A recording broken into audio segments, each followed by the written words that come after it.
While indulging in a sandbox game, Lawson fortuitously traverses into the enchanting realm of mythical beasts. He acquires a breeding ranch. By utilizing various low-tier mythical creatures and employing breeding formulas, he is able to obtain high-tier mythical beasts through their mating. The breeding ranch also allows for the creation of mythical beasts with perfect attributes through interbreeding within the same species. Lawson resolves to cultivate and nurture these mythical creatures through breeding. He meticulously manages his small family by selling both the products of the mythical beasts and the beasts themselves. From an ordinary family on the fringes of the world, he grows into a renowned power known even in the central regions. One day, Lawson rides the divine beast Hades, descending upon the battlefield in a heterogeneous phoenix cloaked in black flames, astonishing the world. The head of the golden family is left in utter shock. Heavens! Why do the seeds he launches from his bow transform into formidable tree spirits? The daughter of the platinum family gazes in disbelief. Am I still dreaming? I have encountered a grass-type, guardian-level mythical beast, the lily goddess, in the Kuluo family. The head of the platinum family shakes his head. This is not an ordinary lily goddess. The few giant flower buds it has cultivated actually exude the aura of a dragon. Members of the diamond family are astounded. Why can't the flames of his heterogeneous phoenix be extinguished? The head of the diamond family watches in horror as his family's century-old frost god Fang is utterly suppressed by Lawson's enhanced version, roaring in disbelief. This is impossible. Meanwhile, ancient powers in the central region begin to frantically investigate. From which corner of the world has the Kuluo family, possessing the Hades Phoenix, Thunder Emperor, and Frost God Fang, emerged? Chapter 1. The Breeding Ranch. A green light illuminates. Like a mother's embrace, it envelopes the body of the noble youth in layers. It is warm. Soon, his consciousness gradually awakens, and he struggles to open his eyes. Before him stands a deer, entirely emerald green, adorned with coral-like long antlers. The deer's eyes, resembling emeralds, radiate a soft glow as it gazes at him quietly. With spirit law, a skill term flashes through Lawson's mind. He realized that he had traversed into another realm. Immediately thereafter, a deluge of memories surged into his mind like a tsunami. Overwhelmed by excruciating pain, Lawson's vision darkened, and he lost consciousness once more. "Young master, you have awakened." An elderly yet fervent voice resounded. "Splendid. The bloodline of the Kuluo family has not been extinguished." However, this moment of relief lasted barely a few seconds. Damn it, why have I fainted again? In the fleeting moment before losing consciousness, Lawson vaguely perceived the expression of ecstasy on the face of the elderly man in a butler's attire swiftly morph into one of fury. He turned and seized the collar of a man clad in leather armor beside him, roaring at him with the ferocity of a mad tiger. Time passed, though Lawson was unaware of how long it had been. He awoke once again to find himself lying on a soft, albeit somewhat worn, grand bed. The room was devoid of any company, save for himself. He slowly sat up, massaging his throbbing temples, and began to organize the memories swirling in his mind. After a while, he grasped his aching head in frustration. Lawson was once a corporate drone in the Blue Star, having met an untimely demise while engrossed in a sandbox management game titled Phantom Beast World. Now he was the young master of the Kuluo family, also known as Lawson, an heir to a family of bronze-tier beast tamers. This world revolved around phantom beasts, akin to the one depicted in Phantom Beast World, with an array of creatures that closely resembled those he had encountered in the game. In this realm, beast tamers reigned supreme. They utilized phantom beasts for combat and production activities. The families of beast tamers are akin to capitalists or landowners possessing valuable means of production.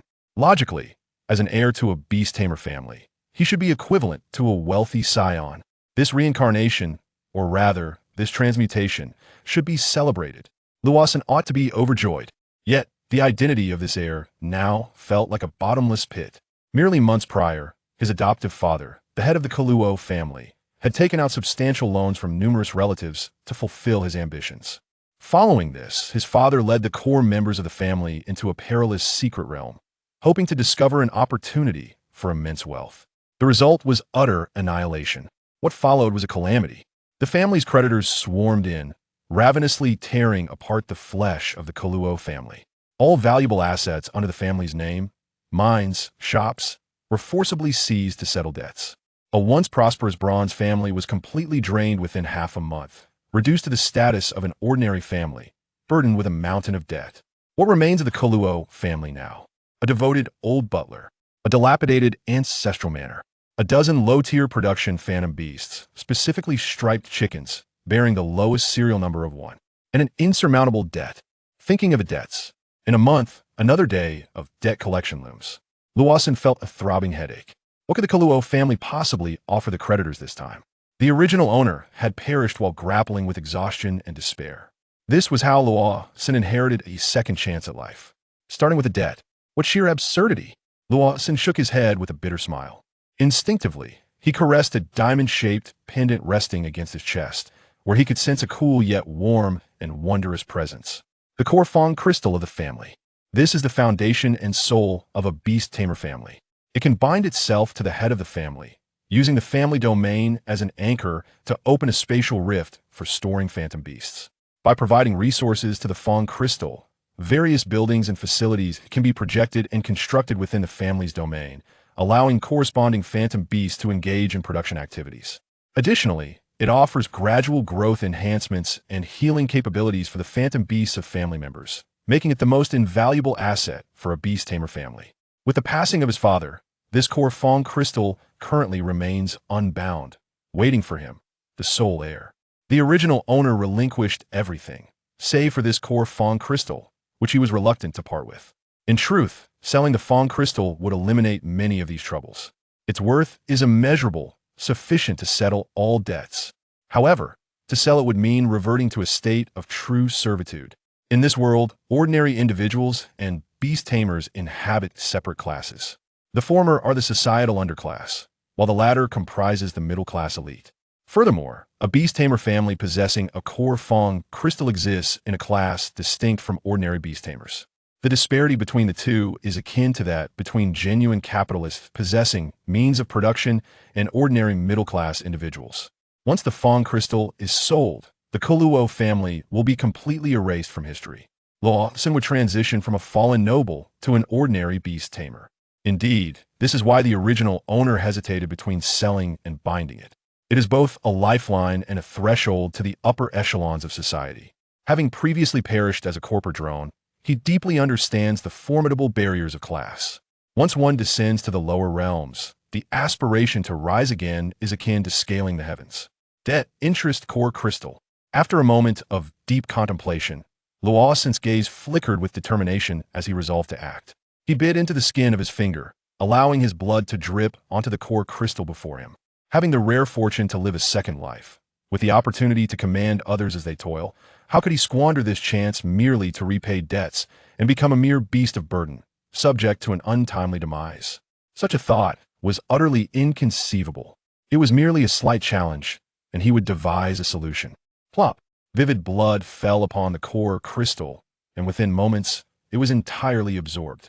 Like the rhythmic beating of a heart, the crystal pulsed with a flicker of luminescence before returning to tranquility. Binding successful. Simultaneously, a chilling mechanical voice echoed within Luosen's mind. Ding! Host meeting the requisite conditions detected. The Wind Spirit B system is binding to the host. Binding successful. Searching for suitable manifestation methods for the world. Ding! Suitable projection medium detected. Core crystal. Binding in progress. Binding successful. Luosen abruptly froze, and then his eyes erupted with ecstatic brilliance. The Wind Spirit B system? Wasn't this the cheat code I activated during my gaming days? Good heavens, my life has truly entered cheat mode. Woo, let's soar. Before long, the mechanical voice resounded once more. Ding. Issuing system infrastructure. Wind Spirit Beast Breeding Farm *1. Wind Spirit Beast Incubator *1. The host can utilize the core crystal to project these facilities into reality. Ding. Detected the host activating the system for the first time. A novice gift pack has been awarded. Would you like to claim it immediately? The novice gift pack has arrived. Luosen excitedly rubbed his hands together and unhesitatingly selected yes. The novice gift pack has been opened. Congratulations, you have received a one-time free draw for a cross-species breeding formula. This is for the breeding farm. Moreover, there's a chance to acquire a free cross-species breeding formula. Luosen's heart raced with exhilaration. Based on his experiences playing Phantom Beast World, This breeding farm was indeed a treasure. The phantom beasts of this world were categorized with explicit serial numbers. The higher the serial number, the greater the potential typically indicated, and the higher the value. The Kaluo family resided on the fringe of the entire phantom beast continent, where the surrounding creatures were predominantly low-tier phantom beasts with serial numbers ranging from 1 to 10. To obtain high-tier phantom beasts, one would either have to spend a fortune purchasing them from those affluent families of silver and gold rank, or, like his frugal father, venture into perilous realms, gambling his life in hopes of capturing a high-tier phantom beast. Yet now, with the breeding farm at his disposal, he could utilize 2 low-tier phantom beasts to breed and, through the formula, acquire eggs for high-tier phantom beasts, thus hatching them. Cross-species breeding formula, random draw, X1 description. The system will assess the host's current assets and capabilities to generate a cross-species breeding formula suitable for the host. Would you like to draw immediately? Hovering over the options of yes, no, Lawson's finger paused just a millimeter from yes. In that fleeting moment, he suppressed his fervor and calmly scrutinized the drawing instructions. It would review his current assets. A dilapidated manor, and a dozen lowly serial number 1 budgerigars. How meager. After a brief hesitation, Lawson made his decision. He chose no. Ding. Host has canceled the draw. The opportunity for the cross-species breeding formula draw will be preserved for a maximum of 7 days. Phew. I suppose I made the right bet. Lawson exhaled slowly. He was uncertain whether the opportunity would vanish after selecting no, but it appeared he still had 7 days to ponder it. Chapter 2. The Significance of Traits. 7 days. Although there is some room for maneuver, time is rather tight. Rosen bit his lip, lost in contemplation. Cross-species breeding is a feature exclusive to breeding farms within the Wind Spirit system. The ability to produce high-tier fantasy beasts from low-tier ones can almost be described as miraculous. Yet, the functions of a breeding farm extend beyond this. Breeding within the same species is the fundamental and most commonly utilized capability of this establishment. Its core purpose lies in the inheritance and optimization of traits. Each fantasy beast may naturally possess between 1 to 4 traits. Traits are categorized as common, white, rare, gold, legendary, colored, and negative, red. A favorable trait can significantly multiply the value of an ordinary fantasy beast. Of course, an exceptional skill can similarly elevate a beast's worth. However, breeding farms typically do not exhibit skill inheritance effects. In the case of the Wind Spirit fantasy beast system, breeding among the same species may indeed allow for skill inheritance effects. Moreover, during his previous gaming experience, employing this hack could potentially lead to glitches, resulting in beasts endowed with peculiar skills. Yet now, in reality, Rosen estimated that such occurrences were unlikely. His current objective was to leverage a significant advantage that would garner the system's attention within 7 days. But how could he utilize the breeding farm's breeding function? Breeding a batch of tiger-striped chickens for profit? No. With only 7 days at hand, even if he invested his entire fortune, he would ultimately fetch a meager sum. No substantial qualitative change could be generated. Such a function necessitates the passage of time. In other words, quick profits are unattainable. What to do? After pondering for a while, Rosen found himself at a loss for a solution, tugging at his hair, when a spark of inspiration ignited within him. A change in perspective. Now I am a nefarious capitalist. What does a capitalist do when in need of funds? Financing, Rosen murmured. Yes, that's it. To seek financing, one must present an enticing prospect. And to present such a prospect, a commendable prototype of the product is required. What is his product? Rosen's gaze drifted towards the dilapidated chicken coop in the corner of the estate. Tiger-striped chickens. As long as he could utilize the breeding farm to cultivate chickens endowed with efficiency-enhancing traits, he would not merely be presenting a chicken for financing, but rather a capability to consistently produce high-quality production trait fantasy beasts. In this world where fantasy beasts symbolize premium productivity, what does that imply? Logging, mining, farming. Pharmaceuticals. Every industry is rooted in fantasy beasts. Enhancing productivity equates to accelerating the printing of money. Rosen believed this would be sufficient to entice those so-called angel investors to overlook the Kuro family's debts and willingly part with their funds. Al, Rosen called out towards the door. Shortly after, a hurried sound of footsteps approached, and the door swung open. The elderly steward entered, his grizzled hair somewhat disheveled. Yet his face bore a smile of relief. Young master, you are awake. How splendid. Just as he finished speaking, his gaze fell upon the faintly glowing core crystal on Rosen's chest, and his murky eyes suddenly sparkled. Young master, you have successfully bound the core crystal? The steward's voice trembled with emotion. That glow was proof of the resonance between the Kuro family's bloodline and the core crystal. This signified that young Master Rosen had definitively resolved to shoulder the family's responsibilities rather than consider selling the core crystal.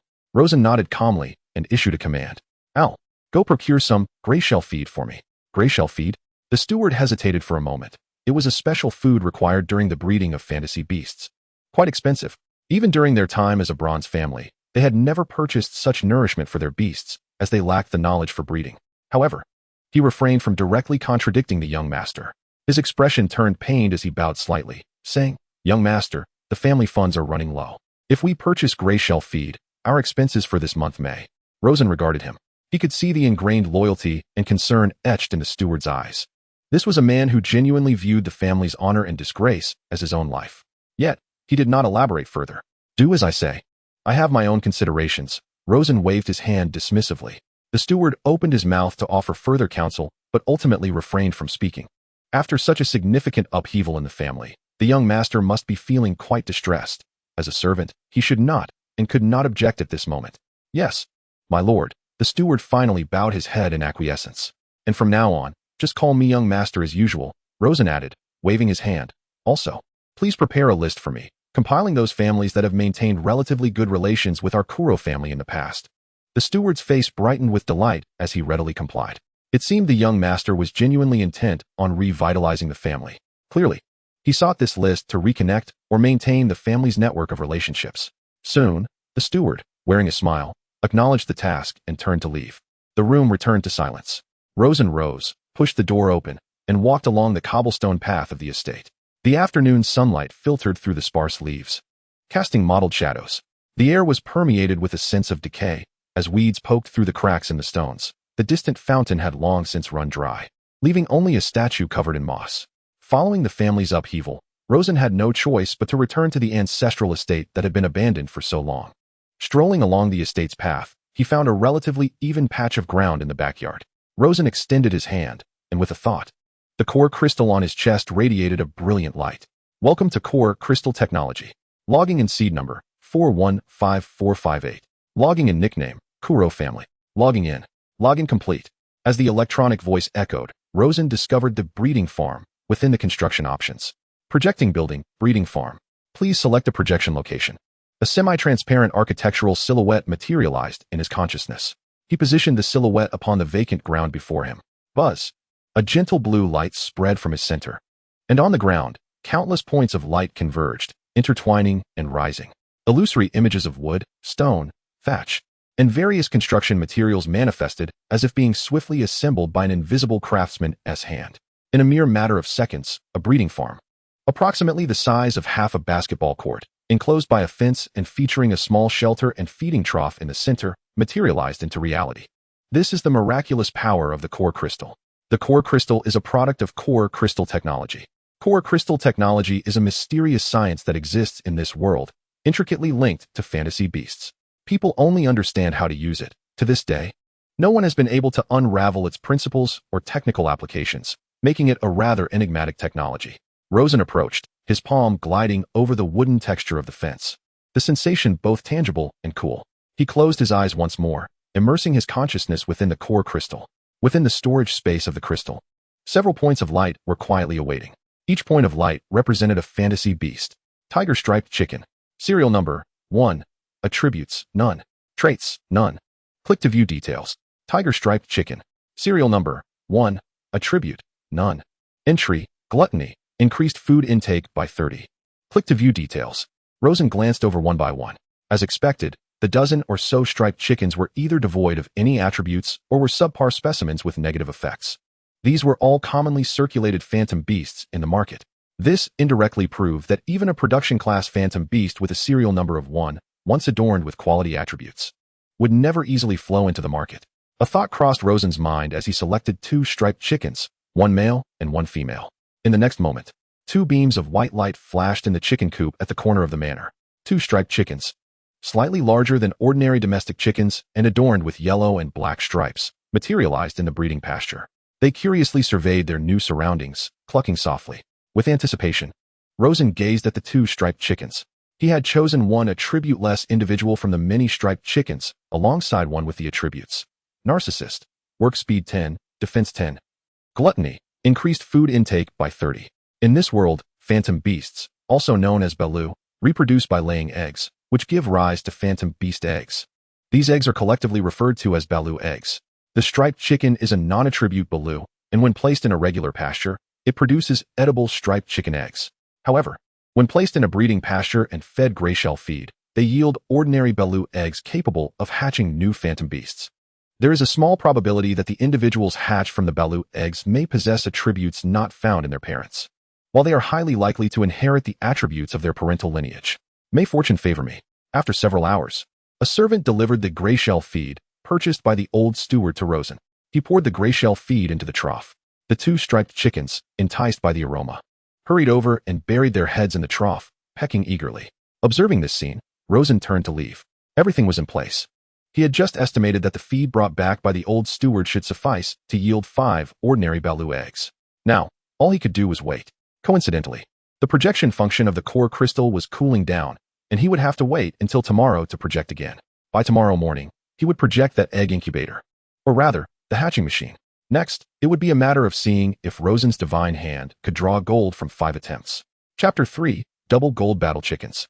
The following day, in the morning, sunlight pierced through the clouds, illuminating the outline of the dilapidated manor.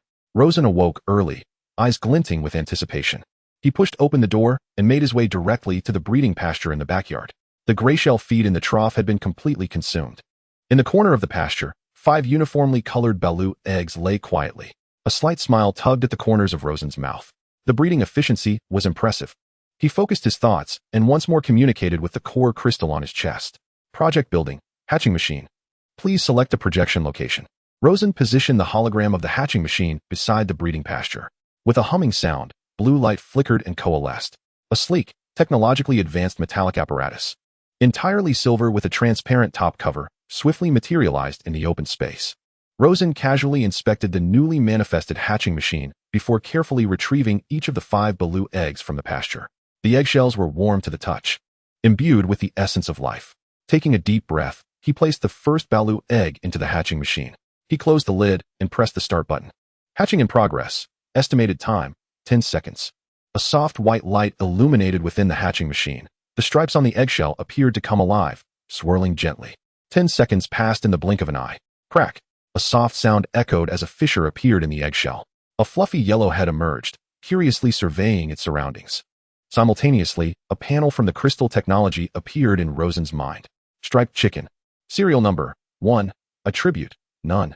Red attribute, gluttony, increased food intake by 30. Red attribute, sickly, 10 chance of weakness while working, work efficiency -50. Click to view details. 2 glaring red words declared the failure of this hatching. Gluttonous and sickly. What use are you to me? Rosen furrowed his brow and tossed the striped chicken aside. Next, he composed himself and placed the second Balu egg into the machine. This time, golden light flickered within the hatching machine, and Rosen's eyes brightened. Striped chicken. Serial number, 1. Attribute, none. Golden attribute, valiant, attack 20. Golden attribute, charge, upon entering combat for the first time, can unleash a high-speed dash for a short duration. Click to view details. Rosen looked at the golden attributes on the panel, his expression somewhat peculiar. Double golden battle attributes? Bestowing combat attributes to a production class phantom beast with a serial number of 1 and extremely low combat power? Who would use a striped chicken for fighting? He couldn't help but scoff. However, upon reflection, this world is full of surprises. Perhaps there truly exists a uniquely discerning noble who would spend money on a battle chicken as a pet. Never mind, I'll hold on to it. If I encounter a fool, I might be able to sell it for a bit of coin. Rosen shook his head, retrieved the striped chicken, and continued with the third egg. This time, his heartbeat quickened slightly. Having failed twice, surely his luck would turn now? The white light dissipated. Striped chicken. Serial number, 1. Attribute, none. Red attribute. Timid, work efficiency -15. Red attribute. Forgetful, 5 chance of forgetting work instructions. Red attribute. Chronic laziness, work speed -30. Click to view details. Rosen's expression darkened. 3 reds, is it? What terrible luck. He did not immediately reach for the 4th egg, but instead walked in circles for a moment before finding a basin of water to wash his hands. Surely, it was because I forgot to wash my hands this morning. Now I'm bound to get something good. Only 2 chances remain. He exhaled a breath of frustration, setting aside the seemingly dim-witted, cowering striped chicken, and took the 4th Balu egg, placing it with utmost seriousness into the hatching machine. Hatching in progress. A flash of white light. Striped chicken. Serial number 1. Attribute. None. Attribute. Glass stomach. Chance of falling ill after eating. Click to view details. Another glaring negative attribute. Cold sweat began to bead on Rosen's forehead. Only one egg left. Given the current economic state of his family, producing this batch of Balu eggs had already been quite challenging. Attempting to generate another batch would be overwhelming. Give me some luck, hatching machine. Rosen's palms were slick with perspiration. He gazed at the last Baralu egg beside the incubator, hesitating to extend his hand. Memories of his past life flooded back, where each time he engaged in a game of chance, he would fervently pay homage to various deities. Whether it was the goddess of fortune, the god of destiny, or the emperor of luck, he would beseech any entity to bless him with an instant success, to yield a bountiful reward. With his palms pressed together, he offered a prayer to the heavens, then bowed before the incubator. After completing this ritual with utmost sincerity, Rosen finally, with trembling hands, placed the last Baralu egg into the incubator. He closed the lid and pressed the button. Buzz. This time, the light emanating from the incubator was no longer a gentle white glow, but a dazzling golden radiance. The golden light even pierced through the top of the incubator, casting a golden hue across Rosen's face. This is promising, but please, let it not be another combat-type attribute. Rosen's eyes were fixed intently on the incubator, his heart racing as if it might leap from his throat. Crack, crack. The sound of the eggshell shattering was crisper than any previous occasion. Out emerged a more spirited budgerigar, its feathers shimmering with a vibrant luster. Simultaneously, the long-awaited system panel materialized in Rosen's mind. Budgerigar. Serial number 1. Attributes, none. Golden attribute. Craftsmanship. Work speed increased by 30. Golden attribute. Meticulousness. Quality of farm products increased by 50. Click to view details. Double gold. It worked. Moreover, these attributes were rare and unprecedented in both parents. Both attributes were enhancements for production. With a long exhale, Rosen felt as though all his strength had been drained from him. His legs wobbled, and he nearly collapsed onto the ground. Leaning against the incubator, he looked at the two attributes on the panel, a smile breaking across his face. With this, he had the confidence. He was no longer just a charlatan talking empty promises, but a potential prospect who had mastered the art of producing quality attribute creatures. Thus, the grand visions he painted would entice others to partake. Rosen cautiously opened the incubator, cradling the budgerigar in his hands. He then shifted his gaze to the storage space of the core cubic crystal. Aside from the glowing point of the budgerigar, there were also several Baralu balls emanating a crystalline blue radiance. These were tools used by people in this world to capture and command creatures, typically products of cubic technology that only upper-class families could produce, usually of bronze quality or higher. Rosen took out a Baralu ball and captured the budgerigar with the golden work attribute within it. He then turned and strode towards the main house of the estate. As he traversed the overgrown courtyard, he stood at the entrance of the main house and called out with vigor, "Al!" Before long, the old butler hurriedly emerged from within, bowing deeply upon seeing Rosen. "My lord, what are your commands? The list of aristocrats you requested is prepared, right? Prepare the carriage. We are departing." The old butler hesitated for a moment. Then, upon noticing the confident demeanor of Rosen, felt a sense of relief and nodded in response. Yes, his lord was going to arrange and maintain the family's network of relationships. No matter what, his lord was revitalized, and the family would finally not continue to decline. Chapter 4. The difficulty of borrowing money. On the third day, Rosen and the old butler arrived at a nearby small city. By the time they reached, it was already evening, and the two wasted no time in visiting the aristocrats. Out, out! With a furious roar, they were roughly expelled from the castle gates by two armored guards. Behind them, a nobleman clad in lavish attire looked down upon Rosen and the old butler with disdain. "You truly have no self-awareness. The Kuro family is finished, from a bronze family reduced to a common family, and now you are drowning in debt. With this, you still wish to borrow money from me? Do you take me for a fool?" The old butler trembled with rage, his grizzled beard quivering. He shouted towards the gates, "Hoffman, you ungrateful scoundrel! Have you forgotten who knelt before the old patriarch, pleading desperately for a stable trade route? Without our Kuro family's assistance, your Hoffman family would still be out there digging mud." Rosen placed a hand on the agitated old butler, gently brushing the dust from his sleeve. "Let us go?" His expression remained unperturbed. "But young master," the old butler was filled with confusion and indignation. Rosen shook his head, turning away. "Who's next?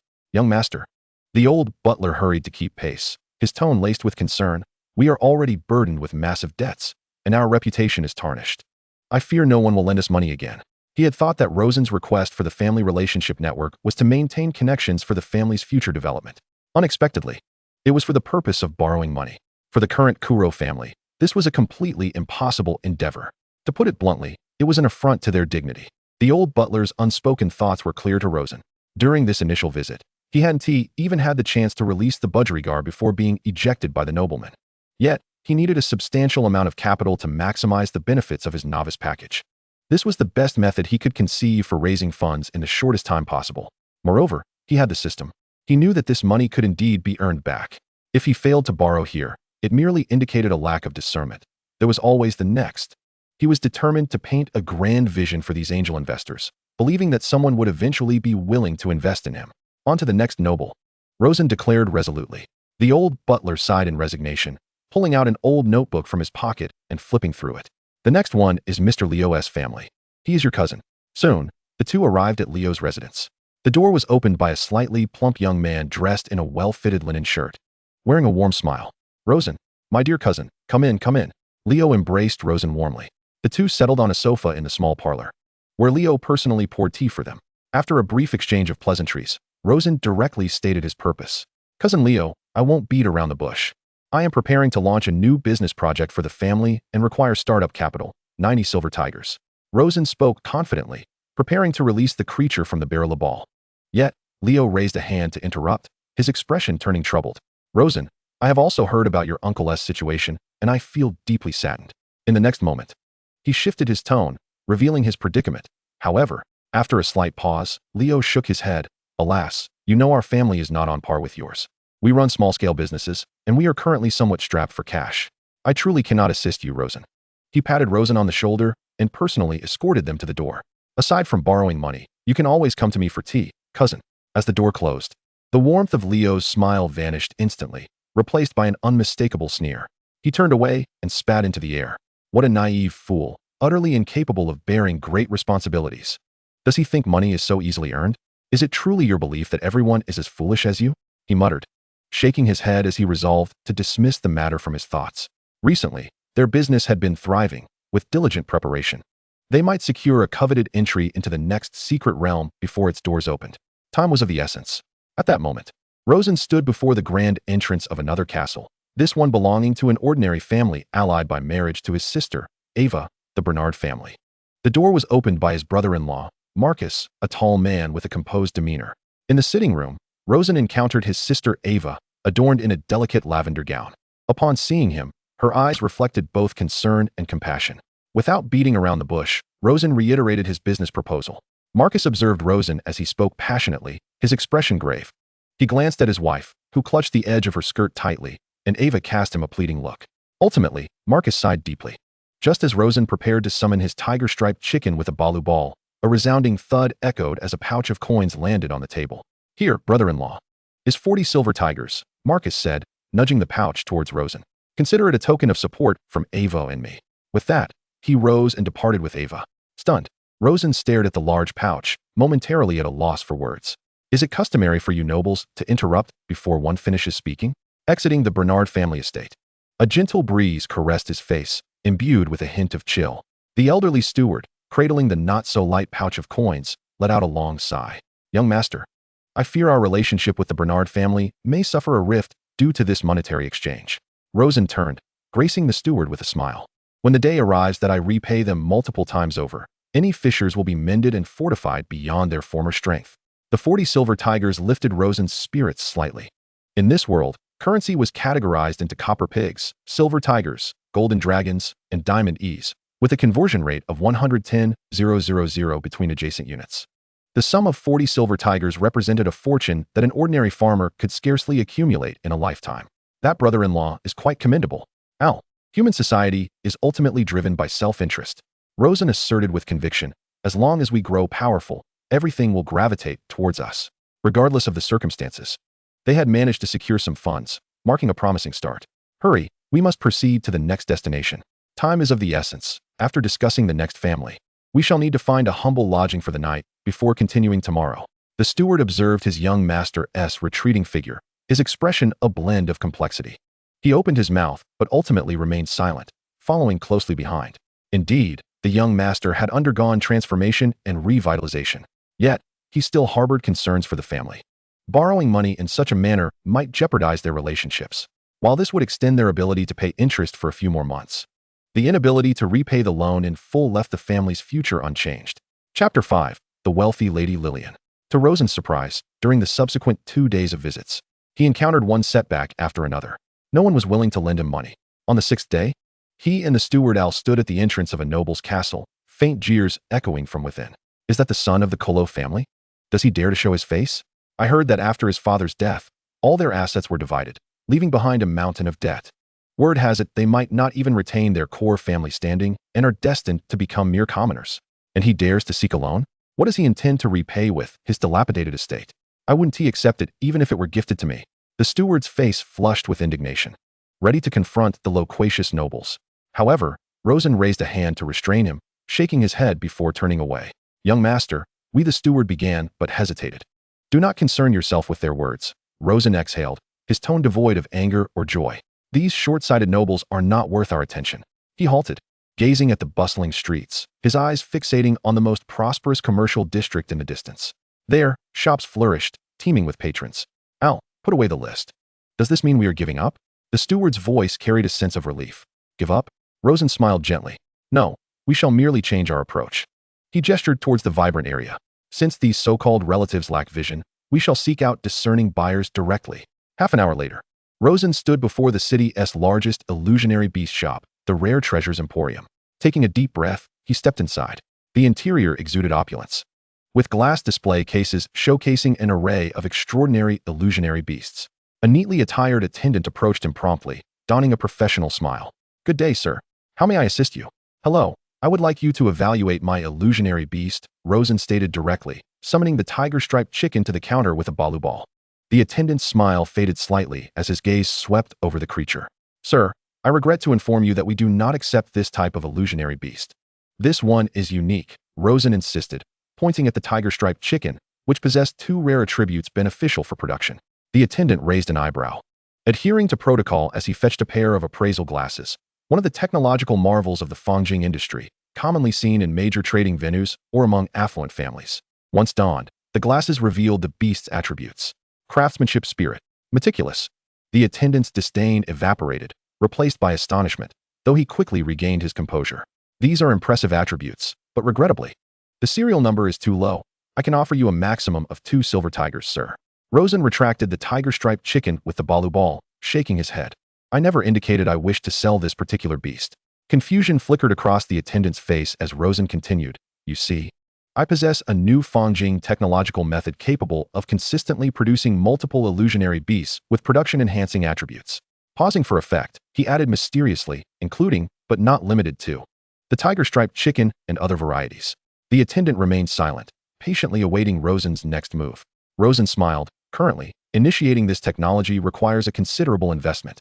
If your esteemed establishment can provide assistance, I shall repay you with double the amount once the operation is successful. The attendant's tone remained flat as he inquired, Sir, how many of these tiger-striped chickens do you currently possess? 1. Do you have any other illusionary beasts with superior attributes? Not at the moment, but before Rosen could finish, the attendant called out, Kelly, show this gentleman the door. A burly man, muscles bulging like doughy buns, promptly escorted Rosen outside. The steward hurried to keep pace, expressing concern. My lord, perhaps we should return. Rosen waved a hand, signaling for the steward to remain silent. Do I truly appear to be a charlatan? Is my tiger-striped chicken not alluring enough? Or is my rhetoric lacking? Do the people in this world possess no foresight at all? I cannot fathom. The shopkeeper proved unhelpful, so he decided to try his luck with the customers. In the next moment, he positioned himself directly in the path of a passing, lavishly dressed rotund merchant. Sir, may I have a moment of your time? I possess a plan that could double your family's revenue within a year. Would you be interested in learning more? The corpulent merchant, taken aback, furrowed his brow and retorted, What nonsense is this? Are you mad? With that, he sidestepped Rosen and hurried away. Undeterred, Rosen intercepted the next individual who appeared to be a lady of high society. Madam, step aside. I am quite busy. Once, twice, thrice. As the sun dipped below the horizon, casting an elongated shadow of Rosen, he tirelessly recited his sales pitch, his voice growing hoarse, yet his eyes still gleaming with fervor. The old steward stood nearby, initially struck by shock and embarrassment, then gradually numbed, ultimately left with a complex sense of sympathy. He understood that all of the young master's efforts were in vain. Relatives and acquaintances avoided him, So how could these unfamiliar strangers possibly extend a helping hand? Yet, he refrained from dissuading him. Whatever the young master wished to pursue, even if misguided, he would accompany him. The old steward silently retrieved a water skin from his cloak and offered it. Master, hydrate your throat. Rosen accepted the water skin. But just as he was about to take a sip, his peripheral vision caught sight of an exquisite fantastical beast carriage halting before the curiosity shop. The door swung open, and a maiden clad in a light blue gown descended. She appeared to be around 16 or 17, with inky black hair cascading casually over her shoulders. Her skin as pale as snow, and her features strikingly delicate, resembling a figure from a painting. Her aura was cool and aloof, yet imbued with an innate nobility. Rosen's eyes sparkled with delight. He returned the water skin to Al, grasped his barrow ball, and approached her once more. Esteemed lady, please wait a moment. The maiden halted, her clear, inquisitive gaze resting upon Rosen. He swiftly delineated his grand vision, employing the same pitch as before. At present, I am in search of a visionary benefactor for this magnificent project. Upon hearing this, the maiden blinked her long lashes and stifled a soft laugh. Is this a request for a loan? She found this young nobleman to be quite unique and intriguing. Just then, an attendant burst forth from the curiosity shop, the same one who had previously attended to Rosen. Upon seeing the maiden, he immediately bowed respectfully. Madam, what brings you here personally? If there is anything you need, please do not hesitate to ask. Madam? Rosen's gaze toward the maiden shifted instantly. Could she be the angel investor fated to assist me? The maiden disregarded the attendant's words and offered Rosen a faint smile. I find myself quite intrigued by what you just shared. Shall we discuss this further inside? In the VIP room of the Curiosity Pavilion, Rosen and the maiden sat opposite one another. The old steward stood respectfully behind Rosen, while the attendant positioned himself behind the maiden. The maiden chuckled lightly. I do not yet know your name. Rosen Kuro. Ah, right. The bustling street made it difficult to hear. Could you elaborate on your plan once more? She inquired, smiling. Rosen rose to his feet, passionately delivering his meticulously revised sales pitch. He extolled the attributes of the tiger-striped chicken, the feasibility of breeding, and the grand vision for mass-producing other exceptional fantastical beasts. What I lack is merely a small amount of startup capital. Soon, I will storm the market with my exceptional beasts and create a tremendous upheaval. His voice brimmed with enthusiasm, and his gaze burned brightly. The maiden listened intently, her fingers gently tapping on the table, her eyes shimmering with contemplation. So, how much startup capital do you require? She finally asked. 900,000 copper pigs, Rosen replied after careful consideration. I assure you, I will return triple the amount in a month. At his words, the maiden suddenly laughed. Triple the return? Mr. Rosen, your plan is quite fascinating. Yet your method of repayment is rather mundane. She leaned slightly forward, a subtle fragrance wafting towards him. I will offer you 2 million copper pigs. I do not require your triple return. I only ask for 70 of the quantity of premium fantastical beasts you produce in the future. 2 million copper pigs. The old steward gasped in astonishment. She is quite the wealthy lady, so generous. Rosen chuckled as well. Beautiful lady, to be frank, you are far more generous than I had anticipated. However, I do not intend to relinquish my future. If I have offended you, I sincerely apologize. He stood, bowed slightly, and turned to depart. I seek investment, but I do not wish to fully relinquish control. The maiden hesitated, calling out, wait. She had encountered countless greedy individuals and pretentious souls, but never had she seen someone like Rosen, who, in the face of immense temptation, steadfastly clung to his original vision. He was not merely rejecting an investment. He was defending the autonomy of his enterprise. How intriguing. Her smile became more sincere. Rising, she gestured to the attendant, who promptly retrieved a crystal card and respectfully handed it to Rosen. This card contains 200 silver tigers, equivalent to 2 million copper pigs. Just as Rosen was about to refuse, she urged, please accept it. My request is not high. I simply hope that in the future, when you cultivate exceptional fantastical beasts, you will bring them to our curiosity shop for sale. Consider this 200 silver tigers a gesture of friendship. My name is Lillian. Rosen gazed at the crystal card, then back at Lillian. He took the card, stood, and extended his hand toward her. It is a pleasure to meet you, Miss Lillian. Inside the shop, the attendant approached Lillian. Madam, do you truly believe in his nonsensical business blueprint? Lillian, with a glimmer in her eyes, replied. He spoke with such sincerity. Madam, you are aware of the Kuro family situation. This money might very well go to waste. The attendant appeared anxious. Lillian lifted her teacup and took a delicate sip. Is that so? I do not share that sentiment. I find Rosen to be quite remarkable. A playful smile graced her lips.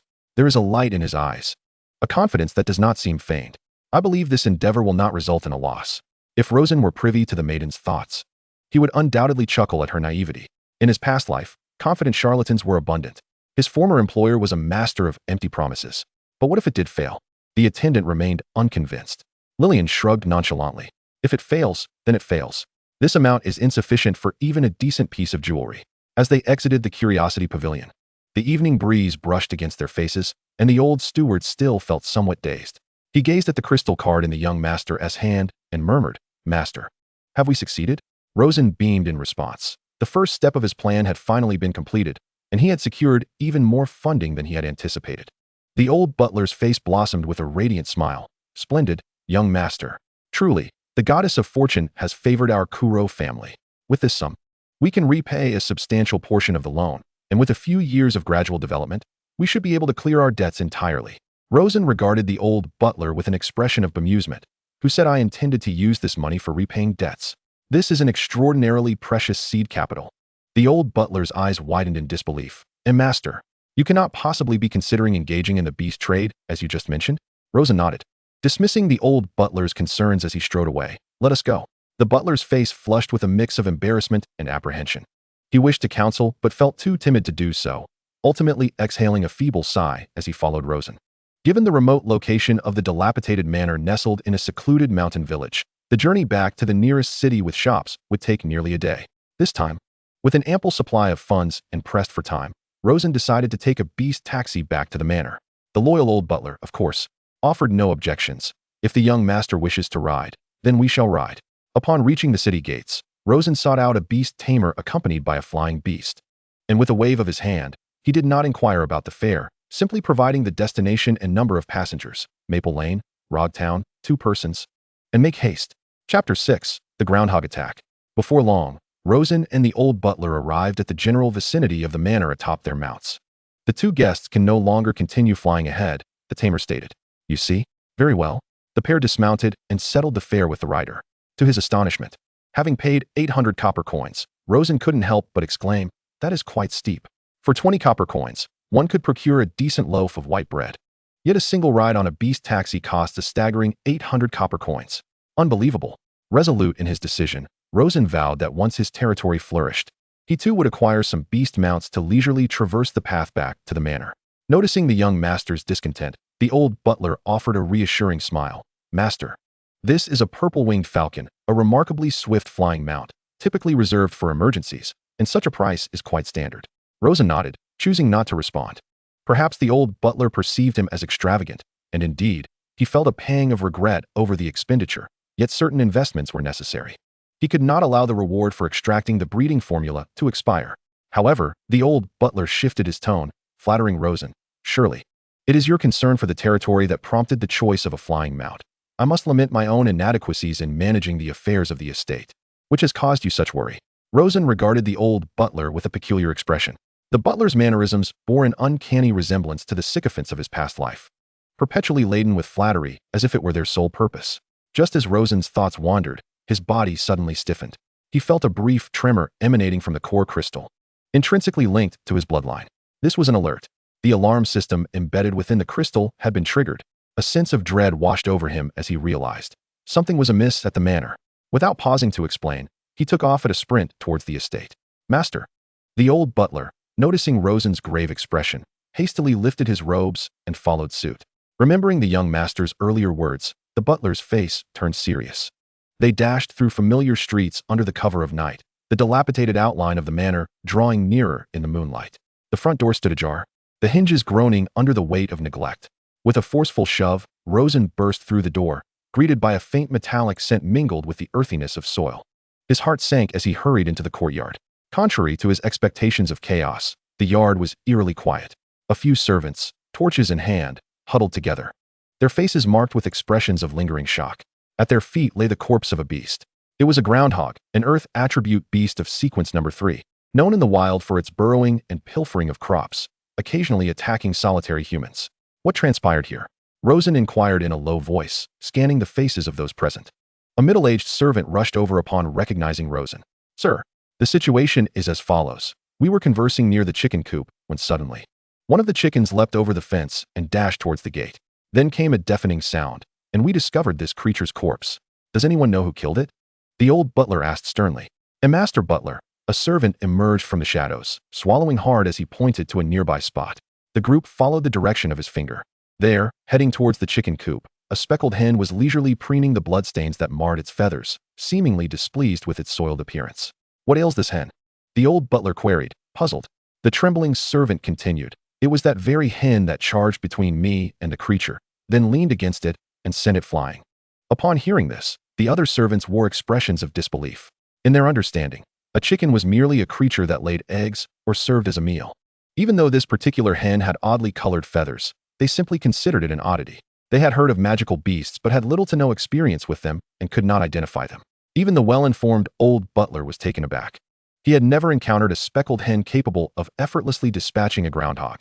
He glanced at Rosen before stepping toward the groundhog's body. Observing the astonishment etched on the faces around him, Rosen rubbed his chin thoughtfully, his mind racing until he realized something, though his expression remained inscrutable. Approaching the speckled hen, he captured it in a capture ball and placed it within the core crystal. Speckled hen. Sequence number 1. Attribute, none. Golden attribute. Valor, 20 attack power. Golden attribute. Charge, upon entering battle for the first time, can unleash a rapid sprint for a short duration. Click to view details. Rosen silently recited in his mind. Speckled hen. Sequence number 1. Attribute, none. Level 5. Golden attribute. Valor, 20 attack power. Golden attribute. Charge, upon entering battle for the first time, can unleash a rapid sprint for a short duration. Attack, 80. Defense, 60. Food consumption, 2. Work adaptability. Ranch egg production, LV1. Companion skills, none. Riding skills, none. Active skill, iron shoulder charge. Upon entering melee range with enemies, can lean against foes, delivering substantial damage. Upon seeing this panel, a look of delight spread across Rosen's face. This active skill was not something one would expect from a speckled hen. It appeared that the notorious bug from the game of his past life had indeed manifested in this world. The core functionality of the breeding ranch revolved around the inheritance and optimization of attributes. The emergence of skills was not a capability inherent to it. However, within the game, glitches occasionally manifest, resulting in offspring inheriting peculiar abilities that the parent creatures do not possess, and in some cases, even abilities that transcend species. He had previously believed such phenomena could not occur in the real world. Unexpectedly, the surprise arrived with astonishing abruptness. He promptly inspected several other hatchlings of the budgerigar. Without exception, they were all blank slates, devoid of any skills. It appears that the emergence of this mutated ability is exceedingly rare, entirely a matter of fortune. My luck seems to be quite remarkable, Rosen muttered to himself, unable to suppress the upward curve of his lips. At that moment, the old steward had finished processing the corpse of the mole, extracting its most valuable materials, 2 exceptionally sharp claws. "Young master, these materials, let us keep them. When the time comes to visit Hog City, we can sell them conveniently," Rosen instructed. "You all may leave now." The old steward dismissed the servants, leaving only Rosen and himself. The old steward hesitated, choosing his words carefully. "Young master, I have a question, if I may." Rosen candidly replied. "You are referring to this budgerigar, are you not? This is the result of my breeding and incubation. Did I not ask you to procure a batch of grayshell feed for me?" The old steward's eyes widened in astonishment. "Hatched? Young master, you mean to say you have mastered the technique of breeding and hatching illusory beasts?" Rosen did not conceal the truth. The old steward had been a member of the Kuro family since the time of his grandfather, and was utterly loyal. "It is a brand new breeding facility that I stumbled upon," he nodded, patting the old steward's shoulder. "What? Did you think I was merely boasting these past few days? Come with me." He turned, guiding the old steward toward the vacant space in the manor's backyard. When the breeding ranch and the adjacent incubator came fully into view, the elderly man who had devoted his life to the Kuro family stood utterly dumbstruck. He reached out, trembling as he touched the ranch's fence, then glanced at the oddly shaped incubator. "This is marvelous. Truly a blessing for the Kuro family," Al exclaimed, visibly excited. "The illusory beasts with high-quality production traits. A new breed of budgerigar with combat capability. The business blueprint described by our young master is indeed all real." Remembering that even with such means, the young master had to bow and scrape to relatives and even strangers due to the family's circumstances. The realization struck him. The young master truly endures humiliation for the greater good of the family. He felt an overwhelming sense of guilt for having doubted the young master, thinking him still a headstrong youth lacking foresight. The old steward suddenly felt a rush of remorse.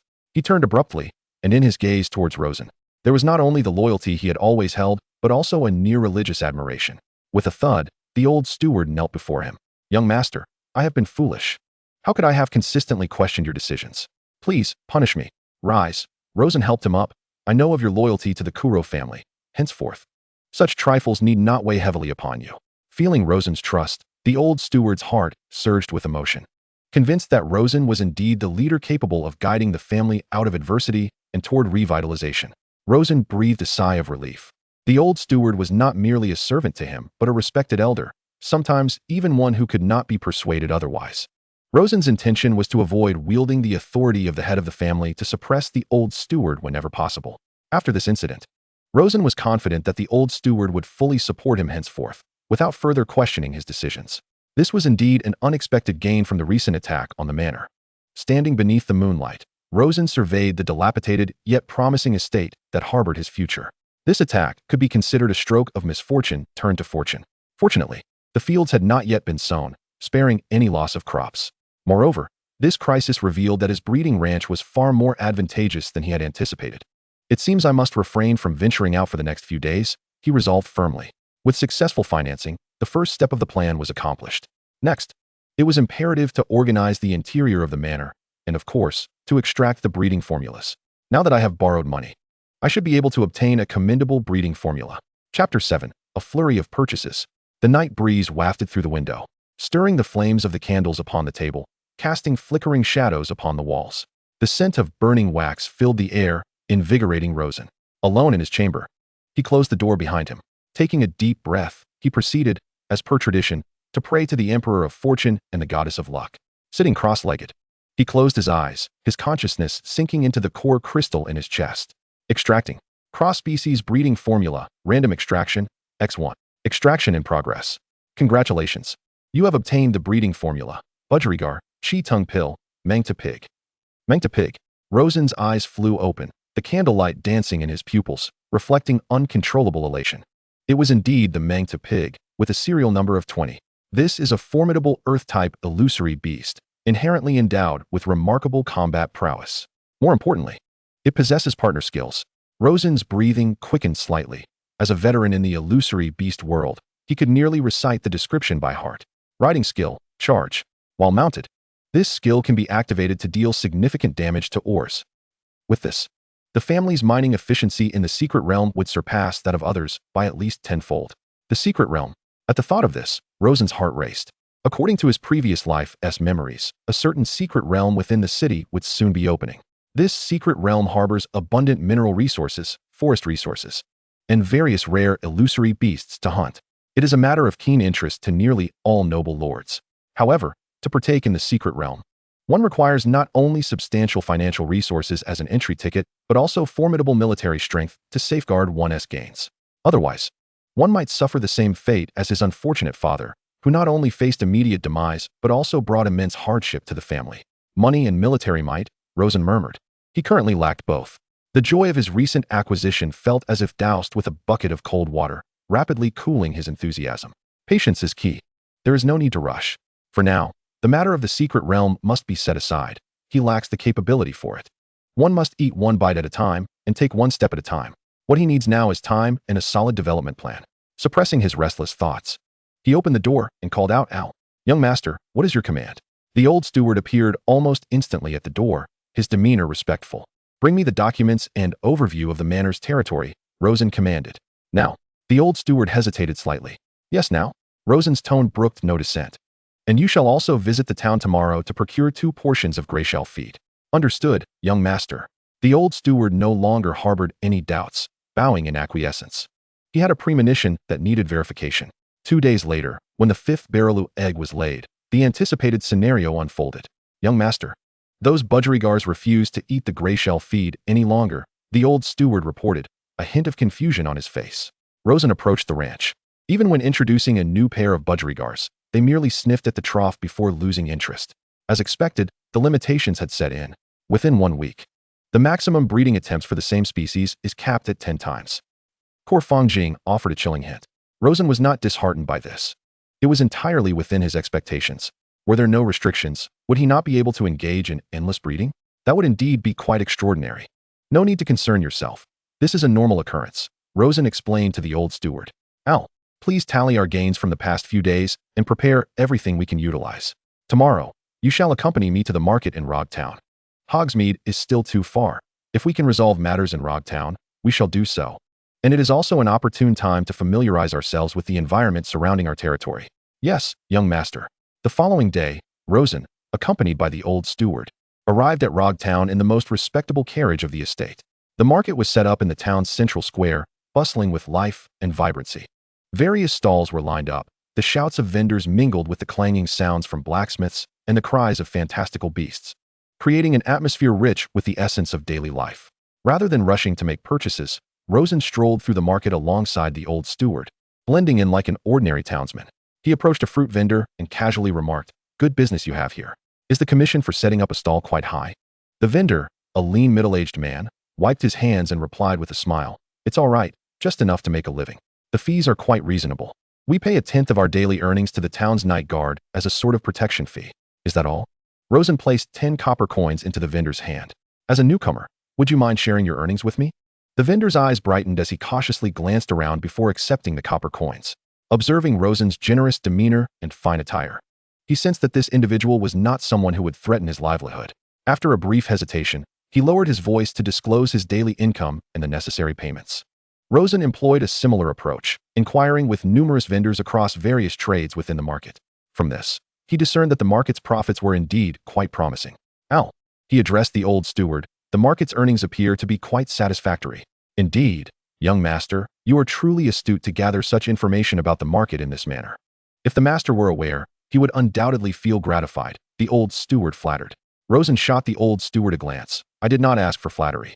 What I meant is, could the dividends from this market be a share for our Kuro family as well?" The old steward offered a wry smile. "Indeed, theoretically, there should be a share, but according to the kingdom's laws, a portion of Rogtown falls within the common lands of the Kuro estate, and thus, the dividends from the market ought to belong to us. However, this estate has historically been leased out for years, and the impoverished baronial territory was scarcely regarded by the former Kuro family, who were once counts. Naturally, they had little interest in managing it. The market's dividends, along with the rights to host nightly beast competitions and other revenues and powers that should belong to the Baron of Rogtown, had been entirely disregarded by the former family, who held on to the outdated dream of the Kuro family being a formidable count. They failed to recognize that they were merely a fallen barony now and had never considered reclaiming those earnings. "Young master, this is our oversight.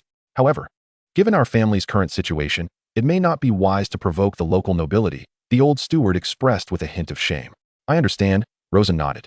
"Therefore, I shall not pursue this dividend at present, at least for now." He surveyed the vibrant market, knowing that even if he invoked the kingdom's laws to claim a portion from Rogtown, no one would heed him. To truly integrate into the noble circle of Rogtown and share in the profits was not merely a matter of desire. It required sufficient strength. Rosen withdrew his gaze. The immediate priority was to ensure the estate's production was set on the right track. He and the old steward began their procurement within the market. "Vendor, how much for the number 2 series of the frenzied Pluffcat?" "I need 10, with an equal number of males and females." "Do you have the number 5 series of the little jug elephant?" "Make it affordable. And I would like to see one of the number 6 series of the marvelous seed monkey." Rosen's estate comprised a total of 889 acres, with 166 acres dedicated to self-managed farmland. Relying solely on manual labor would exhaust the servants without yielding sufficient crops. The frenzied Pluffcat could plow and perform simple sowing. The little jug elephant was responsible for watering, and the marvelous seed monkey excelled at sowing fantastical root grass. He planned to implement a 3-field system for the self-managed farmland, with 2 fields alternating for main crops, while the fallow field would be used to cultivate fantastical root grass. This grass served as high-quality fodder for most herbivorous riding beasts, making it a lucrative agricultural choice. Aside from the farmland, the pastures also required attention. "Al, procure some ordinary wildberry feed. Not only has our stock of tiger skin chickens increased, but we have also added many basic fantastical beasts, so we must prepare ample feed." After a round of purchasing, a considerable sum was spent. The old steward followed behind, watching as cages of fantastical beasts were loaded onto the carriage, feeling a mix of both concern and excitement. Although Rosen spent money swiftly, each step was calculated. The embryonic form of a self-sufficient, sustainable estate seemed to materialize before him. Now, Rosen's objective remained singular: the cheating pill. He took the remaining substantial funds and made his way to the upscale section of Rogtown's market. Here, foot traffic was sparse, and the shops were more imposing. He entered the largest fantastical beast shop. "Excuse me, do you have cheating pills for sale?" Rosen inquired directly. The shopkeeper, a portly middle-aged man, lifted his eyelids, assessed Rosen, and leisurely replied, "Cheating pills? We currently have none in stock for such two-digit series fantastical beasts." Rosen was met with disappointment, but did not lose heart. He continued to inquire at several other establishments, receiving similar responses. It appeared that in a small place like Rogtown, acquiring cheating pills was out of the question. Thus, Rosen resolved to return the basic production fantastical beasts and resources to the estate first and venture to Hogsmeade the following day. The next day, he wasted no time and once more made his way to Hogsmeade. He navigated his way to the rare goods shop with familiarity. "Good day. I wish to purchase cheating pills," he stated to the attendant behind the counter. It was the same attendant from before who offered a faint professional smile. "Sir, cheating pills are series number 12 fantastical beasts and are considered quite rare in this vicinity. Unfortunately, we currently have no stock. However, the young lady has instructed us to accommodate your needs as best as we can. If you truly require them, we can arrange for stock from our other branches." Rosen's interest piqued. Having a lead was promising. "How long will that take?" Considering transit time and the approval process, it should take approximately half a month. The attendant responded succinctly. Half a month. Rosen calculated the timeline. Half a month later would coincide perfectly with the day he needed to repay the first interest on his debts. The timing was impeccable. "Very well. I shall place an order.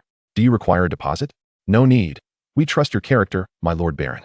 If you wish for delivery, please provide an address. And upon arrival, we shall dispatch someone to deliver the goods to you."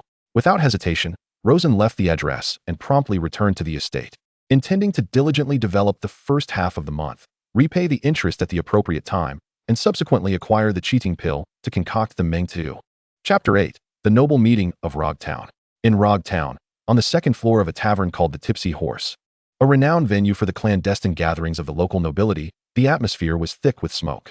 Several well-dressed barons and knights were gathered around an oak table, their varied expressions illuminated by the roaring fire in the hearth. "Have you heard? The heir of the Kuro family from the big city has been quite active lately. He even visited our town's market recently," remarked a baron sporting a short beard, swirling the crimson liquid in his wine glass, causing ripples to dance across its surface. "I've heard a bit," chimed in a slightly portly knight. "He seems to have purchased quite a number of basic magical beasts. Is he perhaps planning to settle down in our vicinity? If that is the case, we might have a problem." The bearded baron frowned. "Let us not forget. According to the kingdom's laws, the Kuro family is entitled to a share of the profits from our town's market." At this, the atmosphere in the room grew noticeably tense. Each of the nobles present relied on the market's dividends for a considerable income, and none wished to relinquish their share to an unexpected newcomer. "Humph, what is there to fear? A mere young knight." One arrogant knight leaned back in his chair, sneering disdainfully, "Just a fallen family." Indeed, the Kuro family was once illustrious, a proud bronze-tier family with countless assets and a substantial annual income, led by a count, a figure we all looked up to. But now, only a baronial youth with a title remains, reportedly burdened with debts. What is there to be afraid of? He lifted his glass, taking a sip with a tone of derision. "Yet a starved camel is still larger than a horse. We must remain cautious." The initially speaking bearded baron interjected, displaying a hint of wariness, considering they were once a bronze family and might possess hidden resources. Think about it.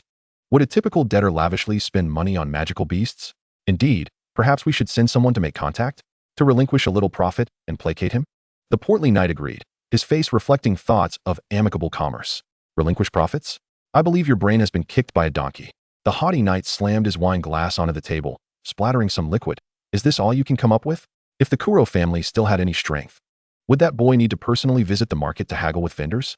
His voice resonated in the room, laced with unabashed mockery.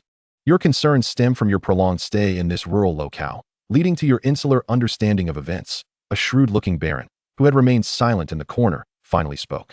He meticulously polished his monocle, drawing the attention of everyone present. "Baron Philip, do you have any insights?" Baron Philip smiled slightly, his eyes behind the lenses sparkling with perceptive acuity. "I wouldn't call it an insight, merely knowledge of certain insider information you are unaware of. My wife's sister is married to another branch of the Kuro family in Hog City, making her the cousin of the newly appointed Kuro patriarch, Rosen." A murmur of low astonishment rippled through the assembly. This connection was far more reliable than their hearsay. "Not long ago, Rosen's cousin, my brother-in-law, directly informed me that Rosen had sought a loan." Baron Philip's voice lowered slightly, pausing for effect. He discreetly glanced around, noticing the nobles eagerly awaiting his words, and his lips curled into a more pronounced smile, reveling in the attention. Consequently, our Baron Rosen was politely shown the door. Furthermore, I've heard that Rosen has been to every family in Hog City that has any ties to the Kuro family. He scanned the room, articulating each word. Consider this. Friends, if he were not truly at his wit's end, would a noble patriarch humiliate himself to beg for money? A chorus of realizations echoed around the room. Oh, so that's it. I thought a mere youth could stir any tempest. The once proud knight's derision intensified. Thus, every penny he spends now is borrowed from others. What a foolhardy individual. We need only sit back and watch him crumble under the weight of his debts. Indeed, Baron Philip nodded, delivering his final verdict. I can assure you, the Kuro family poses no threat. Baron Philip speaks the truth, just as he has stated. Indeed, the previously bearded baron now shook his head in disbelief. Who would have thought that a once mighty bronze family has fallen into the hands of such mediocrity? I have witnessed the decline of a bronze family.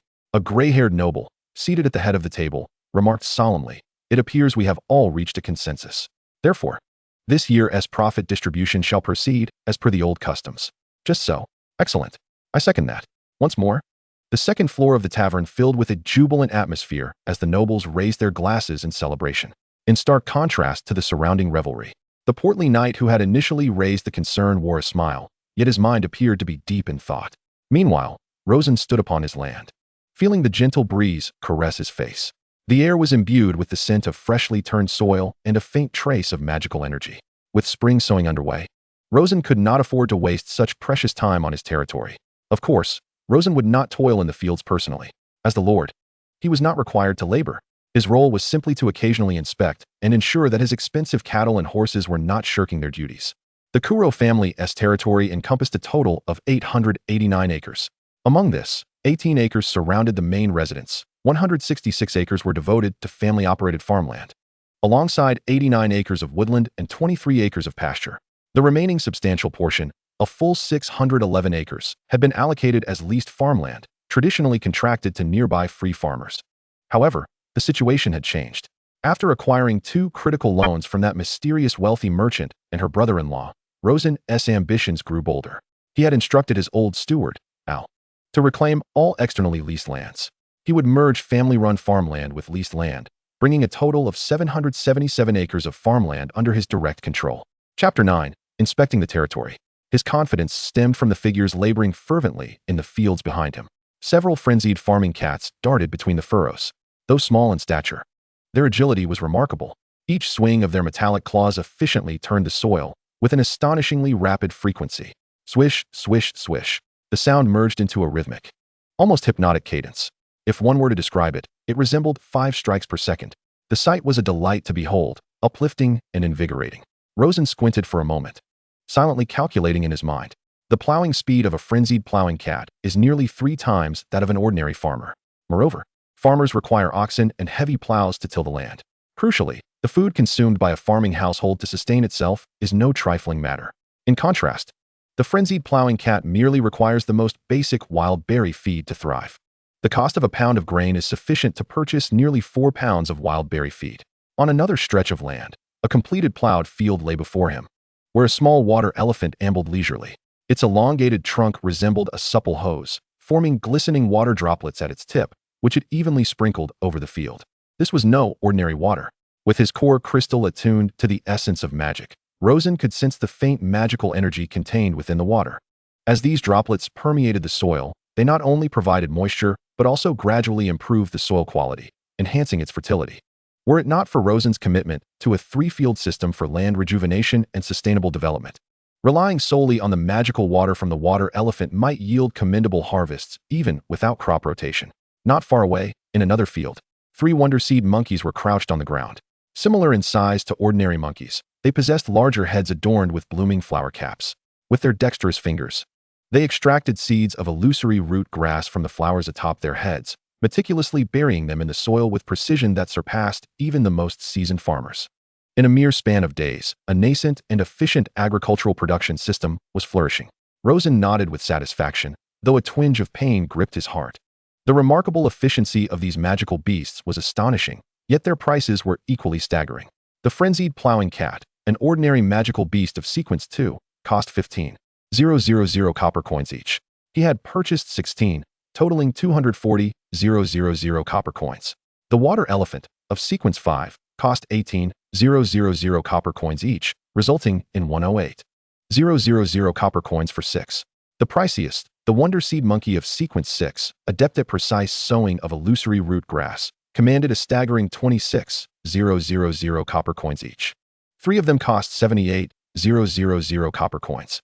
Altogether, these foundational agricultural magical beasts had consumed approximately 450,000 copper coins, equivalent to a full 45 silver tigers. The money lent to him by his thrifty brother-in-law had thus been entirely spent. Rosen believed no noble in the vicinity of Rog Town could rival his extravagance, as he utilized magical beasts for all his arable land. From what he gathered, the local nobility were not so generous. They might employ a few magical beasts for cultivation, but primarily relied on serfs. They would rather let their wealth stagnate than invest in enhancing their territory's income. Rosen had no such concerns. With debts still looming, there was no time for saving. I shall unleash my ambitions, ruthlessly exploit these magical beasts, and earn a fortune. After inspecting the fields, Rosen proceeded to the pasture for further inspection. As he traversed the path, the air was gradually infused with a different aroma. It was a blend of hay, livestock, and a hint of musk, not unpleasant, but rather vibrant with life. In the distance, a cacophony of clucks resonated, lively and bustling. A vast expanse of lush grassland enclosed by brand-new wooden fences unfolded before him. This was the pasture established through the core crystal. At the center of the pasture, the old steward owl was bent over, holding a small wooden bucket, adding something to the feeding trough. His posture no longer bore the crookedness of yesteryears, and his movements exuded a newfound lightness. Sensing Rosen's arrival, Al straightened up and turned. Upon seeing Rosen, the wrinkles on his face smoothed out, transforming into a radiant smile. "Young master." Al hastened toward him, his voice brimming with barely contained excitement as he respectfully bowed. "You have arrived." Rosen nodded, his gaze sweeping across the entire pasture. This ordinary pasture had been erected just days prior using the core crystal adjacent to the breeding pasture. Since learning of the breeding pasture's existence, the old steward had devoted nearly all his spare time to it, caring for the magical beasts with even greater dedication than he did for himself. "How are things progressing, Al?" Rosen inquired. "Well, extremely well, young master." Al's face glowed with excitement as he raised a thin ledger, almost as if showcasing a rare treasure. He opened the ledger, pointing at the records, his voice trembling with enthusiasm. "In just the past few days, we have successfully hatched 2 batches, totaling 10 tiger chickens." The old steward's eyes sparkled with exhilaration as he took a deep breath, striving to steady his emotions. "They are all here, young master. You may inspect them at your convenience." Rosen's gaze drifted past Al to a nearby flock of chickens pecking at the ground. The tiger chickens boasted sleek feathers, their markings vibrant and distinct, exuding vitality as they scurried across the grass. Rosen delved into the core crystal, beginning to examine the newly hatched tiger chickens. Tiger chicken. Sequence number 1. Attributes, none. Level 5. Negative trait. Slowpoke. Cooldown for active skills extended by 15. Golden trait. Charge. Upon entering combat, can unleash a brief burst of speed. Work adaptability. Pasture egg production LV1. Active skill. Iron Mountain Lean. Upon entering melee range, sidesteps to lean against an enemy, inflicting considerable damage. Click to view details. Tiger chicken. Golden trait. Craftsmanship spirit. Work speed 50. Golden trait. Valor 30 attack. Active skill. Iron Mountain Lean. Click to view details. After reviewing the details, Rosen nodded in satisfaction. This batch was quite promising. As the second generation bred from 2 golden trait tiger chickens, many possessed a combination of work and combat traits. This was not a significant issue, as they were still far more valuable than the ordinary individuals available on the market. Chapter 10. Poly Village. An ordinary pasture can accommodate a maximum of 50 magical beasts for production. The plan is to gather a sufficient number first, then gradually replace them with higher efficiency tiger chickens before expanding to another ordinary pasture. Currently, the flock has grown to 35 chickens. According to the market prices in Rog Town, a healthy tiger chicken can fetch at least 9,000 copper coins. The old steward's voice chimed in beside him as he hurriedly calculated in his mind. 35 chickens. That amounts to 315,000 copper coins. Converted, that exceeds 31 silver tigers in value. 31 silver tigers, he murmured, as if the number held a certain enchantment. "Young master, our family's future looks promising." The old steward appeared thoroughly exhilarated. Rosen observed him in silence, a faint smile gracing his lips. Soon, the steward flipped to a new page in the ledger, even more animated as he pointed out something to Rosen. "And eggs. Young master, look at this." Since the establishment of the ordinary ranch in recent days, the egg production of these striped chickens has been incessant. The yield is truly astounding. Almost every single one of them lays a striped egg daily, and some even manage to produce 2 on occasion. AL's finger pointed at the total at the end of the ledger. In just the past 3 days, we have harvested a staggering 105 striped eggs. A full 105 eggs. He raised his head, his eyes ablaze as he gazed at Rosen. A single striped egg can fetch 250 copper coins at the market. That amounts to over 26,000 copper coins for 105 eggs. This is merely the income from 3 days. After my calculations, he forced himself to maintain composure. Yet the tremor in his voice could not be concealed. According to my understanding of striped chickens, they are not like ordinary egg-laying hens. They have specific periods of rest throughout the year. Each month, they experience a rest period of 1 to 2 weeks, but even so, on average, a single hen can produce 170 eggs annually. For 35 chickens combined, the annual yield would approach 1.5 million copper coins. 1.5 million copper coins. The number, uttered by the old steward, left him feeling quite dizzy. The once overwhelming debt that had burdened the family now appeared less insurmountable. As long as they diligently care for these treasures, they will serve as an inexhaustible source of wealth. This is merely the output from the ranch. On the farming side, over 700 acres of land are being vigorously cultivated. After finishing his report, AL's face displayed a hint of confusion. It is rather peculiar, young master. He scratched his graying hair. I can't shake the feeling that these striped chickens seem to be more industrious than the average egg layers. Is it merely my illusion? He looked toward Rosen. Rosen merely smiled, offering no direct response. In due time, when he can replace all the striped chickens with high-efficiency egg-laying breeds, the disparity in production will become even more pronounced. Moreover, this is just the tip of the iceberg of my capabilities. Once I replace all the striped chickens on the ranch with breeds that have high-yield traits, the difference in egg production will be even more striking. He possesses a breeding ranch, and the speed at which he will generate profits will only accelerate, surpassing all expectations. At this moment, the voice of the old steward, tinged with concern, interrupted. However, young master, managing so many magical beasts may require individuals skilled in beast care. Unfortunately, our territory lacks such expertise, and hiring a beast master to work in our domain would entail significant expenses. Rosen, confident, replied, "Do not fret, it will be resolved shortly." Suddenly, a servant rushed to Rosen, reporting, "Young master, the villagers from Poly Village request an audience." Well then, Al paused momentarily, his graying brows furrowing as he struggled to grasp Rosen's train of thought. Is the young master referring to those individuals from Poly Village? How could they possibly have any connection to beast care? Poly Village is composed of the farmers within their estate. Most of these individuals are illiterate. How could they manage beast care? Rosen instructed the servant, "Take them to the open space in front of the manor.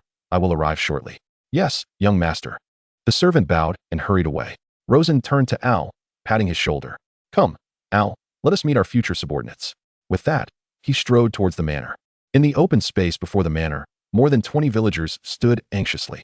Most appeared gaunt and worn, their coarse linen garments patched in multiple places, their eyes reflecting a mixture of fear, numbness, and a glimmer of hope. Children hid behind their parents, timidly peeking out to survey the manor, which loomed before them like a palace. An elderly man, his hair gray and face weathered with age, stepped forward to represent them. Upon seeing Rosen approach, he immediately led the crowd to kneel, their foreheads pressed deeply against the cold earth. "My lord." The old man's voice was hoarse and dry, trembling with emotion. "We beseech your mercy. Please lease us some land." Behind him, a chorus of suppressed sobs arose. "Spring planting has commenced. If we do not receive land soon, we may miss the opportunity to complete our sowing before the season ends. Last year's harvest was poor, and after paying our taxes, the remaining grain will not sustain us for long. If we cannot finish the spring planting, we may face starvation for an entire quarter, and families will suffer. Yes, yes. My lord, we implore you to lease us some land. My lord, we beg you. We are willing to pay higher taxes than before." The desperate pleas penetrated the air, filled with urgency and fear. Rosen listened quietly, his expression inscrutable. Once the cries subsided, he slowly began to speak. "Raise your heads." The villagers hesitated but eventually lifted their gaze, hope flickering in their eyes. Rosen's gaze swept across each face, his voice resonating clearly in everyone's ears. "From this moment forth, I will no longer lease out my lands. All fields shall be cultivated by my household." Those words extinguished the flickering flame of hope that had just ignited. The old man's face turned ashen. Shortly thereafter, some more perceptive villagers raised their hands. "My lord, I can farm your land. I am willing to become your serf. I only ask for a morsel of food for my family." As soon as he spoke, many villagers echoed his sentiment. "Yes, I am willing, my lord. I wish to be your serf. Yet, The response was still a shake of Rosen's head. The villagers' faces paled, and the old man swayed, nearly collapsing to the ground. It is over. This was their last hope. Chapter 11. Neighborly Encounters. Although I do not lack for serfs, I am in need of individuals to work for me. Rosen's next statement left everyone frozen in place. He observed their bewildered expressions and continued. I offer you a job, a long-term position. You will care for my magical beasts, and in return, I will provide you with food. Once the territory is firmly established, I can offer you appropriate compensation. He paused, throwing in the most crucial condition. Moreover, your children, starting at the age of 5, must attend the school I established to learn how to care for magical beasts. I will draft a 20-year contract with you. During the contract period, you and your children will serve me. After 20 years, when the contract concludes, you may choose whether to stay or leave. The open space fell into silence. For them, this contract was far more favorable than serfdom. However, most of them were unaware of what magical beasts were. Many of these creatures appeared monstrous to them, entities to be avoided like venomous snakes. They feared that they would be incapable of fulfilling the young master's tasks, potentially causing him distress. This could equally jeopardize their lives. The villagers exchanged glances, their confusion and hesitation nearly spilling over.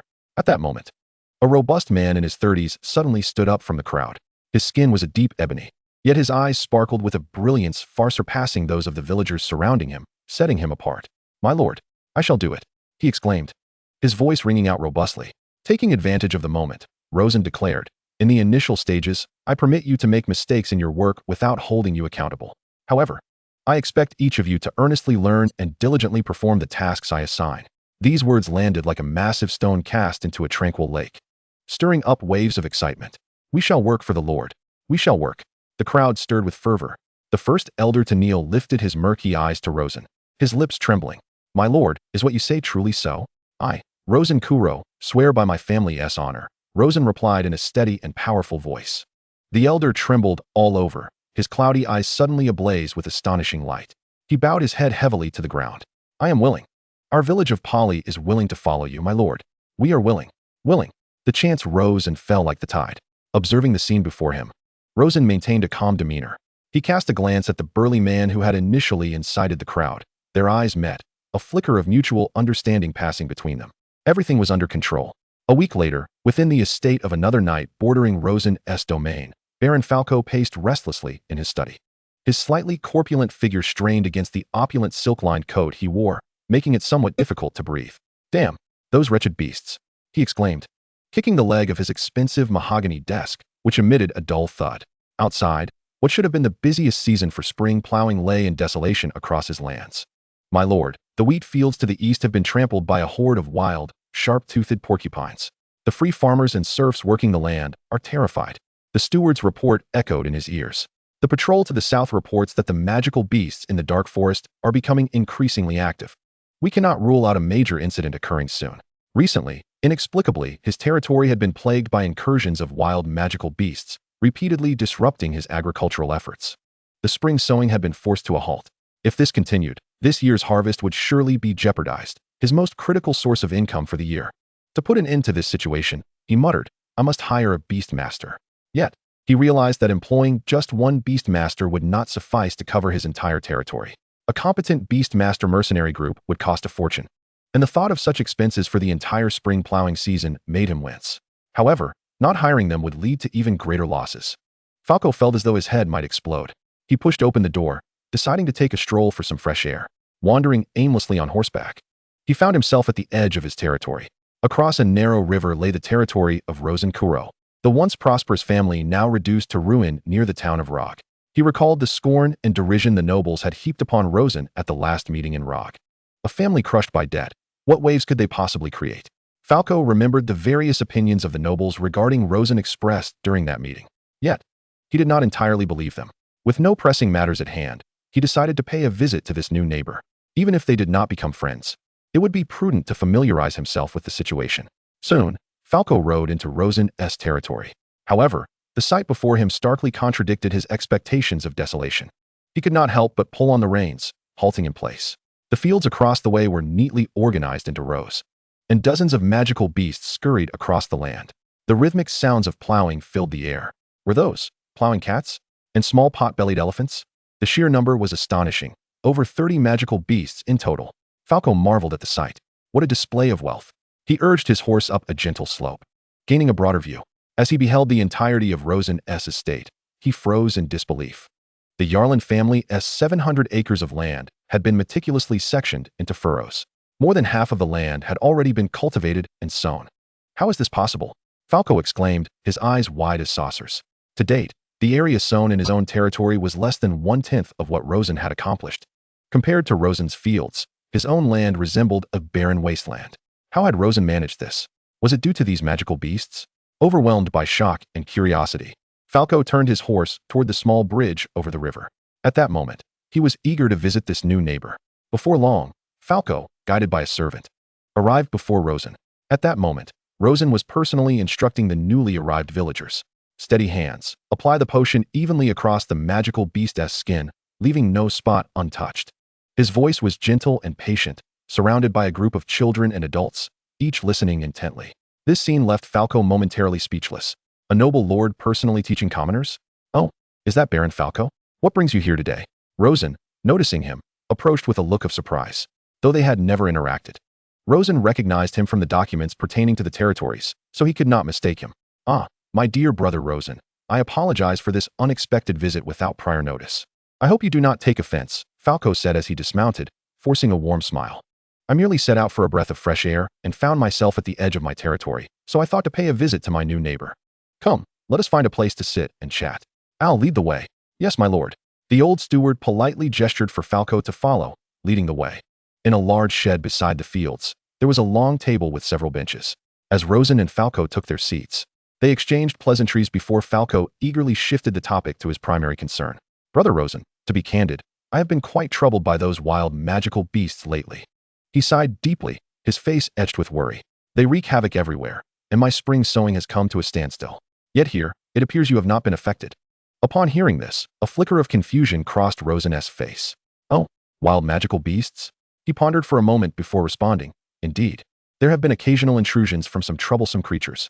However, it seems they have not caused significant disruption. Most of his magical beasts had dealt with the wild intruders before he even noticed, transforming the encounters into valuable experience points for their growth.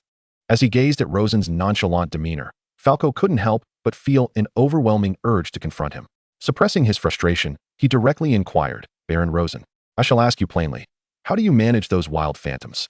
Rosen furrowed his brow in contemplation before breaking into a cheerful smile, recalling the discovery of corpses, followed by the dismemberment of materials and the disposal of the remains. Falco's lips twitched. Was this truly the sort of response one could expect? Nevertheless, he had acquired the answer he sought. These phantoms possessed formidable self-defense capabilities, capable of engaging in combat with the wild phantoms that occasionally emerged. Observing the maniacally industrious farming cats, Falco felt a surge of envy. Before long, a bold idea began to take shape in his mind. Rather than spending exorbitant sums to hire beast tamers, why not? With this thought, a broad smile spread across his face, and his tone became more amiable. Brother Rosen, you see, my land remains barren. Would it be possible to rent some of your splendid phantoms for my use? Rosen regarded him without an immediate response. Falco, nervously rubbing his hands, added with a hint of bashfulness, of course. I assure you, I will offer you a most satisfactory price. I would never let you suffer a loss. Rosen chuckled. Baron Falco is indeed a clever man. I relish dealing with intelligent individuals. In a few days, once the spring sowing in the territory is completed, I can lend you my foundational phantoms. Falco's eyes sparkled with excitement as he exclaimed, This is wonderful. Thank you. I am truly grateful to you, Baron Rosen. Chapter 12. The Thoughts of Baron Falco. Take care, Baron Falco. Falco smiled as he turned back to wave. Quickly vanishing at the end of the path, Rosen withdrew his gaze, and his smile faded. Ow, young master, I am here. The old butler Alabama stepped forward, having stood quietly behind him. During this period, please gather information regarding the occurrences of wild phantoms in the neighboring territories. Our neighbors seem to hold an unusual concern for these wild phantoms, and I fear it may not be as superficial as it appears. I worry that the emergence of these phantoms could signify the onset of significant events, though I lack concrete evidence to confirm this. Therefore, conducting some field investigations and gathering information is imperative. The old butler respectfully replied, Understood, young master. I shall make the necessary arrangements. Rosen turned and walked toward the temporarily erected greenhouse, where the air still retained the refreshing scent of soil and greenery. The servants brought forth a simple lunch of roasted meat, bread, and a bowl of hot soup. He consumed his meal rapidly, his thoughts already wandering elsewhere. Falco's appearance marked a promising beginning. At the very least, the Kuro family had entered the awareness of the local nobility.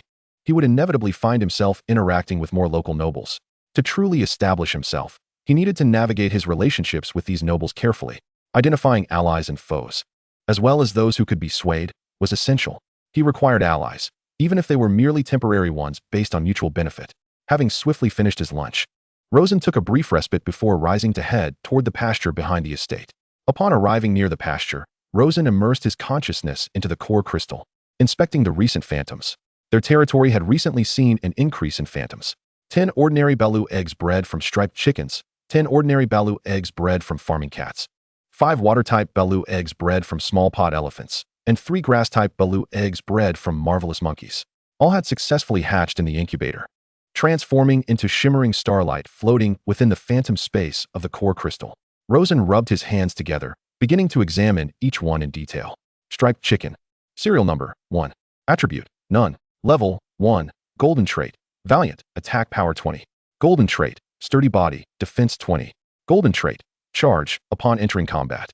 Can unleash a burst of high-speed dash for a short duration. Work adaptability, pasture egg production LV1. Active skill, Iron Mountain lean, upon entering melee range with enemies. The creature can lean against foes, inflicting considerable damage. Active skill, none. This is promising, a triple gold combat chicken. Striped chicken. Serial number, 1. Attribute, none. Negative trait, timid, attack -10. He perused each one, feeling a sense of satisfaction with the recently bred striped chickens. For individuals born negative traits, while 6 possessed golden traits, including 1 triple gold combat chicken, 2 double gold work chickens, and 1 single gold combat chicken. These were the offspring of third-generation breedings, yielding considerably higher quality individuals. Rosen felt a wave of contentment wash over him. Next, he turned to the first-generation farming cats, also 10 in number. Farming cat, serial number, 2. Attribute, none. Level 1. Negative trait, gluttonous, food consumption 10. Negative trait, pessimistic, attack -20. Work adaptability, planting LV1. Rosen was not surprised and continued to examine the next one. 7 consecutive individuals born negative traits. Upon viewing the next one, his eyes brightened. He had struck gold. Farming cat, serial number, 2. Attribute, none. Level 1. White trait, narcissist, work speed 10, defense 10. Golden trait, master planter, planting speed 40. Work adaptability, planting LV1. Male. This one was indeed remarkable and could be utilized for the next generation of breeding. After reviewing the farming cats, Rosen began examining the small pod elephants. The breeding feed for the small pod elephants was scarce in Rog Town, resulting in only 5 being produced. He scrutinized each one, finding no exceptional individuals. This was to be expected. Next, he proceeded to the marvelous monkeys. There were even fewer of these, with only 3, and he did not harbor high hopes. Yet, unexpectedly, as he examined the final one, he stumbled upon a delightful surprise. A bug had emerged, granting a mutated skill, complete with a golden trait. A significant find. Marvelous monkey. Serial number, 6. Attribute, grass type. Level, 1. Golden trait, king of the grasslands, grass attribute attack 20. Golden trait, composed, attack 10, active skill cooldown reduced by 30. Work adaptability, sowing LV1, can sow phantom root grass. Active skill, mutation, seed mine. Skill description, throws a special seed imbued with plant energy into a designated area, which enters a dormant state after a brief delay. When a target makes contact or is struck by an explosive force, the seed detonates, inflicting grass-type damage and applying a brief entanglement effect to enemies within the vicinity. Rosen's breath hitched for a moment. A golden trait, a mutated skill. He fixated on the text on the display, reading it word by word, his heart racing uncontrollably. Seed mine. This is not merely a damage skill. It encompasses scattering, delay, area trigger effects, and entanglement effects. It is, in essence, a flawless skill for regional blockade and control. Invincible, not to mention, it boasts 2 splendid golden enhancements to combatabilities. Ha! Woohoo! Liftoff. Rosen could not help but shout skyward, his eyes brimming with astonishment. This marvelous species of monkey is perfectly suited to be cultivated as a main combat beast. Initially, he had contemplated relying solely on a few battle chickens, as the combat power of the beasts in his territory was insufficient. However, it seems he can now nurture numerous war monkeys in the future. With a heart full of satisfaction, Rosen departed from the breeding farm. Meanwhile, Baron Falco's horse finally set hoof upon the land of his own territory. The vibrant and orderly fields across the river were still etched in his mind. Turning back to behold the desolate and chaotic scene within his own domain, an overwhelming sense of disparity surged within him. He irritably dismounted, tossing the reins to a servant who approached. "My lord," the steward hurriedly arrived, his face etched with worry. "The serfs in the east are complaining again. They dare not venture into the fields. They claim those boar-like monsters could emerge at any moment and take their lives." Falco waved his hand, interrupting him. "I understand." Unlike his usual explosive temper, he silently retreated to his study, closing the door, isolating himself from the external clamor. Falco poured himself a glass of red wine and downed it in one gulp. The icy liquid slid down his throat, yet it failed to extinguish the fervor within his heart. In his mind, the scene of meeting Rosen replayed incessantly. That young man was entirely different from what he had envisioned. What did the nobles of Rogertown say about him? A hapless dog crushed by debt? A fool living day by borrowing from Peter to pay Paul? Nonsense. Falco cursed inwardly. Indeed, hearsay is unreliable. One must truly meet to gain insight. He was a person who valued benefits and efficiency. Leaning back in his chair, his fingers unconsciously drummed upon the table. He began to reassess Rosen. Unlike those entrenched nobles, who spoke with insincere honor and etiquette while harboring ulterior motives, Rosen was clear in his objectives, driven solely by profit. As long as one could present him with a satisfactory offer, matters would be easily negotiated. Such individuals are, in fact, not difficult to deal with. Falco recalled Rosen's land. Based on his inquiries, Baron Rosen had not leased out land this year. It was entirely cultivated by his beasts. According to his estimates, Rosen's estate boasted at least 700 acres of arable land. Astonishingly, a significant portion of it could be completed in less than half a month. Such efficiency he had only heard of from the wealthiest families within the core circles, but never from the surrounding nobles achieving such swiftness. He surmised that the agricultural conditions of the nobles near Rogertown were likely quite similar to his own. This spring's grain harvest would undoubtedly suffer a substantial decline. Yet, Baron Rosen's territory appeared unaffected. A reduction in total yield translates to higher prices. Baron Rosen's grain harvest this quarter would likely be astonishingly high. Falco could almost foresee the Kuro family firmly establishing themselves in Rogertown, becoming a significant presence. A rising neighbor, both perceptive and affluent. Should he truly offend him for a meager share of the town's paltry profits? The answer was self-evident. If he heeded the voices of those loud nobles in Rogertown, he would be utterly foolish. Comparing the prospect of befriending such a potentially boundless neighbor to those trivial gains was utterly inconsequential. A powerful neighbor could become a steadfast ally, while a hostile neighbor might transform into a volatile bomb at any moment. With this realization, Falco's irritability dissipated entirely. He rose, walked to the door, and pulled it open. The steward was anxiously waiting outside. "My lord, convey my orders." Falco's voice had grown considerably steadier. "Calm the serfs and inform them that the issues will soon be resolved." He paused, adding, "Additionally, go to my storeroom and select a fine piece of silk, along with 2 barrels of AA-grade wine." The steward hesitated, perplexed by the baron's intentions. "My lord, what is this for?" A warm smile spread across Falco's face. "In a few days, I shall pay a formal visit to our new neighbor, Baron Rosen Kuro, and personally present a gift for our meeting, along with the rent for the beasts." Chapter 13, The Tournament. Sunlight streamed through the window, perpetually laden with flattery as if it were their sole purpose, casting a bright patch of light upon the heavy oak floor of the study. Rosen set down his quill, rubbing his aching temples. Before him lay a stack of documents, population statistics, estimated grain outputs, and meticulous accounts of expenditures. Everything was just beginning, and various issues required his direct oversight and approval. In addition, he had to regularly set aside time to train those caretakers of the beasts who were still learning. After all, at this nascent stage, there were numerous financial demands, and he was reluctant to entrust the education of those farmers to anyone else. Alas, poverty still plagued him. Tap, tap, tap. The door to the study was gently knocked upon. "Come in," Rosen replied without looking up. Old Steward Al entered, bearing a steaming cup of barley tea. He gently placed the tea beside Rosen, observing the dark circles beneath his master's eyes with a look of concern. "My lord, you have been shut in here for several days. There is too much to attend to. I cannot ignore it," Rosen replied, lifting the cup. The warm liquid flowed down his throat, alleviating some of his fatigue. The old steward bowed slightly. "While the affairs of the territory are undeniably important, your health is equally essential." He paused, continuing, "Today, the nobles of Rogertown are hosting a tournament at Baron Philip's estate, and nearly all the esteemed nobles of the town are expected to attend. We have also received an invitation. Would you care to attend, perhaps as a means to relax?" Rosen's fingers traced the smooth surface of the bronze cup. "A tournament?" He felt a flicker of interest. What are the stakes? The victor will receive a complimentary entry ticket to tonight's dinner at Baron Phillips, along with a prize of 60,000 copper pigs, Al replied. 60,000 copper pigs was not a significant sum for Rosen at present. It could only be deemed a meager consolation. However, the dinner invitation presented a splendid opportunity to make an appearance and establish a rudimentary connection with the surrounding families. He could gain a basic understanding of who might align with him, like Baron Falco, and who would be competitors.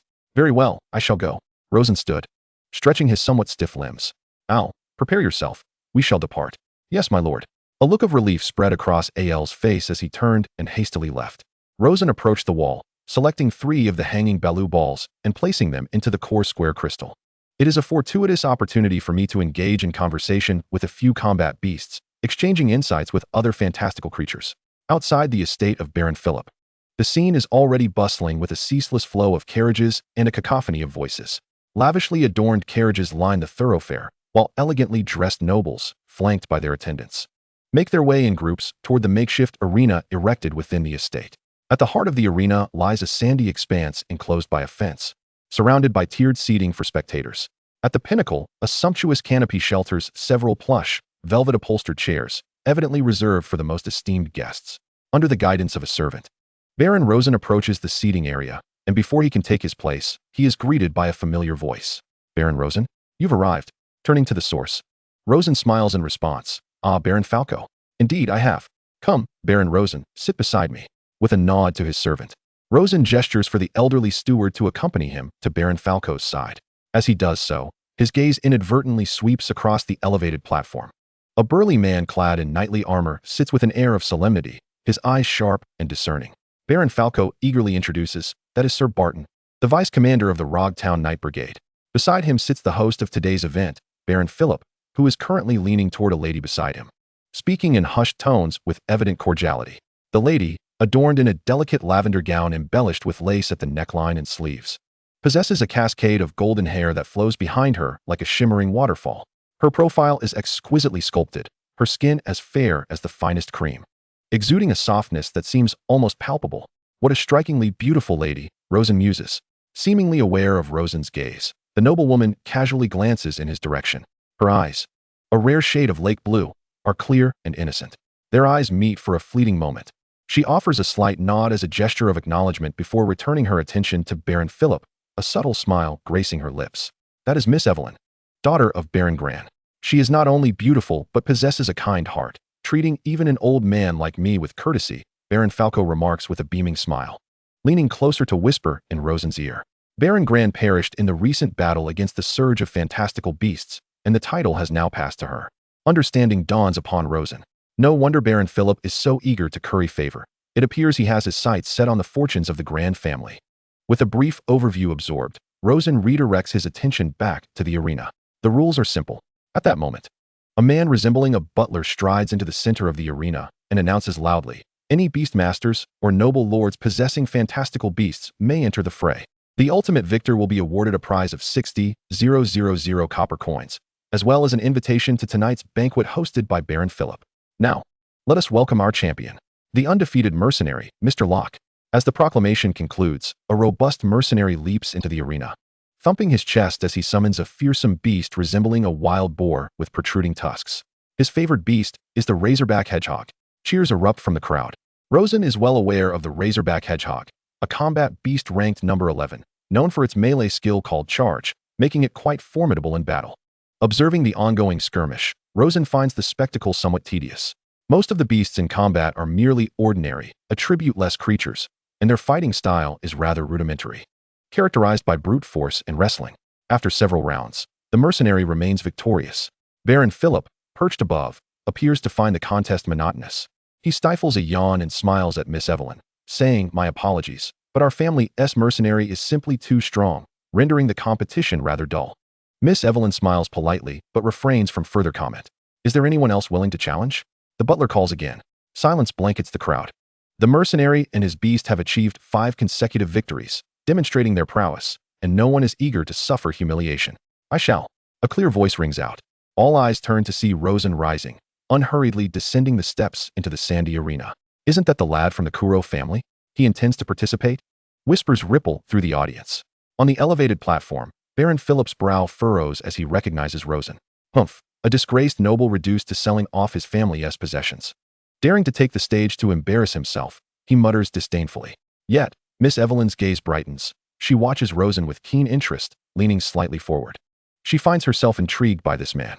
With delicate features, a tall and muscular frame, he possesses a steady demeanor distinct from other young nobles of Rog Town. In short, he is rather handsome. The mercenary regards Rosen with a contemptuous glance, yet maintains a facade of politeness. Noble Baron, I urge you to reconsider before stepping into the arena. Ignoring the warning, Rosen calmly retrieves his ball of barrow. Come forth. A flash of white light erupts, revealing an ordinary-sized, feathered creature with a yellow and black striped pattern, a tiger-striped chicken, standing in the arena. Cluck, cluck. The chicken tilts its head in confusion, seemingly bewildered as to why it has been summoned to this place.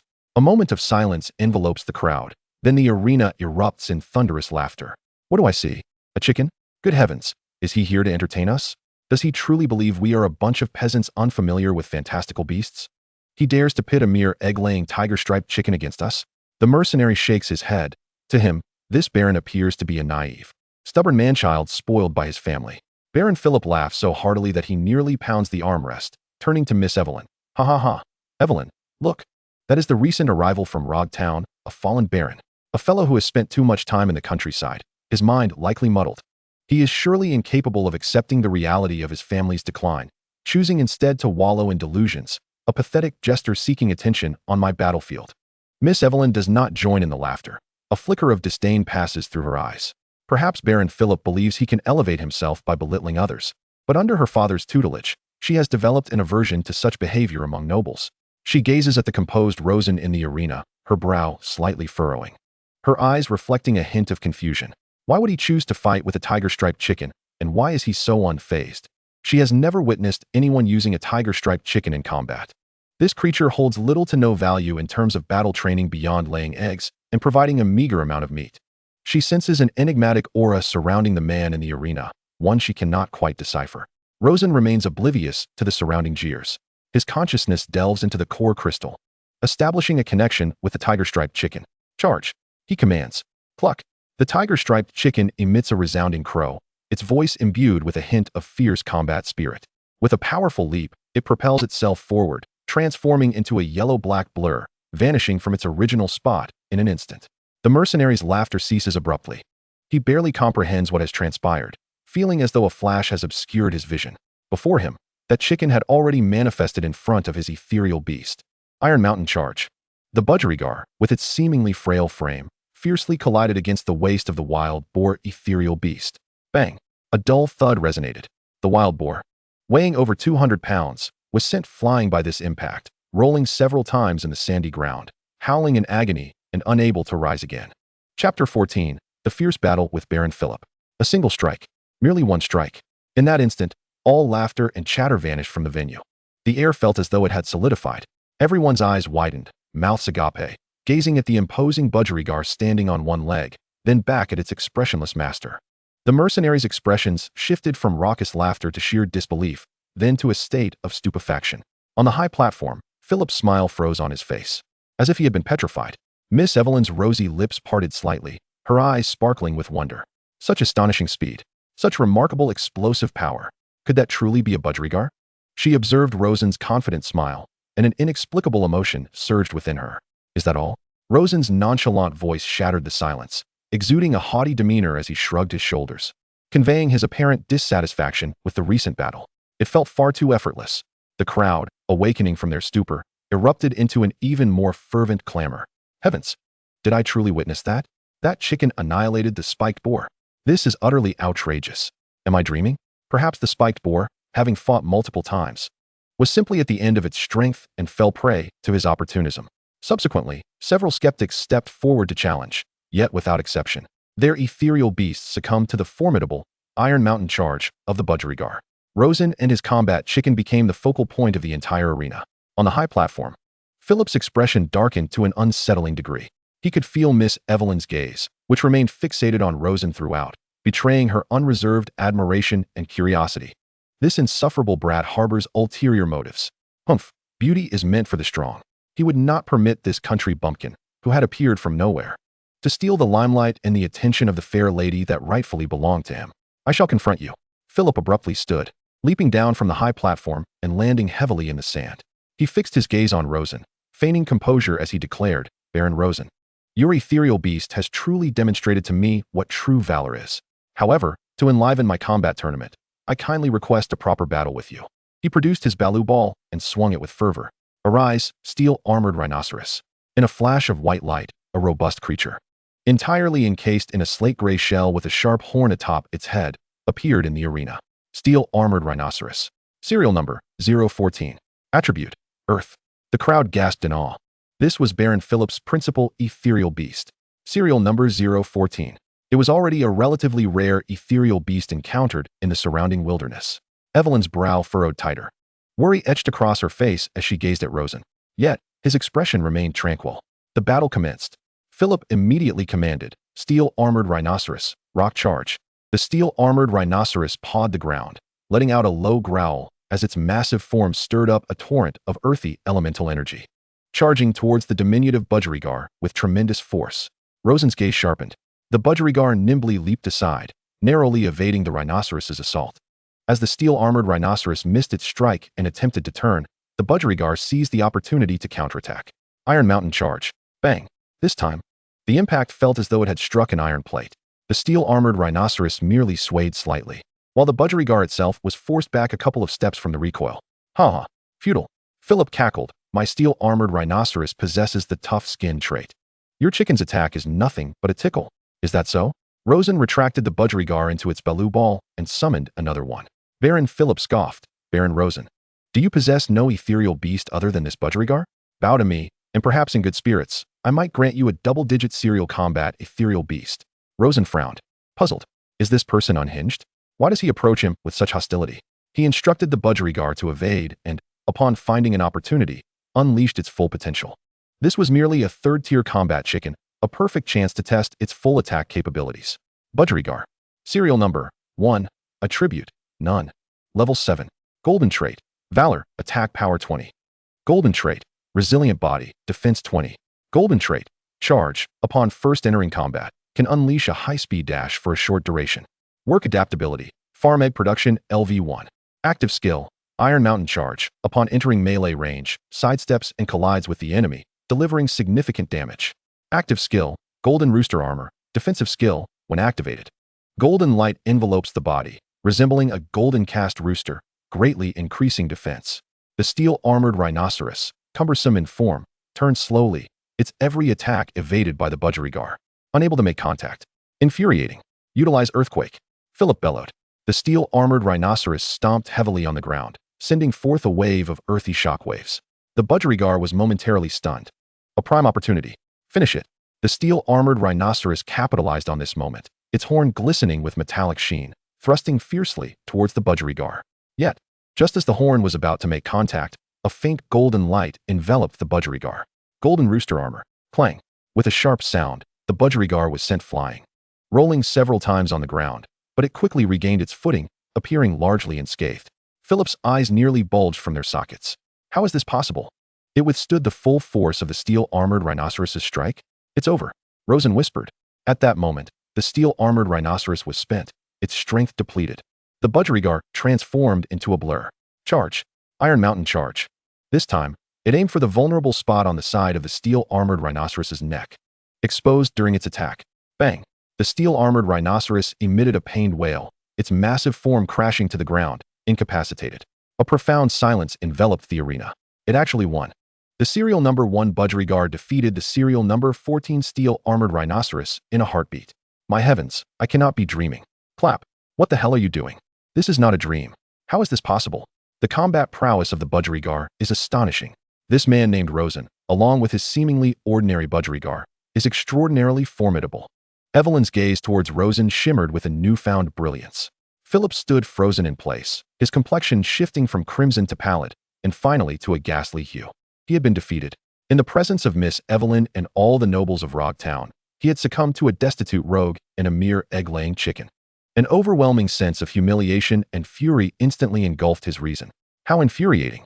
Philip's expression contorted into a grimace as he retrieved the fallen steel-armored rhinoceros and produced another Baluru. This particular Baluru was distinctly different, adorned with luminescent green patterns, emanating a subtle wave of energy. Arise, Shatterrock Dragon, a pillar of earthy yellow light, several times more potent than before, shot into the sky, accompanied by a faint draconic aura, a beast far larger than the steel-armored rhinoceros, with a dark red body, a back bristling with menacing bony spikes, and visible streams of energy swirling around its horn, roared into the arena. Shatterrock Dragon. Serial number 18. A formidable sense of pressure enveloped the venue, causing nearby spectators to struggle to breathe. Good heavens, it is the Shatterrock Dragon of serial number 18. Baron Philip has actually summoned it. That young scion of the Kuro family is doomed now. Rosen observed the rampaging Shatterrock Dragon with quiet contemplation.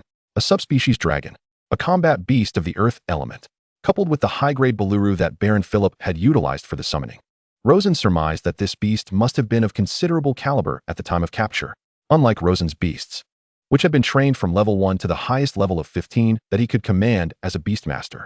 The Shatterrock Dragon had likely been downgraded to the limit that Baron Philip could wield. He extended his hand, recalling the now fatigued tiger-skinned chicken back into its Baluru. Well done, rest well. Then, amidst the astonished gazes of all, he produced a third Baluru. It's your turn now. A flash of white light revealed a diminutive monkey, its emerald fur glistening and trailing a lengthy tail, appearing in the arena. Upon seeing the monkey, Philip was momentarily taken aback, then erupted into hysterical laughter. Ha! After the chicken, now a monkey? Baron Rosen, do you not have the means to procure a proper combat pet? Shatterrock Dragon. Crush it into pulp. Charged with fury, the Shatterrock Dragon unleashed a deafening roar, its hooves igniting with crimson flames, causing the ground to tremble beneath its charge. Faced with this earth-shattering assault, the nimble monkey remained unfazed.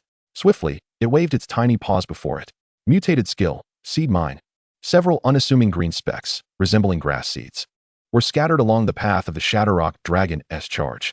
The Shatterrock Dragon paid them no heed, its gaze solely fixed upon the diminutive foe. In the next moment, its forehooves stepped into the minefield. Boom! The first seed mine detonated. A burst of potent grass energy erupted. Green vines instantaneously sprang from the ground, ensnaring its forehooves.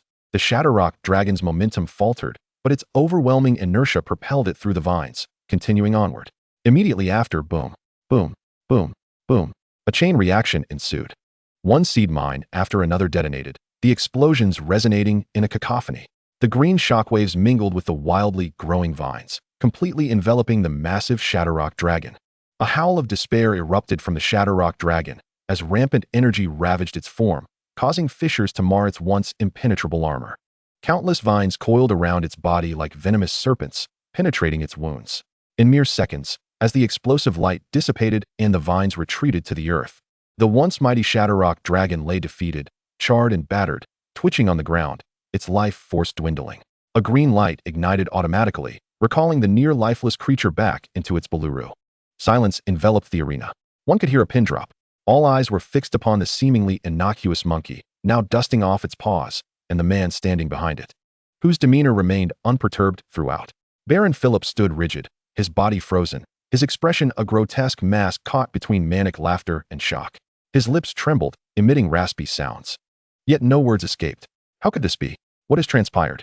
Where is my formidable Shatterrock Dragon? Chapter 15. The Triumph of Victory. The nimble monkey scratched its head adorned with a flower bud cap, casting a puzzled glance at the now-vanished Shatterrock Dragon.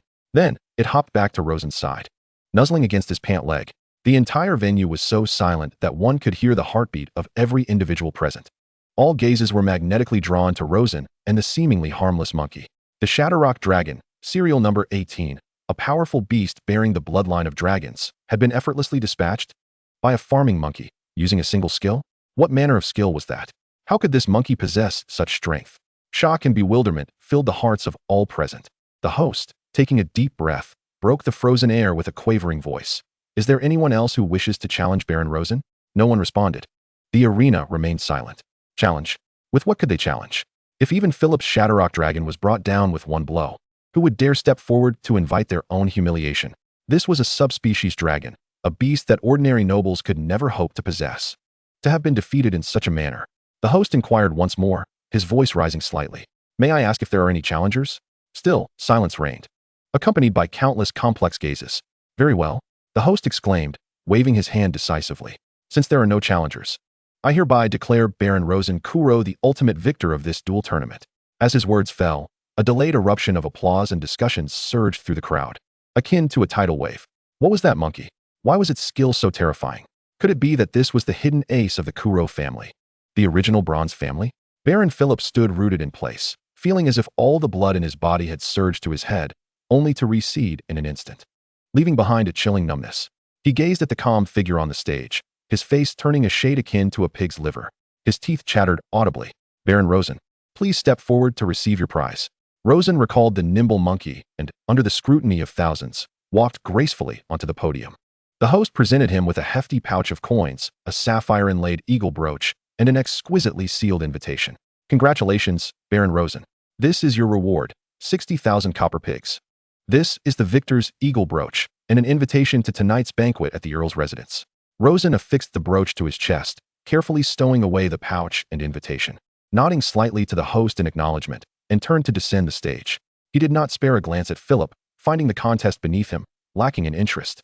As he walked back to his seat, he pondered how best to develop his territory.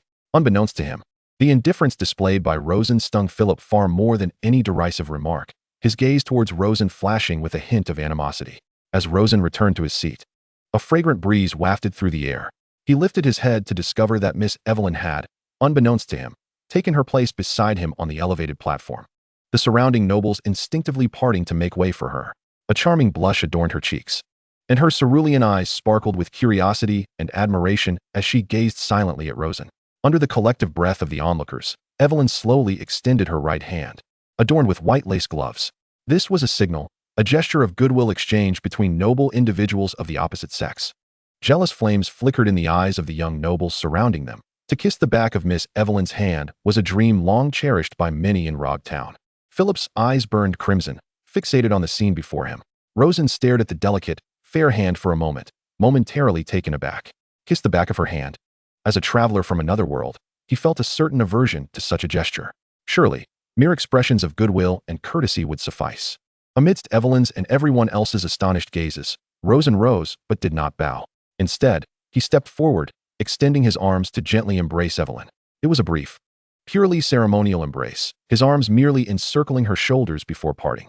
"It is a pleasure to meet you, Lady Evelyn," Rosen said, stepping back with a gentle smile. The air in the entire area seemed to freeze. Evelyn stood there, her face flushed with embarrassment, the color swiftly creeping to her ears, her heart skipping a beat. In all her years, no man had ever dared to make such a bold move before her in public. Yet, oddly enough, the embrace was so clean and decisive that she found herself unable to summon any reason to be angry. Suppressing her inner turmoil, she composed herself and adjusted her gown. "Baron Rosen, it is a pleasure to make your acquaintance." They both took their seats and began to exchange pleasantries. Evelyn quickly steered the conversation towards her true interest. "Your battle beasts are quite remarkable. Might I have the pleasure of seeing them again?" "Of course," Rosen replied with a smile. Retrieving the Baru ball containing the three-striped tiger chicken, in a flash of white light, the lively battle chicken appeared before them, tilting its head curiously at Evelyn. "Oh!" Stars seemed to sparkle in Evelyn's eyes as she cautiously crouched down, extending her hand. The tiger chicken, sensing her goodwill, did not shy away but rather approached her, nuzzling its fluffy head against her palm. How adorable! Truly delightful! Unable to contain herself, Evelyn scooped up the tiger chicken, cradling it tightly, rubbing her cheek against its soft feathers. The sheer delight on her face stood in stark contrast to her usual regal elegance. Rosen watched the scene unfold, his heart stirred, and turned his gaze away to admire the scenery. After a moment, Evelyn reluctantly lifted her head, her eyes filled with anticipation as she looked at Rosen. "Baron Rosen, may I inquire if it is possible to purchase a tiger chicken like this?" Rosen's eyes instantly brightened. However, before he could respond, a gentle voice interjected from the side. "Baron Rosen, please forgive my intrusion." Both turned to see Baron Falco, who had somehow appeared beside them, a sincere smile gracing his face. In truth, he had been there all along. "I understand that interrupting you at this moment is quite rude, but if possible, I too would like to purchase a tiger chicken from you." Baron Falco's gaze fell on the chicken in Evelyn's arms before shifting back to Rosen. "The one that first appeared would be splendid, but no, that one is also very fine." A smile crept across Rosen's lips. Initially thinking attending this competition was a waste of time, he now perceived it as an extraordinarily effective product launch. He had the opportunity for substantial profit. At that moment, the host on stage had finished distributing the rewards for the top 5 competitors and cleared his throat. drawing the audience's attention back to the elevated platform. Ladies and gentlemen, may I have your attention, please? As per tradition, let us offer our warmest applause as we invite the champion of this competition, Baron Rosen, to the stage to deliver his victory speech. The applause thundered. Rosen offered a sheepish smile to Evelyn and Falco before directing his gaze to the podium. This was his opportunity. He returned the tiger chicken to the Baru ball and, under the scrutiny of the crowd, ascended the symbolic platform of victory for the second time. This time, his mindset was entirely different from when he had received his award. Standing at the center of the stage, he surveyed the faces of every noble in the audience. Clearing his throat, his voice resonated through the amplification magic array, reaching every corner of the venue. Thank you all for allowing me the opportunity to speak. His opening was straightforward and direct. First and foremost, I would like to express my gratitude to Baron Philip for hosting today's grand event. Without him, I would not be standing here today. He continued, I must thank Baron Philip once more. Without his, shall we say, rather unfortunate combat tactics, the strength of my battle beasts would not have been highlighted, and I would not have had the chance to address you all from this platform. Lastly, he concluded, and once again, my thanks to Baron Philip. Without his support, I would not be standing at such a lofty height to speak with you today. Rosen was unafraid of offending anyone. After all, Philip was the one who had initiated the trouble. Laughter erupted from the audience like thunder, as they had never before heard such a charged speech. Lady Evelyn covered her mouth, doubled over with laughter. Many were curious as to why his tiger chicken differed from their understanding. Why does my striped chicken outclass those you are familiar with? Why can my marvelous monkey shatter the formidable rockbreaker rhino in a single strike? Rosen's tone shifted, piquing everyone's interest. The answer is simple. Because they are not ordinary battle beasts. He raised a Baru ball in hand. Each of my beasts has undergone the special cultivation process of the Kuro family. You have witnessed it yourselves. While their serial numbers may not be high, their potential and strength far exceed the typical offerings in the market. He was confident that Baron Philip could attest to this. Should you have any questions, feel free to seek answers from Baron Philip. Now, returning to the matter at hand. As you have seen today, my tiger chicken not only possesses formidable combat skills, but also defensive abilities. Likewise, my marvelous monkey boasts unique combat skills, the power and efficacy of which require no elaboration. A hint of a smile graced Rosen's lips, his voice laced with fervor. However, these represent merely a fraction of my battle beasts. Trust me, my friends, no one understands battle beast cultivation better than I do, and as your friend, I shall share my powerful beasts with you. In the near future, I will be holding an unprecedented battle beast auction in Rog Town. At that time, I will present a collection of beasts akin to those I showcased today, or even of superior quality, for public auction. The crowd erupted in excitement. Rosen's words detonated like a thunderclap amidst the crowd, igniting an instantaneous fervor throughout the venue. An auction? Was he to auction off that exquisite tiger skin chicken? My heavens! Are there even finer specimens? Baron Kuro, when will it take place? Where is it to be held? I wish to reserve one immediately. May I place a deposit? Countless nobles and merchants rose from their seats, fervently waving their arms towards the dais, vociferously shouting, fearful that their voices would be drowned out. Baron Philip, listening to the fervent clamors around him and gazing upon the man stirring the tempest upon the platform, trembled with rage. He had lost in the contest, suffered humiliation, and now this Rosen sought to overshadow him in the limelight. He longed to pin Rosen to the ground and deliver a sound thrashing. Yet, he found himself utterly powerless. As one of the organizers of this contest, he could not afford to disrupt the atmosphere at this moment, for that would offend all the nobles present. Chapter 16, The Banquet. As night descended, Baron Philip's grand estate shimmered with light. Luxurious crystal chandeliers hung from the soaring dome, their brilliance cascading across every inch of the smooth floor, reflecting the opulence of the nobles' resplendent garments and dazzling jewels. The air was thick with the aroma of roasted meats, the scent of ladies' perfumes, and the rich bouquet of expensive red wine. Clad in a tailcoat, Rosen donned the only respectable attire in his wardrobe, a relic bequeathed to him by the original owner. Upon entering the hall, he was promptly greeted. Baron Rosen, over here. A gentle voice called from the side. Turning, Rosen beheld Baron Falco, who had changed into a well-tailored deep blue suit, exuding vitality and competence. Baron Falco, Rosen raised his glass. What brings you here? Did you not abstain from the contest? Falco shrugged. Most of those present did not participate in that contest either. Such soirees are open to any noble of standing, and even those with means hope to entice others to attend. But without him, Rosen understood. Either his displayed prowess was insufficient, or a faction of the nobles from Rog Town were unwelcoming. Come, allow me to introduce you to a few acquaintances, Falco warmly urged. This is Baron Buck, whose domain is rich in ordinary minerals, and whose temperament is as foul and unyielding as his ores. A burly, unkempt old baron nodded at Rosen and grumbled. Your phantom beast is quite impressive. Rosen smiled in response. You flatter me, Baron Buck. This is Knight Raymond, the largest supplier of cotton in Rogtown. A portly, affable middle-aged man extended his hand. Baron Kuro, your phantom beast is truly eye-opening. We must have a chat sometime. Of course, Rosen replied, shaking his hand. After the handshake, Rosen felt a gaze upon him and turned to see a young man not far off, holding a wine glass, scrutinizing him with a piercing look. Falco lowered his voice. That is Baron Carl. After considerable scheming, he has secured a share of the Rogtown market and established himself here. He holds a strong grudge against you. Noticing Rosen's gaze, Baron Carl arrogantly lifted his chin, his eyes filled with disdain and unmasked hostility. Rosen averted his gaze, mentally labeling this individual as a mere irritant. This irritant seemed intent on making his animosity known. Alas, he was too young. Falco then introduced Rosen to various prominent nobles and families within Rogtown. The banquet served as a microcosm of the upper echelon of Rogtown's aristocracy, each with their own little circles, engaging in conversation. Just then, the crowd suddenly hushed and parted, creating a pathway. Amidst the bustling throng, a stunning figure emerged, radiating like the full moon in the night sky. She glided through the crowd, seemingly untouched by the surrounding clamor, each step exuding grace and poise. Evelyn's attire that evening was particularly striking. She wore a moon-white off-shoulder gown, its cut perfectly accentuating her slender waist and elongated legs. The hem of the gown was adorned with delicate silver crystals, twinkling softly under the light, reminiscent of the stars scattered across the night sky, bestowing upon her an air of mystery and allure. As she approached Rosen, their eyes met. Evelyn's gaze sparkled under the illumination, akin to a crystal-clear lake, reflecting tenderness and charm. Baron Rosen, we meet again. Her voice was soft, imbued with a unique rhythm. It is a pleasure to see you, Lady Evelyn.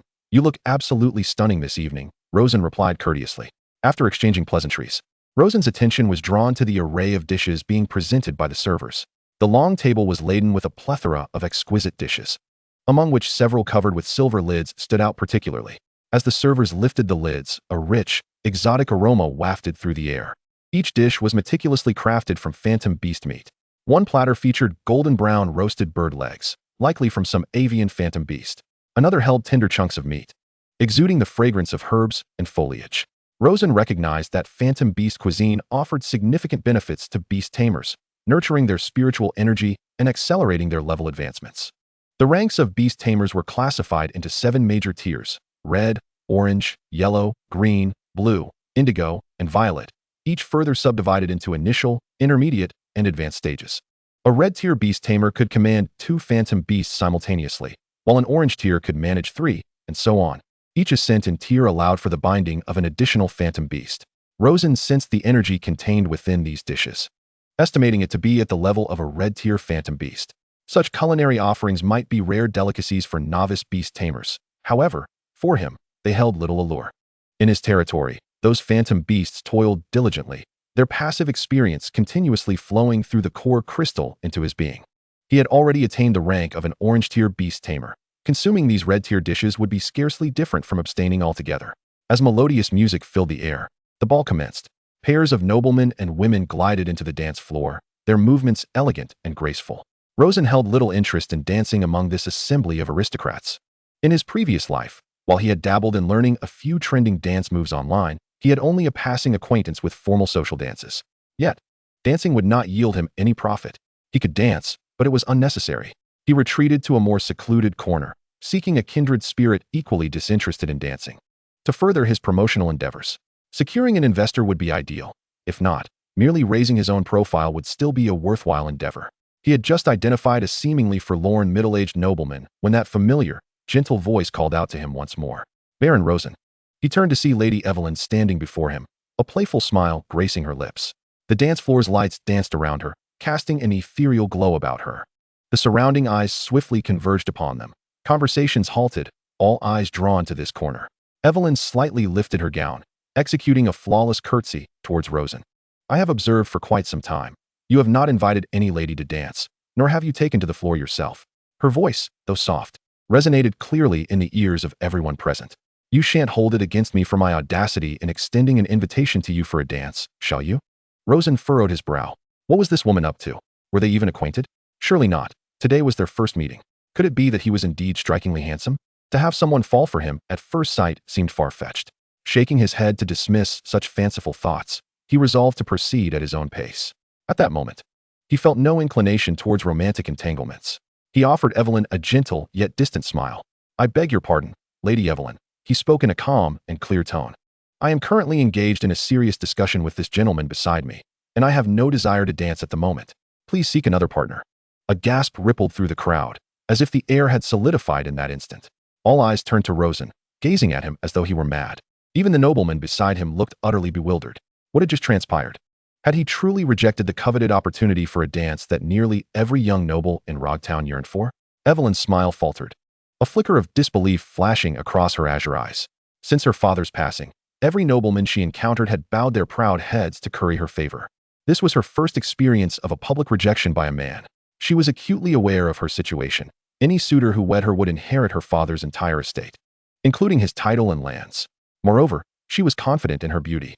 "Well, what a pity," she replied with a nod, uttering not another word, as she gracefully turned away and sauntered back to the edge of the dance floor. Yet, as she turned her back to the crowd, a glimmer of unprecedented excitement sparkled in her beautiful eyes, and her lips curved into a subtle smile. "How intriguing, Baron Rosen, was it? I wonder if the true you can indeed pique my interest. If you are genuinely an intriguing person, I would not be averse to granting you the opportunity to become acquainted." Of course, these thoughts remained unspoken, confined to her mind. Meanwhile, at the other end of the banquet, Baron Philip fixated on the scene before him. Witnessing Evelyn's eyes sparkle, her lips lift in a smile, and a faint flush grace her cheeks, he could not contain his frustration, gripping his goblet tighter until it threatened to shatter. The wine within trembled, mirroring the turmoil within Philip's heart. This man, could he not simply succumb to misfortune and perish here? For tonight, he had donned an exquisitely tailored suit from a renowned tailor. He had personally overseen the selection of the finest vintage wines from the cellar. He had even bribed the musicians to play her favorite tune when he invited Evelyn to dance. Yet, she had coldly rejected him with a simple, "I am a bit tired." And now, this woman had the audacity to invite Rosen. Truly, she was insufferable. To spurn my advances and instead extend an invitation to that hopeless wastrel. What was even more intolerable was Rosen's outright refusal. The object of his longing was effortlessly seized by another and discarded like refuse. The humiliation and rage he felt surpassed even the indignity of being vanquished in the duel earlier that day. Gazing at Rosen's calm countenance, he perceived a silent mockery.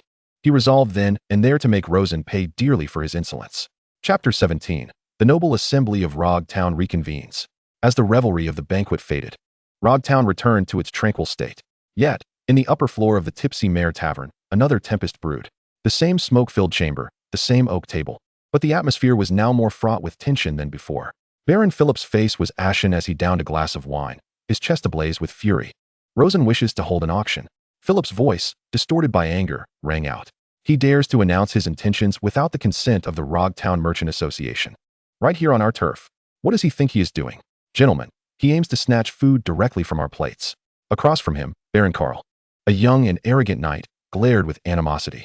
This meeting had been convened by both Philip and Karl to rally the merchants. Karl shared Philip's disdain for Rosen. "I have long maintained that this fellow is a menace." Karl slammed his fist on the table. "This is nothing short of a challenge to our noble customs. It is akin to declaring war upon us."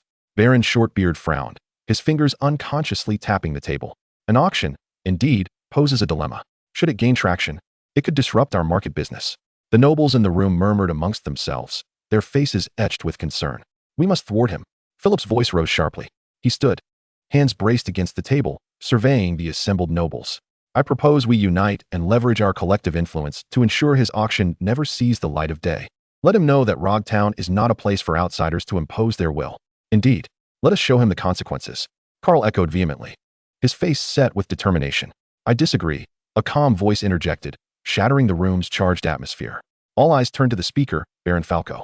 He lounged in his chair, toying with an empty wine glass, his demeanor incongruous with the surrounding tension. Philip's eyes narrowed, exuding a dangerous glint. "Baron Falco, what do you mean by that? Are you advocating for that outsider?" "I am not advocating for anyone. I simply wish to impart a notion." Falco set down the glass, his gaze sweeping across the assembly.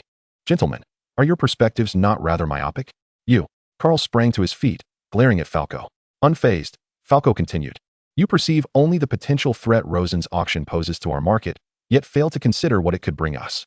He paused, articulating each word with clarity. "Footfall, unprecedented footfall. I have witnessed Baron Kuro's fantastical beasts. Their quality far exceeds any we could procure at the market. Do you honestly believe such treasures would attract only the people of Rocktown? A gentle breeze wafted through the window, calming the previously agitated atmosphere instigated by Philip and Carl. Many nobles fell into contemplative silence. Certainly not. I can assert with confidence that it will draw beast masters and merchants from Sunset Town, the surrounding regions of Hog City, Silver Creek City, and even farther afield. Upon their arrival, what will they require? They will need lodging, sustenance, provisions, fodder for their steeds, and sustenance for their fantastical mounts. In Rosen's auction, there exists none of this. My friends, I implore you to ruminate deeply. Will these items not coalesce with the throngs to create immense wealth? Ultimately, will they not flow into our pockets, transforming into our riches? His voice, though soft, possessed an enchanting allure, drawing one into delightful reveries. Rosen exclusively sells fantastical beasts. His business is specialized. This does not conflict with the myriad of wares at our market. On the contrary, we can leverage his auction to draw substantial foot traffic to the market. With an influx of visitors, corresponding consumption will naturally ensue. His auction will not only fail to undermine the market, but will act as a colossal magnet, attracting both wealth and popularity to our town of Rock. Fako, swirling his wine glass, spoke eloquently. We should not only refrain from obstructing him, but should actively assist him. Let us promote his auction beyond the confines of Rock, allowing more people to be aware of this event. Imagine, once his reputation flourishes, every market day will witness countless individuals flocking for the beasts of the Kolo family. The vast consumerism stemming from this influx. What a colossal income that would entail. Of course, this splendid prospect hinges on our ability to cultivate a favorable relationship with Baron Rosen in advance. Otherwise, if Baron Rosen does not hold the auction in our Rock, all discussions would be moot. The room fell into a profound silence. The previously agitated nobles now found themselves lost in contemplation. The short-bearded Baron instinctively stroked his chin, a glimmer of excitement flickering in his eyes. Even Baron Carl, who initially echoed Philip's sentiments, appeared somewhat taken aback. Fako sensed the moment was ripe. As neighbors, it would serve no benefit to him to sour relations with Rosen. Through recent encounters, he had discerned that Rosen was a capable and rule-abiding individual, one worth investing in. Ladies and gentlemen, Fako's voice resonated once more. I believe Baron Rosen possesses both the capability and the qualifications to establish roots in Rock. He can infuse new vitality and contributions into our commercial guild. Thus, I propose we reserve a seat for Baron Kolo in the guild and allocate him his rightful share of benefits. What? Baron Carl shrieked as if his tail had been stepped on. A seat for him? And a share of the profits? Fako, have you lost your mind? Do not feign benevolence. In just a few words, you would hand over our hard-earned money to another. I suggest you transfer your own dividends directly into Baron Rosen's pocket. Fako raised his hands in a gesture of surrender, a look of exasperation adorning his face, opting for silence. The implication was unmistakable. Carl's remarks were akin to a child's tantrum. All present were adults, fully aware of the established rules. The market guild belonged to everyone. Profits should be shared, and burdens borne collectively. When divided, each individual's contribution would be minimal, yet the potential returns could be monumental. Baron Philip's countenance had soured to the utmost degree. He felt that his meticulously orchestrated plan against Rosen had been upended by Fako's mere words. Fako, your perspective is exceedingly naive and cowardly, he retorted coldly. Let us not forget, the Kolo family is laden with substantial debt. He is but a hollow shell, poised to collapse at any moment. By providing him with funds now, we are nurturing a future adversary. Remember, he was once a bronze family. Should he thrive, the first to be consumed may very well be us. Fako nearly rolled his eyes at this, as if everyone preferred to remain a solitary, ordinary family. If there were substantial benefits at stake, and the counterpart was not Rosen, he firmly believed that the first to seek affiliation with the Bronze family would undoubtedly be Baron Philip himself. Engaging in debate with someone as blinded by jealousy and rage as Philip seemed a frivolous waste of breath. Unable to repay the debt, once Rosen's auction concludes, will he still lack funds? This Philip, his perspective was laughably immature. I stand by my viewpoint. Fako, weary of further elaboration, reiterated calmly. Assisting Rosen is tantamount to aiding ourselves and the entire market of Rock. I concur with Baron Fako's assessment. The short-bearded Baron, after a period of deep contemplation, finally spoke. There are indeed risks, such as the uncertainty of whether Rosen possesses a sufficient number of exceptional beasts for auction. Can he indeed draw a significant influx of visitors to Rock? However, it is worth a try. We cannot forsake an opportunity to expand our collective gains due to a hint of uncertainty. Furthermore, should it fail, we would merely be relinquishing a portion of the dividends owed to Baron Rosen, which is rightfully his. I too concur. Baron Fako makes a valid point. In an instant, the tide of the meeting shifted dramatically. Support for Fako grew increasingly fervent, and the previously united front of opposition dissipated, giving way to spirited debate. The room erupted into a cacophony of opposing factions. Enough! A steady, commanding voice silenced the entire chamber. The elderly baron, with hair as white as snow and who had remained silent until now, rapped his fingers sharply against the table. All eyes turned to him. He surveyed the room, his murky eyes radiating an undeniable authority. I have witnessed Rosen's fantastical beasts, and indeed, they are impressive. Fako speaks truthfully. Should these creatures attract outsiders, it would be immensely beneficial for the market. He paused, his gaze settling on Fako. Shortly, I will have someone draft an invitation for the Rog Market Guild along with the pertinent details of profit sharing. Fako, as your territory borders Baron Rosen's estate, I would appreciate it if you could personally deliver the invitation and details to Baron Rosen. Inquire if he is inclined to join us. Regardless of his response, convey our desire for amicable relations with Baron Rosen and express our hope that he will consider hosting the auction in Rog. Should he finalize a date, we would be grateful for advance notice, enabling us to coordinate the market day accordingly. The elderly Baroness' tone brooked no dissent. Fako felt a wave of relief wash over him. He bowed deeply to the old Baron. The latter's words carried a tone of deference, indicating that he too held Baron Rosen in high regard. Thus, Fako understood that his actions were indeed justified. Chapter 18. The Rare Curiosities Shop delivers cheating pills. In the early morning, as the mist lingered, the Kulo estate had already awakened. The air was imbued with the earthy scent of soil mingled with the pungent odor of livestock. The ferocious cat silently navigated the furrows, leaving behind neat plow lines. In the distance, the little elephant raised its long trunk, evenly dispersing a fine mist over the freshly turned earth. The mischievous monkey meandered between the rows, occasionally bending down to retrieve seeds from its floral cap, scattering them into the soil. The entire estate functioned like a finely tuned machine, operating in harmonious accordance with Rosen's will. Young master, this is the 5th batch. The venerable butler Al's voice brimmed with excitement as he gestured towards the servants who were meticulously packing the eggs into crates. The shells were adorned with tiger stripes, robust in size. A total of 50 crates, each containing 10 eggs, were prepared. The old butler, full of vigor, expressed his complete lack of concern for the future. Reassured by the young master's guidance, the so-called debts were trivial in comparison. Rosen nodded in acknowledgement. Just then, a servant dashed in from the manor's entrance. Young master, a carriage has arrived outside, bearing the emblem of the Rare Treasures shop. Rosen's heart stirred, calculating the days. It had been precisely half a month. He set aside the agricultural records he was holding and instructed the butler, "You continue to oversee things here. I shall go take a look." As he approached the manor's entrance, a splendid carriage awaited in stillness. Upon seeing him emerge, the coachman respectfully bowed. The carriage door swung open, revealing the very shop assistant he had encountered during his initial visit. "Your Excellency, the Baron, I hope you do not mind my unannounced arrival," the assistant greeted, a professional smile gracing his face as he bowed slightly. "Welcome, welcome. It is indeed the day we agreed upon. How could I consider it an intrusion? Moreover, I have a close friendship with the owner of your esteemed shop. It is I who should be grateful for your personal visit," Rosen replied courteously. Initially assuming the assistant to be an ordinary staff member, Rosen now suspected he was of a higher standing, given his arrival in such an extravagant carriage. "Oh, it is my honor to serve such distinguished guests," the man remarked, gesturing invitingly. "The cheating pills you ordered have been brought for you." His gaze inadvertently swept across the estate, landing upon the servants transporting crates of the tiger-striped eggs from a delivery cart to the storage. The smile on his face faltered. His eyes were riveted upon the wooden boxes, pupils slightly contracting. "Your Excellency, those are," he began uncertainly. Rosen spoke in a calm tone. "Oh, these are merely some local specialties from the estate, intended for storage before being shipped to the town for sale." "Local specialties?" the man echoed, his voice tinged with dryness. "Forgive my boldness, but I just observed the servants packing those crates. They contain tiger-striped eggs, do they not?" "Indeed, they do," Rosen confirmed. The man's breath momentarily hitched. He hastily approached the crates, watching as the servants secured the lids. Inside were neatly stacked tiger-striped eggs, each about the size of 2 palms. "If you would not mind my inquiry, how many are there?" He turned to Rosen. "Counting those already stored, there are approximately 500, Rosen replied nonchalantly. 500. The man's composure shattered, nearly shouting the figure. As the manager of the Rare Treasure shop in Hog City, he was intimately familiar with the output data of various magical beasts.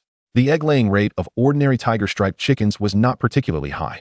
A healthy specimen could lay 3 to 4 eggs per week at best, and they had a rest period every month. 500 tiger-striped eggs. Did Baron Rosen possess an exceedingly large-scale tiger-striped chicken breeding farm? Esteemed Baron Rosen, I am Buck, the manager of the Hog City branch of the Rare Treasures shop.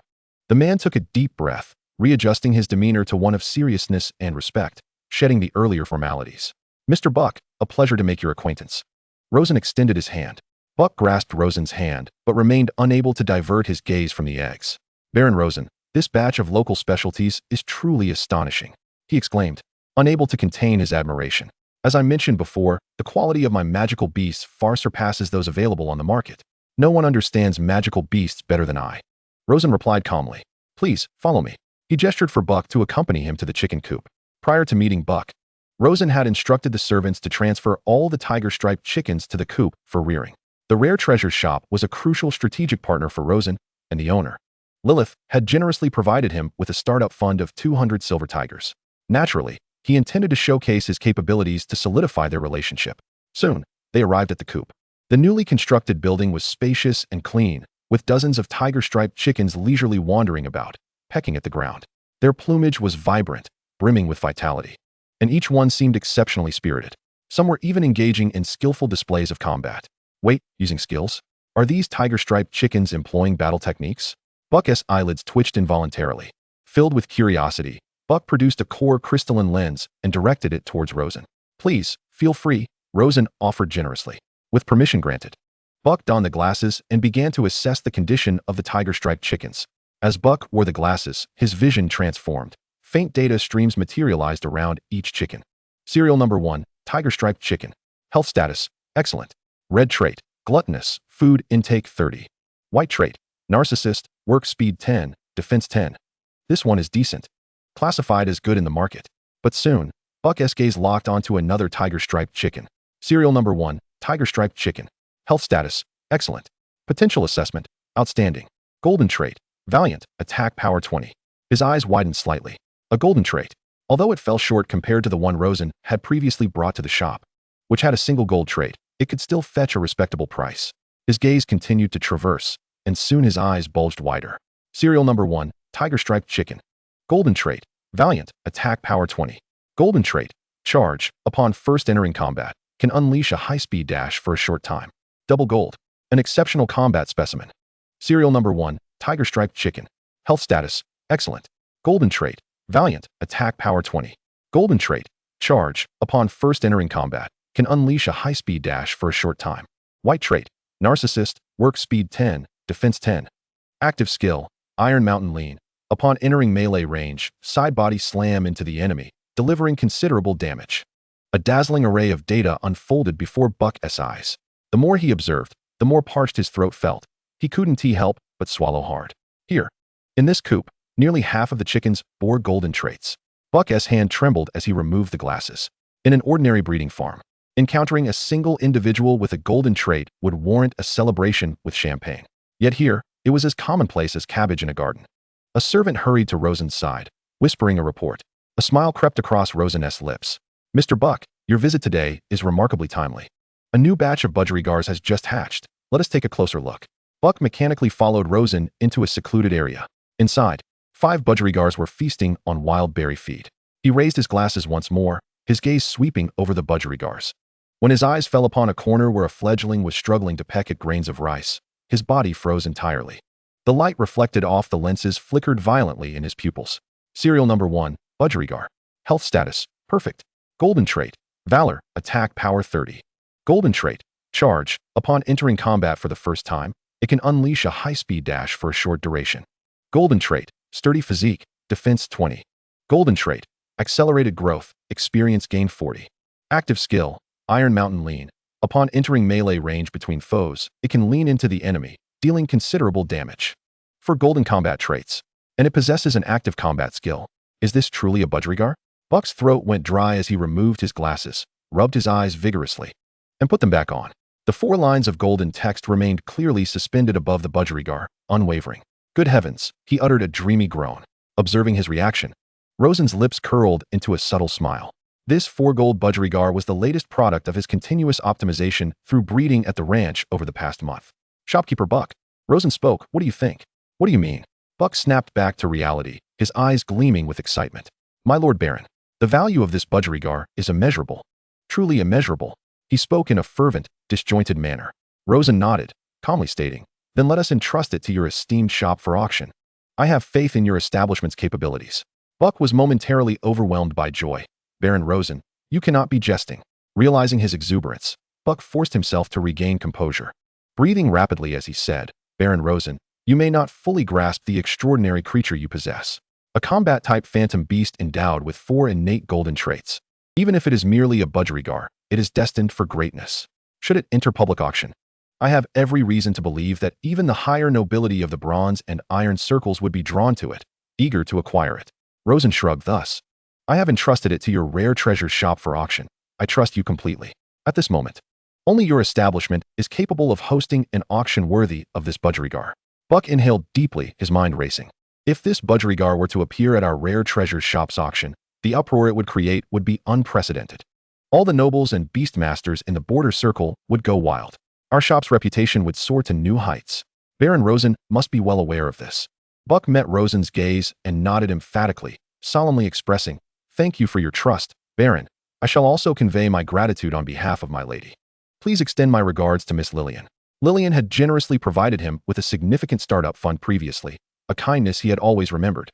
"We will promote this auction with the utmost vigor." Buck's eyes gleamed with determination. "I intend to ensure that Hog City, and indeed all surrounding nobles, are aware of the unprecedented appearance of a 4-gold combat phantom beast." After inspecting the budgerigars, Rosen took Buck to tour the cultivated lands and other phantom beasts within his territory. Every time he utilized the crystal spectacles to examine the phantom beasts, Buck was astonished by the quality of those in Rosen's domain. He discovered that not only the budgerigars, but also other phantom beasts possessed remarkably impressive attributes. Particularly striking was a peculiar monkey he encountered, which bore dual golden combat traits and an anomalous active skill. Active skill, anomaly, seed mine. Skill description: it scatters a special seed infused with plant energy over a designated area, which enters a dormant state after a brief delay. Upon contact with a target or exposure to explosive force, the seed detonates, inflicting plant-based damage and applying a temporary entangling effect to enemies within range. Such a skill appearing in a phantom beast with a single-digit serial number was utterly unheard of. If the peculiar monkey's traits were even slightly superior, its value might surpass that of the 4-gold budgerigar. He regarded the young baron before him, a swell of inexplicable emotions rising within him. His lady's discerning eye was truly commendable. Baron Rosen was indeed a noble worth befriending. After a thorough inspection, Buck expressed his intention to take his leave. Upon reaching the carriage, he carefully retrieved a specially crafted cage from the vehicle and handed it to Rosen. "In our lengthy discussion, I nearly forgot the primary purpose of my visit. This is the Quetzal egg you ordered." Inside the cage, a plump creature resembling a penguin surveyed its surroundings with curiosity. Rosen accepted the cage, gazing at this final piece of the puzzle that would complete the synthetic boar. A satisfied smile graced his face. Before Buck departed, Rosen mentioned that he would soon hold an auction in Rog Town, featuring some ordinary phantom beasts from his territory. Buck's eyelids twitched uncontrollably at the mention of the word ordinary. He felt compelled to remark that they were indeed quite ordinary, to the extent that even typical nobles would not possess them. Buck also indicated that the auction in Hog City would be scheduled after Rosen's event, expressing his willingness to attend if time permitted. Chapter 19, Instructing the Villagers. Buck's carriage kicked up a cloud of dust as it disappeared down the road. Rosen, holding the cage, turned and made his way back to the manor. The Quetzal egg inside tilted its head, its body covered in short, black and white fur. Admittedly, it was quite adorable. Soon, Rosen returned to his territory and used the core crystal to examine the Quetzal egg. Quetzal egg. Serial number, 12. Attributes: ice, water. Level, 5. White trait: cold resistance, in cold environments. Stamina consumption -10. Work adaptability, watering, LV1. Riding skill, none. A trait that was not particularly dazzling, yet still acceptable. After all, it was certainly preferable to a red negative trait. This also indicated that the quality of the merchandise from the rare treasure shop was commendable. However, the price was steep. Rosen had spent 70 silver tigers, equivalent to 700,000 copper pigs, and that was already at a discounted price. Nevertheless, considering that this phantom beast was level 5, it was likely captured from the wild. Capturing from the wild not only required strength, but also a stroke of luck. After all, using a Baloo ball to capture wild phantom beasts could potentially fail. Moreover, phantom beasts with double-digit serial numbers were relatively rare in the border circle. "Al," Rosen called. The old steward hurried over. "Young master, how may I assist you?" Please retrieve the jar of honey-glazed wild berry jam that was prepared earlier from the cellar and bring it to the breeding ranch. Yes, young master. After a brief moment, Rosen arrived at the breeding ranch. The old steward also appeared, carrying a sealed ceramic jar, which he handed over to Rosen. Upon opening the jar, a rich, sweet aroma instantly enveloped the air. This was the unique fragrance that emanated from wild berries after being fermented in honey for an extended period. It was the breeding food specified in the breeding formula for the ferocious boar beast. He mixed the viscous sauce with crushed wild berries and poured it into the feeding trough located in the center of the ranch. Then he opened the cage door and placed the quitting pill inside. The little creature, upon catching a whiff of the delectable scent, wobbled eagerly towards the trough and began to feast voraciously. Subsequently, Rosen instructed his servant to bring over a meticulously selected tiger-striped chicken, endowed with for combat-oriented golden attributes. As this vibrant chicken entered the ranch and joined in the honey-glazed wild berry sauce, new information materialized before Rosen's eyes. Breeding formula activated. Target Phantom Beast. Serial number 20 Ferocious Boar. Breeding materials. Serial number 1 Tiger-striped chicken for golden attributes. Fierce, swift charge, sturdy physique, calm and composed, attack 10. Active skill cooldown 30. Active skill Iron Mountain Push. Serial number 12 Quitting Pill. Single white attribute cold resistance. Estimated breeding time, 10 days. It was done. While Rosen's breath remained steady, his heart surged with tumultuous excitement. The ferocious boar, a phantom beast with a staggering serial number of 20, was an exceedingly rare entity within this vast border circle. If it were to enter the market of this border circle, it could potentially fetch thousands of silver tigers. This world is delineated into various layers by invisible walls. We, the ordinary nobles, alongside the somewhat weaker bronze families, are struggling at the very bottom tier of the border circle. Above us lie the bronze circle, the shining iron circle, the silver circle, and even the gold circle. At the center of each layer stands a towering edifice, guarded by the elite families of the previous tier. To break through these barriers and gain entry into a higher circle, the only recourse is to challenge the tower. The capital for this challenge lies in the formidable phantom beasts and the prowess of the beast masters themselves. The ferocious boar might just be the crucial piece of the puzzle that unlocks the door to the next tier for him. Closing the ranch gate, Rosen turned to Al and commanded, for the next 3 days, this area is designated as a no-go zone. No one is permitted to approach. Understood, young master, Al replied. Rosen then turned and walked towards the open space in front of the manor, where the inhabitants of his domain awaited today's lesson. Raymond sat among the men, his back straight as a rod. He gazed at the youthful figure atop the distant platform, feeling as though he were in a dream. Just a few months prior, he had been a tenant farmer in Poly Village, toiling under the sun and dirt, consumed by thoughts of how to fill his belly and extract a meager yield from the barren land to meet the heavy tax demands. When the new lord reclaimed all the lands and announced he would no longer employ anyone to manage his estate, despair engulfed him and the others, just as it did when the storm clouds loomed overhead.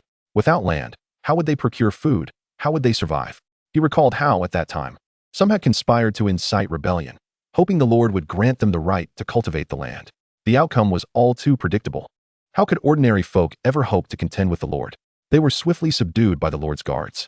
From that day forward, they truly comprehended the futility of resistance.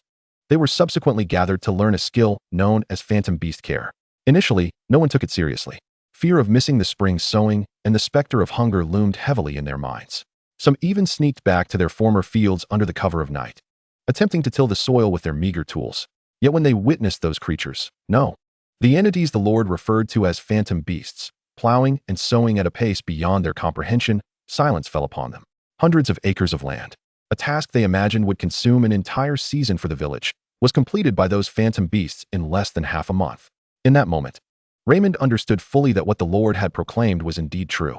He no longer required their labor in the fields. What made their acceptance of this new reality even more undeniable was the daily provision of a warm meal during class. Rye bread, vegetable soup, and occasionally, bits of meat could be found in the soup, something he had only dared to dream of during special harvest festivals. His son, once as thin as a sprout, now had some flesh on his cheeks. Raymond felt his strength had markedly increased. He thought perhaps being a servant to those phantom beasts was indeed far superior to being a serf. Today, we shall discuss the postnatal care of tiger-striped chickens. Rosen's voice resonated clearly in everyone's ears. Flanking him stood 2 well-dressed individuals, said to be free men from fallen noble families, now serving as the Lord's teaching assistants. This deepened Raymond's reverence for the Lord. As a type of phantom beast, the tiger-striped chicken could indeed lay eggs, regardless of gender. A murmur of astonished disbelief rippled through the crowd. Males can lay eggs? This utterly overturns everything we thought we knew. Silence. One of the assistants barked sharply. The crowd promptly hushed. Unperturbed by their reaction, Rosen continued. This is not an ordinary reproductive process. Rather, it is a means by which they accumulate energy and expel it for storage. Thus, each instance of egg laying is a significant drain on their vitality. You must remember, a tiger-striped chicken that has just laid a striped egg is at its most vulnerable. Its feathers will lose their luster, and its movements will become sluggish. This is crucial for you to recognize and differentiate in the future. Rosen picked up a teaching tool, a wooden model of a tiger-striped chicken. At this time, it is imperative to provide them with a specially formulated nutritional meal. Grind the dried phantom root grass into powder, mix it with crushed beast bone meal, and dilute it with warm water. Feed them 3 times a day for 3 consecutive days. Phantom root grass grows in the fallow fields nearby. Remember to collect some after class to dry at home. He emphasized that the chicken coop must remain entirely dry and warm, free from any dampness or drafts. Rosen's discourse was meticulous, devoid of superfluous words. Raymond listened, captivated. He found himself genuinely intrigued by this knowledge. Compared to laboring under the sun with a hoe, this meticulous and observant work seemed far more suited to him. He even felt that caring for these wondrous beings was significantly easier and more promising than toiling endlessly on land that bore no end in sight. Raymond, hearing his name, jolted him upright. "My lord," he exclaimed. "You shall answer." Rosen's gaze was fixed upon him. "If a tiger-striped chicken shows a lack of appetite and retains dull feathers for 3 consecutive days after laying an egg, what should you do?" This question surpassed the scope of what had just been taught. Raymond's mind raced, recalling all the knowledge he had absorbed. He swallowed nervously and replied cautiously. "I would first check the chicken coop to see if there is an issue with the environment. And then, I would examine its droppings to assess their color and shape to determine if it is unwell. If the feces are also normal." Rosen probed further. A fine sheen of sweat broke out on Raymond's forehead as he clenched his teeth and ventured his hypothesis. "Then, it may be that its consumption is too great, and an ordinary nutritional meal is insufficient. I shall petition the steward for permission to feed it a bit of wild berry concentrate." He recalled that it was a precious food mentioned by the Lord, known for its remarkable effects on magical beasts. A look of approval flickered across Rosen's face. "Well articulated. Please, take a seat." He surveyed the crowd, raising his voice slightly. "Did you all hear that? This is not merely rote memorization. I want you to learn to think, to observe. These magical beasts, they do not speak, but their bodies will convey everything to you. For you, their external manifestations are their language. If you apply yourselves sincerely, each of you can become competent caretakers. Once the estate's profits stabilize, your remuneration will undoubtedly surpass what you earned as tenants." Many in the crowd felt a spark of excitement in their eyes. As Raymond sat down, his heart raced with exhilaration. He had received the Lord's commendation. A wave of unprecedented satisfaction and pride surged within him. He glanced over at his wife, who was learning to prepare feed alongside the women, and then at his son, who was curiously petting a docile plowing cat among the children. The entire family was here, well-fed and warmly clothed, and gaining new skills. Raymond clenched his fist. He must strive diligently, becoming an exceptional caretaker to forge a promising future for his family. As the lesson concluded, the crowd gradually dispersed. Villagers gathered in small groups, animatedly discussing the knowledge they had acquired that day, their faces alight with enthusiasm and anticipation. Rosen stood upon the platform, observing the scene. The elderly steward approached and murmured, "Young master, you have worked hard. It is nothing. This is merely the beginning." Rosen's gaze was calm. "By the way, considering the days, the creditors should soon be making their rounds." The steward's expression turned grave as he nodded. "Indeed, but as of now, no one has come to visit." Rosen patted the steward's shoulder. "No need to wear such a face. It's just a matter of paying a little interest. Do we not have the means?" The steward chuckled. "You speak true, young master." Rosen replied with composure, "Then we shall wait. Have the tiger-striped eggs been packed?" The steward nodded. "Then let us proceed to Rogtown for a little sale." Chapter 20. The invitation from the market guild. Rosen was preparing to instruct the servants to harness the carriage when a hurried footfall approached, interrupting his actions. A guard hastened towards him and knelt on one knee. "My lord, Baron Falco has come to pay his respects." "Falco?" Rosen was slightly taken aback, and he waved his hand. "Let him in, directly to the parlor." "Yes, my lord." Rosen turned to the steward, Al, and said, "It seems our trip to town will have to be postponed. Have the servants take the carriage to the backyard and cover it with cloth." "Understood, young master," Al replied before departing. Rosen straightened his collar and entered the parlor of the manor. Before long, Baron Falco walked in, guided by a servant, his face adorned with a warm smile. "Baron Rosen, I apologize for my impromptu visit and hope for your understanding." No need for such formality, Baron Falco. Rosen gestured for him to take a seat. A servant brought forth 2 cups of steaming tea, the fragrant aroma wafting through the air. Holding the teacup and savoring its warmth, Falco began, "I shall not beat around the bush, Baron Rosen. I am here today representing the Rogtown Market Guild." Rosen raised an eyebrow, adopting a listening posture. "Not long ago, the nobles of the guild convened a meeting to specifically discuss your intention to host an auction." Falco spoke deliberately, observing Rosen's expression as he continued. "Indeed," Rosen replied calmly. Falco set down his teacup and leaned forward slightly. "This meeting was spearheaded by Baron Philip and Baron Carl, who believe that your upcoming auction will adversely affect the guild's business revenue. And they propose to prevent you from holding the auction." He candidly expressed the dissenter's stance, extending an olive branch. Rosen nodded, a hint of surprise in his gaze directed at Baron Falco. "However, I presented a differing opinion." Falco smiled. "I believe your auction will not only fail to disrupt the market, but will, in fact, bring unprecedented traffic and wealth to Rogtown. We should not obstruct it. Rather, we ought to offer robust support. Furthermore, Baron Rosen, you should rightfully receive your share of the market profits. Through my vigorous advocacy alongside Baron Albert, the guild's president, the venerable old baron ultimately accepted my proposal." Falco retrieved an exquisitely crafted invitation sealed with wax from his pocket and presented it to Rosen with both hands. "This is the official invitation to join the Rogtown Market Guild. The guild has decided to offer you a seat within and grant you a corresponding share of the profits. We sincerely hope that your auction may be held in Rogtown, thus creating a mutually beneficial situation." Rosen accepted the invitation, running his fingers over the intricate patterns. He broke the wax seal and glanced at the contents inside.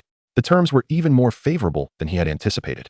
The guild would not only waive the venue fees, but also take on the security for the auction, agreeing to align the auction date with market day for maximum profitability. In return, he would only need to pay a minuscule handling fee from the auction's total earnings. Such an overture was remarkably generous. After a moment of contemplation, Rosen understood. They were keenly interested in the high quality of magical beasts he possessed. The previous competition had demonstrated that these were no ordinary creatures, and there would surely be substantial demand in the market. Thus, his auction could bring a significant influx of external traffic to Rogtown. Naturally, Baron Falco's efforts could not be overlooked. Falco was also extending a gesture of goodwill towards him. This was fortuitous for Rosen. The breeding of the fierce boar would take 3 days, making it the perfect window to hold the auction. "I appreciate the sincerity of your guild." Rosen placed the invitation on the table. "I agreed to join the guild, and the auction can indeed take place in Rogtown." Baron Falco's face broke into a radiant smile. "Splendid. When do you plan to hold it? We can prepare for promotion in advance. I am ready at any time." "What about the guild?" Rosen replied calmly. "In that case, I shall return to consult with the old baron in the guild and prepare for promotional activities, striving to achieve the broadest reach in the shortest time possible." Falco smiled, knowing he had not misjudged Rosen. The baron was not a man lacking in discernment. The guild's favorable attitude would surely reciprocate Rosen's own goodwill. Thus, it would be necessary for Baron Falco to make another trip. "I appreciate your efforts, Baron Falco," Rosen remarked with a smile. Falco graciously replied, "Not at all. I have been somewhat lacking in exercise lately, so this is a convenient matter. I shall take my leave now." Rosen halted Falco and continued, "Since we shall be comrades in the guild moving forward, I happen to have a small request, and I would like to ask for your assistance, Baron Falco." "Please, go ahead," Falco responded, patting his chest, feeling elated as he sensed his relationship with Rosen growing closer. "If it is within my capability, I shall not decline." "Well, it is like this." Rosen pondered. "In my estate, a batch of striped chicken eggs has been produced, and their quality is rather commendable. However, I find myself lacking a stable sales channel. As you know, I have only recently arrived in Rogtown, and I am unfamiliar with the surroundings." "Striped chicken eggs?" Falco chuckled, his demeanor completely relaxed. He had thought it was a matter of great import. "You have indeed come to the right person. The Falco family operates a shop at the market that specializes in selling various byproducts of magical beasts. We typically sell a substantial quantity of striped chicken eggs each year," he boasted, assuming a tone of grandiosity. Rosen smiled in response. "Then I must trouble you, Baron. The goods are outside. Shall we take a look?" "Please." The 2 men exited the main house and made their way to the estate's backyard. A massive flatbed cart stood in the center of the clearing, piled high with dozens of large wooden crates, covered with thick fabric. Rosen nodded at a nearby servant, who stepped forward and swiftly unveiled the fabric. In the sunlight, the neatly stacked wooden crates came into view. The servant opened the topmost crate, and in that instant, Falco's breath hitched. Inside lay a bed of soft hay, atop which were brilliant, clearly marked striped chicken eggs, arranged meticulously. This crate alone contained no fewer than a dozen eggs. and there were 4 or 5 dozen crates on the cart. Fako felt his throat go dry as he pointed at the cart, his confident smile evaporating, replaced by a look of utter astonishment. Are all of these? Yes, they are all the same, Rosen replied calmly. I had the servant count. There are a total of 536 eggs. 536. Fako's mind buzzed with disbelief. The annual supply of striped chicken eggs for his family's shop, even combined over 2 or 3 years, would scarcely amount to this number. Would the Rogtown market be able to absorb such a quantity? Striped chicken eggs are not ordinary commodities. They spoil if kept too long. He felt cold sweat bead upon his brow, realizing he had boasted too much. He had assumed Rosen was selling only dozens, at most 100 eggs. Yet here was a staggering 500. Baron Rosen, have you brought the entire stock of the Kolo family? Fako stammered. No, this is merely the output from the past month, Rosen corrected him. Fako's eyelid twitched violently. A month? How is that possible? He scrutinized Rosen, hoping to discern even a hint of jest upon his face, but found only tranquility. A storm of realization surged within Fako. He recognized that he, along with the entire nobility of Rogtown, had likely underestimated the capabilities of this new neighbor. Is there a problem, Baron Fako? Rosen's gaze fell upon him. No, not at all. Fako nearly gritted his teeth to respond. At this juncture, he could not afford to retreat. To do so would signify his incompetence and jeopardize the rapport and trust he had just begun to establish with Rosen. Of course, I cannot allow the Baron to work without compensation, Rosen promised. We shall split the proceeds, 70-30. Your share will be 3, mine 7. How does that sound? Fako's eyes lit up. 30%. This was far more profitable than what he typically earned through purchasing from other nobles and then redistributing.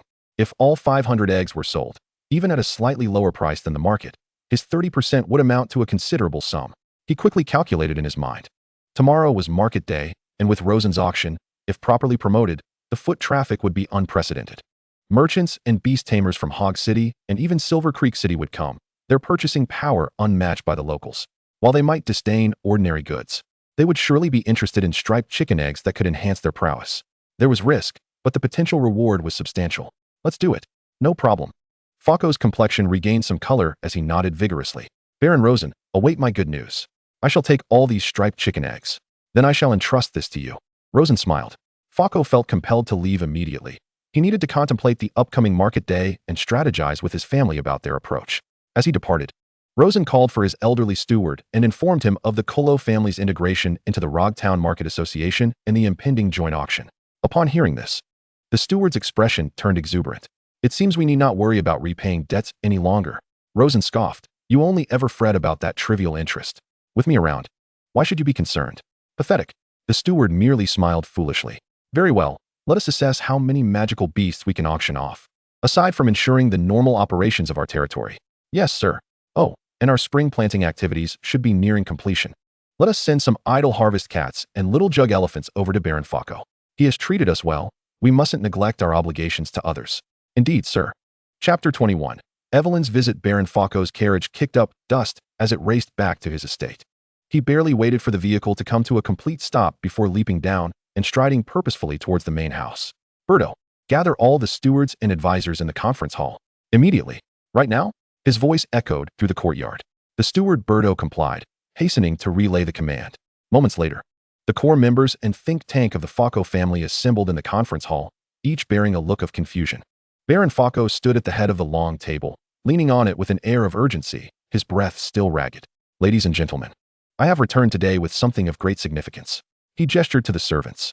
With great effort, they brought in a large wooden crate and carefully placed it in the center of the table. The soft thud caused everyone's hearts to skip a beat. Fako approached and lifted the lid. A trove of neatly arranged, vividly marked striped chicken eggs lay before them. Silence enveloped the conference hall. One family member leaned closer, scrutinizing the eggs with a puzzled expression. Fako, these are indeed striped chicken eggs of exceptional quality, but this hardly warrants such a grand display, does it? Fako interjected. What if I told you that I have brought back over 50 crates of them? Berto's eyes widened in disbelief. 50 crates? To be precise, there are 536 top-quality striped chicken eggs, Fako stated emphatically. A collective gasp filled the hall. An elderly gentleman, thin and bespectacled, who oversaw the family's commercial affairs, adjusted his glasses in astonishment. His voice, dry and raspy, inquired, My Lord Baron, have you truly acquired the entire annual yield of all the nobles surrounding Rogtown? No. Fako replied, shaking his head, relishing the astonished gazes of those around him. All of this comes entirely from Baron Rosen. Baron Rosen? The one from the estate next door? It seemed implausible. Could this be the yield of his noble domain's striped chicken eggs? How many striped chickens must he possess to achieve such output? Surely, it must be in the hundreds. Could such a family truly be our neighbor? Fako must be jesting with us. Murmurs of disbelief rippled through the assembly. Fako raised a hand to quell the commotion. Moreover, this is merely his output for less than a month. The words fell like a heavy hammer, striking each heart with gravity.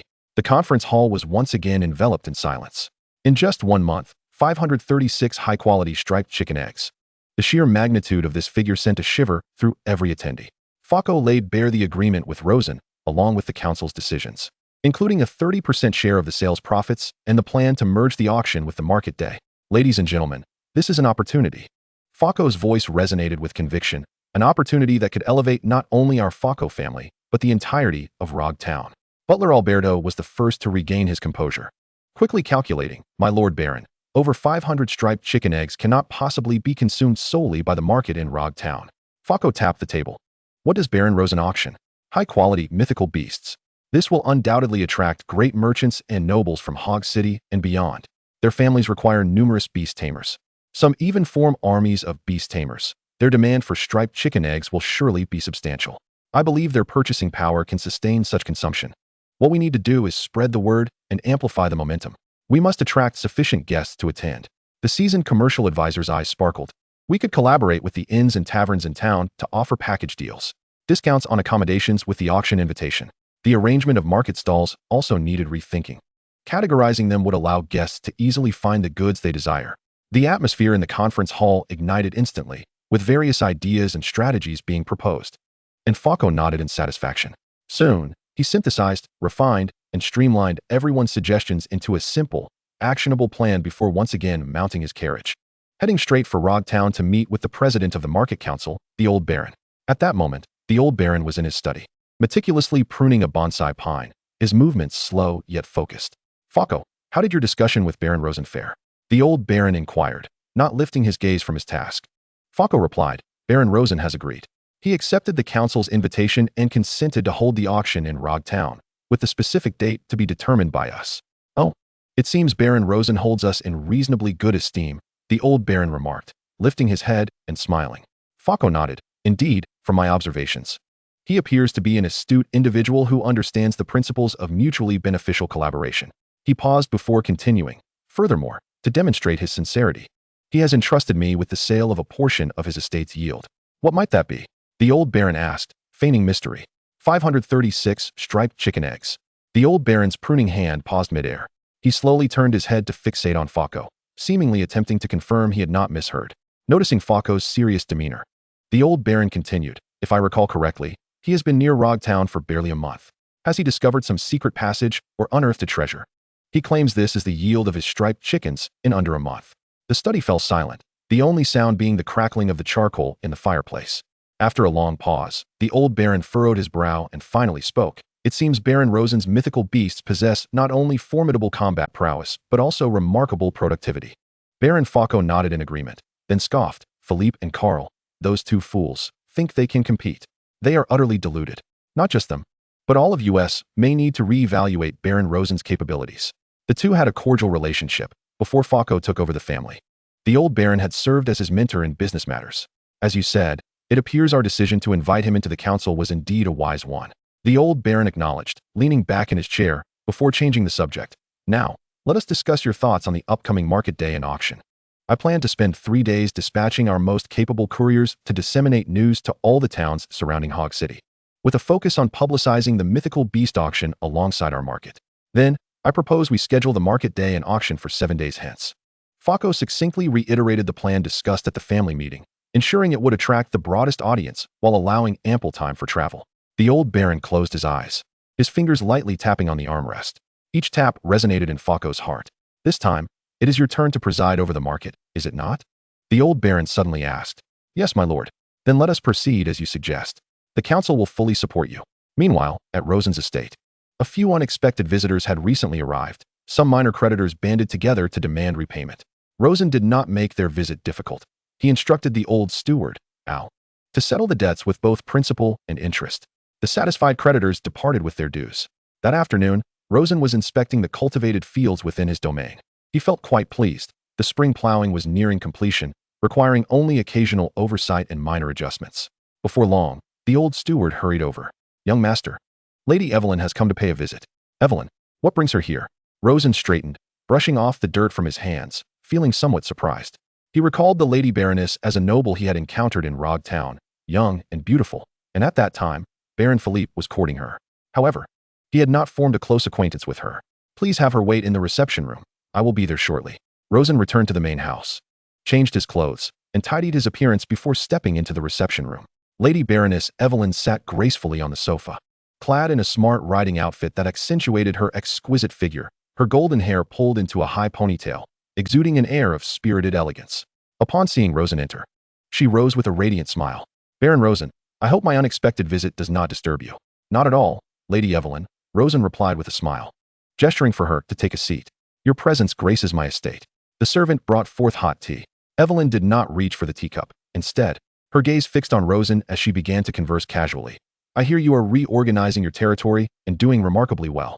I have come today to seek your valuable insights regarding the management of territories." She exhibited none of the coyness typically associated with noble women. "I am unworthy of such deference. Mutual exchange of ideas would suffice," Rosen replied with a smile. "My methods are merely rudimentary attempts." "You are overly modest," Evelyn chuckled. "After my father's passing, the affairs of the territory have rested solely upon my shoulders. Frankly speaking, I find myself somewhat overwhelmed. Particularly in the realms of agriculture and husbandry, progress has been disheartening. Recently, wild magical beasts have been emerging within my territory, causing considerable distress." She sighed and continued, "Baron Philip has offered assistance on several occasions, but his terms are unacceptable to me." Rosen understood the implications. Philip's so-called assistance likely entailed a marriage alliance. Given Evelyn's predicament, should she become Philip's bride, her entire barony would be subsumed by him and his family. Indeed, the issue of wild magical beasts is quite bothersome. They occasionally appear in my own territory as well. Rosen responded, deftly sidestepping her reference to Philip. "Oh, would the Baron be so kind as to share how you have dealt with this?" Evelyn inquired, her curiosity piqued. "It is quite simple. I have employed some combat-capable magical beasts for cultivation. I utilized the plowing cat for tilling and sowing, and the little elephant for irrigation. This approach not only enhances efficiency, but also serves to deter wild beasts. However, my resources do not allow for the acquisition of such a large number of magical beasts." Evelyn shook her head. "My spring sowing is nearing completion," Rosen remarked. "If you find it necessary, I could send a few to your territory, but..." He made a gesture with his hand, fingers forming a grasp with his thumb rubbing against his index and middle fingers. "Really?" A look of surprise crossed Evelyn's face. But upon noticing Rosen's gesture, her cheeks puffed slightly. "Humph. My father was indeed correct. All nobles are driven by self-interest. Surely, our camaraderie can offset some of the rental fee for these magical beasts?" Rosen tilted his head in confusion. "Camaraderie?"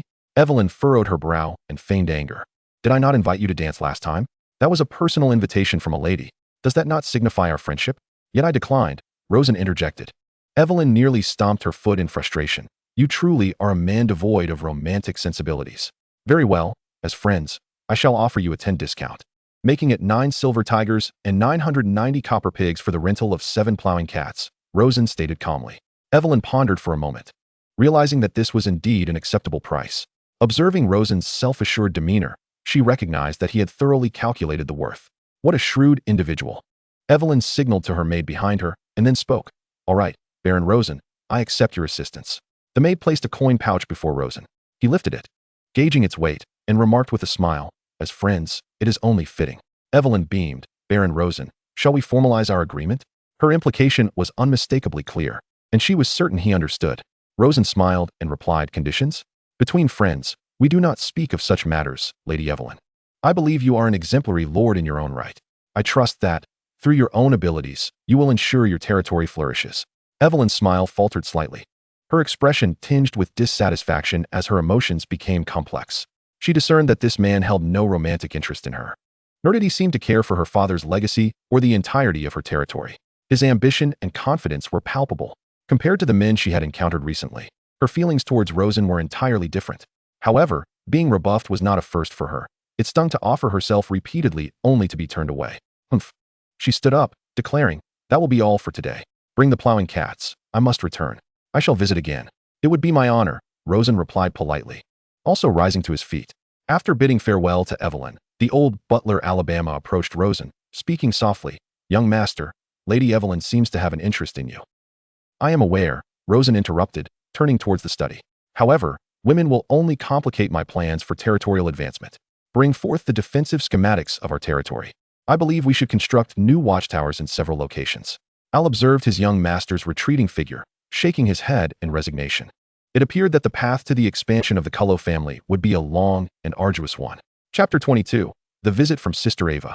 On a serene morning, the tranquility of the manor was shattered by the sound of galloping hooves.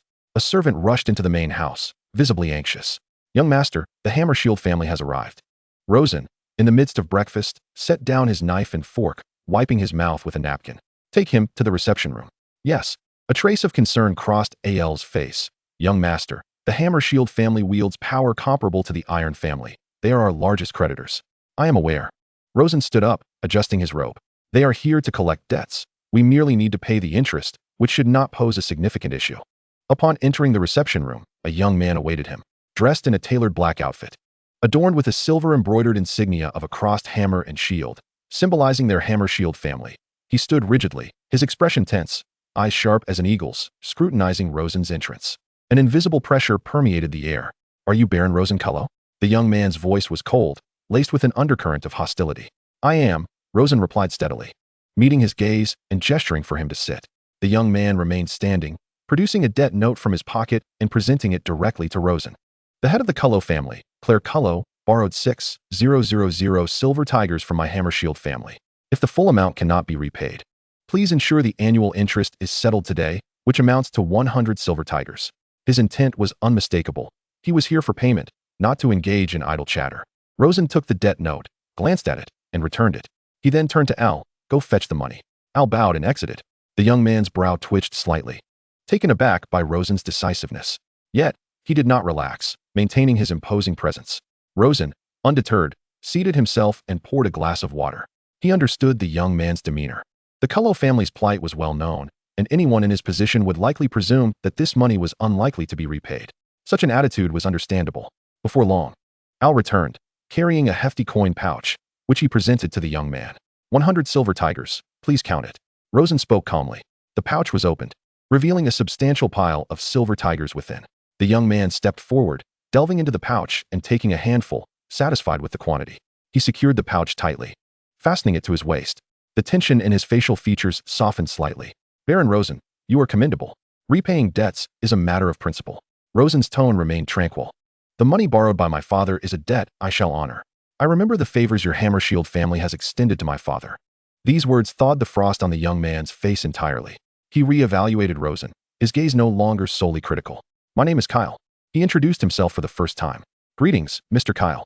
Kyle pondered for a moment before retrieving a small metallic badge from his pocket and placing it on the table. "Baron Rosen, this is my contact badge. Should you encounter any insurmountable issues, feel free to reach out to me at any time." After a brief pause, he elaborated. "Our family does not wish for debtors to face bankruptcy midway. Please accept it."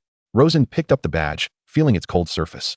And the intricately engraved hammer and shield pattern seemed to emanate a latent magical energy. This was indeed a delightful surprise. "Thank you," Rosen expressed sincerely. Kyle waved his hand dismissively. "It's nothing. I am merely safeguarding my family's interests." He turned to depart. "Mr. Kyle, why not stay for a meal?" Rosen extended an invitation. "No, I have matters to attend to and cannot linger here," Kyle replied, continuing his stride out of the parlor. Rosen followed him outside, where in the open space of the estate, Kyle unfastened a barrow ball that shimmered with emerald light from his waist. It was a high-grade barrow ball. He tossed it high into the air. With a flash of green light, a massive raptor materialized from thin air. The bird resembled a hawk, yet its feathers exhibited a metallic green sheen, its wings spanning an impressive 5 to 6 meters, exuding an awe-inspiring majesty. Serial number 37, Skyborn Bird. The information about the high-tier mythical creature flashed through Rosen's mind. This was a high serial number beast that one could hardly encounter within the borderlands. Kyle nimbly mounted the bird's back, and the Skyborn bird let out a clear, resonant cry before flapping its wings vigorously and soaring into the sky, quickly becoming a mere black dot against the horizon. Rosen stood rooted, gazing in the direction Kyle had vanished for a long while, speechless.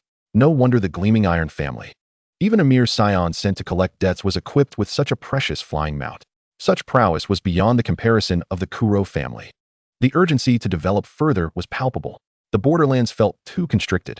Throughout the morning, the manor's gates remained bustling. Several waves of young noblemen-s, stewards, or heirs arrived, all former creditors. Rosen did not falter. For those debts of modest sums, he promptly repaid both principal and interest. After sending off a debt collector from a bronze family, the manor finally returned to tranquility. Rosen calculated that he had expended nearly 300 silver tigers that day. However, it was not a significant issue. Recent revenues had been substantial, including rental fees from Baron Falco for the mythical creatures, as well as the advance payment for a large batch of tiger-striped eggs, not to mention the prize money from the tournament. Moreover, an auction was imminent, promising even greater profits. In the afternoon, the servant once again announced the arrival of a visitor. As Rosen approached the door, he was greeted by a familiar face, his sister, Ava. "Brother," Ava exclaimed, her face lighting up with a heartfelt smile upon seeing Rosen. "What brings you here? Come in, come in." Rosen, somewhat surprised, quickly ushered her inside. Once seated in the parlor, however, Rosen noticed a hint of worry etched on Ava's features. She retrieved a small pouch from her leather bag and discreetly pushed it toward Rosen. "Brother, I just heard near the territory that members of the Hammer and Shield family came by today. Are you all right?" I have some pocket money. Please take it for now." Looking at the pouch, Rosen felt a warmth in his heart. He shook his head and pushed the pouch back to her. "I am fine. The interest has already been settled." He then turned to instruct Al, "Go fetch the money I prepared." Al swiftly returned with a larger pouch than Ava's. Rosen placed the pouch before Ava. "Here are 60 silver tigers. I borrowed 40 silver tigers from Bernard's family last time. Take this back to your husband." Ava was taken aback, staring at the heavy pouch of silver tigers on the table, her expression one of disbelief. "Brother, where did you acquire such a sum?" "Do not worry. It is all revenue from the territory," Rosen chuckled. "Last time, my situation caused you to endure hardship at Bernard's house." With those words, Ava could no longer hold back her tears, which cascaded down her cheeks. Previously, in her desperate attempt to borrow those 40 silver tigers, she had practically pleaded with her husband, enduring scorn and mockery during family meetings. She had prepared herself to part with her entire savings and even sell her jewelry, convinced that her brother was doomed. To her astonishment, Rosen had not only resolved the interest owed to the Hammer and Shield family, but also had surplus funds to clear the debts to Bernard's family. "Enough now. Do not cry." Rosen offered her a handkerchief. "Tell me, how have you been lately?" Ava dried her tears, gradually calming down. The two began to chat idly. As they discussed their recent circumstances, a cloud of concern returned to Ava's face. "Do not mention it. The spring plowing in Bernard's territory is going exceptionally poorly," she sighed. "What happened?" "Unbeknownst to me, this year there are an unusually high number of wild mythical creatures, and they are quite aggressive. The crops we just planted have already been severely damaged by them. The serfs are frequently disturbed, and their work efficiency has plummeted." Ava rubbed her temples. Marcus has been losing sleep over this for several nights, and the guard teams he dispatched have been largely ineffective. Those mythical creatures are exceedingly cunning. Rosen listened intently, a thought stirring within him. His own spring plowing had mostly concluded, leaving the majority of the rampaging cats in the estate idle. "Wait here for a moment before you leave. I will provide you with some rampaging cats to take back, just to assist with the urgent needs in your territory," Rosen proposed. Ava, not dwelling on it too deeply, thanked Rosen and began to regale him with various gossip from the Bernard family. It was clear that she was faring well there. Marcus had treated his sister kindly. Rosen smiled, attentively listening as Ava animatedly shared her stories. He relished this casual exchange between acquaintances, especially since Ava was his sister, which brought him tranquility and a touch of warmth. Time flew by, and soon Ava prepared to head back. Upon reaching the main house's entrance, Rosen asked her to wait a moment while he summoned the mythical creatures to accompany her back to the Bernard family. Shortly, 2 servants arrived with the rampaging cats. When Ava beheld the scene before her, she covered her mouth, her eyes widening in astonishment. A row of spirited rampaging cats followed the servants, their coats glossy and robust. The sunlight cast a gentle halo upon them. Upon a rough count, there were nearly 20. What is this?" Ava's voice trembled. She had thought that even if her brother's circumstances improved, he could manage to provide 2 or 3 rampaging cats to assist her. That would be the limit. But what was happening before her? Rosen instructed the 2 servants. "You will accompany her back to the Bernard family and be responsible for the care and management of these rampaging cats. Take them back for immediate use. They possess a certain combat capability." He gestured toward the rampaging cats, speaking slowly. "They should help alleviate some of your burdens for the time being." Ava felt her mind momentarily blank. She stared at Rosen's profile, realizing she could no longer fathom her brother's depths. As I gazed upon the frenzied cats being guided by their servants, who fell into line behind her caravan, an unshakable turmoil churned within me. Chapter 23. Cousin Leo's contemplations. At this moment, the domain of Baron Falco resonated with a cacophony of activity. The sun blazed down upon the earth, and Butler Bertol stood before a hastily constructed wooden platform, beads of perspiration trickling down his cheeks, yet he paid no heed to wipe them away. Move swiftly. That notice board over there. Gather the pertinent materials and load them onto the cart, then display them prominently on Deerfield Street. His voice, though hoarse, carried an undeniable authority. Several young men, clutching rolls of parchment and barrels of wood pulp, dashed off into the distance. You. Yes, you. Bertol pointed at a ragged vagrant. Have you seen this copper pig? If you venture to the most frequented tavern in Rogtown and spread the news of market day from now until tomorrow morning, this copper pig shall be yours. The vagrant's eyes glimmered with avarice at the sight of the gleaming coin, nodding vigorously before darting away. A bespectacled commoner, fingers stained with ink, pushed forward, respectfully inquiring, Master Butler, what do you think of the font on this invitation? Bertol leaned in for a quick glance and decisively responded, Excellent, we'll use this. Find a few literate children to assist with the copying, and they shall be compensated. As many invitations as necessary, along with the previously discussed flyers. As long as the quality is acceptable, I will accept them all. The entire open space buzzed like a colossal beehive. News soared like birds with wings, escaping this territory to every nook of Rogtown and along trade routes, drifting even farther afield. A fervent campaign of promotion commenced, emanating from Rogtown, spreading through the countryside, taverns, artisan shops, and beast merchants, ultimately reaching the towns of Willow Leaf and Sunset and the very heart of Hog City, extending even to the distant Silver Creek City. Market day, a beast auction, rare treasures, unprecedented. Clearance sale, genuine goods. A purchase is a profit.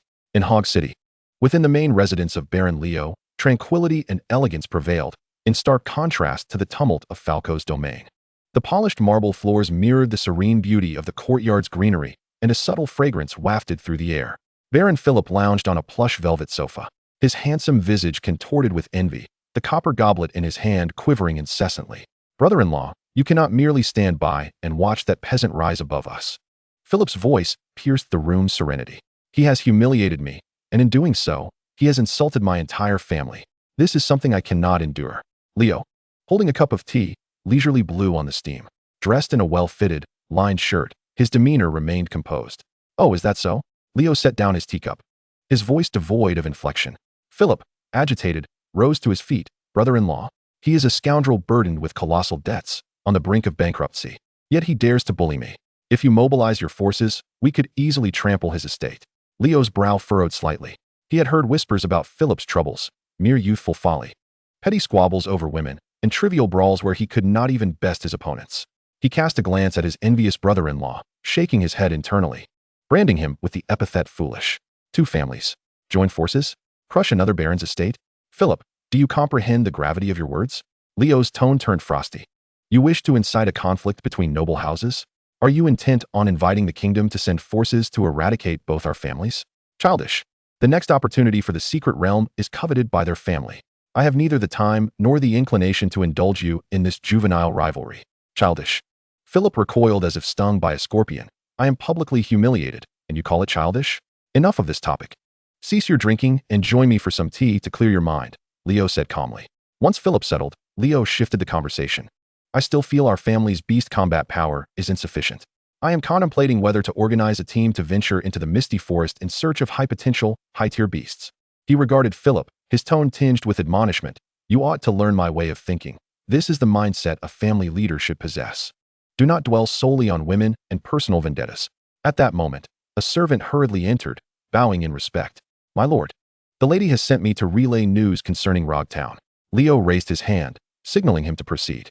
The servant reported respectfully. The Rogtown Market Association is currently engaged in an extravagant promotional campaign, proclaiming that the upcoming market day will be significantly different from previous ones. It will be an unprecedented grand event. In addition to the usual market trade, there will be a beast auction, rumored to feature many high-quality, rare beasts not seen in the market. It is said that there will be battle beasts with golden attributes. Leo's eyes instantly brightened. Fortune had indeed favored him. He had been lamenting the lack of access to powerful beasts, and now an opportunity had presented itself. Rare beasts? He turned to Philip. You are a member of the Rogtown Association. What is the story? Why have you not mentioned this to me before? Philip's countenance darkened, resembling a pot's scorched bottom. Gritting his teeth, he squeezed out the words, this year's market is hosted by that old fox Falco. As for the auction, he paused. As if uttering that name brought him humiliation, it is organized by Rosen, and the beasts on auction are all provided by him. Leo inquired with curiosity, "Oh, his beasts? Are they formidable?" Philip's face flushed with frustration, yet he resolved not to conceal the truth, for it was a public tournament. Leo, the brother-in-law, could easily investigate. However, he still felt compelled to argue. "As I just mentioned, I held a tournament in my territory not long ago. I lost to him during the event, but I believe it was merely a lapse on my part. His beasts are indeed extraordinary and peculiar. That accursed monkey, with such a low tier, managed to defeat my rock-splitting rhino. I still cannot fathom what trick he employed." Then he believed he had conceived a brilliant idea, excitedly continuing, "Brother-in-law, you are in need of powerful beasts, are you not? He is a scoundrel. He surely has no allies or connections, and is utterly vulnerable. If you bring your elite troops and your formidable beasts, he will surely be terrified. At that point, will he not be at our mercy? We need not wait for the auction. We can directly compel him to reveal the rare beasts from his territory. How could he dare resist?" Leo looked at Philip with the incredulity reserved for a fool. He could hardly believe that such words could emanate from a noble with any semblance of intelligence. It seemed that Philip had taken his previous discourse as mere folly. Leo's expression turned icy. "Philip, I believe you have had too much to drink today. You should return and rest," he commanded, pointing towards the door, his voice as frigid as ice. "Brother-in-law, I am not drunk. My deductions are undoubtedly correct. You must believe me." Philip persisted, refusing to concede. "Leave." The words were few, yet they echoed profoundly, as if the entire room was engulfed in Leo's wrath. Philip was taken aback by the intensity of Leo's reaction. He gazed into Leo's frosty eyes, his lips trembling, and dared not utter another word as he turned to depart. Once outside Leo's domain, he spat venomously on the ground, muttering to himself, "Fine, very well. Leo, you possess the strength yet refuse to assist me in dealing with Rosen. You are so cautious in your endeavors, lacking any courage, only spouting lofty principles, truly a coward. You are unworthy of being my brother-in-law. I have seen through you." Within Leo's territory, he stood alone in the vast room, reflecting on his misfortune. He had hoped to extract valuable information from Philip, a member of the Merchant Association, to gain an advantage in the upcoming beast auction. Instead, he found that this fool was utterly useless. Shaking his head, Leo returned to the table, slowly pouring out the tea and refilling the cup with hot water to brew the leaves anew. As he lifted the teacup, the anger on his face gradually dissipated, replaced by a complex expression. Memories of a few months prior flooded his mind. Rosen's visit accompanied by the elderly steward. At that time, Rosen had confidently proposed to initiate a new business venture and requested a loan. How had Leo responded? With a facade of polite indifference, he had callously refused him. In hindsight, it was truly regrettable. He had squandered a magnificent opportunity. Had he lent even a small sum, perhaps Rosen would have remembered their familial ties and gifted him a few splendid beasts. Leo had also perused reports regarding the recent tournament hosted by Philip.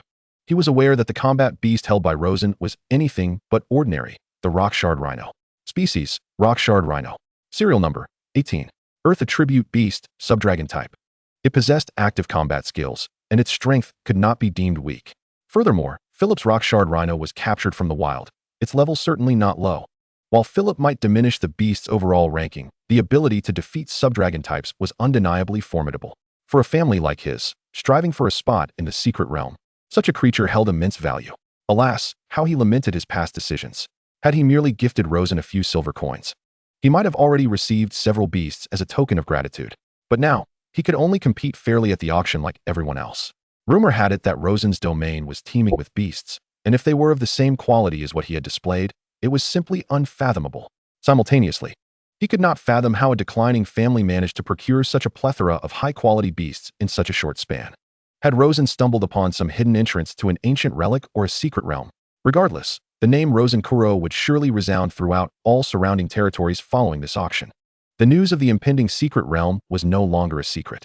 Countless families coveted a spot within it, as it signified wealth. One could only imagine the number of powerful noble families sharpening their blades and desperately seeking ways to enhance their strength. The small market in Rog Town, held at this critical juncture, would undoubtedly attract countless ravenous eyes.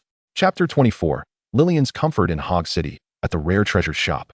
Precious spices burned quietly in the corner incense burner, exuding a calming fragrance. Lillian rested her chin on one hand, her delicate fingers tapping rhythmically on the table as she perused the thick account books before her. Manager Buck stood respectfully nearby, occasionally pointing out certain entries to report on recent profits. Overall, the demand for single-digit ranked beasts among the city's established noble families has reached saturation, leading to a slowdown in revenue growth within that range, which has resulted in rather disappointing sales figures for our branch. Buck's voice was steady and clear. However, for reasons unknown, orders from several smaller, more remote towns had increased. Lillian responded with an her gaze remaining fixed on the account book. Just then, a servant hurried in and bowed respectfully. "Miss, Manager Buck, a letter of invitation has arrived from the Rogtown Market Association." "Oh." Lillian lifted her gaze, opening the letter to show Buck the contents. Buck took the invitation, dismissed the servant, and after a cursory glance, reported, "Miss, in 4 days. The Rogtown Market Association will hold Market Day, along with a beast auction." A knowing smile spread across Buck's face as he stepped closer to Lillian and whispered, "If I am not mistaken, the organizer of this auction should be Baron Rosen." Lillian paused, setting down the account book to look at Buck with surprise evident in her clear eyes. "Rosen? He has managed to organize an auction so quickly? How long has it been? I feel as if I have just contributed a bit of funding to him." Calculating the days. "It has been just over a month since you supported him," Buck replied. "Just over a month." Lillian repeated, her astonishment transforming into admiration. Leaning back against her chair, her fingers gently caressed the smooth surface of the table. "It seems I have not misjudged him. Rosen indeed possesses some abilities." Yet, as if recalling something, her brow furrowed slightly. "However, if he has the capacity to host a beast auction, why has he not sent some beasts to our rare treasure shop for sale first? Has he forgotten about us?" Buck chuckled. "Miss, you misunderstand. Baron Rosen is not that kind of person." Lowering his voice, he explained, "You have been away from Hog City for quite some time, and I have not had the chance to report to you. In fact, a few days ago, the Baron entrusted us with his most precious beast, delegating us to host a high-profile auction for it." "The most precious? Oh, what sort of beast could be so valuable that even you, Buck, would deem it precious?" Lillian inquired, intrigued. "Miss, please do not jest. Many items in our shop are treasures in my eyes." Buck laughed, but after a pause, he added with a hint of reverence, "However, compared to the one Baron Rosen sent, there is indeed a significant disparity. It is a tiger feather chicken with 4 golden attributes and additional active skills. I have placed it in the secret garden of the backyard, under specialized care. If you are interested, you may accompany me to see it." A glimmer of astonishment sparkled in Lillian's eyes as she rose to her feet. "For golden attributes? Such a beast can even appear in this remote border region? Let us go. Take me to see it." The secret garden is nestled behind the store. Upon traversing several gates that can only be unlocked with special crystal cards, a vibrant garden unfolds before one's eyes. Within this sanctuary reside the rarest treasures, the coveted gems of the Curiosities shop. Buck guides Lillian to an independent enclosure. A particularly striking and lively budgerigar is pecking at specially formulated energy feed. Buck respectfully presents a pair of specialized square crystal technology glasses, saying, "Miss, please." Lillian nods, accepts the glasses, and slowly dons them. As her vision shifts, streams of data materialize before her. When her gaze fixates on the budgerigar, her pupils suddenly constrict. Serial number 1, budgerigar. Level 1, health status, perfect. Golden trait, valiant, attack power 30. Golden trait, charge, upon entering combat for the first time. Can unleash a rapid dash for a brief period. Golden trait, resilient physique, defense 20. Golden trait, accelerated growth, experience gain 40. Active skill, iron shoulder. Upon entering close combat range with enemies, can turn sideways and shoulder into the foe, dealing considerable damage. Lillian's eyes widen in astonishment, her breath momentarily suspended. For golden combat traits, and an active combat skill, is this truly a budgerigar? Such a combination of traits transcends mere excellence. It verges on the miraculous. She even contemplates that, should this budgerigar mature, it might very well contest with ordinary combat phantom beasts bearing serial numbers nearing 30. It is imperative to note that the budgerigar's serial number is but 1. Where on earth did Rosen procure such a remarkable phantom beast? Could it be that he genuinely possesses the knowledge of nurturing phantom beasts, as he so boastfully proclaimed? While she had admired Rosen's confidence at the time, she had never truly believed his words. Lilith recalls how Rosen had borrowed money from him, boasting with abandon, and ultimately declared with conviction, "No one understands nurturing phantom beasts better than I." At this thought, Lilith cannot help but smile wryly, letting out a soft chuckle. Buck turns his head aside, and once Lilith regains her composure, he continues, "By the way, Miss, Baron Rosen contacted me a few days ago. He mentioned that soon he will provide a batch of phantom beasts even more exquisite than this budgerigar, with higher serial numbers, for our curiosity shop to sell exclusively." Lillian removes the glasses and looks at Buck, her face breaking into a genuine smile as she nods. "Indeed, I did not misjudge him. The 200 silver tiger was well spent." Certainly. Your discerning eye is admirable, miss, Buck bows respectfully. Just then, the earlier servant rushes in, looking somewhat flustered. Miss Elia of the Hog family has arrived. The Hog family, the most powerful aristocracy in Hog City, has long governed the entire area, overseeing the various towns and villages under its jurisdiction. Almost immediately after, a clear, melodious voice tinged with exuberance calls from outside. Lillian, I've come to play with you. Soon. Lillian adopts an expression of exasperated affection as she approaches. Elia, you've come. Sister Lillian, I've missed you so much. I've missed you too, Elia. Buck trails behind, inwardly smiling wryly. It seems today's accounts will remain unresolved. The miss has been away from Hog City for quite some time, just returning today. During her absence, this young lady from the Hog family has visited frequently, and it is evident that she will not relent until she has spent the entire day in the company of her friend. Meanwhile, in Silver Creek City to the west of Hog City, a colossal, griffin-like phantom beast folds its wings, stirring a tempest as it lands steadily in the grand hall of a magnificent castle. Immediately after, a man clad in dark silver full-body armor leaps from the beast's back, his boots striking the stone floor with a resounding thud. His countenance is stern, his gaze sharp as a hawk, emanating an aura of battle-hardened resolve. At the entrance of the courtyard, a middle-aged man dressed in splendid noble attire, exuding an elegant demeanor, strides forward to greet him. Cain, you have finally arrived. Come. Today I shall uncork the wine I have kept for decades. We shall not part until we are inebriated. The refined gentleman beams with the joy of reunion. However, the armored man known as Cain merely nods, his expression grave. Victor, there is no time for pleasantries. I have come with urgent business. His face turns serious as he speaks quickly. Through my investigation and tracking, the last trace of it vanished in Hog City. It is hiding there, sneaking around, and I do not know what it is up to. Victor's smile instantly fades, replaced by solemnity. Hog City? I shall attempt to contact the Hog family and see if there are any recent activities that might allow us to gain entry. I will take the opportunity to blend in. He pauses, his gaze sharp. Find an opportunity and attempt to capture it. If that fails, Victor makes a cutting gesture. Then we must eliminate it. It cannot be allowed to wreak havoc any longer. Understood. Cain nods, his right hand instinctively gripping the hilt of his sword. This time, it must not escape. He is acutely aware of how formidable this adversary is. It is not an ordinary wild phantom beast. It is a dragon-type phantom beast, a true dragon. Generally, dragon-type phantom beasts, lacking control, will autonomously unleash their magic power, causing a widespread proliferation of wild phantom beasts in their vicinity. If mixed with naturally spawned wild phantom beasts, unimaginable chaos would ensue. Simultaneously, the promotional announcements for the market day spread from Rogtown through various individuals, channels, and roads, reaching nearby Willowleaf Town, Sunset Town, Hog City, and its subordinate towns and villages. Knights, nobles, and affluent aristocrats have become aware of the promotional news regarding the upcoming high-quality phantom beast auction. In no time, many nobles, drawn by the allure, have begun their investigations and preparations. Chapter 25. Hatching a bounty of Baru eggs. Within Rosen's territory, he strides purposefully toward the incubator. Recently, by pledging the tiger-striped chicken eggs, he has managed to cull some ordinary phantom beasts of initial generation or mediocre traits, thus fortifying his resources. Without hesitation, he waves his hand to pause the breeding of the boar-like creatures and purchases a batch of breeding feed to mate the foundational phantom beasts in his domain. Today is the day to hatch the Baru eggs produced during this period. Before long, Rosen arrives at the incubator. As per tradition, he first washes his hands and face, then earnestly prays to the deities of fate, the goddess of fortune, and the emperor of luck. Then, he solemnly opened the warehouse door and carefully arranged all the Barreloo eggs in front of the incubator. 10 ordinary Barreloo eggs from the tiger-striped chick, 10 ordinary Barreloo eggs from the frenzied cat, 5 water-type Barreloo eggs from the little pot elephant, and 5 grass-type Barreloo eggs from the marvelous monkey. He deliberately controlled the numbers of the little pot elephant and marvelous monkey.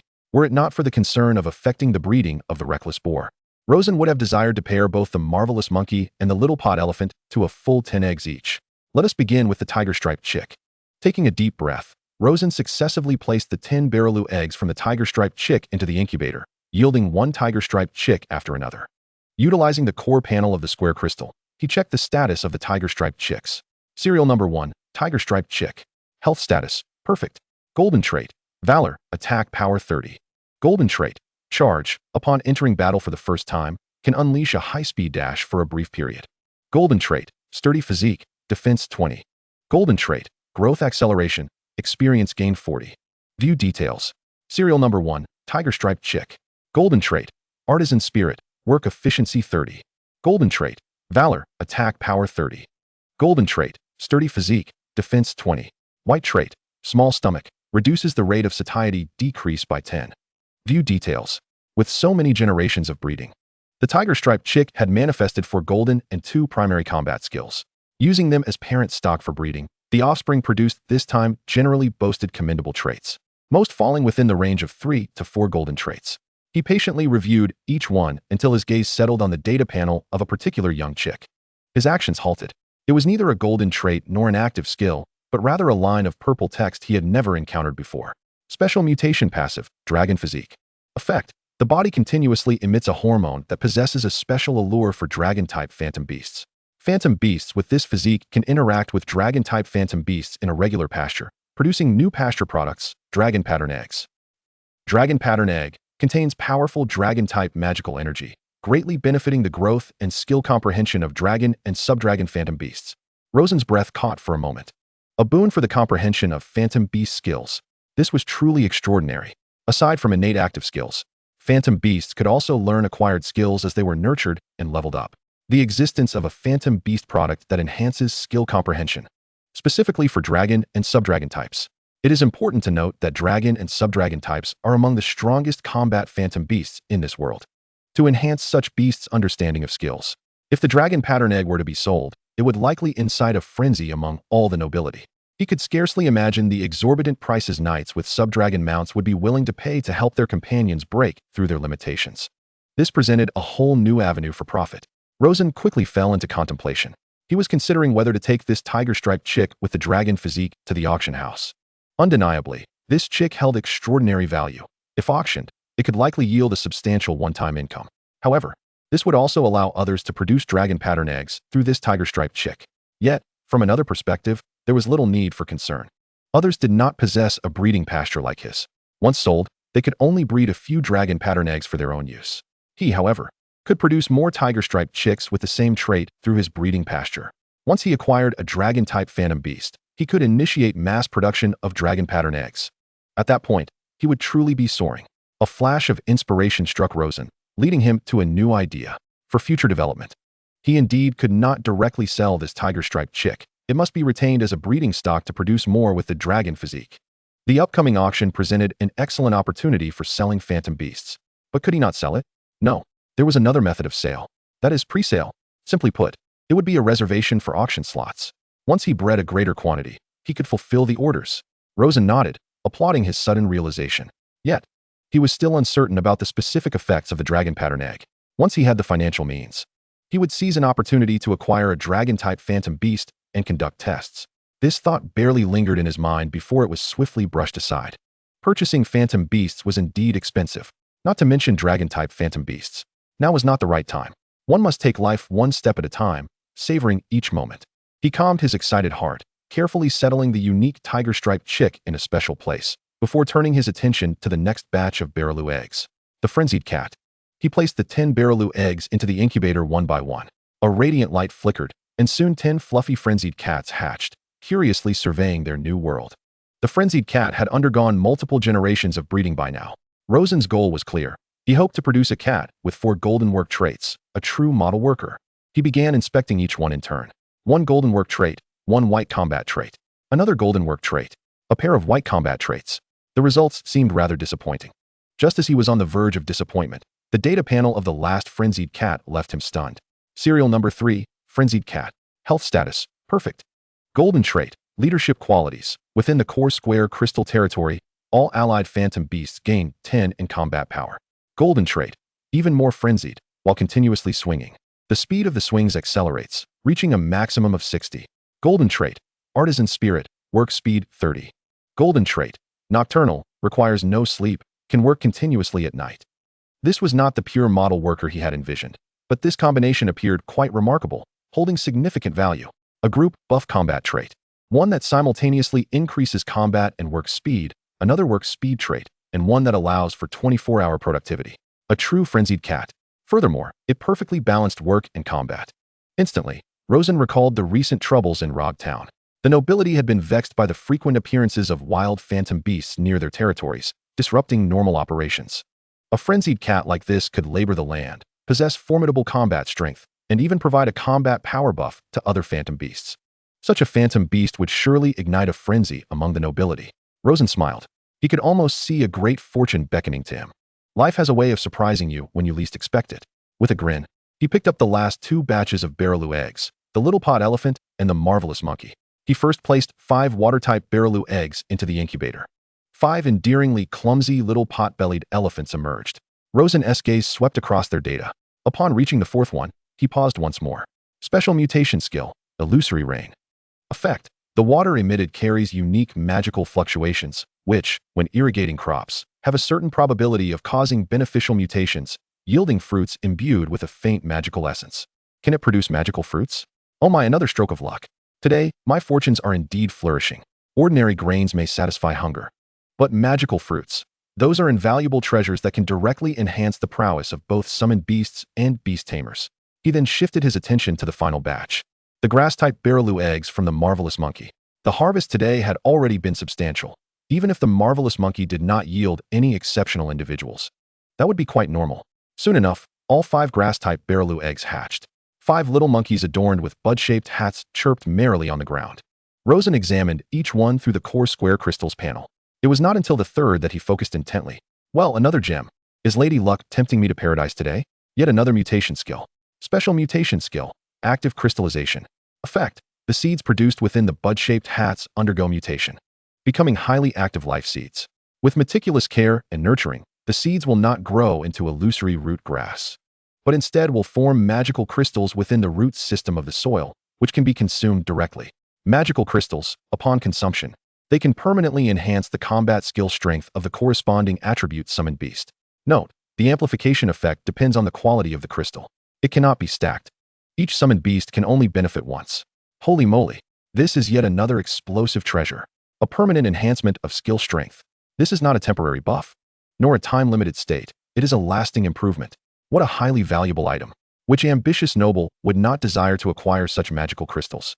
Simultaneously, Rosen pondered. Illusory Rain. Magical crystals. One that enables crops to bear magical fruits, and the other that cultivates seeds into magical crystals. If the pot-bellied elephant, endowed with the Illusory Rain skill, were to irrigate the seeds produced by the marvelous monkey, which possesses the active crystallization skill, what would transpire? Under ordinary irrigation, one would yield regular magical crystals. But what about using the water infused with magical essence from Illusory Rain? Would there be a synergistic effect that enhances the results?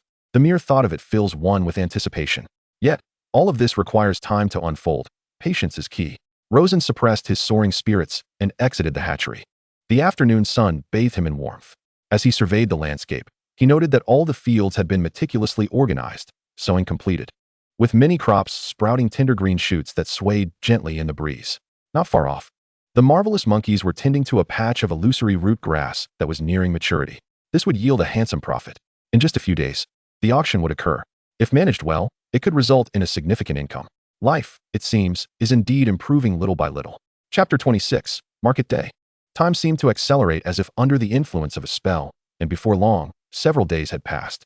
The market day in Rogtown arrived as scheduled. The market would run for 7 consecutive days, with Rosen's auction set for the 3rd day, when foot traffic was expected to peak. On that morning, Rosen received a magical message from Lillian at the Rare Treasures shop. This feature could only be utilized by those who had registered as friends on the core square crystals, and the distance between them could not be too great. The fact that Rosen received the message indicated that Lillian had returned to Hog City. Baron Rosen, do you have some time? Would you accompany me to explore the market in Rogtown? Lillian's voice carried a hint of lazy amusement. Rosen's immediate reaction was to refuse. Accompanying a woman on a shopping spree? That would be more exhausting than managing a day's worth of territorial documents. Given the choice, he would much prefer to observe the growth of the illusory root grass or plan the work area for new summoned beasts. Just as he was about to conjure an excuse to decline, Lillian's next words halted him in his tracks. My dear friend, Miss Elia from the Hog family, will also be joining us. What do you say? This is a rare opportunity. Rosen's fingers, which were gripping the core square crystal, froze. While accompanying women on shopping trips might be a losing venture, escorting a powerful young lady from a prestigious family was an entirely different matter.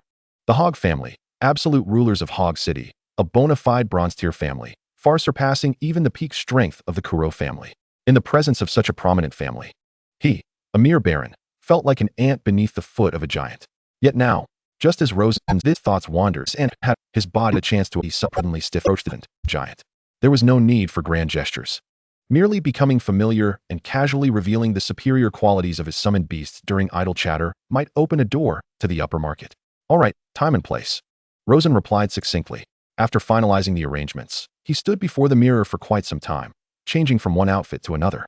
When the old butler, Alabama, entered with breakfast, he was greeted by this scene. His young master was meticulously adjusting his collar, wearing a long unworn formal attire adorned with the family crest, which accentuated his upright stature. Al's eyes glistened with pride. His young master had finally come to his senses. He had always felt that his master was exceptional in every way, yet far too engrossed in managing the territory, seemingly devoid of interest in women of his age. He had worried about when he might witness his young master marry and have children to carry on the Kuro lineage. Who would have thought that Lillian's charm could inspire such seriousness in his young master? The old butler's mind was already racing with plans. When they met later, he would find an excuse to say he needed to purchase some daily necessities, allowing this precious time for the young couple. He approached and said with a smile, "Young master, you look exceptionally spirited today." Rosen glanced at the old butler with satisfaction, nodded, and then strode purposefully toward the door. "Let us go. Al, we're off. First, we'll meet Baron Falco, and then we'll head to Rogtown together." Al's smile faltered. He quickened his pace, cautiously inquiring, "Young master, we are still going to see Baron Falco?" "Of course," Rosen replied as if it were the most natural thing in the world. "Baron Falco has always treated us well. This time, having a connection to the Hog family's young lady is a splendid opportunity. Naturally, we must include him." He added, "Moreover, Lillian invited us to explore the market, and this market is being hosted by the Falco family. Bringing him along, the host, would be quite beneficial for our interactions, especially with the Hog family's young lady present." Al opened his mouth, only to let out a resigned sigh in the end. His young master's thought process was truly unique, difficult to comprehend. Before long, Rosen, accompanied by the old butler and Baron Falco, arrived in Rogtown. After a brief wait, Lillian and another young lady arrived together. Lillian remained resplendent in her luxurious purple gown, a faint smile gracing her lips, exuding an aura of confidence. Beside her stood a young maiden clad in a modest white dress, her golden locks shimmering softly in the sunlight, while her emerald-hued eyes curiously surveyed her surroundings. She was none other than the esteemed heiress of the Hog family, Elia Hog. "Baron Rosen, you truly are an early bird. I trust you haven't been waiting too long." Lillian greeted with a warm smile. Rosen stepped forward enthusiastically. "Not at all. I arrived just a short while ago." He gestured for Falco to step forward, introducing him. "Allow me to present my good neighbor, Baron Falco, the principal organizer of this market day." After a cordial exchange of introductions, they officially entered the bustling marketplace. Upon entry, the lively atmosphere enveloped them. The crowd was vast and vibrant, a true spectacle. Elia, drawn by the myriad of diverse goods, eagerly tugged at Lillian's hand, exploring one stall after another. The young lady displayed none of the arrogance typical of high nobility. Instead, she radiated the warmth and charm of a girl next door. Moments later, they found themselves on the main thoroughfare of the market. On either side, a kaleidoscope of stalls lined the path, with the cacophony of haggling voices and the calls of vendors mingling with the cries of magical beasts, creating a symphony of exuberance. The air was fragrant with the scent of roasted meats and the exotic aromas of unknown spices. "Wow, there are so many people here. It's more than double what it was when we first entered," Elia exclaimed, her eyes wide with astonishment. Having lived in Hog City for quite some time, she had witnessed its splendor but had never experienced such a lively atmosphere brimming with the essence of everyday life. Lillian stifled a laugh, covering her mouth, and remarked to Falco, "Baron Falco, you have truly outdone yourself with this market. The organization is impeccable. Even amidst the throngs, the pathways remain spacious." Falco humbly waved his hand. "Lady Lillian, you flatter me. I have merely fulfilled my duties." He then turned with a mischievous glance toward Rosen, adding, "And this crowd is just the beginning. Wait until tomorrow when Rosen's auction begins. I've heard that people from Willow Leaf Town, Sunset Town, and even from Hog City and its surrounding areas are flocking to our town." Falco continued, "I've even heard whispers that visitors from Silver Frost City might be making their way here." He playfully patted Rosen on the shoulder, jesting, "Your event is certainly grand. The security force in Rogtown has doubled for your sake. And yet, you remain so busy. I dare say you might need to increase your staff for the auction day." Rosen chuckled in response. "The more people come, the more profit you, the landowner, will reap." Their conversation piqued Elia's curiosity. Tilting her head, she inquired of Rosen, "An auction? Is Baron Rosen hosting an auction?" "Indeed," Lillian interjected smoothly, explaining. Baron Rosen possesses unique skills in breeding magical beasts, and he intends to auction some high-quality specimens this time. Falco chimed in. The influx of attendees for today's market is largely due to his upcoming auction, which has drawn such a crowd. Even Sister Lillian considers them high quality? Elia's face displayed clear astonishment. She was well aware of Lillian's discerning eye. As a purveyor of magical beasts herself, Lillian's shop boasted only the finest specimens. To hear her praise the quality of the beasts intrigued Elia immensely, and her gaze returned to Rosen. Rosen modestly rubbed his nose, saying, "They are merely average. Slightly better than the ordinary beasts available in the market. Don't let him mislead you." Falco interjected, "Miss Elia, don't be fooled by his humble demeanor. Just a little. His marvelous monkey has decisively defeated an earth dragon-type rockbreaker. Would you not consider that impressive?" Rockbreaker. Elia's pupils dilated in shock. As a direct descendant of the Hog family, she was no stranger to magical beasts. The rockbreaker was a formidable combat beast of rank 18, renowned for its terrifying defense and devastating charge. And a marvelous monkey, a creature typically known for its supportive and nurturing traits, had bested it? He felt a brief tremor emanating from the core crystal. It sounded akin to a sheep conquering a tiger, rendering her incredulous. She turned to Lillian, seeking confirmation. Lillian simply nodded affirmatively, her silence speaking volumes. Elia gasped, her gaze shifting to the seemingly humble young baron before her. "Baron Rosen, it appears you possess astonishing abilities in the realm of magical beast breeding," she remarked, her tone laced with genuine admiration. "Just a modest understanding of breeding magical beasts," Rosen replied nonchalantly, maintaining an air of ease. As the conversation threatened to drift into commercial flattery, Lillian interjected with a smile. "All right, let us not forget we ventured out to enjoy ourselves at the market. Let us not dwell on business matters." She grasped Elia's hand, pointing towards a nearby stall adorned with exquisite trinkets. "Elia, look at those silver bracelets. They are simply beautiful. Let us go take a closer look." With that, she pulled Elia into the throng, leaving several gentlemen in their wake. The atmosphere instantly lightened. Falco shook his head with a smile, turning to Rosen. "Come, let us follow them and show you our Rog Town's unique handicrafts." The group trailed behind the two ladies, beginning to genuinely savor the delights of the market. They paused at a stall selling a variety of unusual seeds, listening to the vendor boast passionately about the giant fruits that would sprout from his seeds. They also stopped at a food stall to sample skewers of tiger skin chicken, seasoned with special spices, the tender and juicy flavor eliciting numerous praises from Elia. Rosen too felt his spirits lift considerably. Perhaps it was not such a bad idea to venture out like this occasionally. Chapter 27. The auction begins. As time passed, the day of the auction arrived. The venue was established within a stone building at the center of Rog Town, typically used for town council meetings, now temporarily transformed into a grand circular auction hall. Baron Falco stood at the entrance of the hall, clad in a pristine deep blue suit, the family crest polished to a brilliant shine. He stood tall, a standard smile adorning his face, personally welcoming each esteemed guest as they arrived. Before long, a carriage halted, and as the door opened, Baron Philip descended. He adjusted his collar, his face beaming with a warm smile as he briskly approached Falco. "Baron Falco, it has been a while." Baron Philip extended his hand. "Welcome." "Baron Philip," Falco replied, grasping the offered hand, feeling a firm pressure in return. Though both wore polite smiles, the moment their eyes met, there was a distinct coldness between them. Philip clenched his jaw, his voice escaping through gritted teeth. "This market day is truly unprecedented. Baron Rosen is hosting such a grand auction. How is it that our Baron Falco must personally greet the guests at the door?" His tone was laced with sarcasm, subtly mocking Falco for serving Rosen. Falco chuckled coldly within, deeming him a mere buffoon. He released his grip, responding casually, "This is but my duty, after all. Since I am presiding over this market, if Baron Philip were to host, he might not even qualify to greet the guests personally." His words were sharp, implying that the success of this market day was due to his and Rosen's efforts, leaving Philip entirely out of the picture. Philip's expression soured. He wished to argue, but was interrupted by Falco. "Fetch a maid."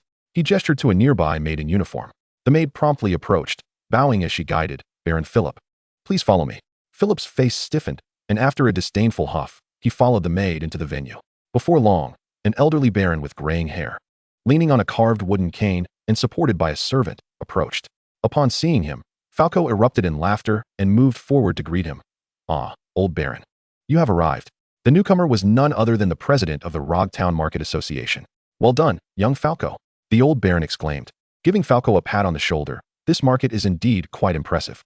Falco quickly waved his hands in humility. "Not at all. This is all thanks to Baron Rosen. I merely lent a small hand."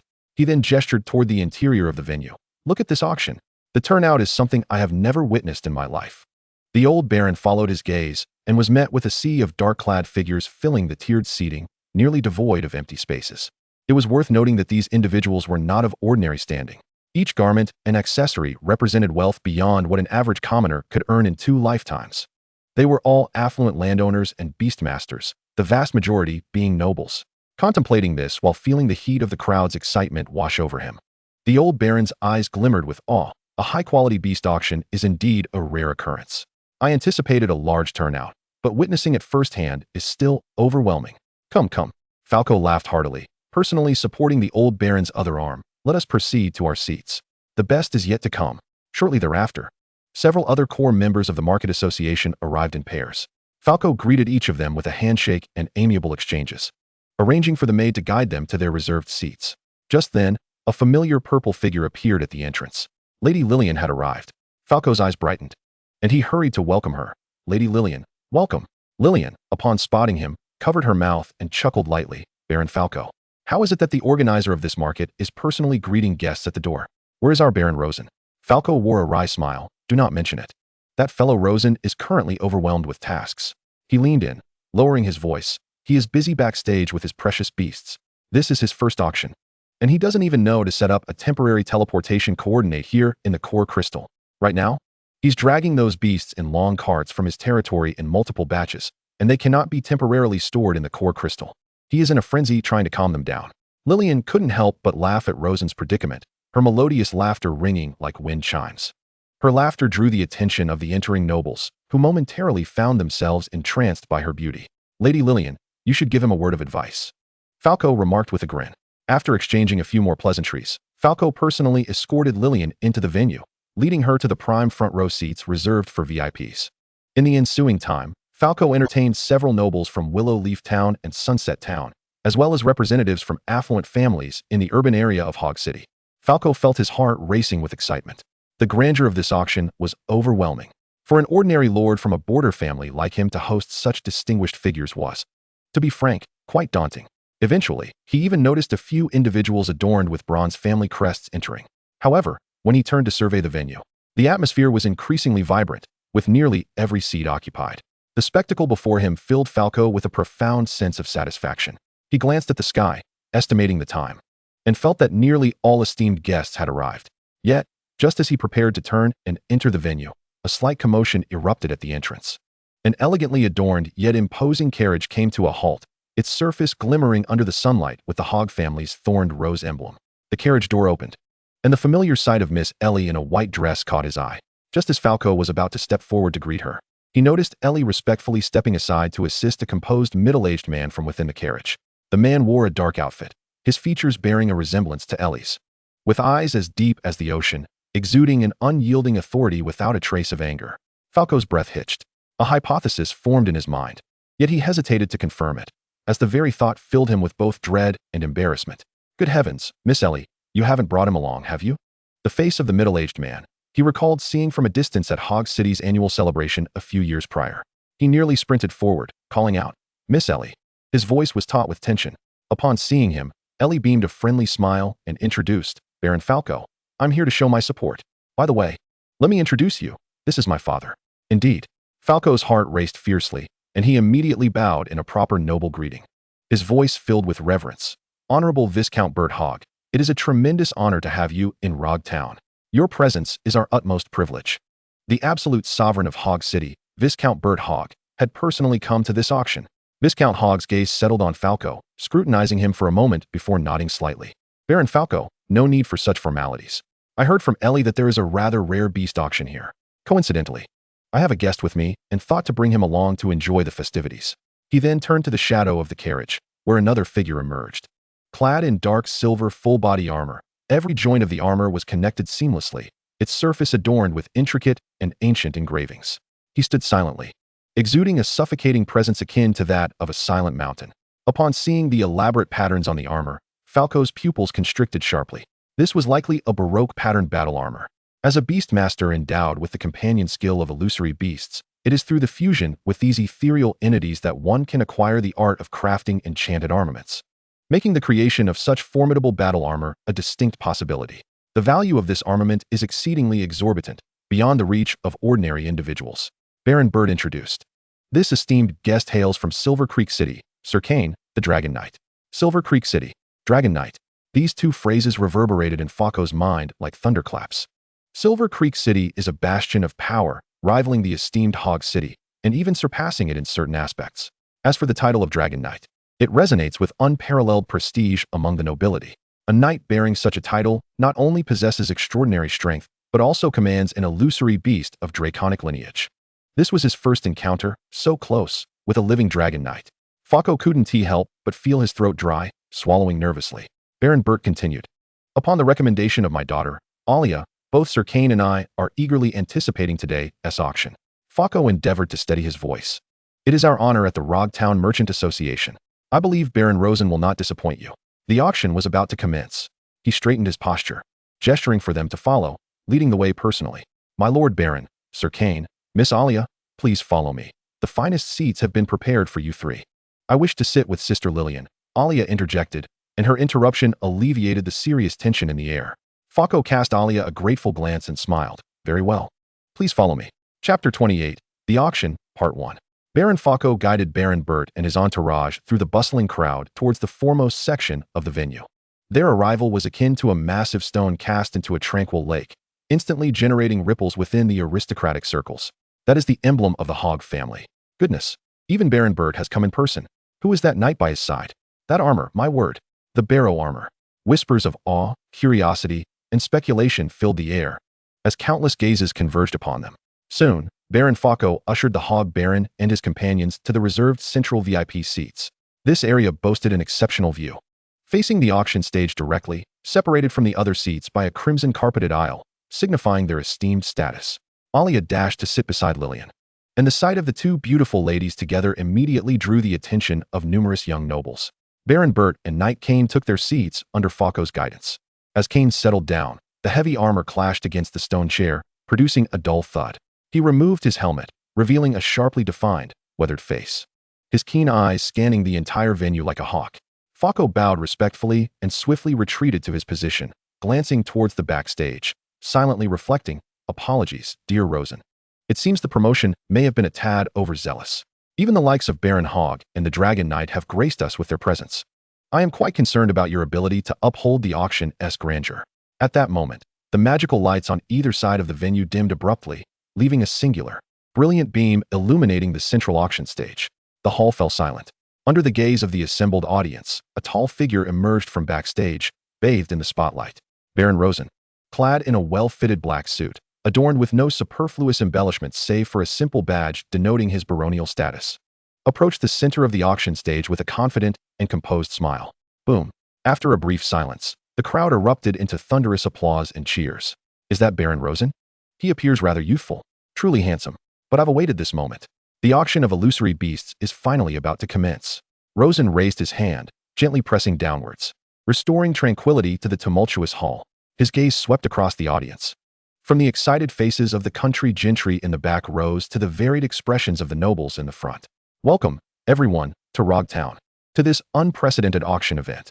Rosen's voice resonated through the venue, amplified by subtle magical enhancements, reaching every corner. I shall refrain from unnecessary preamble. Let us commence the auction immediately. With a snap of his fingers, he announced, let us welcome the first item up for bidding.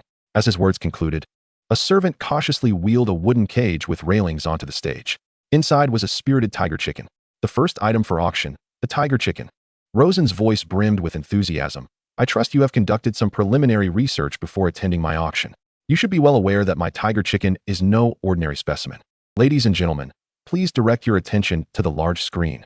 As he spoke, he lightly touched the core crystal on his chest, gesturing towards the massive backdrop. The projection of the core crystal illuminated, presenting the data panel of the tiger chicken for all to see. Tiger chicken. Serial number, 001. Attributes, none. Level 1. Health status, perfect. Golden traits, valiant, attack power 30. Golden traits, charge, upon entering combat, can unleash a high-speed dash for a brief duration. Attack, 60. Defense, 40. Food consumption, 2. Work adaptability, ranch egg production LV1. Companion skill, none. Mounting skill, none. Active skill, iron shoulder. Upon entering melee range, thrusts against the enemy, inflicting considerable damage. Behold, a tiger chicken with dual golden combat traits. Rosen's voice rang with authority. Valiant provides a stable boost to attack power, while charge grants it formidable burst potential and an initial advantage. Coupled with the active damage skill, Iron Shoulder, the combat prowess of this tiger chicken speaks for itself. Immediately, fervent discussions erupted among the audience. A tiger chicken with dual golden traits? How rare.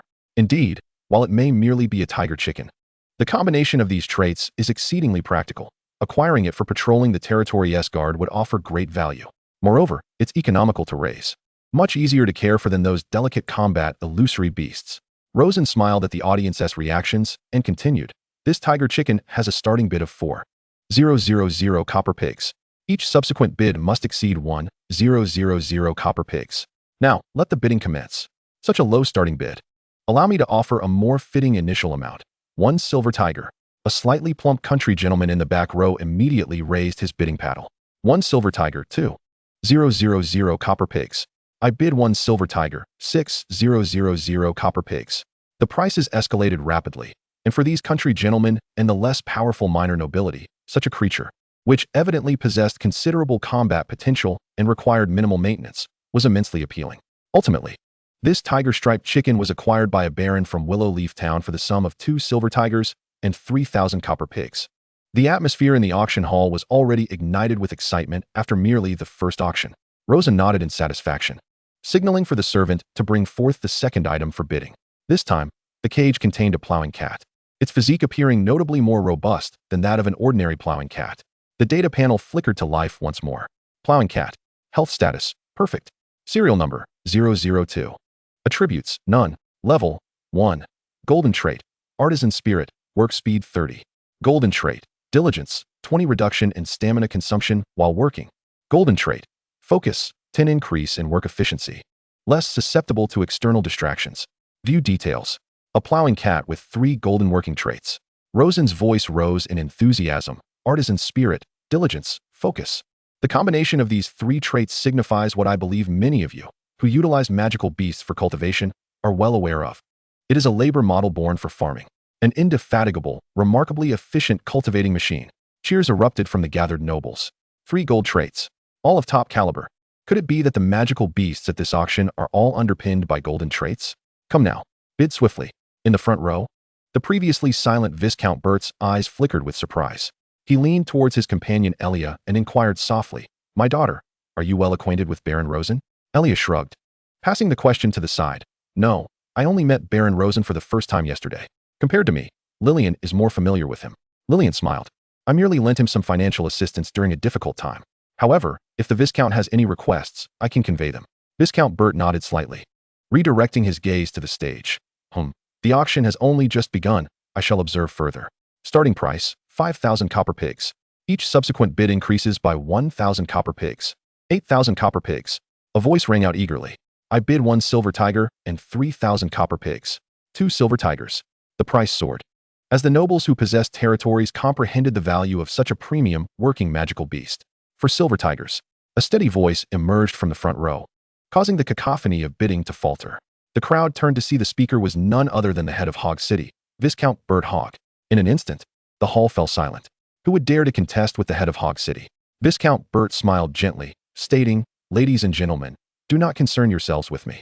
The highest bidder shall prevail, as per the rules of the auction. I find myself quite interested in Baron Rosen's magical beast. However, the price offered by the Viscount indeed exceeded what many had anticipated, and essentially no one else continued to bid. Ultimately, the 3 gold plowing cat was unambiguously secured by Viscount Bert for 4 silver tigers, equivalent to 40,000 copper pigs. Rosen smiled as he struck the auction hammer, elated at the prospect of such substantial earnings right at the outset. Grateful for the Viscount's generosity, he bowed and raised his voice. It appears that everyone is quite enthusiastic about practical magical beasts. Thus, I believe the next offering will not disappoint. Soon, the third cage was wheeled forth.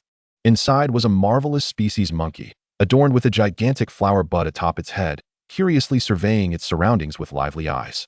Upon recognizing this magical beast, Baron Philip's countenance turned ashen, his fingers gripping the armrest so tightly that his knuckles whitened. Around him, whispers arose among the nobles, some of whom were aware of the circumstances, casting furtive glances towards Philip. It's the marvelous species monkey. Could it possibly be the one Baron Rosen utilized? Indeed. It was the very one that had triumphed over Baron Philip's dragon-type magical beast in the combat tournament. If memory serves, Philip's dragon-type beast was a serial number 18 rock fragment dragon, correct? Is this truly plausible? How astonishing. A serial number 6 marvelous species monkey defeating a rock fragment dragon? I witnessed it myself. Can one doubt its authenticity? Shoo, keep your voices down. Baron Philip is present today. Chapter 29 Auction, Part 2. These murmurs pierced Philip's ears like needles, darkening his expression considerably. On stage, Rosen seemed oblivious to the commotion as he cheerfully introduced the marvelous species monkey. I believe those familiar with my reputation are well aware. Yet, many esteemed gentlemen and ladies from beyond Rogue Town are present today. So allow me to elaborate on my past achievements. Recently, Baron Philip held a magical beast combat tournament at his estate. I, too, participated in that contest, utilizing a marvelous species monkey that bested Baron Philip's dragon-type combat beast, the rock fragment dragon. At this declaration, the din in the auction hall intensified. Good heavens! How could this be possible? Was anyone in attendance at that tournament? This is utterly mind-boggling. How was it accomplished? Rosen continued. Ordinary marvelous species monkeys are indeed incapable of defeating a rock fragment dragon. However, my particular marvelous species monkey possesses an active attack skill, Seed Mine. It was this very skill that enabled the marvelous species monkey to annihilate the rock fragment dragon. The projection screen illuminated, showcasing the purple skill trait that captured everyone's attention. Active skill, mutation, Seed Mine. Skill description, disperses a cluster of special seeds infused with botanical energy over a designated area, entering a dormant state after a brief delay. When a target makes contact or is struck by an explosive impact, the seeds will immediately detonate, inflicting botanical damage to enemies within range and applying a brief entangling effect. My word, the effects of this skill are extraordinary. It combines area of effect damage and control with impressive damage output and can trigger in succession. Can such a marvelous species monkey truly learn this skill? Is Baron Rosen truly willing to auction off such a remarkable creature? In an instant, the discussions surged anew, the atmosphere in the hall rising to exhilarating heights. Ladies and gentlemen, behold, the marvelous species monkey I present for auction possesses even greater potential than the one I previously employed. Rosen emphasized this marvelous species monkey, in addition to its powerful active skill, also boasts 2 golden traits.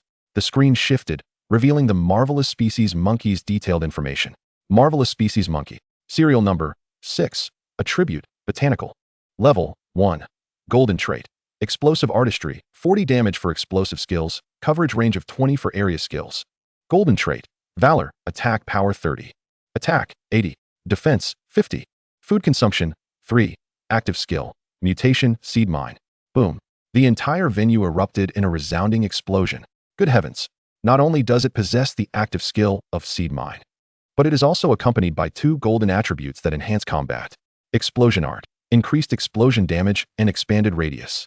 This is nothing short of a tailor-made golden attribute for the Seed Mine. Baron Philip's complexion darkened considerably. The last one, devoid of attributes, was already terrifying. So how could he possibly produce another one, this time enhanced with 2 golden attributes? Is it conceivable that he has the ability to mass-produce such items? Impossible. Could it be that this fellow stumbled upon some fortuitous luck, unearthing notes left by an ancient beast master? Rosen's voice rang out. Exuberant. I believe you are all now acutely aware of its worth. The starting bid. I hope none of you find my opening price excessively steep. This miraculous species monkey has a starting bid of 3 silver tigers. Each subsequent bid must not be less than 3,000 copper pigs. 5 silver tigers and 3,000 copper pigs. A mere 3 silver tigers cannot reflect its true value. No sooner had Rosen finished speaking than a representative from a bronze family in Hog City abruptly raised his paddle, significantly elevating the price. 6 silver tigers. I bid 7 silver tigers. 10 silver tigers. This miraculous species monkey is ours. The bidding voices surged and flowed, showing no signs of abating. Such a creature, with both lethality and control capabilities, is a coveted treasure for any ambitious family.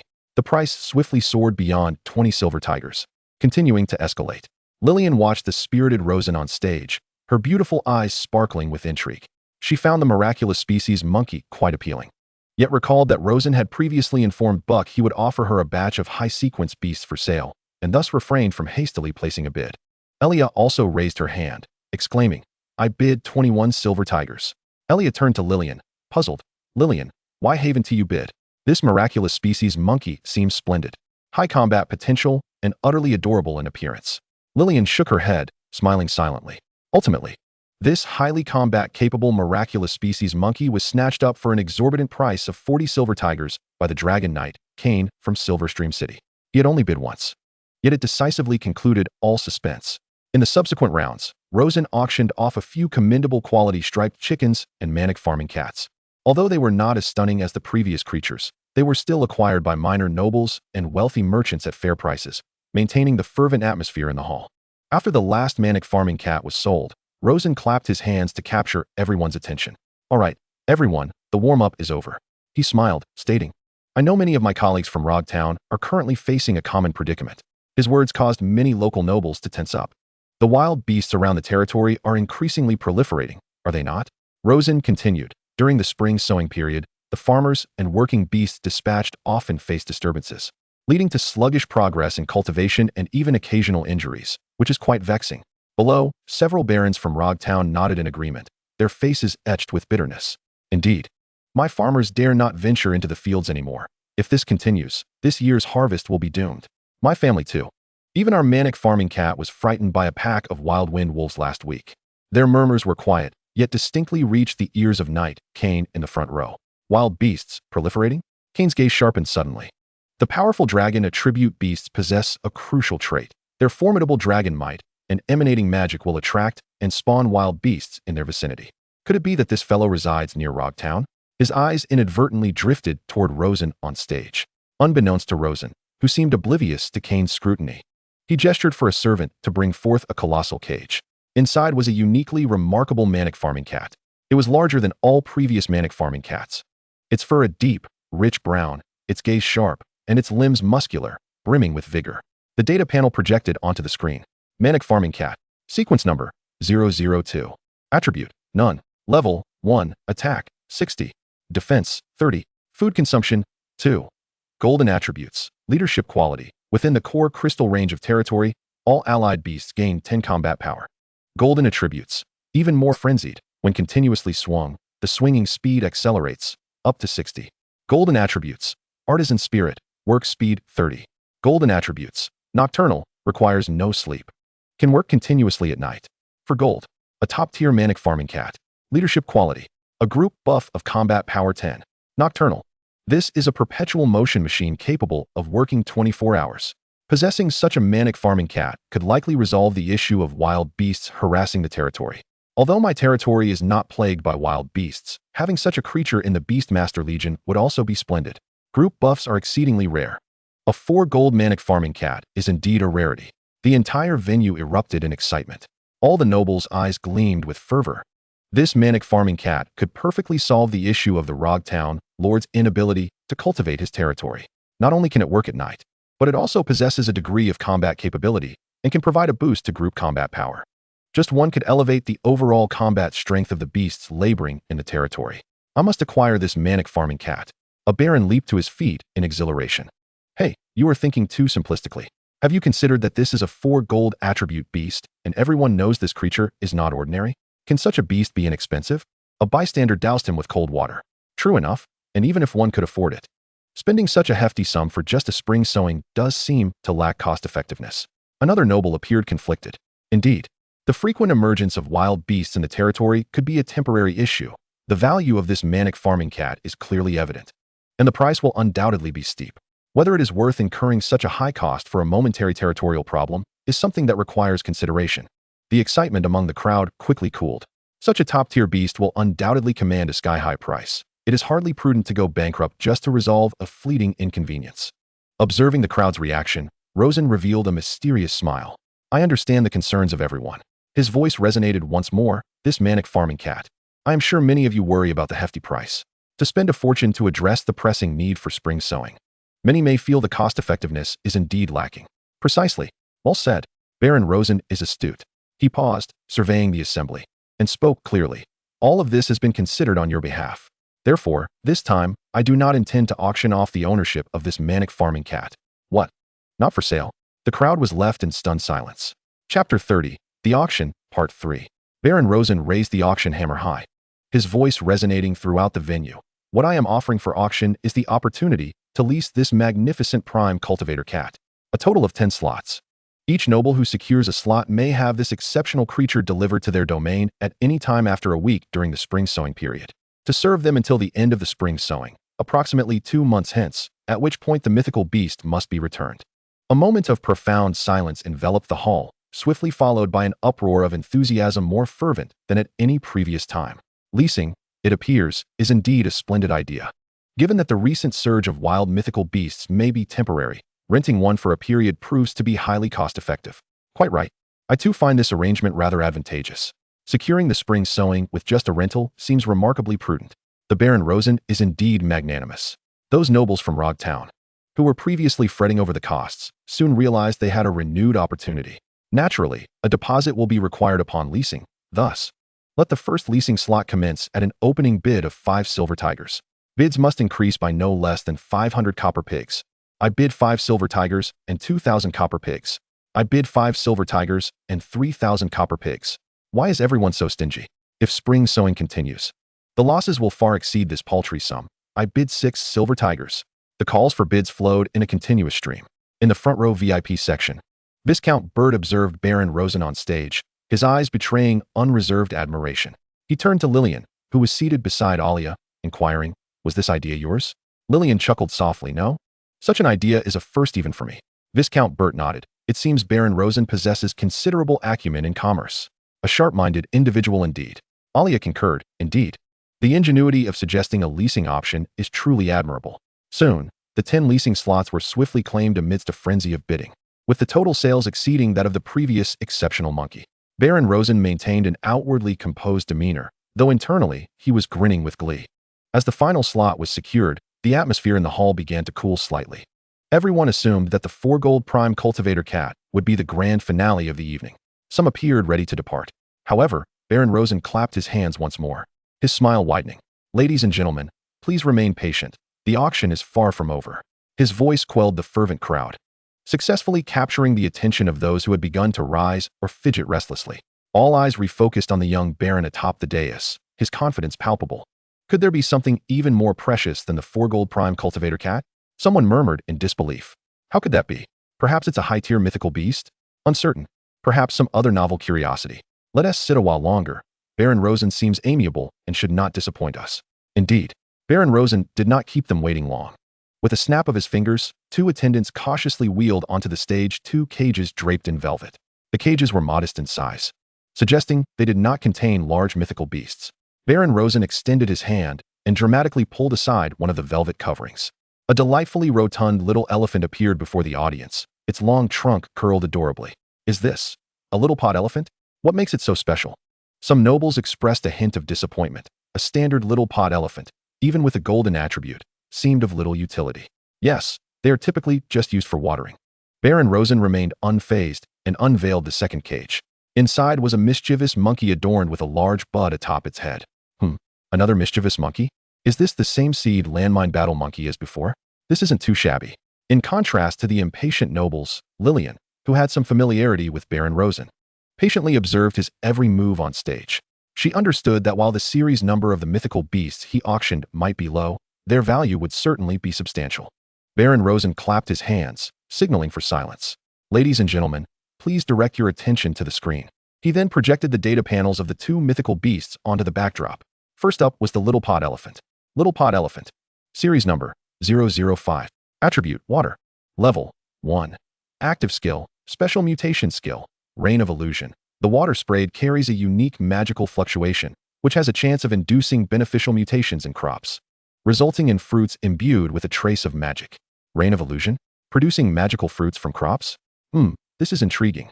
Ordinary grains merely satisfy hunger, but magical fruits could directly enhance the abilities of mythical beasts or beastmasters. Although such fruits typically provide only a minuscule amount of magic, a significant quantity could yield considerable effects. A murmur of discussion arose in the hall. This skill bore considerable value. Following this, Baron Rosen switched to the panel for the mischievous monkey, revealing the data. Mischievous monkey. Series number 006. Attribute wood. Level 1. Permanent active skill, special mutation skill, active crystals. The seeds produced within the bud had atop its head undergo mutation, becoming highly active life seeds. With careful watering and nurturing, these seeds will not grow into illusory root grass, but instead will form special magical crystals in the root system within the soil that can be consumed directly. Special magical crystals, upon consumption, they permanently enhance the combat skill strength of the corresponding attribute mythical beast. Note: enhancement effects depend on the quality of the crystal. Non-stacking. A single mythical beast can only utilize it once. If the earlier reign of illusion merely stirred the audience, the appearance of active crystals detonated like a thunderclap in the minds of all present. Permanent enhancement of skill strength? Surely, I am not mistaken, exclaimed a baron, trembling as he abruptly stood from his seat. My goodness, permanent enhancement. Not a temporary effect or a potion with side effects, but a lasting improvement. This is another highly valuable mythical beast. The entire hall erupted into a frenzy, as nearly all the nobles' breaths grew heavy with excitement. Even the previously silent and statue-like dragon knight, Cain, leaned forward slightly, clearly intrigued by such a mythical beast. Baron Rosen reveled in the astonished gazes of the crowd, pausing momentarily until the atmosphere had fully fermented before continuing. Ladies and gentlemen, please note, I am not finished yet. His voice once again silenced the raucous hall. I urge you to open your imaginations. If I were to use the rain of illusion from this little pot elephant to irrigate the active seeds produced by this mischievous monkey, what marvels might unfold? Baron Rosen did not elaborate further. However, the nobles present quickly began to speculate, their restlessness intensifying. A synergistic effect, one that could induce mutations in crops, and the other that could cultivate seeds into magical crystals. Could the two be combined for usage? Indeed. With a snap of his fingers, Rosen anticipated that everyone had already guessed the answer. This would yield a higher quality magic crystal, signifying a more formidable amplification effect. He retrieved a velvet box from his breast pocket and gently opened it. Within the center lay a crystal, the size of a pigeon egg, glistening with a translucent brilliance. This is the finished product. Rosen raised it high, allowing the nobles equipped with their crystal glasses to examine its magical potency. No sooner had he spoken than several nobles in the front row raised their crystal glasses, directing them toward the crystal. A low hum of energy fluctuations resonated through the silent venue. My heavens! The concentration of magic. Pure, refined, with virtually no impurities. This is no ordinary magic ore. What an incredibly pure magical aggregate. This is astounding. Its value is unparalleled. One of my storm wyverns has long since surpassed its bottleneck with its dragon breath ability. The usually reticent wyvern knight, Cain, remarked coolly, if we could obtain a crystal of wind affinity. His sentence trailed off. But the implication sent a shiver through the surrounding nobles. Even the wyvern knights of Silverfrost City were intrigued. Lillian whispered to Count Bert, my lord, if this crystal enters the market, it would undoubtedly cause a sensation in any city. Its demand is limitless, from novice beast tamers to powerful elites. No one could resist such temptation. Count Bert nodded in agreement. What's more, it seems that this item can be mass-produced. Is Baron Rosen overly audacious to bring it forth for sale? Baron Rosen, someone called out, unable to contain their eagerness. Let the auction commence. The price skyrocketed instantaneously. The atmosphere more frenzied than during the previous auction of the Crazy Cat. Rosen proclaimed loudly, ladies and gentlemen, pay close attention. We will be auctioning a pre-sale package of the small kettle elephant and the clever monkey. What? Pre-sale? Indeed, Rosen nodded. There are few available of this combination of magical beasts. I trust those who understand its value will comprehend. Therefore, interested nobles may bid for a pre-sale quota. With a total of 10 sets, each comprising a small kettle elephant possessing the illusory rain, skill, and a clever monkey with the active crystal skill. Upon winning the bid, I shall personally deliver the cultivated magical beast combination to your territory within 1 to 2 weeks. This announcement was even more shocking than a direct auction. What does this signify? It implies that Rosen possesses not merely a pair of anomalous magical beasts acquired by chance, but a method to consistently cultivate such combinations. In an instant, the entire venue fell into a profound silence. The gazes of all the nobles toward Rosen transformed. A lord capable of consistently producing such magical beasts holds immeasurable potential for the future. Rogtown is likely to give rise to an extraordinary figure. Chapter 31, The Striped Chicken. Soon, the auction for the small kettle elephant and clever monkey combination drew to a close. This time, Rosen refrained from unnecessary words, directly instructing his aides to bring forth the prepared magical beasts. He was confident that his final magical beast, prepared as a showstopper, would captivate the nobles present without the need for any elaboration. The servants pushed forth another cage, this time shrouded in a thick black cloth. The nobles were internally astounded, yet filled with anticipation. How could there be more magical beasts? Was the previous combination not the grand finale of this auction?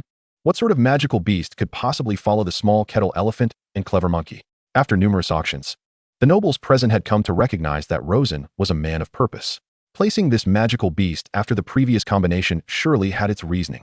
Rosen raised his head confidently, declaring, "Ladies and gentlemen, I solemnly announce that this magical beast is the grand finale of today's auction. Behold." With a swift motion, he unveiled the black cloth. Inside the cage sat an unremarkable striped chicken. A murmur of disappointment rippled through the audience, with many displaying expressions of dismay. Another striped chicken? Surely it cannot be the golden striped chicken. Impossible. Magical beasts can possess a maximum of 4 traits, a consensus held since time immemorial. Rosen disregarded the murmurs from the audience, offering no explanations or enticements. He pointed to the core crystal hanging from his chest, then gestured toward the curtain. And a line of purple text erupted like thunder before everyone's eyes. Striped chicken. Serial number 1. Attribute none. Level 2. Consumption 2. Golden trait. Artisan spirit 30. Work efficiency. Golden trait. Small stomach. Consumption 20. Special mutated passive skill. Dragon charm physique. Effect. The body continuously emits a hormone that possesses a unique allure to wyverns or dragon-type magical beasts. A magical beast with this physique can interact with wyverns or dragon-type magical beasts within an ordinary ranch, producing a special ranch product, the dragon-patterned egg. Dragon-patterned egg contains potent dragon attribute magic, greatly benefiting the growth and skill comprehension of dragon-type and wyvern-type magical beasts. The venue fell into an eerie silence. All eyes widened in disbelief. Following a brief moment of stillness, a volcanic eruption of astonished exclamations ensued. The dragon charm physique, capable of interacting with dragons? Unheard of. And the dragon-patterned egg, a special ranch product. Good heavens, I have attended auctions at even higher tiers where the appearance of special ranch products guaranteed a grand finale. And they are exceedingly rare. Just look at that effect. It can influence skill comprehension. My goodness, is this a magical beast we could encounter in Rogtown? No, it cannot be. Doubts arose in waves. Ladies and gentlemen, please continue to observe. Rosen remained composed. He snapped his fingers once more, and the sturdy steel door on one side of the venue slowly ascended.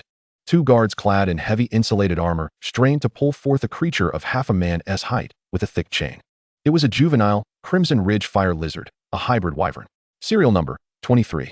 It fidgeted restlessly, emitting a threatening gurgle from its throat, while small sparks occasionally erupted from its nostrils, scorching the ground with darkened spots. Upon seeing this wyvern, Count Bird in the front row regarded it with a hint of familiarity, turning to his companion, Aaliyah. Aaliyah stuck out her tongue, saying, Father, this Crimson Ridge fire lizard is one I borrowed from home to lend to Baron Rosen. Count Bert frowned slightly. How well did his daughter know Baron Rosen to lend him such a fine creature? Aaliyah, fearing her father might misinterpret, quickly added, Father, I didn't lend it to Baron Rosen for free. He promised me a magical beast of my choosing in return. Upon hearing this, Count Bert relaxed somewhat. While he admired Baron Rosen, he felt he fell short of being suitable to marry his daughter. On stage, everyone observed as Rosen explained, this is a typical, aggressive juvenile wyvern. Now he gestured for the guard to lead the emberback fire lizard towards the display platform. As the creature was drawn within a mere 3 meters of the budgerigar, its erratic movements abruptly stilled. The molten-like vertical pupils, once filled with ferocity and vigilance, swiftly dissipated into a state of bewilderment and curiosity. It ceased its struggles, no longer exhaling sparks of flame, instead tilting its head inquisitively, fixating intently on the budgerigar that continued to peck at wild berries within its cage. As the guard pulled it even closer, this juvenile dragonlet emitted a few plaintive whines, attempting to nuzzle closer, only to be thwarted by the confines of the cage. A profound silence enveloped the audience. Especially notable were Knight Kane and Count Bert, who understood better than anyone the implications of this display. Even a draconic species, albeit a lesser dragon, possesses an inherent pride etched deep within its very being. They would never bow their heads, not even before creatures more formidable than themselves. Yet now, this almost submissive demeanor utterly shattered their preconceptions. I trust that you all have acquired a preliminary understanding of the term charming dragon. Rosen's voice resonated at just the right moment, and now, behold this. He retrieved a meticulously prepared egg from the servant's tray. This egg was twice the size of a typical budgerigar egg, its shell not a single hue, but rather a dark red reminiscent of cooling lava. Adorned with golden patterns akin to dragon scales, these markings appeared to flow slowly, emanating waves of pure and formidable magical energy. This is what I have prepared in advance, a product of the crossbreeding between this lesser dragon species and the budgerigar. The dragon pattern egg. The eyes of the gathered nobles were riveted on this extraordinary budgerigar egg. You may don your crystal glasses and examine it at your leisure. In an instant, All the affluent nobles in the front row produced their crystal glasses. Streams of invisible data swept over the budgerigar on the platform and the dragon pattern egg in Rosen's hands. The next moment, gasps of astonishment echoed throughout the venue. It was indeed real. My goodness. This is nothing short of a divine artifact. The nobles who confirmed the readings could not contain their sincere exclamations. Even the knight from Silver Frost City found his breath quickening. His battle steed was a griffin dragonlet, a creature of considerable pedigree. If he could acquire such a budgerigar, it might enhance his companion's abilities. Furthermore, should he obtain this budgerigar, it could potentially assist him in locating a dragon attribute phantom beast. Count Bert also straightened in his seat. Visibly intrigued by this phantom beast, he had traversed the high towers of the border circles, visited the upper tiers, and participated in grand auctions. Yet none of those auctions had ever offered such a phantom beast. This was not something one could acquire merely with wealth. Some families present recognized the rarity of such an opportunity to obtain a phantom beast, a chance both coveted and elusive. Their faces betrayed eagerness. Thus, we shall commence the auction for this budgerigar possessing charming dragon physique, with a starting bid of 20 silver tigers and increments no less than 3,000 copper pigs. Chapter 32. News of the Blue Dragon's appearance. 20 silver tigers, 5,000 copper pigs. I bid 21 silver tigers. 23 silver tigers. The moment Rosen called for the start, the bidding erupted like a fuse ignited, instantly igniting the entire venue. The fervor of the bids surged, the excitement palpable. The price soared wildly, each increase provoking a fresh wave of commotion. 30 silver tigers. 35 silver tigers. Do not compete with me. I bid 40 silver tigers. Most of these voices emanated from the ordinary nobles in the back rows. Many of them lacked even a lesser dragon, yet they comprehended the latent value of this budgerigar. Even if only to present it as a gift to higher-ranking nobles, it could yield immense rewards. 60 silver tigers. A steady voice resonated from the center, carrying an undeniable authority. The clamorous bidding abruptly ceased. The crowd turned towards the source, discovering it was the head of a bronze family, his expression tranquil, as if he had merely stated an ordinary figure rather than a substantial sum. It was the patriarch of the Martin family. Their lineage possessed a lesser dragon phantom beast, the ironclad earth dragon, with a serial number of 25. Humph, the Martins are dreaming. 70 silver tigers. Another representative from a bronze family immediately followed suit. The competitive stakes were instantly raised, forcing the ordinary nobles to resign themselves to their seats, watching as these true magnates vied for dominance. The price quickly escalated to 90 silver tigers, each increase tightening the hearts of those present. Just then, a cool and powerful voice resonated throughout the hall. 150 silver tigers. The knight Cain had entered the fray. He did not even rise from his seat, merely leaning back against the chair's backrest, casually announcing a rather high bid. A collective gasp swept through the crowd. It was nearly double. The heads of the bronze families exchanged glances, their faces etched with reluctance yet rendered powerless to respond. It was not that they could not bear such a price, but rather that they compared their liquidity and deemed such an exorbitant cost untenable. Rosen's gaze swept across the assembly, poised to speak. 160 silver tigers. Count Bert's voice rang out, although he had only raised the bid by 10 silver tigers. It landed like a boulder cast into a lake. The foremost figure from Hog City had also entered the competition. Knight Cain's brow arched slightly as he turned to look at Count Bert. Cain, my apologies, but I happen to be quite interested in this budgerigar. Shall we let the highest bidder prevail? 300 silver tigers. Knight Cain wasted no words, directly increasing the bid. 350 silver tigers. Count Bert stood his ground. The atmosphere in the venue grew palpably tense, everyone holding their breath, fixated on the duel between these two titans. 600 silver tigers. Knight Cain declared a decisive price. He rose, his gaze piercing, locking onto Count Bert, an aura emanating from him that pressed upon the surrounding nobles. Count Bert regarded Cain, and after a few seconds, he slowly shook his head, leaning back against the chair. He conceded. It was not that he could not afford it, but rather that it was unnecessary. After all, if he desired it, he could have his daughter request it from Baron Rosen. He merely wished to see if he could acquire such a charming dragon physique, budgerigar for a modest sum. 600 silver tigers once. 600 silver tigers twice. 600 silver tigers thrice. Sold. The gavel in Rosen's hand fell decisively, producing a crisp sound that marked the conclusion of this grand auction. A smile graced Knight Cain's face as he nodded slightly, after which a servant approached to assist him with the transfer procedures. With the auction officially concluded, Baron Falco nearly rushed onto the stage. Rosen, my friend, he exclaimed, excitedly patting Rosen's shoulder, his smile radiant like a blooming sunflower. This was undeniably the most successful auction in the history of Rog Town. Rosen shrugged, a smile also adorning his face. This substantial income would allow him to expedite his future plans significantly. Baron Falco, I believe we have achieved a mutually beneficial outcome. Indeed, a win-win. Baron Falco laughed heartily. Tonight, my estate shall host a celebratory banquet, and you must attend. You are undoubtedly the star of the evening. As night fell, the estate of Baron Falco was ablaze with light. Melodious music wafted from the banquet hall, where elegantly attired nobles congregated in small clusters. Crystal goblets brimming with fine wine in hand, engaging in hushed conversations. Almost every topic revolved around a singular name, Rosen. Viscount Bert accompanied his daughter, Ilya. As they arrived alongside Sir Kane, their presence igniting fervent discussions among the guests.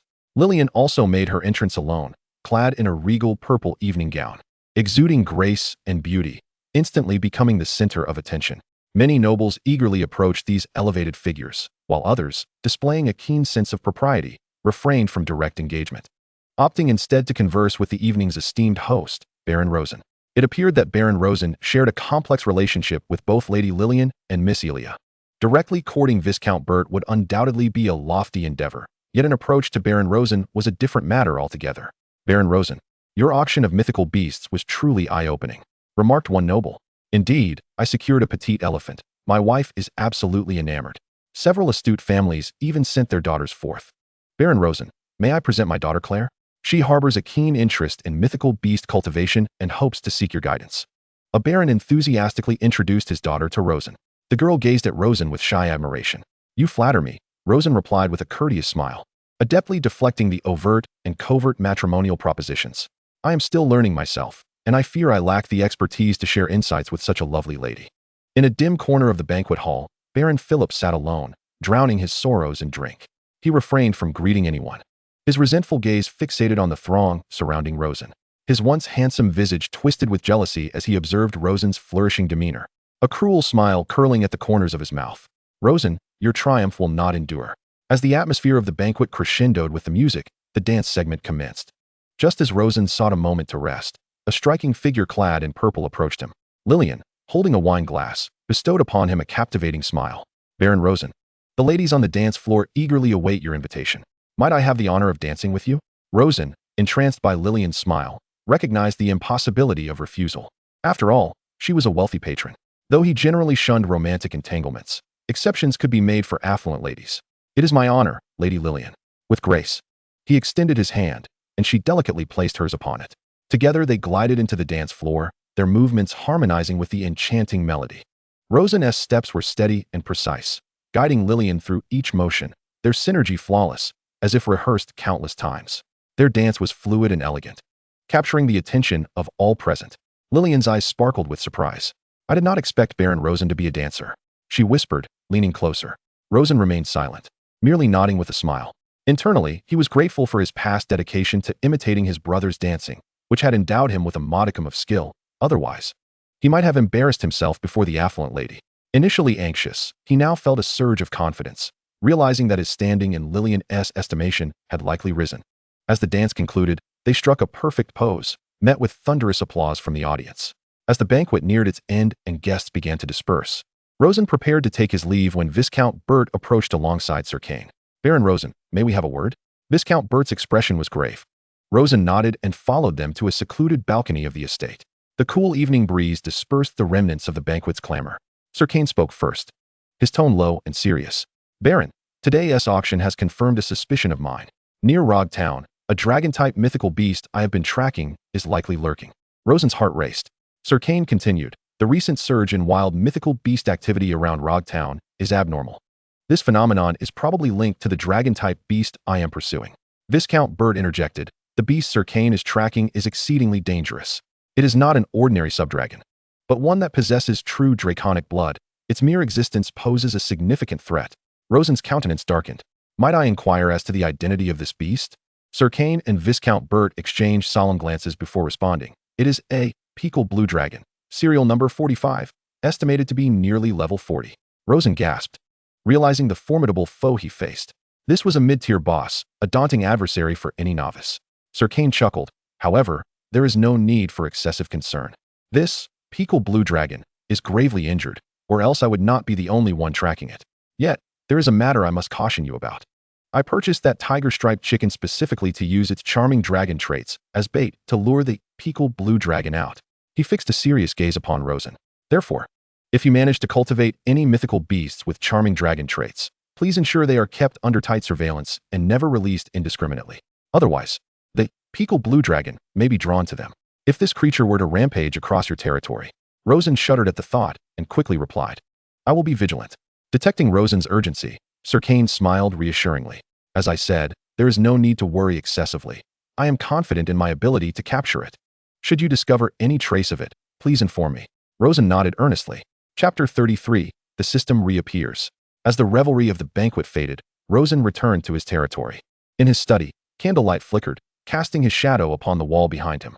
Before him lay an open ledger, the quill gliding across the parchment, producing a soft rustling sound.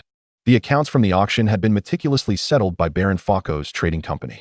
The total revenue was astounding, after deducting the company's commission, venue costs, and various expenses incurred in courting the nobility. The net profit that found its way into Rosen's pocket was a figure that left him momentarily breathless.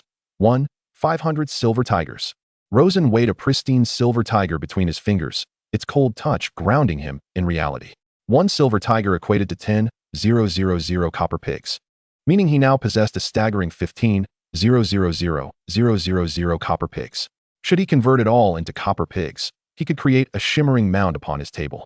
With this newfound wealth, myriad possibilities unfolded before him, allowing him to unleash his ambitions. Countless plans raced through his mind, each worthy of detailed contemplation. Rosen jotted down a few thoughts in his notebook, setting it aside momentarily, summarizing the gains from the auction.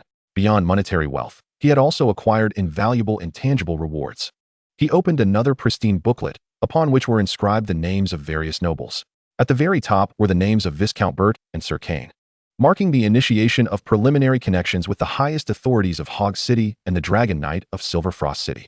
Though these relations may seem inconsequential at present, he firmly believed that as he progressed in his endeavors, there would come a day when he could cultivate a value that would command the attention of these two individuals, thus establishing beneficial ties. And he was confident that this day was not far off. Beneath those names lay a plethora of nobles who had proactively exchanged contact details with him at the banquet, with the top 5 hailing from the esteemed bronze families, while the others were from more commonplace lineages. Among these ordinary families, several had even introduced their daughters to him, hinting at the prospect of a marital alliance. Subsequently, he inscribed Evelyn's name as well.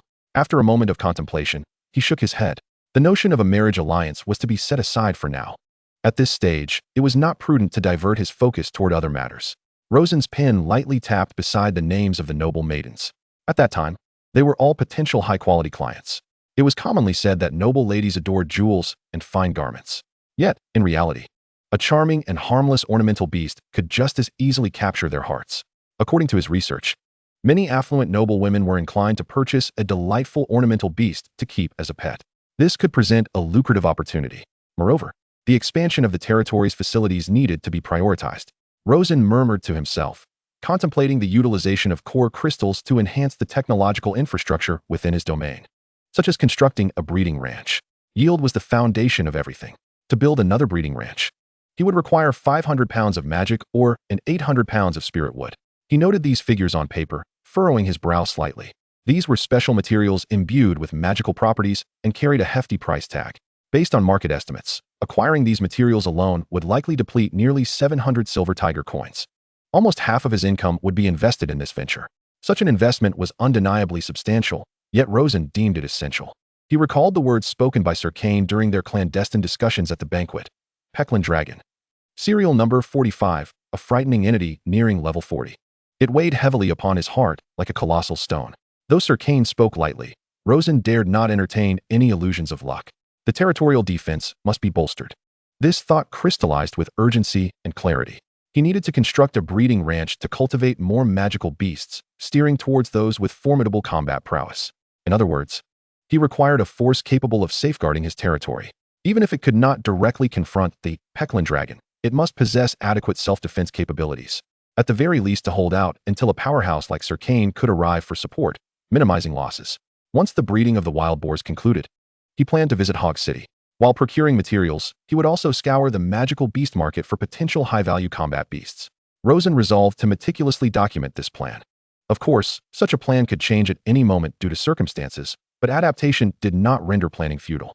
In fact, it was precisely through planning that he could have a foundation upon which to make adjustments in response to changing situations. Rosen consistently held the development of his territory at the forefront of his thoughts, using it as his guiding principle. As the sky outside transitioned from deep black to a pearly white, heralding the arrival of a new day, the market in Rogtown had completely drawn to a close, restoring the town to its former tranquility. Yet for Rosen, the moment of harvest was just beginning. As he stepped out of the castle, his steward hurriedly approached him. "Young master, the breeding of the wild boars has been completed, and all the brood eggs have been stored in the incubator's adjacent warehouse." Rosen felt a surge of excitement. He hastened toward the breeding ranch, filled with anticipation. Upon arriving before the ranch, he did not immediately enter. Instead, he approached a nearby water reservoir and carefully washed his face 3 times with the cool, clear water, followed by washing his hands thrice. Then, he adjusted his collar, closed his eyes, pressed his palms together, and murmured fervently, "Goddess of fortune, God of fate, Emperor of luck, may you bless me with a bountiful harvest." Yielding gold and fortune, this ritual had become an indispensable part of his crucial operations. Having completed this, he took a deep breath and stepped into the ranch. Following the path ahead, at the entrance to the warehouse lay 5 brood eggs, their earthy yellow hue adorned with irregular patterns, quietly resting in a specially crafted incubation nest. These were the wild boars resulting from the breeding of a tiger-striped hen and a rare creature. Rosen approached, picking up the first egg. He placed it into the incubator and activated the hatching program. A gentle light emanated from the eggshell, fissures rapidly spreading across its surface, and moments later, a squeaking brown piglet emerged. Wild boar. Serial number, 20. Attribute, Earth. Level, 1. Traits, none. Companion skills, none. Riding skill, charge. While mounted, this skill can deal significant damage to minerals. Active skills, none. A blank slate. Not particularly good or bad, he mused. After a quick glance, he retrieved the first egg and proceeded to pick up the second Earth-type brood egg, placing it into the incubator. Wild boar. Serial number, 20. Attribute, Earth. Level 1. White trait, cold resistance, 10 stamina consumption in cold environments. Companion skills, none. Riding skill, charge. While mounted, this skill can deal significant damage to minerals. Active skills, none. This is unreasonable. The mother tiger-striped hen I used for breeding was a top-tier specimen worth 4 gold. How could I have 2 in succession with such ordinary traits? I refuse to believe it. Next one. Wild boar. Serial number, 20. Again, no gold. Rosen quickly moved on to the next. The 4th egg, however, yielded a negative red trait. Only 1 remained. Panic set in. This simply couldn't be. Rosen rushed to the water reservoir beside the ranch, washing his face and hands once more, repeating the entire ritual 3 times. He returned to his original spot, convinced that his face and hands hadn't been sufficiently cleansed and that he hadn't prayed enough. Emperor of luck, you must bless me this time. He placed the final Earth-type brood egg into the incubator. The light that burst forth was more dazzling than any before. As the eggshell cracked open, a golden flash darted through the fissure. Rosen's heart skipped a beat. Wild boar. Serial number, 20. Attribute, Earth. Level, 1. Golden trait, Valor, 20 attack power. Golden trait, Calm Walker, attack 10. Riding active skill cooldown time, 30. Attack, 130. Defense, 100. Food consumption, 5. Work adaptability, mining level 1. Companion skill, none. Riding skill, charge. During riding, this skill can be activated to deal tremendous damage to or. Active skill, none. Double gold. An exceptional combat dual gold. Moreover, it also offers a bonus for mining. This is simply splendid. Rosen finally let out a sigh of relief. Congratulations, he has finally struck gold. With the charge boar, if he were to enter the secret realm, he could utilize the charge boar's skill to harvest a substantial amount of magic essence stones within. A lucrative venture indeed. It is known that magic essence stone mines predominantly exist within special secret realm environments. Typically, they are scattered across the surface in small chunks. Nobles, accompanied by other phantoms or family members, enter equipped with specially crafted square crystal picks from the square crystal technology. And it takes 4 of them over an hour to chip away a single piece of magic essence stone. With a single charge, the charge boar can easily break through 2 pieces of magic essence stone. If the angle is just right, it may even smash through 3 pieces consecutively. The efficiency is nothing short of remarkable. Of course, entry into the secret realm is limited, and gaining access is no easy feat before each opening of the secret realm. The available spots are divided among several major factions in Hog City, with the remaining few slots determined through a competition. Ultimately, it still requires formidable combat prowess. It appears the previous notion was accurate. The plan to enhance territorial combat strength must be prioritized. Just as he pondered this, a blue luminescent screen, visible only to him, unexpectedly unfolded before his eyes. It was a notification from the core square crystal, a message from the system. Ding.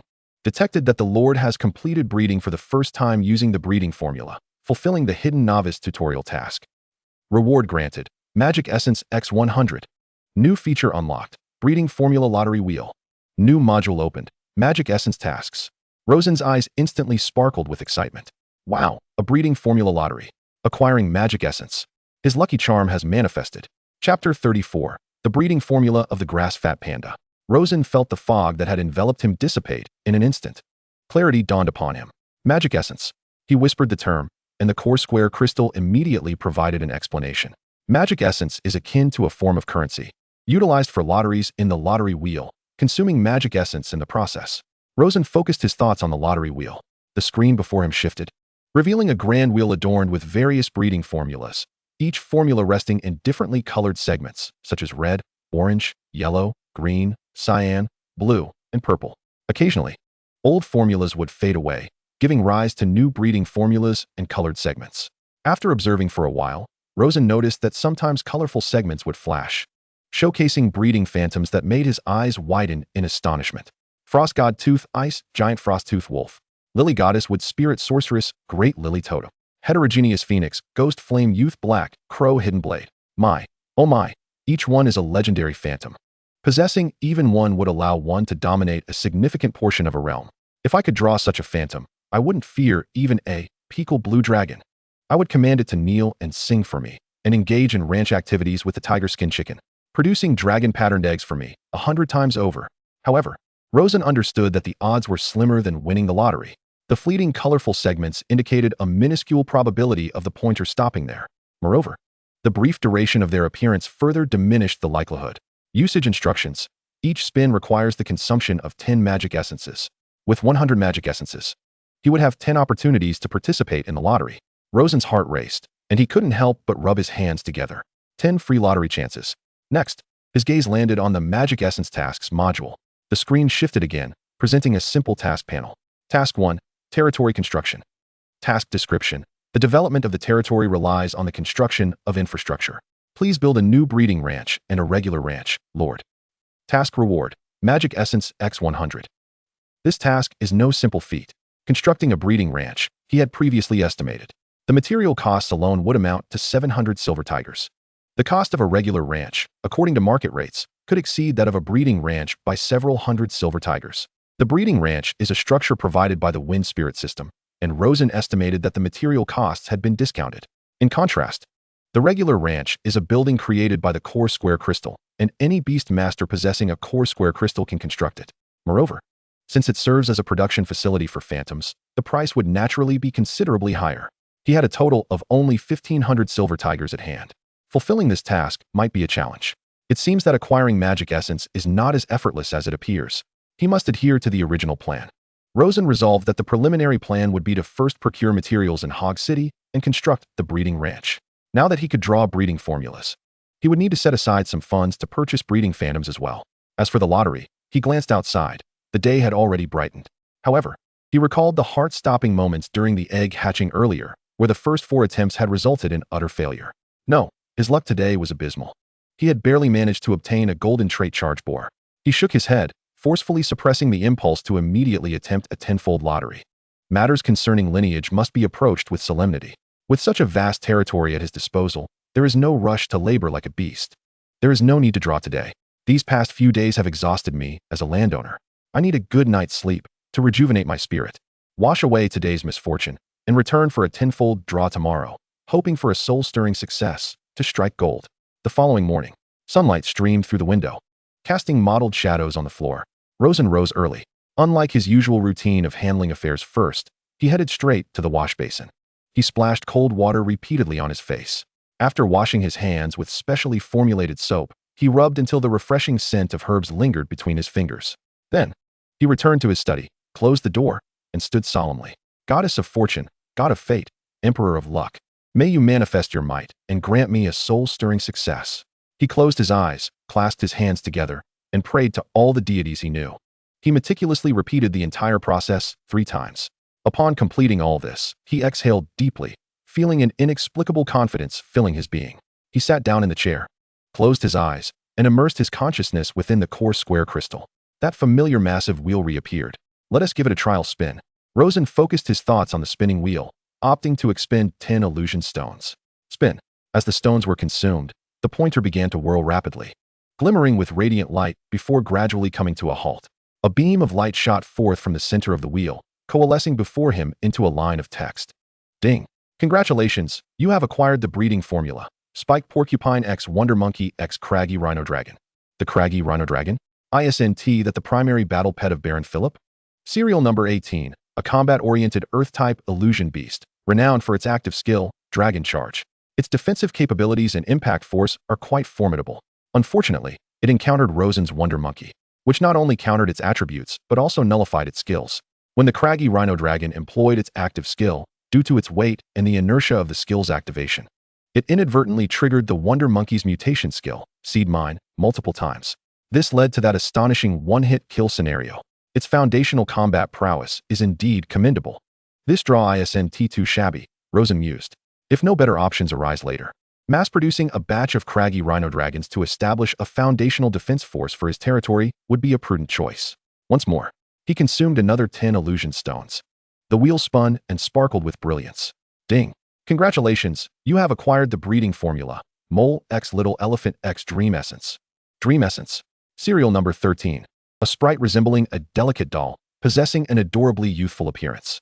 They lack combat capability and cannot perform heavy labor, but are naturally skilled at nurturing plants and can handle simple household chores. They are favored pets among noble ladies and young matrons. Ah, this could work. It's perfect for engaging in business with those noble women. Rosen's spirits lifted. After a day of idleness, his luck had returned. Onward to the next. He once again expended 10 illusion stones. The wheel rotated, glimmering brightly. Ding. Congratulations. You have acquired the breeding formula, Fire Fawn X Cotton Sheep X Dream Essence. Dream Essence, serial number 015. Rosen promptly accessed its information. This illusion beast resembles a sheep, characterized by a gentle temperament, capable of producing a unique material known as Lulu cotton on ordinary farms.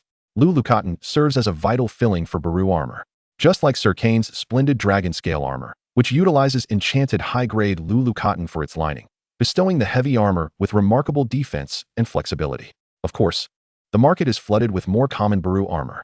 Even so, leather armor infused with Lulu cotton exhibits a significant enhancement in protective capabilities, qualifying it as a mid-range product in larger stores. Another lucrative avenue. Satisfied, Rosen noted it down.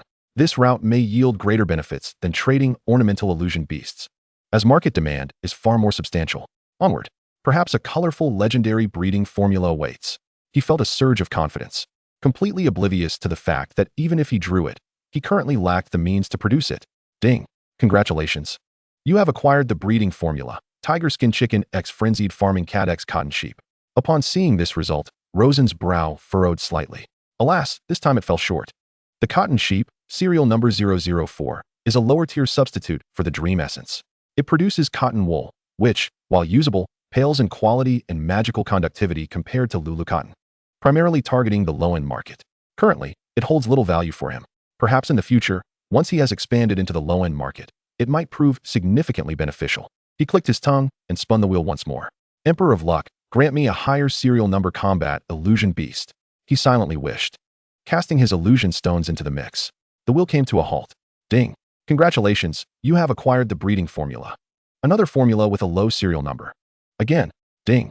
Congratulations, you have acquired yet another low serial number. For consecutive draws yielded breeding formulas for combat illusion beasts, all below serial number 20. Rosen felt a wave of frustration. Was his prayer not fervent enough?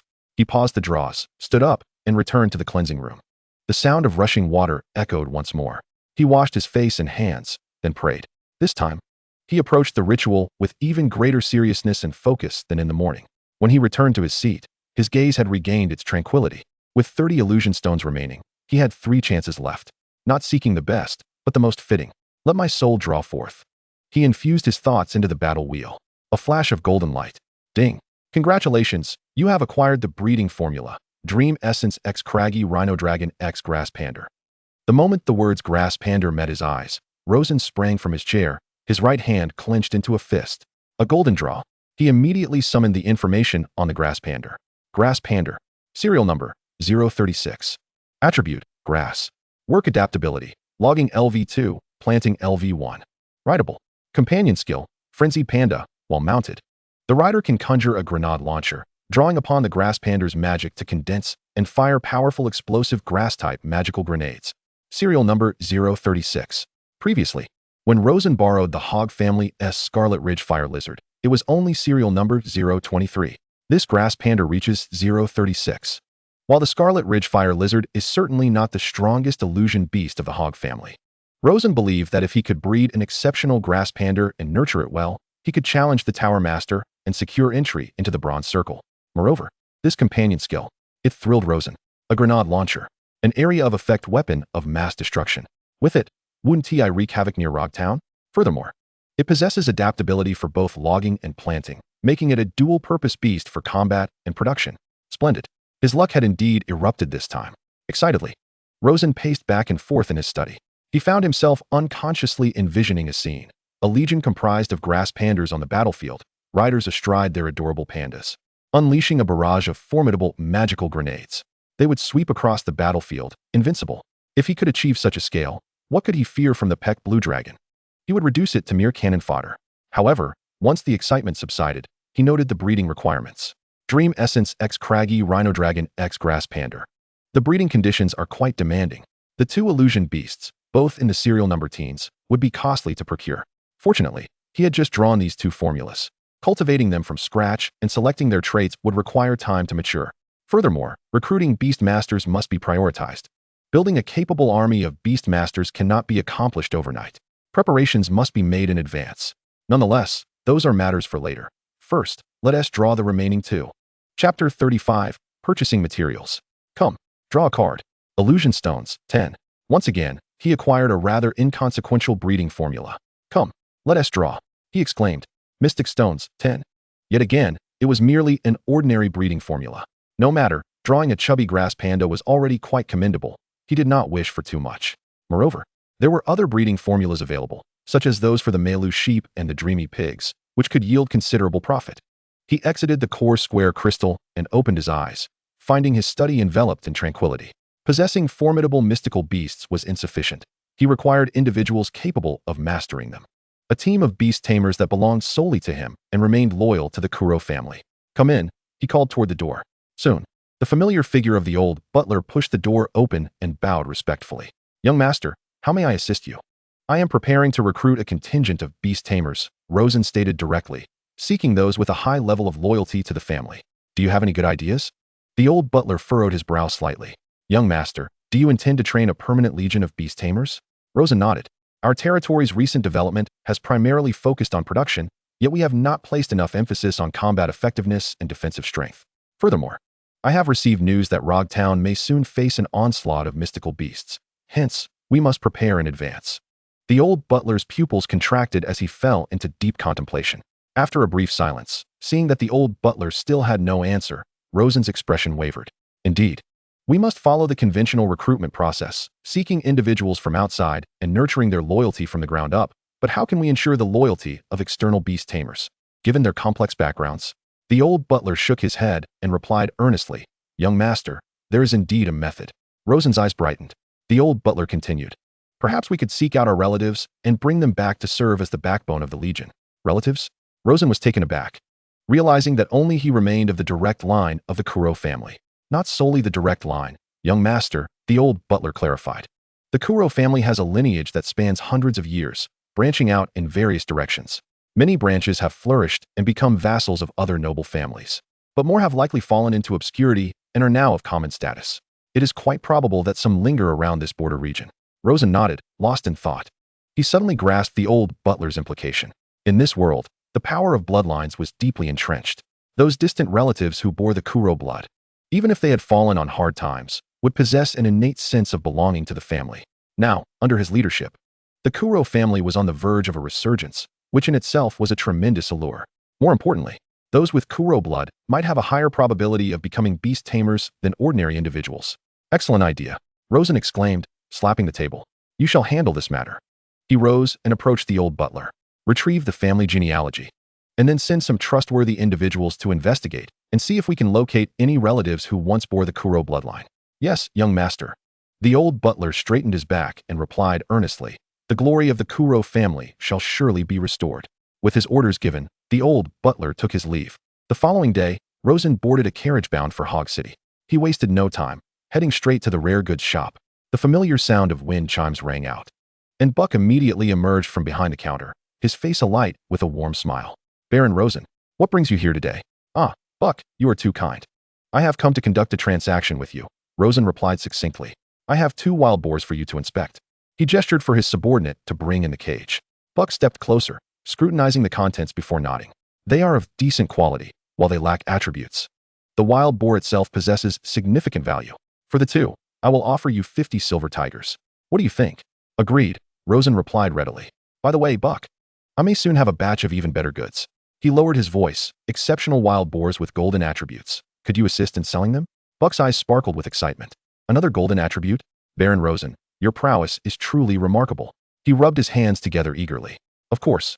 Absolutely. Rest assured, my lord. I shall secure a favorable price for you. Our shop will ensure the most generous commission. That is good to hear. Rosen began to tuck away his coin pouch, preparing to depart when Buck called out to him. Baron Rosen, please hold. Buck furrowed his brow. I wonder if you have heard about the peculiar atmosphere recently in Rog Town? What do you mean? Rosen halted. All the local lords are recruiting soldiers and frantically expanding their military might.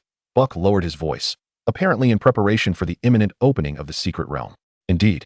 Rosen nodded, encouraging Buck to continue. It is common knowledge among the more capable nobles. I have heard that Baron Philip has some grievances with you. Buck chose his words carefully. Rosen acknowledged this openly. Indeed, there were some issues during the tournament he hosted. Buck continued. It is rumored that Baron Philip, in collaboration with his brother-in-law Baron Leo, is forming a legion, aggressively recruiting ordinary beast tamers and procuring combat mystical beasts. Hearing the names of Philip and Leo, Rosen's brow furrowed. Please exercise caution. If possible, I urge you to begin fortifying our military strength. I understand, Rosen nodded. Thank you for the warning, Lord Buck. Buck nodded politely. It is nothing, Baron Rosen. I merely relay the information I have heard. Should you require any combat mystical beasts, do visit our rare goods shop. During this special period, I can offer you a 30% discount. Is that so? I am truly grateful, Lord Buck. I will certainly seek you out when the need arises. Rosen replied. Buck smiled. No need for thanks. The young lady has left Hog City again. She asked me to extend her regards. Rosen understood that this was a message from Lillian through Buck and nodded as he departed. After bidding farewell to Buck, Rosen's mood grew heavier. Baron Philip, it seemed. Enhancing military strength was indeed a pressing matter. He did not linger further, heading straight to the largest materials shop in the city. He presented a list of materials required for constructing both a new breeding ranch and a regular ranch. The shopkeeper examined the lengthy list, the calculator clicking rapidly, before finally announcing the price. 1,800 silver tigers. Indeed, to achieve his ambitions in one fell swoop, he still fell short. Additionally, Rosen needed to reserve some liquid funds for personal use. He instructed the shopkeeper to only calculate the cost for the breeding ranch, which amounted to approximately 800 silver tigers. Soon, Rosen reached an agreement with the materials shop. He did not haggle, paid the sum, and arranged for the delivery time. With the shopkeeper's cheerful farewell, he departed. On the return journey, the thought of his dwindling funds in the crystal card made him wince. However, his current expenditure was an investment for greater profits in the future. That night, in Willowleaf Town beside Rog Town, a torrential downpour swept through a certain deep manor. Thunder rumbled. A blinding flash of lightning tore through the night, instantly illuminating a twisted and frenzied face. It was Baron Philip. Rain mixed with blood streamed down his face. His eyes gleamed with an eerie cerulean light. The corners of his mouth twisted into a malevolent arc, radiating an ominous aura. Rosen, he murmured in a voice only he could hear, filled with malice. Wait for me. Soon, very soon, you shall experience true suffering. His chilling laughter was drowned out by the thunder. Crack! Another bolt of lightning streaked across the sky, illuminating the entire manor as if it were midday. In the courtyard, bodies lay sprawled in disarray. Guards, servants, and members of the family alike met with no mercy. Before the grand oak door of the manor, a lavishly dressed middle-aged nobleman stared wide-eyed in terror, slowly sliding down against the doorframe. A gaping wound, a massive crimson hole, marred his chest, his heart conspicuously absent. Chapter 36. The Beastmaster Army Reserve. The morning sun penetrated the study's window, casting mottled shadows across the floor. Rosen set down his quill, massaging his sore neck, and approached the window, gazing out at what was once his cultivated land. The development of his territory was finally on the right track. The tilled fields flourished with crops, exuding a vibrant vitality. Recently, the wild phantoms surrounding the territory had indeed increased, and the patrols reported more frequently. However, those scattered beasts were utterly no match for the villagers' sturdy rock rhinoceros. Not to mention, the primary laborers were phantoms with considerable combat prowess. Not long ago, Baron Falco had come to complain, lamenting how bothersome these wild phantoms had become. Sometimes, entire packs would appear, numbering 7 or 8 at once. Naturally, after his complaints, he still rented several phantoms from Rosen to bolster his territory. Upon witnessing that Rosen possessed rock rhinoceroses, he would frequently visit, trying to persuade him to lend one for his territory's defense. Seeing that his own territory was secure, Rosen agreed to lend one. At that moment, Baron Falco was so delighted that he nearly lifted him off the ground. After Rosen firmly declined his further advances, Falco persisted. Introducing his daughter. It was worth noting that his daughter was merely an 8-year-old girl. Rosen stood resolute in his refusal, warning that if he continued, he would raise the rental fee. Only then did Falco relent and return home. Recalling these amusing anecdotes, a smile unwittingly crept across Rosen's lips. Perhaps this was the subtle joy of gradually managing a territory. Just as he reveled in these memories, the core crystal hanging on his chest flickered, signaling incoming messages from the system. Rosen's spirit heightened as he opened the notifications. Ding. Core crystal alert. Breeding pasture number 2 has been completed. Ding. System notification. Detected the establishment of 2 breeding pastures in your territory. Congratulations on your reward. Weekly breeding limit of each pasture x2. Breeding efficiency of all pastures increased by 100. Incubator now has a 10 consecutive draws feature. Goodness, what delightful surprises. Rosen paused, unable to suppress a grin. Efficiency doubled. Limit x2. This meant that breeding a new batch of boars would now require less than a week's time. As for the rock rhinoceros, perhaps it would yield a batch of earth-type barreloo eggs in just 2 days. As for the 10 consecutive draws, Rosen preferred the thrill of drawing one at a time. It felt more exhilarating. All in all, while he had spent a considerable sum, it was undoubtedly worth it. With these thoughts invigorating him, Rosen quickly returned to his desk, unfurling a simplified map of the territory, tracing his fingers slowly across it. The overarching development strategy for the territory would now emphasize steadily enhancing combat capabilities while maintaining production. Unlike the initial focus solely on production, it was vital to prioritize the enhancement of the territory's fighting strength now. The previous reminder from Buck at the rare goods shop, the clandestine discussions with Knight Kane, and the competition for the secret realm quotas, all of these required martial prowess. Not only must he guard against potential threats, but he must also prepare for the upcoming competition for the secret realm slots. If he recalled correctly, that grand event was set to take place before the autumn harvest. With roughly 4 months remaining, time was not pressing, yet it was far from ample. Road construction, exploration, fortification, Rosen murmured to himself, and breeding more phantoms, as well as training a capable Beastmaster battalion. The tasks ahead loomed like a mountain. He exhaled deeply. Step by step, I shall tackle them one at a time. The next day, the old steward entered the study. Young master, the individuals have been brought here and are currently awaiting you in the open space before the manor. Good. Rosen replied, standing and adjusting his collar. I shall go at once. He followed the old steward out of the main residence, where a group of 50 stood scattered in the courtyard's open area. Beside them was a full crate of spirit awareness potions, totaling 40 bottles at a cost of 500 silver tigers. This was procured through Buck's connection with Lillian, purchased from her private sources. Had it been the regular market price, Rosen might have had to spend twice as much to acquire them.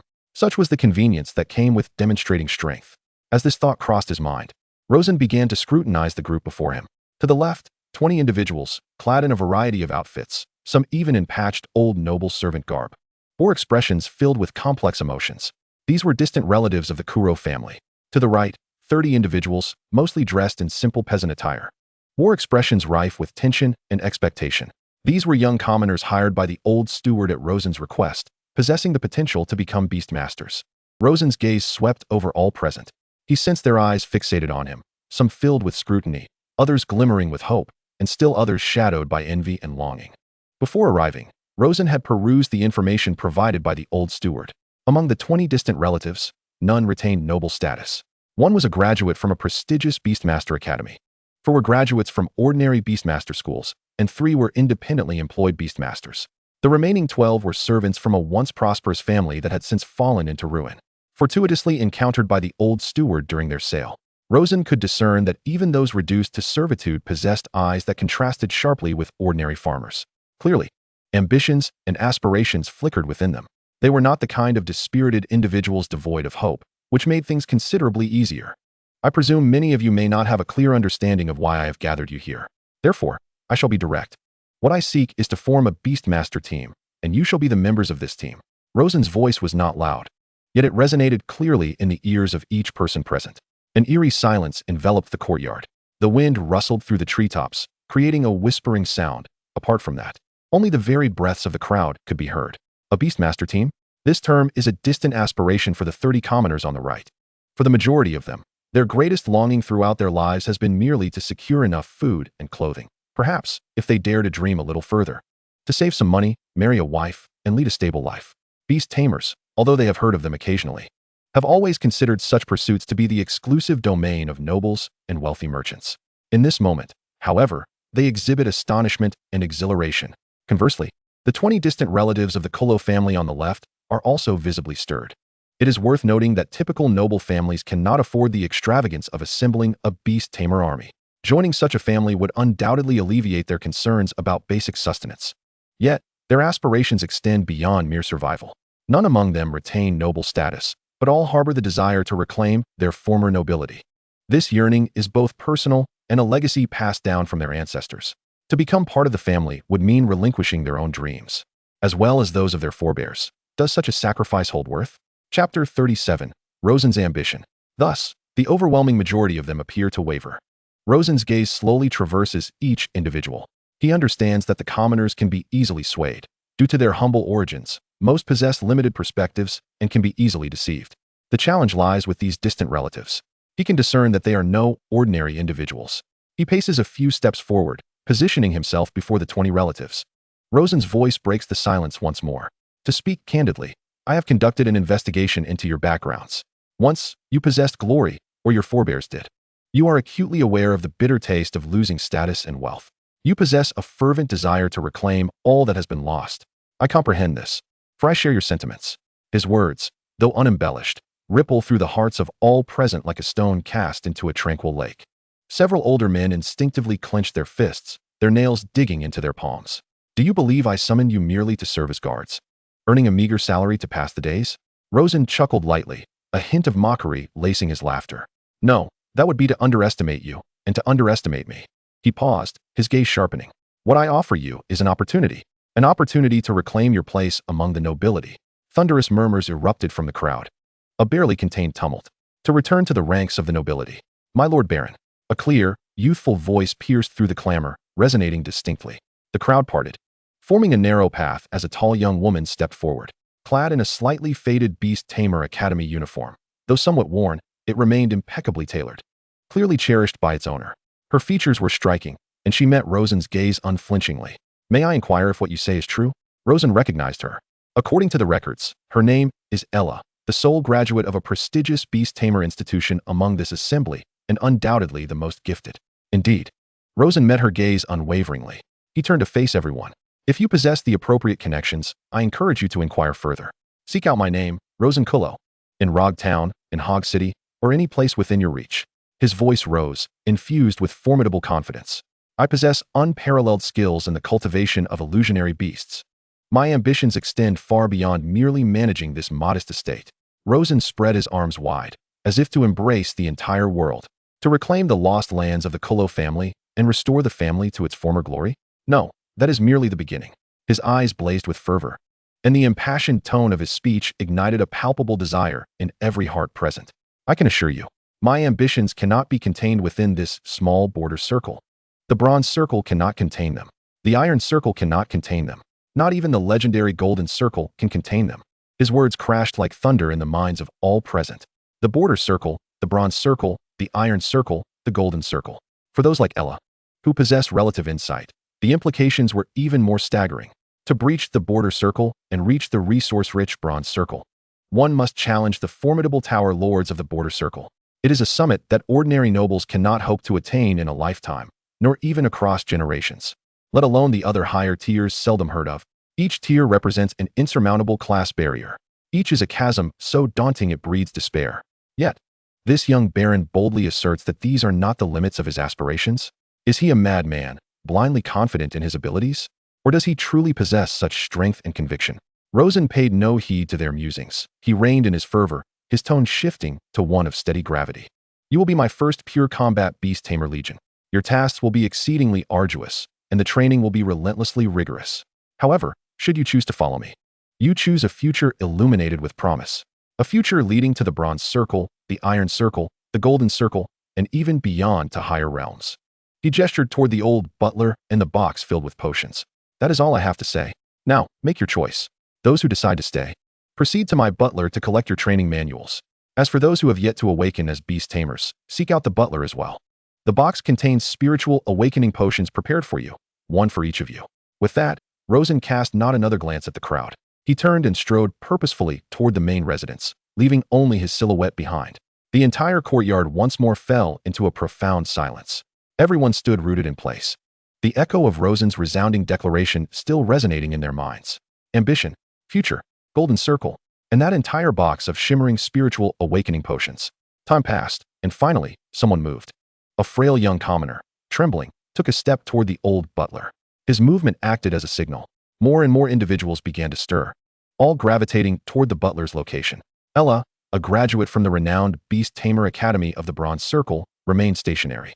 Her gaze remained fixed on the direction Rosen had vanished, deep in contemplation. This baron is no ordinary man. First, he stirred the desires and emotions of all present with his words. Then, he presented a substantial box of spiritual awakening potions, demonstrating his wealth and power in the most direct manner. Such a box of potions. Ella, having studied at the academy, understood the rarity of such elixirs. Most circulating on the market are diluted inferior products, and even then, each vial commands a price of hundreds of silver tigers. Yet, this box before her contains a full 40 vials, each crystal clear and radiating pure energy waves, undoubtedly top grade. The value of this box of potions is surely beyond the reach of mere thousands of copper coins. It amounts to at least 1,000 silver tigers. Many common folk toil their entire lives and may never encounter even a single silver tiger. Yet he, with such nonchalance, produces 1,000 silver tigers to distribute among a group of newly recruited individuals. How magnificent is such audacity? Ella inhaled deeply, her chest subtly rising and falling. The stir of emotions, coupled with the allure of profit, formed a perfect synergy, infallible in its appeal. A faint smile curved the corners of Ella's lips. A future adorned with platinum circles and beyond? Though uncertain if he could truly achieve it, following such a figure seems a commendable choice. Chapter 38. Ella strolls the territory. Sweat trickled down Ella's forehead, splattering onto the dust-laden training ground, instantly creating a small darkened patch. As she concluded her final movement, she regulated her breath, her chest rising and falling steadily. Thus, the morning's training came to an end. She felt a slight warmth in her body, yet it was not overly exhausting. These exercises were ones she frequently practiced at the academy. Thanks to this, she was able to complete her training tasks with such swiftness. It is worth noting that her fellow beast tamers, training alongside her, were still engaged in the first set of movements, and it appeared unlikely they would finish anytime soon. At the other end of the training room, those commoners who had just received the awareness potions yesterday were seated cross-legged, their faces flushed, eyes tightly shut, evidently still digesting the immense energy they had absorbed. The old steward, hands clasped behind his back, stood there solemnly. Upon sensing Ella's gaze, he merely returned a fleeting glance before resuming his silence. Ella averted her eyes, grabbing a towel hanging nearby to wipe away the sweat. The vast training ground left her feeling a tad bored. As the Baron Rosen's words from the previous night continued to echo in her mind, the Baron's ambitions, his desired future, the circles of influence. Since the old steward had not offered any comment, she resolved to wander about, to witness with her own eyes the domain of this noble lord. Exiting the training ground, a warm breeze carrying the scents of earth and livestock enveloped her. In the nearby fields, a sight made her halt in her tracks. Several uniquely shaped, cat-like phantom beasts darted swiftly between the furrows, their claws creating a blur as the soil was rapidly overturned. Frenzied tilling cats, Ella murmured to herself. She had seen this type of phantom beast at the academy. With a sequence number of 002, they were relatively common along the borders, often employed for land cultivation. Yet, the frenetic pace at which these tilling cats wielded their tools was astonishingly rapid. It appeared almost as if they were twitching. Could they be the 4 gold speed frenzied tilling cats? Surely not. Is it possible that merely strolling through the territory would lead her to encounter such exceptional phantom beasts? Before she could take many steps, an extraordinary sight caused her to pause once more. Her eyes widened in astonishment as she beheld several small watering elephants, raising their long trunks to spray water onto the flower buds atop a clever species of monkey. What was she witnessing? The small watering elephants were watering the clever monkeys?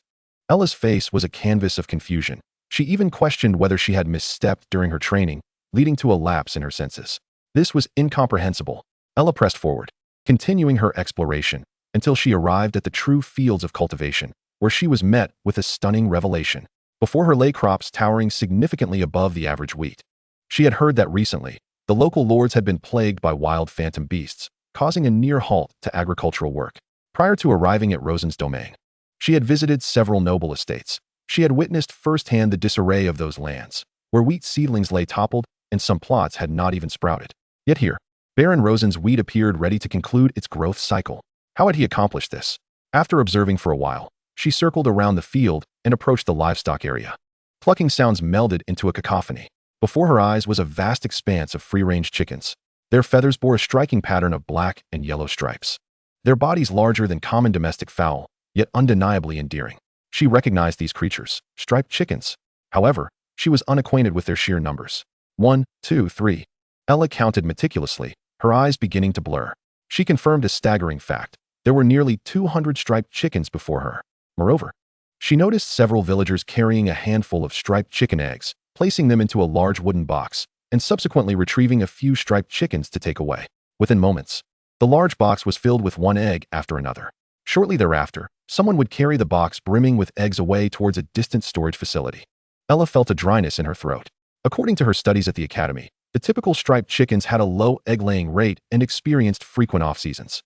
Yet, within the ordinary pastures of Fangjing technology, the eggs produced contained considerable magical energy, commonly used as sustenance for beast tamers.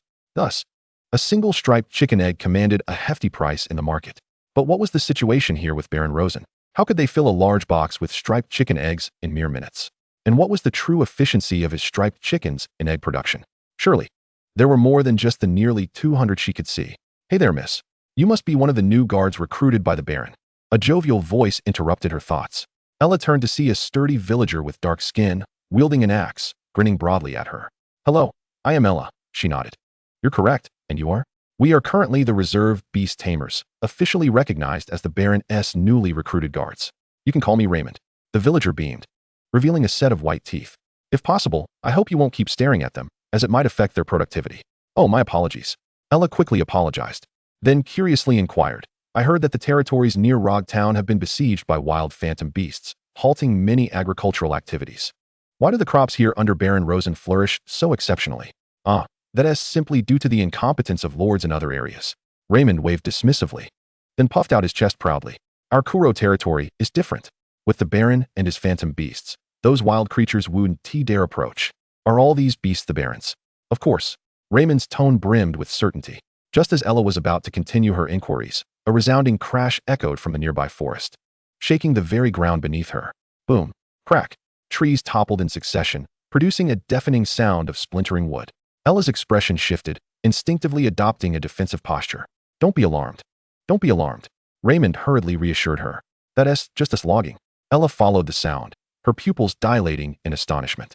A few colossal wild boars were rampaging at the forest's edge, their tusks menacingly protruding, and with each charge, entire clusters of trees succumbed to their force. The wild boar, Ella exclaimed. Serial number 20. This mythical beast was exceedingly rare throughout the borderlands, renowned for its sheer impact and tough hide, making it an exceptional ally in the mining of magical ore. Many minor nobles have squandered their fortunes in pursuit of acquiring one. Yet here, this precious mythical creature was being employed to fell the most ordinary of trees. Such a thing was utterly unprecedented. Chapter 39, Villager Raymond. She also observed that after the wild boars toppled the trees, several peculiar monkeys swiftly followed, scattering new seeds across the cleared ground. Peculiar monkeys? Aren't they only capable of planting mythical root grass? Ella's understanding was once again shaken. Is that so? Raymond scratched his head, gazing at her with a puzzled expression. Initially, they could only plant tall grasses, but later, our Lord informed us that they could plant anything. Trees, grasses, vegetables. Whatever you give them, they'll plant it. They're incredibly useful. Ella found herself at a loss for words. The knowledge she had gleaned from the academy and the worldview she had constructed had been shattered multiple times in such a short span. These wild boars, are they from your village? Ella inquired. No, Raymond shook his head. Ella breathed a sigh of relief, thinking this was somewhat reasonable. They are all rented from the Baron. Raymond's next statement made her catch her breath again. Rented? This term sounded particularly odd coming from a villager. Indeed, Raymond patted his chest. Today, I rented a lumberjack trio, one wild boar paired with two peculiar monkeys. It's remarkably efficient. Although I've paid the rental fee, once we sell the timber, not only will we break even, but we'll also make a tidy profit. Ella felt her mind struggling to keep pace. She scrutinized Raymond, a seemingly ordinary villager clad in coarse fabric, emanating a strong odor of poultry. How could he possibly afford to rent a serial number 20 mythical beast? Where do you get the money? She couldn't help but voice her curiosity. Aren't you supposed to? I mean no offense, but in my impression, aren't villagers mainly reliant on farming for their livelihood? Farming? Raymond chuckled, shaking his head. Here, those tasks belong to the mythical beasts. We merely need to learn how to command them. We're all working for the Baron now, logging, gathering, building roads. Anything is more lucrative than farming. In the past, farming consumed our days and nights, filled with worry. Now, working for the Baron, we essentially earn in proportion to our efforts. The Baron never shortchanges us. Seeing Ella's astonished expression, he felt a sense of pride. Miss, you're new here and might not understand yet. Serve our Lord well, and life will undoubtedly improve. Ella took a deep breath, striving to regain her composure. How did you learn to command these mythical beasts? She asked. Skills? Raymond chuckled. What skills are those? It's merely a matter of speaking to them and making a few gestures. He spoke so nonchalantly, as if discussing the most mundane of tasks. In our village, even the children can do it. Sometimes when we're overwhelmed, even the little ones have to come help. Look, the trio I rented is currently with my child, who is directing them to fell trees. Boom. It was as though thunder resounded in Ella's mind. She stood frozen, unable to move. Ordinary people, children, commanding mythical beasts. These phrases combined left her astounded. She had graduated from the renowned Beastmaster Academy in the Borderlands, one of the most outstanding graduates of her class. In her understanding, establishing even basic communication with mythical beasts required awakening spiritual awareness followed by extensive and arduous training. This was the innate gift and privilege of Beastmasters, the chasm that distinguished them from mere mortals.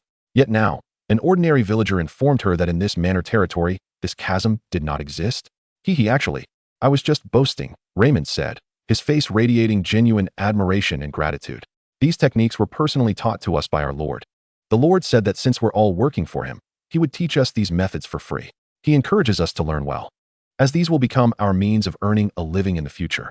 So these could be taught, and for free? Ella recalled the ample supply of spiritual awareness potions from the previous day. She had initially thought Baron Rosen was merely a noble adept at stirring emotions and binding hearts through interests. Yet now, it seemed he was much more than that. This Baron was genuinely generous to his own people. The myriad of peculiar and abundant mythical beasts, the confident and loyal villagers, the unique methods of utilizing these beasts.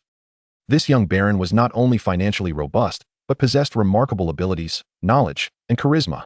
Noticing Ella's prolonged silence, Raymond chuckled awkwardly while hefting his axe. Miss, I must get back to work. I'll take my leave. With that, he hummed a tuneless melody and strode off toward the forest. Ella remained rooted in place, lost in contemplation. Last night, Rosen had spread his arms, proclaiming that the small borderlands could not contain his ambitions. At that moment, she had considered it the ramblings of a madman. Now, gazing at the thriving territory, those words echoed once more. It seemed that perhaps such proclamations were not mere delusions. Baron Rosen truly aspired to break through the confines, to ascend to the realms of iron, gold, platinum, and even beyond. The more she witnessed and pondered, the greater her curiosity about Baron Rosen became. Rosen sat in his study, his fingertips lightly tapping on the table. The sunlight streamed through the window at an angle, casting the dust in the air in a golden hue. Young master, Sir Kylon from Eagle Claw Fortress has come to pay his respects. Al's voice sounded from outside the door. Come, let us proceed to the reception room. Upon entering the reception room, Rosen straightened his posture. A tall knight clad in fitted leather armor strode in. He wore no helmet, his short hair neatly trimmed, his features rugged, and his gaze sharp as an eagle. As the lowest-ranked knight, it was customary to don armor when meeting a baron, a matter of noble etiquette. Baron Rosen, the knight performed a standard noble greeting. His voice resonant.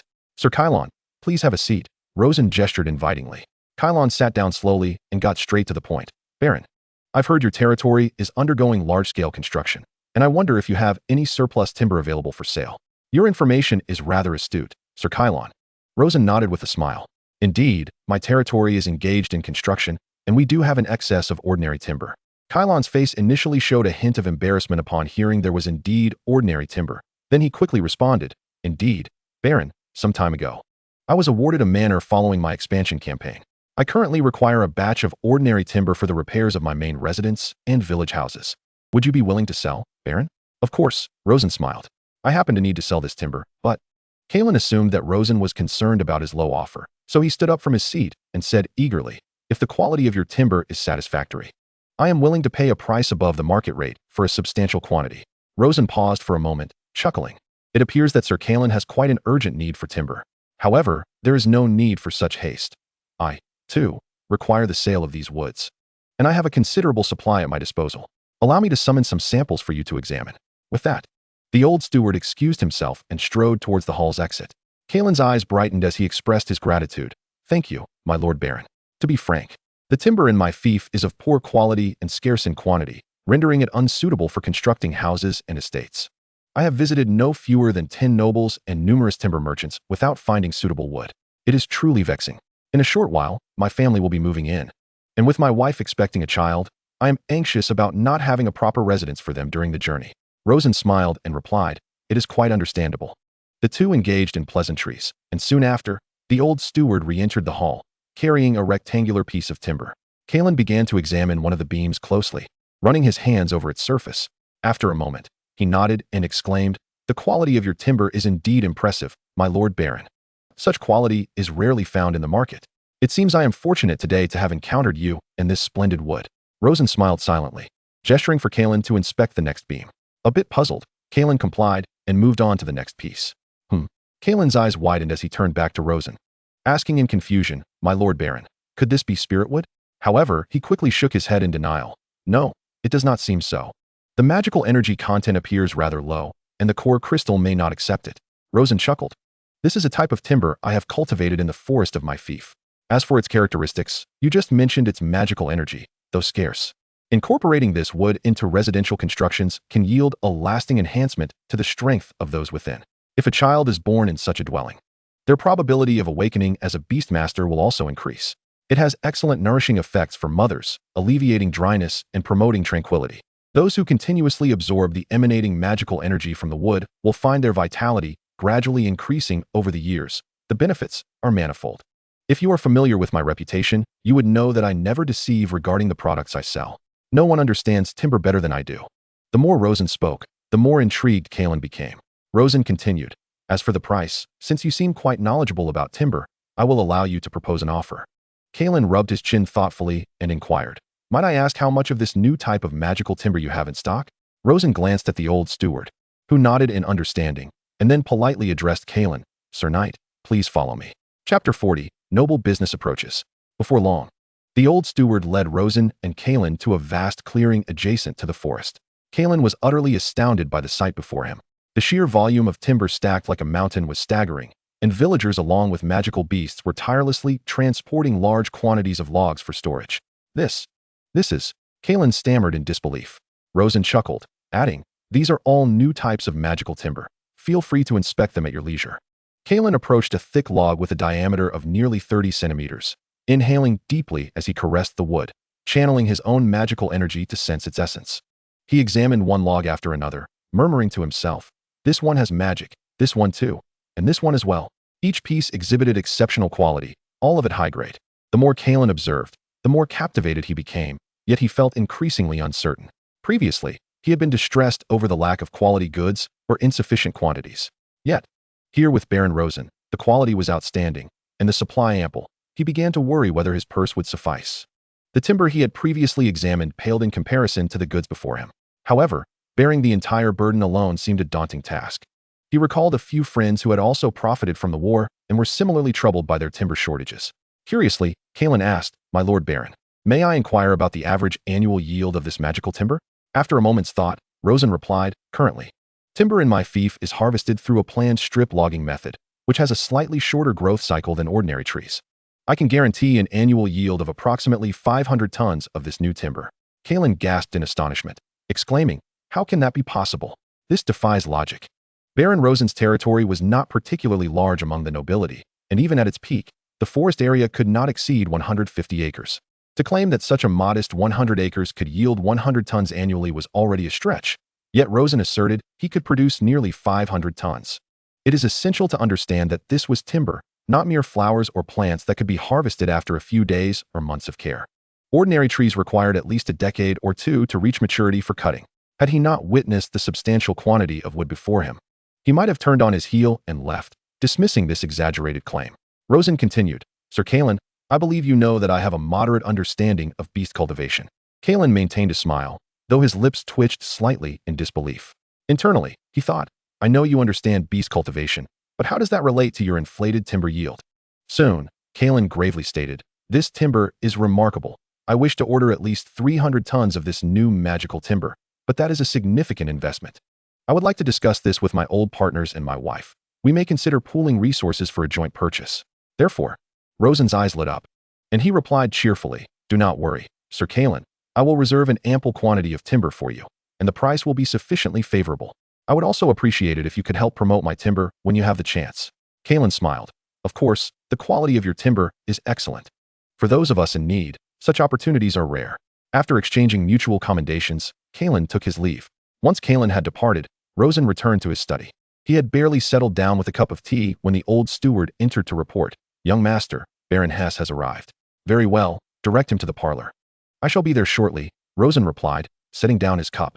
Baron Hess was a member of the Rog Town Chamber of Commerce, and he was a noble who specialized in the trade of stone and building materials, acting as an intermediary for Fako. Rosen sought to lay down smooth and sturdy stone roads within his territory, and he had previously enlisted Fako's assistance in establishing reliable sources for quality stone. Baron Hess was one such contact. Upon entering the parlor, Rosen found Baron Hess sitting uneasily on the sofa, his brow furrowed. He appeared to be in his 40s, slightly plump, and wore an expression of worry. "Baron Hess, welcome," Rosen said, extending his hand. "Baron Rosen, greetings," Hess replied, rising quickly to shake Rosen's hand. The two took their seats, and a servant brought in tea. "I heard from Baron Falco that you are in need of a batch of high-quality stones." Hess initiated the conversation. "Indeed," Rosen nodded. "My territory is in the process of planning a road network, necessitating a substantial amount of gravel and slabs. Baron Falco recommended you, praising your integrity and the commendable quality of the stone from your region, all at remarkably low prices." "Haha, Baron Falco exaggerates," Hess replied. His spirits lifted upon receiving Rosen's affirmation. Rubbing his hands together eagerly, he continued, "Baron Rosen, if you find my stones to your liking, I shall offer them to you at an astonishing discount, 80% off. No, make it 60%. I assure you, I will provide the lowest prices in all of Rog Town." Rosen raised his teacup, gently blowing away the steam, remaining silent. The price was indeed low. He awaited Hess's next words. Observing Rosen's calm demeanor, Hess felt a twinge of anxiety, ultimately unable to restrain himself as he sighed. "To be frank, Baron Rosen, I have recently encountered some troubles." "Oh," Rosen set down his teacup, eager to hear more. "Alas," Hess exclaimed, slapping his thigh in frustration. "It is those damned wild magical beasts. They have wreaked havoc on my spring planting. The seedlings are nibbled to shreds, and the farmers dare not venture into the fields. At this rate, I fear I shall be left with nothing but the north wind this autumn."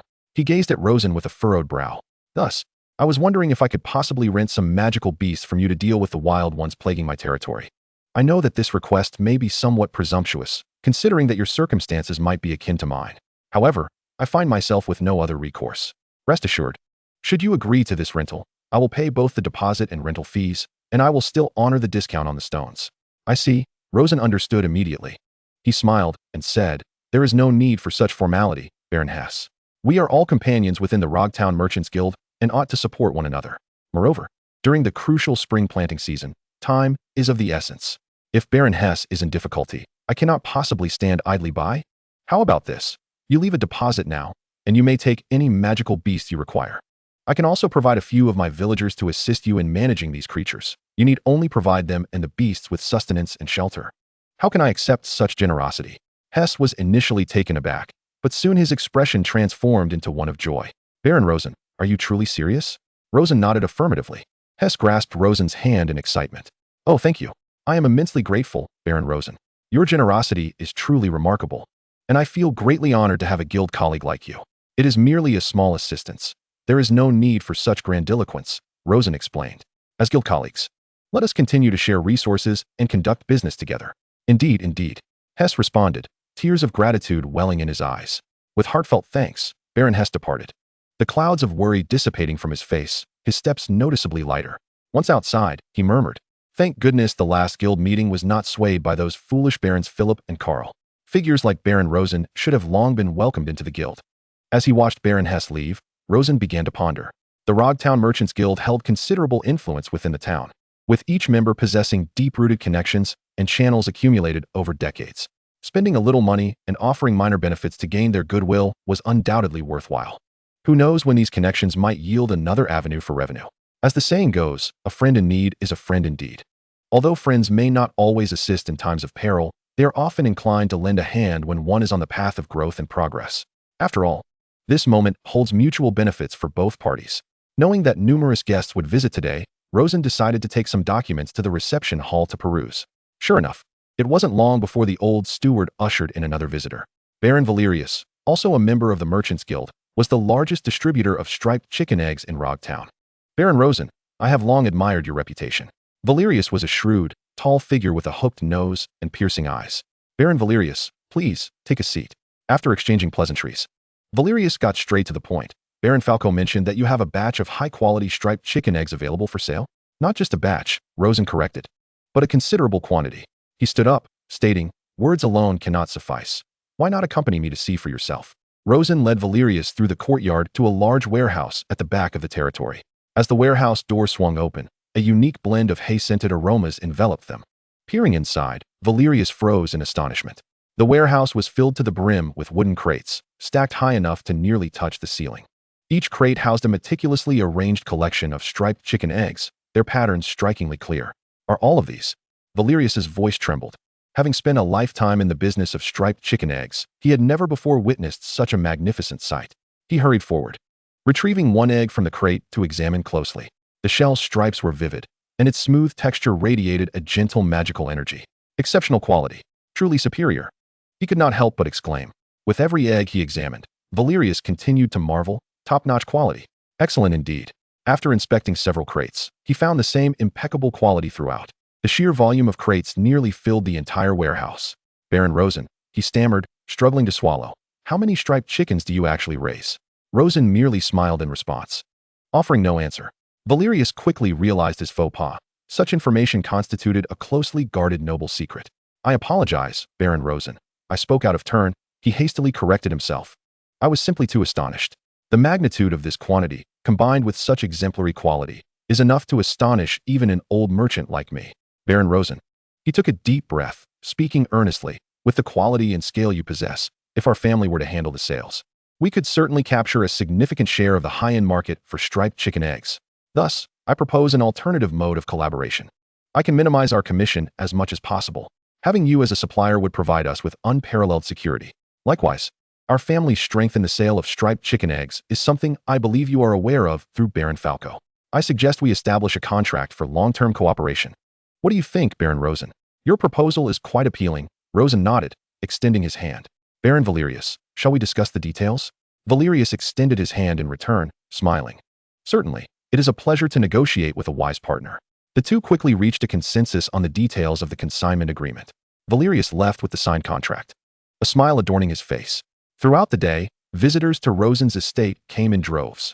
Nobles seeking partnerships, merchants gathering intelligence, and scholars with inquiries. Rosen welcomed each and every one, engaging them all. To cultivate favorable relationships, one must first establish connections, satisfying the needs of those who require assistance. After an extensive day, Rosen found himself in possession of numerous written contracts, some involving immediate monetary exchanges and others promising future remuneration. Since the auction, his reputation had rapidly spread among the noble circles surrounding Rogtown. He was no longer the destitute baron desperately seeking opportunities. Instead, he had become a figure of fortune whom everyone desired to befriend. As the sun dipped below the horizon, the last rays of twilight vanished. Leaning back in his chair, Rosen massaged his throbbing temples. After a day of relentless activity, even his robust energy felt the weight of fatigue. Finally, he could enjoy a moment of tranquility. Just as this thought crossed his mind, a gentle knock sounded at the study door. "Master," came Ael's voice. "What is it now?" Rosen responded, a hint of weariness in his tone. Lady Evelyn has come to visit, stating that she wishes to discuss an urgent matter. Lady Evelyn. Rosen's brow furrowed. What brings her here so late? Chapter 41. The unusual arrival of Evelyn. Rosen pinched the bridge of his nose, suppressing his exhaustion. Please, direct her to the parlor. He rose, quickly smoothing the creases in his slightly rumpled collar before striding towards the parlor. With a guest in attendance, proper etiquette must be observed. Upon entering the parlor, Rosen found Evelyn already waiting. She was clad in a delicate lavender gown, the hem adorned with fine silver threads that shimmered softly in the candlelight. However, her countenance bore traces of fatigue. Behind her stood her maid, a neatly attired woman with graying hair, quietly awaiting her command. On the table sat 2 exquisite gift boxes. I apologize for disturbing you so late, Baron Rosen, Evelyn said, rising with an apologetic smile. I hope I have not interrupted your rest. You are too kind, Lady Evelyn. Rosen replied with a smile. Your presence is always a privilege. He glanced at the boxes on the table. What are these? A few modest gifts to express my gratitude for your assistance last time. Evelyn indicated to her maid to open the boxes. One contained several bottles of fine fruit wine, while the other held specialty spices from Willowleaf Town. With the help of your diligent cat, the spring plowing in my territory has progressed significantly, and the villagers are much more at ease. She spoke sincerely. It was merely a small effort, Rosen replied modestly. To me, it alleviated a substantial problem. Evelyn sighed as she settled back onto the sofa. However, upon returning from my visit to Willowleaf Town, I discovered something troubling. Oh. Rosen's interest peaked as he took a seat beside her. Recently, there have been frequent attacks by wild phantoms on villages and farmlands near Willowleaf Town. Evelyn's expression turned serious. The scale is even greater than what my territory has experienced, resulting in significant destruction of farmland and even injuries to people. Rosen's brow furrowed. During previous discussions, Knight Kane had mentioned that the recent incidents of wild phantoms were likely caused by the Peckland dragon. Yet, based on his understanding, there should only be one such creature. Why had it not vanished from Rogtown while reappearing in Willowleaf Town? Rosen sensed that the situation might not be as straightforward as he had anticipated, intensifying his desire to bolster his territory's defenses. I encountered a wild phantom myself. Evelyn continued, her expression tinged with frustration. I had intended to stop by Rogtown to thank you for your previous assistance, but I was ambushed by a wild phantom on my way back. She gestured toward her silent maid. Fortunately, with Leah by my side, I cannot imagine how long it would have taken me to reach Rogtown otherwise. As Rosen met Leah's gaze, she slightly bowed her head in respect. Dealing with those troubles delayed my arrival, which is why I am here so late, Evelyn explained further. Rosen nodded, politely responding, as I have mentioned. There is no need to dwell on it, Lady Evelyn. Moreover, I must thank you for bringing such important news. The two exchanged further pleasantries, primarily concerning territory management and the recent changes in Rogtown. Evelyn had an uncanny ability to find appropriate topics, creating a relaxed and enjoyable atmosphere. The servants brought in fresh tea, and the night had fully descended outside, with only the sound of insects resonating in the darkness. Evelyn lifted her teacup, taking a delicate sip. As she set it down, her eyes sparkled in the candlelight as she regarded Rosen. It is rather late, and nighttime travel can be somewhat perilous, she suddenly remarked, her voice tinged with a hint of languor. Baron Rosen, do you not intend to invite me to stay in your beautiful estate for the night? A playful smile graced her lips, and her eyes held a teasing glimmer, as if she were making a light-hearted jest. Rosen's hand, which held the teacup, froze mid-air. He was taken aback. Stay overnight. A flurry of thoughts raced through his mind. Allowing an unmarried lady to spend the night in his estate could easily lead to misunderstandings. He was determined to focus all his energy on the development of his territory, unwilling to be distracted by any other matters. Moreover, Leah, that maid accompanying her, exuded a formidable presence. With a few servants around, her return to her own territory within the confines of Rogtown hardly posed a threat. Noticing Rosen's momentary stupor, Evelyn keenly detected his reaction. Her smile faded, and her lips formed a slight pout, revealing a hint of displeasure. She huffed, her tone carrying a playful reproach. What? Is my request causing you distress, Your Grace? Rosen quickly regained his composure, aware of his lapse in decorum. He scratched his head, offering an awkward smile. Not at all. Not at all. It is my oversight in hospitality, Lady Evelyn. Please forgive me. He hastily rectified. I can have my servants prepare a guest room for you and your companion at any time. Upon hearing this, Evelyn's expression brightened, her smile returning. Now that is more like it. She rose, stretching her arms gracefully, her alluring silhouette accentuated by the flowing gown. Since you are so busy, there is no need for you to attend to me. Please, continue with your affairs. She tilted her head, playfully winking. I trust one can wander about your estate freely for a bit? Of course, beautiful lady, Rosen replied, rising and gesturing for her to proceed.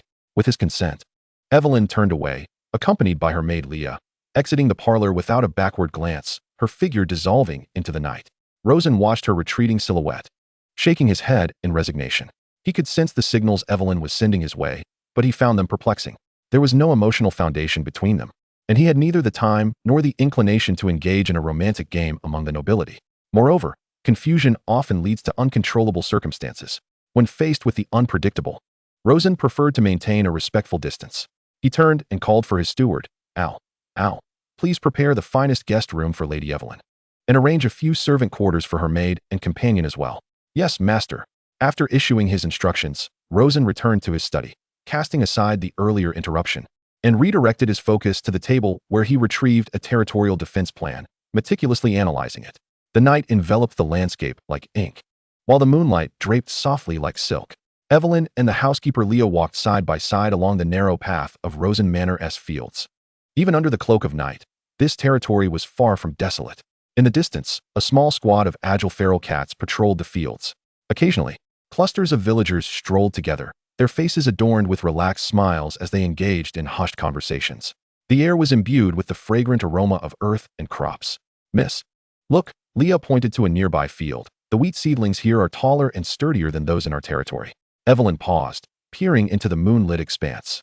Indeed, the wheat in the roadside fields thrived splendidly. She could envision the bountiful harvest that awaited when the season came. He is an exceptionally capable lord, Evelyn remarked softly, her tone tinged with complex emotions. Power, wealth, connections, and a rapidly ascending status within the aristocracy. All these attributes elevated her regard for Rosen. After her father's passing, she had single-handedly sustained the family and the territory, acutely aware of the hardships involved in managing a domain.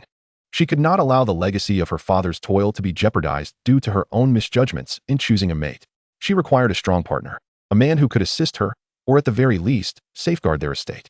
Before the auction, she had perceived Rosen as an excellent candidate, competent, handsome, and full of potential. If she had harbored any reservations or hesitations then, now, with Rosen's capabilities laid bare before the aristocracy, Evelyn felt a sense of urgency.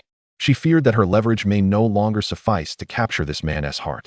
Recalling his fleeting moments of hesitation and aloofness in the parlor, a wave of frustration washed over her. She instinctively touched her cheek and glanced down at her figure. Had she gained weight recently? Or perhaps her allure had diminished? Why did this man seem utterly indifferent to her? Seemingly perceiving her inner turmoil, Leah smiled gently and spoke. Miss, you need not worry. Your charm remains unparalleled. Then why Evelyn's voice trailed off, a hint of despondency creeping in. Forgive my frankness, miss. Leah's gaze drifted towards the manor house not far away, where the candlelight in the study still glowed brightly. This Baron Rosen, I fear, has his mind entirely fixated on this land or the lands of the future. She paused before continuing. You should know from your interactions with him that Lord Rosen's eyes are always gazing into the distance, perhaps overlooking the beauty before him. Or perhaps he acknowledges it, but chooses to remain distant and respectful. Evelyn fell silent. Deep down, she understood Leah's words.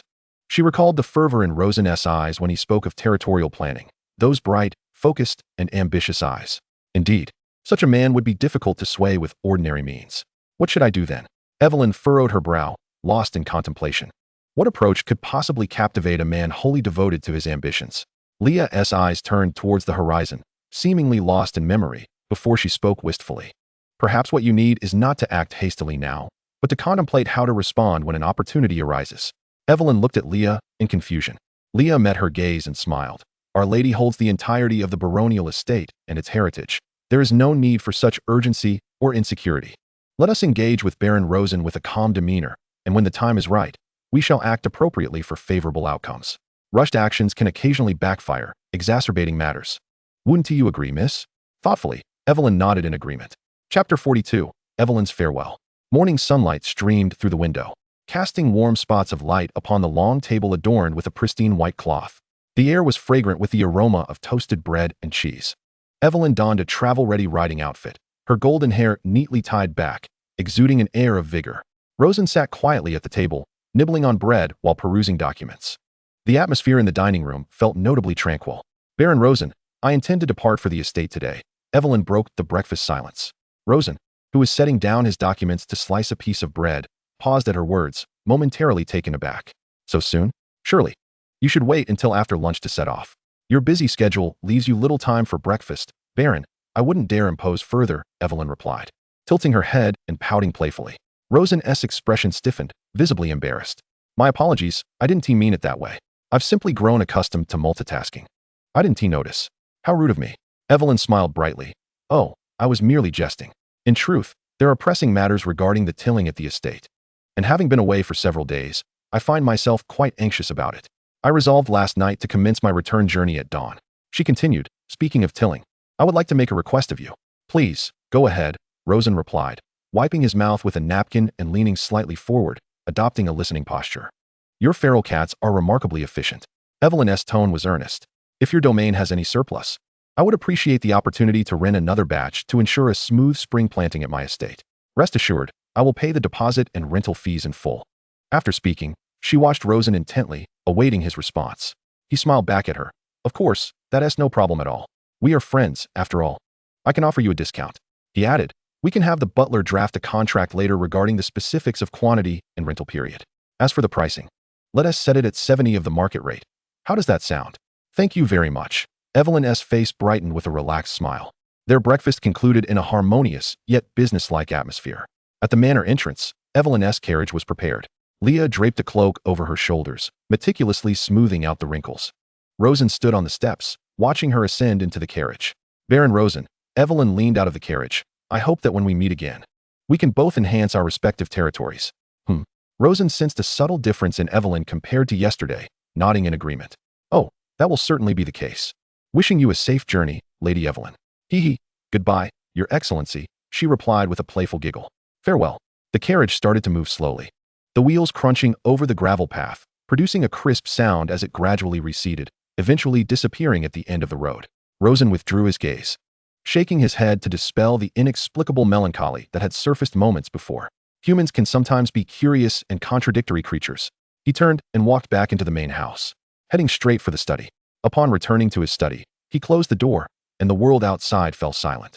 Approaching his desk, he picked up a piece of wood, a humble slab of pine. After being nourished by the illusory rain skill of the little pot elephant, its external appearance remained largely unchanged. Yet its weight significantly increased, and it now contained a trace of magical energy within. Although it could not compare to the newly developed magical wood that had been nurtured since the seed stage, it too had undergone a transformation. Now harboring a modicum of magic, Rosen tapped it with his knuckles. The wood produced a crisp, resonant sound, akin to striking jade, completely devoid of the dullness typical of ordinary timber. When he employed a small knife to carve it, the blade glided effortlessly across the surface, requiring considerable force to scrape off even the slightest shavings. The shavings emitted a refreshing, plant-like aroma accompanied by a hint of coolness. Practice is the sole criterion of truth. Rosen murmured softly. The skill description of the little pot elephant merely indicated a probability of yielding magical crystals. However, through his experimentation, he discerned that the skill's effect was to gradually permeate and solidify magical energy within the objects it nourished, whether it was tree seeds or already processed wood. Prolonged exposure to the illusory rain skill would alter their properties. Though this artificially enhanced magical material could not rival the naturally occurring magical spirit wood or magical essence, or it excelled in its short production cycle, allowing for mass production at a lower cost. Rosen's mind raced. The substantial order of stone materials he had placed a few days prior was soon to arrive, originally intended for paving the main road of his territory. What if he allowed the little pot elephant to nourish those stones? Would they undergo a similarly delightful transformation? A road paved with magical stones would be more durable and wear-resistant than a typical stone path, and the embedded magic would even benefit the creatures and beast masters traversing it. Observing this closely could potentially unveil a lucrative avenue for revenue. The demand for such magical building materials among other nobles would undoubtedly be significant. Next, he contemplated the rampaging boar. Conventionally, the skill charge was utilized for striking magical essence Oregon. Yet, through his trials, he found that this skill was also remarkably effective for felling trees. Typically, a rampaging boar would charge forward, accompanied by the resounding crack of mighty trees, which would take several lumberjacks half a day to fell, collapsing in droves. The efficiency was indeed impressive. The skill description merely served as a reference. The true potential of the magical beasts required one to envision and experiment for oneself. Rosen picked up a quill and swiftly jotted down his insights in a sturdy notebook. Little pot elephant, capable of magical transformation of materials, targets, stone, wood. Potential products: magical stone bricks, magical wooden planks. Rampaging boar, suitable for rapid lumbering, clearing obstacles, enhancing infrastructure efficiency. Miracle Seed Monkey can indicate the use of other seeds for sowing. Having finished, he set down the pen and exhaled deeply. Evelyn had already departed, and the development of the territory was progressing in an orderly fashion. Now, it was time to embark on something he had long anticipated. Hatching eggs, drawing cards. Rosen, now affluent, spared no expense in breeding. His 2 breeding farms were operating at full capacity. All manner of breeding feed and low-tier magical beasts as breeding materials flowed into the farms like a torrent. The breeding farms continuously produced new Barreloo eggs for him. Since the last hatching of the Shardrock rhinoceros, a substantial number of Barreloo eggs had accumulated in the storage. Rosen exited his study, traversed the corridor, and arrived at the room housing the egg incubator. He pushed open the heavy wooden door of the adjacent storage, and a unique scent, mingling earth, grass, and various elemental essences, wafted toward him. Inside the storage, a row of shelves was neatly lined with Barreloo eggs of varying colors. He began to transport them. 20 ordinary Barreloo eggs from the tiger skin chicken. 20 ordinary Barreloo eggs from the frenzied farming cat. 20 water-type Barreloo eggs from the little pod elephant. 20 grass-type Barreloo eggs from the miracle seed monkey. 10 earth-type Barreloo eggs from the rampaging boar. 10 earth-type Barreloo eggs from the Shardrock rhinoceros. 10 ice-type Barreloo eggs from the cheating maru. 10 ordinary Barreloo eggs from the Malu sheep. 10 fire-type Barreloo eggs from the fire deer. As 130 Barreloo eggs were categorized and stacked beside the incubator, the scene was quite spectacular. Rosen looked at the small mountain of Barreloo eggs before him, wiped the sweat from his brow, and felt a profound sense of fulfillment. However, the quantity was indeed overwhelming. If he continued to place them in one by one for incubation as he had before, the waiting time alone would be enough to drive one mad. Fortunately, after the last upgrade, the incubator had unlocked a brand new feature. His gaze fell upon the operation panel of the incubator, where a new option glimmered softly. 10 consecutive hatches. Rosen took a deep breath, set aside 10 of the 20 tiger skin chicken Barreloo eggs he had first moved, placed them beside the incubator, and pressed the 10 consecutive button. Ding! Chapter 43. 10 consecutive draws. What a delight. 10 consecutive hatches completed. Please check the results. Immediately, 10 tiger skin chickens appeared on the core panel.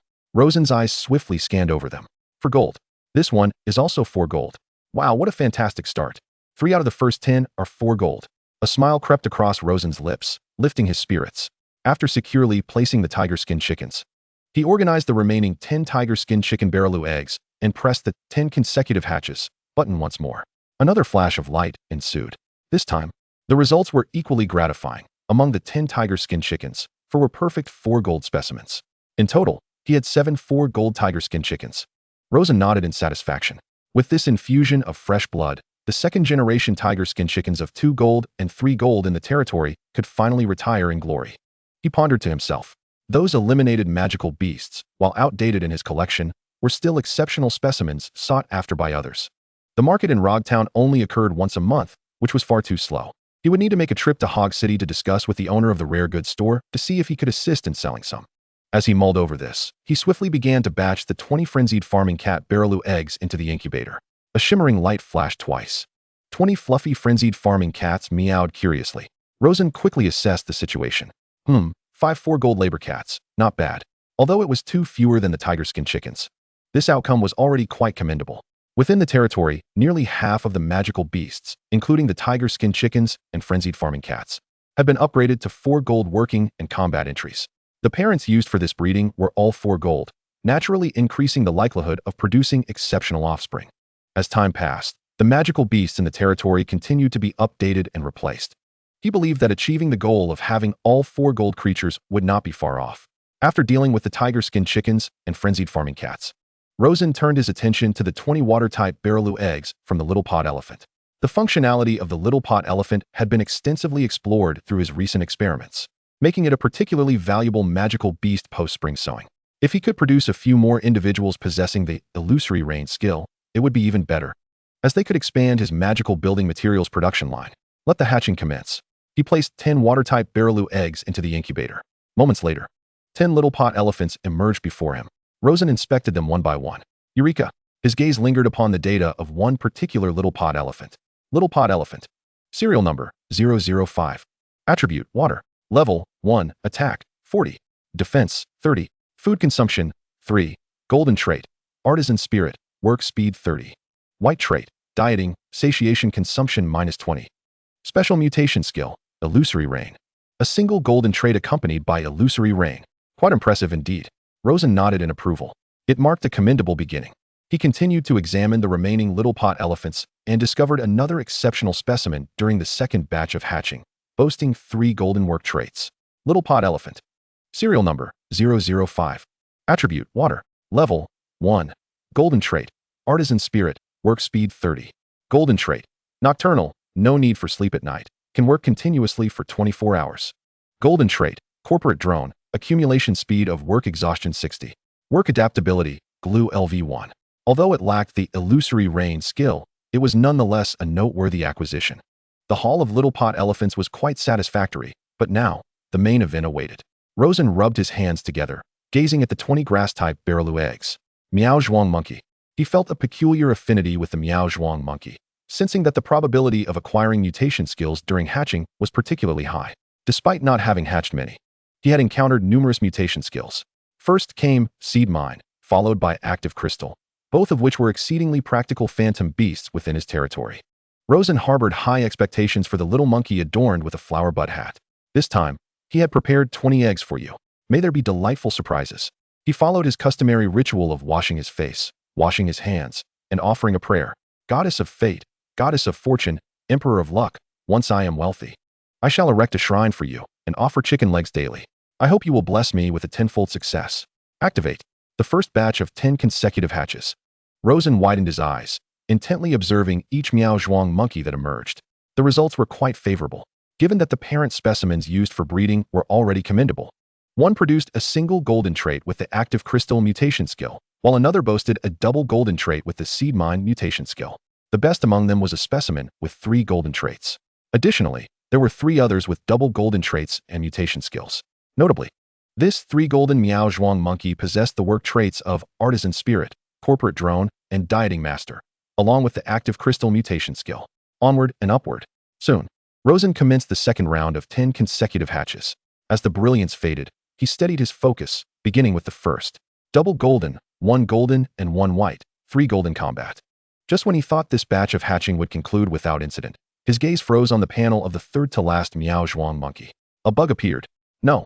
It was a mutation skill, and it was a double mutation skill. A significant haul. Miao Zhuang monkey. Serial number 006. Attribute grass. Level 1. Golden trait valor 20 attack. Golden trait composed attack 10, active skill cooldown -30. Attack 90. Defense 50.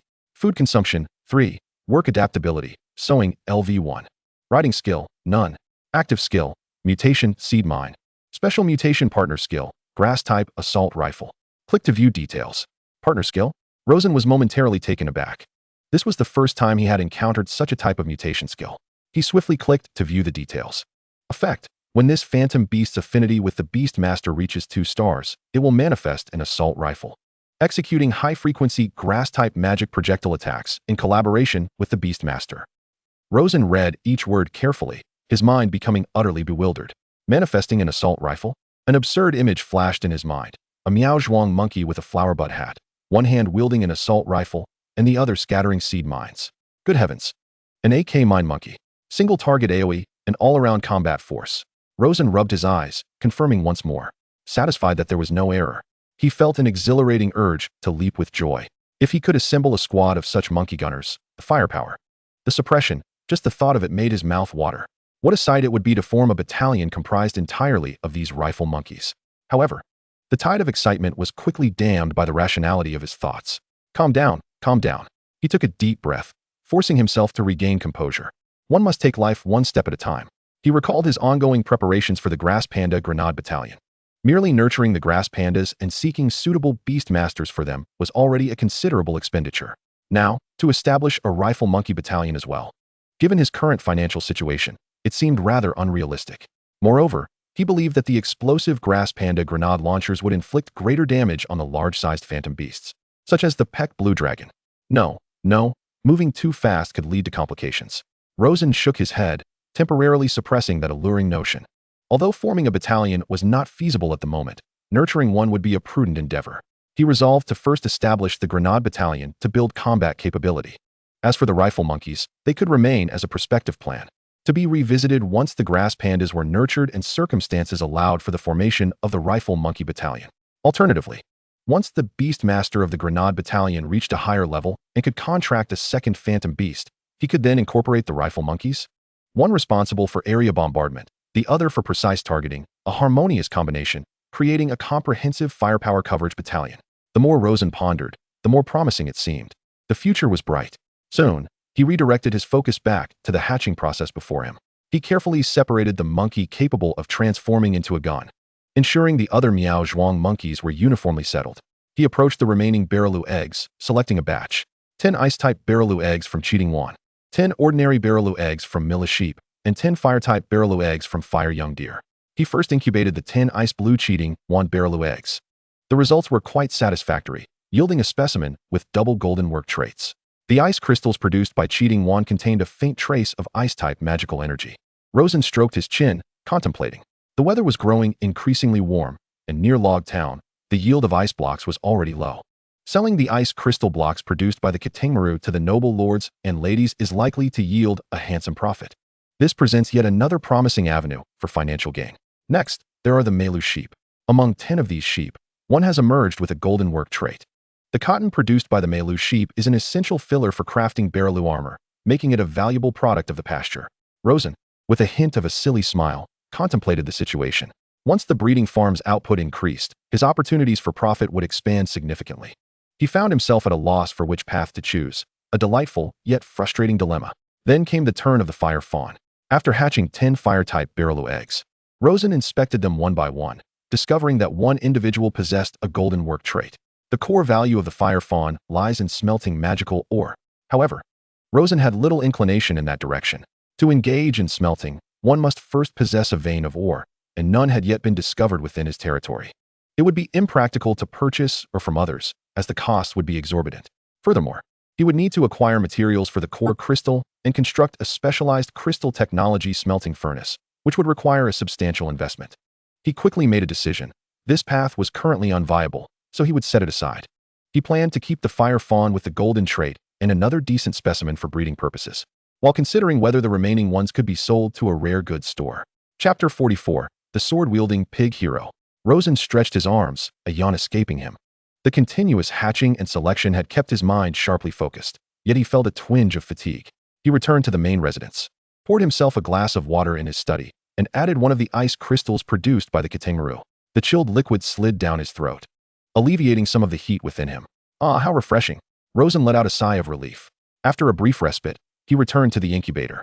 His gaze swept across the open warehouse. The remaining Barreloo eggs were dwindling. There were 5 grass-type Barreloo eggs from the Pidream Essence, 10 earth-type Barreloo eggs from the Fractured Rock Rhinoceros, and another 10 earth-type Barreloo eggs from the Boar of Recklessness. After a short break, he resumed his efforts. Leaning against the wall, he sipped his water, allowing his mind a moment of tranquility. The next part was critical. His attention fell upon the 10 earth-type Barreloo eggs from the Boar of Recklessness. Boar of Recklessness, serial number 020.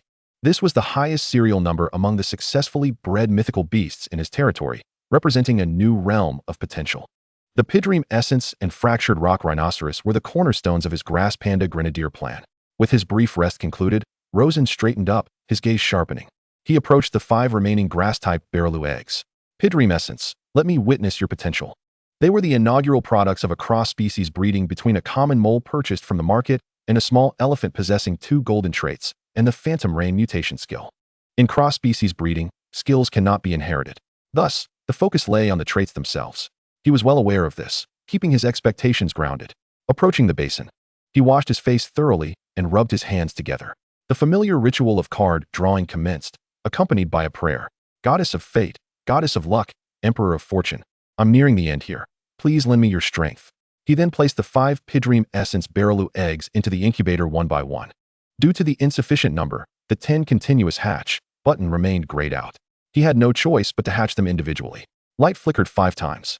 5 figures resembling exquisite dolls with 4 small wings akin to dragonfly wings materialized before him.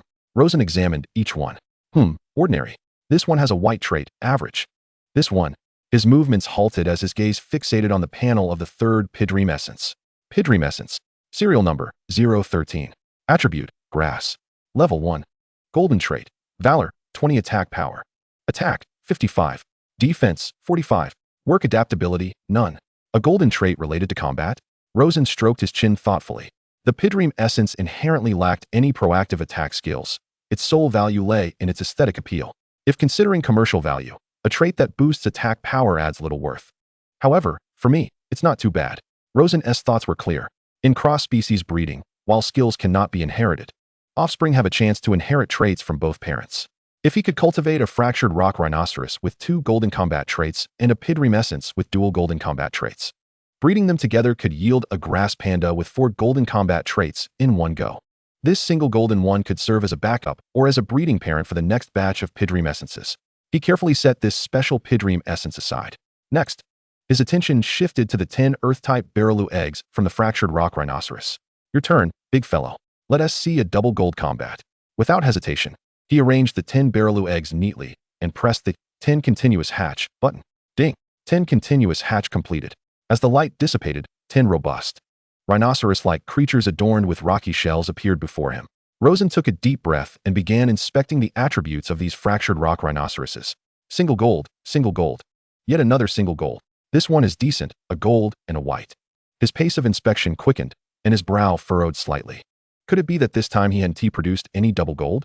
Just as he was nearing the end of his examination, his eyes widened in surprise. He found it. Fractured rock rhinoceros. Serial number 018. Attribute Earth. Level 1. Golden trait tough skin, 20 defense. Golden trait oppressive presence, dissuades enemies, with a chance to induce a state of fear. Attack 70. Defense 100. Although not purely an offensive trait, tough skin and oppressive presence are still exceptional combat-related traits. Rosen's previously furrowed brow relaxed. With sufficient defense, one can endure longer on the battlefield, and the oppressive presence offers soft control. Not too shabby. He contentedly set aside this double gold fractured rock rhinoceros. Now, only the final 10 Barreloo eggs remained. The ones he anticipated the most, the boar of recklessness. Rosen rubbed his hands together, excitement etched on his face. As the highest serial mythical beast in his territory, he hoped this hatching would bring him joy. He placed the 10 Earth-type Barreloo eggs into the incubator and pressed the 10 continuous hatch button. Amidst a dazzling light, 10 robust, tusked wild boars materialized in the room. Rosen steadied himself and began his inspection from the first one. Double gold work, not bad. Sanjin is a delightful blend of work and combat. As he surveyed his surroundings, his spirits soared. This time, the Mangtu Zhu was not from the first or second generation. The attributes of its parents were indeed commendable, one with a single gold attribute and the other with 2. To encounter a triple gold attribute was nothing short of extraordinary luck. It seemed as though the Emperor of Fortune was bestowing his grace upon him. Just as Rosen believed that this bountiful harvest had come to an end, a sudden flash of purple text caught his eye. What the? A mutated skill? Upon examining the 8th creature, his breath hitched in his throat. His gaze was riveted to the panel before him. Mangtu Zhu. Serial number 020. Attribute Earth. Level 1.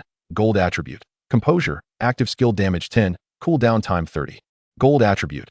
Valor. Attack power 20. Attack 120. Defense 80. Consumption 4. Work adaptability. Mining LV1. Riding skill. Charge. During the riding period, this skill can be activated to inflict substantial damage on ores. Special mutated partner skill. Blade transformation. Click to view details. Partner skill. Blade transformation. Rosen's heart skipped a beat. Another mutated partner skill. Following the grass-type assault rifle, here was yet another novel ability. With a twinge of excitement, he clicked to view the details. Effect. When this phantom beast's affinity with the Beast Master reaches 2 stars, it will transform into a massive earth elemental great sword measuring 1.5 meters in length. The Beast Master may wield this sword in combat, inflicting additional earth attribute magical damage and acquiring exclusive active skills. Active skill 1, vertical slash, unlocked. Active skill 2, shattering charge, locked. Unlocks upon increasing affinity with the phantom beast. Active skill 3, rock blade tornado, locked. Unlocks upon increasing affinity with the phantom beast. After reading through the information, Rosen found himself momentarily dazed. Transforming into a 1.5 meter great sword? Could I truly become a sword master? However, a rather pragmatic concern quickly brought him back to reality. A 1.5 meter great sword, he glanced down at his arms and legs. Is this something I could wield? He was no muscle-bound warrior and had never undergone any swordsmanship training. Expecting him to handle such a heavy weapon was absurd. He doubted he could even lift it steadily. The image swiftly shifted from that of a formidable hero to a novice unable to unsheath a sword, evoking a sense of absurdity. Rosen furrowed his brow tightly. If it proves unmanageable, perhaps I could mass-produce it for sale. Such phantom beasts should have quite a market. In this world, many nobles revel in wielding cold weapons, particularly those that are large and impressive, appearing quite dashing. Whether this weapon is effective, he could not ascertain. But it was evident that many people have a passion for and expertise in this craft.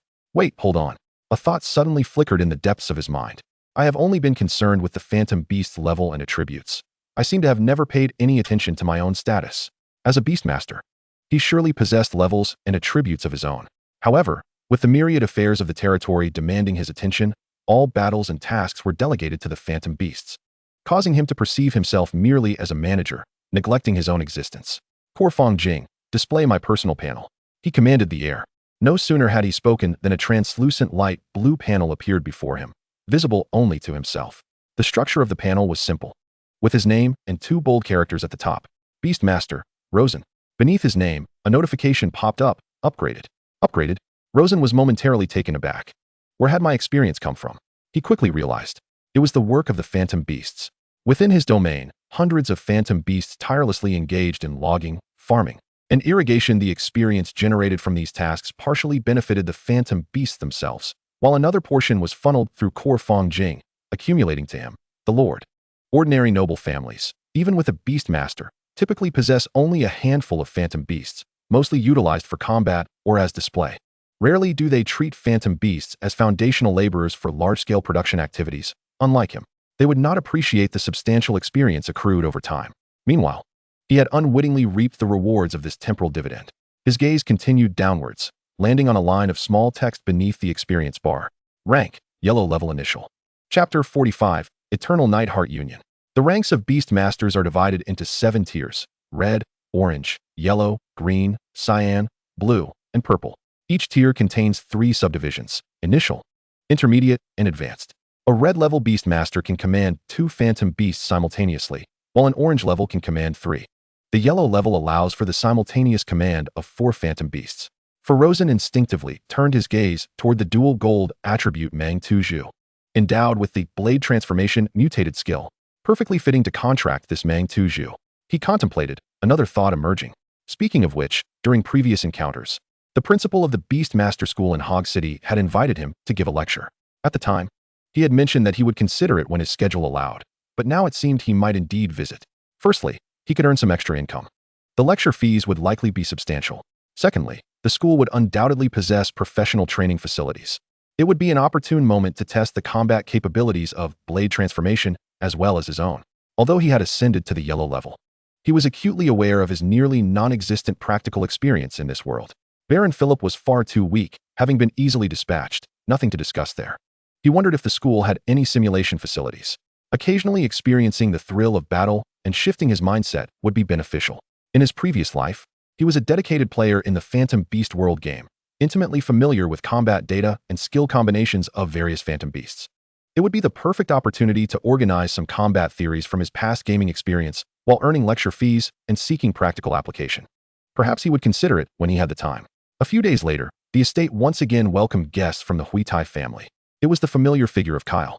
However, this time, he was no longer the uninvited guest with a stern demeanor, but rather someone whom Rosen had invited. Lord Kyle, please have a seat. Rosen personally welcomed him at the entrance of the reception hall, exuding an air of composure. Kyle wore an expression of curiosity as he nodded and followed Rosen into the hall. Baron Rosen, you summoned me, for he began, but before he could finish, Rosen made a gesture. The old steward, Al, understood immediately and presented a heavy money pouch, placing it before Kyle on the table. The pouch landed on the wooden table with a dull thud. Kyle's eyelids twitched slightly. This is 1,000 silver tigers, Rosen spoke with a steady voice. I shall repay the debts incurred by my father in installments. This is the first payment, symbolizing the sincerity of the Kolo family. I hope that the recent upheavals within our family have not led to any unnecessary misunderstandings between us. The Hammershield family, whose emblem is the hammer and shield, is a venerable noble lineage well known within the Bronze Circle, boasting strength comparable to that of the Iron Glory family and having resided in the Bronze Circle for no less than a century. It is said that the Hammershield family has long harbored ambitions to penetrate the Iron Glory Circle. Meanwhile, The Kolo family has deeply rooted itself in the Border Circle for nearly a century and also had plans to advance into the Bronze Circle. However, their attempts have been thwarted, and now the Kolo family finds itself in decline, a lamentable state indeed. Not only has their ambition to advance been extinguished, but they have also become debtors to the Hammershield family. Nevertheless, owing money does not preclude one from fostering goodwill with one's creditors. After all, the more allies one has, the more paths one can tread. Moreover, the Hammershield family is a prestigious entity. Who knows when they might share a morsel of lucrative information, offering an opportunity for one to soar to great heights.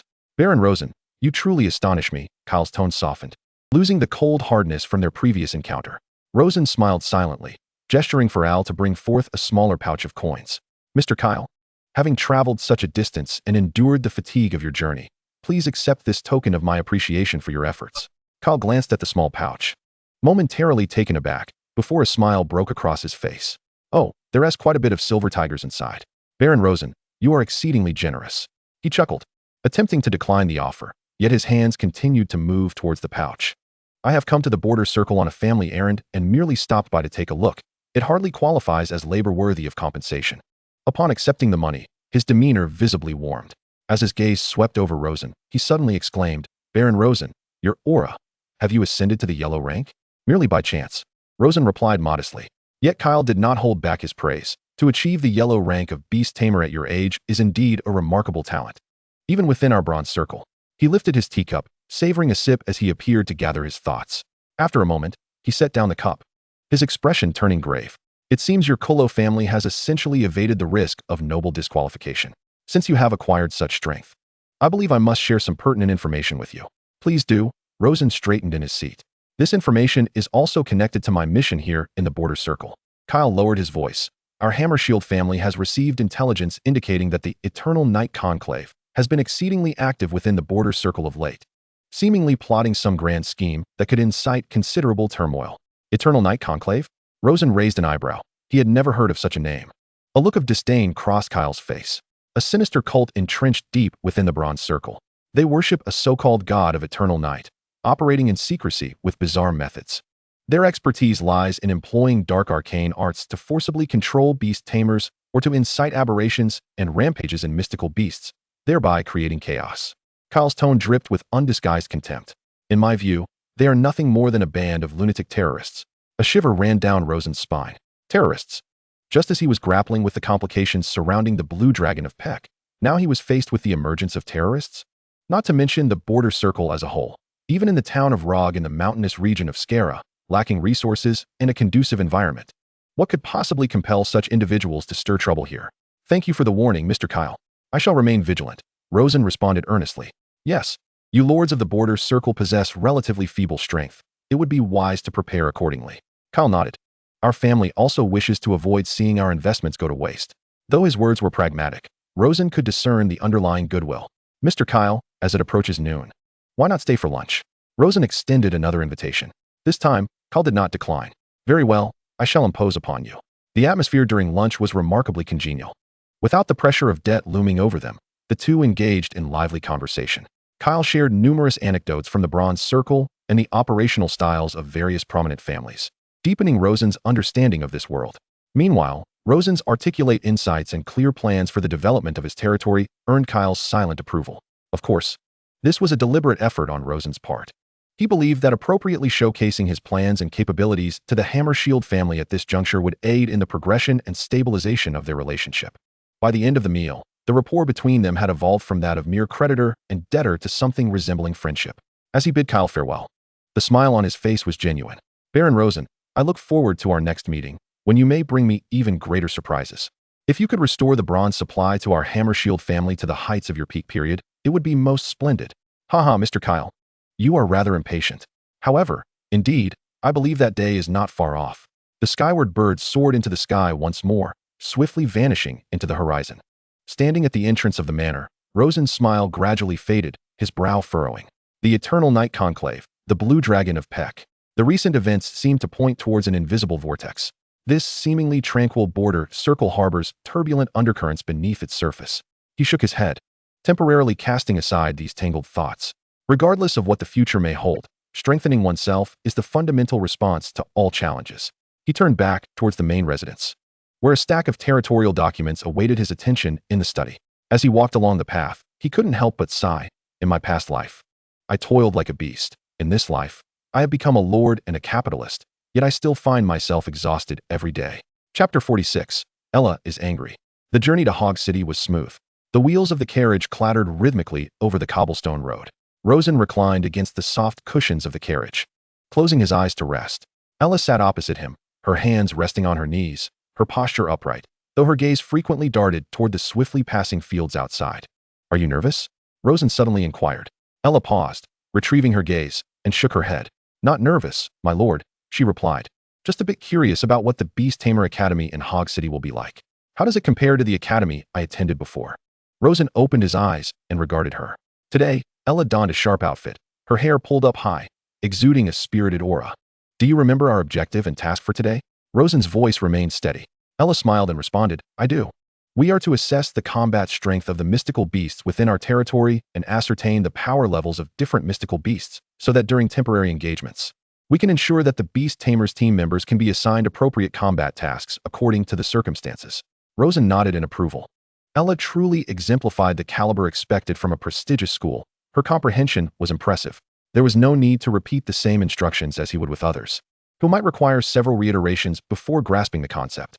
For this expedition, he brought along a 4 gold-tiered, dual-mutated skill tiger skin chicken, a dual-mutated skill marvelous monkey, and a rampaging boar capable of blade transformation. To enhance the rapport, the reckless boar was summoned directly, transforming into an ancient-style great sword, sheathed and resting horizontally upon his knee. Ella's gaze fell upon the sword, a flicker of curiosity glimmering in her eyes. She had never heard of Baron Rosen wielding a weapon, let alone such an uncommon one of considerable length. She too possessed a phantom beast granted by Rosen, a remarkable monkey with dual mutated abilities. The prospect of revisiting the school atmosphere filled her with anticipation. The carriage halted at the entrance of the Hogwarts Beastmaster's School, St. Helier Academy. This sprawling institution was adorned with towering stone walls, overrun with vines, exuding a profound sense of historical gravitas. The guards at the entrance verified Baron Rosen's noble crest and invitation, respectfully granting passage. A young man clad in a teacher's uniform awaited them inside.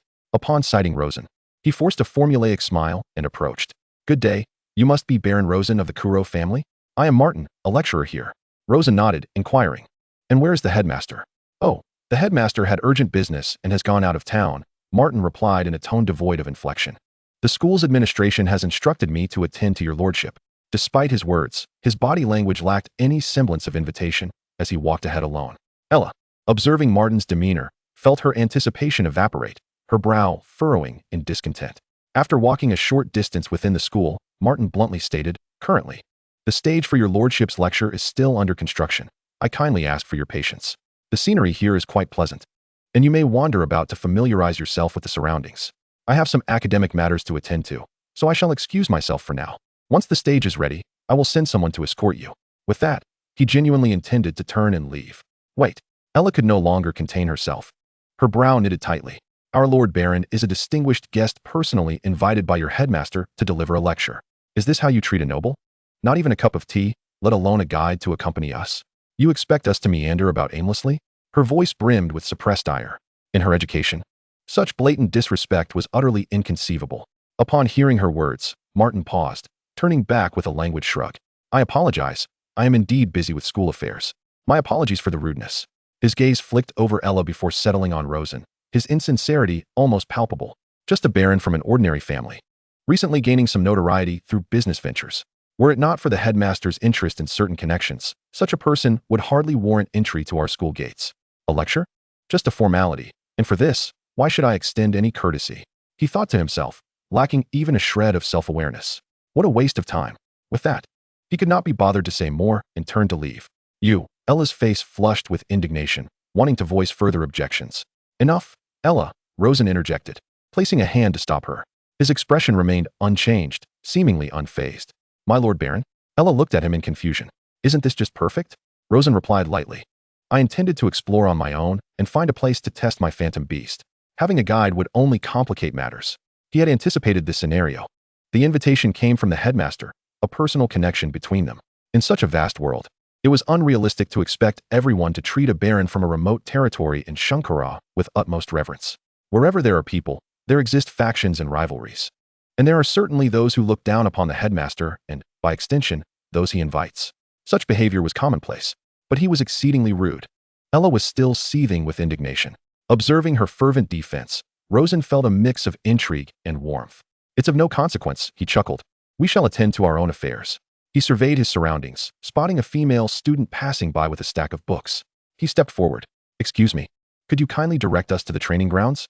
The young woman, taken aback by Rosen's charming smile, shyly pointed in a direction. "Thank you." Rosen expressed his gratitude, leading Ella toward the training grounds. The training area was alive with commotion. Dozens of young trainees were commanding their phantom beasts through various exercises. The air filled with the whistling of energy balls and the deafening sounds of skill collisions. In the center of the field stood a graceful female instructor clad in a white teaching robe, guiding the students. Her chestnut curls framed a delicate face, her demeanor exuding warmth. Rosen approached the instructor with Ella. "Hello, teacher." The instructor turned at the sound of his voice, her eyes revealing a hint of curiosity upon recognizing Rosen's presence. "We would like to utilize the training equipment here," Rosen stated, retrieving several silver coins from his pouch and extending them forward. "This is the usage fee." The instructor glanced at the coins he offered, then at his attire and demeanor, and did not accept them. "And you are?" "I am Baron Rosen Kuro, a baron from the territory of Rog Town. Invited here by your headmaster to deliver a lecture," he introduced himself. Upon hearing his name, the instructor's expression shifted to one of recognition, and she slightly bowed in respect. "Ah, Baron Rosen, my apologies." She gently pushed his hand back. "Since you are a valued guest of the headmaster, the use of the training grounds is, of course, complimentary. How could I possibly accept your money?" "Now that is more like it," Ella muttered under her breath, her voice barely audible, yet perfectly timed to be overheard by the instructor. The instructor's face showed a flicker of confusion. Rosen, feeling a bit awkward, chuckled lightly. "My apologies. The newly graduated students at home have recently encountered some unfortunate matters. They tend to speak rather bluntly, so I ask for your understanding." The instructor smiled warmly, waving her hand in dismissal of any offense. "Very well, please proceed. I shall be busy." With that, he took Ella's hand and led her toward a row of metallic testing machines glinting in the light at the edge of the field. The instructor glanced at their retreating figures before turning back to her students to continue her explanation. "Now, everyone, please observe. These are the skill power testing machines. The usage is quite simple. Have your phantom beasts aim at the sensory metal plate's target and attack using either skills or normal attacks. The machine will assess the resulting energy reactions to determine the precise damage values." She gestured toward a red button on the side of the machine. "This here is the red alert button, but you generally need not concern yourselves with it." Her tone carried a hint of playful mockery. "The threshold for triggering this alert is exceedingly high. Typically, only powerful phantom beasts at level 10 or above, with high serial numbers, might trigger it when utilizing exceedingly potent skills. Since the establishment of our academy, the alert on this basic training ground has hardly sounded more than a few times. Beep, beep, beep." A curious student raised their hand. "Teacher, what happens if it triggers?" "It will flash red while emitting a piercing alarm," the instructor patiently explained. "Beep, beep, beep." "Teacher, do you hear that sound?" "Beep, beep." "Yes, that's the sound." No sooner had she spoken than the female teacher froze, noticing the astonished expressions of her students as they pointed behind her. Instinctively, she followed their gaze. In the corner of the training ground, on the testing machine where Rosen and Ella stood, a blinding red light was flashing furiously. The sharp, piercing alarm soon echoed throughout the training ground, drowning out the surrounding noise. Beep, woof, beep. All eyes in the training area were drawn to the sudden alarm. The teacher's pupils dilated in shock. Before the frantic machine, she saw an ordinary budgerigar. Its owner, Rosen, stood beside it with a look of helplessness, scratching his cheek. He had merely allowed the budgerigar to approach the sensing metal plate of the testing machine while simultaneously using Flash Strike and Iron Mountain Lean. Who could have known that this would trigger the alarm? The teacher quickly regained her composure and told the students to practice freely for the time being. After speaking, she hurried toward Rosen. Simultaneously, she retrieved a communication device from her pocket and dialed a number. "Is this the maintenance department?" The No. 3 testing machine in the junior training ground has triggered a maximum alarm. Please send someone to handle it, quickly. After hanging up, she reached Rosen's side. Other students gathered around, pointing at the budgerigar with expressions of disbelief. The teacher directly inquired, "What were you doing just now?" Her tone carried an interrogative weight. Ella stepped forward, positioning herself protectively in front of Rosen, her brow furrowed. "Please mind your words, teacher. We are guests invited by your school's principal." not subjects of your interrogation. The teacher, taken aback by Ella's retort, realized her words might have been inappropriate in her haste. A trace of apology crossed her face. I sincerely apologize, my Lord Baron. I did not intend to interrogate. I was merely caught off guard. She turned to Rosen, expressing her regret. Please forgive me. It's quite all right. I understand. Rosen waved his hand, signaling Ella to relax. Ella finally eased her tense expression and replied slowly. Our Lord Baron's budgerigar simply underwent a routine skill test, and then the alarm was triggered. That is all. Ella herself was equally astonished. She had used such machines at the academy before and had never heard of a budgerigar setting off an alarm on a testing machine, even if it was merely the most basic type of machine. The teacher's gaze fell once more on the budgerigar, now nestled against Rosen's leg, nuzzling its head against his trousers. She found it difficult to associate this seemingly harmless creature with the disturbance it had caused in the training ground. Steeling herself, she made a suggestion to Rosen. My Lord Baron, your budgerigar's strength has evidently surpassed the testing range of the junior training ground. The equipment here may not withstand its power. If you don't mind, I recommend you proceed to a higher-level training ground for testing. Her demeanor had shifted from mere politeness to one of respect for strength. Rosen nodded in agreement. The teacher turned and called out, Cliff, come here. Soon, a bright-eyed male student jogged over. Please escort Baron Rosen and this young lady to the higher-level black steel training ground designated for beast tamers. Chapter 47. Continuous alarms from the testing machine. The student named Cliff led Rosen and Ella along a tree-lined path, soon arriving before an imposing structure. This is the black steel training ground. Cliff pointed to the building ahead. The edifice, composed entirely of black metal and stone, exuded a rugged and powerful aesthetic. The black steel training ground was prepared for beast tamer students who had reached the red level, featuring testing equipment of considerably greater strength and precision than the junior ground. As Cliff walked, he dutifully elaborated, though his gaze occasionally darted toward Rosen, having witnessed the commotion caused by the budgerigar. He understood that the noble before him was a formidable individual, at the very least, a red-level beast tamer. The training ground's supervisor, a male teacher appearing to be around 30, leaned against a machine, idly watching the students train. Upon seeing Cliff approach with two individuals, he quickly straightened up. Cliff. The teacher smiled. Has class with Teacher Linda ended? Was she wearing that sky blue dress today? Did she mention any plans after work? A barrage of questions left Cliff feeling somewhat exasperated. Teacher David. I'm here on Teacher Linda's orders to bring these two guests. The testing machine in the junior ground set off an alarm due to their testing, and the teacher asked me to escort them here. Only then did the teacher named David turn his attention to Rosen and Ella, sizing them up. Guests? He inquired, puzzled. Rosen stepped forward and nodded slightly. Greetings, I am Rosen Kuro, a baron of the territory, invited by your school's principal. I am here to use the testing equipment to assess the capabilities of my phantasmal beast. Baron Rosen, greetings. To use the testing facilities, they are just over there. If you've used them in the junior ground, you can simply approach and start. The operating methods are quite similar, David replied politely. Though his enthusiasm was nothing to write home about compared to Martin's demeanor earlier, Rosen was unfazed, thanked him, and guided Ella and the budgerigar toward an available testing machine. After completing his task, Cliff bowed to both Rosen and David, wishing to leave. However, David gestured for him to stay, peppering him with indirect inquiries about Teacher Linda. While Cliff engaged with David, he cast furtive glances toward Rosen, eager to discern just how powerful the budgerigar truly was. Could it potentially damage the testing machine here as well? David, meanwhile, glanced over at Rosen's group, but soon returned his focus elsewhere. He assumed they were merely there to test the phantasmal beast's capabilities and that no major issues would arise. He suspected the earlier alarm in the junior ground was likely due to equipment malfunctions from age. Rosen approached a testing machine and noted that several were unoccupied, prompting him to suggest that Ella use another machine. As Ella departed, Rosen took a deep breath. He released the budgerigar from its ball and gently patted its head, whispering, "This time, listen closely.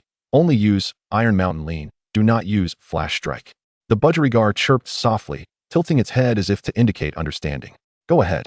The budgerigar trotted up to the sensing metal plate, slightly lowering its body before using the skill, Iron Mountain Lean, leaning forward with great force. Bang!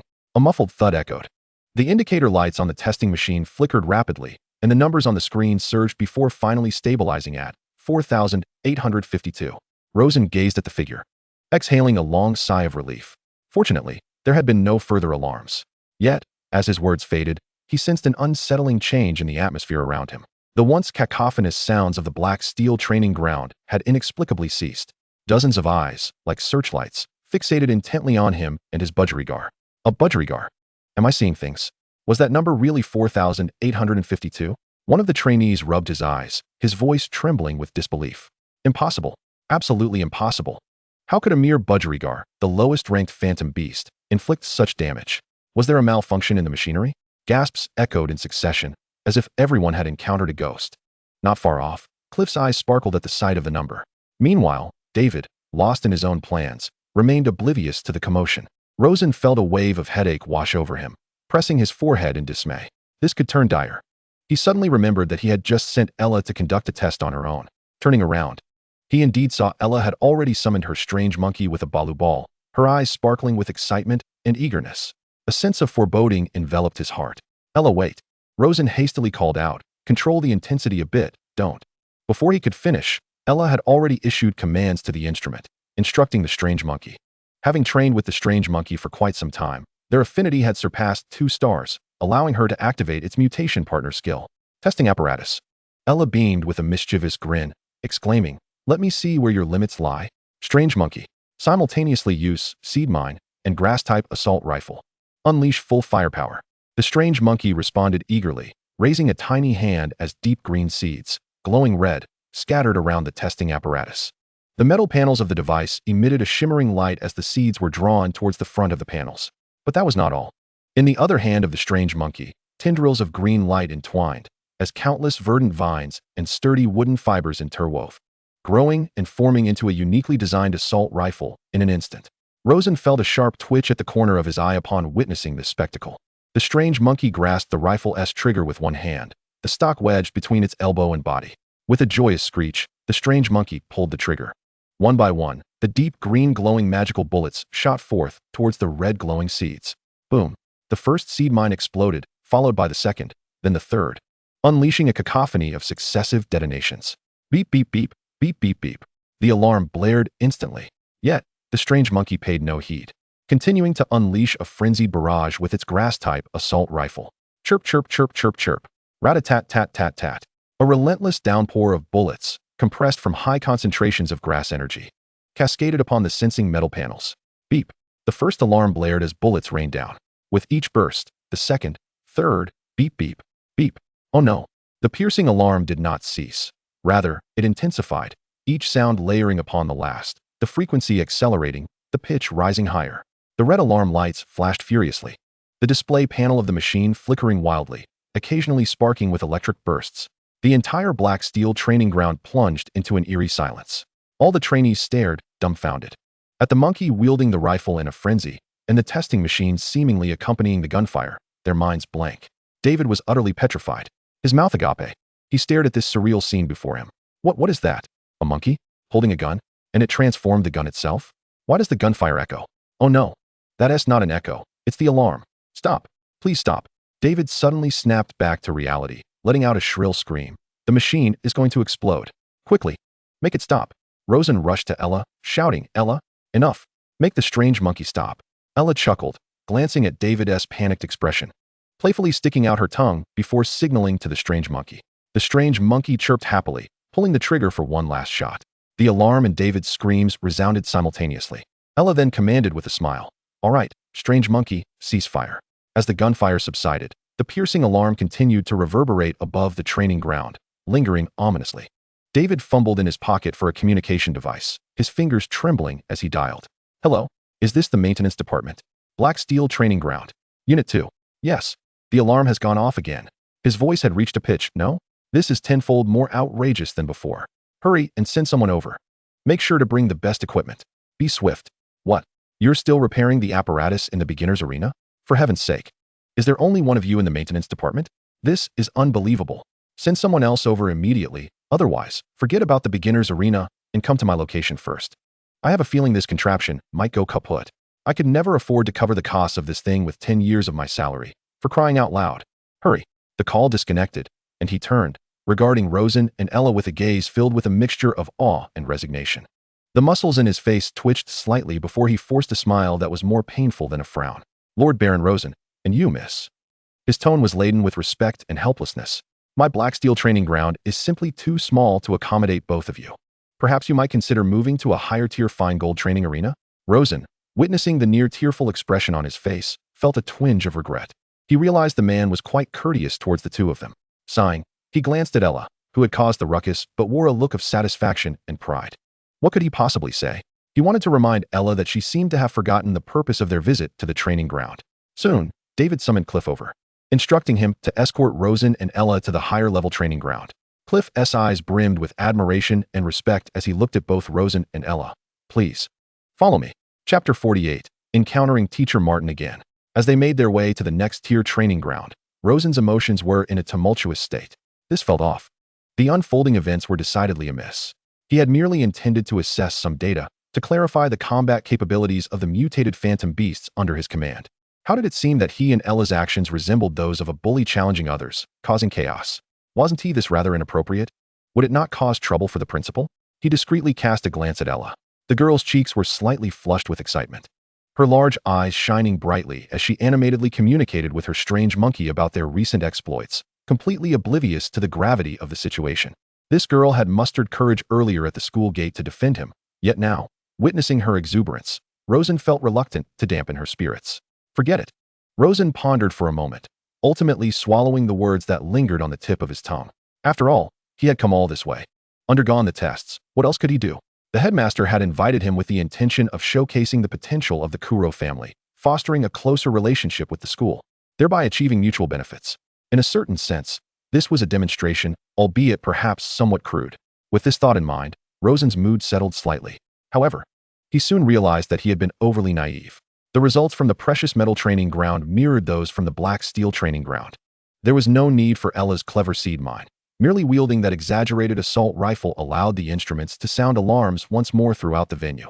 The instructor responsible for the precious metal training ground regarded them with the gaze reserved for monsters as he escorted them out, personally guiding them to the highest level of training area accessible to students, the master training ground.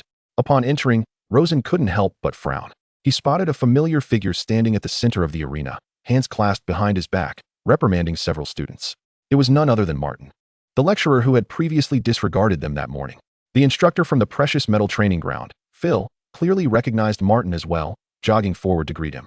Martin, are you busy? Martin turned at the sound, spotting Phil, and then his gaze landed on Rosen and Ella, causing his brow to furrow immediately. Phil leaned in closer to Martin, lowering his voice, though it was just loud enough for Rosen to overhear. Martin, these two are esteemed guests invited by the headmaster, Baron Rosen and his attendant. They wished to test the strength of the magical beasts, but well, they accidentally triggered the alarms of the testing instruments at the beginner's ground, the black steel ground, and my precious metal ground. Phil's tone carried an undertone of complaint. Our equipment simply couldn't withstand it, so we had no choice but to bring them to your highest level master ground. Your machines are sturdy enough, right? However, Martin's expression darkened instantly. His gaze shot towards Rosen, icy and piercing. So that was it. He quickly connected the dots. This nobleman was harboring resentment for having been slighted that morning. What was the intention behind triggering alarms in 3 training grounds? Was this a display of dissatisfaction? A show of force against him, Martin? The more he thought about it, the angrier he became, a surge of fury rising to his head. He pushed past Phil and strode up to Rosen, wearing a cold, artificial smile. Baron Rosen, you certainly wield considerable influence. Rosen regarded Martin's demeanor with bewilderment. Greetings, Professor Martin. It seems we meet again. Yes, indeed, Martin interrupted with a scoff. Baron, the manner of your reception this morning was dictated by the higher-ups of the institution.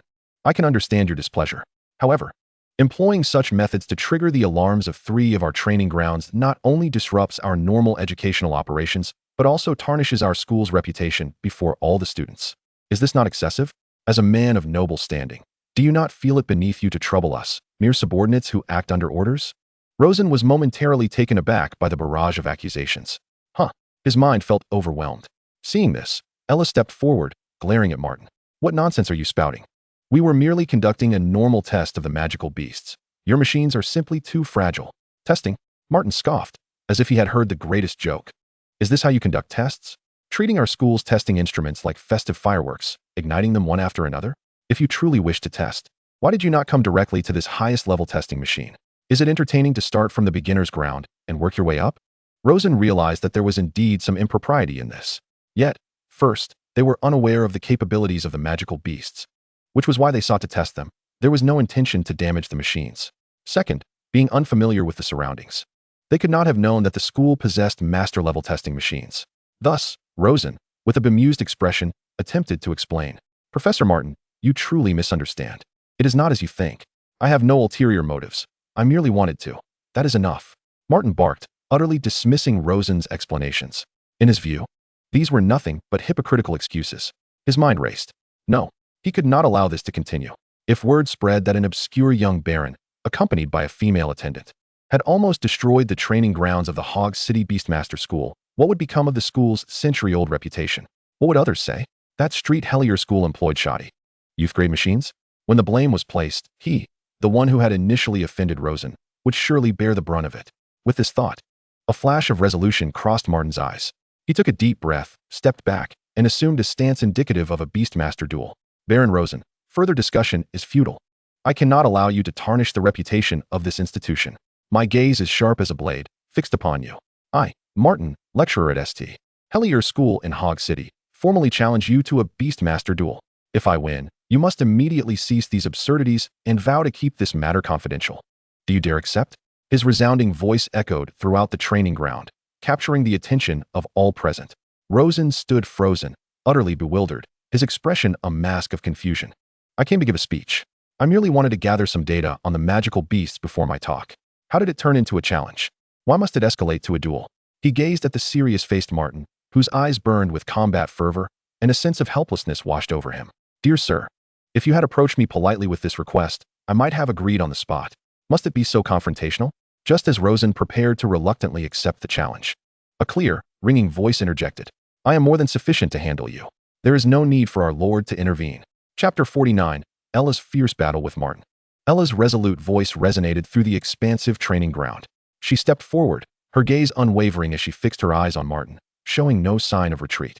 Martin's gaze shifted past Ella, remaining locked onto Rosen, his tone tinged with impatience. Step aside. I have no reason to engage with you. Ella let out a cold laugh. If your challenge to our Lord stems from your earlier remarks, I believe you have misidentified your opponent. Apart from the initial beginner's ground, which was obliterated by our Lord's tiger-striped chicken, every machine from the Black Steel training ground onwards was destroyed by my magical beasts. This has nothing to do with Baron Rosen. Ella surveyed the onlookers among the students, continuing, Baron Rosen has consistently treated your institution with the respect it deserves. It is you, you impudent guardian, who have exploited the benevolence of Lord Baron. You were unreasonable first, and now you dare to spout such nonsense here. Her finger pointed directly at Martin, lacking any semblance of courtesy. Humph. Should a good person be subjected to your bullying?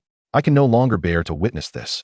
Lord Rosen's politeness does not permit you to spout your rhetoric unchallenged, perched on your moral high ground, as you condemn us. If you had only fulfilled your role as a guide and communicated properly with our Lord from the outset, leading us directly to this master training ground, we would not have wasted time testing each venue from the lowest tier upwards. Martin's complexion shifted between hues of green and white, rendered speechless by Ella's words. He snorted in indignation. What a glib-tongued maid you are. I wonder if your prowess matches your eloquence.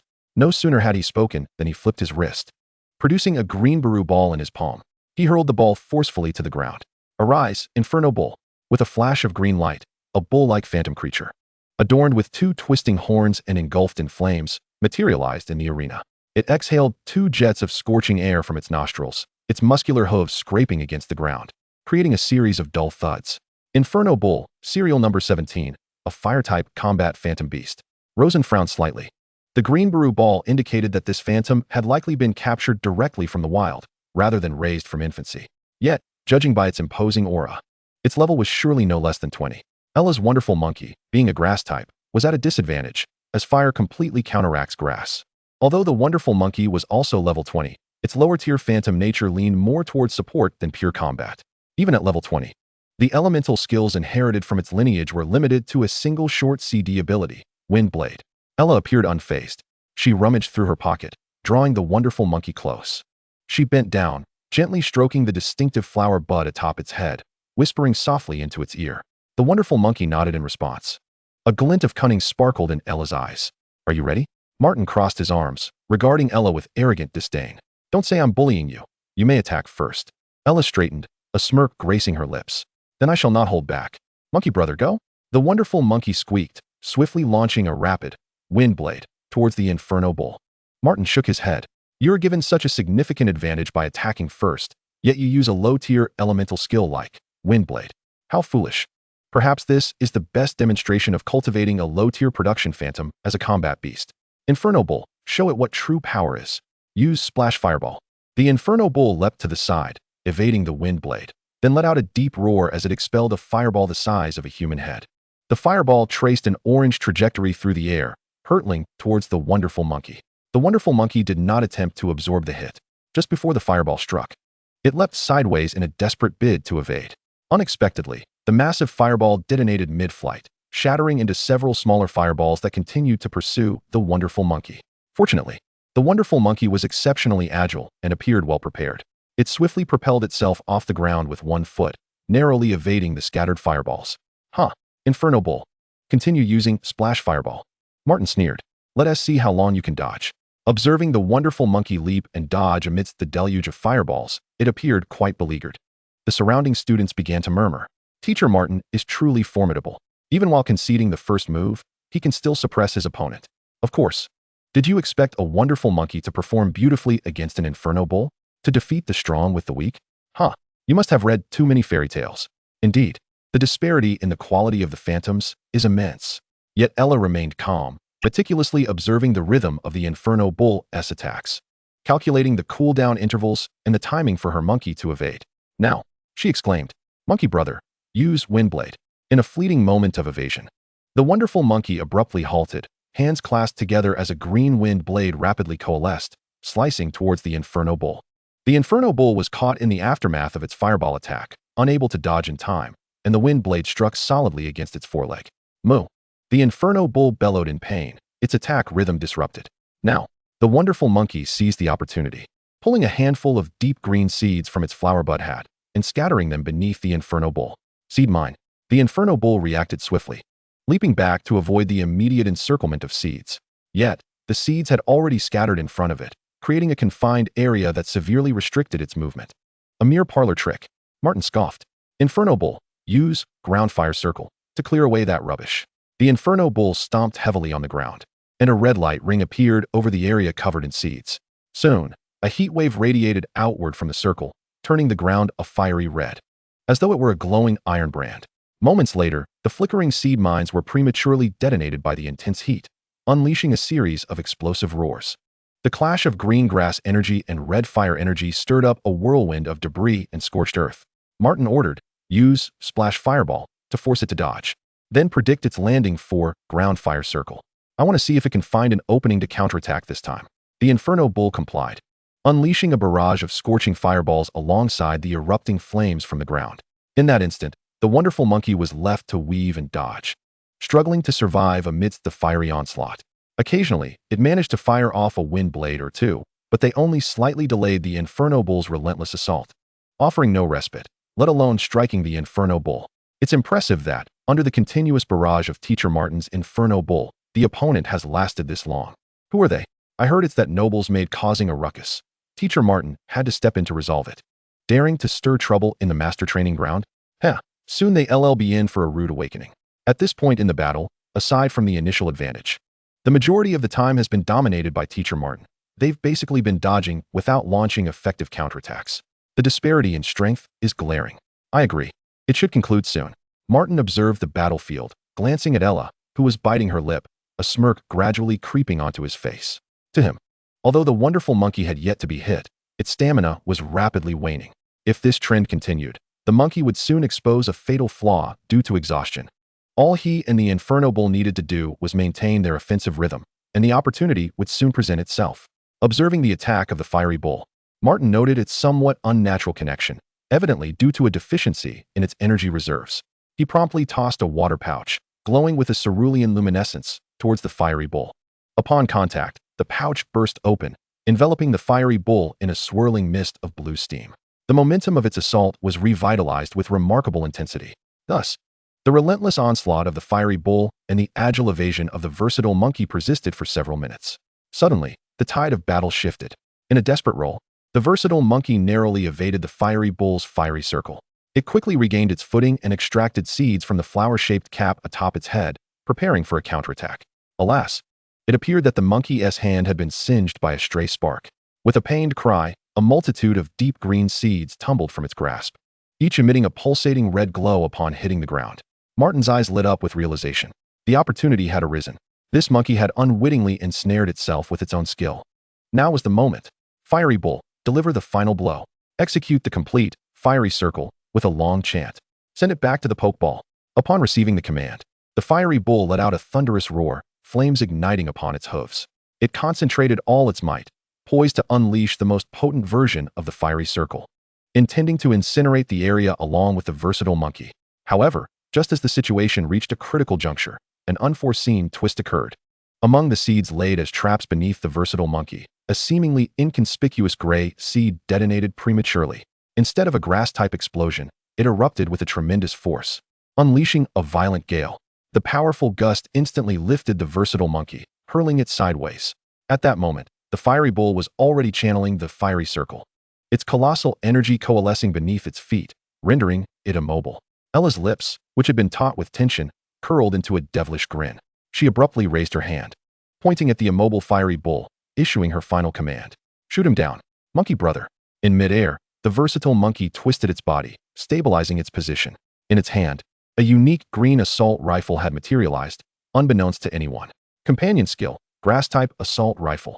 Under the astonished gaze of the fiery bull and Martin's incredulous stare, the versatile monkey pulled the trigger. Rat-tat-tat-tat-tat. A barrage of bullets imbued with grass-type magic erupted forth, cascading upon the motionless fiery bull like a torrent of emerald fury.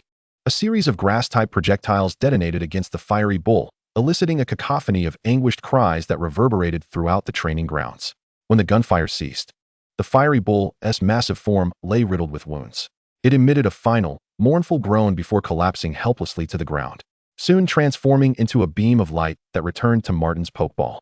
A profound silence enveloped the arena. Everyone stood speechless, astonished by this dramatic turn of events. Martin stared blankly at the pokeball in his hand, his expression frozen, as if he were a statue. Claps echoed sharply from the entrance of the training ground, shattering the stillness. The crowd turned to see a young girl with flowing black hair and a sword at her waist, slowly making her way in while applauding. Her face bore an appreciative smile, her gaze fixed upon Ella. Marvelous. Truly a splendid tactic. I never imagined that the seemingly weak wind bomb could be utilized in such a manner. Upon seeing this girl, the surrounding students erupted in hushed murmurs, their faces reflecting shock and reverence. It's her. What is she doing here? Isn't she supposed to be in the capital with the principal today? Ah, Catherine. How did this battle-crazed girl return so swiftly? Whispers surged through the crowd like a tidal wave, with awe and fervor etched on the faces of nearly every student present. Only a few within the master arena wore expressions of deep trepidation at the girl's return. Rosen's gaze shifted towards the newly arrived girl. Her golden locks cascaded gracefully over her shoulders, swaying gently with her movements. She bore a long sword at her waist, its scabbard antiquated and unembellished, yet exuding an air of sharpness. Her features were exquisitely refined, reminiscent of a figure from a painting, yet her overall demeanor conveyed a rugged intensity. Rosen furrowed his brow, sensing an unsettling aura about her. Catherine regarded Ella with keen interest, akin to a hunter scrutinizing its new prey. This duel is indeed captivating, she mused, before her tone shifted to one of palpable pressure. However, since you have come here to challenge our academy, you shall not bypass me. I am the strongest within these walls. Come, let us engage in battle. The fervor in her voice was unmistakable. The surrounding students did not find this abruptness out of place. Rather, they erupted into a more fervent cheer. Sister Catherine is going to fight. This is going to be entertaining. That arrogant maid is in for a rough time. Ella stepped forward, meeting Catherine's gaze without a hint of fear. If it is battle you seek, then let us fight. Who fears whom? Rosen raised his hand, gently positioning it before Ella, shielding her behind him. Ella, perplexed, looked at Rosen, who merely shook his head. Turning to Catherine, Rosen calmly explained, "Milady, I believe there has been a slight misunderstanding. We have come to the training ground solely to utilize your academy's training apparatus and to assess the power data of our companion beasts and ourselves. As for the duel, that was entirely the personal suggestion of this teacher Martin. He seems to believe we are instigating trouble. We harbor no intention of challenging the entire academy." Catherine's beautiful brows furrowed slightly as her gaze shifted to the flushed Martin. Sensing her piercing gaze, Martin stiffened involuntarily. He was acutely aware of Catherine's identity and her temperament. Yet, he found himself trapped in a corner, forced to defend himself. "Catherine, don't be swayed by his one-sided account." Martin's voice took on a sharp edge due to his agitation. "If they were merely here to test the apparatus, why not come directly to the master training ground? They chose to commence at the most rudimentary training area, systematically demolishing the testing machines, severely disrupting the educational order of the entire school. Is this not provocation? This is blatantly striking at the very heart of St. Helier Academy. Ella's temper flared instantly, on the verge of erupting. Yet, Rosen raised his hand once more, gently pressing down on her shoulder. With just a glance, he quelled the words that were on the tip of her tongue.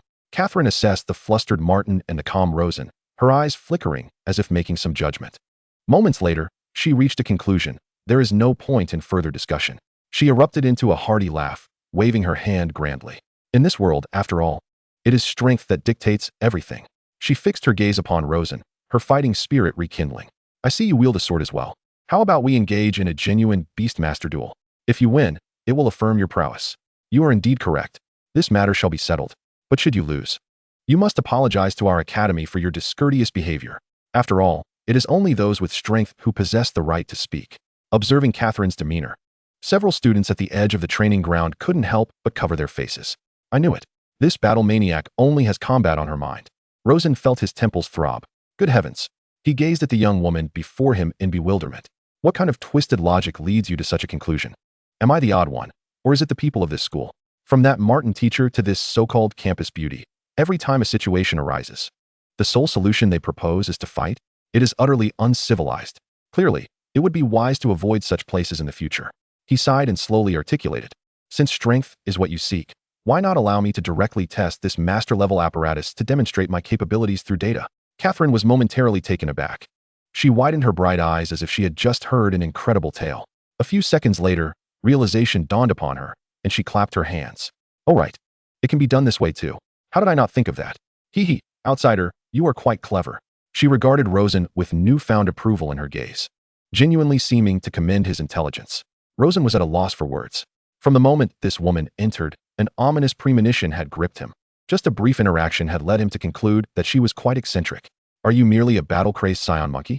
Nevertheless, finding a solution that does not involve physical confrontation is, on the whole, a positive development. He approached the master-level testing apparatus, standing resolutely in the center of the training field. This machine was far larger than any previous model. Its body a hefty slab of black metal intricately adorned with complex patterns, emanating a soft blue glow. Rosen halted before the apparatus, but hesitated. He glanced back at the battle-crazed girl. What if his test results were disappointingly low, failing to meet one of her arbitrary standards? Would she not consider that an excuse and insist on dueling him? He found it highly probable. How troublesome. He had never heard of a campus beauty being such a violent individual. Meanwhile, another concern nagged at him. He feared that he might inadvertently damage this seemingly expensive machine. Clearing his throat, he turned to Catherine and tentatively inquired, I just want to confirm. If, and I stress if, I were to accidentally destroy this machine, I wouldn't be held liable, would I? As soon as he finished speaking, Martin let out a derisive laugh. Huh, who do you think you are? You believe you could destroy a master-level testing apparatus? Catherine also chuckled, waving her hand with absolute confidence in her tone. No need to worry. Go ahead and unleash your might. If you can destroy it, I'll personally fund the creation of a new one for you. She found Rosen's question amusing. Yet, he remained unconvinced and sought further assurance. Really, no need to compensate? I tend to be heavy-handed and sometimes misjudge my strength. Catherine's smile widened. I assure you, in the name of Catherine Hines, it is truly unnecessary. This master-level testing device cannot be damaged unless it encounters a formidable being whose strength exceeds the upper echelons of power. It wouldn't even reach 10,000 in value, let alone be destroyed. She appeared utterly confident. Feel free. Having received this unequivocal guarantee, Rosen finally felt a measure of relief.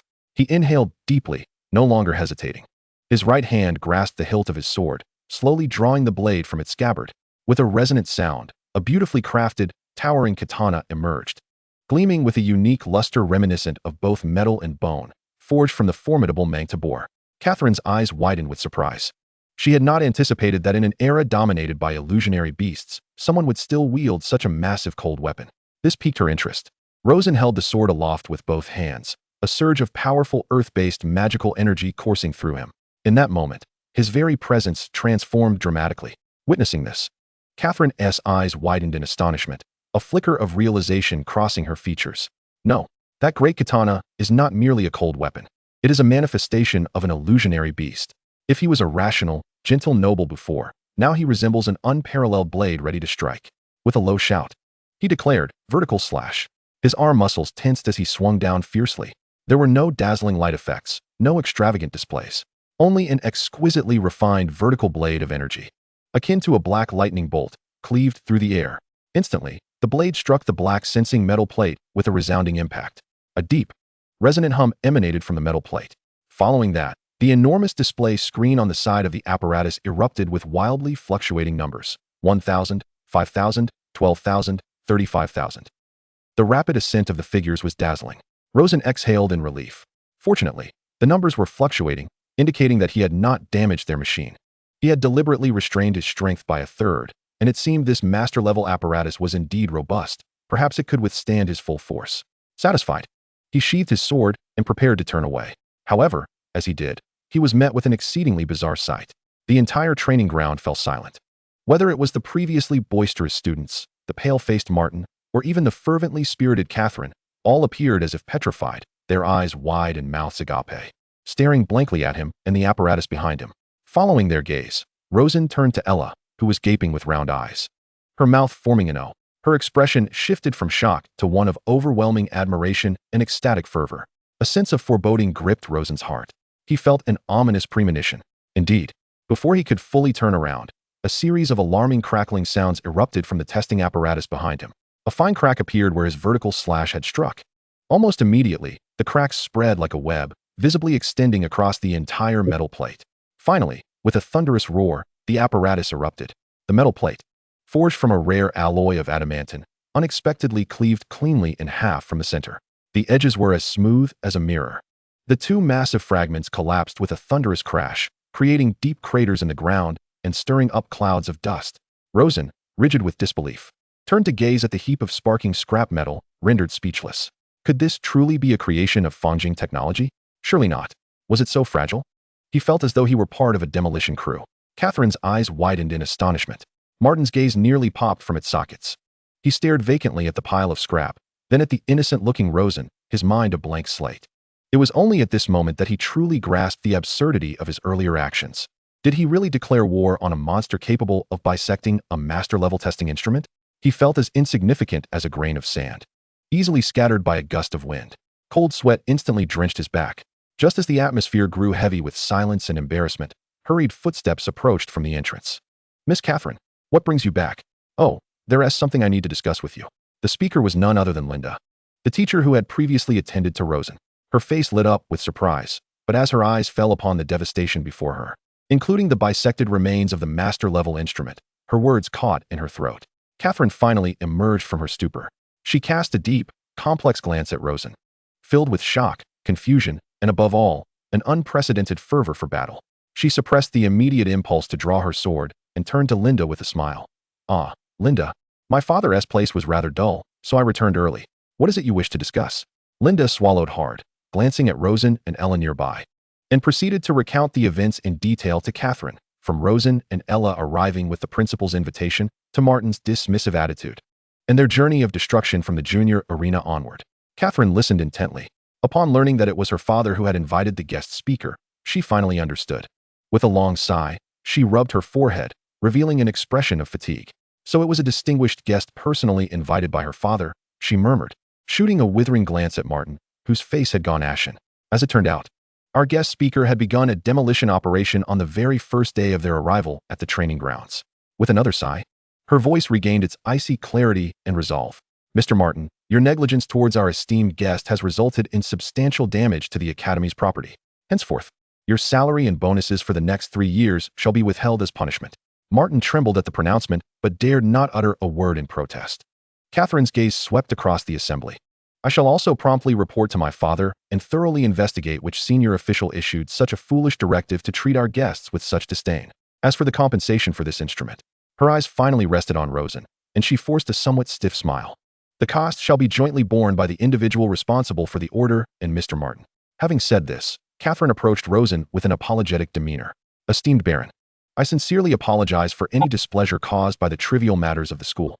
Rosen forced a smile, his lips twitching. No, it's nothing. I didn't take it to heart. It's just," he faltered. Catherine quickly understood, her voice laced with regret. "As for my father, the principal's request for you to deliver a speech may also need to be postponed. There have been some issues at the podium. Additionally, We need to handle certain internal affairs today, so I must sincerely apologize. Rosen replied politely, I understand. However, I believe that if the Baron and I were to engage in a duel, the students present would greatly benefit. Rosen waved his hand dismissively. No. We intend to return to the territory now. Excuse us. The two exchanged pleasantries, and Catherine even provided him with a sum of money, stating that although the speech would not take place, he would still receive the fee, considering the trouble caused to the Baron. Rosen accepted the money, though he found it somewhat perplexing. What was this all about? Amid Catherine's enthusiastic farewell, "Do come often, Baron Rosen," he and Ella boarded the carriage for their return journey. Inwardly, Rosen reflected, I shall not return to this mad and combative academy again. It is far more comfortable to oversee the growth of my magical beasts and crops back at the territory. Speaking of which, the crops in the fields are nearing their flowering period. This is a critical time for yield formation, and I must check on them. Chapter 52. Raymond leaves the territory. The creaking wheelbarrow jolted over the uneven dirt road, kicking up a fine cloud of dust. Raymond hunched over, gripping the handlebars tightly, his muscular arms bulging with veins. The cart was piled high with timber, securely bound with coarse hemp ropes. Father, let us take a break, it's too heavy. His youngest son, Tim, trailed behind. Panting heavily, his small face flushed from exertion, he complained, our own timber is heavy enough. Why must we carry so much for the Baron to sell each time? Raymond halted the cart, wiping the sweat from his brow with his sleeve. He turned to glare at his son, while his eldest, Mark, merely adjusted the timber on his shoulder without a word. You have something to trade for food, and you still complain? Is that little bit of timber enough to tire you out? Where's the meat broth I gave you before we left? He jabbed a finger at Tim's forehead. You little rascal, what a state you're in. Lowering his voice, he continued to admonish, if it weren't for Baron Rosen, you wouldn't even have the luxury of daily meat broth. You'd be questioning whether you could fill your belly. Tim shrank back at his father's words, muttering under his breath, his face a portrait of defiance. In his eyes, his father was merely being difficult, adding unnecessary burdens to his lot. Raymond sighed internally as he observed his son's expression. There were some things the children simply did not understand. He refrained from explaining that every time they assisted the Baron's steward in selling the timber, the steward would always slip him a bit of extra coin as a tip, though the amount was not substantial. It was enough to enrich their meat broth and bring a longer-lasting smile to his wife's face. He could not convey to his children the despair of being hungry, watching the fields lie fallow, and hearing the distant howls of wild beasts. Ever since Baron Rosen arrived, they had ample food, warm clothing, and even garments made from the wool of magical beasts, fabrics said to be reserved for the nobility. They could occasionally save a few coins for emergencies. Such a life was something they had never dared to dream of in the past. Raymond would not allow his children to be ungrateful. No matter how many times he had to say it, he would ensure they understood. Casting a glance back at the flourishing wheat in their fields, he could see even from a distance that a few stalks had begun to flower. His resolve only strengthened. He resumed pushing the cart, his brow furrowed in concentration as he pressed onward. Keep up, don't dawdle. Upon exiting the domain of Baron Rosen and passing through the surrounding villages, the scenery gradually grew desolate. In the fields flanking the road, a sparse scattering of withered wheat seedlings struggled to thrive, while the majority of the land lay bare and cracked. After traversing for about an hour, they finally encountered an acquaintance at the entrance of Rog Town. Hey Raymond. Off to the town to trade again. A fellow cart pusher approached. His name was Jonah, a villager from a neighboring estate. Jonah's complexion was pallid, his eyes sunken, and his clothes were patched in numerous places. His cart bore only a few bundles of shriveled straw, hardly enough to exchange for anything of value. Indeed, Jonah. Raymond forced a smile, halting his steps in a bid for fortune. Alas, fortune? Jonah sighed deeply, his face etched with worry. What fortune is there to speak of nowadays? He gestured toward his estate, his voice tinged with despair. It's utter chaos. Monsters are everywhere, making it impossible to work the fields. We are watching the spring sowing season slip away without planting a single seed. Our Lord doesn't care about our plight. I've heard whispers that he is quietly selling off serfs for his own indulgences. Jonah's voice dwindled, as if he had expended all his strength. If we can't plant wheat soon, how will we survive the latter half of the year? The entire village will face starvation. Tears welled in his eyes as he spoke. Raymond listened, a tightening sensation gripping his heart. He envisioned the flourishing wheat on his own estate, nearly ready to spike. A vibrant green contrast to the desolation Jonah described. Is that so? Our wheat Tim, standing beside him, half comprehended and instinctively began to boast. Shoo shoo. Raymond swiftly covered Tim's mouth, applying enough pressure to elicit a few muffled whimpers from the little one. He turned to Jonah, offering a bitter smile accompanied by a sigh. Ours is rather similar. He lied without a flicker of guilt. Working for the noble lords is like this. Our lives depend on their whims. What options do we common folk possess? Jonah, without a hint of skepticism, empathetically patted Raymond's shoulder. Indeed, who could argue otherwise? Well, I must hurry to the town to sell this straw. Perhaps I can trade it for a couple of black loaves. As he spoke, Jonah's peripheral vision caught sight of the abundant timber piled on Raymond's cart, prompting a curious inquiry. Raymond, why do you have so much wood? Have you struck it rich? Raymond's eyes darted momentarily before he replied, Alas! What fortune could a simple peasant like me have? This wood is obviously from our lord's estate. If I could possess even a few pieces for my son to carry, I would be overjoyed. Jonah considered this and chuckled. You make a valid point. He then pushed his nearly empty cart away, retreating into the distance. Watching Jonah's departing figure, Raymond finally released his grip on his son's mouth. He remained silent for a moment, gazing ahead. A mix of fear and relief surged within him. Thank goodness he was within Baron Rosen's domain. Thank goodness Poly Village lay under the Baron's protection. Within his heart, he silently expressed gratitude once more to the young Baron. Father, why did you cover my mouth? Tim complained, rubbing his sore cheek. Raymond abruptly turned, his expression unusually serious. He crouched down to meet the eyes of his two sons. Listen carefully, both of you. His voice was low and solemn. When we are outside, you must manage your words. Know what should and should not be said. Our estate's affairs must not be spoken of outside. Do you understand? His eldest son, Mark, nodded gravely. Yet Tim still appeared puzzled. Why not? We're doing well. What harm is there in saying so? What harm? Raymond's voice abruptly rose. Then he quickly lowered it, glancing around cautiously. You fool. Did you not see Jonah's despair? They can hardly afford a meal. If word spreads that we are faring well, what do you think will happen? Raymond locked eyes with Tim, enunciating each word. Countless hungry souls like him will come to us, and scrupulous bandits will set their sights on us. Even other noble lords might grow envious of our Baron. At that point, trouble will find our village, our home, and most importantly, it may bring grave peril to our Baron. Raymond took a deep breath, his tone softening slightly, but remaining serious. The good life we lead now is a blessing bestowed by the Baron. We must not jeopardize his favor through our careless words. Speaking recklessly may not always lead to trouble, but remaining silent will certainly keep us out of it. Have you both understood? Mark nodded, turning to Tim with a serious expression. Father speaks the truth. Tim, you must understand. This time, Tim did not argue further, bowing his head. Yes, I understand. Jonah's desperate visage, his father's stern admonitions, and Mark's earnestness intertwined in his young mind. He began to grasp the weight of their circumstances. Glancing down at his sturdy shoes and then at his clothes, he recalled the fragrant stew that had simmered at home before they left. Suddenly, he realized that none of this was to be taken for granted. Lifting his gaze to the towering stack of timber on his father's cart, he no longer perceived it as a burdensome load. Instead, it represented their family, their village, and the unique circumstances that set them apart. It was proof of their protection. I remember, Father, he finally whispered. After a brief moment, Tim added in a hushed tone, I will remember. Raymond regarded his two sons before standing up and resuming the push of the cart. Let us go. Once we reach the town and trade, we must hurry back. The wheelbarrow creaked once more as it rolled, but this time, Tim's steps followed with a newfound steadiness. Chapter 53. Afternoon tea for 4 at the Rosen Manor. The afternoon sun was warm but not scorching, and a gentle breeze swept across the estate's terrace, carrying the mingled fragrances of grass and earth from the fields. Rosen, Evelyn, and Baron Falco sat around a white round table adorned with fruit wine infused with ice crystals and exquisite pastries.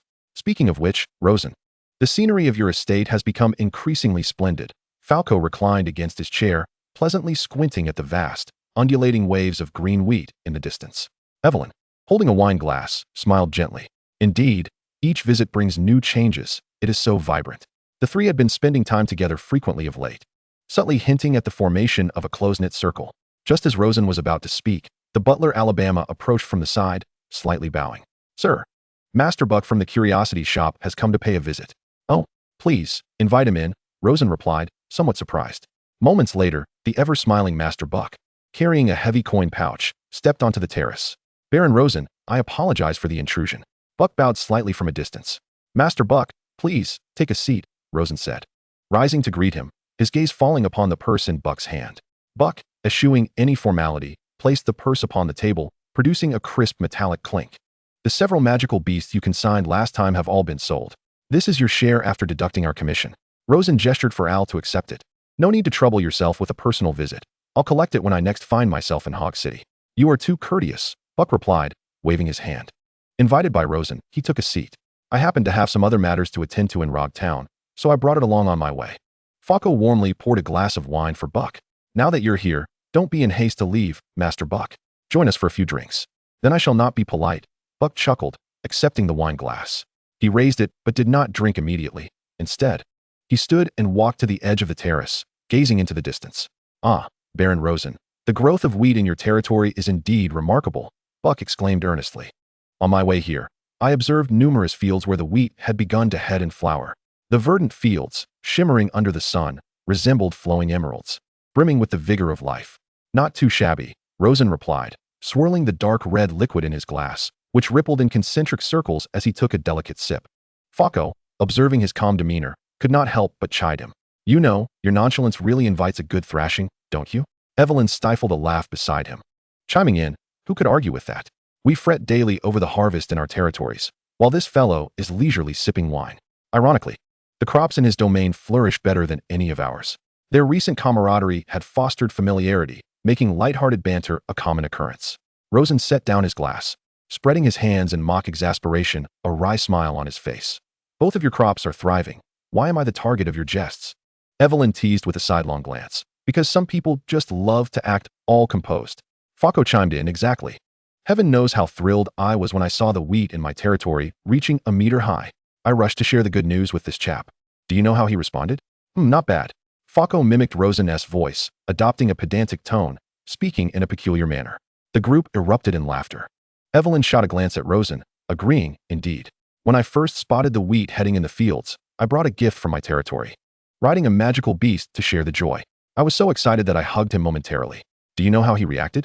Lady Evelyn, it is inappropriate for gentlemen and ladies to engage in such familiarity.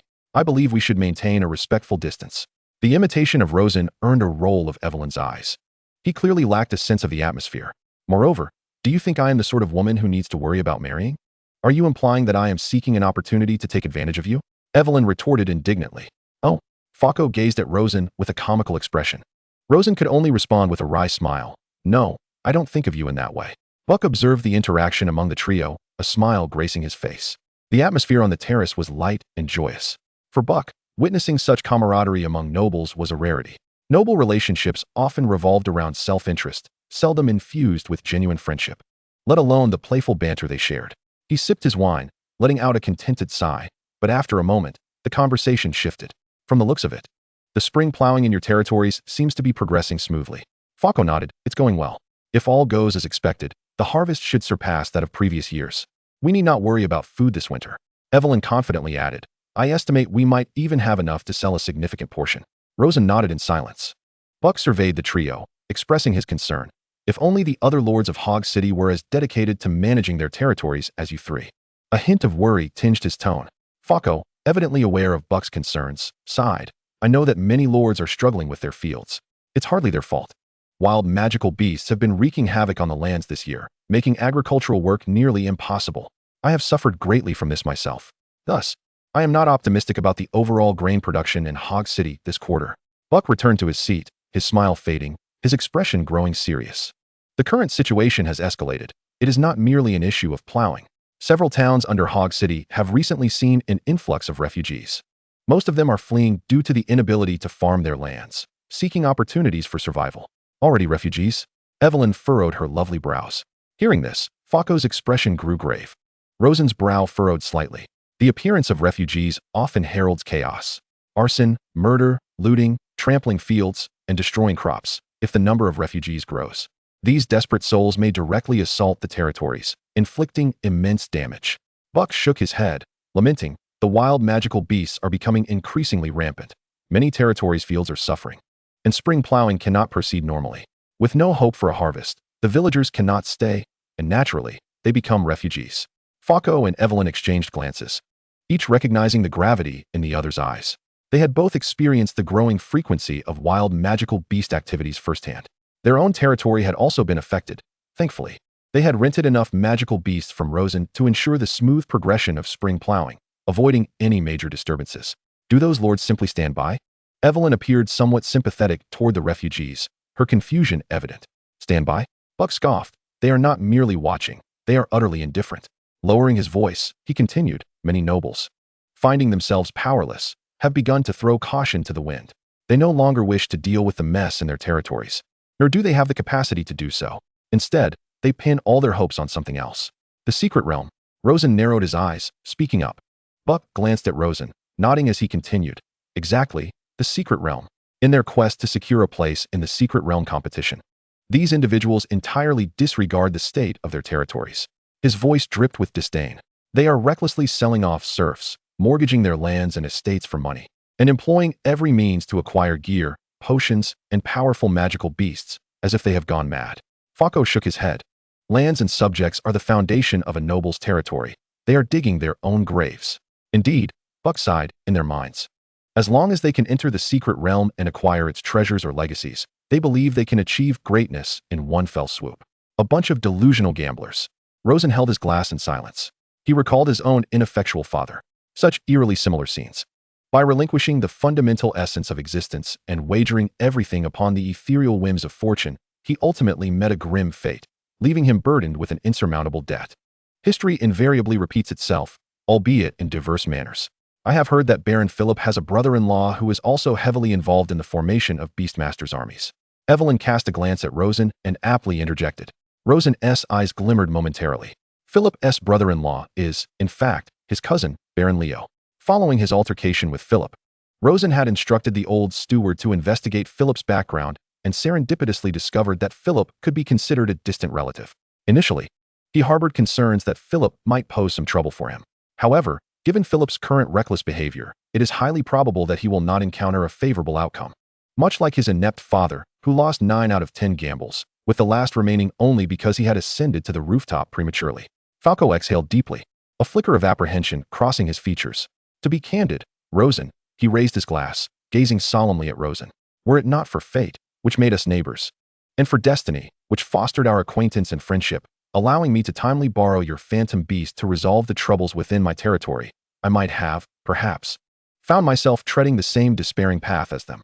This is no flattery, but rather an unvarnished truth. When all avenues are blocked, that seemingly alluring path of the gambler becomes the only straw many can grasp. Evelyn, too, raised her glass, her beautiful eyes shimmering with genuine gratitude. I share your sentiment. Rosen, your assistance has spared me from numerous predicaments. Rosen regarded the two, lifting his glass in response, gently clinking it against theirs. There is no need for such formality. I have also collected your rent. Our relationship is one of mutual benefit. Well said. Falco erupted into laughter, dispelling the earlier somber atmosphere. To our splendid mutual benefit. May it endure for years to come. He raised his glass high. Cheers. Cheers. The clear sound of clinking glasses resonated across the terrace, the sun shining brilliantly. The aroma of wine intoxicating. In the distance, the golden waves of wheat swayed with the breeze, heralding a bountiful future, albeit accompanied by unseen undercurrents, surging and tumultuous. Chapter 54, Senna of the Eternal Night Alliance. Within an unknown manor, dark clouds loomed overhead, and a torrential downpour commenced. A sudden flash of lightning illuminated a face adorned with a cruel smile. Philip reclined upon a blood-stained bed, the soft velvet bedding soaked in a dark crimson liquid, exuding a cloying and putrid scent. He slowly opened his eyes, a flicker of dark red light dancing within the depths of his pupils like a ghostly flame. He extended his tongue, licking the bloodstains from his lips. The warm, metallic taste made him squint, a twisted, satisfied expression emerging on his face. Delightful. This is the sensation of complete domination and eternal possession. He rose from the bed, drawing aside the bed curtains and stepping forth. As he did, a pale, slender arm fell limply from the tightly closed curtain, its fingertips tracing an almost imperceptible mark upon the opulent carpet before coming to a complete standstill. This makes 10. A cool, feminine voice resonated from the shadows of the room, tinged with impatience. You ought to temper your enthusiasm. Philip turned toward the voice and beheld a woman clad in an ornate black gown standing there. She was tall and beautiful, yet her eyes held no warmth, resembling 2 polished obsidian stones. Philip scoffed, dismissively rising to gather the garments strewn across the floor. Merely a wretched maid, toyed with by the nobility countless times. His voice dripped with disdain. Her body was rife with resentment and bitterness, making her the perfect nourishment. He fastened the buttons of his shirt and turned to the woman, a wicked smile curling at the corners of his mouth. Senna, now, with that dark gem, aid me in thoroughly absorbing this nourishment. The woman, referred to as Senna, frowned, remaining silent. At this, Philip paused, his expression shifting to one of amusement. What? You wouldn't dare feel a pitiful sense of compassion for a lowly maid, would you? Discontented with Philip's flippant demeanor, Senna retorted, you always select these talentless commoners who lack even the slightest aptitude for beast mastery. They are utterly devoid of value and inefficacious. Yet, after speaking, she nonetheless extended her hand, her pale palm facing upwards. The core crystal upon her chest flickered momentarily. A pitch-black orb, approximately the size of an infant's head, materialized in her grasp. The surface of the orb was smooth as glass, yet within, dark red luminescence pulsated. Senna aimed the dark gem toward the bed curtains. With a soft hum, the orb emanated a surge of dark red light. Within the curtains, wisps of visible dark red essence were forcibly extracted, writhing and twisting in the air like living tendrils. Upon closer inspection, one could even discern countless curses of malice and cries of despair emanating from that essence. Sharp and mournful, emotionless, Senna's fingers moved slightly, guiding the dark red essence as if it were a stream finding its way home, eagerly rushing toward Philip's body. Philip extended his arms, tilting his head back, a look of sheer ecstasy illuminating his face.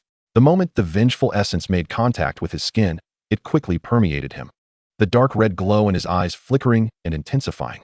He could feel his thoughts racing, each idea crystallizing with unprecedented clarity, while a savage intent for slaughter surged uncontrollably within him, nearly driving him to uproarious laughter. Once the last trace of essence was fully absorbed, the atmosphere of malice within the room dissipated entirely. Philip sighed contentedly, the sound akin to a satisfied beast's growl. Ha ha ha ha ha. Exquisite. He stretched, his joints cracking like popping beans. Turning his head, he fixed a burning gaze upon Senna. What progress have those in your alliance made? How much longer must I wait? When shall I be allowed to snap Rosen's wretched neck? Senna stowed away the dark gem, regarding him coldly. Soon. Soon. Another soon. Philip's countenance darkened instantaneously. Your Eternal Night Alliance possesses such power. Why do you act like a bunch of timid turtles? Always hesitating. I am desperate to witness the look of despair on Rosen's face as he begs for mercy under my feet. His obsession runs too deep. Senna silently assessed his mindset. This animosity toward Rosen, catalyzed by the negative energy of darkness, had swollen into a powder keg that could explode at any moment. Should Philip fail to maintain control and act irrationally, it could jeopardize the execution of the entire plan. Philip, I must remind you, Senna's voice devoid of any emotion. Clarify your core mission. Is it not merely to seize the secret realm? Philip shrugged nonchalantly. However, we must await the higher-ups to deliver the key to the secret realm to this border area. To simply wait idly is nothing but a waste of time, is it not? He spoke as he approached Senna, his eyes gleaming with unabashed desire and nefarious intent. How about this, since we are merely passing time? Allow me to eliminate Rosen first, to alleviate this lingering concern of mine. Then, I shall wholeheartedly return to assist you with whatever you wish, including seizing the secret realm. His hand was nearly brushing against Senna's waist. What do you say? Senna remained motionless, her gaze fixed upon him.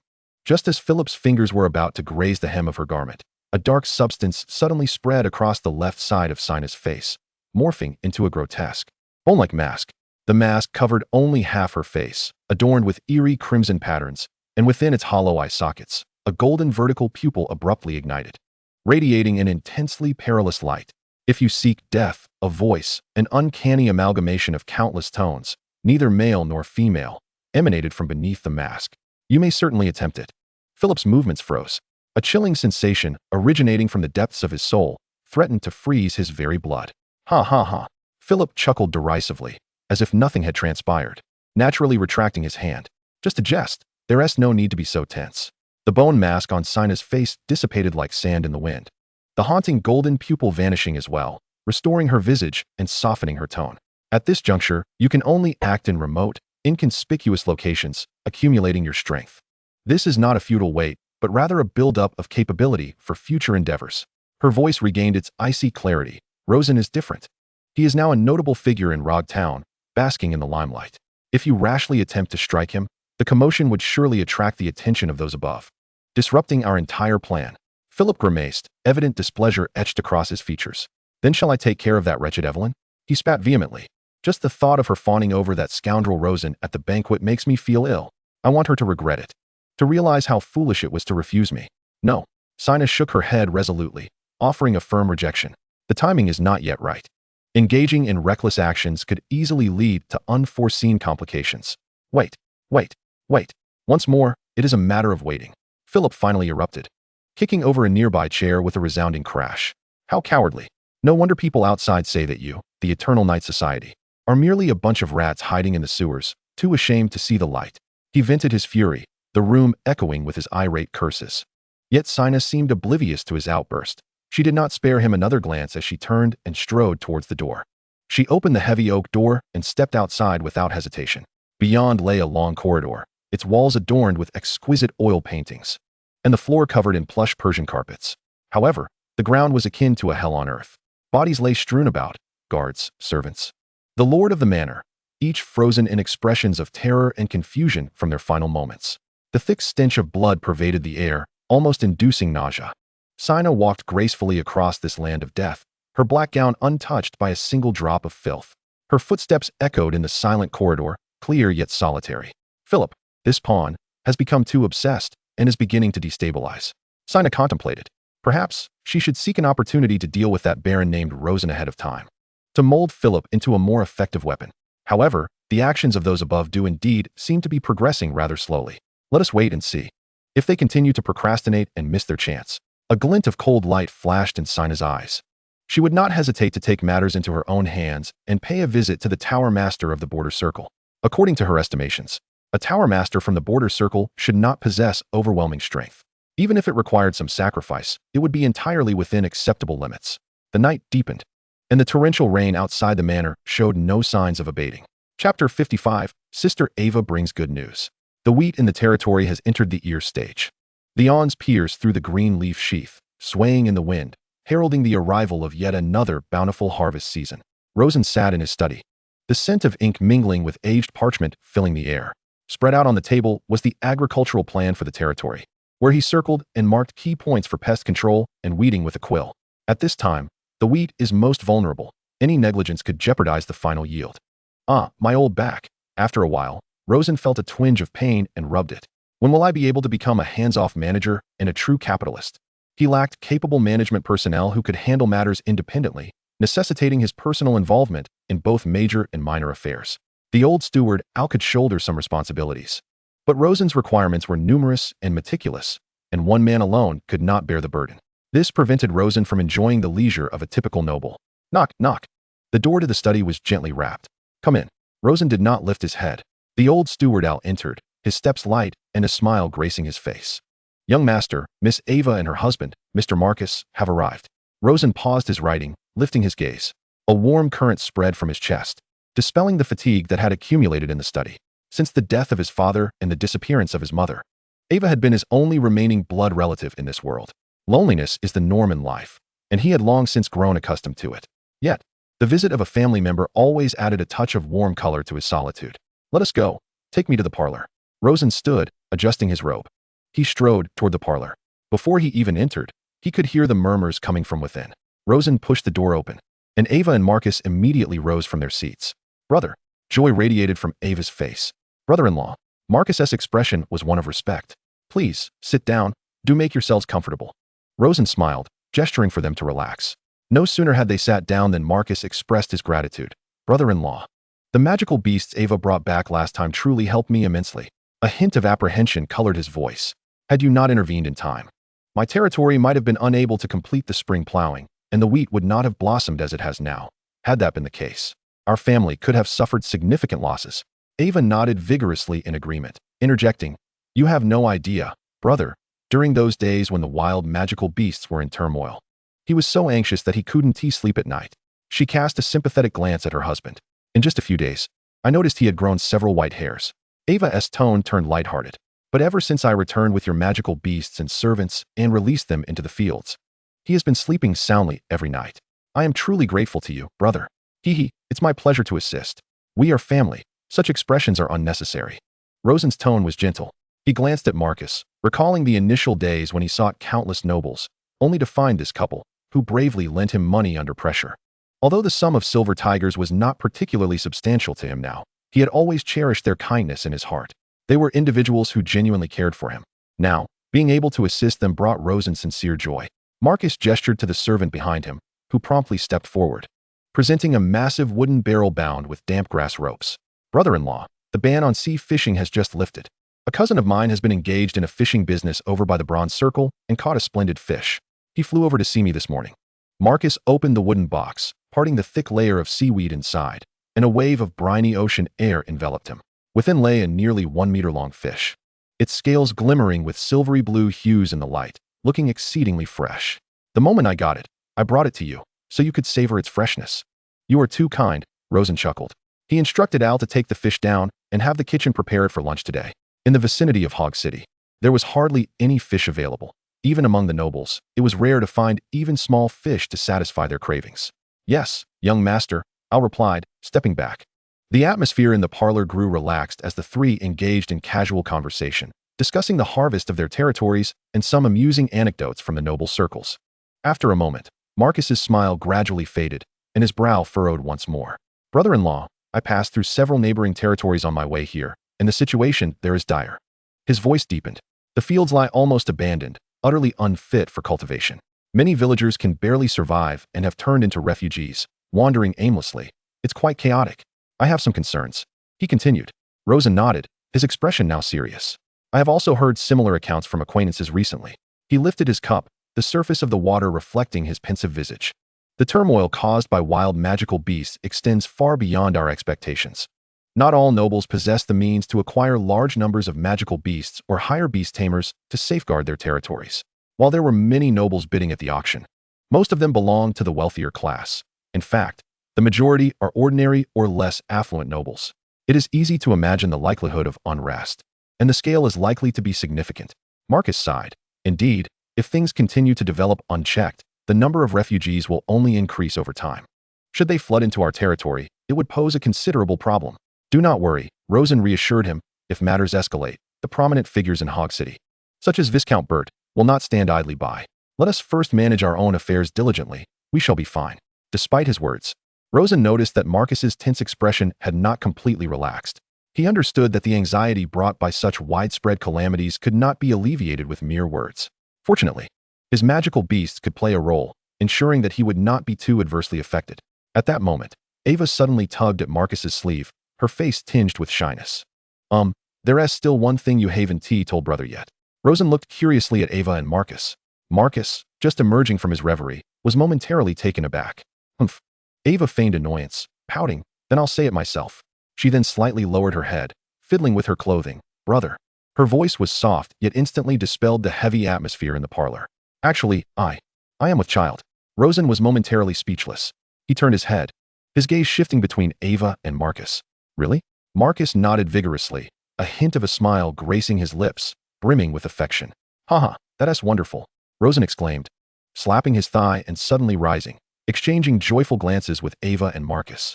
"I'm going to be an uncle." A wave of unfamiliar joy surged through his heart. He immediately called out to the door, "Al? Al." The old steward rushed in, bowing slightly. "Young master." "To the ranch.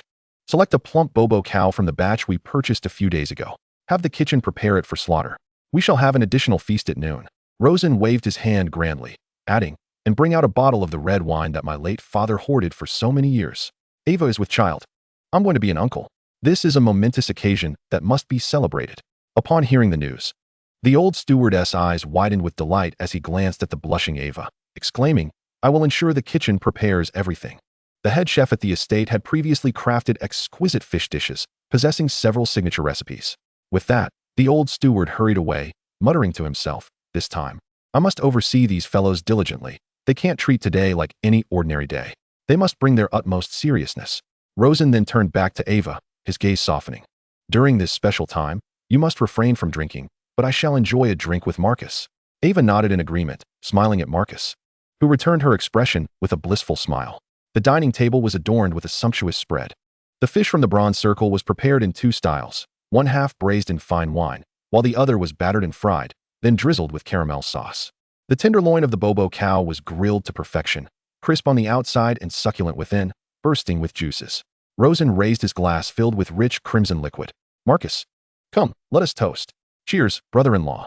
Marcus lifted his glass, unable to conceal the joy on his face. The cheerful clinking of glasses resonated through the dining hall. Ava sat nearby, sipping her juice, watching her brother and husband drink heartily, her eyes crinkling with happiness. The meal was filled with merriment and joy. After dining, Marcus and Ava prepared to return to their own territory. Rosen accompanied them to the entrance of the estate. "Wait a moment," Rosen called out to Marcus, who was about to climb into the carriage. He turned and whispered a few instructions to a nearby servant. The servant quickly dashed away, returning shortly with another servant, each carrying a blue balu ball. Rosen took the 2 balu balls and directly placed them into Marcus's hands. Within these are 2 Rockshatter Rhinos. Marcus felt the weight in his hands and froze at the name. Rockshatter Rhino? The Subdragon class combat magical beast of sequence number 018? His voice wavered slightly in astonishment. Such sequence-numbered magical beasts were possessions that many affluent nobles along the border circle could not even acquire.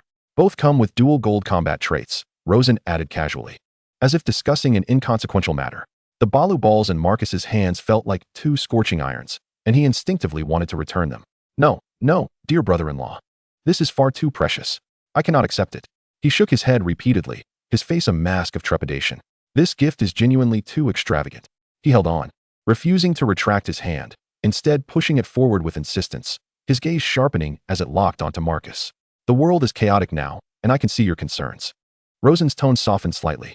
"We are family. With Ava married to you, your safety is my sister's safety. To be polite about this is to be distant." He patted Marcus on the arm. "Moreover, this can be considered my first gift to my unborn nephew as an uncle."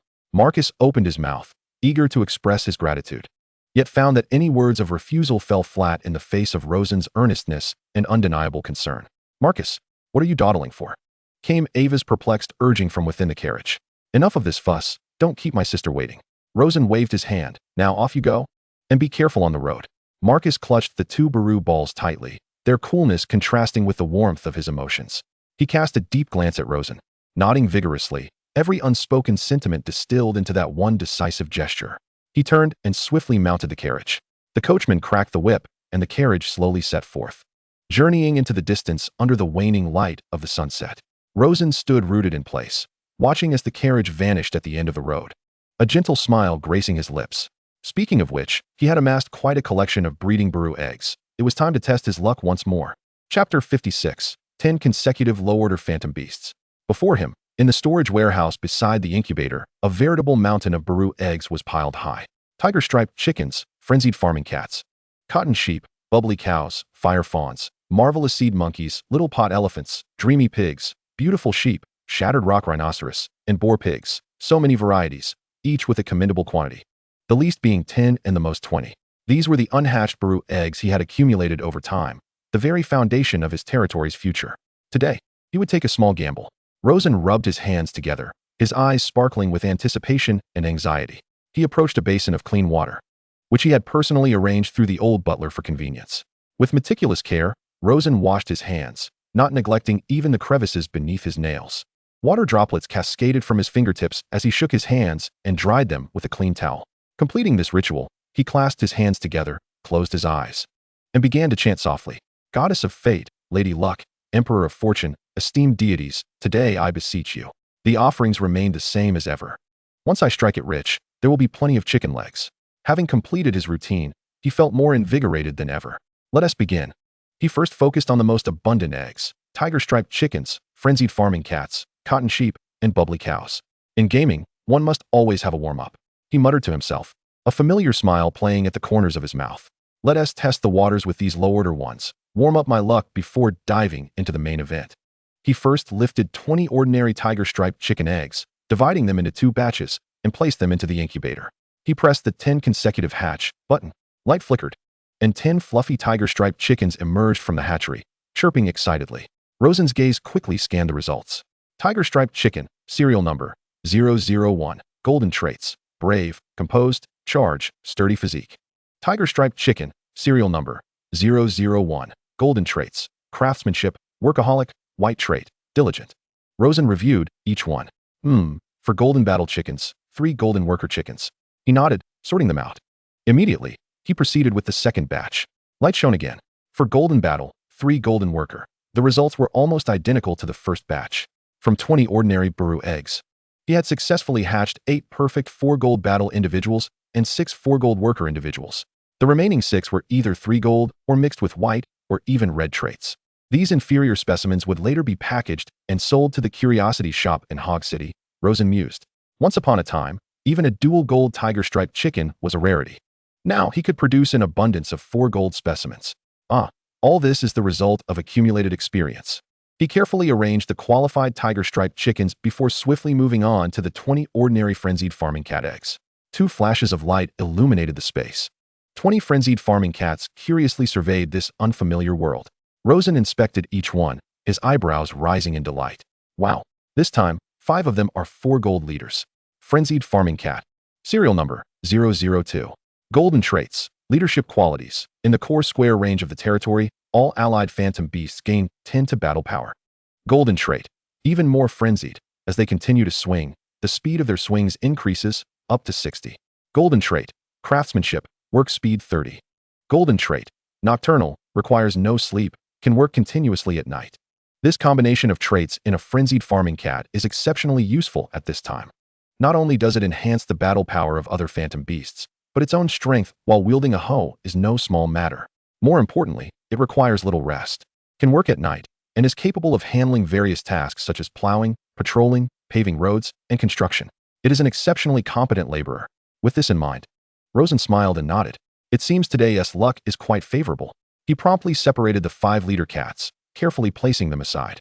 Next came the cotton sheep and bubbly cows. These 2 phantom beasts were the initial generation he had recently acquired from the curiosities shop, 2 of each kind. Aside from having previously bred the cotton sheep with the beautiful sheep, there had been no self-cross optimization. This was their first batch of eggs, 20 of each. With initial generation beasts, the gene pool is relatively shallow, and he did not expect any exceptional results. He kept his expectations modest, maintaining a calm demeanor. As anticipated, both batches yielded lackluster results. The 20 offspring of the cotton sheep and bubbly cows produced the best individuals, each possessing merely a single golden work trait. Cotton sheep. Serial number 004. Golden trait. Craftsmanship. Work speed 30. Bubbly cow. Serial number 007. Golden trait. Craftsmanship. Work speed 30. The remainder were mostly blank or boar white traits, with a few even carrying red traits such as lazy and gluttonous. As expected, Rosen shook his head, unfazed. One must take each step one at a time, savoring each bite. For first generation, achieving a single gold trait is already a success. He retained those 2 singular golden individuals and the whiteboard as seeds for the next generation.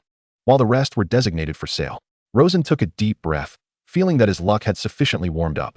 He approached the basin once more, meticulously repeating the trifecta of hand-washing, face-washing, and prayer. This time, his demeanor was notably more focused. Onward. Come forth. He returned to the incubator, retrieving 20 grass-type baru eggs of the marvelous monkey. He had always harbored a particular fondness for these little monkeys adorned with buds atop their heads.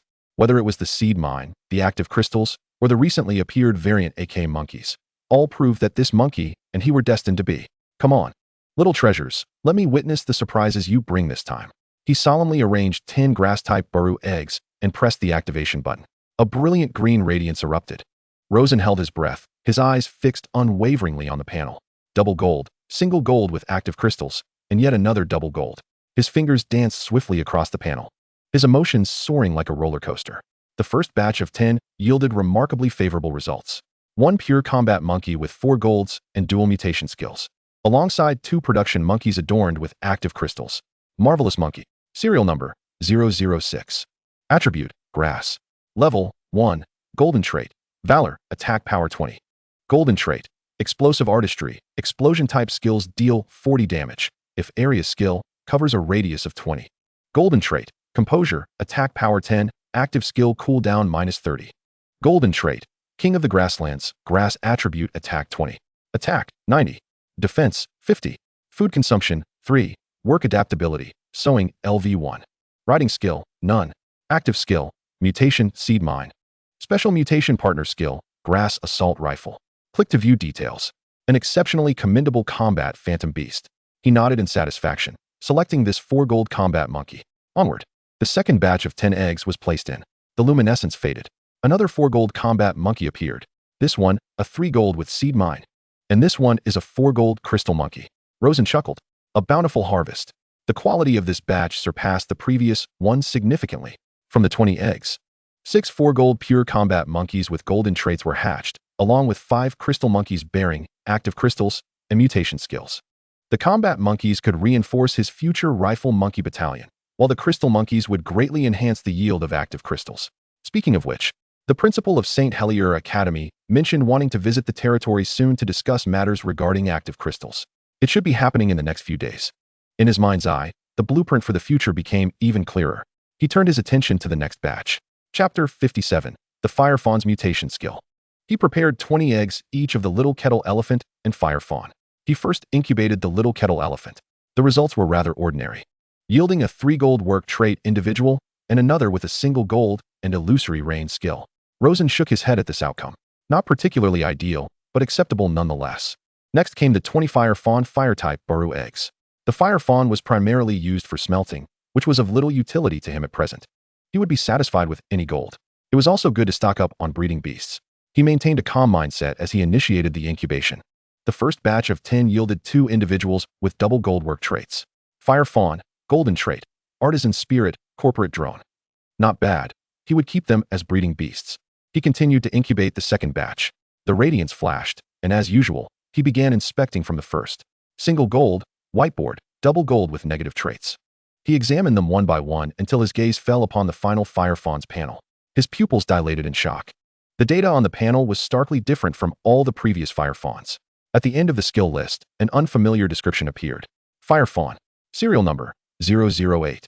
Attribute: Fire. Level 1. Golden trait: Valor, attack power 20. Golden trait: Tough skin, defense 20. Attack 35.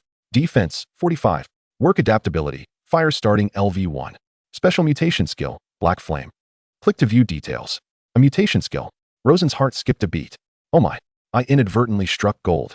He grinned, clicking to view the details. Black Flame, a special mutated fire, can be attached to weapons transformed by phantom beasts using their abilities, endowing the weapon with the properties of Black Flame. The Black Flame will continuously burn the target, inflicting fire attribute damage. Ordinary water devoid of magical power cannot extinguish it. Rosen read each word carefully, gasping in astonishment. Attached to a transformed weapon, continuously burning, and ordinary water cannot extinguish it? A plethora of thoughts surged through his mind. He envisioned his wild boar that could transform into a katana. If a wild boar were to morph into a katana, and this fire fawn were to attach the Black Flame to the blade, what an extraordinary sight that would be. A massive katana engulfed in unquenchable black flames, each slash delivering both earth and fire attribute damage, alongside a continuous burn buff. Moreover, if paired with the grass panda, roaring artillery fire, could it be a feasible reality? By the stars, fortune has favored me. Rosen excitedly rubbed his hands together. Clearly, his luck was soaring. He felt as though his very blood was igniting. Seize the moment. Now is the time. He directed his gaze towards the last and most crucial batches of Baru eggs. Core materials prepared for the grass panda grenade unit. Wild boar, dreamy skin, shattered rock rhinoceros. He first retrieved 10 earth-type Baru eggs of the wild boar. This phantom beast is a vital component of his future ground forces. He already possessed one that could transform into a katana, but its traits were lacking. He aimed for a supreme katana wild boar. He placed all 10 earth-type Baru eggs into the incubator, selecting a 10-fold activation. The brilliance was dazzling. Rosen's heart raced. His gaze glued to the screen. Double gold, 1 gold, and 1 red, double gold. His eyes swept across until they finally settled on the panel of the 7th wild boar. Ah, gold. Wild boar. Serial number 020. Attribute: Earth. Level 1. Golden trait: Valor, attack power 20. Golden trait: Brainy, attack power 40. Work speed 60. Golden trait: Composed, attack power 10. Active skill cooldown 30. Attack 110. Defense 80. Food consumption 4. Work adaptability, mining level 1. Riding skill: Charge. During riding, this skill can be activated to inflict tremendous damage on ores. Special mutant partner skill: Katana transformation. The katana boar of the 3 gold battle traits. Rosen clenched his fist tightly. Moreover, the initial attack power exceeds 100. Such a high attribute individual. Although it slightly reduces work speed, it is of little consequence. It can be cultivated as the main battle phantom beast at this stage. Alright, now comes the main event. He took a deep breath, calming his excited heart, and retrieved 20 grass-type balut eggs infused with dream essence. The dream essence is a synthesis material for the grass panda, and its combat traits could potentially be directly inherited by the grass panda. Previously, he had successfully hatched a single gold trait dream essence. This time, he prepared 20 eggs, hoping to strike gold and produce an exceptional double gold combat individual. Please let it happen. He divided the eggs into 2 batches. The first batch yielded no success. All were blank, featuring white traits with negative effects. and the best among them was merely a single gold work trait. Rosen's heart sank. No matter, there are still 10 chances left. He reassured himself and pressed the button for the second hatching. Light erupted, and his heart raced with anticipation. Soon, he began examining the first egg. Pure negative traits. Single gold with negative traits. Pure blanks. After viewing 8 consecutive failures, he was met with disappointment. Beads of sweat formed on his forehead. Had he exhausted his luck? His gaze fell upon the panel of the 9th Dream Essence. In an instant, the gloom lifted. Dream Essence. Serial number 013. Attribute, Grass. Level 1. Golden trait, Brave, attack power 20. Golden trait, Composed, attack power 10, active skill cooldown 30. Attack, 65. Defense, 45. Food consumption, 2. Double gold combat. Yes. Rosen let out a low roar, fiercely pumping his fist. It worked. The breeding beast for the grass panda is secured. In a jubilant mood, he proceeded to hatch the remaining 20 mellow sheep eggs. The results were satisfactory, yielding 5 double gold work trait individuals that would significantly enhance the yield of the Lulu cotton. A delightful bonus. Finally, only 10 Earth-type Baloo eggs from the Rock Crusher remained. These 2 are vital for the grass panda. The last 10 draws let us conclude perfectly. He placed the 10 hefty Earth-type Baloo eggs into the incubator. Accompanied by a deep hum, light burst forth. 10 robust Rock Crushers appeared before him. Rosen's eyes gleamed as he quickly scanned them. This one has double gold combat. Rock Crusher. Golden trait. Rock Golem Pioneer. Earth-type attack power 20. Golden trait. Brave. Attack power 20. And this one too. It's also a double gold combat. Rock Crusher. Golden trait. Composed. Attack power 10. Active skill cooldown 30. Golden trait. Tough skin. Defense power 20. Out of 10 eggs, 2 exceptional double gold combat individuals emerged. Quite satisfactory, offering more options. Rosen exhaled deeply, feeling drained yet exhilarated. Despite having hatched many eggs before, he always sensed a profound sense of reward after each session. He gazed at the neatly arranged lineup of phantom beasts beside the incubator. The 4 gold tiger skin chicken, the leader frenzy cat, the battle monkey, the crystal monkey, and that fire fawn bearing Black Flame Fire, along with the 3 gold trait katana charge boar, and the double gold combat dream essence, and double gold combat rock crusher prepared for the grass panda project. Chapter 58, Evaluating Combat Strength, Part 1. Rosen rubbed his chin, lost in thought.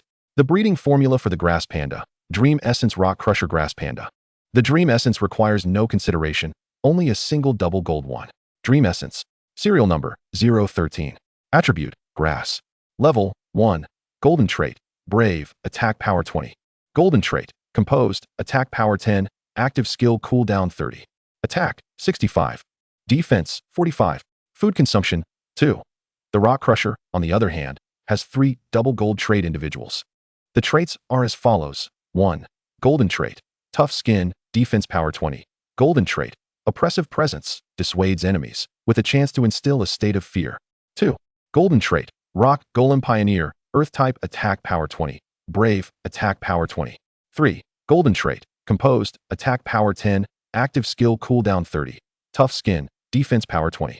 After careful deliberation, Rosen decided to proceed with the Rock Crusher featuring Golden trait, Tough skin, defense power 20. Golden trait, Oppressive presence, dissuades enemies, with a chance to instill a state of fear. The other golden traits overlap, although there is one vacant slot that might yield a favorable trait. Rosen felt it best to play it safe for the first time. Once decided, he walked to the breeding grounds and placed the chosen Dream Essence and Rock Crusher within. He then summoned the old butler to bring the prepared breeding food, bamboo shoots, and tiger skin steamed chicken. Breeding formula activated. Target Phantom Beast, serial number 036 Grass Panda. Breeding materials, serial number 013 Dream Essence, double gold traits. Brave, Composed, attack 10, active skill cooldown 30. Serial number 018 Rock Crusher, double gold traits. Tough skin. Oppressive presence, dissuades enemies, with a chance to instill a state of fear. Estimated breeding time, 10 days. Another 10 days. It's worth noting that after the upgrade, breeding efficiency has doubled. Well, good things take time. Rosen comforted himself and turned back to the incubator. Leaning against the metallic shell of the incubator, Rosen let out a long breath. The air around him was infused with the essence of newborn phantom beasts, mingled with the scent of earth, grass, and a hint of ozone. He gazed at the chorus of newborn phantom beasts before him, an unprecedented sense of fulfillment swelling within his chest. Once again, a bountiful hatching. After a moment of contemplation, Rosen recalled the various events mentioned by his brother-in-law, Falco, and others a few days ago. Murmuring to himself, the world is rather turbulent these days. He straightened his posture and brushed off the dust from his clothes. It is time to thoroughly inventory my assets. Clearly understanding what one possesses and recognizing one's strength is of utmost necessity. It is beneficial to discern what one is capable of and what lies beyond reach, to determine what can be decisively concluded and what necessitates a more circuitous approach. As the adage goes, know thyself and know thy enemy, and you shall never lose a battle. With a grand flourish, Rosen summoned all the phantoms into the unique realm of the core square crystal. He closed his eyes, allowing his consciousness to delve into the core square crystal. The core square crystal meticulously retrieved detailed data on all phantoms, organizing them by type. Command received. Data compilation in progress. Phantom overview generated. A pale blue luminescent screen unfurled before him, a torrent of data streaming like a cascading waterfall. Rather than hastily examining the top-tier combat capabilities, Rosen scrolled down the list to locate the most fundamental and numerous unit, his beloved chicken army. Tiger-striped chicken. Total, 110. Production individuals, 40, ordinary farm. Reserve individuals, 70, core square crystal space. 110 chickens. A faint smile graced Rosen's lips as he recalled the days when he first arrived in this world. Anxiously washing his hands and praying to hatch a single gold-tier tiger-striped chicken. How young and naive he had been. Now, he commanded a vast flock of 110 tiger-striped chickens. He called forth the detailed data on the reserve individuals. The screen's information transformed once more as Rosen perused it leisurely. Among the 70 idle tiger-striped chickens, 50 possessed superior combat capabilities. 50 battle-ready chickens, half of which were elite. Stroking his chin, Rosen eagerly opened the panels for those 25 superior combat individuals, each adorned with 4 golden combat attributes. Valiant, composed, dashing, tenacious physique. Their prowess in attack, defense, speed, and skill cooldowns encompassed nearly all facets of combat. Through daily farm activities, they had ascended to level 20. At this level, the tiger-striped chickens inherited a racial active skill, Peck. Though this skill was rather commonplace, it mattered little, for his battle chickens boasted 2 mutated active skills. Active skill, Iron Mountain Lean. Upon entering melee range of enemies, they sidle up to them, unleashing considerable damage. Active skill, Golden Rooster Stance. Defensive technique, when activated, enveloped in golden light, resembling a gilded rooster, their defense skyrockets. Coupled with the golden attribute, Dashing, upon first entering combat, they can unleash a high-speed dash for a brief period. They epitomized a balance of offense and defense, forming the backbone of Rosen's military might. Nodding in satisfaction, Rosen felt a profound sense of security from this cohort of tiger-striped chickens. He aptly named them the Chick U2 Dominant Squad, designated for frontline assault and damage absorption. The remaining 25, equally endowed with golden attributes and the Iron Mountain Lean skill, were no less formidable, tasked with flanking support. Henceforth, they would be known as the Chick U2 Iron Squad. Subsequently, Rosen turned his attention to the Plowing Cat class, briefly scanning through the information. Plowing Cat. Total, 90. Combat-ready individuals, 40. Intermediate strength. Special support individuals, 15. The Plowing Cat. Rosen rubbed his chin thoughtfully. This phantom, designated as serial number 002, possessed limited racial potential. To date, he had not hatched any individuals with mutated skills. They had also reached level 20 through farm activities and unlocked a racial skill. He clicked on the skill details. Meow Meow combo. While meowing, they flail their arms to pursue enemies, delivering a series of rapid punches. Rosen paused for a moment. This skill exuded an undeniable sense of power, striking while vocalizing. Quite spirited. He mused, somewhat sarcastically. In truth, the skill's effectiveness was not particularly lacking. The 40 Plowing Cats, endowed with golden combat attributes, could indeed be classified as intermediate strength. However, the Plowing Cats boasted a commendable attribute among the 15 special support individuals. Plowing Cat. Serial number, 002. Golden attribute, leadership aura. Within the realm of the core square crystal, all allied phantoms gain a 10 strength boost. Golden attribute, more frenzied, while continuously flailing. The speed of their strikes gradually increases, peaking at 60. Leadership aura. It offered a 10 strength enhancement. Logically, this aura should not be stackable. Yet, Rosen had not tested it, and could not definitively conclude. Moreover, these 15 leader cats themselves were not without power. He contemplated the description of the more frenzied, golden attribute. While continuously flailing, the speed of their strikes gradually increases, peaking at 60. Rosen believed this attribute should enhance the effectiveness of Meow Meow combo. A perfect blend of offense and support. With a grand gesture, he proclaimed, "You shall be known as the Political Commissar Cat Squad." The process of inventorying his assets felt akin to reviewing his army, the exhilarating grip of power intoxicating him. No wonder everyone relishes military parades. It serves not only to showcase strength to others, but also to bolster one's own confidence. Next came the elite range division, the wonderful seed monkey. Chapter 59, Inventorying Combat Strength, Part 2. Rosen's eyes widened as he fervently scrutinized the information regarding the wonderful seed monkeys. The summary was as follows. Wonderful seed monkey. Total, 56. Special production individuals, with active crystalline mutated skills 10. Combat individuals, 21. Elite battle monkeys of superior strength, 10. Double golden combat attributes, carrying mutated skill seed mine. Top-tier elite mine monkeys, 5. Triple golden combat attributes, carrying mutated skill seed mine. Ace battle AK mine monkeys, 6. Quadruple golden combat attributes, carrying mutated skill seed mine. Mutated partner skill grass type assault rifle. A total of 15 mine monkeys lined up, simultaneously dispersing seed mines, creating a formidable field no one dared to cross. These mines not only inflicted explosive damage, but also possessed a degree of control. As for the 6 AK mine monkeys, special mutated partner skill, grass type assault rifle. Effect. When this phantom reaches a 2-star affinity with its beast master, it will conjure a rifle composed of plant fibers and magical energy. The beast master may wield this rifle in combat, with ammunition comprising high-pressure grass-type magical projectiles. Rosen thought of his reserve Beastmaster army. After days of training and assessment, it was evident that the 5 relatives from the academy, including Ella, possessed commendable prowess.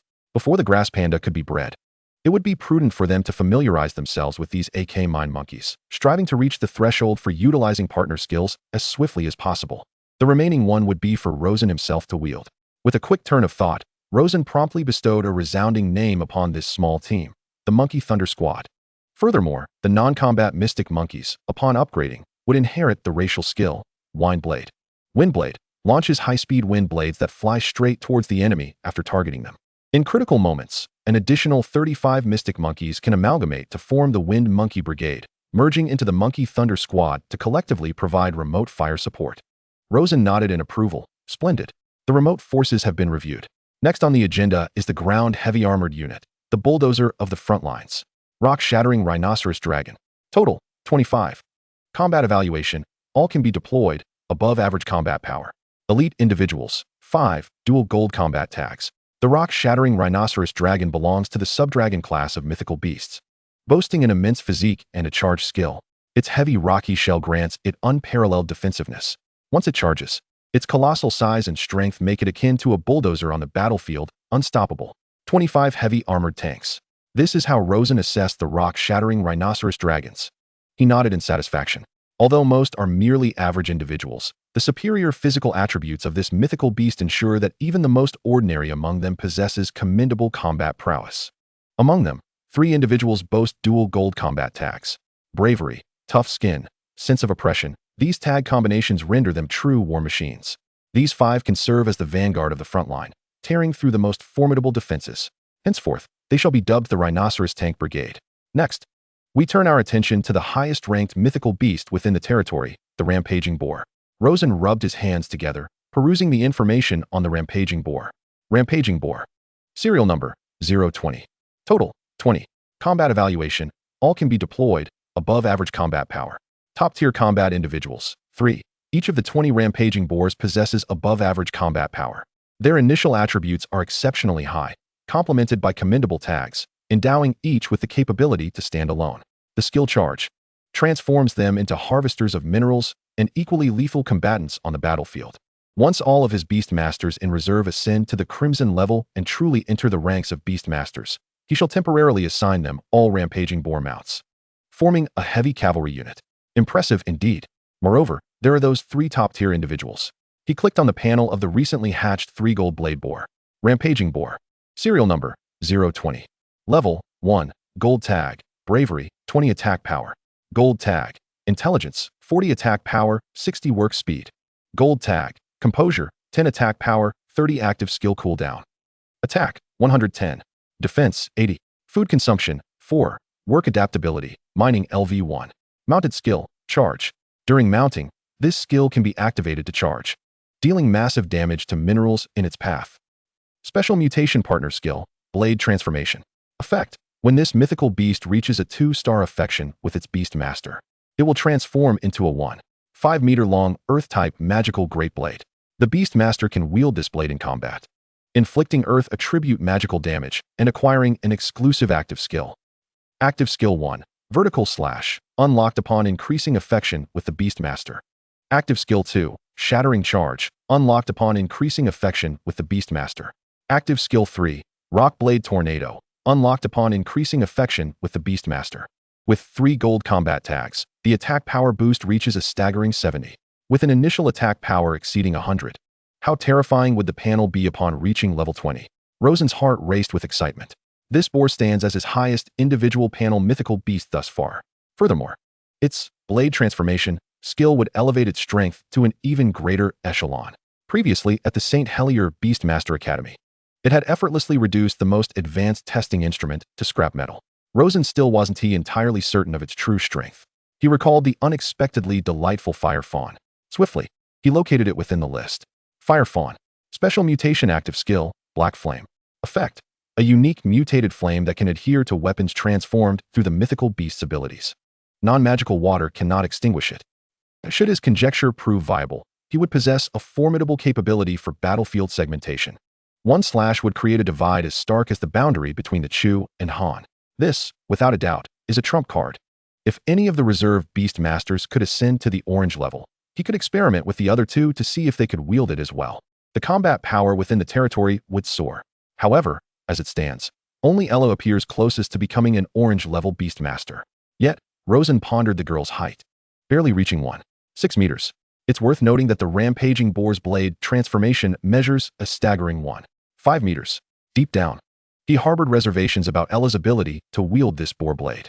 Having completed the inventory of all combat units, Rosen gazed at the luminous screen before him, conducting a comprehensive summary. Tiger Striped Chick, Elite Chicken Tyrant Brigade, 25 members. Secondary Chicken Tyrant Iron Brigade, 25 members. Frenzied Farming Cat, Political Commissar Cat Brigade, 15 members. Providing an aura of 10 combat power across the field. Mystic Monkeys, Monkey Thunder Squad with 6 AK Landmine Monkeys, 15 Landmine Monkeys. Plus 26 members of the Wind Monkey Brigade. Rhinoceros Tanks, 25 in total, all boasting above-average combat power. Rampaging Boars, 20 in total, all exhibiting superior combat power, including 3 with blade transformation as top-tier combatants. Additionally, there is 1 Fire Fawn capable of providing Black Flame enchantment. He quickly calculated in his mind. The total number of high-quality mythical beasts ready for battle exceeds 150. Over 150. What does this signify? The nobles around the vicinity of Log Town would consider themselves fortunate to possess even 20 mythical beasts combined, and most of those would be low-tier beasts for ornamental or production purposes. It would be remarkable to assemble a double-digit force with combat capabilities. Yet he, Rosen, holds a fully modernized mythical beast army composed of superior, top-tier, and even ace-level combat powers, adeptly coordinated and complete in various units. With the Rhinoceros Tank Brigade leading the charge, breaking through enemy formations, the Chicken Tyrant Brigade steadily advances in tow. The Chicken Tyrant Iron Brigade provides lateral support, while the Monkey Thunder Brigade delivers long-range fire support. In this territory of Log Town, Rosen slowly exhaled, his confidence swelling. No, looking across the entire surrounding region. Is there any noble with a mythical beast combat power that could compare to mine? The answer is a resounding no. None. After a prolonged period of accumulation and refinement, he had acquired a formidable legion of magical beasts, endowing him with an unprecedented sense of security. This was the very foundation upon which one could establish a foothold amidst chaos. What treacherous schemes, what wild magical creatures, what dragon-attribute beasts were of any consequence in the face of my torrent of magical beasts? He cracked a silent smile. Humph. No one understands combat beasts better than I do. Chapter 60. The visit of Principal August and Catherine. The afternoon sun streamed through the study's window, casting a kaleidoscope of light and shadow upon the heavy oak desk. Rosen was bent over, meticulously reviewing the latest financial reports of his territory. The concluding tasks of the recent auction were nearly complete, with the return of deposits and the transfer of magical beasts proceeding smoothly. Knock, knock, knock. A gentle rap echoed on the study door. Come in. Rosen replied without lifting his gaze. The old butler entered, bowing slightly as he reported, Young Master, His Excellency, the Principal of St. Helier Academy, has come to pay a visit. Rosen paused, his feather quill halting midair. The Principal? Why would he come in person? After the tumultuous events at the Academy last time, he had presumed he was blacklisted. Please escort him to the reception hall. I will be there shortly. He set aside the reports and adjusted his lordly attire. Being a medieval landowner was not as comfortable as it seemed. One had to constantly attend to one's appearance. In his previous life, some landlords lounged around in white vests, red shorts, and flip-flops, keys jingling in hand, effortlessly collecting rent. After a moment of contemplation, he composed himself. Soon, Rosen traversed the corridor, arriving at the entrance of the reception hall, where he overheard a crisp and somewhat animated female voice. "Old man, what do you think of my outfit? Does it evoke a heart-stirring desire to spar with me at first glance? You impertinent child, can you not take this seriously? I brought you here for matchmaking, not for brawling. Old man, I think you've misunderstood something." That voice. He felt an ominous premonition. Rosen halted in his tracks, took a deep breath, and pushed open the intricately carved wooden door. In the spacious reception hall, a stately elderly gentleman, clad in opulent attire with graying hair, sat with an air of authority. It was none other than Principal August of St. Helier Academy. Opposite him, lounging on the sofa with her legs crossed, was none other than the battle-hungry Catherine. Today, she was dressed in vigorous garb, exuding an aura of spirited defiance. Upon seeing Rosen enter, Catherine's eyes sparkled with enthusiasm. "Rosen." She sprang up from the sofa, completely disregarding decorum. Rosen forced a smile, first bowing to the esteemed principal. "Good afternoon, Your Excellency August." "Good afternoon, Miss Catherine." Principal August nodded with a smile. "Baron Rosen, I apologize for this unexpected visit." Before he could finish, Catherine could no longer contain herself. "Enough with the pleasantries. Rosen, we didn't get to fight at the academy last time. Let us have a proper duel here today." Her right hand rested on the hilt of her sword, her combat spirit ablaze. Rosen felt a pulse throb at his temples. Was there anything in this woman's mind apart from fighting? "Miss Catherine," he replied, his tone laced with exasperation, "I have numerous territorial matters to attend to today, and I fear I won't have the time to indulge you. Moreover, this is my territory. I have no desire to see anything here destroyed, nor do I wish for you to wreak havoc." "TCH, how dull." Catherine turned her head away, pouting. At that moment, Principal August cleared his throat with a heavy cough. "Catherine, mind your manners." August shot her a disapproving glare, prompting her to reluctantly huff and sit back down. "What a boring man," she muttered under her breath. Observing his daughter's antics, August couldn't help but smile wryly. He had finally grasped that his daughter had come along not for the matchmaking he had envisioned, but rather to seek a duel with Rosen. He had even entertained the notion of introducing his daughter to Rosen under the pretense of discussing magical crystal transactions. It was truly exasperating. Meanwhile, Rosen turned his attention to August. "Your Excellency, your visit today is regarding." August stroked his white beard and replied earnestly, "Baron Rosen, I am here to discuss a collaborative transaction concerning the magical crystals." Although he was not particularly invested in the crystals themselves, he could only use this as a pretext. He could not outright express that his interest lay more in Rosen himself than in the crystals, all thanks to his daughter's capriciousness. With that thought in mind, August beamed a radiant smile at Rosen. Understanding dawned upon Rosen. Indeed, this was the reason for the visit. He gestured invitingly. "Words alone may not suffice. Allow me to show you both the experimental fields of the active crystals." Rosen led them out of the main residence, through the winding paths, to the rear experimental fields.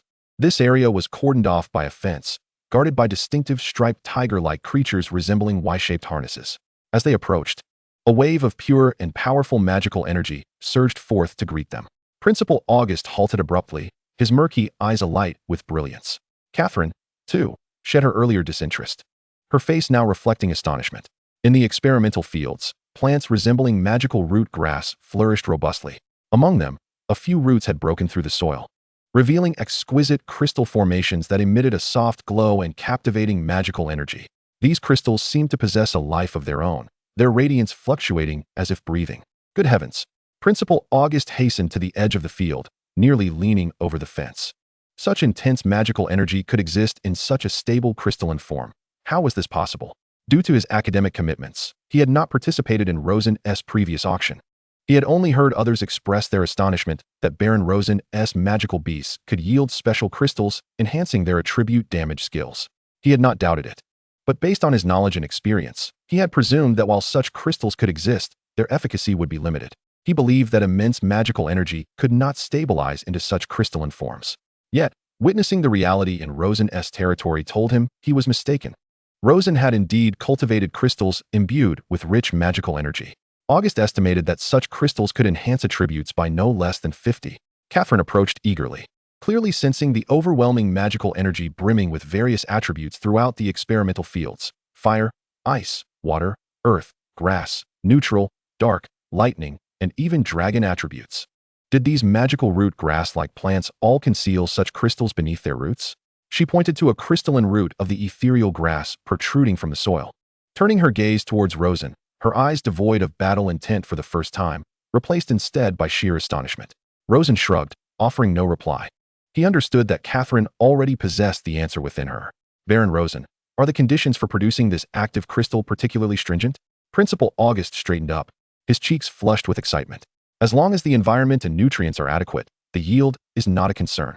The sole issue lies in the supply of seeds, specifically how many seeds the active crystal skill of the wondrous monkey can produce. August looked at Rosen, his eyes brimming with yearning. My lord, on behalf of the Academy, I am willing to purchase all the magical crystals you produce at the price of 100 silver tigers per pound. 100 silver tigers per pound? This price is exorbitant for common magical materials. Yet, Rosen simply shook his head slowly. Your Excellency, that price is far too low. The cost of magical crystals was not particularly high for Rosen. It merely required the wondrous monkey to sow using the active crystal and the small pot elephant to irrigate with phantom rain.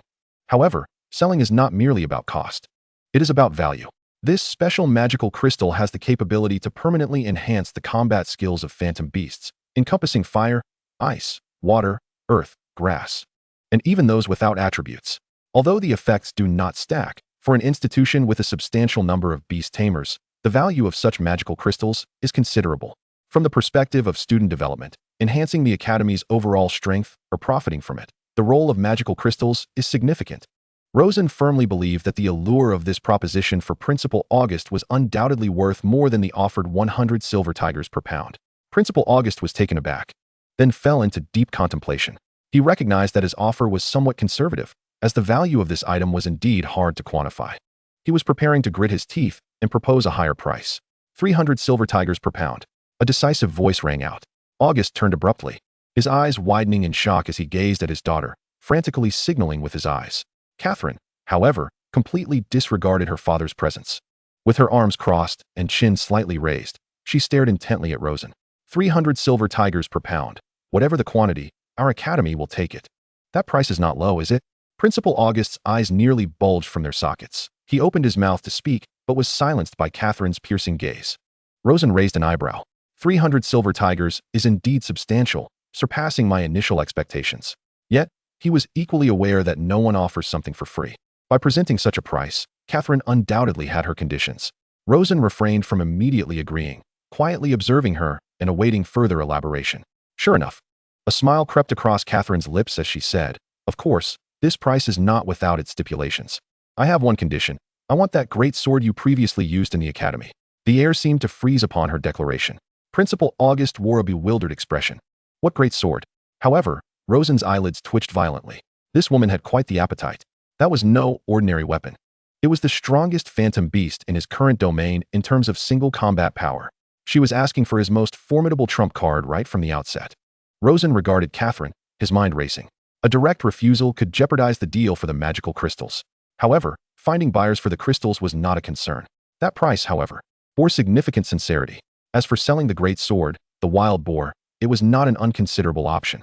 Although currently scarce, Rosen possessed breeding boars, and with time, production would be feasible. Moreover, he also had the grass panda in the process of breeding. After a moment of contemplation, Rosen suddenly smiled. Miss Catherine, you have an astute eye. He did not provide an immediate answer, but instead left a hint of mystery. However, acquiring that sword will depend on whether you can meet the price. Principal August was even more perplexed. What sword? Catherine, what are you talking about? Catherine ignored her father's confusion, her gaze firmly fixed on Rosen, her eyes sparkling with excitement. Observing Principal August's bewilderment, Rosen turned and exited the reception hall, beckoning them to follow. Please, come with me. Chapter 61, Shattered Tusk Charge. Soon, he led the puzzled August and the eagerly anticipating Catherine to a flat clearing. Come forth. Wild boar. At his summons, the ground trembled slightly, and a robust phantom beast, a wild boar with exposed tusks, materialized, letting out a deep growl. Principal August furrowed his brow, his expression grave. Wild boar. Earth-type phantom beast, serial number 020. Catherine's breath quickened at once. It's that aura. It's identical to the one emanating from the great sword on that day in the training ground. Rosen offered no explanation as he reached out to gently stroke the wild boar's coarse bristles. The wild boar squinted its eyes, seemingly relishing Rosen's touch. Transform into a sword. He commanded softly. Roar. The wild boar let out a low howl, and a yellowish magical glow enveloped its entire body. Before Principal August's astonished eyes, an incredible scene unfolded. The wild boar's immense form began to twist, elongate, and compress within the light. The biological shape it once possessed swiftly morphed into the outline of a weapon. As the light faded, a massive sword, measuring 1.5 meters in length, with a heavy, antiquated blade glimmering with metallic and rocky luster, hovered silently before Rosen. Clang! Rosen grasped the hilt, the hefty blade generating a gust of wind. Principal August staggered back a step, pointing at the sword, his lips quivering as he exclaimed, "A phantom beast weapon! A phantom beast transforming itself into a weapon! I never expected to witness such a phantom beast in the border circle."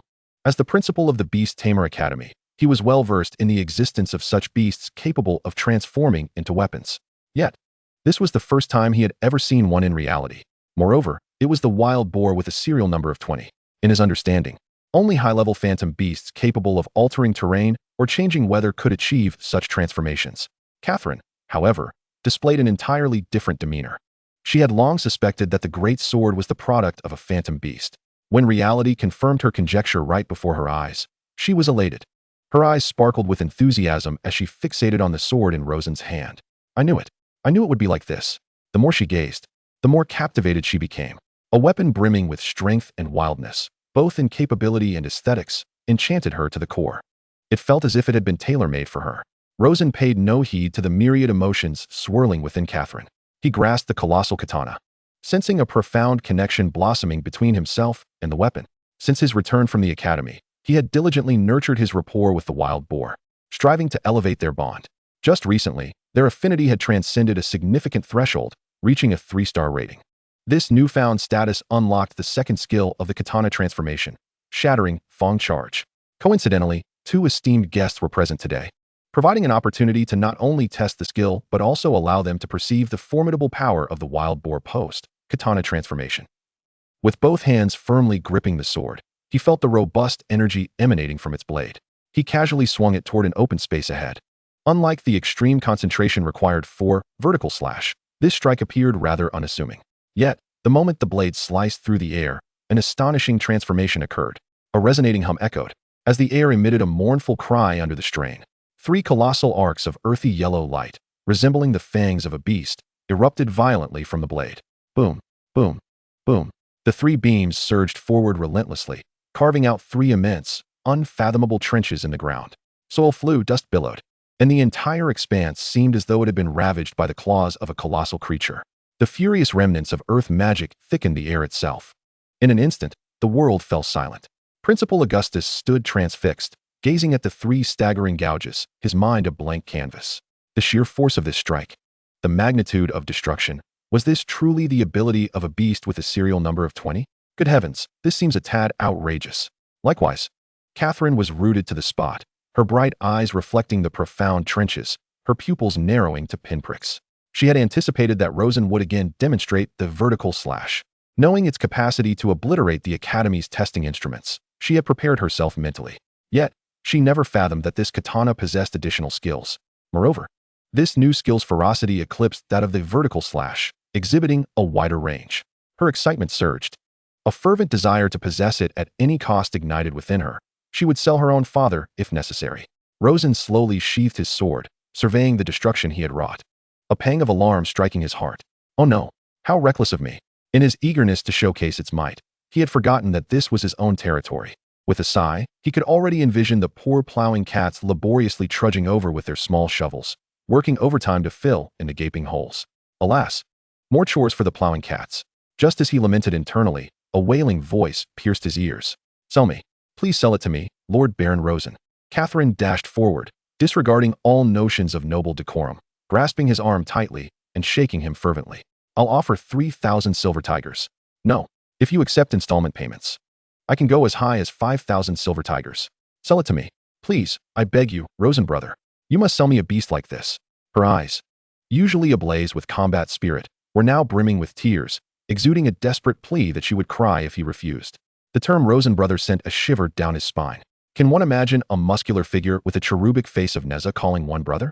Though Catherine was indeed well-proportioned and quite beautiful, in Rosen's mind, her soul was forever encapsulated in that form. Principal Augustus, having regained his composure from the initial shock, refrained from chastising his daughter's impolite behavior for the first time. Faced with such a beast, even he could not remain composed. Should Rosen agree to sell, he could still offer his daughter a higher bid. He would even consider the proposition of marrying her off to him without hesitation. Meanwhile, Rosen was reeling from Catherine's enthusiasm, struggling to maintain his composure. Stop! Stop! Miss Catherine, please release me. He finally wriggled free. Regarding the active crystal and the sale of the wild boar, let us return to the reception hall and discuss it in detail. He emphasized the word slowly. Catherine's fervor was simply too overwhelming. Upon returning to the reception hall, the atmosphere had shifted dramatically. Augustus and Catherine's eyes were fixed intensely upon Rosen. He poured himself a glass of water to soothe his throat, clearing his thoughts.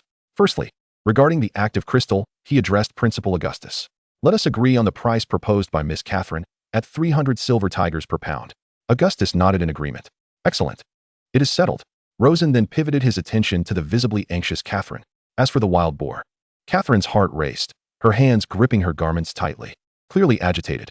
Observing her distress, Rosen stifled a laugh, maintaining a composed facade. Selling it to you is not out of the question. Really? Catherine leaped to her feet, her eyes sparkling with joy. However, Rosen raised a finger. I will not sell you my own. You have seen that our bond has reached a significant level. Catherine's expression froze, yet hope reignited in her eyes. So, does that mean I can sell you a level 1-1? Rosen replied slowly. You will need to raise it yourself and build rapport to unlock its katana transformation abilities and subsequent skills. Without a moment's hesitation, Catherine nodded vigorously. No problem. I will raise it. I promise to treat it like my own child. Rosen's lips twitched as he continued. As for the price, considering Miss Catherine's earnestness, I will not demand as much as 5,000 silver tigers. He raised two fingers. 2,500 silver tigers. The mention of this price left even Augustus momentarily stunned. He had expected Rosen to make a hefty demand, given the beast's apparent value. 2,500 silver tigers for such a potentially powerful creature was not an insignificant sum. Baron Rosen. You. Augustus stammered in disbelief. Rosen smiled. After returning from St. Helier Academy, he had gathered information and realized that Catherine was quite notable. She had a significant reputation among beastmasters in the Bronze Circle, particularly for her prowess in wielding large cold weapons in conjunction with magical beasts. He considered it a fortuitous alliance with a future powerhouse. Catherine, flushed with excitement, nodded repeatedly. Old man, what are you dawdling for? Don't let my beloved blade slip away. Principal Augustus shot a stern glare at his daughter, who was behaving uncharacteristically, before turning his gaze back to Rosen. His eyes filled with admiration. This young man possessed strength, intelligence, and restraint. He understood the importance of prudence and foresight. He was simply a tad too considerate. Augustus's evaluation of Rosen rose another notch, tinged with a hint of regret. Baron Rosen, you truly are an admirable young man, the old principal remarked sincerely. He immediately remarked, since the Baron is so generous, our academy cannot be stingy either. I shall increase the purchase price for the active crystals by an additional 50 silver tigers, bringing it to 350 silver tigers per pound. Furthermore, our academy is willing to enter into a long-term cooperation agreement with Your Excellency the Baron. In the future, as long as your territory can expand its production capacity, we will procure as much as you can supply. This statement undoubtedly delivered a significant boon to Rosen. With the esteemed St. Helier Academy as a stable major client, he could boldly scale up the production of magic crystals. He felt that this was a profitable venture indeed. Chapter 62, Leo's Transformation.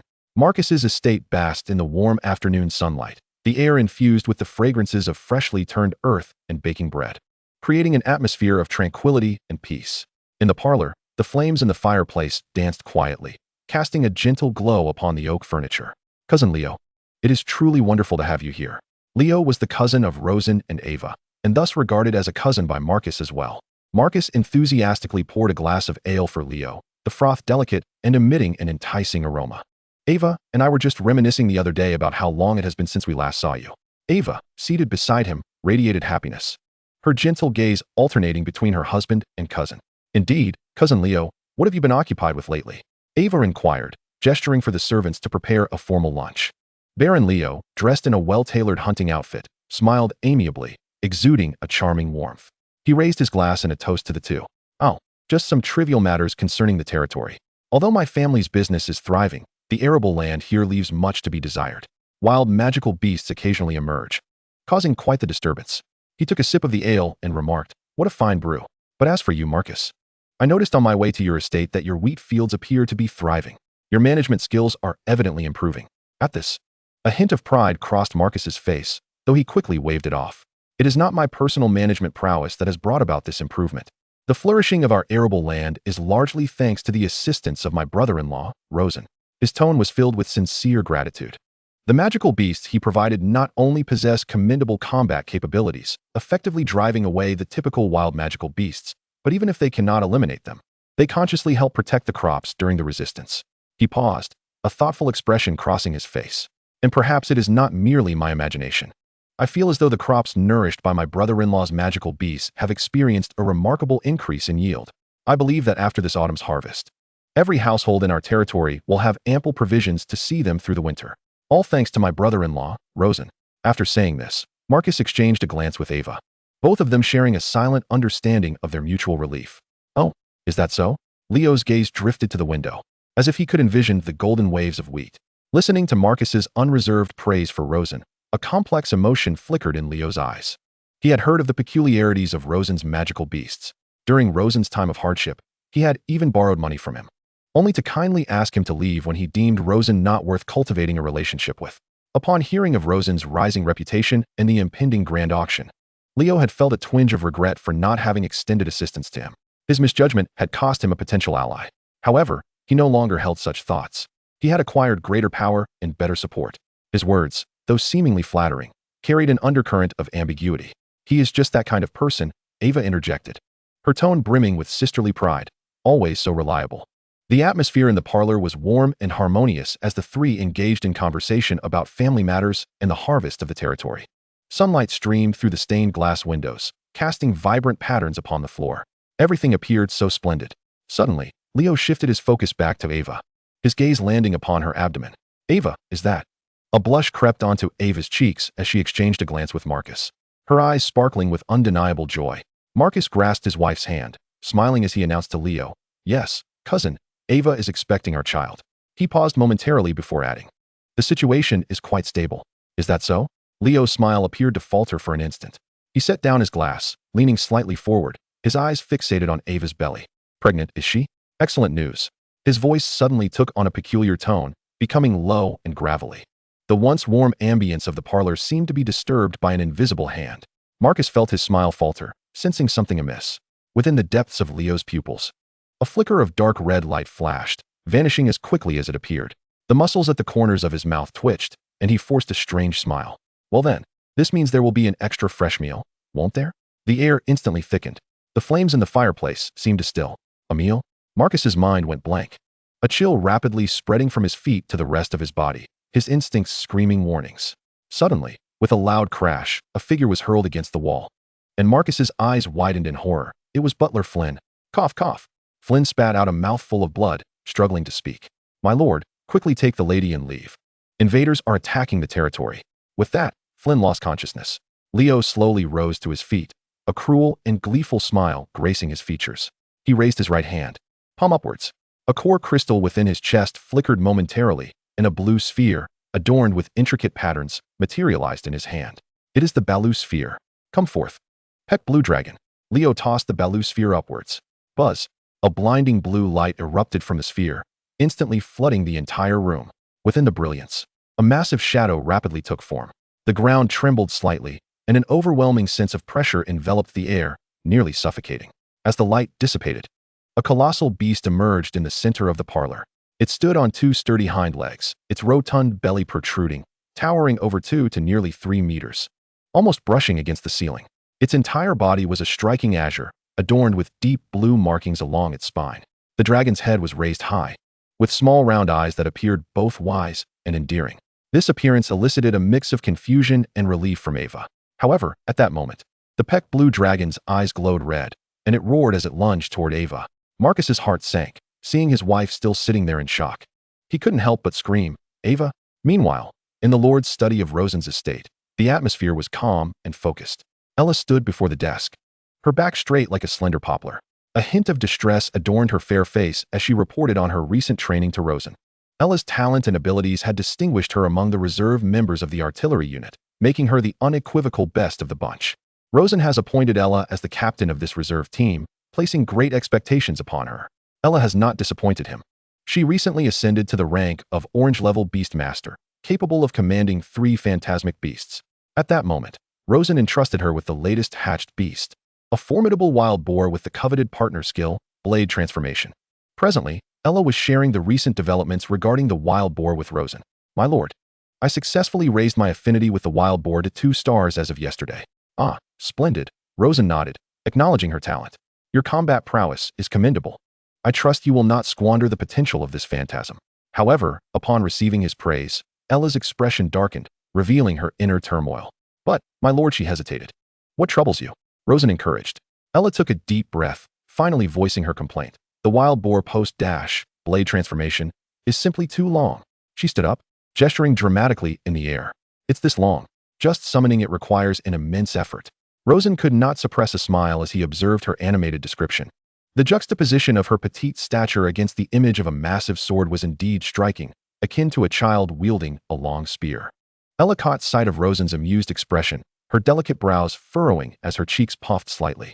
My lord, were you just thinking something quite impolite? Certainly not. Rosen quickly suppressed his smile, adopting a serious demeanor as he cleared his throat. I merely recalled a delightful memory. Humph. Ella was clearly unconvinced, muttering softly, yet she continued. Thus concludes my report. My lord, I shall now proceed to practice my sword drawing. I must master it. Rosen nodded. Very well, go ahead and give it your all. Yes. With that, she bowed and energetically departed. Watching her spirited figure retreat, Rosen shook his head with a chuckle. Their relationship was less one of hierarchy and more akin to that of friends, or perhaps siblings. This girl, freshly graduated from the Beastmaster Academy, possessed an innocent heart. Her emotions vividly displayed upon her face, retaining the naive charm of her sheltered upbringing. This reminded him of his younger sister, Ava. He wondered how she and Marcus were faring. It had been some time since their last correspondence. Should he reach out via the core communication crystal? After some deliberation, he decided against it. Contacting through the core crystal consumed considerable resources, unless absolutely necessary. He would refrain from such extravagance and would visit the Bernard estate when next he had the opportunity. He shook his head, redirecting his thoughts to the work at hand. He needed to process more documents to afford himself the luxury of a vacation. Picking up a report from his desk, he began to read. This report detailed the extended applications of the Little Jug Elephant's Phantom Rain skill. The data presented invigorated him. Experiments indicated that the ordinary stones procured from Baron Hess underwent astonishing transformations after prolonged exposure to the Little Jug Elephant's Phantom Rain. Unwatered stones exhibited average hardness, while those treated demonstrated over double the durability, with instruments revealing a latent magical essence within the stones. This was excellent news. Rosen lightly tapped his fingers against the desk. This meant that his territory could potentially produce robust building materials.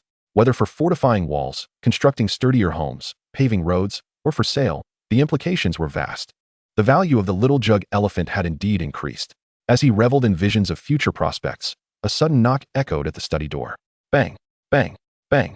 The frantic and disordered knocking starkly contrasted the usual composed demeanor of the butler. Alabama Rosen's brow furrowed, a sense of foreboding creeping into his mind. Enter, he commanded. The door swung open abruptly, and Al rushed in, his typically calm visage now marred by urgency. Master, trouble has arisen. His voice trembled with haste.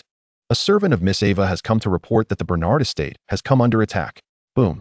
Rosen's mind exploded with shock. As if struck by a bolt of lightning, he leapt from his chair, his previously gentle gaze sharpening into a blade-like intensity. What are the specifics?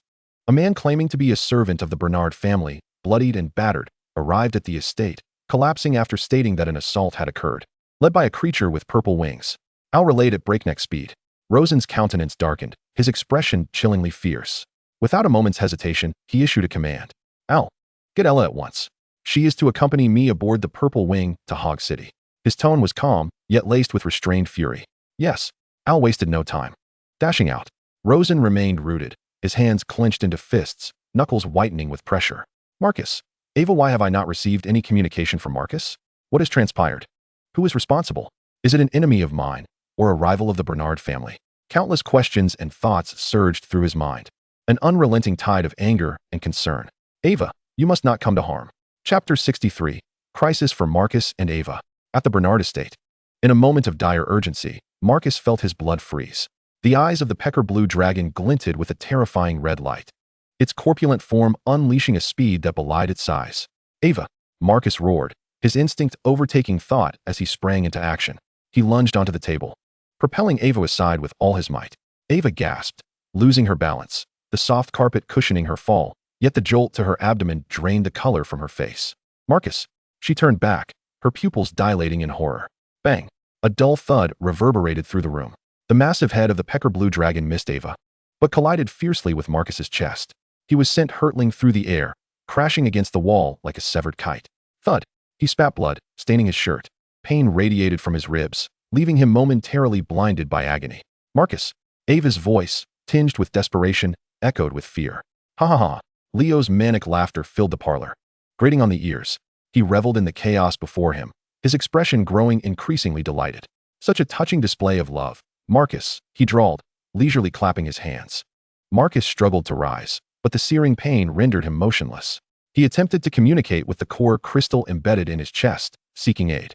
Yet, they discovered that a multitude of red dots, signifying enemies, had surged into their territory, and communication systems were rendered inoperative. Marcus's eyes blazed with fury as he glared menacingly at Leo, gritting his teeth and bellowing, "Leo? Why? Why assault our Bernard family? Why?" Leo halted his advance, looking down upon him with a cruel smile. "This is the law of the world. The weak are destined to nourish the strong, devoid of any right to complain or resist. My Pekka blue dragon is ravenously hungry." He extended his tongue, licking his lips as his gaze greedily fell upon Ava, particularly drawn to her slightly protruding abdomen, an embodiment of potent life. "This time, my Pekka blue dragon shall surely feast." Ava felt a chill envelop her. She could scarcely believe these words were uttered by her cousin. The Leo before her bore no semblance of kinship. He was a veritable demon from the depths of hell. You are not my cousin Leo. Who are you really?" she tremulously inquired. "I am indeed Leo." He spread his arms wide. "Only, I am the reborn Leo." His voice escalated in fervor, a frenzied outburst. "Do you know how envious I was when I saw that wretched Rosen rising to prominence? On what grounds? Simply because of his shameless facade of borrowing money, while I, Leo, must toil for mere scraps." The Pekka blue dragon emitted a low growl, as if urging him onward. Leo soothingly patted its belly. "Patience, my darling. The delicacy requires time to be savored." Marcus clenched his teeth, blood trickling from the corner of his mouth. His gaze fixed intently on Leo. Ava too glared at him with reddened eyes. Leo, unfazed, reveled in their hatred. He commanded the Pekka blue dragon. "The negative emotions have brewed sufficiently. Indulging now will yield the finest flavor. Go, Pekka blue dragon. Remember, they cannot escape our grasp. Slowly extract their fear and anger, and they shall become even more delectable." The Pekka blue dragon, with its soulless, dot-like eyes, targeted Ava, advancing with its powerful hind legs, each step resonating through the ground. Ava, terrified, stumbled backward until her back pressed against the cold wall, with nowhere left to retreat. "Ava!" Marcus barked through clenched teeth. Ava glanced at Marcus, regaining her composure, and produced a Baru ball. "Come forth, Rockbreaker Rhinoc." At the same time, Marcus, gritting his teeth against the pain, summoned a blue Baru ball, calling forth another Rockbreaker Rhinoc. These two creatures were the dual golden tier Rockbreaker Rhinocs bestowed by Rosen. Positioned in opposition, the two of them steeled themselves, watching the lumbering Pekka blue dragon with grim determination. They exchanged a glance, resolved to strike first, charging their Rockbreaker Rhinocs at the Pekka blue dragon, believing its massive size could not entirely evade their assault. Yet, in a shocking turn, the Pekka blue dragon halted its advance. Just as the Rockbreaker Rhinocs were about to collide, the Pekka blue dragon unleashed Dragon's Pulse, a surge of draconic energy radiating outward, generating a shockwave. "Oh no," Marcus thought grimly. The charging Rockbreaker Rhinocs were fated to collide with the Dragon's Pulse.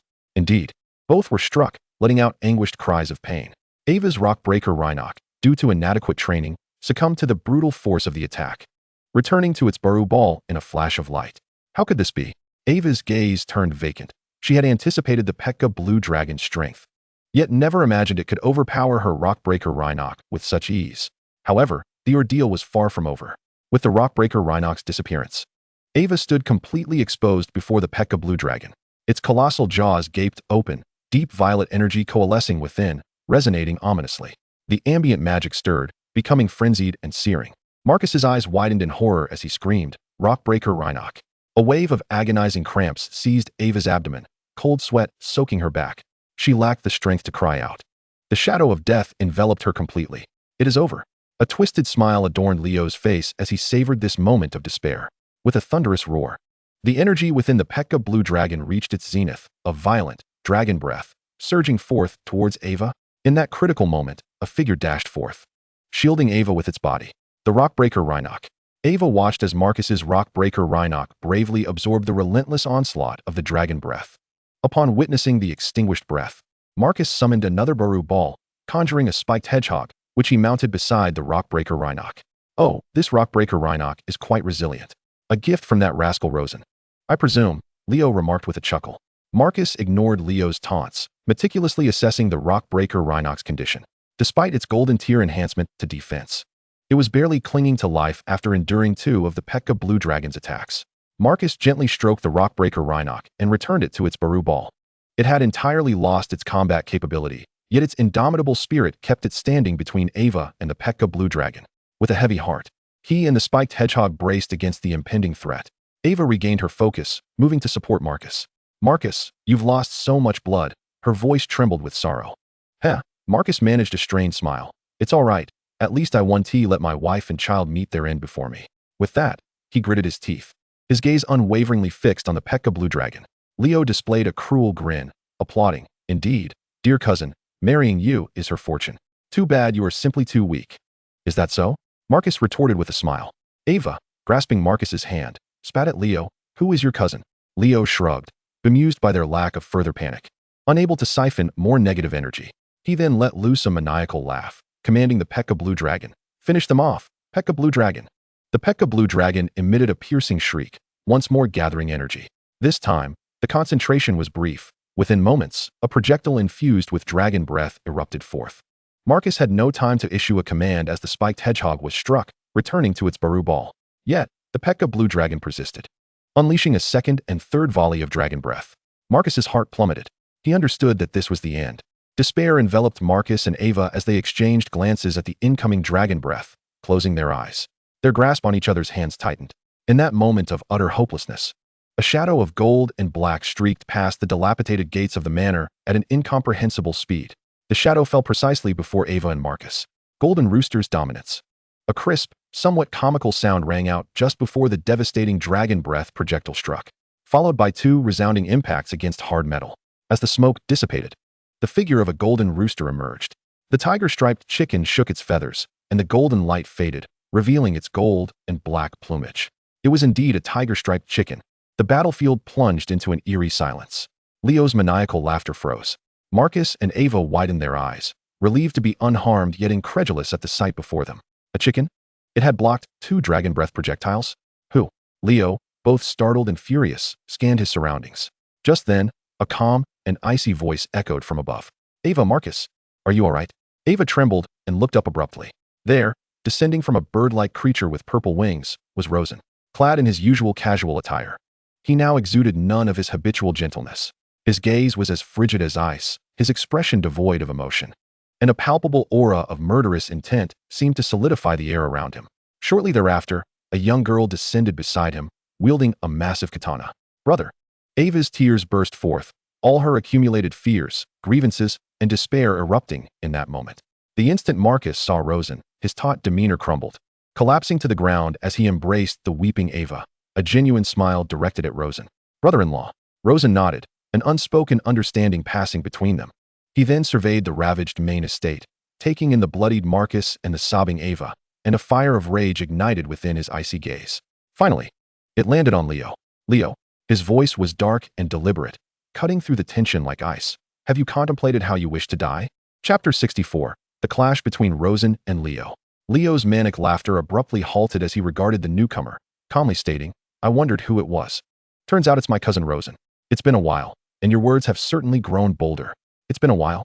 And it seems my cousin Leo has undergone a transformation from human to scum, Rosen replied, his gaze piercing Leo with icy disdain. You truly have earned my respect.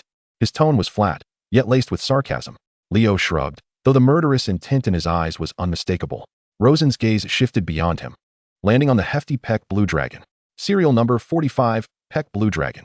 The information regarding the aerial dragon knight flashed through his mind. It was a fearsome level 40 entity. However, the earlier display by the tiger-striped chicken stirred doubt within him. The chicken's golden rooster's dominance was indeed formidable. But could it genuinely withstand a level 40 dragon-type phantom beast dragon breath? Twice in succession? The magical energy gave Rosen the impression of raw ferocity, lacking depth. He turned to glance at the pale Ava and Marcus. Marcus's life force was waning, and Ava's condition was dire. The situation remained exceedingly grim. Buzz. Rosen flicked his wrist, and a blue Balu ball materialized in his palm. With a flash of light, a nimble monkey appeared on his shoulder. The moment the mischievous monkey appeared, it bared its teeth, its eyes glinting green, vigilantly observing the giant beast across from them. Rosen reached behind him, slowly drawing a massive katana measuring 1.5 meters in length from its sheath. The sound of the blade sliding against its scabbard was crisp and foreboding. Earthy magic flowed along the blade, a heavy aura emanating. Ella. Rosen spoke without turning. Yes, Lord Rosen. Ella had also summoned her mischievous monkey, gripping her katana tightly. Its tip angled towards the ground, ready for battle. Her brow furrowed as she focused on the Peck Blue Dragon. The phantom beast appeared somewhat dim-witted, yet the red glow in its eyes and the pressure it exuded weighed heavily on her heart. This was undoubtedly an opponent that required their utmost effort. You go outside. Rosen's words were succinct. Outside. Ella was taken aback. Rosen nodded. The members of the Bernard family and the villagers need assistance. Having observed the estate from the air, Rosen had grasped the overall situation. He understood why he had not received Marcus's communication crystal. The Bernard family was under a fierce assault. If the external members and villagers suffered too great a loss, even if they managed to save Marcus and Ava, the long-standing legacy of the Bernard family could be obliterated. The entire family might face extinction. Ella contemplated briefly before comprehending Rosen's intent. The battle within the main estate was crucial, but the external rescue was equally vital. However, Lord Rosen, you alone, she hesitated, recognizing that the Peck Blue Dragon and that nobleman were far from benign. Go. Rosen offered no further explanation or reassurance, just 2 words. Yet, his steady tone provided Ella with a sense of calm. Biting her lip, she glanced at Rosen's resolute profile and ultimately nodded firmly. All right, please be careful. No longer hesitating, she turned, accompanied by her mischievous monkey, brandishing her already drawn katana, transforming into a swift shadow as she dashed towards the estate's exterior. Leo observed Ella's departure, not only refraining from stopping her, but also revealing a mocking smile. Even at this moment, dividing forces to save those weaklings? Rosen, you remain so naive, always trying to grasp everything. Do you know? Attempting to hold on to everyone will ultimately lead to losing everything. Roar. As Leo finished speaking, the Peck Blue Dragon received its command. It opened its massive jaws, inhaling the scorching air, gathering deep purple energy once more. This time, the target of the dragon breath was directed straight at Rosen. Tiger-striped chicken. Rosen shouted. Cluck. The tiger-striped chicken understood immediately, stepping forward, wings unfurled, standing on one leg. Once again assuming that seemingly comical yet indestructible stance. Golden Rooster's dominance. A brilliant golden light erupted, transforming its diminutive form into a golden sculpture. Boom. The furious beam of dragon breath arrived on cue, violently crashing against the golden shield. Hiss, hiss, hiss. The harsh sound of friction erupted as energy collided violently with the shield, unleashing countless blue-gold sparks. Rosen's pupils constricted slightly. He saw a tiny crack appear on the golden shield of the tiger-striped chicken. Though minuscule, it was indeed present. This force was stronger than the previous dragon breath projectile. Leo continued to urge the Peck Blue Dragon, amplifying its power output. We cannot withstand this. Mischievous monkey. Rosen exclaimed urgently. Eek. The mischievous monkey leaped to the side. Its tiny hand raised midair. A vast expanse of seeds, shimmering with a verdant glow, was scattered across the ground surrounding the Peck Blue Dragon. Seed mine. Almost simultaneously, the body of the mischievous monkey radiated a luminous green light, morphing into a new form. Crack. Crack. A peculiar assault rifle manifested in its grasp. Crafted from vines and green leaves, imbued with the essence of life. Grass-type assault rifle. Rat-a-tat-tat-tat-tat. The mischievous monkey rolled upon landing, steadying itself, and without hesitation, pulled the trigger. A barrage of concentrated grass magic projectiles transformed into streams of green light, weaving a net of firepower that surged towards the head of the Peck Blue Dragon, which continued to expel its dragon breath. Sensing the imminent threat, the Peck Blue Dragon was compelled to interrupt its fiery onslaught. Facing the dense rain of projectiles from the side and the lurking peril on the ground, it let out an impatient roar. Dragon's Wave. Leo's command swiftly followed. Buzz. An invisible shockwave, distorting the air, erupted from the Peck Blue Dragon, radiating outward with a thunderous force. It formed a ring of deep purple dragon breath energy. Fierce and unyielding. Boom, boom, boom. The affected seed mines were instantly detonated, erupting into clouds of green plant energy. yet failing to harm the Peck Blue Dragon in the slightest. The grass magic projectiles aimed at it were similarly dispersed into specks of green light upon entering the domain of the dragon's wave. The explosions billowed a massive cloud of dust, temporarily shrouding the colossal figure of the Peck Blue Dragon. Rosen's mind was taut, with no room for relaxation. The smoke served as the best cover. Indeed, whoosh, whoosh, whoosh. 3 immensely concentrated dragon breath projectiles, like phantoms, emerged from the swirling dust, targeting 3 distinct directions. One aimed at Rosen's head, another at the ground-dwelling tiger chicken, and the last at the mischievous monkey, who had just completed its firing.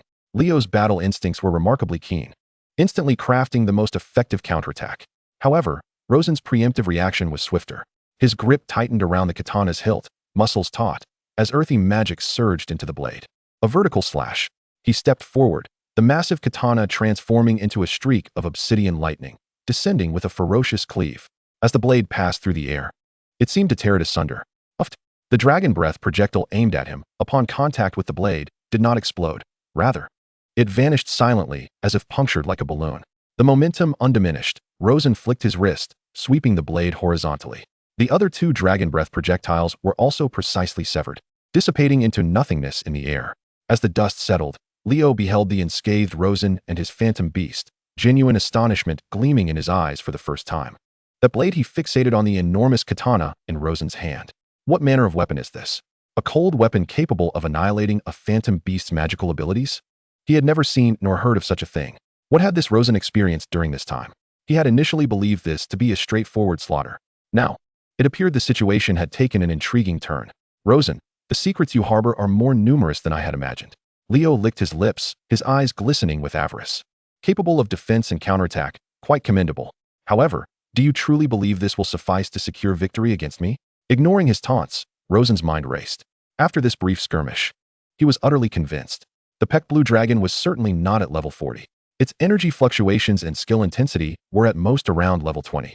The only reason it could suppress Marcus's crag rhinoceros was due to its species advantage with a serial number as high as 45, along with the dragon attribute's innate dominance over most others. It was a juvenile dragon, just recently hatched and still in its growth phase. Where had Leo procured such a creature? What was the situation? Could it be that the Peck Blue Dragon appearing in Hog City was not the same as the one that might exist in Rogue Town? Or was it possible that the sensations and intel from the Dragon Knight in Silver Frost City were erroneous? If that were so, did Leo orchestrate the frequent disturbances of wild phantom beasts in Rogue Town? Rosen's thoughts raced, yet his movements remained unceasing. He needed to focus on the battle at hand. The information at his disposal was far too scant. He required more intel on the Peck Blue Dragon's skills, cooldowns, and attack patterns. To seize the opportunity for a decisive blow, he needed to engage in further exchanges to probe the dragon's skill cooldowns, thus better identifying the moment to strike. After several rounds of skill exchanges and evasions, Rosen began to comprehend the Peck Blue Dragon's skill releases. Dragon Breath and Dragon's Wave were high cooldown major skills, while Triple Dragon Breath was a minor skill with a shorter cooldown. Tiger Chicken, Charge. Mischievous Monkey, Suppress with Firepower. Rosen issued his commands once more, instantly accelerating the tempo of the battle. The Peck Blue Dragon, preoccupied with evading the mischievous monkey's firepower, found itself unable to spare attention for the Tiger Chicken. The Tiger Chicken transformed into a golden-black blur, appearing beneath the Peck Blue Dragon's abdomen with a speed nearly imperceptible to the naked eye. Charge. Iron Mountain Slam. It turned its body, channeling all its strength, and struck forcefully against the Peck Blue Dragon's soft underbelly. Bam! The sound resonated like a battering ram against a castle gate. The Peck Blue Dragon's massive form staggered, letting out a pained shriek. Simultaneously, the mischievous monkey's assault rifle roared once again, unleashing a rain of green magic projectiles upon the Peck Blue Dragon's face. Although they could not inflict substantial harm, they significantly disrupted its vision and focus. Seeking vengeance. After several rounds of combat without achieving victory, Leo revealed his impatience. Peck Blue Dragon, crush them. Dragon Breath. The Peck Blue Dragon unleashed a trio of Dragon Breath projectiles at the mischievous monkey, then, in a fit of rage, lowered its head, gathering deep purple Dragon Breath once more. This time, it intended to incinerate the bothersome chicken beneath its feet. Rosen awaited this very moment. Now, the Peck Blue Dragon, in its pursuit of the Tiger Chicken, had to lower its massive head, exposing its elongated neck and back. Its attention was entirely captivated by the Tiger Chicken and the mischievous monkey. Rosen made his move. He threw a burst wind pellet, and with a resounding boom, propelled himself skyward like a cannonball. The earthy glow surged from his katana, complex runes igniting along the blade's edge. Unyielding vertical slash, the assured dragon ascension sword. A colossal blade of light, swift beyond measure, cleaved the air, creating a straight fissure. Leo's pupils dilated in shock. He sensed the imminent threat. He attempted to command the Peck Blue Dragon to evade, but it was already too late. The Peck Blue Dragon had just consecutively employed Dragon's Wave and Dragon Breath. To extricate itself from the mischievous monkey's relentless firepower, it had instinctively unleashed Triple Dragon Breath to repel its opponent. All skills were relinquished in an exceedingly brief moment. It was the most hollow instant. Yet Rosen seized this fleeting opportunity with precision. A sickening sound akin to a blade slicing through flesh echoed. Rosen's greatsword, imbued with tremendous force, plunged deeply into the junction of the Peck Blue Dragon's neck and spine. The earth-based magic erupted violently. A heart-wrenching roar escaped the Peck Blue Dragon, resonating with agony. Its colossal body trembled violently. The gathering of dragon breath abruptly interrupted as chaotic energy surged within it. Blood gushed forth like a fountain from the wound, staining its scales crimson. Having successfully landed his strike, Rosen showed no inclination to linger in battle. He forcefully pushed off from the dragon's back, executing a backward somersault, landing steadily several meters away on the ground. Warm dragon blood clung to the blade of his sword, dripping slowly. With a slight exhale, Rosen caught his breath. That strike had nearly depleted a significant portion of his stamina. The erratic movements had imposed a burden on his lordly, sheltered physique far beyond his expectations. Peck Blue Dragon. Leo screamed, a mixture of fury and despair coursing through him as he beheld the grievous, bone-deep wound on the dragoness back, his heart aching profoundly. The Peck Blue Dragon writhed in torment, collapsing the already precarious walls, as the entire manor emitted its final mournful cry, beginning to crumble extensively. Leo's gaze darkened, simmering with rage as he fixed his eyes on Rosen. This fellow was proving to be quite a challenge. Rosen's beastly prowess and innate abilities far exceeded Leo's anticipations. Continuing the battle, even if victory were within reach, the Peck Blue Dragon would undoubtedly sustain even graver injuries. It was not a worthwhile endeavor. Moreover, Leo's eyes swept across the ruins, closing them momentarily to sense the core crystal's resonance. A smirk gradually emerged at the corner of his mouth. In truth, the primary objective of his venture had been nearly accomplished. The overwhelming fear, despair, and pain generated from this sudden strike against the Bernard family had been entirely absorbed by him. Continuing to entangle himself in this conflict was now futile. With Rosen's protection, seizing Marcus's core crystal today was utterly impossible. Rosen, you are quite impressive. Leo's voice turned cold and tranquil, suppressing all his fury. As he spoke, he withdrew a blue Balu ball from his pocket, tossing it gently onto the ground. With a thud, the Balu ball split apart. A writhing mass of pitch-black, slime-like substance emerged on the ground. At the center of this amorphous dark material lay a pure white, featureless flat mask. Rosen furrowed his brow, an inexplicable sense of crisis welling up from within. This entity felt far more dangerous than the Peck Blue Dragon. Senna, Leo called softly. With his summons, black patterns began to materialize on the surface of the pure, white mask. The patterns rapidly delineated and transformed, ultimately forming a delicate and ornate feminine bone mask, revealing only the positions for the eyes and lips, exuding an aura of mysterious and eerie beauty. Following this, the black gelatinous substance began to surge violently, reshaping itself. It extended upward, stretching and dividing. Within mere seconds, a curvaceous, alluring female form emerged from the dark mire. Her skin transitioned from obsidian to a normal human ivory hue, as delicate as fine porcelain. The remaining black substance morphed into a tailored black noble gown, enveloping her perfect figure, the hem flowing like a shadow in motion. In the blink of an eye, a woman clad in a mysterious bone mask, her silhouette enchanting, stood quietly before them. She emanated a strange aura that melded seduction and death. Rosen tightened his grip on his sword. His mind was not overwhelmed by this surreal spectacle. Rather, he began to analyze calmly. How many strikes would it take to fell this woman? Chapter 66. Come as you please, depart as you will. The entity known as Senna, or perhaps that was too simplistic a term, had just taken form when a cold, sharp voice emanated from beneath the bone mask. Leo, you fool. Who permitted you to act so recklessly? Your hasty actions in Hog City will attract the attention of the higher-ups, jeopardizing our overall plan. Her voice brimmed with wrath. Leo shrugged, calmly responding to Senna. I believe my actions pose no issue. No issue? Is your definition of no issue transforming the precious Peck Blue Dragon into this heavily injured state? Philip was like this, and so are you. None of you aristocrats are reliable. Senna's voice rose, the hollow eye sockets beneath her mask seemingly radiating tangible fury. Do you have any idea how many resources and effort we expended to hatch it? I do. Leo interjected irritably. But please do not lump me in with Philip. That brainless imbecile. I have my own considerations in my endeavors. Opportunities are not simply awaited. They must be sought and, when necessary, seized. You fools. You lack any observational skills or foresight. He pointed towards the exterior of the Lord's manor. With so many eyes upon us, I merely offer a reminder. Now is the time of the autumn harvest. Are you suggesting? Senna pondered, a hint of suspicion forming in her mind as she gazed at Leo. Our plan, the autumn harvest, the grain, affecting areas such as Willow Leaf Town, Rog Town, Hog City, and Silver Frost City, considerations of the higher-ups, Leo continued to hint. And what do we require? What will our actions precipitate? What is most likely to occur at this time? What conditions are lacking for our ideal moment of action? Can you not engage your mind? Possessing such abilities yet lacking intellect, acting on whims, what can be achieved? Clinging to disdain for us aristocrats while remaining oblivious to the depth of our vision and thought, which you cannot even begin to comprehend. A strategic weakling, yet self-righteous and scornful of the strong. No wonder you find yourselves from the upper echelons reduced to meddling in the borderlands. Leo ruthlessly admonished. Senna fell silent. According to the insights she had just begun to grasp, Leo was likely correct. The autumn harvest, under the influence of their Evernight conclave and the Peck Blue Dragon, could indeed incite significant turmoil. The emergence of such chaos would mean a diversion of the upper echelon's attention, presenting an optimal moment for them to rise in power. Previously, their focus had been on covertly instigating disturbances to fracture the border nobility. But Leo's hints suggested that the autumn harvest season might be their chance to step into the limelight and expand their influence. Just as Senna contemplated further, a flash of steel sliced through the air. She had no choice but to raise her hand and unleash a cloud of black mist. The mist swiftly enveloped the blade's light, dissipating it entirely into the air. Rosen frowned, gazing at Senna, unable to comprehend how she had accomplished such a feat. Was this woman human or Balu?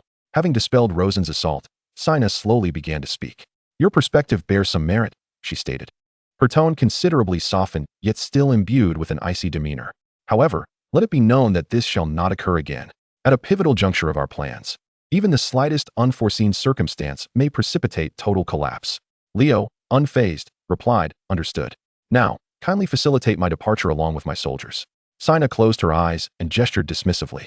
The black gown enveloping her transformed instantaneously into a dense, swirling black mist, swiftly expanding to shroud both her and Leo from view. Leo, abandoning any inclination for combat, produced a ball of Baru, directing a beam of light toward the anguished, howling Peck Blue Dragon amidst the ruins. The colossal dragon's form disintegrated into a stream of data, drawn back into the confines of the ball. A smile laced with resentment adorned Leo's face as he turned to Rosen. Rosen, you best remain alive. I will return. The black mist surged ominously, on the verge of completely engulfing them and whisking them away. Huh, you think you can come and go as you please? A frigid voice emanated from beyond the obsidian fog. Unbeknownst to them, Rosen had resumed his aggressive stance. With one hand gripping his blade, he conjured a blue ball of Baru with a flick of his other hand, which landed with a thud. Arise, Fire Fawn. Utilize Black Flame Fire, accompanied by a clear, melodious fawn's call. A fawn-like creature, enshrouded in flames, emerged beside him. It affectionately nuzzled Rosen's pant leg before opening its mouth. A jet of pitch-black flame, radiating an astonishing heat, erupted forth, precisely adhering to the blade of Rosen's great sword. In an instant, the sword's blade, now enveloped in a glowing ochre light, was engulfed by the black flames, with the runes at its hilt shimmering with an eerie luminescence. A palpable aura of destruction and foreboding gripped both Leo and Senna, causing their hearts to race. The magical energy within Rosen surged into the sword at an unprecedented velocity. Shattering tooth charge, Rosen bellowed, gripping the sword with both hands and thrusting it forward with ferocity. In a heartbeat, 3 slashes, entwined with black flames and as solid as physical matter, tore through the air, emitting a sharp whistle as they shot towards the surging black mist in a triangular formation. Not good. Senna reacted with astonishing swiftness. She immediately summoned the black mist, transforming it into several thick tendrils that lashed out toward the 3 black flame strikes. However, the outcome left her in utter shock. Upon contact, the black flames emitted a sizzle akin to a hot knife slicing through butter, incinerating the dense mist effortlessly. The black mist not only failed to obstruct the strikes, but ignited like tinder, burning with increased ferocity. In that fleeting moment, Senna felt alarm bells ringing in her mind. In desperation, she let out a shriek, as the black gown encasing her violently erupted, revealing a grotesque, spiked bone armor before her. Clang, clang. Two resounding impacts echoed as the two black flame strikes struck the bone armor with force, erupting in a dazzling display of sparks. The armor bore two deep gashes but remained intact. Yet, the sinister black flames, like a relentless parasite, began to spread along the fissures, continuing to burn and emitting a disconcerting crackling sound. No matter how fervently Sina commanded the black mist, it was consumed by the black flames, leaving her unable to extinguish them. A muffled groan escaped from beneath Sina's mask, indicating her profound agony. With a decisive action, the bone armor she had conjured was swiftly cast away from her. She had managed to deflect 2 strikes, but there was still one remaining. Chapter 67. The Sinister Black Mist. Leo's response faltered momentarily. He had never anticipated that Sina's prideful black mist defense would be breached by Rosen. He remained ensnared in his contemplations of the future. As he witnessed the third black flame strike breaking through the mist and approaching him, it was too late. He instinctively attempted to evade, but it was futile. Splat! There was no obstruction. The strike, ablaze with black flames, severed his right arm with the ease of cutting through tofu. Ah! Leo's anguished scream rent the air. He gazed down at the smooth severance of his right arm, where no blood gushed forth. The wound had been seared and carbonized by the black flames in an instant. More horrifyingly, those black flames did not extinguish, but, like a living entity, began to creep up his severed arm toward his shoulder and head, consuming his flesh and emitting a putrid odor. Damn it! Sina cursed as she turned to witness Leo's plight. With astonishing speed, a portion of the enveloping black mist separated, transforming into a sharp black dagger, which she unhesitatingly swung toward Leo's right shoulder. Crack! Another piece of mangled flesh was severed at the shoulder, along with the burning black flames, which fell to the ground. The black flames continued to blaze upon the severed arm, swiftly reducing it to ashes. Ah! Leo collapsed to the ground in agony. His left hand pressed firmly against his right shoulder's wound, the excruciating pain contorting his features as his body convulsed. He lifted his head, his bloodshot eyes fixated on Rosen beyond the mist, his gaze filled with a venomous hatred, as if he yearned to devour Rosen whole. Rosen, just wait. I will make you experience all the suffering this world can offer. You will find no means to live nor to die. Rosen paid no heed to his outcry. His expression remained grave as he scrutinized the woman named Sina. Such resolve, such an uncanny ability. What manner of being was she? They could not be allowed to escape. Rosen raised his great sword, still wreathed in black flames, infusing it with earth magic. Vertical slash. A simple yet concentrated beam of blade light sliced through the black mist once more. We must depart. Sina shrieked, cognizant that further entanglement was futile. Rosen's black flames were indeed extraordinary. She directed a portion of the black mist to swiftly assault the blade light, pulling it off course. Meanwhile, the black mist below surged violently, its speed multiplied as it enveloped the writhing Leo, instantly retreating into the shadows of the night. Rosen's strike met only air, leaving a profound charred gash upon the ground. The black mist arrived swiftly and departed just as quickly. In the blink of an eye, aside from the scorched, pockmarked exoskeleton on the ground and a pool of black ashes, not a trace of the enemy remained. Rosen furrowed his brow, standing in silence. He could sense that the malevolent, eerie presence of the black mist had vanished completely. He gradually sheathed the blade, the flames flickering out in tandem. Sina, he murmured softly, etching her name into his memory. The surrounding structures continued to groan under the strain, poised to collapse once more at any moment. The battle had concluded. Rosen turned away, making his way toward the corner where Ava and Marcus remained slumped. Marcus, pale as a ghost from excessive blood loss, bore a fierce flame of vengeance in his eyes. Meanwhile, Ava, his sister, was utterly lost, curled in her husband's embrace, her eyes vacant, her body trembling incessantly. The betrayal of kin, the bloody massacre. These experiences were far too overwhelming for one who had been nurtured in a sheltered existence since childhood. Ava. Rosen approached her, crouching down, his voice barely above a whisper. Ava's body trembled violently as she lifted her gaze and beheld Rosen's face. Tears cascaded down her cheeks like a raging torrent. Brother, she cried, throwing herself into his embrace, sobbing with a heart-wrenching fervor. How could Leo do this? How could he? Rosen gently patted her back, allowing her to unleash her emotions unabated. His eyes swept across the desolate scene, a chill settling in his heart. He understood that this matter was far from over. The chaos in Rog Town, the warning from the Dragon Knights of Silverfrost City, and the tragedy that had unfolded in Hog City today, all these threads were weaving together in his mind like an intricate tapestry. After a lengthy while, Ava's sobs began to subside, dwindling into soft whimpers. Marcus, can you still stand? Rosen turned to his brother-in-law. Marcus gritted his teeth, pushing himself up against the wall. I'm not dead yet. His voice was hoarse, yet underscored by a palpable resilience. Thank you, brother-in-law. If it weren't for you, no need for gratitude. Rosen interjected, this is not the time for such discussions. It's unsafe here. Let us return to my territory. As for the matters concerning Bernard's domain, we shall deliberate on them later. He supported Ava as they moved, with Marcus stumbling behind them. The tiger-skinned chicken and the clever monkey flanked them, vigilantly surveying their surroundings. As they exited the crumbling main estate, the sight outside was nothing short of hellish: corpses, blood, and burning structures. The guards and servants of the Bernard family lay strewn about, most fallen to the ground as lifeless bodies. At this sight, Ava retched again, her complexion growing even more pallid. Rosen removed his outer garment and draped it over her head, shielding her from the horrific view. Do not look. Follow me. The group traversed the inferno of human suffering in silence, eventually returning to Rosen's territory.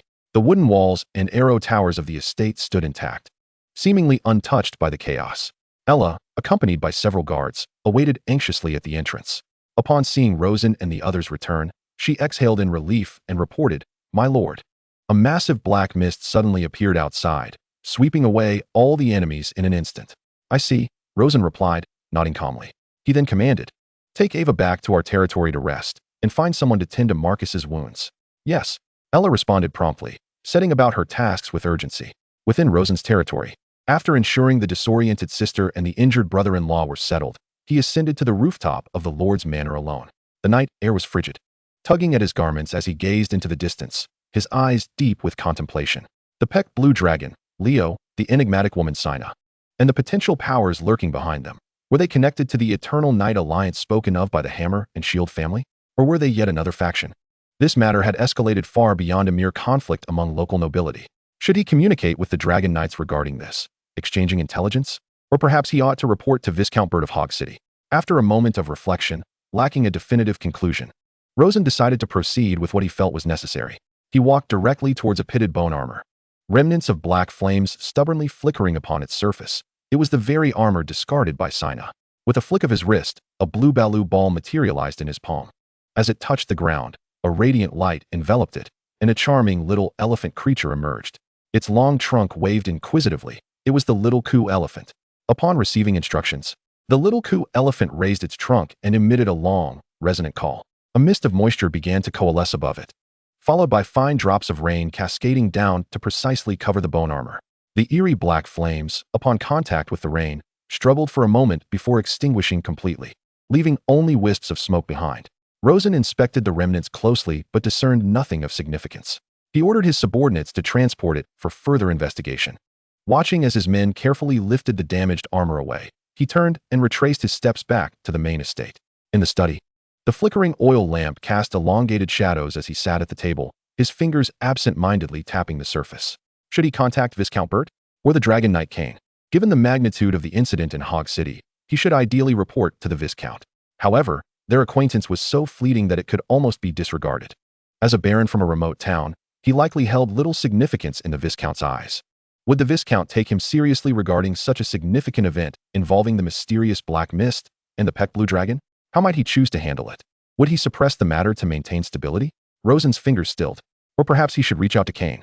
The Dragon Knight from Silverfrost City had clearly expressed a desire for information regarding the Peck Blue Dragon. It might be wiser to notify Dragon Knight Kane first. Rosen activated the communication feature of the core crystal, locating Kane in his friend list and sending a message. The following day, in a guest room of the main estate, Marcus slowly opened his eyes. His abdominal wound had been meticulously bandaged, sending sharp pangs of pain through him.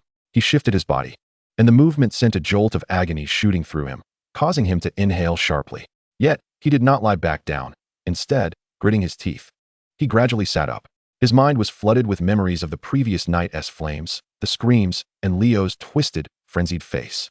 The Bernard family had suffered catastrophic losses: his father, mother, and those loyal guards.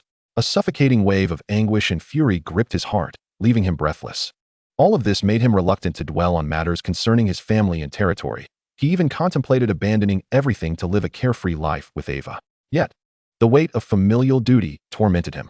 The harrowing, bloody images in his mind continued to replay relentlessly. Marcus pushed open the door and staggered out. He needed to occupy himself with something. Anything that could distract him from those haunting visions, responsibilities, and thoughts. Aimlessly wandering through Rosen's territory, he suddenly halted, taken aback by the sight before him. Several peculiar cat-like creatures were using their robust paws to unload neatly cut stones from a cart, expertly laying them along the dirt path. Their movements were adept and efficient, reminiscent of seasoned stone masons. The crazy tilling cat, paving the road? Marcus recognized these creatures. Ava had once brought them to Bernard's territory, where they had effectively resolved agricultural issues. Yet, he had never imagined they could be employed for such construction work. Continuing along the newly laid stone path, he found himself increasingly astonished by the scene around him. Flanking the road were vast fields of wheat on the brink of ripening. The heavy heads of grain bowed under their own weight, each stalk appearing plump and robust. The golden hue promised an extraordinary harvest on the horizon. Isn't the growth astonishing? Marcus mused, recalling the crops he had observed during his previous visit to the Rosen estate. In less than half a month, the wheat in the Rosen territory had flourished remarkably, both in terms of the abundance of ears and the plumpness of the grains, far surpassing his memories and certainly outshining the produce from his own lands. As he strolled along the path beside the fields, he spotted the venerable steward, Al, inspecting the land. Al noticed Marcus and approached him with a respectful greeting. "My Lord Baron Marcus, what brings you here? Your wounds have only just been dressed. You mustn't overexert yourself. Perhaps I should assist you back to your quarters for some rest." Marcus waved his hand dismissively. "No need for that. I have no pressing matters at the moment. I merely seek some fresh air." Observing Al hesitating, seemingly intent on persuading him to return indoors, Marcus chuckled. "It's quite all right. Should my brother-in-law Rosen inquire, tell him I was simply too restless within the confines of my room. And it was I who insisted you accompany me for a stroll." With that, he deftly shifted the conversation. "Al, I must inquire, how is it that your wheat has grown so splendidly? Would it be too much trouble to share the methods employed?" After a moment's contemplation, the steward replied with a smile, "Given your esteemed position as Miss Ava's husband, it would not be inappropriate to divulge this information. The secret lies in the miraculous well we have in the estate. The wheat's exceptional growth during the heading stage can be attributed to the divine water drawn from there." "Divine water?" Marcus exclaimed, momentarily taken aback, realizing how fortunate his brother-in-law Rosen truly was. "Ah, not quite." Al gently shook his head, his tone imbued with reverence. "While my young master is indeed fortunate, I believe his presence here is an even greater blessing for this estate and the Kuro family." Marcus regarded the steward with curiosity. Eager for further explanation, Al gazed thoughtfully into the distance, reminiscing, initially, this divine water could not be used for irrigating the wheat fields. Seedlings watered solely with the pure divine water developed leaf blight the very next day, and within a few days, they withered. Most would have abandoned the use of such water at that point. However, my young master did not give up. Instead, he contemplated the concentration of the divine water. After numerous trials, adjusting the dilution levels, he finally discovered a suitable mixture, allowing for the high-yield wheat fields we see today. He continued, "The divine water is not sourced from a magical well, nor is there any enchanting well. It is simply the water collected from the small pot used in the phantom rain skill." As Al recounted this with respect, Marcus felt a swell of emotion within him. He had always recognized Rosen's capabilities, but this was the first time he genuinely grasped the uniqueness of Rosen's approach. A profound sense of impact washed over him, mingling with feelings of humility and admiration. He suddenly understood why Rosen had been able to develop an abandoned estate into its current flourishing state in such a brief period. With a tone of pride, Al continued, "As long as Master Rosen remains, our Kuro family need not worry about rising and thriving. You, my Lord Baron, should be aware that when young Master Rosen first assumed control of the estate, he faced overwhelming debts and a dilapidated manor. He never considered relinquishing his responsibilities, nor did he seek loans from others. In front of many relatives, he bowed and smiled, enduring insults without retorting, all the while moving towards his next goal, which ultimately led to securing a loan from you, my Lord Marcus. Later, he even approached shops and strangers in the streets, humbly sharing his plans for the future, all in an effort to obtain funds, enduring countless disdainful glances. Yet, young Master Rosen never contemplated giving up. Now, as the estate steadily progresses, it is undeniably linked to his unwavering efforts.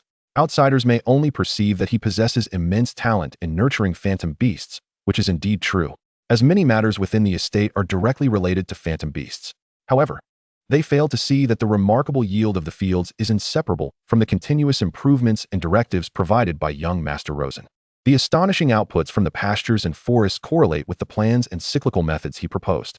The villagers never suffer from hunger and wear smiles daily, with ample provisions and savings at home, all thanks to the meticulous plans and strategies he reviews daily in his study. One might say this estate could continue to function without anyone, but it would come to an immediate halt without young Master Rosen. Marcus, deep in thought, contemplated the steward's lengthy discourse, suddenly experiencing a sense of clarity regarding his previous troubles. Rosen, too, faced the loss of many core family members, yet chose to confront the challenges head-on. What reason did he have to give up? At the very least, as long as he made a request, he believed Rosen would undoubtedly extend every possible assistance without hesitation. Determined, Marcus resolved to uplift himself and manage the estate effectively. Aspiring to grow strong enough to repay the kindness of his brother-in-law, he expressed his gratitude to Al. "Thank you for your words, old steward. They have awakened my senses." Al smiled and waved his hand, saying, "I merely shared some tales of my esteemed young master. All credit goes to your insightful reflections, my Lord Baron. I bear no relation to this." After expressing further gratitude, Marcus inquired about Rosen's whereabouts and bid farewell to Al. He found Rosen at the training ground adjacent to the main residence, instructing several beast tamers in physical exercises. "Brother-in-law," Marcus called out. Rosen halted his movements, allowing the beast tamers to continue their practice as he approached Marcus. "Why not rest a bit longer? Does your wound still ache?" "It's nothing to worry about," Marcus replied, shaking his head. Taking a deep breath, he spoke with a hoarse but resolute voice. "Brother-in-law, I wish to return." Rosen looked at him intently. "Return to the Bernard territory?" "Yes," Marcus affirmed, meeting his gaze. "It is currently in disarray, and I cannot allow it to remain so. As the lord of the Bernard family, I must go back and restore order." His demeanor exuded newfound determination, and the previous confusion and disorientation were replaced by a steadfast conviction. Rosen wanted to remind Marcus to be cautious of his injuries, but upon seeing his resolute expression, he simply smiled and patted his shoulder. "If you require any assistance, do not hesitate to ask." Although he anticipated this response, Marcus couldn't help but express his gratitude when Rosen assured him he would help without reservation. "Thank you, brother-in-law. It's about Ava, her current situation." Marcus's voice softened, laced with a hint of pleading. Yet before he could finish, Rosen interjected firmly, "She must remain within my territory." Marcus paused, then smiled in understanding. He had been troubled about how to ask for Ava to stay and recuperate, unaware that Rosen had already resolved to care for her. A sense of relief washed over him as he replied, "Then, brother-in-law, I entrust Ava to your care for the time being. You may attend to your affairs. I will ensure her well-being." Having spoken, Marcus bowed deeply and turned to leave. Rosen quietly watched Marcus depart. From Marcus's words, he discerned a man's resolute determination to rise again after enduring a devastating blow.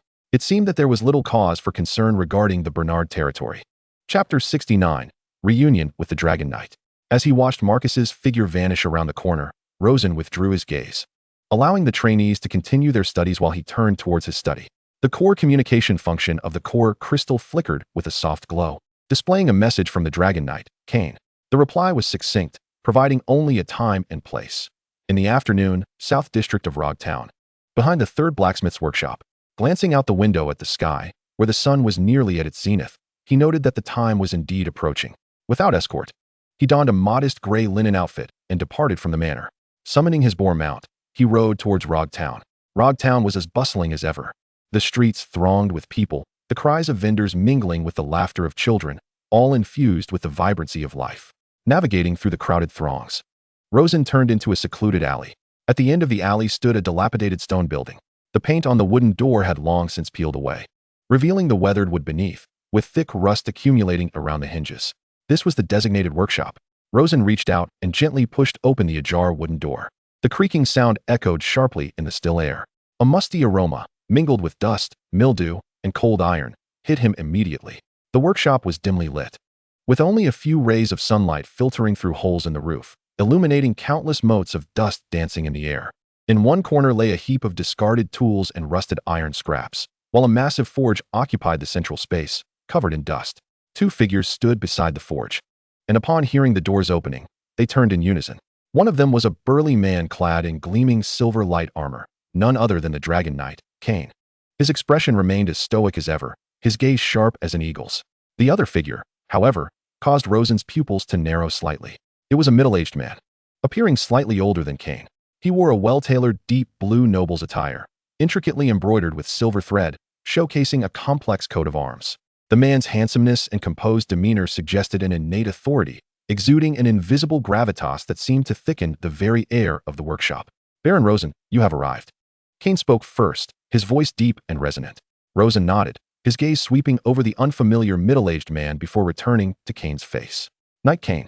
Kane gestured towards the man beside him, saying, "Allow me to introduce Lord Victor." Victor, Rosen's heart stirred at the name. He was no stranger to it. The foremost authority in Silver Frost City, a true power broker, a figure of immense stature and capability, far surpassing that of Viscount Bert. What was he doing here? Lord Victor, Rosen inclined his head slightly, performing a standard noble greeting. A gentle smile graced Victor's face as he stepped forward, scrutinizing Rosen closely. "Baron Rosen, no need for such formalities. I have heard of your exploits from Kane, at such a tender age. Your remarkable talent in beast cultivation, able to raise a charming dragon breed of the tiger chicken, is truly commendable." His voice was pleasing to the ear. "You flatter me, my lord." Rosen replied with measured humility. "Merely possessing some rudimentary skills in beast cultivation does not amount to much." "Ah, indeed, your calmness at such a young age is commendable." Victor chuckled lightly, choosing not to linger on the topic. He glanced at Kane before addressing Rosen again. "Kane has briefed me on your findings, but I wish to understand the situation in further detail." "Of course," Rosen nodded. He organized his thoughts and recounted the Bernard family's misfortunes, the blue dragon controlled by Leo, its anomalous condition and the mismatch between its expected power and actual capability, as well as the appearance of Senna, detailing everything meticulously. "Thus, I suspect that there may be more than one blue dragon active in the vicinity of Rog Town," Rosen concluded. Kane's brow furrowed deeply as he coldly remarked, "The blue dragon is not particularly intelligent and tends to be solitary. I had hoped to set a trap to capture it, but it seems it has been manipulated instead." Clearly, the unfolding of events had exceeded his expectations. "Not merely manipulation," Rosen interjected. "The dragon's condition is peculiar. Its eyes glowed red, as if consuming some strange essence." He paused, presenting his most pressing question. "Additionally, I received intelligence from a member of the Hammer Shield family indicating that an organization known as the Eternal Night Alliance may be planning significant movements in the border region. I wonder if there is any connection between these two matters." The atmosphere in the workshop shifted dramatically as the name Eternal Night Alliance fell from Rosen's lips. Victor's previously warm smile vanished without a trace, replaced by an unprecedented gravity. He exchanged a glance with Kane, both revealing a hint of alarm and wariness. "This is troubling," Victor slowly articulated, his voice notably subdued. He turned to Rosen, his gaze sharpening. "If it is indeed the Eternal Night Alliance at play, then we have a serious predicament on our hands." Kane added, "If, as you say, a woman named Senna is controlling the strange black mist, and Leo and the blue dragon exhibit those red glowing eyes, then the likelihood of the Eternal Night Alliance causing chaos increases significantly. They possess the capability to control a blue dragon," Victor asserted with unwavering certainty. Kane's complexion darkened considerably as if a realization struck him. He spoke in a grave tone. "I understand now. The blue dragon I have been tracking has not been behaving normally. It seems to be searching for something." He paused, gathering his thoughts to articulate his reasoning. "In hindsight, it is likely a female blue dragon preparing to lay eggs. While evading my pursuit, it unexpectedly discovered the Rog Town area, which it may deem suitable for nesting, thus remaining here." Victor seized the narrative, his voice icy. "Then, after it lays its eggs, in its most vulnerable state, it was discovered by the Eternal Night Alliance. This cult is adept at employing various sinister techniques. Controlling a weakened blue dragon would pose no challenge for them. They not only seized control of the mother dragon, but also the newly hatched dragonlings." Victor's words plunged the workshop into a stifling silence. Rosen felt a chill creep down his spine. An organization from the Bronze Circle capable of controlling blue dragons, and an entire brood of them. This was indeed a formidable conundrum. "Eternal Night Alliance," Rosen murmured softly, repeating the name. "Why would they target the border region? What could they possibly seek here?" The backwardness of the border region is largely attributable to its meager resources. He could scarcely fathom any reason that could compel a force from the Bronze Circle to venture into the borderlands to instigate trouble. What could possibly be so coveted by such a power? Victor cast a glance at Rosen, his eyes reflecting complexity. This organization, which venerates the god of eternal night and harbors ambitions to subvert the existing order, presents a significant nuisance even within the Bronze Circle. As for their intentions, who can say? Perhaps they seek to sow chaos, or perhaps they are driven by some nefarious ritual. The thoughts of these madmen are incomprehensible to the average person. Kane interjected. Involving such a formidable force from the Bronze Circle, we may be unable to grasp the entire situation. This is beyond the capacity of just a few of us to resolve. Victor nodded in agreement. Indeed, in the coming days, I must visit the tower and travel to the Bronze Circle, urging the great powers there to exert pressure on the Eternal Night Fellowship directly. He turned to Rosen, his tone softening somewhat. Baron Rosen, I am greatly indebted to you for the intelligence you have provided. For the time being, I need you to remain vigilant on site. Should there be any further movements, or should you discover the whereabouts of a member of the Eternal Night Fellowship, specifically that masked woman in the black dress, immediately inform us. As for Viscount Bird of Hog City, you need not worry. I will dispatch someone to convey various circumstances to him, ensuring his cooperation. Rosen understood that this was the game of the powerful, and as a minor player, he should focus on fulfilling his own duties. I understand. Victor appeared satisfied with Rosen's demeanor, producing a small fabric pouch from within his garment and extending it towards him. This is your reward. The value of your intelligence far exceeds these trinkets. Rosen accepted the pouch, feeling its weight. He opened it to find 5 brilliantly yellow Baru orbs, radiating a gentle glow. Lying quietly within, the surface of the orbs was smooth, with subtle energy patterns swirling on them. Superior Baru orbs. And 5 of them. Rosen's heart skipped a beat. This was no small gesture. Such items had never been openly sold in the border region, yet here Victor was, presenting 5 at once. Thank you, my lord, Rosen said, stowing the pouch away and bowing once more. This is what you deserve. Victor waved his hand dismissively. Remember, prioritize your safety. The members of the Eternal Night Fellowship act without boundaries. With that, he made no further delay and turned to exit the workshop. Kane nodded to Rosen as a farewell and followed suit. Soon, Rosen stepped out of the workshop, shaking his head. Dwelling on uncontrollable matters was futile. It would be better to return and contemplate the development of his territory, solidifying his own strength. The grass-fed Ponda had yet to breed, and he wondered if there were any other methods to enhance the combat capabilities of his territory. Chapter 70, Reflections. The heavy breathing of the wild boar echoed as it strode steadily back to the manor's main house. Rosen dismounted. The Eternal Night Fellowship, a cult organization from the Bronze Circle, might also be manipulating multiple Pecalan dragons. He needed to find a way to strengthen his territory. Passing through the courtyard, he observed several farmers cleaning the chicken coop for the tiger-skin chickens, while children chased after a few Boppo cattle, their laughter bright and innocent. This tranquility and harmony were precisely what he wished to protect. Entering his study, he placed the 5 superior Baru orbs upon the oak desk. A soft yellow light emanated from the orbs, illuminating his serious visage. Rosen's gaze swept across the bookshelf, the quill, and the parchment on his desk. Beyond merely enhancing the strength of the magical beasts within his territory, perhaps increasing the number of beasts that could be summoned and improving the combat techniques employed during their use could also serve as viable options. His combat experiences from a past life in the realm of magical beasts, while perhaps not extensively practiced in this world, could still be posited as a hypothesis for others to test and ultimately formulate a feasible battle strategy. This seemed plausible to Rosen. His battle with Leo was not solely reliant on the level of magical beasts. It encompassed tactical thinking, the establishment of objectives, methods of action, and the timing of execution. If these concepts, modes of thought, and cognitive approaches could be systematically organized and imparted to Ella and her team, it would undoubtedly bolster their actual combat efficacy. His ideas began to crystallize. Furthermore, he aimed not only to enhance the combat capabilities of the beast tamers, but also to devise ways for the ordinary inhabitants of his territory to possess self-defense capabilities. Taking a deep breath, Rosen pulled out a chair and sat down. He unfurled a fresh piece of parchment, dipped his quill in ink, and let the tip glide over the paper, producing a soft scratching sound. He intended to write 2 books. The first would be dedicated to Ella and her fellow beast tamers, insights into beast tamer combat. He focused intently on recalling the details of each battle, transforming the tactical thoughts swirling in his mind into precise words. The skills of magical beasts are not infinite. Once a technique is executed, energy flows, and there must be a pause. This is known as cooldown. Therefore, during battle, one must differentiate between long and short techniques. Long techniques wield immense power, capable of turning the tide, yet they also have lengthy cooldowns and should not be used frivolously. Short techniques are swift and agile, despite their brief cooldown.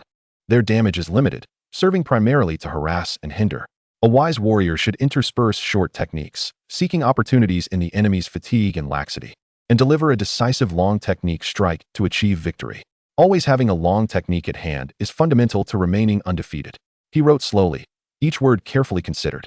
These theories may be intuitively grasped by some in this world, yet no one had ever systematically summarized them as he was doing. After completing the overarching tactical outline, he began to elaborate on more specific techniques. Attribute suppression is a fundamental principle of the natural order. However, the methods of suppression are not limited to the magical beasts themselves. Skills can also be employed to forcibly alter outcomes. He cited the example of the well-known Meow Monkey. For instance, the grass-type magical beast's skill seed mine not only inflicts damage upon the foe, but can also cause their body to briefly become imbued with the essence of grass and wood. At this moment, if attacked by a fire-type magical beast skill, the power is amplified by the grass's influence. This is known as synergy and also constitutes attribute suppression. He even sketched some simple diagrams, using arrows and symbols to annotate the sequence of skill interconnections and timing. Ink dripped steadily, and parchment after parchment filled with his writing. Outside the window, the daylight faded into darkness, and the candlelight in the study flickered to life, casting elongated shadows of his focused figure. After finishing the draft of the first book, Rosen did not pause. He grabbed a fresh stack of parchment and began writing the second. This one represented the true core of his plans, as well as his boldest concept, a manual for non-beast tamers on commanding magical beasts. The first word he penned was not command or battle, but rather trust. Magical beasts possess spirit. They are not mere wooden or stone puppets. Beast tamers guide them through the power of contracts, which is the rightful path. Yet ordinary folk too have their own means. This method is rooted in the heart, born from the bond forged over countless days and nights spent together. To groom the magical beast, to clean their dwelling, to prepare their food and water. These are not the labors of servants, but the silent communication between partners. Over time, the magical beast will become intimately familiar with your scent, voice, and gestures. This familiarity serves as the foundation of trust. When danger looms, even in the absence of contractual power to issue intricate commands, one can awaken a guardian's instinct with the simplest of words. He meticulously elucidated how to implant specific gestures and phrases into the minds of phantasmal beasts in daily life, enabling one to convey the most fundamental commands to those creatures close to them. Pointing a finger at the foe and commanding attack will prompt the beast to launch an assault. Opening one's arms in defense and exclaiming guard will compel the creature to shield you. A simple wave followed by the command return will instruct the beast to retreat. These commands are exceedingly rudimentary, bordering on primitive. Such beasts, directed in this manner, will fight relying solely on instinct, lacking any semblance of strategy. Yet, Rosen is acutely aware that this suffices. His aim is not to transform every villager into a beastmaster, but to ensure that they are no longer defenseless lambs in the face of peril.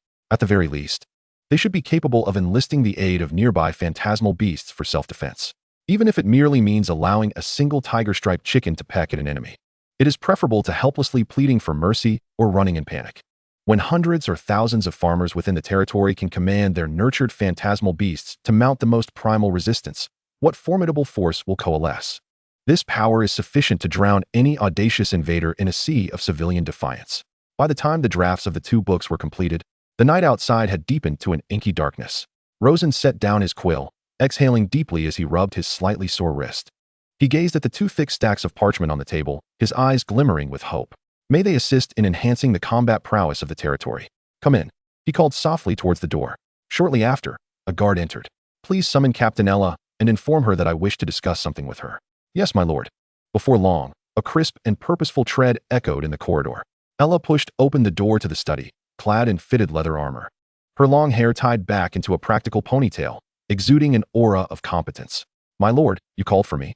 Her voice remained steady as always. Ella, take a seat. Rosen gestured towards the chair opposite his desk. He organized the two stacks of parchment and pushed them towards her. I've written something I would like you to review. With curiosity piqued, Ella sat down, her gaze falling upon the two stacks of parchment. She first picked up the top one, noticing the title, Insights on Beastmaster Combat. Her eyebrows arched slightly as she began to read intently. Chapter 71. Ella was astonished. The study was enveloped in silence, save for the occasional crackle of the candle flames and the rustle of parchment as Ella turned the pages. Her expression shifted continuously as she delved deeper into the text, from initial curiosity to intense focus, culminating in profound admiration. Cool-down times, skill interspersing, she murmured softly, her mind racing with thoughts. When she reached the chapter on the application of attribute resistance, she instinctively began tapping her fingers on the table, mentally simulating the connection of skills. Utilizing the seed mine to apply a grass attribute status within 3 breaths, followed by a fire attribute skill.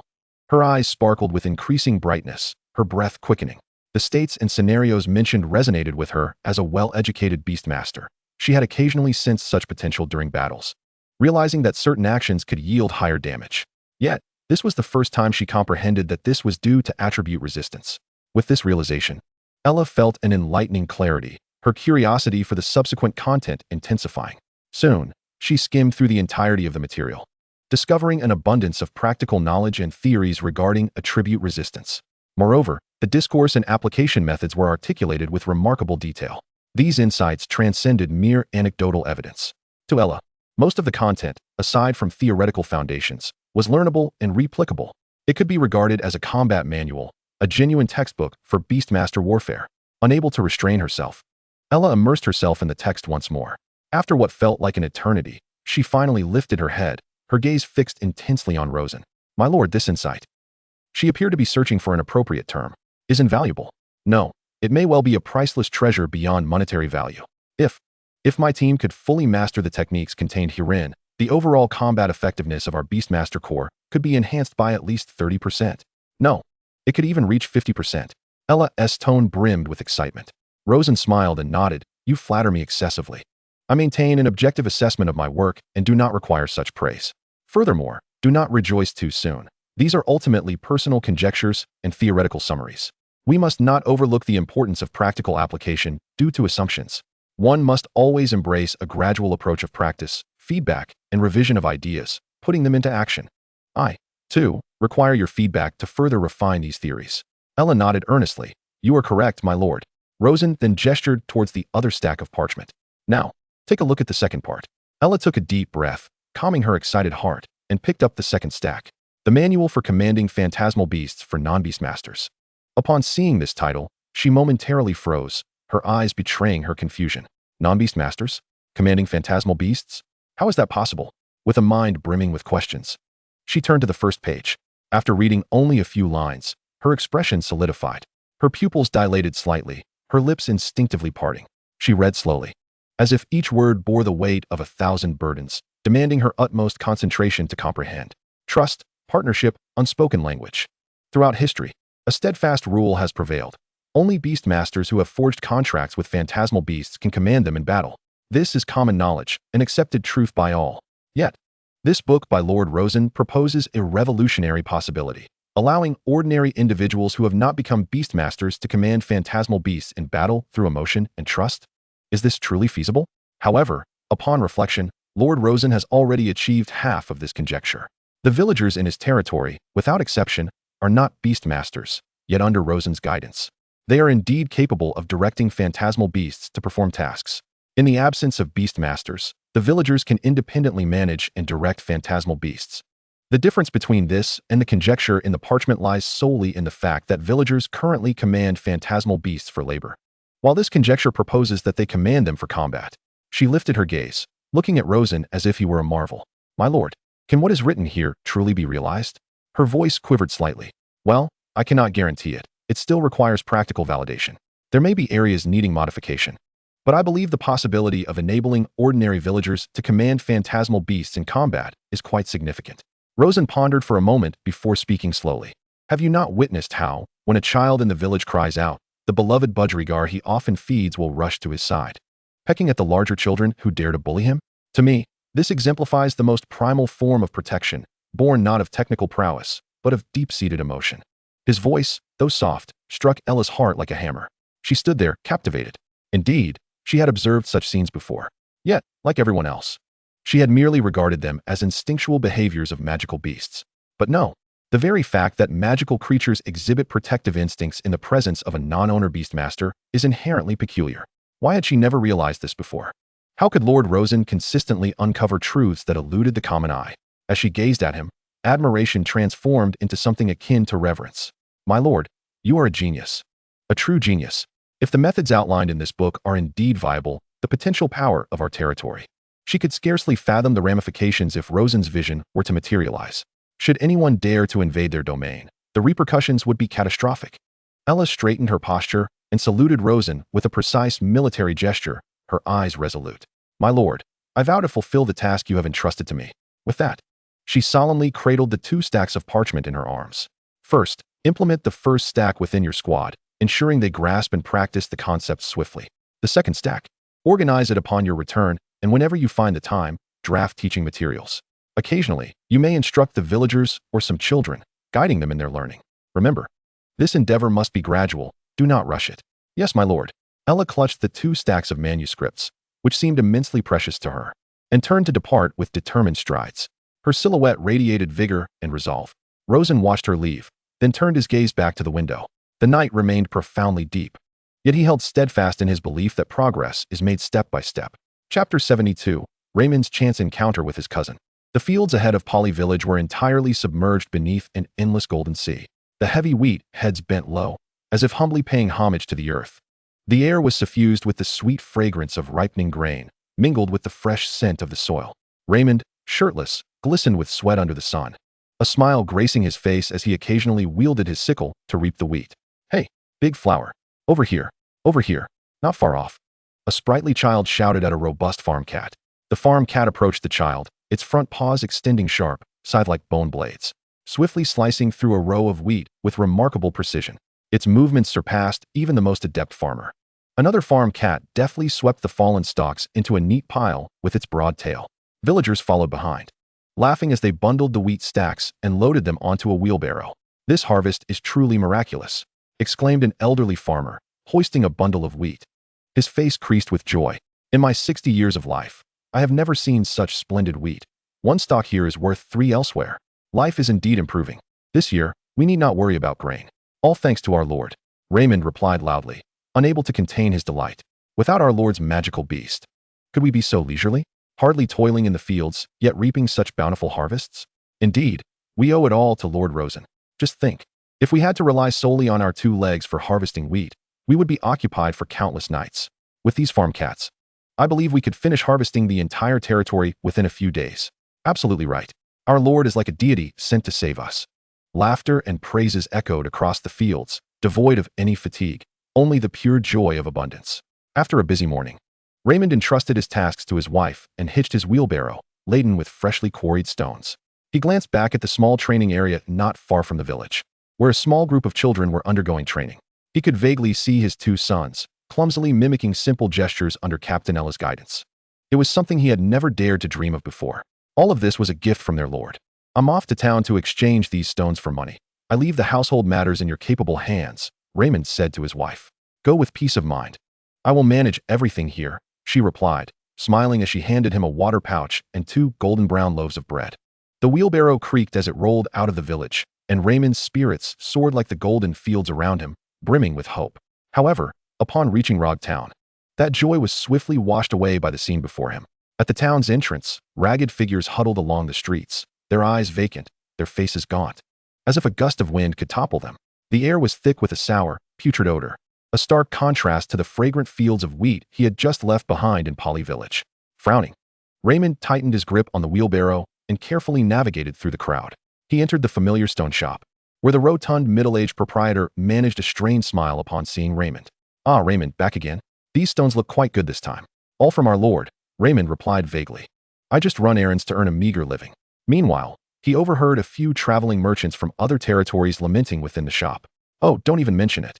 This year has been hellish," said a tall, lean merchant. "With the surge of magical beasts and the continuous drought, so many lordships can't yield even a morsel of grain. Indeed, a lord we often correspond with is nearly driven to despair. The food reserves in his castle are running perilously low," another chimed in. "If we don't find a solution soon, winter will bring starvation." The shopkeeper, while overseeing the counting of the stones, sighed, glancing at Raymond as he casually asked, "How is your territory faring? Any good harvests?" Raymond's heart skipped a beat. Visions of the boundless golden waves of wheat and the villagers' beaming smiles flashed in his mind. Yet, he forced a bitter expression, mimicking the other's sighs as he replied, "Oh, don't mention it. We're struggling as well. Otherwise, why would our Lord have us farmers out here selling stones for money? We're merely hoping to exchange them for some grain to prevent everyone from going hungry." The shopkeeper's face revealed an understanding expression as he patted Raymond's shoulder, refraining from further inquiries. The transaction proceeded smoothly, and Raymond tucked the heavy coin pouch into his cloak, feeling its weight. He exited the shop and hastened towards his wheelbarrow, eager to leave Rog Town behind. Ever since Lord Rosen had ordered the paving of stone roads, the sight of the paving farm cats had become a daily occurrence. Almost regularly, the village would gain another smooth, clean stone path. After a prolonged stay in Poly Village, upon arriving in Rog Town, he often felt an overwhelming illusion that it was Rog Town that resembled a village, while his own Poly Village was akin to a town. Just as he was about to loosen the reins, a skeletal hand suddenly reached out from the side, gripping his sleeve with an iron grasp. "Greetings, noble sir. I implore you, grant me a morsel of food, I beg you," came a hoarse, feeble voice. Raymond felt a surge of impatience, wanting to shake off the hand. As he looked down, he was met with a pair of murky, bloodshot eyes. The face was obscured by filth and disheveled hair, making it nearly impossible to discern its true countenance. At that moment, the beggar's body jolted violently, his gaze fixated on Raymond's face, a flicker of incredulity igniting within his murky eyes. "Raymond, cousin?" Though the voice was faint, it struck Raymond like a bolt of lightning. He froze, unable to believe it, and bent down to scrutinize the face before him. He parted the matted hair from the man's forehead, revealing the contours of a vaguely familiar visage. "Jack, is that you?" Raymond's voice trembled. The beggar, identified as Jack, was soon overwhelmed with tears that mingled with the grime on his face, carving two distinct trails down his cheeks.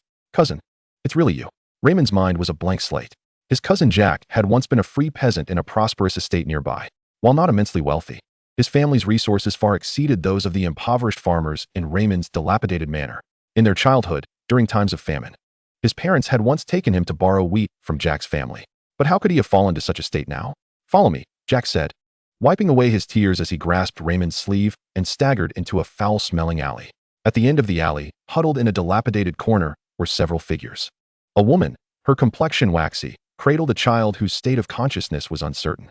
Beside her were two slightly older girls, perhaps 7 or 8 years of age, their hair a dull yellow, dressed in tattered rags, timidly gazing at the approaching Raymond. This was Jack's family of 5. Raymond's heart felt as though it were being tightly clenched by a massive hand, rendering him breathless. He reached into his pocket and retrieved the bread his wife had prepared for him, offering it forward. The eyes of the two little girls instantly sparkled. They looked to Jack and then to their mother. Upon receiving permission, they cautiously accepted the bread and began to devour it ravenously, even snatching up crumbs that fell onto the filthy ground. "What has happened? Weren't you a free peasant in a decent noble estate?" Raymond's voice was thick with emotion. Jack sighed heavily. "Alas, we were beset by monsters." He leaned against the wall, staring blankly at the ground. A horde of monstrous creatures resembling pigs, with sharp fangs, emerged from nowhere, and no one dared to confront them. They trampled our crops repeatedly, leaving us with nothing. The Lord not only ignored our plight, but also sent soldiers to the village to seize our belongings. Without food, there are no taxes. He demanded all our savings and valuables. Old Wong next door was beaten to death for hiding half a sack of wheat. His 4 daughters, 4 of them. Jack covered his face with his hands, his shoulders shaking violently, were all taken by those soldiers, said to be sold to other nobles. I am terrified. I fear for my 2 daughters. I fled with my wife and children, clutching the little money we had, hoping to find refuge elsewhere. We traversed several estates, but not a single lord would take us in. Our money ran out, our food was depleted, and we ended up like this." Listening to his cousin's lament, Raymond's fists clenched tighter. He recalled his own lord, Lord Rosen. He thought of the villagers who laughed and chatted that morning, of his wife's smile at home, and of his 2 young boys in school. Without comparison, there is no feeling. In that moment, Raymond truly understood how fortunate it was to live under Lord Rosen's domain. "Get up," Raymond said, patting Jack's shoulder. "We're leaving."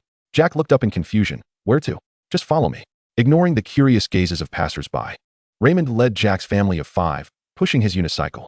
The return journey was steeped in silence.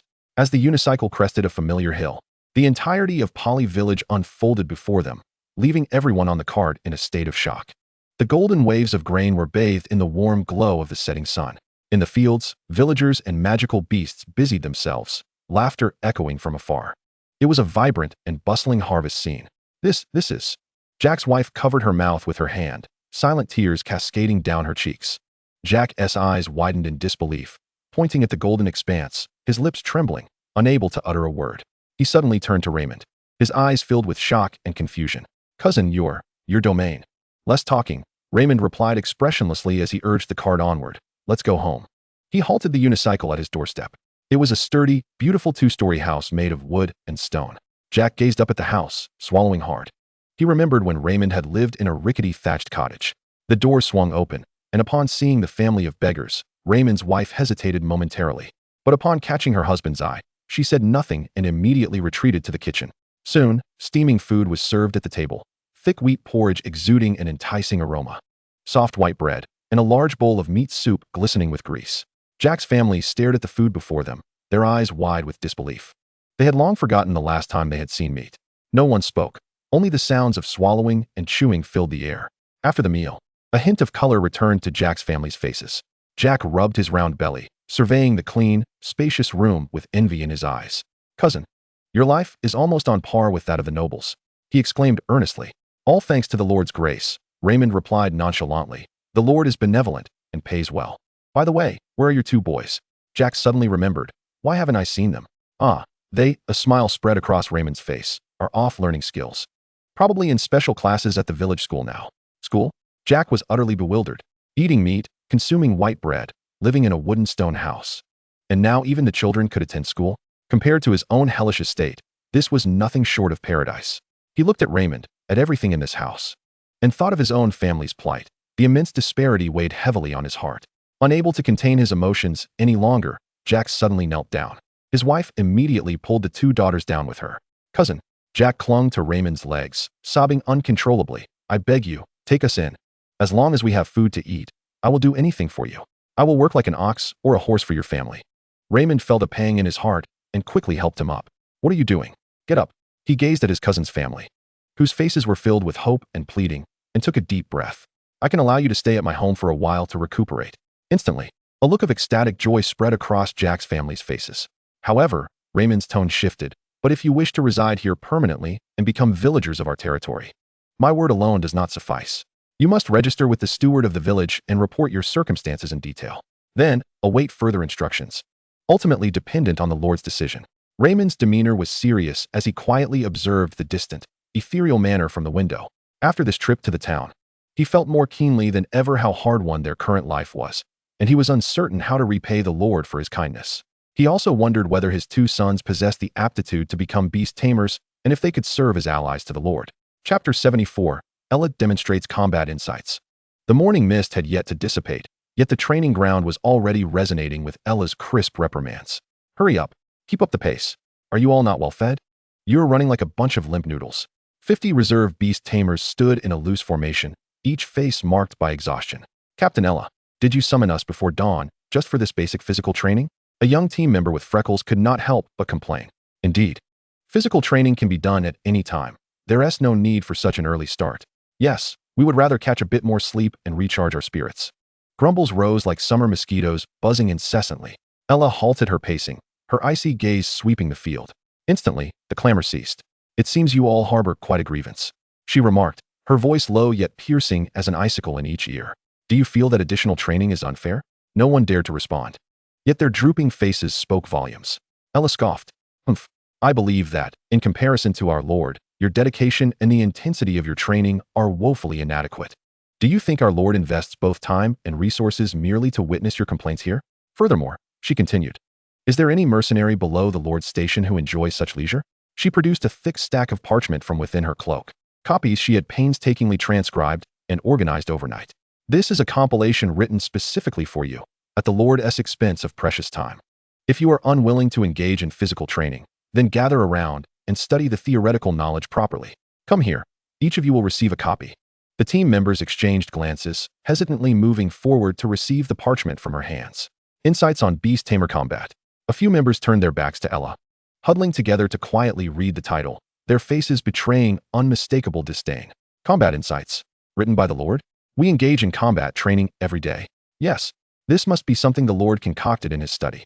They had all been beast tamers for years before arriving at the territory, participating in numerous group battles, and had encountered many noble scions who, accompanied by guards, feigned expertise in combat, only to falter when the time came.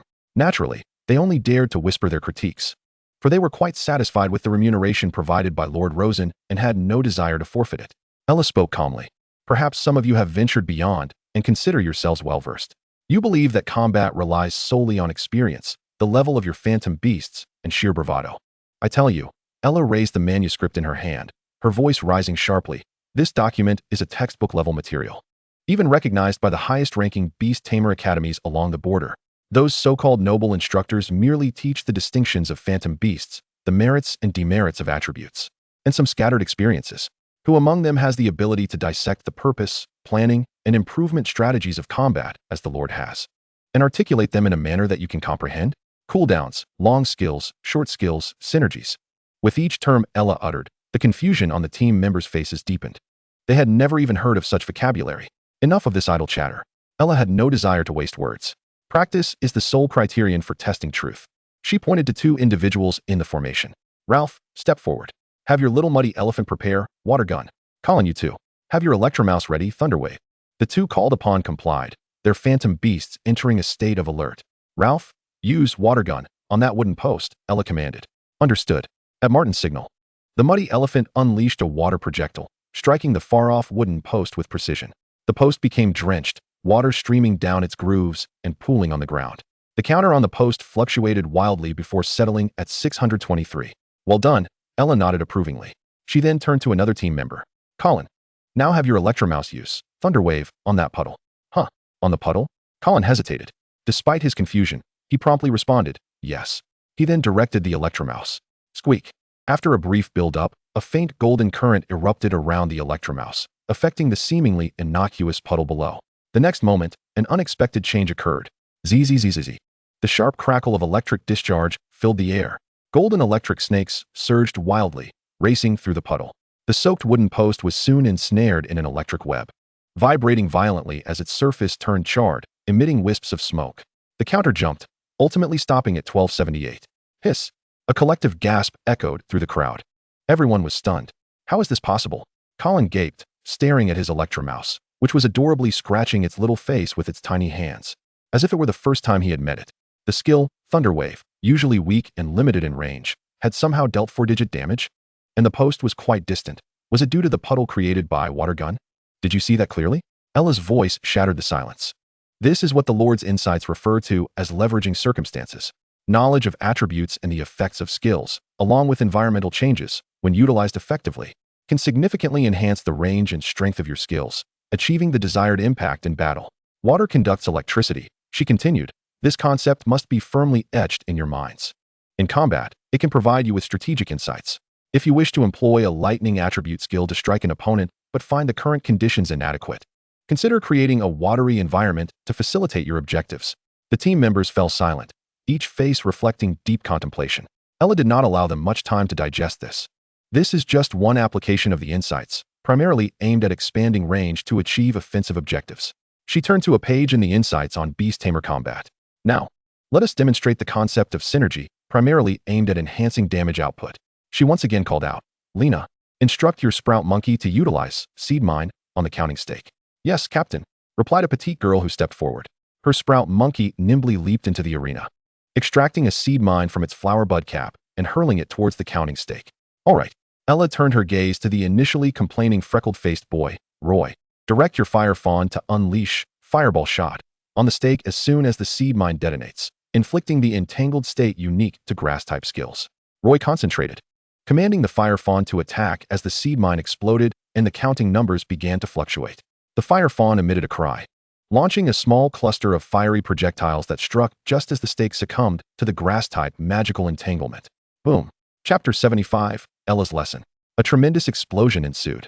Flames soared high, far more ferocious than a mere fireball shot. Beep, beep, beep, beep, beep. The counter fluctuated wildly, finally stabilizing at 8,897. Hiss. The surrounding reserve members gasped in astonishment. What? What just happened? Roy stammered. He knew his fire fawn best. Well, fireball shot was indeed a fire skill. It remained fundamentally a basic skill, typically yielding damage values barely exceeding 1,000. To think that, in conjunction with the seed mine, it could instantaneously achieve an astonishing damage output of 8,897. How outrageous. Turn to page 17 of your manuals. Ella's voice held a certain enchantment. The team members solemnly flipped open their parchment. For instance, the grass-type illusion beast's seed mine, when it strikes an enemy, not only inflicts harm, but also temporarily imbues the target with the essence of flora. At this moment, if attacked with a fire-type illusion beast skill, the fire harnesses the power of grass, exponentially amplifying its might. This is what we call synergy. A team member read aloud, each word resonating in the stillness. The entire arena fell silent, the sound of their breaths palpable. The combat methods they had always employed now appeared crude and juvenile in the face of such theory. So, skills could be utilized in this manner. So, battles could be fought in this way. The boy named Roy felt his cheeks flush with embarrassment as he glanced at the parchment in his hand, ashamed of his prior superficial understanding. Now, Ella surveyed the crowd. Does anyone still believe that extra training is a waste of time? Silence ensued. Does anyone think that the Lord's insights are mere theoretical musings? Heads bowed, hands gripping the parchment tightened subconsciously. At that moment, the stack of coarse parchment felt weighty as lead in their eyes. Answer me loudly. Ella commanded sharply. No. 50 voices roared in unison. Excellent. Ella nodded in satisfaction. From this day forth, this book shall be your cherished companion. Each of you must carry it with you. Keep it close at hand. Memorize it and hold it dear. Love it fiercely. Daily training will consist of repeatedly practicing, reflecting upon, and refining the theories contained within. Nourish it through practice. I believe that anyone who neglects this training will soon find themselves lagging behind others. Should anyone fall behind, I shall report directly to the Lord and request your dismissal. Do you understand? Yes, Captain. The resounding response echoed throughout the training grounds. After dismissing the reserve members, Ella took a brief respite before welcoming the second group of students, a gaggle of chattering children. The oldest among them barely 10, the youngest only 6 or 7, clad in patched rough-spun garments, yet radiating innocence. Among them were the 2 sons of the Raymond family. The elder, Gray, possessed a demeanor akin to his father, calm and composed, standing quietly in line. The younger, Finley, was lively and energetic, frolicking and chasing with his companions. Finley, quiet down. Gray frowned, softly reprimanding his brother. Finley stuck out his tongue but quickly stood at attention, his curious eyes darting about. Hello, Teacher Ella. The children greeted in unison with deep bows. Well, hello there. Ella's expression softened considerably. As she gazed at these youthful faces, a peculiar feeling welled up within her. The second book entrusted to her by the Lord, Manual for Commanding Illusion Beasts, perhaps held even greater value. It could potentially empower ordinary villagers with the ability to command illusion beasts in battle. To Ella, it might serve as a foundational textbook for aspiring beast tamers. Becoming a beast tamer requires innate talent, an elusive and intangible quality. Yet this book could very well enhance individuals' potential to become beast tamers. Through trust and camaraderie, it would teach children from an early age how to communicate with illusion beasts, to comprehend their emotions and instincts. Is this not a subtle cultivation of their empathetic abilities towards illusion beasts? Ella believed that if this practice were sustained over time, the likelihood of these children becoming beast tamers would far surpass that of others. Today, we shall learn something new. Ella began, capturing the attention of all the children. Gray and Finley's eyes brightened. For them, attending class at the training grounds was a momentous occasion. Each time they attended, their father Raymond would have their mother prepare a large pot of meat soup and would produce precious white flour to bake them soft white bread.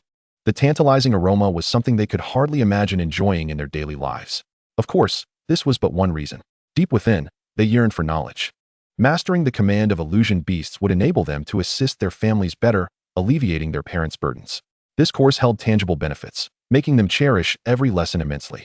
Ella, observing the eager expressions on the children's faces, retrieved another manuscript from her bosom. This manuscript she had only copied once as a teaching outline. Before teaching you new concepts, I must inform you that this book was personally written for you by our Lord, Lord Rosen. Ella's voice was grave, almost instantaneously, as her words fell. Gray and Finley straightened their postures sharply. The expressions on their faces shifted from anticipation to solemnity and reverence. Little Finley ceased his wandering gaze. His bright eyes fixated intently on the parchment in Ella's hands. Gray even moderated his breathing, his gaze filled with concentration. Lord Rosen. This name was mentioned almost daily by their father, Raymond. It was the Lord who provided them with ample food. It was the Lord who bestowed upon them their current life of comfort and joy. The last time they accompanied their father to town, they gleaned from his conversations that their lives were far better than those of peasants in other territories. In the simple worldview of the 2 children, Lord Rosen was an omnipotent and exceedingly benevolent figure. Anything penned by the Lord himself must surely be the finest in the world. It must be the most beneficial thing for them. Ella astutely perceived the transformations occurring within the 2 brothers. A sense of approval welled up within her, leading her to nod appreciatively. She had long taken notice of these 2 children.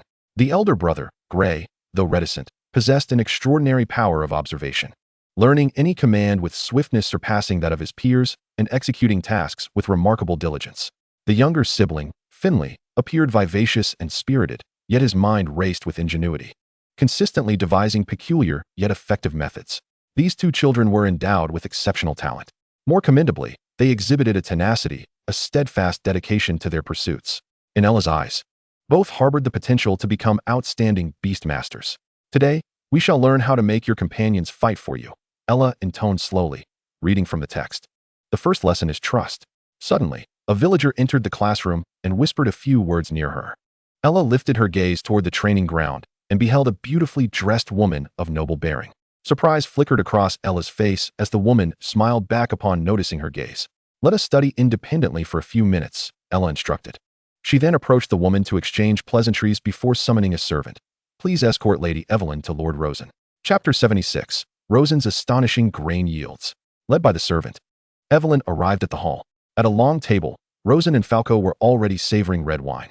The sound of the wine glass being placed down mingled with Falco's hearty laughter, filling the air with joviality.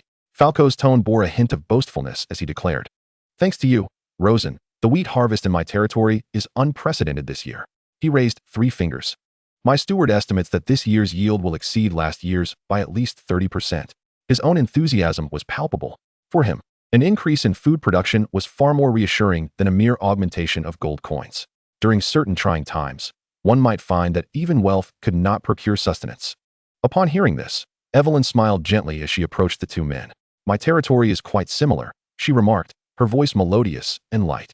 "The farmers who harvested my wheat have claimed they have never witnessed such astonishing yields. My steward anticipates an increase of 30 to 40% should be quite feasible. The divine water you provided me is truly remarkable." After speaking, Falco gestured for Evelyn to take a seat, his gaze now firmly fixed on Rosen. Meanwhile, Rosen leisurely savored his wine. Falco rubbed his hands together. "Rosen, don't just indulge in wine. Can you sell me some of that divine water?" Evelyn's eyes were also fixed intently on Rosen. Setting down his glass, Rosen replied with a smile, "Of course, but even among close friends, we must keep accounts clear. There's no such thing as a free lunch." "That is certainly true. Feel free to quote a price, and if I furrow my brow, consider it a loss." Falco laughed heartily. Evelyn adjusted her slightly disheveled skirt as she settled into her seat, a smile gracing her face. She nodded at the servant pouring wine and raised her glass, saying, "Now, tell me more about your wheat fields. They appeared to be thriving even when I last visited. Now that it's time for harvest, how much has the yield increased?" Rosen swirled the wine in his glass, the dark red liquid shimmering under the sunlight. He refrained from providing a direct answer, instead countering with a question. "In your territory, how much wheat does 1 acre typically yield?" Falco paused for a moment before responding. "In good years, around 40 gene per acre. With this year's increase, it should be about 50 gene." Evelyn nodded in agreement. "My territory perhaps benefits from even better soil. In previous years, the yield was approximately 50 gene per acre, but this time, it may approach 70 gene." This was already a yield that could only be achieved in particularly fertile lands surrounding Hog City. After speaking, the 2 turned their attention back to Rosen, awaiting his response. Rosen set down his glass, his fingers lightly tracing the cool rim of the cup. He raised his eyes and calmly stated a figure here. "The expected yield per acre is approximately 400 to 500 gene, though I have not calculated it precisely." The air on the terrace seemed to freeze instantaneously. Falco's hand holding the wine glass became suspended in midair, his mouth agape, his expression a masterpiece of astonishment. Evelyn's beautiful eyes widened, her fingers gripping the glass handle, turning pale from the pressure. Silence enveloped them. Only the gentle rustle of the wheat swaying in the breeze reminded them that this was no mere illusion. Cough, cough. Falco, as he attempted to take a sip, found himself choking, his face turning crimson as he coughed violently. What did you say?" He finally managed to splutter, pointing at Rosen, his voice quivering. 400 to 500 gene. "Rosen, are you jesting?" Evelyn's voice, too, trembled with disbelief. "How is that even possible? I have never heard of such a terrifying yield, even from the finest estates." A yield of 400 to 500 gene per acre was already more than 10 times that of some. Rosen's territory spanned nearly 900 acres, with approximately 800 acres of arable land, totaling a staggering 400,000 gene of wheat. My heavens! Even accounting for some fallow fields, this figure was utterly extravagant. Wouldn't the grain produced by Rosen's territory suffice to feed a significant portion of Hog City for an entire season? The realization struck Falco and Evelyn, stirring a tempest of emotions within them. "Rosen, you must be exaggerating," Falco proclaimed, throwing up his hands. Rosen shrugged in response. "Actually, it's quite average." "Here we go again." Falco gritted his teeth, pointing an accusatory finger at Rosen. "You just can't help but show off, can you?" "Indeed." Evelyn nodded emphatically in agreement. Rosen could only shrug helplessly. In truth, he genuinely felt that the yield was merely average. The common agricultural practices in this world were exceedingly rudimentary. A seed output ratio of merely 112 was a shockingly low yield. Such deficiency indicated ample room for improvement. In Rosen's view, if the cultivation methods were correct and sufficient care invested in management and pest control, achieving a seed output ratio of 110 would not be considered outlandish. Coupled with the use of the small pot elephant illusory rain, blending water, which could enhance the spike production of the wheat, attaining yields tenfold that of the world's average was not an insurmountable feat to him. This result could only be deemed moderate. Moving forward, Aside from further exploring the potential for increased yields, he also intended to investigate whether it was possible to concoct a suitable ratio of illusory rain blending water, thereby imbuing the harvested wheat with magical properties. If successful, such wheat could directly ascend to become a prime ingredient for Phantom Beast cuisine. With prices potentially doubling or even tripling, Falco rose and walked to the edge of the terrace, his gaze fixated on the villagers busily harvesting wheat, alongside the cascading golden waves of grain. "A monster," he muttered, shaking his head in disbelief. "You are truly an unparalleled anomaly." Evelyn stood beside him, her initial shock gradually fading, giving way to a profound contemplation. Rosen, this man was unlike those who had previously surrounded her, seeking her favor with ostentatious displays of their supposed virtues. His excellence seemed intrinsically tied to his very being, allowing her to intuitively grasp his dedication and unique insights into the stewardship of his lands. Evelyn let out a soft sigh, retracting her gaze from the horizon and resuming her seat. "In light of your harvest, I find that my own modest increase of 40% pales in comparison." Her tone carried a hint of self-mockery, yet it was predominantly infused with a sense of powerlessness. She had initially wished to boast to Rosen about her recent achievements, hoping to astound him. Yet, she had not anticipated that his wheat yield would far surpass her own. However, upon reflection, she reassured herself that while she may not measure up to Rosen, she still excelled beyond others. Chapter 77, The Year of Famine. Not everyone is as fortunate as we are. Evelyn's voice lowered, speaking of the lands to the east of my territory, ruled by Baron Austin. "Recently, I heard from my patrols that large numbers of villagers have fled from his domain." Not fled, she paused, shaking her head to correct herself, they were driven out. At this moment, Falco's attention was piqued. "Driven out, you say? Elaborate." "It's painfully obvious." Evelyn's eyes turned icy. "This year, Baron Austin's lands suffered a calamity. A horde of sharp-toothed porcupines ravaged a significant portion of his spring crops, rendering harvest virtually hopeless." She lifted her glass, swirling its contents but refraining from drinking. "The kingdom's laws stipulate that in times of disaster, a lord is obligated to provide a minimum food supply to ensure his subjects do not starve. This is both a duty and a symbol of noble dignity. Yet, there are always those who desire dignity without fulfilling their obligations." Evelyn scoffed, noting how Baron Austin, while lacking in foresight when managing his lands, exhibited remarkable cunning when it came to evading responsibility. Rather than waiting until the harvest failed and requiring him to dip into his own pockets to feed his subjects, he preferred to transform them into vagrants. Once they left Austin's lands, they would no longer be his subjects, and thus, he would bear no further responsibility for them. "Huh," Falco snorted derisively. "To cast aside his subjects like refuse, does he even deserve the title of noble? He is unworthy of the insignia upon his chest, unworthy of noble glory." If he found himself in such a predicament, he would seek a suitable lord for his subjects, hoping to exchange some benefits in return. Striving to secure a better future for himself, he would never abandon his subjects. Not just him, Evelyn shook her head with a sigh. "I have heard that Baron Harrington to the north has sunk even lower. Rather than driving out his subjects, he has enslaved them, selling them in droves to slave traders. His reasoning? They cannot pay this year's taxes and must use themselves to settle their debts. A band of scoundrels." Falco's face flushed with anger. Rosen listened in silence, absorbing the gravity of the situation. The expulsion and sale of subjects had long been a troubling trend. Initially, it had only involved the sale of serfs bound to their lords, but now even common subjects were being targeted. Such actions, while shocking, reflect the harsh reality of the borderlands in this era, when the pressure of survival eclipses moral boundaries. The so-called noble dignity becomes a lavish garment that can be discarded at will. Those lords engrossed in secretive gambling endeavors, in their desperate pursuit of funds, have begun to resort to increasingly unscrupulous means. And now, those who lack the standing to gamble, yet face dire circumstances, have started to struggle for survival in their own ways, albeit at the cost of their territorial foundations. Falco's expression grew serious as he turned to Rosen and Evelyn. "Speaking of which, the market conditions in Rogtown are becoming increasingly evident." As a member of the Rogtown Market Association, he constantly monitored the fluctuations in the market. Recently, procuring food has become exceedingly difficult. Falco spoke in a grave tone. Whether large lords or small estate holders, everyone is tightening their grip on their grain supplies. The procurement teams return empty-handed 9 times out of 10. No one is foolish. Given the current situation, they all know what this year's food supply will look like.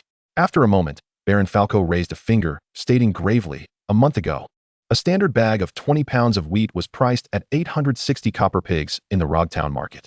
Note that this was before the autumn harvest, when food prices were already high. He extended a second finger. "Now, the black market price has soared to 2,500 copper pigs per bag." and there is little to be found. I anticipate that once news of the poor harvest spreads after the autumn, market prices will at least double. And the reality of scarcity is already a foregone conclusion. As for the black market, it could very well increase fivefold or even tenfold. Tenfold. Evelyn gasped in shock at the implications. This meant that what was once a common price of 500 or 600 copper pigs per bag of wheat could soon escalate to 6,000 copper pigs per bag. How could ordinary citizens possibly survive?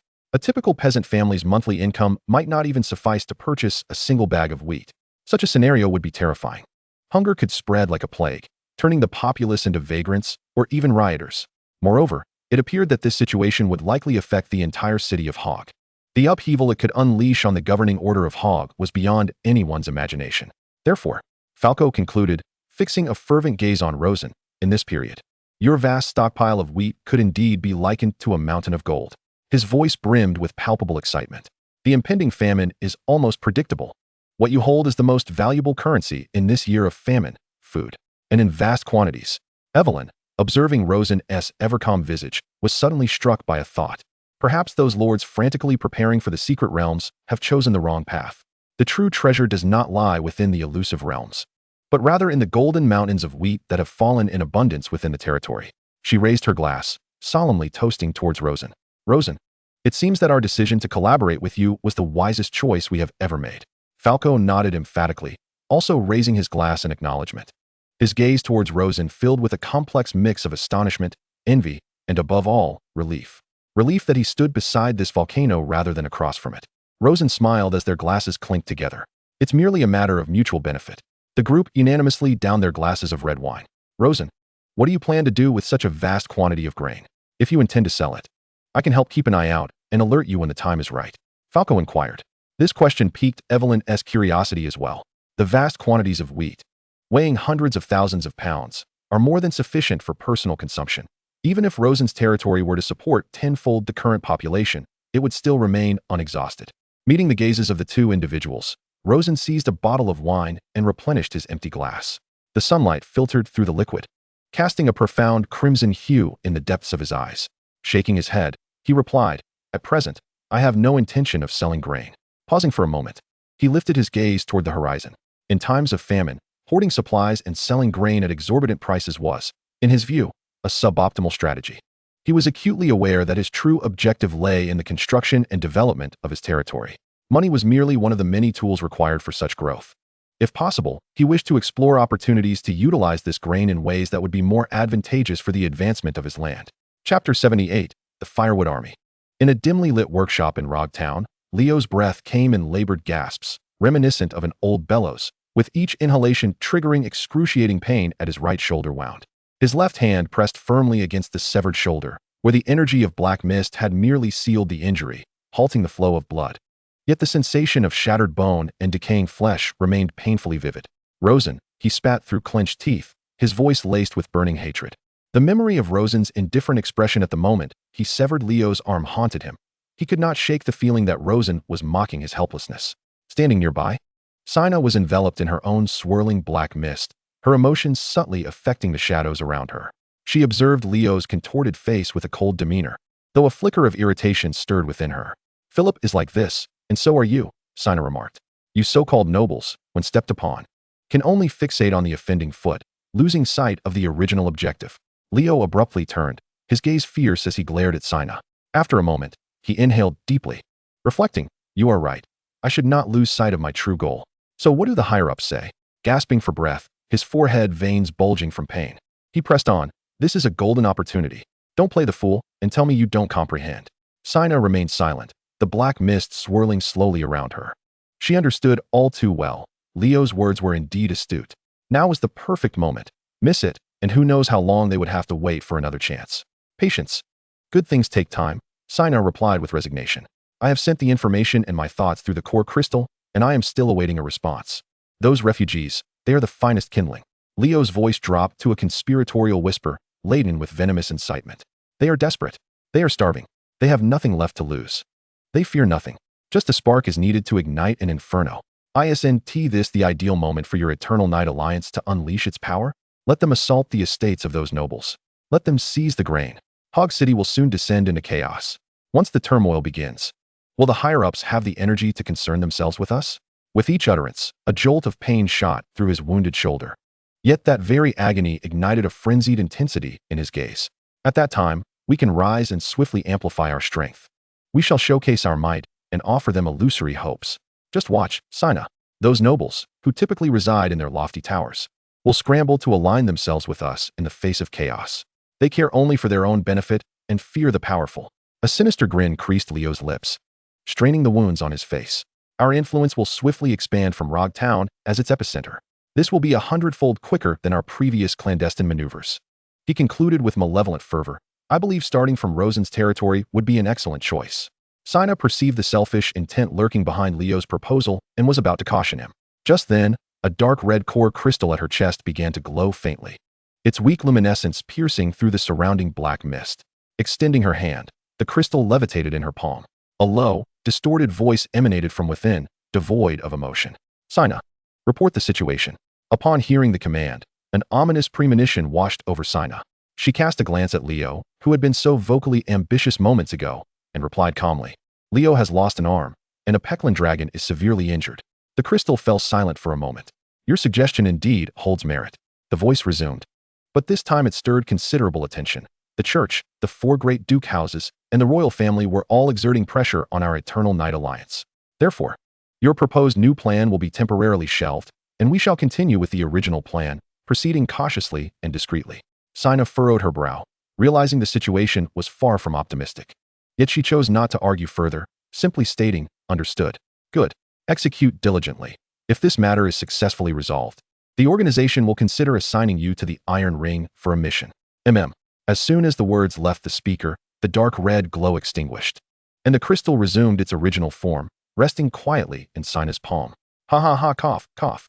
Leo suddenly erupted into laughter, the strain triggering a violent cough. Look at you. And I know, the upper echelons of the Eternal Night Alliance are nothing but cowards. He mocked between coughs, struggling to rise with his remaining left hand. Sina, tell me, do you wish to spend your life following the orders of these people, rotting away in this wretched place? Do you want to remain a pawn that can be discarded at any moment? Leo's questioning struck Sina's heart like a hammer. She gazed down at the core crystal in her hand, her expression deep in thought. Closing her eyes, the wind howled in her ears, mingling with the lingering stench of Leo's burned flesh. She recalled her original intentions upon joining the Eternal Night Alliance. Remembering those lofty figures who bound everything with orders and rules, rarely descending to the front lines. They desired stability, control. Their commands were eternally mired in waiting. Always focused on the future, Leo's plan was fraught with peril. One misstep could lead to irreparable ruin. Yet the commands from above were stagnant, merely a still pond, forever reflecting a calm surface, incapable of stirring even the slightest ripple. She did not wish to remain trapped in that stagnation. Suddenly, Sina opened her eyes wide, the last vestige of doubt replaced by resolute determination. She tucked the crystal back into her bosom. Perhaps you are right. Her voice was calm, yet imbued with conviction. Opportunities must be seized. Leo paused, then a knowing smile spread across his face, infused with excitement. Are you implying? Sina turned away, not meeting his gaze, as an overwhelming surge of black mist enveloped her, swiftly concealing her form. You stay here obediently, and do not move. What comes next will be determined by me.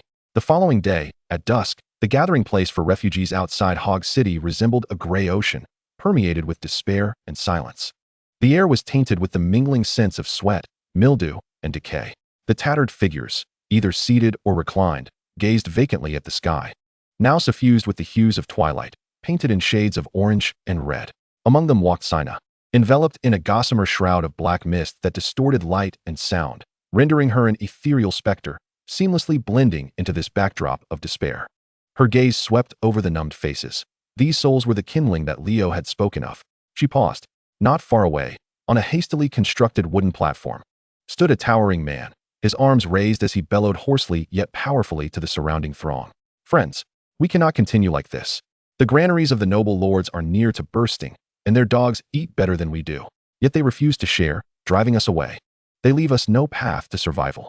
His words, though simple, ignited a spark in the eyes of the crowd. Some began to echo his sentiments. Others rose to their feet, and the assembly gravitated toward the platform. Sina observed quietly. This man possessed a spark of charisma, yet it was insufficient. However, he could be of use.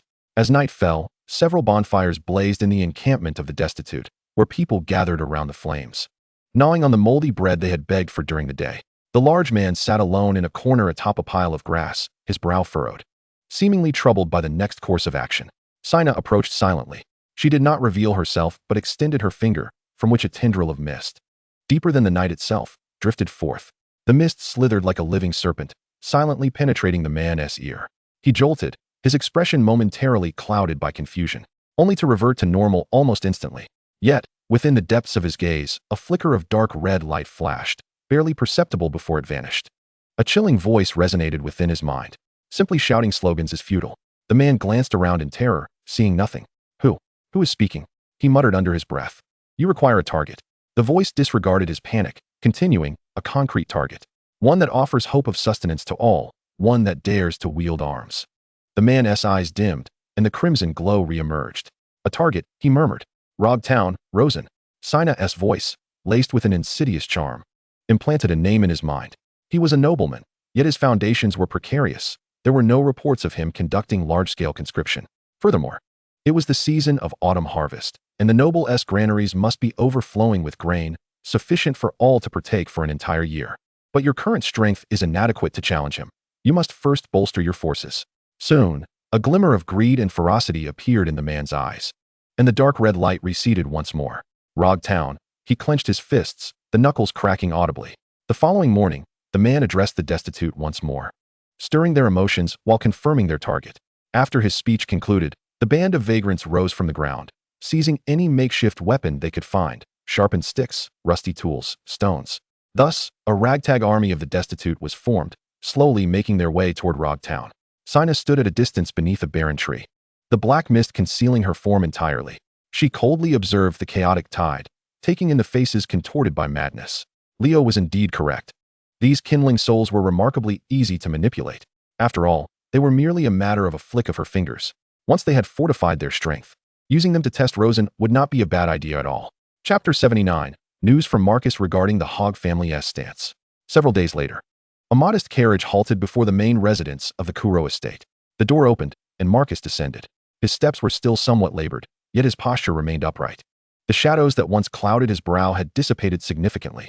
Rosen had long awaited his arrival, and upon seeing him, a smile graced his face. It appeared he was recovering well.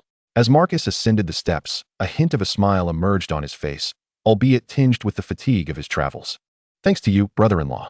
The two entered the reception hall, where servants quietly retreated after serving hot tea. The warm aroma of tea wafted through the air. Marcus lifted his cup but did not drink, his gaze filled with anticipation as he turned to Rosen. Ava, how has she been lately? Rosen's gaze shifted to the window, his voice softening. Ava is quite well. She has tidied up the balcony of the guest room and planted bellflowers. The pixies in the territory adore her, always flitting around her. She should still be asleep in her room. Upon hearing this, Marcus's tense shoulders seemed to relax somewhat. He could envision that scene, his wife surrounded by a swarm of delightful sprites, a serene smile adorning her face. That was the image he longed to protect. That's wonderful, he murmured, raising his cup and drinking deeply, for Ava's happiness would bode well for her pregnancy. I miss her. Once she wakes, I shall go see her. After all, it is my own home. Rosen regarded him, smiling as he inquired, by the way, how are things on your end with the Bernard territory? Marcus set his cup down, his expression turning serious. Everything is progressing towards a positive direction. After my last return, I assessed the damages and reassured the citizens. I instructed the villagers and the phantasmal beasts to harvest the remaining wheat, and the yield turned out to be satisfactory. It should suffice to manage the upcoming food situation. The guard brigade has been reorganized. Although we have lost many, the remaining are trustworthy veterans. We shall take our time. He spoke lightly of it, yet Rosen could sense the immense challenges he had overcome. Restoring order in a territory that had suffered such devastation was no simple task. Marcus paused, seemingly gathering his thoughts. Brother-in-law, I have an important matter to discuss with you. Yes, go ahead. Rosen leaned slightly forward. On the third day after I returned, someone from the Hog family arrived. The Hog family? Rosen raised an eyebrow. The Hog family was the foremost clan in Hog City, with Bert Hogg as its head. Victor had previously mentioned he would speak to the Hog family regarding the Eternal Night Conclave. Indeed, not another family, nor a direct vassal of the Hog family, but members of the Hog family themselves came. Marcus lowered his voice slightly. They inquired about the assault on our territory. I recounted the entire sequence of events to them, including Leo and that mysterious woman. Rosen listened quietly, refraining from interjecting. Marcus continued. After hearing my account, they did not exhibit significant astonishment, merely taking detailed notes. And then, Marcus chuckled self-deprecatingly. They presented me with a chest of gold coins as compensation for the reconstruction of the territory. His fingers lightly tapped upon the table. The representative informed me that the Bernard territory had suffered an unfortunate raid by bandits, urging me to refrain from mentioning Leo and that woman. A brief silence descended upon the parlor, interrupted only by the whispering wind outside and the distant shouts emanating from the training grounds. The phrase bandit attack on Rosen echoed in my mind. The implication was unmistakable. The Hog family had no intention of publicizing the turmoil within Hog City, preferring instead to suppress it quietly. This outcome did not surprise me. Those in power generally favored stability and were reluctant to act without a firm grasp on the situation. Observing Rosen's calm demeanor left Marcus somewhat taken aback, yet he voiced his concerns. Elder brother, exercise caution. The Hog family's stance is clear. They seek to maintain stability and wish to avoid unnecessary complications. That fellow Leo, along with the forces backing him, is unlikely to prompt the Hog family to delve deeper. This signifies that the threat remains unmitigated. They may strike against other territories at any moment, including yours. Rosen lifted his teacup, took a gentle sip, and nodded. I understand. Marcus, thank you. Marcus shook his head. We're family. Discussing such matters feels distant, elder brother. Just then, a servant approached Rosen, whispering a few words into his ear before retreating. Ava has awakened. You should go see her. She will be delighted to see you. Rosen said with a smile as he rose. Very well. Upon hearing this, Marcus's face lit up with a joyful smile, and he stood as well. Watching Marcus depart the parlor, Rosen settled back onto the sofa. He refrained from gazing out the window, and instead lowered his eyelids, his fingers unconsciously stroking the warm surface of the teacup. He had contemplated the Hog family's attitude previously. Not long ago, he had made a special trip to the curio shop, subtly inquiring with the proprietor, Buck, about the Hog family. Buck had inadvertently revealed that the patrol strength of the city guards in Hog City seemed to have diminished recently. This led Rosen to feel that the Hog family's attention was diverted by some other matter unknown to him. The Eternal Night Society. Leo. The Black Dragon. Ultimately, one must rely on oneself. Rosen shook his head. It was no longer feasible to expect the Viscount to intervene and mobilize forces against the Eternal Night Society.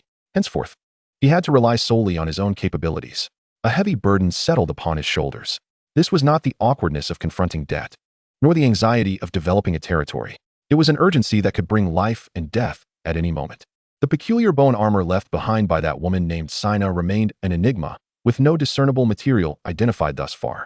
The strange black mist appeared capable of deflecting attacks, multiplying itself, and even generating bone armor that could absorb skill damage, all while facilitating transportation. Even now, Rosen found it difficult to conceive how to deal with that woman. Rosen exhaled a heavy breath, the unease and restlessness within him gradually settling. Pressure could indeed serve as a catalyst for motivation. He stood and walked to the window, casting his gaze toward the rear of the estate.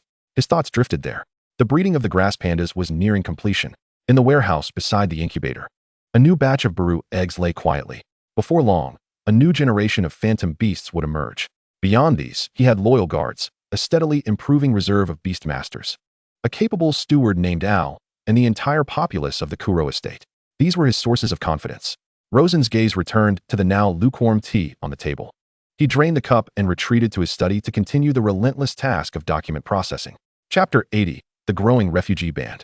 The charred wooden beams pierced the sky, releasing their last wisps of gray smoke. This place had once been a village. Now, only ruins and scattered corpses remained. The bodies were roughly shoved to the roadside, clearing space for the raucous throng. The refugees gathered around a bonfire, the flickering flames illuminating their glistening faces. They laughed boisterously, tearing into roasted lamb legs, the mingling scents of meat and blood creating a peculiar aroma in the smoky air. Someone scooped out mead from a plundered wooden barrel, gulping it down, froth spilling from the corners of his unkempt beard. Not far off, several women stirred a thick meat porridge in a large pot with a wooden paddle. Their faces bore no sorrow, only a numbed expression of satiety. Sina strolled among them. The swirling black mist enveloping her was nearly imperceptible, yet it distorted all gazes directed her way, muffling any sounds that dared approach her. She moved like a specter traversing another dimension, unnoticed by all. Sina's gaze swept across the animated faces nearby. She observed that many no longer wielded sharpened sticks and farming tools. They now possessed rusty swords, chipped axes, and some even donned tattered leather armor. This band of refugees had swelled considerably, nearly doubling in size. Following their journey, Sina had shadowed this group all along. They had savagely invaded several territories, robbing numerous small villages, and the surviving refugees had acquired some semblance of military prowess, gradually improving their equipment. As they advanced, Sina's eyes fell upon the only relatively intact stone house ahead. Once a small abode belonging to a gentleman, it had now changed hands. Inside the dimly lit chamber, a single tallow candle flickered. The burly man, now referred to as their leader, Gunnar, sat before a pile of spoils. He wore ill-fitting armor, still stained with dark blood. His rough fingers caressed a steel longsword, its sleek lines causing his breath to quicken. Good treasures, all of them, he murmured, his eyes gleaming with greed. Gunnar. A raspy voice emerged from the shadows. Gunnar stiffened momentarily before relaxing. Without turning, he grumbled, "Silas, you tread like a cat, not a sound to be heard." A gaunt man emerged from the shadows, his gaze sharp. He was one of the newly joined beastmasters, always accompanied by a clawed, burrowing mole. "The meat is nearly gone outside. The brothers need a new target." Silas's voice remained flat. "I know." Gunnar, somewhat impatient, stood and sheathed the long sword at his waist. "Don't rush me. I'm thinking." "You'd best think quickly," another deep voice interjected as a burly man entered. A gruesome scar running from his forehead to his chin. This man was Bulk, also a beastmaster, with a massive horned fire ox lying at his feet, yawning to reveal a mouthful of sharp teeth. Bulk patted the fire ox's head. "My little one is hungry too. It enjoys snatching meat for its master." Gunnar gazed at these two formidable subordinates, a surge of ambition rising within him, mingled with a trace of pressure. These individuals were not the original refugees who had followed him. They were formidable, wolves drawn together by the scent of blood. He must incessantly satisfy their appetites, ensuring they are well fed. "I have long harbored a destination in mind." Gunnar lowered his voice, suggesting, "Let us proceed to Rog Town." Bulk raised an eyebrow. "Rog Town, you say? It sounds promising. I have heard that the markets there are quite splendid. The nobility ought to be quite wealthy as well." As he spoke, a cruel smile crept upon his lips. Gunnar chuckled in agreement. "Indeed, I have also heard that the nobles within Rog Town's merchant guild amass considerable fortunes each year. If we could seize a baroness treasury, we would be in luck." Silas furrowed his brow, cautioning, "Gunnar, barons are not like the petty gentry or knights we have previously robbed." "I understand." Gunnar grinned, revealing his yellowed teeth. "I am not foolish. We can gradually build our strength. If you deem the baron too formidable, we can rob several other nobles first before making our move." He approached a rickety wooden table, upon which lay a crude map pilfered from some unfortunate merchant. With greasy fingers, he circled a particular area in Rog Town, declaring, "This is where the merchant guild has established its stronghold." He then pointed to a specific spot within the circle. "The current guild master is an elderly baron named Fitzwilliam. We could target him for our expedition to Rog Town. Of course, we might first plunder some ordinary knightly estates." Bulk licked his cracked lips. "The guild master is no weakling. Is this feasible?" A flicker of dark red light glinted in Gunnar's eyes as he replied, "Indeed. Confronting him directly may not be wise at this moment. However, we can first raid some ordinary knightly estates to strengthen ourselves, and then select an opportune moment to confront the guild master." Silas found Gunnar's strategy to be sound. Nodding slightly, this plan, though crude, was indeed viable. While he believed in the necessity of caution, he also understood that for outlaws like them, fear of risk would lead to missed opportunities for profit. Silas glanced at the new sword at Gunnar's waist, then at the stacks of arrows in the corner. "Have your mysterious friends sent you more supplies?" Gunnar's expression shifted, and he muttered vaguely, "Haha. If someone is willing to pay for weapons and send us to behead those nobles, why would I refuse? As long as there are advantages to be gained, I care not who stands behind it. In this world, strength is the ultimate authority." Occasionally, cloaked figures would deliver various resources to him, sometimes weapons, sometimes coin, and sometimes provisions, appearing only at midnight, depositing their goods, and vanishing without uttering a word.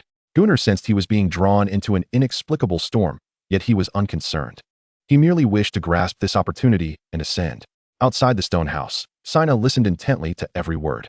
Concealed in the shadow of a wall, dark mist clung to the crevices, relaying the conversation within to her ears without fail. "Mysterious friends?" A subtle smile played on Sina's lips, unnoticed by anyone. Things were becoming intriguing. Besides her hand, others were stirring this murky water. Who could they be? Other nobles? Or perhaps, individuals within the organization, like her, unwilling to submit to the demands of the upper echelon? Regardless of who they were, this was advantageous for her. The stronger this band of outlaws grew, the more favorable it would be for her objectives. Gunnar, this pawn, might prove to be more useful than she had initially imagined. The discussion indoors had come to a close. Gunnar kicked open the door with fervor, striding into the flickering light outside. He raised his arm high. the gleaming steel sword reflecting blinding rays in the firelight. "Brothers!" His voice thundered above the clamor. The reveling outcasts fell silent, all eyes turning to him. "Have you drank your fill? Have you feasted enough?" Laughter and affirmations erupted from the crowd. "Excellent. My voice is filled with fervor. Trust me. As long as you follow me, your tomorrows will be brighter. I have already devised our next target. We shall venture to Rog Town. We will wipe our backsides with their silks and drink from their golden chalices." The crowd momentarily hushed before erupting into a deafening roar. "Kill those fat pigs. Plunder them clean." They brandished their weapons, faces contorted in the firelight, brimming with greed and ferocity. Once ignited, the desperate kindling would transform into an all-consuming inferno. Sina quietly observed this frenzied scene. She turned and melded into the night, as if she had never existed. The fire was already ablaze. Chapter 81. The Grim News of the Old Baron. In a manor belonging to Baron Fitzwilliam, flames blazed fiercely, thick black smoke billowing skyward. In the open space before the manor, a cacophony of laughter and shouts filled the air. This place had become a new revelry for the outcasts. The aroma of wine was richer than that of the previous village, and the scent of roasted meat more robust. The outcasts tore down lavish curtains to wipe their greasy mouths, feasting on roasted beast meat served in copper platters. Various fruits, meats, and white bread were in abundance. The throngs surged in the open space, enveloped in a jubilant atmosphere. Their ranks had swelled. More individuals joined this tide of outcasts, including several beast tamers accompanied by magical creatures. By the campfire, a man tattooed with porcupine designs raised his goblet. A snarling porcupine coiled at his feet. "To our wise and illustrious leader Gunnar," he proclaimed, his voice hoarse yet full of vigor. "Were it not for leader Gunnar, we would still be gnawing on dirt in the wastelands." Nearby, a small woman controlling a lightning rat cackled. "Indeed, to leader Gunnar. He has shown us how fragile the necks of the nobles truly are. The esteemed nobility we once feared are, after all, mere creatures that can fall with a cut to the throat." Gunnar stood on the balcony of the manor, surveying the tumultuous crowd below. Clad in the attire of the elderly Baron Fitzwilliam, though somewhat comically ill-fitting, he felt a sense of elegance and power he had never experienced before. Behind him, Bulk slapped him on the back with such force that he nearly stumbled. "Gunnar, well done. This old fool is far weaker than I anticipated." Below, Bulk's fiery bull was gleefully appending a marble statue with its massive horns. Gunnar steadied himself, his face devoid of anger, instead swelling with immense satisfaction. He seized an unopened bottle of wine from the table, biting the cork open with his teeth, and took a hearty swig, laughing. "Is it possible that we are simply too powerful?" The wine dripped down his beard as he wiped his mouth, eyes gleaming with the madness and exhilaration of victory. "By the way, how did you know this old fellow was vacationing here?" Silas inquired, puzzled.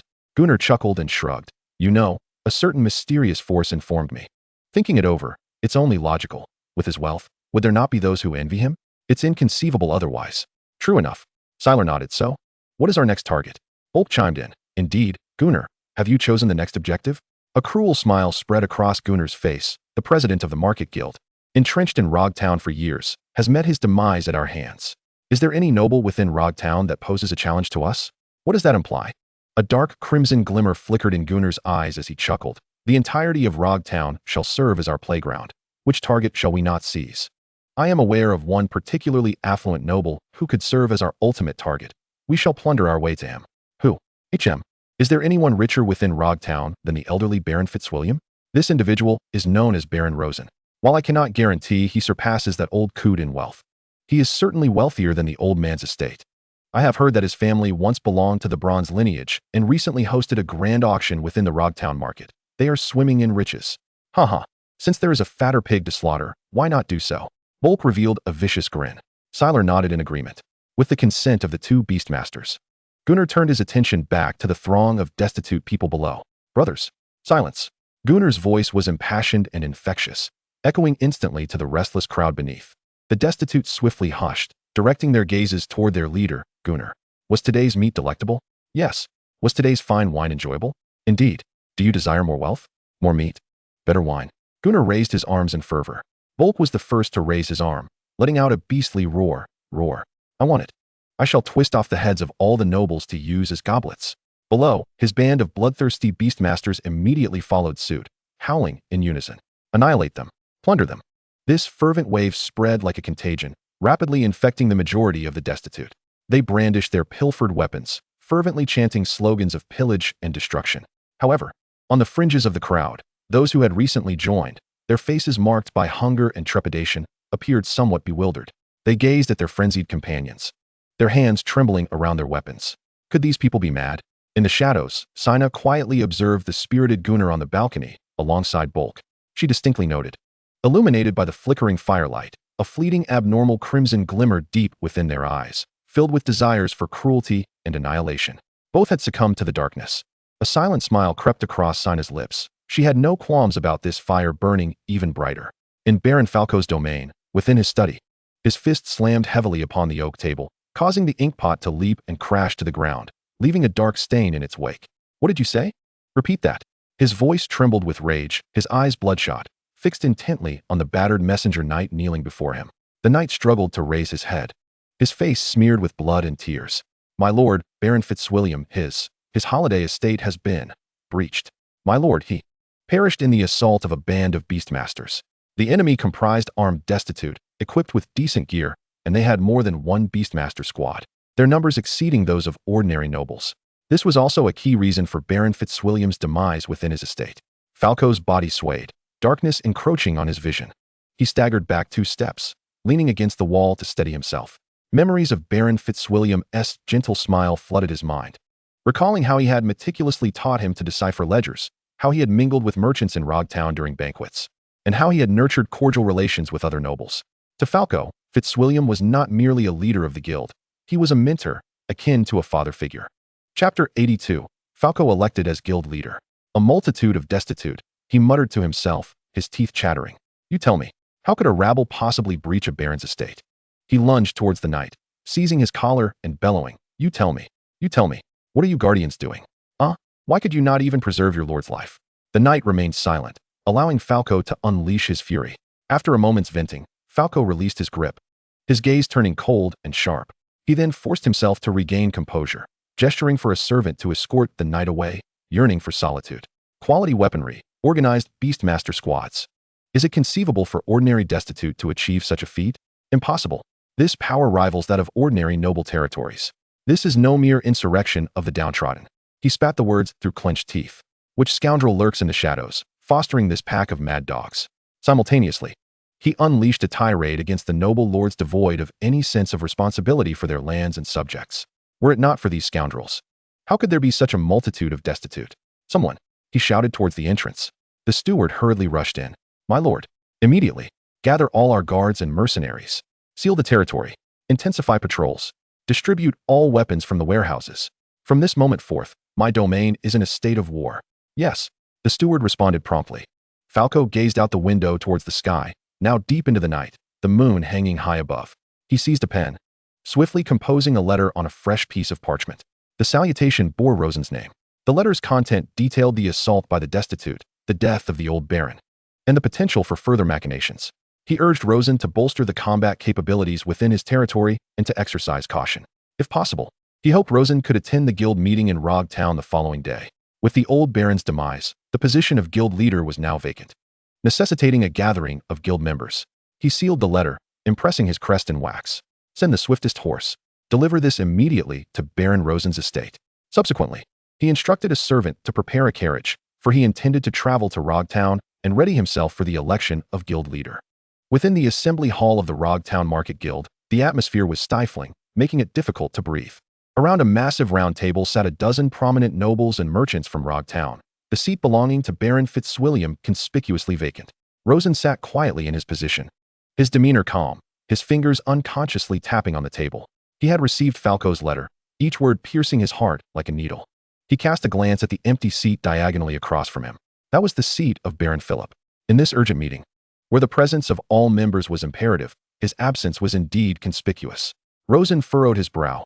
Recently, information regarding Baron Philip had been scarce, save for the earlier whispers of his conscription and preparations for the Secret Realm tournament. However, for reasons unknown, he seemed to have vanished from public view. One could only speculate what this baron, who had once regarded him as a thorn in his side, had been occupied with lately. Falco rose to his feet.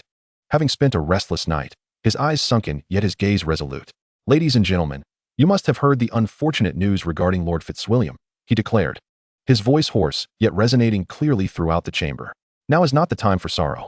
That rabble has tasted the blood of the nobility, and their next target could very well be any one of us present here.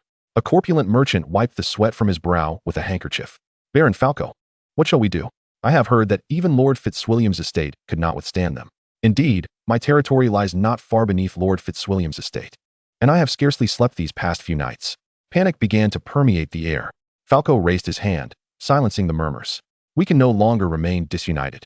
The Merchant Association must appoint a new leader to guide us through this crisis. He scanned the room, ultimately resting his gaze upon Rosen. I propose that Baron Rosen assume the presidency. He possesses formidable strength, a sharp mind, and is the best candidate. Upon hearing this, Rosen lifted his head, surveying the reactions of the other members of the association. Many remained silent, withholding their opinions. Rising to his feet, he shook his head. Baron Falco, my tenure in this association has been too brief. I am not suited to be its president. In fact, I believe Baron Falco is the most qualified candidate for the leadership of the Market Association at this juncture. He stood before all, meeting their gazes. Firstly, Baron Falco is a pupil of Lord Fitzwilliam and understands the workings of the association better than anyone. In terms of experience and connections, he surpasses me. Rosen's voice grew solemn. I am confident that under his leadership, the association will thrive. I second the motion for Baron Falco to be appointed as the new president. The members exchanged glances and then nodded in agreement. Rosen spoke wisely. The relationship between Falco and Fitzwilliam was well known.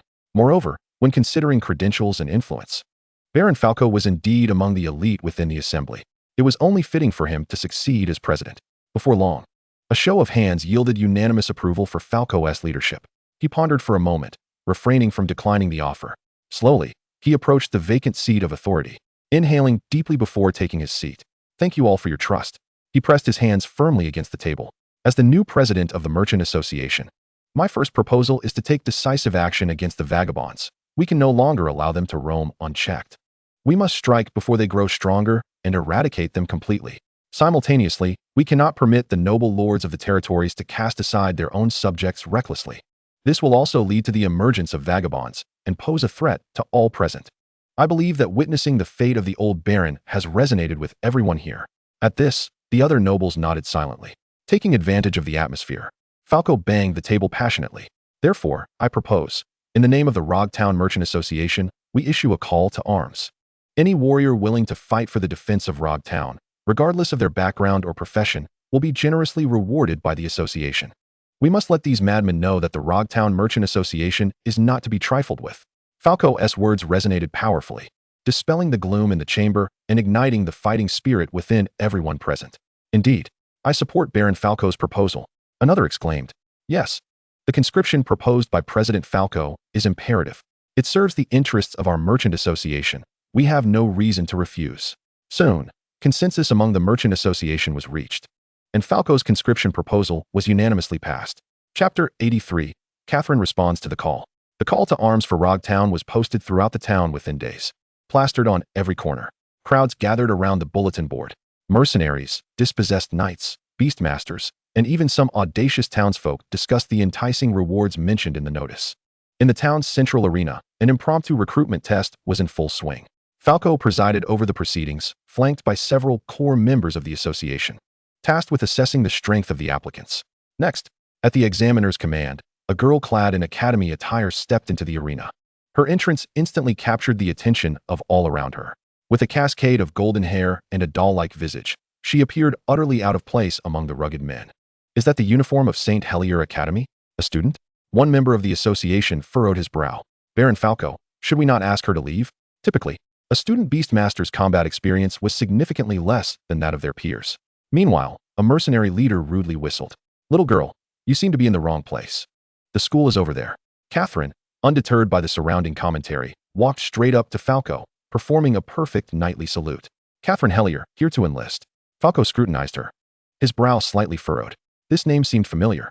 Instinctively, he sensed that this girl was not merely an ordinary student, lacking practical experience as the previous member had suggested. Thoughts raced through his mind as he nodded. Very well, please summon your phantom beast over there for evaluation. Yes, by the way, what is your phantom beast? Catherine's lips curled into a slight smile. Serial number 020, Wild Boar. Falco was taken aback. A phantom beast with serial number 20. That was considered exceptionally elite within the border circles. He had not anticipated that someone with such a beast would come to their recruitment. While Falco was momentarily lost in thought, Catherine had already stepped onto the arena. Catherine produced a blue Baloo ball, tossing it lightly to the ground. In a flash of light, a half-human-sized phantom beast resembling a boar with long tusks appeared at her feet. The wild boar snorted and nudged her leg with its snout. Some of the mercenaries, lacking experience, found it laughable that a girl with an underdeveloped physique would bring a wild boar to compete with them for a job. How ridiculous! Is this some noble-esque child come to amuse us? It can't be. The rewards are decent for us, but far too paltry for the nobility. Who knows? We might have to clap along later. Catherine remained unfazed by the remarks of others. She extended her hand, gently caressing the crown of the boar's head, her gaze sharpening with intense focus, a hint of wild exhilaration curling at the corners of her lips. "My dear, it's time to work," she murmured. In the next moment, amidst the astonished stares of the onlookers, a rich, earthy yellow radiance enveloped the boar. Its form elongated and morphed, transforming into a solid metallic structure, its tusks merging into a fearsome blade. As the brilliance subsided, a massive katana, measuring 1.5 meters in length, with a substantial blade emanating waves of earthy magical energy, hovered silently in front of Catherine. The arena fell into a profound silence. The mercenaries who had previously mocked her stood with mouths agape, as if they could fit an egg inside. The members of the merchant guild beside Falco rose abruptly, their faces etched with disbelief. Falco himself stared, his pupils contracting. Is this the arming of a phantom beast? He had heard of such extraordinary creatures, but had never witnessed one firsthand. Catherine extended her slender, pale hand, effortlessly grasping the colossal katana, which starkly contrasted her petite frame. She placed the blade upon her shoulder. With a swift motion, she unsheathed the immense sword, which was nearly as tall as she was. In that instant, a hint of manic glee broke across her face. Her gaze swept toward her adversary, a seasoned knight clad in heavy armor, wielding a tower shield and battle axe. "Shall we begin?" The knight swallowed hard, shaken from his stupor, and assumed a defensive stance. "Please, do instruct me." Without further ado, Catherine vanished from her position. When she reappeared, she had leaped high above the knight's head, both hands firmly gripping the sword, her body tracing an elegant arc in midair. Vertical slash. Her crisp voice rang out as the katana descended with formidable force, accompanied by a thunderous rush of wind.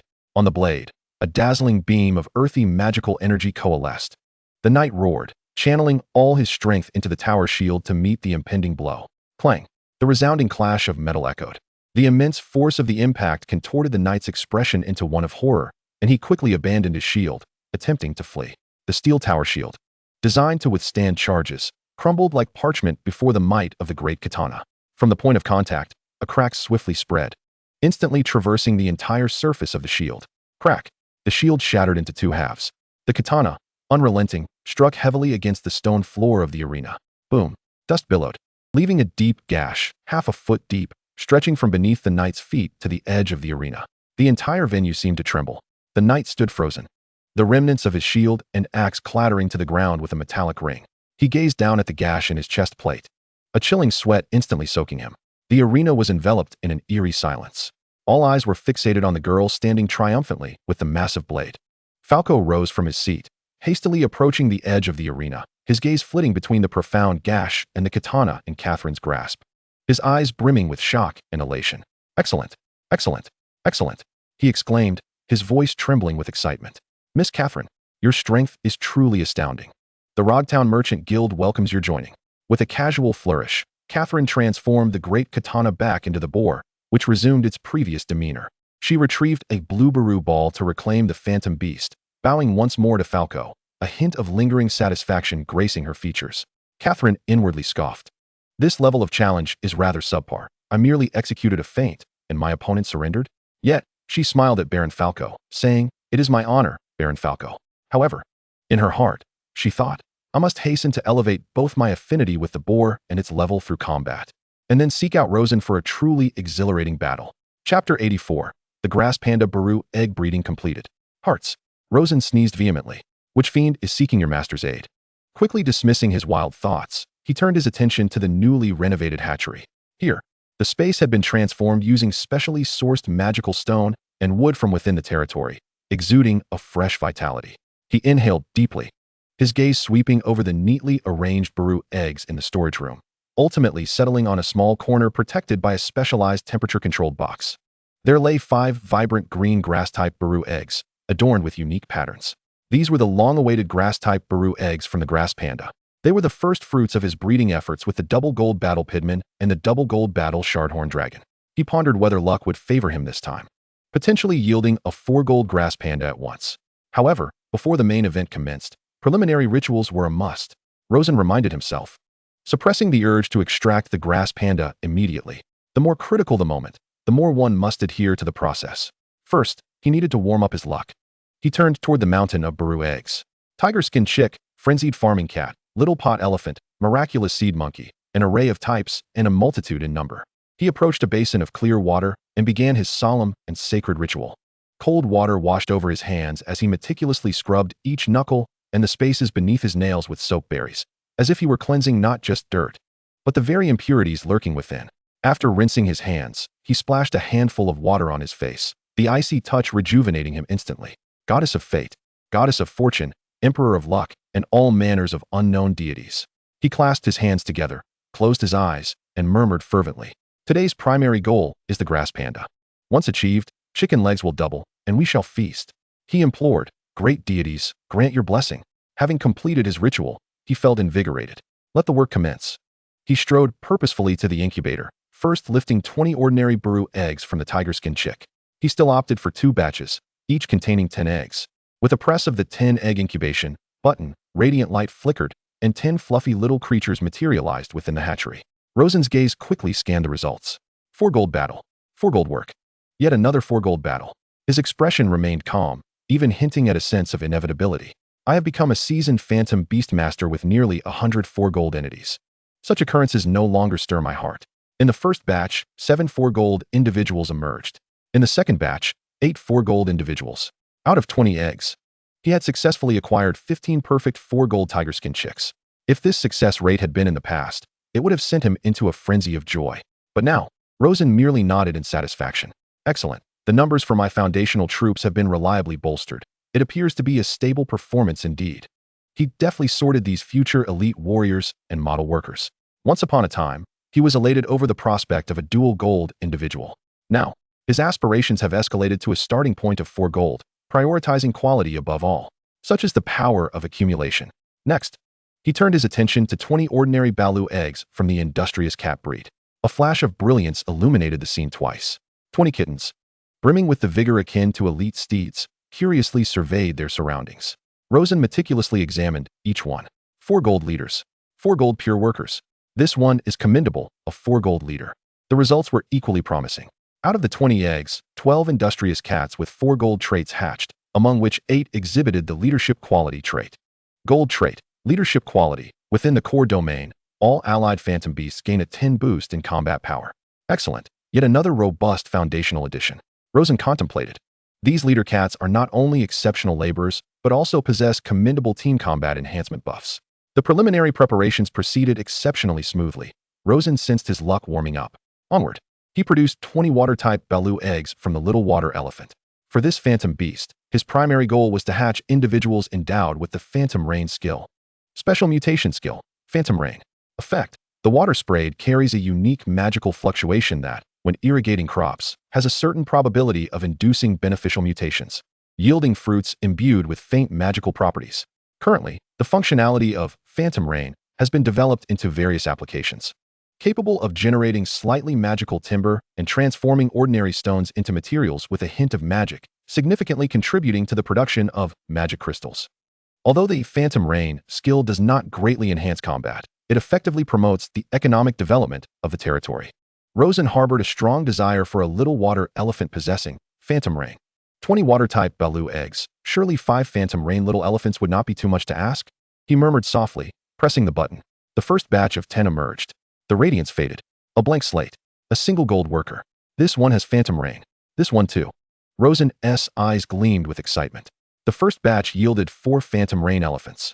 Without hesitation, he initiated the second batch. The brilliance flared once more. Another one. This one as well. Wow. 6 in total. The second batch proved even more fruitful, directly hatching 6 little water elephants endowed with Phantom Rain. A total of 10. Not only did it meet his expectations, but it also doubled. Splendid, splendid. Rosen clapped his hands. With these 10 Phantom Rain elephants, the production of magic crystals in the territory could expand. His luck was soaring. In his imagination, the goddess of fortune smiled at him, gently lifting the hem of her pomegranate skirt.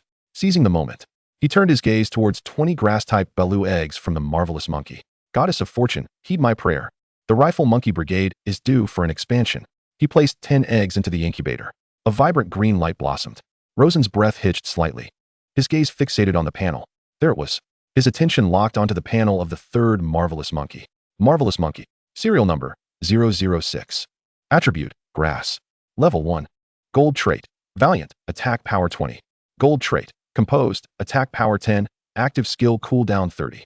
Gold trait, king of the grassland, grass attribute attack 20. Gold trait, explosive art, damage of explosive skills 40. If an area skill, its coverage is 20. Attack, 95. Defense, 50. Food consumption, 3. Work adaptability, sewing, LV1. Riding skill, none. Active skill, mutation, seed mine. Special mutation partner skill, grass type, assault rifle. Effect, when this phantom beast reaches a 2-star affinity with its beastmaster, it will transform into an assault rifle, executing high-frequency grass-type magical projectile attacks in tandem with its beastmaster. Chapter 85, Special Mutation Cheating Pill. Goodness gracious. Rosen's eyebrows shot up. A 4 gold high-damage double mutation skill, marvelous monkey. He suppressed his excitement and continued to peruse. In this batch of 10, a total of 5 boasted 4 gold traits of the AK Mine Monkey. He immediately initiated the second batch. The results were equally exhilarating, yielding another 5 4 gold trait AK Mine Monkeys. A total of 10. A perfect squad of rifle monkeys had been formed. Oh my, his luck was indeed on fire. In an instant, he had acquired 10 high-potential combatants. He carefully arranged these 10 AK Mine Monkeys and shifted his focus to the next batch. Cheating pills, ice-type Belu eggs. 20 in number. These had been procured from the rare goods shop in Hog City earlier, and he had not bred them much. Initially, he had no clear purpose, but later thought that during the hot weather, he might use the cheating pills to produce some ice crystals, which could potentially be sold for a bit of profit. It turned out that the ice crystals produced by cheating pills were a rather lucrative commodity. From various sources, he learned that the sales of ice crystals were quite promising, bringing a nice revenue to the territory. The breeding of cheating pills had not been extensive, originally intended for breeding the boar beast purchased from the shop. This time, he had no high expectations. If he could hatch a few with dual gold work traits to enhance ice crystal production, that would suffice. Rosen maintained a calm mindset, not harboring grand expectations. He placed 10 eggs inside. An icy blue glow flashed, and 10 wobbly, endearingly awkward little penguins appeared before him. They curiously regarded Rosen with their beady eyes. This trait, white trait. Agile, movement speed increased by 10. This is mediocre, barely usable. Next. This one is a blank slate. Next. White trait, masochistic, defense 10. As Rosen inspected the panels, most were either blank slates or possessed white traits of little significance. He shook his head, ready to move on to the next one, but his gaze paused at the end of 1's skill column. There. An unfamiliar line of description caught his attention. Cheating pill. Serial number 012. Attribute, water, ice. Level 1. White trait, weeding effect, reduces grass attribute damage by 10. White trait, strong, attack 10, defense 10. Attack, 65. Defense, 55. Work adaptability, cooling LV1, watering LV1. Special mutation partner skill, RPG rocket launcher. Click to view details. Rosen was momentarily taken aback. RPG rocket launcher? A rocket launcher? Surely he was not mistaken? What could this adorably clumsy little penguin possibly have to do with such a devastating weapon? Filled with intense curiosity, he clicked to view the details. Manifesting an RPG rocket launcher capable of firing the cheating orb as a projectile. Upon striking its target, the ice magic contained within the cheating orb will react violently, resulting in a tremendous explosion that instantly freezes a vast area surrounding the epicenter. After use, the cheating orb will fall into a near-death state due to the magic explosion. Rosen meticulously read each word, a twitch forming at the corner of his eye. "Oh my," he muttered, gazing at the small penguin looking up at him with innocent eyes, momentarily at a loss for words. "Little fellow, do you realize you're going to explode?" A self-detonating penguin, indeed. He couldn't help but scoff. The notion of launching the very creature itself as ammunition was remarkably humane, yet the consequences were equally dire. It was a one-time transaction. Once used, the creature would have to return to the core crystal, lying dormant until revived. This could not be employed as a conventional weapon. Frowning, Rosen fell into contemplation. It could only serve as a trump card, to be wielded at a pivotal moment to turn the tide of battle or to confront particularly troublesome foes. He envisioned the scene. As the enemy believed victory was assured, he would emerge from behind, hefting an RPG upon his shoulder, and then insert a small penguin. Boom. The image felt utterly incongruous. Shaking his head, he carefully set the penguin rocket aside. The remaining batch of 10 cheating orbs yielded decidedly ordinary results, with the best being merely a single gold-tier craftsmanship. Rosen wasn't disheartened, as he had already received a monumental surprise. Next came the Melu sheep, the rock-shattering rhinoceros, and the boar of madness. The Melu sheep produced 11 individuals endowed with craftsmanship, corporate drone, and workaholic, among 20 ordinary Baraloo eggs, significantly boosting the production of high-grade Lulu cotton in his territory. The rock-shattering rhinoceros yielded 5 3-gold combat units with Golem Pioneer, Valiant, and Armored, excellent as heavy ground units. Finally, the last 10 eggs from the boar of madness provided him with a remarkable surprise. A brilliant glow shimmered. Rosen's gaze locked onto 2 of them. Boar of madness. Serial number 020.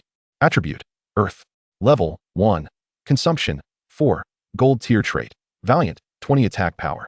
Gold tier trait: Brainy, 40 attack power. Work speed 60. Gold tier trait: Composed, 10 attack power, 30 active skill cooldown. Gold tier trait: Golem Pioneer, 20 earth attribute attack power. Attack 135. Defense 90. Special mutated partner skill: Blade transformation. 4 gold blade bores. And there were 2. The initial attack power had surged to 135, an astonishingly fearsome figure. The blade bore hero had reached a new pinnacle of potential.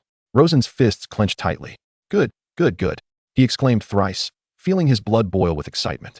Every preparatory step had exceeded expectations. His luck was scorching hot.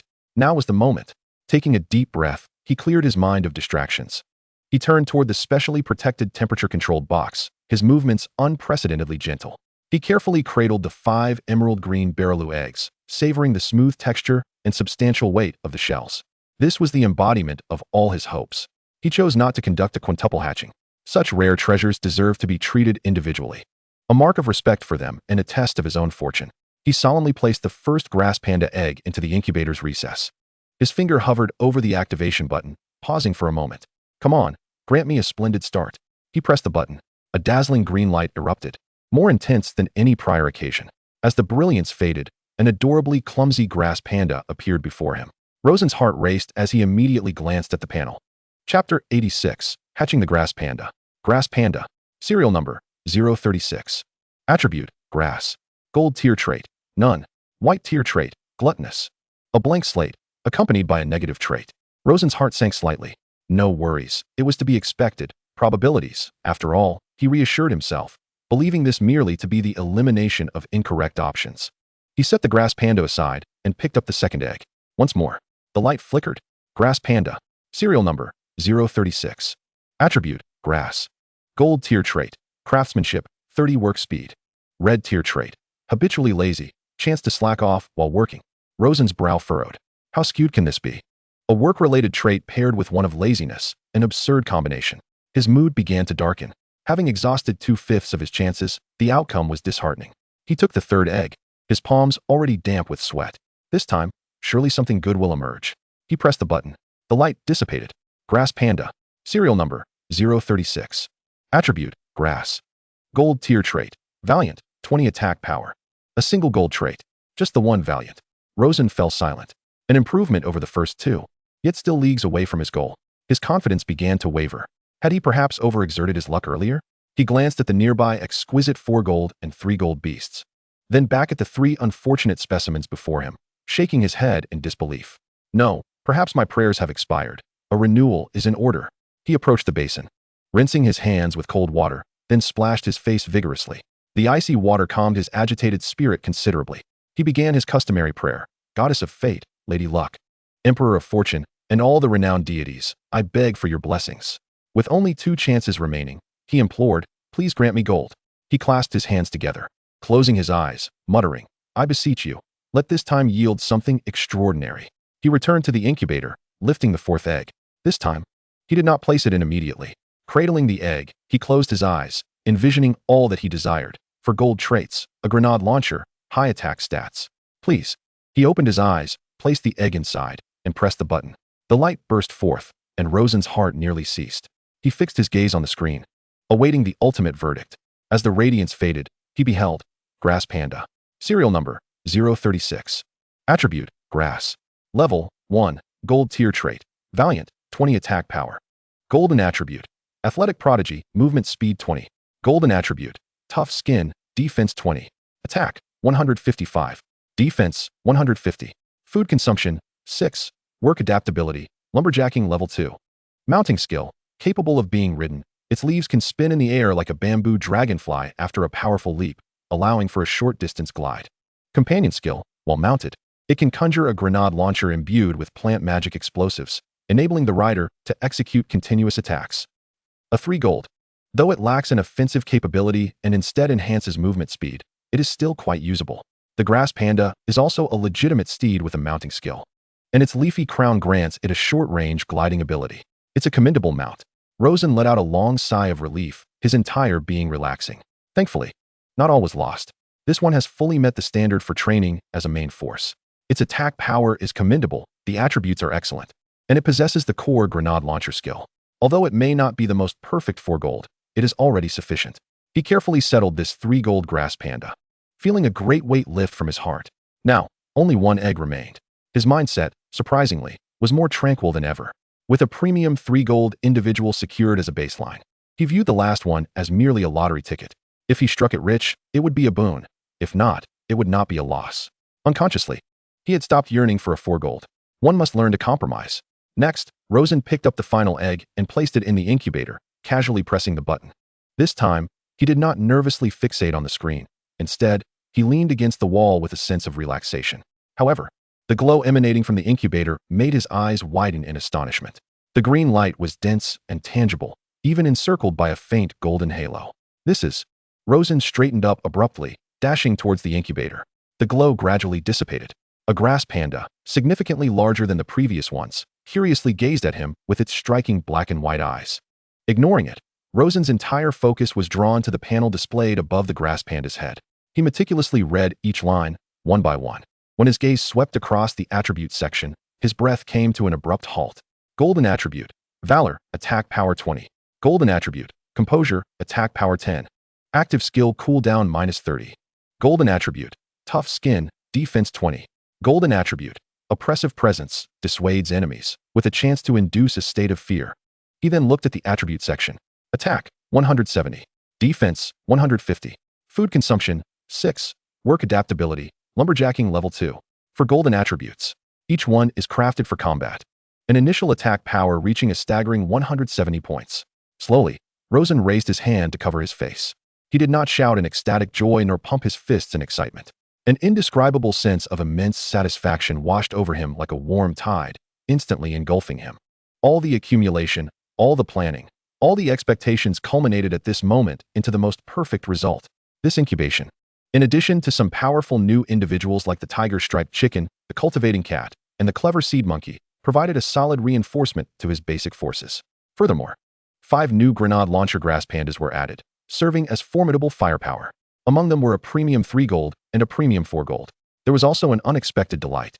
A mutated partner skill possessed by the cheating ball, capable of conjuring an RPG rocket launcher, serving as an explosive trump card, if faced with high-powered units. Perhaps the cheating ball could be employed to deliver an unexpected strike, yielding significant results. Rosen gradually lowered his hand, a genuine smile blossoming on his face. The development of his territory was steadily improving, yet he could not afford to become complacent. Rosen resumed his path back to the study. Chapter 87, Baron Montan discusses the ice crystal trade. Rosen's territory. In the study. Knock knock. A sound of knocking came from outside the door. Rubbing his temples, Rosen set down his quill and slowly remarked, "Come in." Soon, the old butler Alabama entered, bowing slightly. "Young master, a visitor has arrived at the main entrance, Baron Montan. He insists on discussing important matters concerning substantial future profits for both parties and wishes to meet you at once." Baron Montan. Rosen pondered momentarily, recalling the name. He was a member of the Rogtown Market Association and had previously been introduced by Baron Falco, responsible for representing the sale of ice crystals from his territory. Concerning substantial profits? The weariness he felt was significantly alleviated by this notion. He re-energized himself, standing up and instructing, "Take him to the reception hall. I will await him there." Yes. Moments later, a rotund man, exuding warmth with each step, briskly entered the reception hall. He was none other than Baron Montan, a nobleman whose face perpetually bore the enthusiastic smile of a merchant. "Oh, my dear Baron Rosen." His voice preceded him as he entered, arms wide open as if to offer a warm embrace. Rosen politely stood, quickly stepping back a few paces, then gestured for him to sit. Baron Montan, undeterred, reached out his hand for a firm handshake with Rosen. Baron Montan, my humble territory is quite remote. It must have been a tiresome journey for you. Not at all. Not tiresome in the least. Baron Montan's eyes lit up, responding with vigor. To meet a figure like Baron Rosen fills me with anticipation. Rosen gestured courteously for Baron Montan to take a seat. He was soon guided by a servant to a sofa, and as soon as he settled, he eagerly began. Baron Rosen, I have come today with monumental news. Oh. Rosen lifted his teacup, signaling for him to continue. Your ice crystals. Those extraordinary ice crystals of yours. Their sales have skyrocketed beyond compare. The goods I previously sold cannot even hold a candle to your ice crystals. They are akin to a maddening intoxicant. Baron Montan exclaimed, waving his arms animatedly, spittle flying. Do you know? The taverns in Rogtown have gone wild. With just a sprinkle of crushed ice crystals, ordinary ale transforms into a refreshing brew. In the sweltering heat, downing a chilled mug of ale feels, oh, my God, like entering paradise. Patrons are willing to pay an extra 3 copper pigs. No, 5. And those high-end restaurants, using your ice crystals to preserve the fresh fish transported from distant ports, can now keep those delicate ingredients for several more days. The menu has expanded with several expensive dishes. The way the restaurant owners look at me is as if I were their own brother. As I traverse the various esteemed establishments and taverns, the proprietors are clamoring to waive my bills, all in pursuit of securing a larger share of the precious ice crystals I possess. Baron Montan exclaimed in one breath, lifting his teacup and gulping down the contents fervently before continuing. Now, it is not merely the merchants of Rogtown. Even those from the neighboring Willow Leaf Town and other locales have caught wind of the opportunity and sent emissaries to seek my audience. They all covet your ice crystals, yearning for a long-term partnership and wishing to place substantial orders through me. Yet, he then spread his hands, his expression shifting from exuberance to a hint of despair. However, Baron Rosen, our inventory is nearly depleted. The last batch you provided was sold out within a week, including both stock and pre-orders. Each day, dozens of merchants queue at my storefront, and all I can do is inform them. Out of stock. Out of stock. Oh heaven. I never imagined I would experience the phenomenon of running out of goods. He gazed at Rosen, his eyes brimming with earnestness and hope. Thus, I dared to approach you to inquire, Dear Baron, do you possess any plans to expand the production of ice crystals? I understand this may necessitate a significant financial investment in constructing new workshops or acquiring some wondrous equipment. Rest assured, Baron Montan declared, thumping his chest with conviction. Should you give the nod, I am prepared to fully fund it. You may consider it either as an advance on future orders or as an interest-free loan from me. As long as we can procure more ice crystals, everything is negotiable. Baron Rosen listened quietly, a subtle smile gracing his lips. He observed his nearly exuberant partner. And once Montan finally caught his breath, he leisurely set down his teacup. Baron Montan, are you implying that the current supply is woefully inadequate to meet market demands? Not merely inadequate. It is but a drop in the bucket. Baron Montan lamented. You must assist me, Baron Rosen, he exclaimed. Rosen lightly tapped his fingers on the table, producing a rhythmic sound as if pondering something. A moment later, he lifted his gaze to Montan, smiling. What if I were to double the future supply compared to the current output? How would that strike you? The room fell silent in an instant. Montan's expression froze, his mouth agape, eyes wide with disbelief, as if he had heard something utterly inconceivable. Double? That would mean a 3-fold increase in production. He stammered, his voice trembling. Indeed. 3-fold, Rosen confirmed. This is truly magnificent. Baron Montan suddenly sprang from the sofa, his corpulent frame exhibiting an astonishing agility. He rushed to Baron Rosen, fervently grasping his hand and shaking it enthusiastically. Oh, Baron Rosen, you are indeed a man of profound foresight. You anticipated this very situation from the outset, did you not? I am utterly in awe of you. He expressed his excitement in a flurry of words, his smile radiant like a blooming sunflower. I hope we can promptly sign a new contract. A long-term, prioritized supply agreement. Baron Rosen, what do you say? Of course, Rosen replied with a smile, withdrawing his hand. May our collaboration be fruitful, Baron Montan. After bidding farewell to the thoroughly satisfied Baron Montan, who seemed to float away in delight, Rosen finally found a moment to rest. In the following days, tranquility returned to Rosen's estate, yet it pulsed with a newfound vitality. The development of the territory progressed steadily, and those nobles who had signed contracts began sending their people to collect goods in successive batches. That afternoon, an exquisitely adorned carriage halted outside Rosen's estate. Chapter 88, Sir Kylon and Friends Visit. The carriage door swung open, and the first to disembark was Kylon. After a period of absence, he appeared entirely revitalized. Clad in a perfectly tailored noble's attire, Adorned with a brand new family crest, he exuded an air of knightly valor tempered by the steadiness of a lord. The accolades from warfare had brought him both wealth and elevated status. He was no longer merely Sir Kylon. He was now a legitimate baron. Following him, two similarly aged nobles alighted from the carriage. On the left stood a robust figure with a rugged visage, exuding a military aura, Baron Landon. To the right was a more genteel individual, sporting a monocle and possessing a shrewd glimmer in his eyes, Baron Walker. So this is Baron Rosen's territory? Baron Landon surveyed the surroundings, observing the smiling villagers and the industrious forms of mythical beasts nearby, nodding in approval. After a brief respite and taking in the scenic vista, Baron Kylon remarked, "I was not mistaken. Baron Rosen is truly an extraordinary individual. Follow me." He gestured for them to follow as they climbed back into the carriage, heading towards Rosen's manor along the road. No sooner had the carriage embarked on the main thoroughfare than a soft gasp emanated from within. "Why is this road so remarkably smooth?" Baron Walker, who had been resting with his eyes closed, opened them in surprise. Although noble carriages are typically equipped with shock absorption, traversing rural dirt paths or rugged stone roads inevitably results in some jostling. Yet now, the sound of the wheels rolling was crisp and rhythmic, and the swaying of the carriage was negligible to the point of being almost imperceptible. Curious, Baron Landon lifted the curtain of the carriage window. Upon a glance, his pupils dilated in astonishment. What sort of road is this? Before them lay not a common dirt path, nor a rudimentary cobbled road made of uneven pebbles, but a broad, flat road paved with enormous rectangular stone slabs. These slabs exhibited a deep gray hue, their surfaces meticulously polished, and the seams between them were so perfectly aligned that they appeared as one seamless natural rock. In the sunlight, the pavement shimmered with a subtle glow.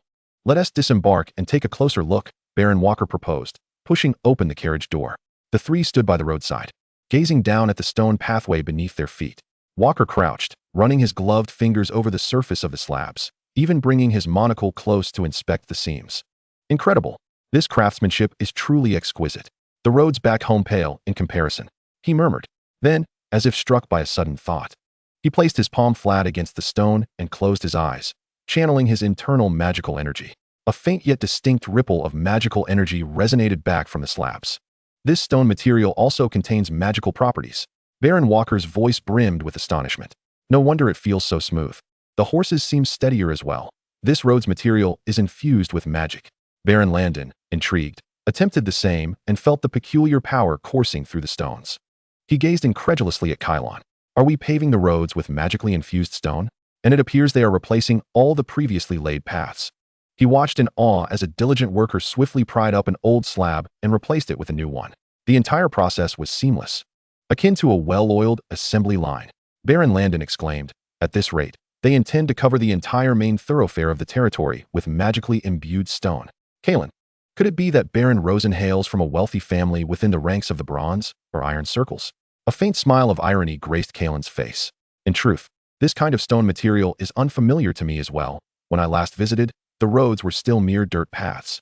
He shrugged his shoulders, admitting that his knowledge of Baron Rosen was not vastly superior to theirs. The trio resumed their journey, yet their spirits remained tumultuous. As they walked, waves of astonishment washed over them. Soon, they beheld the settlements flanking the road. Or rather, these could hardly be dubbed mere villages. What met their eyes was a row of meticulously arranged, architecturally innovative two-story houses. These structures, a harmonious blend of wood and stone, featured robust stone bases on the lower levels and warm timber frameworks above. Each house boasted expansive windows, with small fenced yards in front, some adorned with vibrant blooms, others displaying freshly laundered garments, radiating a palpable sense of life. The entire residential area was meticulously planned, with ample space between the homes, interspersed with communal green spaces and wells.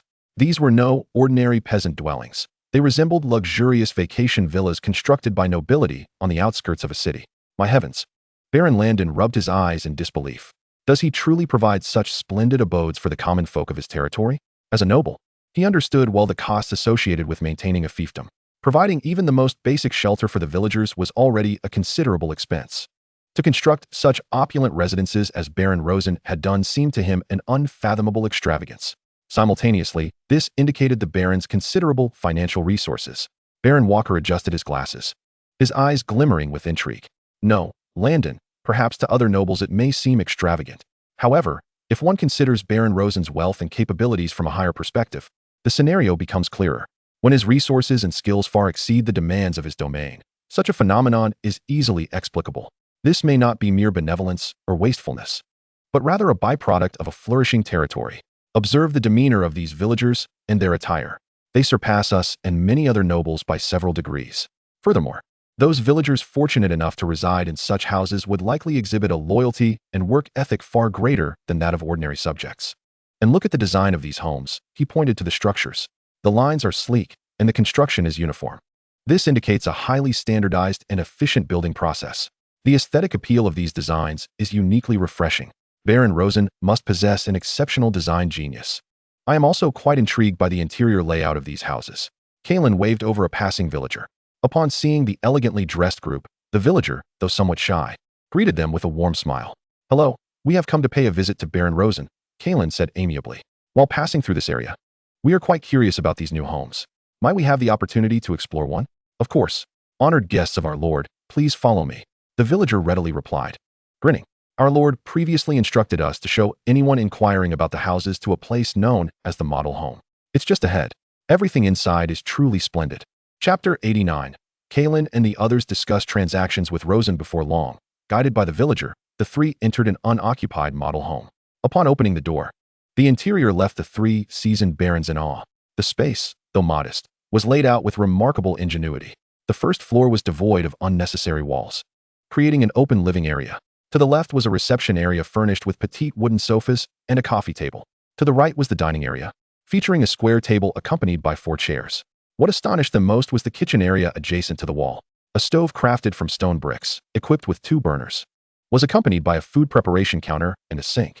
Most importantly, above the stove was a cleverly designed chimney that led directly to the roof. This meant that the cooking fumes would not permeate the entire house, but would be expelled directly outside. Marvelous. Truly marvelous. Baron Landon gently caressed the cool stone stove. When have I ever encountered such a brilliantly designed kitchen? Though compact, it is incredibly user-friendly. I can't shake the feeling that these villagers live better than we nobles do. Even my own estate relies on an open fire pit surrounded by swirling smoke. Ascending a space-efficient wooden staircase to the 2nd floor, they found 2 adequately sized bedrooms. Though not large, they excelled in privacy. Each room featured a sizable window, as well as built-in wardrobes and shelves, maximizing the use of space. This small area was equipped with all essential amenities. Baron Walker wandered about the house, offering his final thoughts. Each design is imbued with clever intent, convenient, practical, and above all, quite comfortable. Spending a holiday in such a dwelling would be a delightful choice. Walker's sentiments garnered nods of agreement from the other 2 barons. With a mixture of complex emotions, they finally arrived at Baron Rosen's main residence. In the reception hall, Rosen sat at the head of the table. "Baron Kalen and esteemed barons, welcome to my territory." Upon seeing his guests, Rosen rose to greet them, a composed smile adorning his face. "Greetings, Baron Rosen," Kalen initiated. Bowing respectfully, "I come to express my gratitude on behalf of myself. The timber you provided is of exceptional value. I feel incredibly fortunate to have such materials for my main residence." "Thank you, Baron Rosen. You're too kind, Baron Kalen. It was merely a fair exchange. A matter of equivalent value." Rosen replied with a smile. "I'm honored to know you are satisfied. I look forward to future collaborations." "Absolutely." Both Baron Landon and Baron Walker stepped forward to convey similar thanks, acknowledging that their families had greatly benefited from the timber trade. Following a round of commercial flattery and pleasantries, the conversation naturally shifted to their observations along the way. "Baron Rosen," Baron Landon began, "the stone roads in your territory and the homes of your villagers are truly commendable. Might we have the pleasure of meeting the design genius behind them?" "Indeed." Baron Walker interjected, his eyes sparkling with enthusiasm. "Your lordship, this genius possesses remarkable talent in architecture and planning. I have never encountered designs so efficient, aesthetically pleasing, and imbued with human consideration. I too wish to meet this prodigy. I hope you can introduce us." Upon hearing the 2 barons speak, Rosen displayed a peculiar expression. Observing the eagerness of his old friends and Rosen's hesitance, Kalen chuckled and addressed Rosen, "Baron Rosen. My 2 esteemed friends come from military backgrounds and can be rather direct in their inquiries. If you truly prefer to refrain, I can graciously decline for you." They wouldn't dare object. Walker and Landon quickly nodded in agreement. Baron Walker chuckled. "We are merely curious, with no intention of coercion. We are simply rather forthright. I hope you can forgive us." Baron Rosen waved his hand dismissively. "No, you 3 have misunderstood. In truth, there are no design geniuses within my domain. How could there be? Even having seen the magnificent edifices of some affluent bronze families who have viewed the Bronze Circle, I must confess, it is indeed impressive. Landon quickly remarked. Walker adjusted his monocle, pondering for a moment before staring wide-eyed at Rosen. Baron Rosen, are you implying? Rosen, with a wry smile, nodded. Kellen looked at Rosen and Walker in confusion. Walker elaborated. If I am not mistaken, these designs and plans originate from you, Baron Rosen, correct? Kellen and Landon gazed intently at Rosen. Clearing his throat, Rosen chuckled. Indeed, they are my own designs. However, they are not as extravagant as you suggest. Before Rosen could finish, Landon excitedly clasped Rosen's hand, exclaiming, Baron Rosen, I have a rather bold request. Baron Landon's eyes sparkled. My territory has only recently commenced construction, and I wish to build a similar flagstone road connecting my manor to my leased farmland. I am willing to pay a handsome price for your design blueprints and materials, as well as hire your construction team. I, too, have a request, Baron Walker interjected eagerly. I am particularly interested in your designs for the villagers' residences. There is a squalid settlement in my territory that has long troubled me. If I could transform it using your designs, I believe it would greatly enhance the environment. Thus, I wish to commission a set of house designs from you. Kellen added, I too, Baron Rosen. My new territory is in dire need of comprehensive planning. If you are willing, I would appreciate your assistance in designing my manor. The three barons, with their eyes gleaming with anticipation, turned their gazes towards Rosen. After listening, Rosen gently tapped his fingers on the armrest. Countless architectural blueprints and urban planning grids from sandbox games flashed through his mind. For him, a former avid gamer, these so-called designs were merely the most basic modular templates from a game. The concepts of square layouts, functional zoning, and movement optimization posed no challenge whatsoever.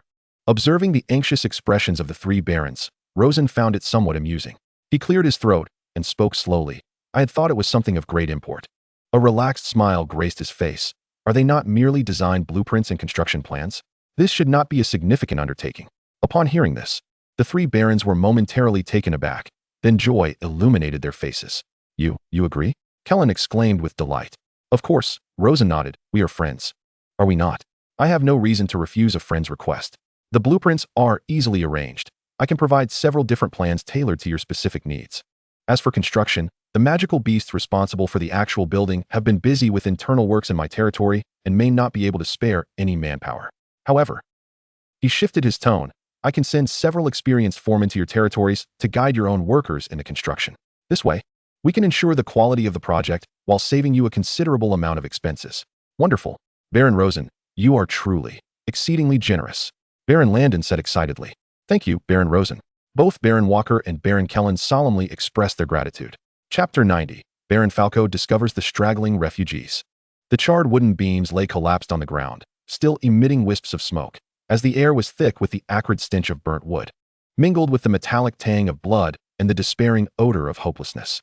This place had once belonged to a knightly noble's estate, now reduced to crumbling ruins. Baron Falco stomped heavily on the cracked earth, sending a cloud of dust into the air. Damn it, he muttered under his breath, his face a mask of uncontainable fury and exhaustion. They've escaped again, those wretched groundhogs.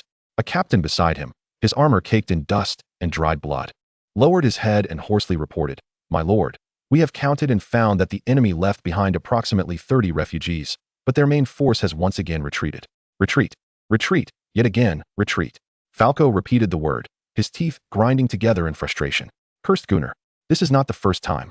Ever since assembling this punitive force in Rog Town, they had been relentlessly pursuing this band of refugees for an extended period. Each skirmish had seen them victorious, slaying a portion of the refugees. Yet, time and again, the leader of the refugee army, a burly man named Gunnar, had evaded capture like a slippery eel, managing to escape with the majority of his core personnel. They would swiftly strike another defenseless noble territory, pillaging it like locusts, gathering new refugees and fugitives, thus swelling their ranks. Falco felt ensnared in a vicious cycle. The more he killed, the greater the enemy's numbers seemed to grow. His subordinates were visibly fatigued from the constant pursuit and battles, while that band of refugees thrived on their hit-and-run tactics, preying on the weak and continuously replenishing their ranks. Each time he recalled the tragic demise of his dear friend and mentor, the elderly Baron Fitzwilliam, a searing rage ignited within him. This cannot continue. Falco took a deep breath, forcing himself to regain his composure. The captain looked at him with concern. My lord, what shall we do? These refugees dare not confront us in battle. Moreover, after so many pursuits, our soldiers are almost unbearably weary.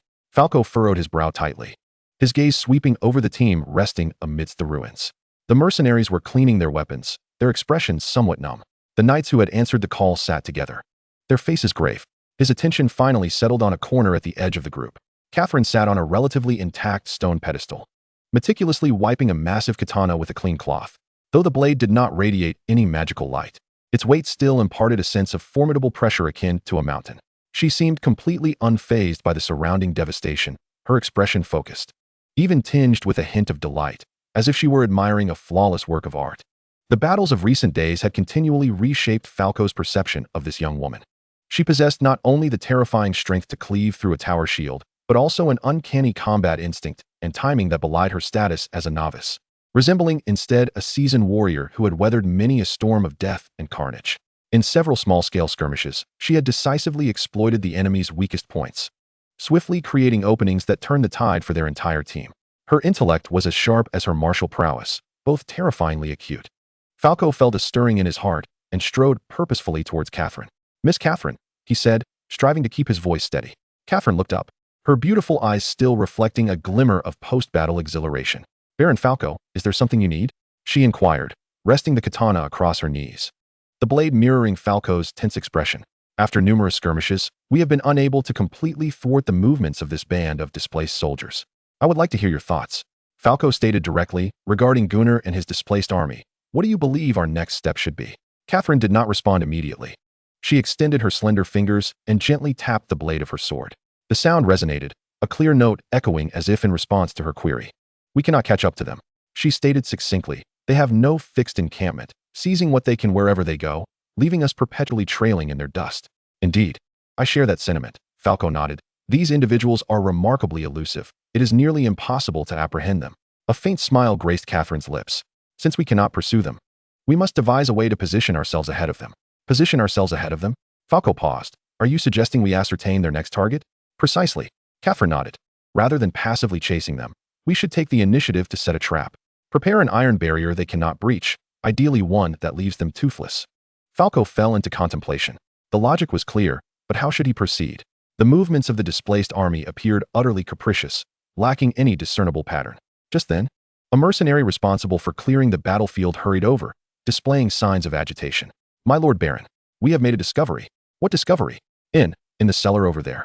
We found a survivor, a displaced individual, gravely injured, unconscious." Falco's eyes sparkled with interest. He immediately turned and strode after the mercenary towards the cellar. Catherine too hefted her great sword, following at a leisurely pace. The entrance to the cellar was partially obscured by a charred wooden plank, a strong scent of blood wafting from within. Two mercenaries dragged out a blood-soaked man and tossed him onto the ground. The man was clad in tattered leather armor, appearing gravely wounded, with a massive gash on his chest seeping blood, already in a deep state of unconsciousness. Falco crouched down to roughly assess the man's injuries, a cruel smile creeping onto his face. "Excellent, he still clings to life." He turned to the knight beside him and commanded, "Go, fetch a bucket of cold water. Douse him to awaken him." "Yes, my lord." The knight was about to turn away when a clear voice rang out from behind Falco. "Wait." He turned to see Catherine looking at him. "Miss Catherine, is there an issue?" Falco inquired, puzzled.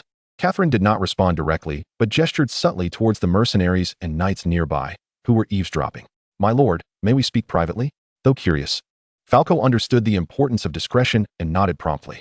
He instructed his men to keep watch over the unconscious displaced man, then followed Catherine to a secluded area behind a collapsed wall amidst the ruins. This spot was sufficiently secluded to shield them from prying eyes and ears. "Speak, Miss Catherine," Falco asked. Catherine drove her sword into the ground with a thud. "My lord, do you believe that awakening him with cold water and then threatening him with a knife at his throat will yield the truth?" "Why would it not?" Falco frowned. "Under the threat of death, few can maintain their secrets. He may speak, but it is likely to be a lie." Catherine shook her head. "This group of displaced individuals are desperate souls. After numerous battles, I have observed that a significant portion of them possess a strong loyalty to their army. In a situation where he faces certain death, it is entirely plausible that this individual may mislead us to buy time for his companions." Falco's expression hardened. He had to concede, Catherine's reasoning was sound. He had become blinded by anger and urgency, neglecting this crucial aspect. "Then, in your opinion, what should we do?" Falco's tone involuntarily shifted to one of humility. A glimmer of cunning flashed in Catherine's eyes, and she smiled.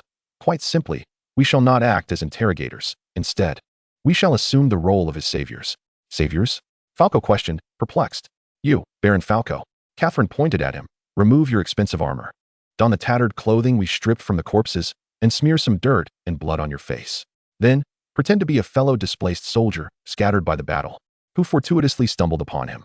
You will awaken him and inform him that the noble pursuers have departed, and you have saved his life. You both must hasten to rejoin the main force of Commander Gunnar. Catherine clapped Falco on the shoulder. Does that not suffice? Falco clapped his hands, realization dawning. Indeed, this plan is far superior to my initial impulse to threaten him with a knife. He regarded Catherine with a complex expression. Miss Catherine, your wisdom, like your sword, inspires on me. Enough of this nonsense. Hurry and change your clothes. Catherine waved her hand impatiently. My sword is already eager for action. She affectionately patted her great sword. Their exchange bore no resemblance to a typical superior-subordinate relationship. Falco was astute enough not to adopt an authoritative demeanor towards Catherine. He understood that her exceptional prowess at such a young age indicated she was no ordinary individual. Her joining his army could not merely be attributed to the rewards he offered. Clearly, Catherine had her own agenda, which fortuitously aligned with his mission against the displaced. Their relationship could not be hierarchical. It could only resemble that of companions. Soon, a ragged figure, smeared with mud and blood, appeared beside the unconscious man. Following Catherine's script, Falco cautiously tended to the man's chest wound, applying makeshift bandages of torn cloth. Then, he poured water from his flask, gently administering it to the man's cracked lips. A muffled groan escaped, and the injured displaced slowly opened his eyes. Initially filled with confusion and terror, his gaze shifted to the disheveled companion before him, and fear gradually gave way to curiosity. Who are you? Where are we? His voice was hoarse like a torn bellows. Falco instantly embraced his role, contorting his face into a mix of relief and trepidation, lowering his voice. Brother, you're awake. Splendid. I am Bart. We have all been scattered. Those damned noble cavalry just passed by. I barely escaped by hiding behind a wall. Seeing you still breathing, I dragged you here. He spoke while cautiously scanning the surroundings. His performance commendable. The injured man's wariness diminished significantly. He struggled to sit up, only to be met with a sharp pain that drew a gasp from him. Thank you, Brother Bart. He expressed his gratitude. My name is Colin. My injuries are severe. I may need your assistance to rejoin our ranks. Falco feigned urgency. Where to? Colin, do you know the way? Falco inquired, his dependence on his captain evident as he had followed him without a clue as to their destination. Colin, gazing at Falco's honest visage, harbored no doubts. He managed a feeble smile. Consider yourself fortunate. While I may not be familiar with the path, the goal set by our leader remains firmly etched in my mind. We have taken down numerous minor nobles to amass strength for a grand endeavor. A grand endeavor? Falco feigned surprise, eyes widening. Indeed, Colin's voice brimmed with excitement and avarice. Leader Gunnar has declared our next target to be a baron named Rosen. His estate is the wealthiest in the vicinity. Capturing his manor will provide enough provisions and riches for us all for several years. If it weren't for those detestable noble pursuers, we would have long since plundered Rosen's lands and indulged ourselves. A thunderclap echoed in Falco's mind, rendering him momentarily blank. Rosen. The target of Gunnar was none other than Rosen, his close friend with whom he shared drinks and dreams of the future. Time was of the essence. Action was imperative. He understood better than anyone the caliber of this ragtag army of refugees. Their ability to breach the estate of the elderly Baron Fitzwilliam attested to the fact that they were far from mere rabble. Their ranks were rife with seasoned mercenaries, desperate beast tamers, and vengeful outcasts, perhaps even some duplicitous noble's henchmen. Their fighting prowess may not rival that of a regular army, but their fervor and numbers could easily overwhelm any unprepared noble territory. He feared that if Rosen were to let his guard down, he might meet the same grim fate as the old Fitzwilliam, a burned estate and severed heads. Pallor washed over Falco's face, his hands trembling uncontrollably. Brother Bart, what troubles you? Colin asked, puzzled by his demeanor. Falco snapped back to reality, forcibly suppressing the tumult within, and managed a smile that was more grotesque than sorrowful. Oh, it's nothing. Just overwhelmed with excitement. Finally, we have a purpose. He reassured Colin to rest while he sought provisions to bring back for their reunion. Upon reaching Catherine, her brow arched as she noticed his ashen complexion. Did you find out anything? Indeed, Falco replied, his voice slightly hoarse. As he spoke, urgency filled his gaze. His thoughts were consumed with the perils Rosen might soon face. Turning to Catherine, he spoke earnestly. Miss Catherine, the situation has changed. I learned from one of the refugees that the leader Gunnar has set his sights on the lands of a friend of mine. I understand our agreement was to combat the refugees, but I must now disregard their interim targets and head directly to my friend Rosen's estate. I cannot stand idly by while he is in peril. Therefore, my next course of action is driven by personal motives. You may choose to accompany me or remain behind. Falco was oblivious to the peculiar expression that crossed Catherine's face upon hearing Rosen's name. He lowered his tone, speaking with fervor. He knew that with Catherine's presence against Gunnar's forces, he would feel significantly safer. However, he could not make the decision for her. And despite his apprehensions about her reluctance to join him, he felt it necessary to clarify his intentions. Yet, Catherine showed no hesitation, calmly nodding. Why not go? This is precisely what we ought to do, confront the refugees. She hefted her massive sword, turning to set off. Besides, I am somewhat acquainted with Baron Rosen. We share a long-standing partnership. Assisting him is only fitting. I should also inform the old man to send some support from the academy. Wait for me a moment. I will return shortly. With that, Catherine strode away. Falco stood frozen, astonished.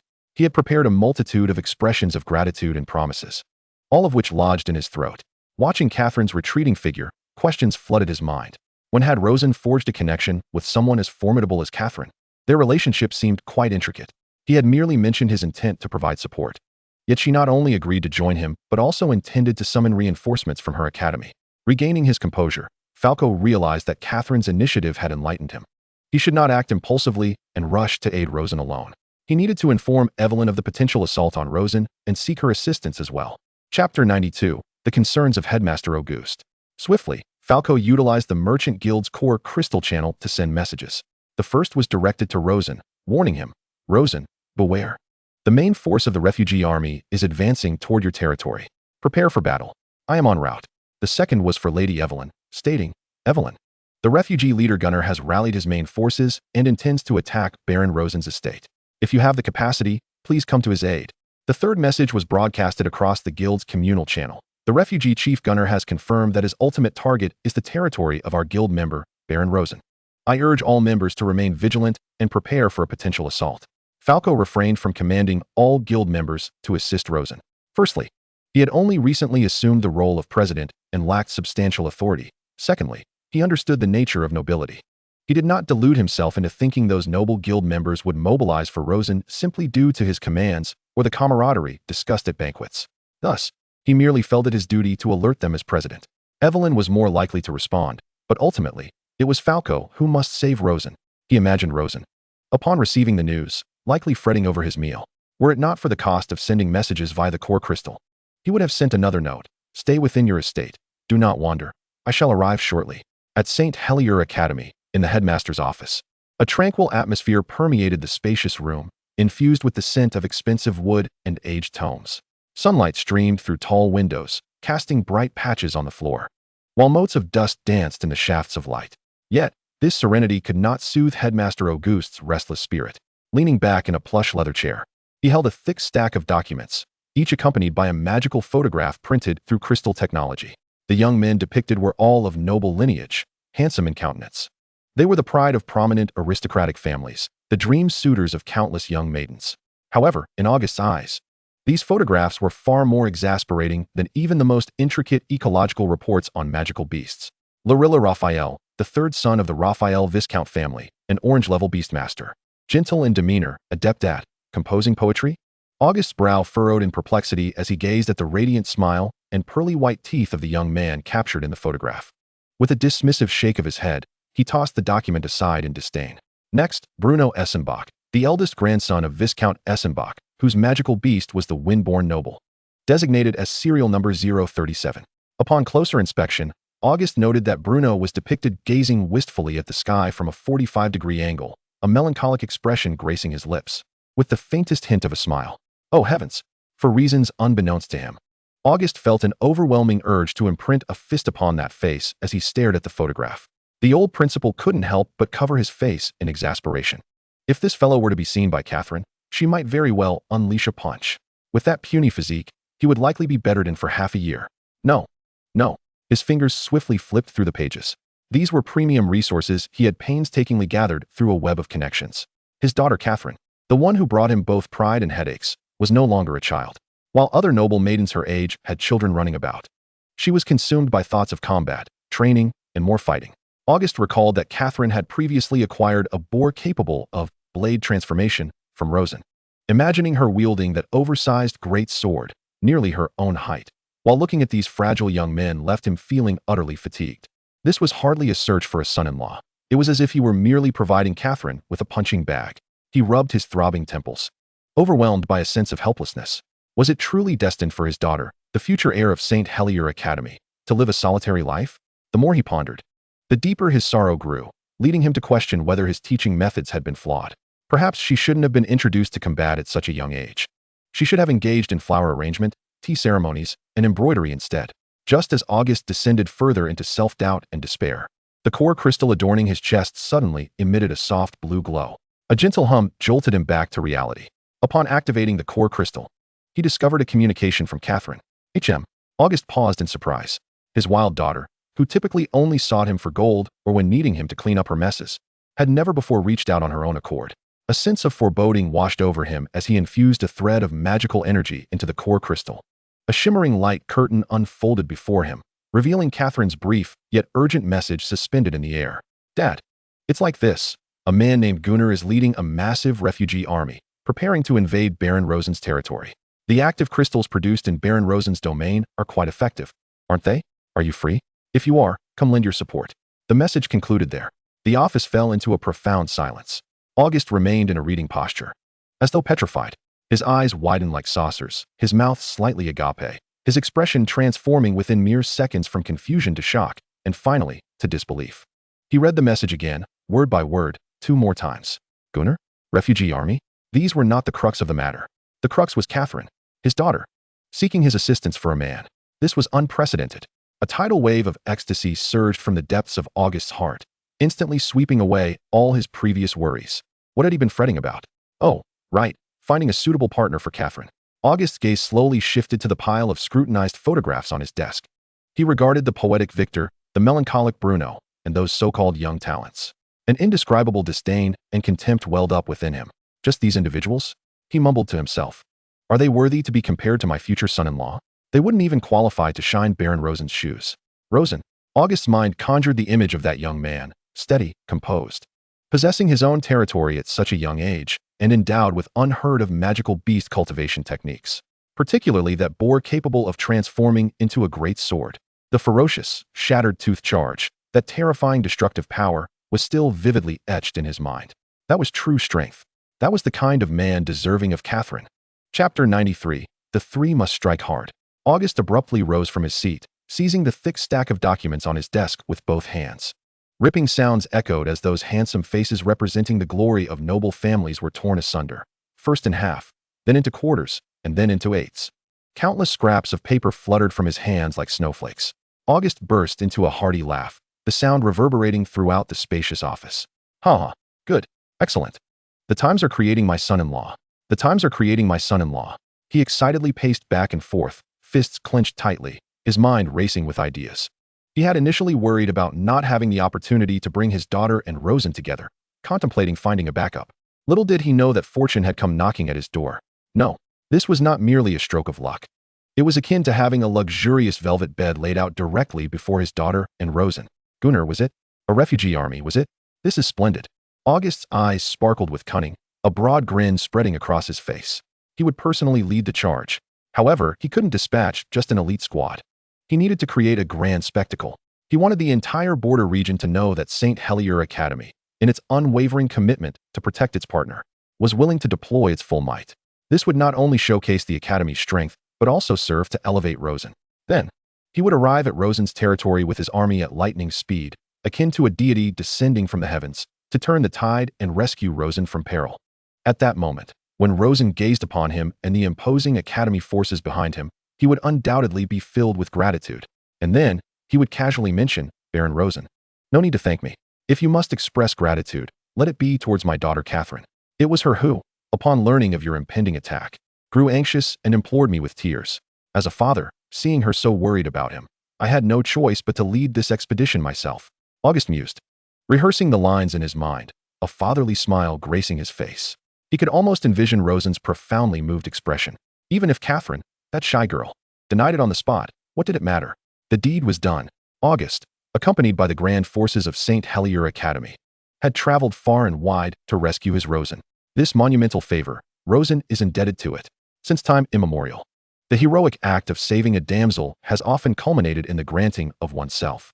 Thus, when his father-in-law rescues the future son-in-law, requesting repayment through the lifelong happiness of his daughter seems entirely reasonable, does it not?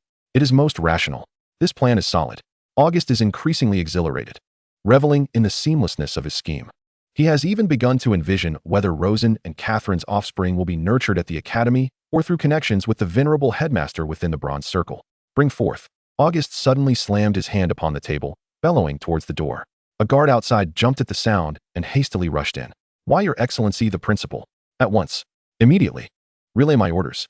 August lit a cigar, inhaling deeply, his gaze transforming into one of remarkable brilliance. Assemble all the teaching mentors from every department, along with their elite students. I want them to gather at the central training ground within 5 minutes.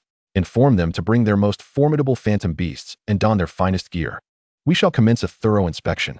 The guard, not daring to delay, acknowledged and swiftly departed, the clarion call for assembly echoing through the academy shortly thereafter.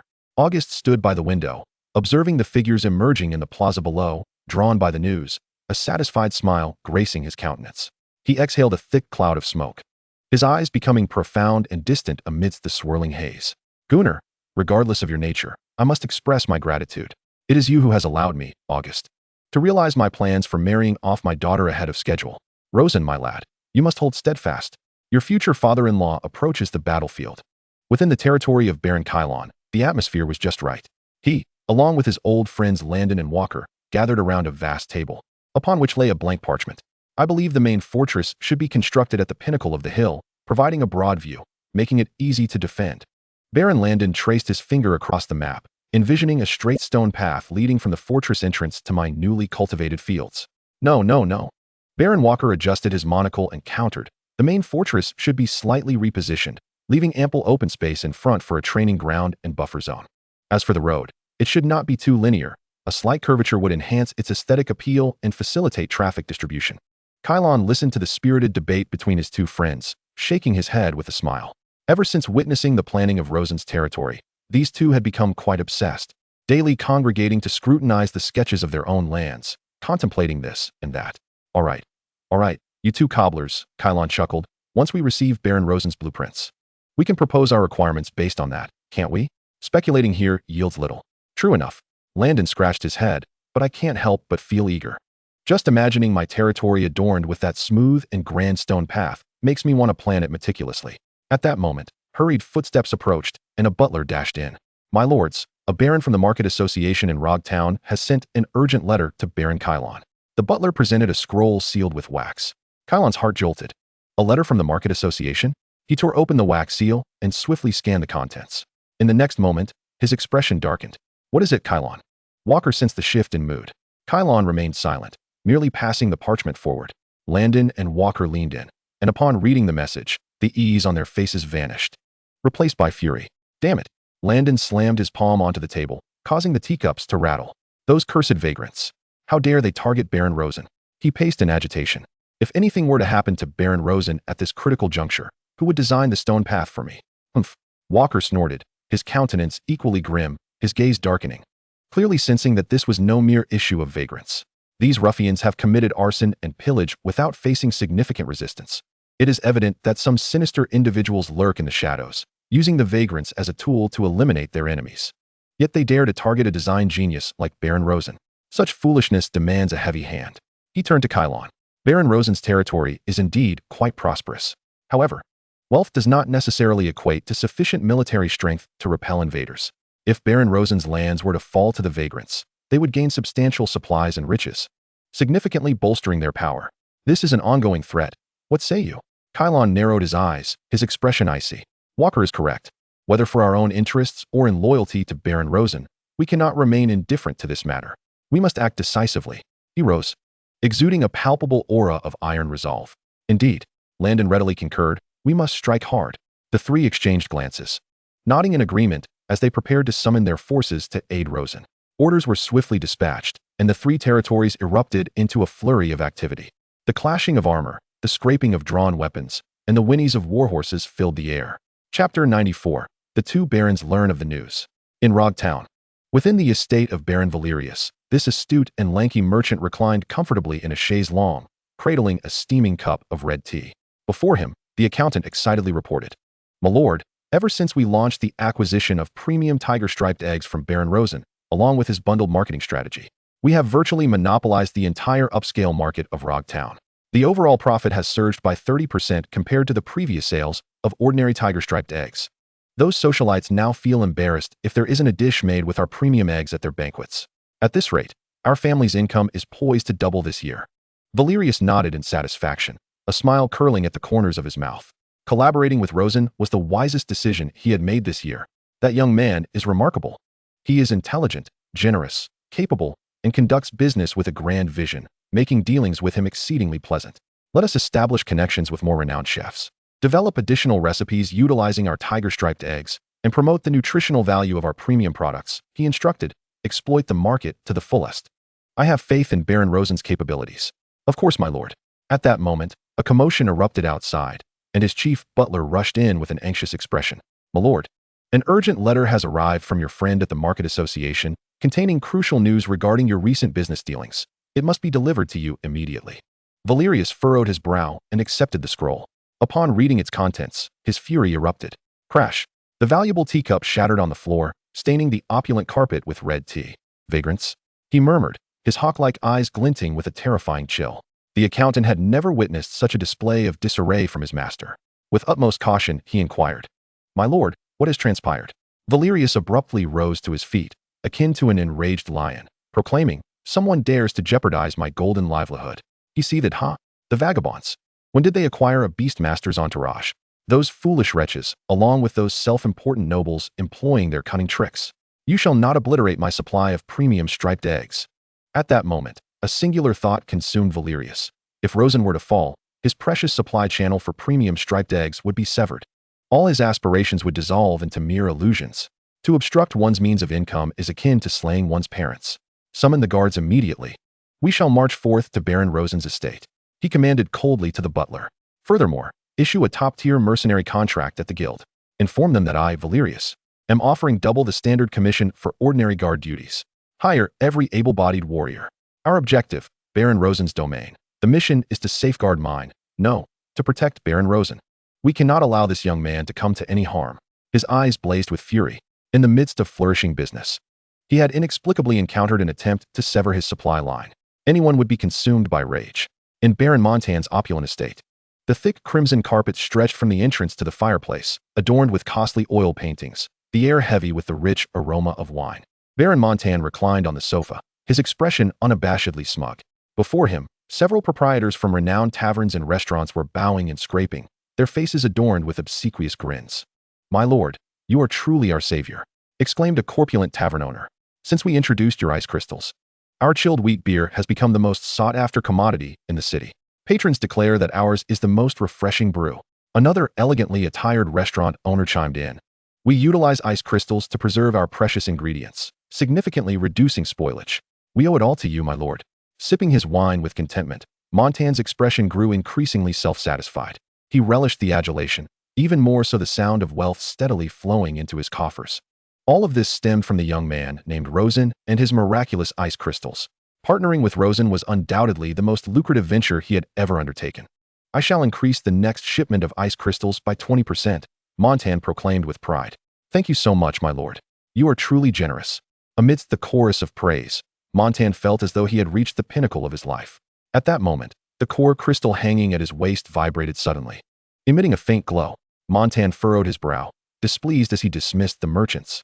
I have matters to attend to. You may leave for now. He grasped the core crystal, noticing it was a message from the Market Guild's public channel. Delving into it with his mental energy, he read the brief but alarming notification.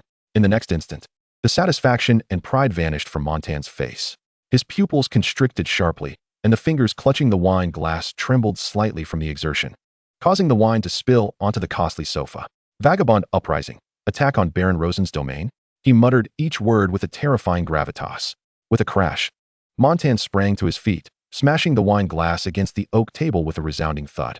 His eyes were ablaze, his features contorted with rage, losing all semblance of noble elegance. Damn it, those accursed vagabonds! He bellowed, a beastly roar escaping him. How dare they set their sights upon me? If Rosen's territory falls, my supply of ice crystals will be severed. The long-term contracts I just signed with those proprietors will become worthless. The adoration and wealth I have just enjoyed will vanish into thin air. These despicable vagabonds seek to destroy my livelihood. Bring forth my guards. Montan's roar echoed throughout the estate. His butler and captain of the guard rushed in, their faces pale with fright at their master's ferocious demeanor. My lord, summon all my guards. Immediately. Right now? Montan's voice was hoarse, each word forced through gritted teeth. The captain hesitated. My lord, is there an enemy invading our territory? Far worse. Montan seized the captain by the collar, nearly nose to nose as he growled. Someone seeks to sever my means of income. Releasing him, he began to pace. His eyes filled with murderous intent. I care not what methods you employ. Within 15 minutes, I want to see every man armored and assembled outside the castle. Moreover, open my treasury. He directed a cold command at the butler. Inform all soldiers that this expedition will feature a bounty for enemy kills. 200 copper coins for each vagabond slain. 5,000 copper coins for the slayer of a vagabond squad leader. 10 silver tigers for the head of their leader. I intend to make those damned brigands understand the consequences of meddling with Montan's livelihood. I must protect Baron Rosen. He cannot suffer any misfortune. Absolutely not. Chapter 95, Plans from All Sides. Meanwhile, in Baron Hess's territory, everything exuded a rustic yet bountiful essence. Golden waves of wheat rolled in the autumn breeze, the air thick with the sweet scent of ripening grain. Baron Hess stood upon the ridge, clutching a handful of plump wheat stalks, a genuine smile illuminating his face. He gazed into the distance, where several industrious harvesters, guided by farmers, efficiently engaged in the reaping. These farmers and phantom beasts had been rented from Baron Rosen's domain. The fields that once troubled him now yielded a most gratifying harvest. All of this was thanks to Baron Rosen. Were it not for Rosen's provision of these phantom beasts and farmers, he would likely still be fretting over the subsistence of his subjects. Baron Rosen was a benefactor to the Hess family. My lord, a servant galloped toward him from the distant dirt road, urgency evident in his voice even before he arrived. What is it? Baron Hess inquired, his brow furrowed. The servant dismounted hastily, panting as he presented a letter. My lord, while I was out procuring supplies this morning, your friend in Rogtown sent an urgent missive. He insisted it be delivered to you as swiftly as possible for your perusal. Baron Hess accepted the letter, swiftly tearing it open. The scrawl was hasty and frantic, clearly reflecting the writer's unrest. As Baron Hess's gaze swept over the words vagabond, uprising, attack, and Baron Rosen, his smile abruptly froze. In the next moment, a surging tide of uncontainable fury erupted from within him. You wretched scoundrels! He forcefully hurled the wheat stalks to the ground, veins bulging on his weathered face. A band of reckless brigands. How dare they? In my time of greatest need, it was Rosen who extended a helping hand. Though Rosen has always emphasized the equality of our dealings, that remains merely his assertion. He, Hess, cannot take this matter lightly. These mythical beasts are immensely valuable. Merely because he sold some stones to Rosen, Rosen is willing to rent them to him at a remarkably low price. He has always regarded the borrowing of these mythical creatures from Rosen as a favor, etched in his heart. Now that Rosen is in peril, how could he stand idly by? These vile brigands, they have destroyed countless homes, and now they dare to target a good man like Baron Rosen. As he surveyed the bountiful scene before him, his fury blazed even brighter. Sound the horn. Summon all soldiers. Baron Hess issued an unequivocal command to the guards beside him. Striding purposefully towards his castle, he began to shed his casual attire. Fetch my armor and my battle axe. Soon, the urgent blaring of horns echoed across Baron Hess's territory. The farmers laboring in the fields lifted their heads, and the sturdy men among them, who also served as reserve soldiers, immediately set down their tools. Without a moment's hesitation, they rushed towards the castle. The clattering of armor and the scraping of weapons quickly filled the small castle, merging into a resounding battle hymn. Lady Evelyn's domain. In her study, soothing incense wafted through the air. Evelyn sat by the window, holding a design sketch, a blueprint for a courtyard renovation that Rosen had casually drawn for her during their last gathering. The lines on the paper flowed gracefully and were filled with ingenuity. She could even envision the splendid scene of blooming flowers in the courtyard upon its completion. Gazing at the sketch, a gentle smile involuntarily graced her lips, and the image of Rosen's youthful, earnest face flickered in her mind. She believed that, given enough time, he would surely come to appreciate her worth. How wonderful it would be if such a talented lord in land management could assist her in governing her territory. With someone like him managing this land, she was certain her father in the heavens would approve. At that moment, the core crystal on her chest suddenly illuminated. A wave of unease washed over Evelyn. After all, the cost of sending a message through the core crystal was considerable. She approached, grasped the crystal, and saw that the sender was Falco. Evelyn's expression instantly turned grave. Although Falco was the president of the Merchant Guild, he was not one to squander money frivolously. Unless it were a matter of utmost urgency, he would never resort to using the core crystal to convey a message. With a tinge of anxiety, She infused her mental energy into it. Falco's brief and urgent words instantly flooded her mind. Evelyn, the leader of the refugees, Gunnar, is gathering his main force to attack Baron Rosen's territory. If possible, please come to his aid. A buzzing sensation enveloped her, and her mind went blank. The core crystal nearly slipped from her grasp. Rosen is to be attacked by the main force of the refugees? How could this be? A chilling dread surged from her heart, swiftly spreading to her limbs. The former president of the Merchant Guild, the old Baron, had just fallen victim to this group of refugees. This already proved that they were not ordinary folk. A force like this attacking Rosen? Memories of joyous times spent with Rosen, boasting together with Falco, and barbecuing by the lakeside flashed through her mind, as did the look in his eyes when he had declined her invitation to dance. No, she absolutely could not allow him to come to harm. Thoughts of their union, the development of her territory, and the rental of mythical creatures were all cast aside in that moment, leaving only one resolute thought in her mind. She must go to him. She must help him. Someone. Evelyn's voice rang with determination. Her maid rushed in. Miss, what are your orders? Immediately summon my guard. Gather all available fighters. Evelyn's gaze sharpened like a blade, filled with authority. Tell everyone to prepare for battle. A similar scene unfolded across the noble territories surrounding Rog Town. One by one, nobles who had traded with Rosen, received his kindness, or held hope for his future, made the same choice upon receiving the news. Their motivations may have varied, some for friendship, some for profit, and others for the future. Yet their actions were astonishingly unified. They would march to support Rosen. In no time, small contingents of troops began to gather from all directions, converging towards Rosen's territory. Individually, these forces may not seem formidable, but when united, they would form a tide that none could ignore. Even Rosen himself could not have anticipated that the seeds of goodwill and benefit he had sown inadvertently would blossom into an unassailable thicket in this moment of crisis. Chapter 96. Bulk leads the march. The dry wind whipped up yellow dust, striking against faces with a coarse sting. The desolate plain stretched endlessly, with undulating earth mounds resembling frozen waves. A troop advanced through the parched landscape, ragged and pallid, yet each soldier exhibited a spirit of vigor, their eyes gleaming with defiance. Bulk rode atop his beloved mythical beast, the Flame Bull, surveying his troops from a lofty vantage point. The jarring motion of his mount did not unsettle him. His body had long since acclimated to the rhythm. He relished this sensation, the feeling of overlooking the masses. Since parting ways from Gunnar's main force of refugees and setting out ahead, this feeling had intensified. He recalled the circumstances of his initial enlistment among the refugees. Back then, he was merely an ordinary beast master employed by a noble, tasked with joining Gunnar's refugee army to bolster its ranks. As a mere beast master, he had been subject to his employer's condescension. But now, after numerous battles, he had witnessed the fragility of those so-called nobles firsthand. Their castles, appearing formidable, proved ineffective under repeated surprise attacks. Their private soldiers, seemingly elite, crumbled under the united assault of beast masters. Strength. That is the sole truth in this world. Bulk's following had grown from a mere handful to 70, a snowballing force comprising 3 small squads and 1 large unit of 70 beast masters and their mythical beasts. Their strength had surpassed that of most nobles. He remembered the noble employer who had once looked down upon him, sending a sycophant to contact him. Bulk could almost envision that employer standing before him, likely too intimidated to even breathe. To possess power is to possess status. Bulk. A voice called from below. It was his deputy, Grim, another capable beast master, always exuding caution. Are we really not waiting for Commander Gunnar's orders? Grim spoke in a hushed tone, his mythical beast, a black and white mottled bull, closely trailing at his side. Bulk lowered his gaze to meet Grim's eyes and shook his head. Grim was competent but overly cautious. In essence, he was too timid, with a narrow vision, always seeking to rely on others.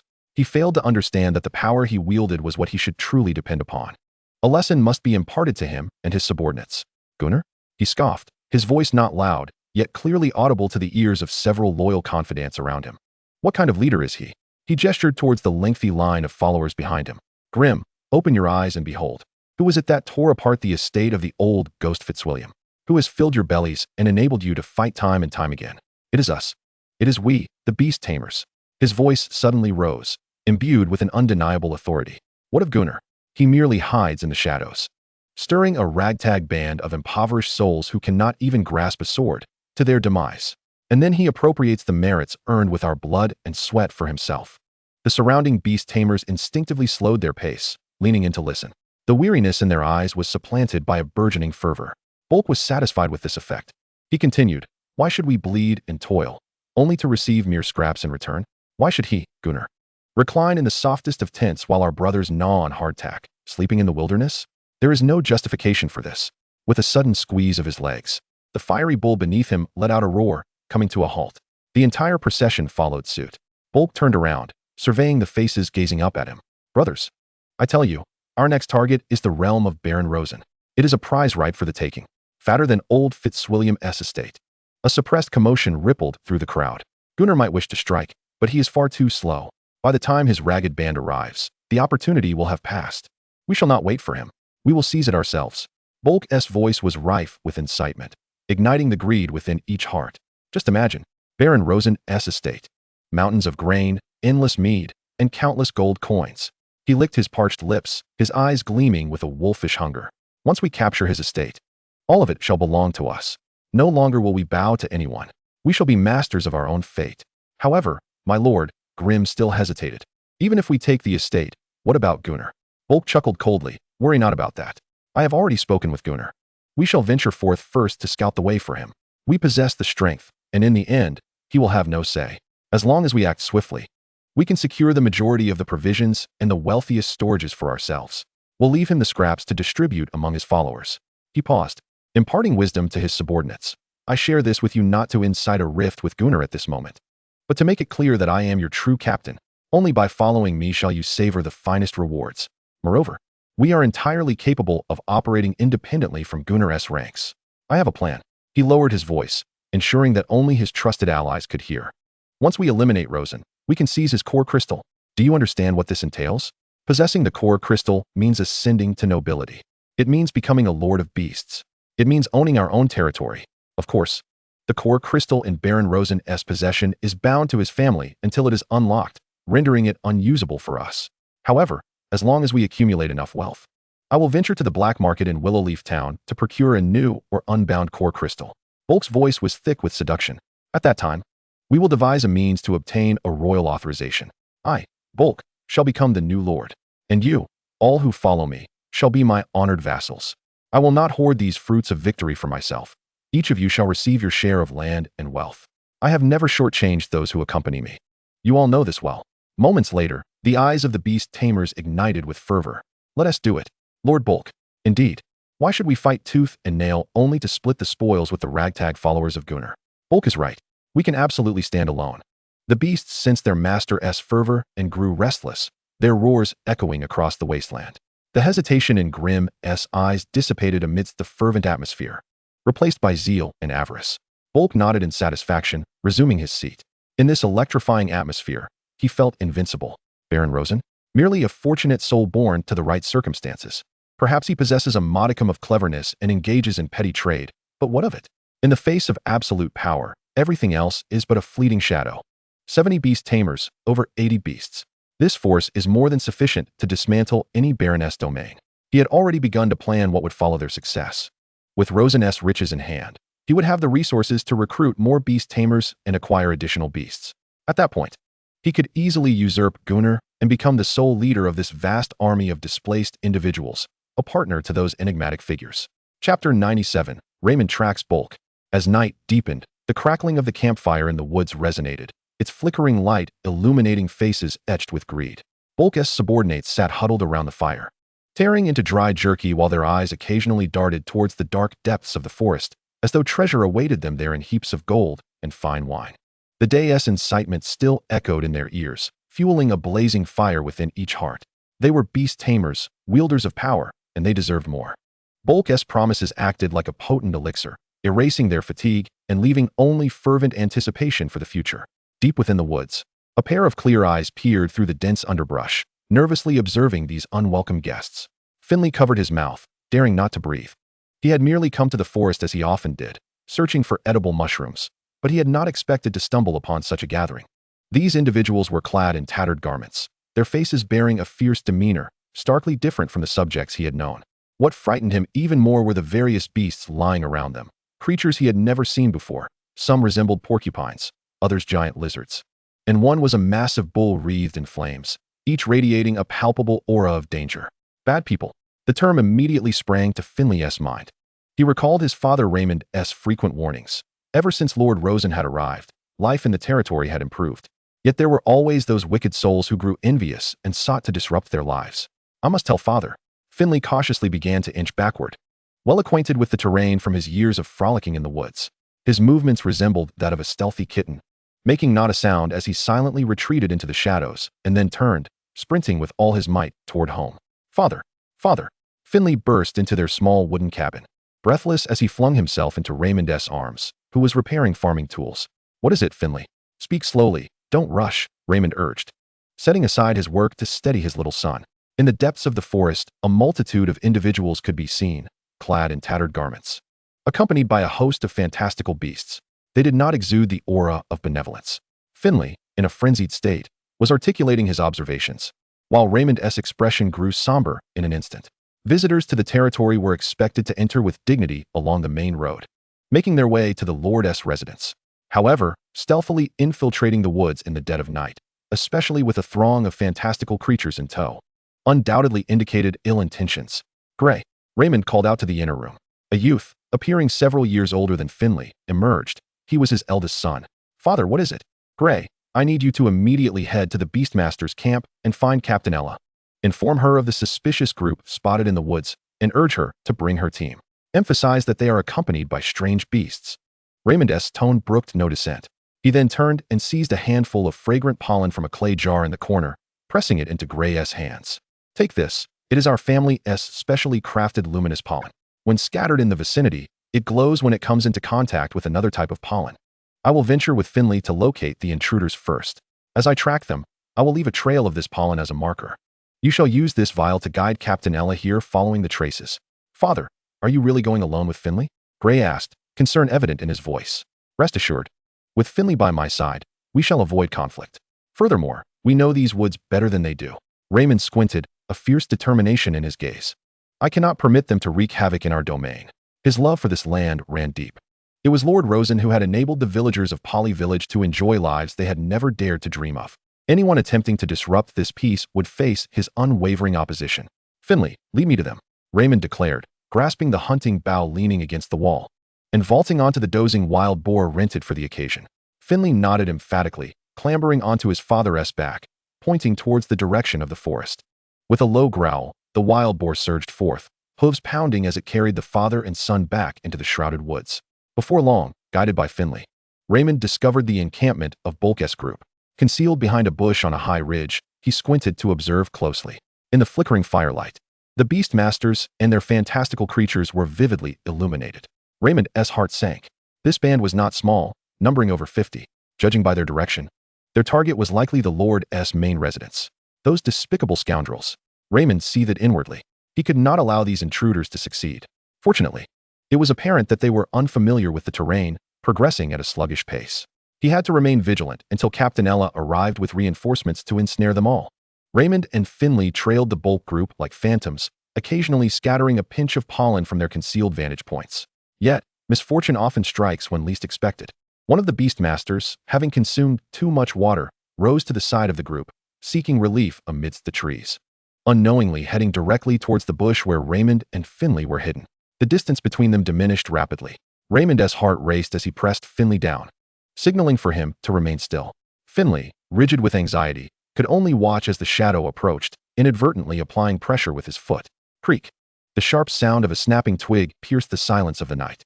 The Beastmaster, about to unfasten his belt, whirled around, a flicker of wariness crossing his eyes. Who is there? He called out sharply. Receiving no reply, he scoffed derisively, gesturing with his hand, and a Balu ball soared forth. In a flash of light, a massive burrowing creature materialized before him. Go! Uncover that thicket. The burrowing creature lunged forward, its powerful claws digging into the earth, sending dirt flying as it charged towards the bush. This is bad, Raymond cursed under his breath. With no time to ponder, he hastily flung a handful of pollen onto the ground and forcefully urged the wild boar forward. Crash! The wild boar bellowed in rage, its immense body crashing into a nearby tree like a battering ram. Thud! The tree fell with a resounding crash. The enormous noise and the cloud of dust instantly drawing the attention of all present. Something's amiss. Over there. The bulk camp erupted into chaos.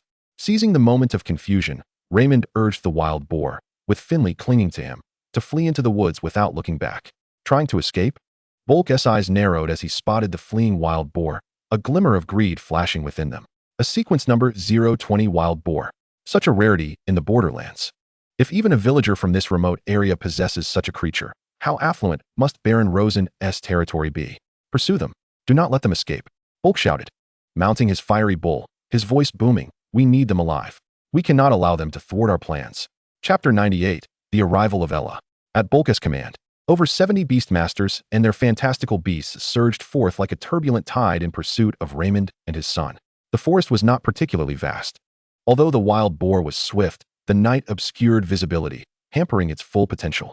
As they burst from the forest's edge into an open meadow, they were swiftly encircled by the approaching beastmasters. Dozens of fantastical creatures loomed ominously, sealing off any escape routes for the father and son. Finley, pale with fear, clutched tightly to his father's waist. Raymond, armed with his hunting bow, shielded Finley behind him, his eyes resolutely fixed on Bulk. Capture them. Bulk waved his hand, a smirk of feline amusement on his face.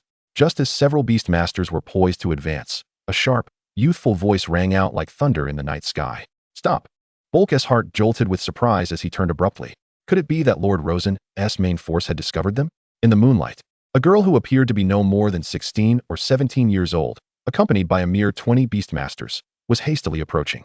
Raymond's eldest son, Gray, was panting as he trailed behind the group. Captain Ella. Upon seeing the newcomers, hope rekindled in Raymond's desperate eyes. Is this all? Bulk glanced disdainfully at Ella and her modest entourage, a mocking smile gracing his lips. I thought the Lord was leading a grand force. You startled me. He could hardly be bothered to intervene himself, merely gesturing to two nearby squad leaders. Go, subdue them all. We cannot allow this small group to disrupt our ambush. Understood, my lord. The two squad leaders grinned maliciously, rallying their 30 subordinates to charge forward. Bulk watched with amusement, anticipating a one-sided rout. Yet, what unfolded next caused his smile to falter. In unison, Ella and her 20 companions threw forth their Balu balls. In a dazzling flash of light, what emerged was not a motley assortment of fantastical creatures, but rather 21 identical, agile monkeys. Meow monkeys. This synchronized display left Bulk's subordinates momentarily stunned. In the brief moment of distraction, Ella's cold voice rang out. Attack! Seed mines. The 21 agile monkey species, as if receiving a singular command, swiftly retrieved deep brown seeds from their pouches and hurled them forward with great force. The seeds cut through the night sky, raining down densely into the ranks of Bulk's over 20 subordinates and their phantom beasts. What are these? A beast master mused, glancing down in confusion. The next moment, his question was answered by a violent explosion. Boom, boom. The resounding echoes of explosions reverberated through the night, flames soaring skyward, illuminating the entire expanse of grassland as if it were broad daylight. The cacophony of screams and the wails of phantom beasts instantaneously merged into a chaotic symphony. The shockwaves from the explosions, mingled with dirt and debris, struck Bulk with unrelenting force. He stared in shock at the scene before him, smoke billowing. His subordinates sprawled upon the ground, several phantom beasts reduced to bloody remnants, twitching helplessly. What kind of attack is this? Who is this seemingly inexperienced little girl? Bulk pondered, a sense of dread creeping in. Could she possibly be the captain of the territorial guard? Fall back. Create distance. Ella commanded calmly. Her team exhibited no inclination for battle, retreating swiftly with Raymond and his son under the cover of the explosions. You brutes. Pursue them. Kill them. Bulk snapped back to reality, replaced by a tide of unrestrained rage. He felt a stinging pain on his face. His prideful beast master squad had been decimated by a mere girl leading 20 individuals, suffering nearly a third of their force in a single encounter. This was an unparalleled disgrace. Roaring, the firebull charged forward, carrying the enraged Bulk as he led the pursuit anew. Yet, this time, the tide of battle quietly shifted. Ella's team retreated while engaging in combat, displaying remarkable discipline. The 21 monkey species coordinated seamlessly, alternating between launching seed mines that detonated beneath the feet of their pursuers and brandishing assault rifles, firing grass element magical projectiles that inflicted undeniable harm on their assailants. Conversely, Bulk's forces, although numerically superior, appeared utterly chaotic. They were left trembling in fear from the unpredictable explosions, their formation continually disrupted and fragmented. Another scream pierced the air as a beastmaster's mount triggered a seed mine, sending both rider and beast tumbling to the ground. Instantly incapacitated, Bulk's heart bled. These were the assets he had painstakingly amassed. He had presumed that dealing with the guard of a remote baron would be a trivial endeavor. Yet now, he felt as though he were attacking a hedgehog bristling with spikes, each attempt resulting in bloodied hands. This girl is extraordinary. Her team is impeccably disciplined, exhibiting a terrifying level of quality, far superior to any noble military I have encountered. The thought of prolonging this conflict weighed heavily on Bulk. With each passing moment, casualties would only mount, and should the main force of the Rosen territory be drawn to the fray, it would spell disaster. A flicker of retreat flashed in Bulk's eyes. Just then, he noticed Ella had halted her advance. The girl, who had maintained her composure, now fixed a sharp, unyielding gaze upon him. "You are the leader of this squad, are you not?" Ella's voice was cold, but carried an undeniable sense of authority. She slowly extended her hand, and a barrow ball materialized in her palm. With a flash of light, a boar even more robust than Raymond's appeared beside her. Bulk's pupils constricted. Another boar? Ignoring his astonishment, Ella gently placed a hand atop the boar's head. "Let us conclude this," she murmured. "Boar, blade transformation." As her words fell, the magnificent boar let out a thunderous roar, its body twisting and elongating in a dazzling golden-brown light.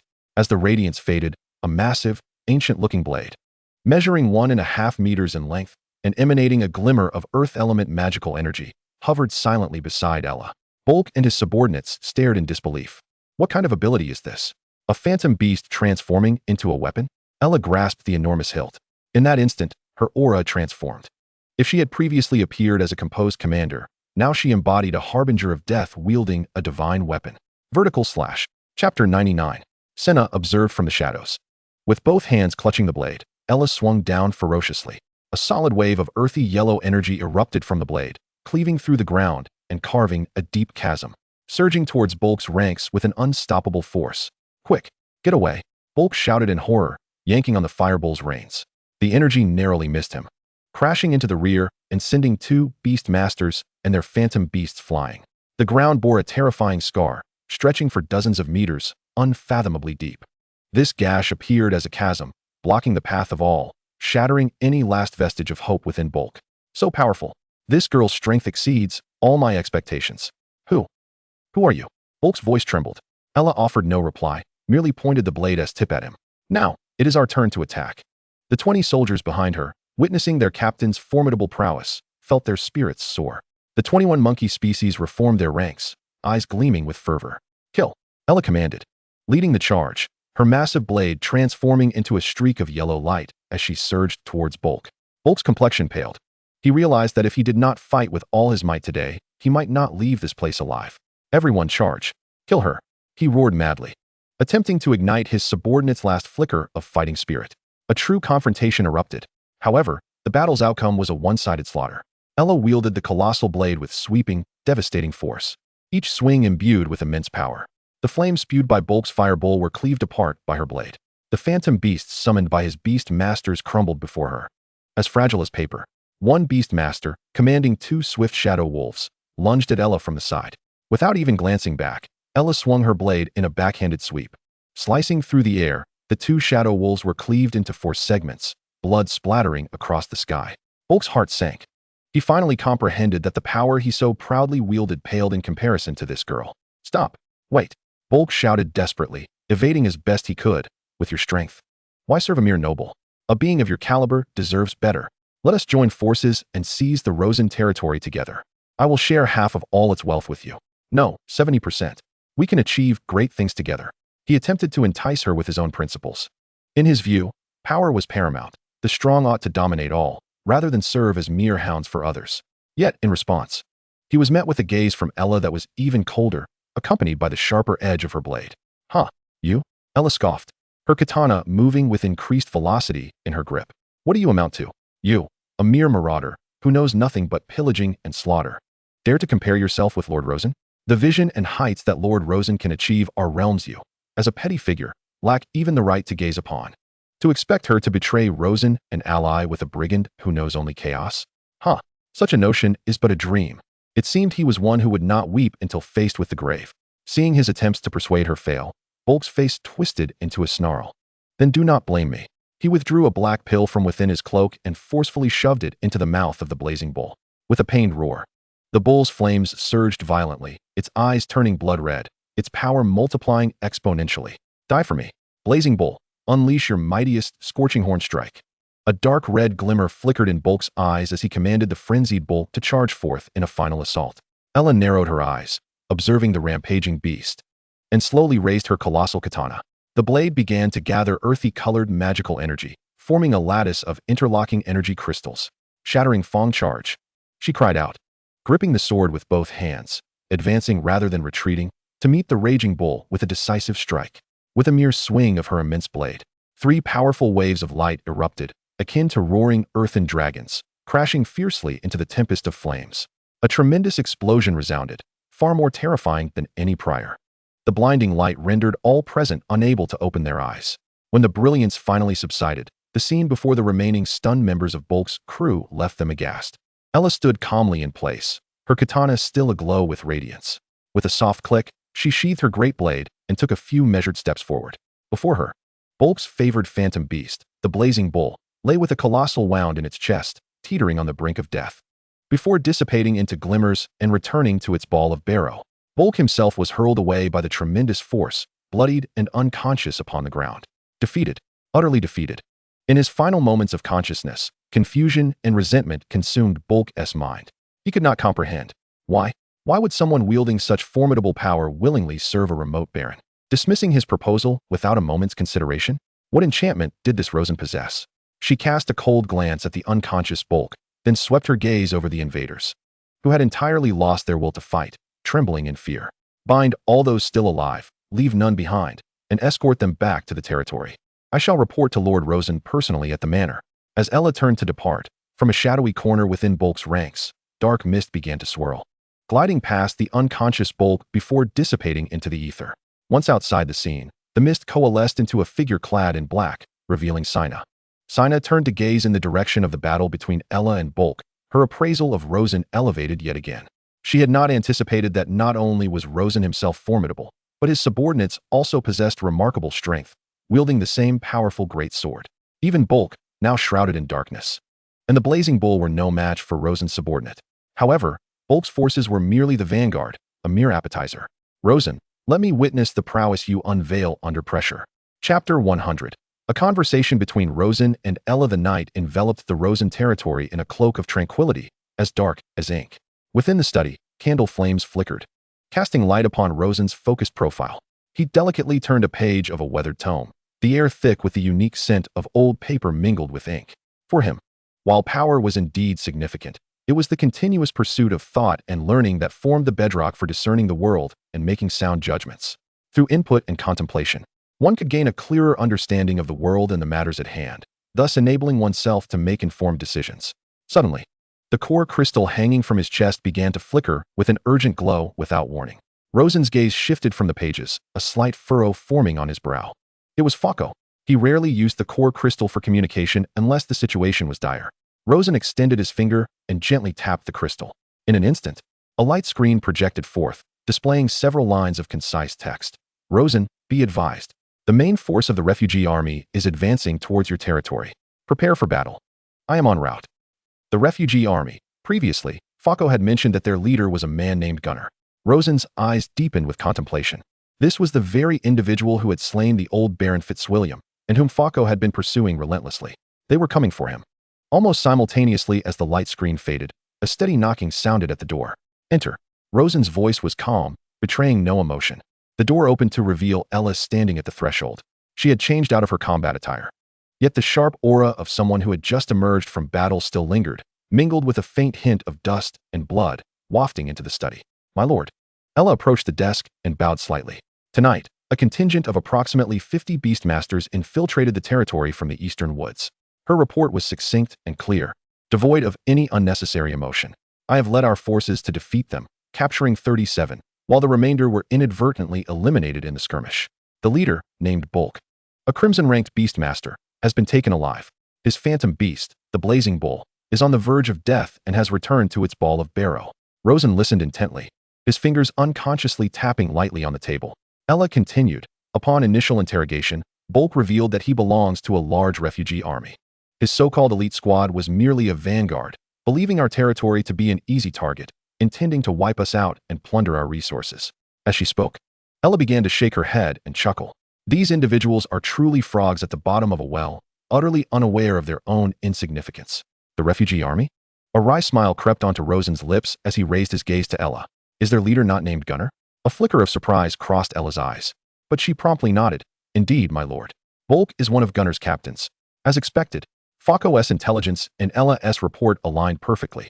This was an incursion targeting his domain.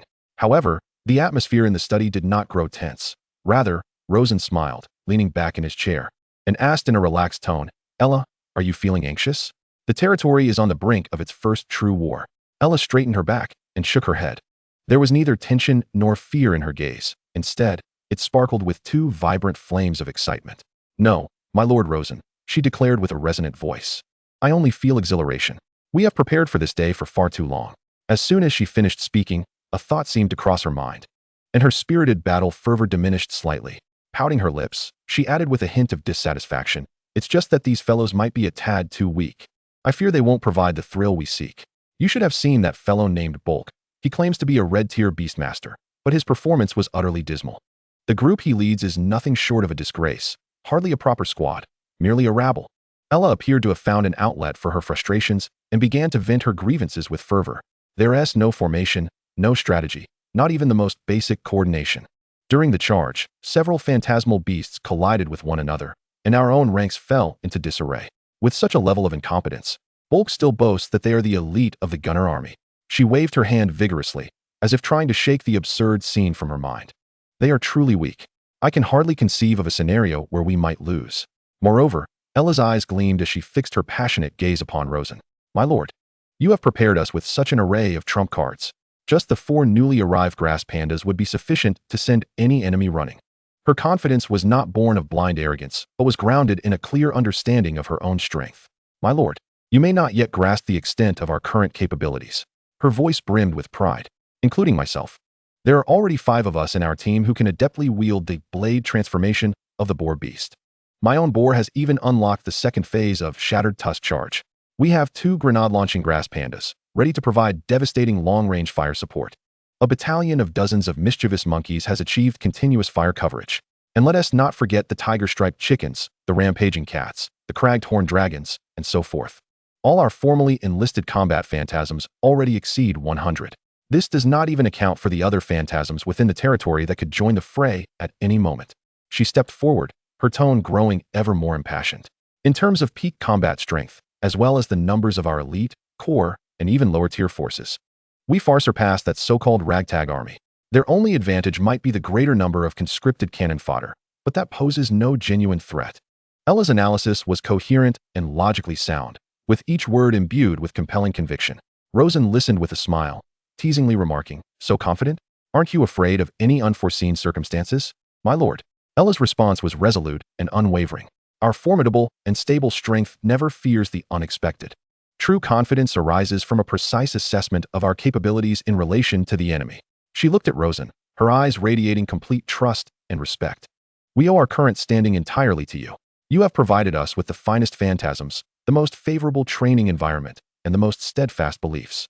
Therefore, in this battle, we have no possibility of defeat. As Rosen gazed at the spirited and confident young captain before him, his smile deepened. He appreciated Ella's fervor, recognizing it as a profound self-assurance. He nodded in affirmation of her assessment, but still felt compelled to offer a word of caution. Confidence is commendable. However, one must employ full strength even when battling a rabbit. This is, after all, your first true large-scale engagement. Various issues may arise in actual combat, and we must never let our guard down. Rosen stood, walked before Ella, and gently patted her shoulder. Of course, I believe in you and in your team. No matter what difficulties arise, you will overcome them.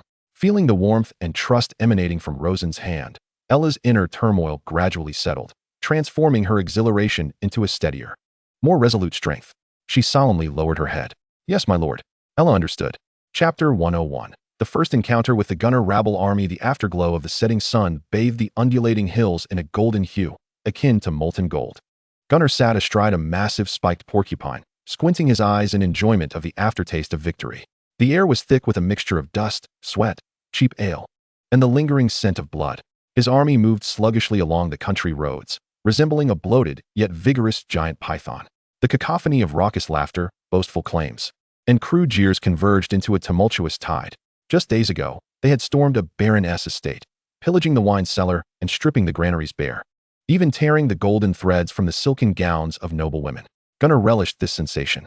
He delighted in witnessing those once lofty nobles kneeling before him, begging for mercy like dogs.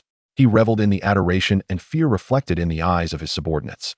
From a destitute refugee scraping by in the mud to now commanding an army of thousands, Gunnar's ascent was forged through sheer tenacity and a keen understanding of human desires. He knew what these people craved: food, women, and the release of their destructive impulses. He could provide all of that, as long as they followed him from one victory to the next. Boss, Silas approached, reeking of alcohol, accompanied by a burrowing mole. The next target is that territory called Rosen, right? The one you said is overflowing with wealth. Gunnar grinned broadly, revealing a mouth full of yellowed teeth. The fatter the spoils, the more there is for us to share. I heard Captain Bulk took 70 brothers with him. I bet he's already holding that Rosen kid's head, waiting for us to collect. Ha! That guy Bulk is sure to take the credit this time. The surrounding riffraff erupted in laughter, the atmosphere growing even more exuberant as they began to fantasize about how they would divide the spoils once they stormed the estate. Gunnar did not quell their enthusiasm. He needed this fervor as it fueled their march. As the spiked porcupine's heavy footsteps crested a hill, the landscape before them opened up dramatically. In an instant, all noise ceased, as if an invisible hand had gripped the throats of the thousands. Even the air seemed to solidify. At the edge of the plain, a new city wall rose up, starkly contrasting against the horizon. This was no rudimentary fence made of wood and earth, erected by rustic nobles. It was a formidable war barrier constructed of massive black stones and metal. The wall towered high, its surface smooth and cold, glimmering ominously in the sunset. Every so often, a sharply defined arrow tower jutted from the wall, equipped with glistening giant crossbows.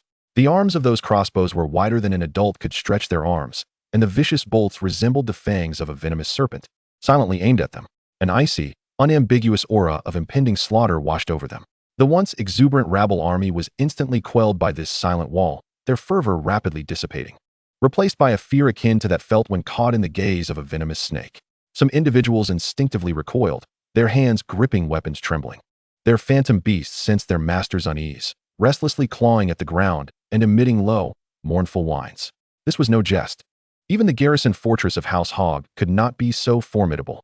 By the gods, what manner of cursed place is this? Are we truly to assault it? We shall perish. We are all doomed.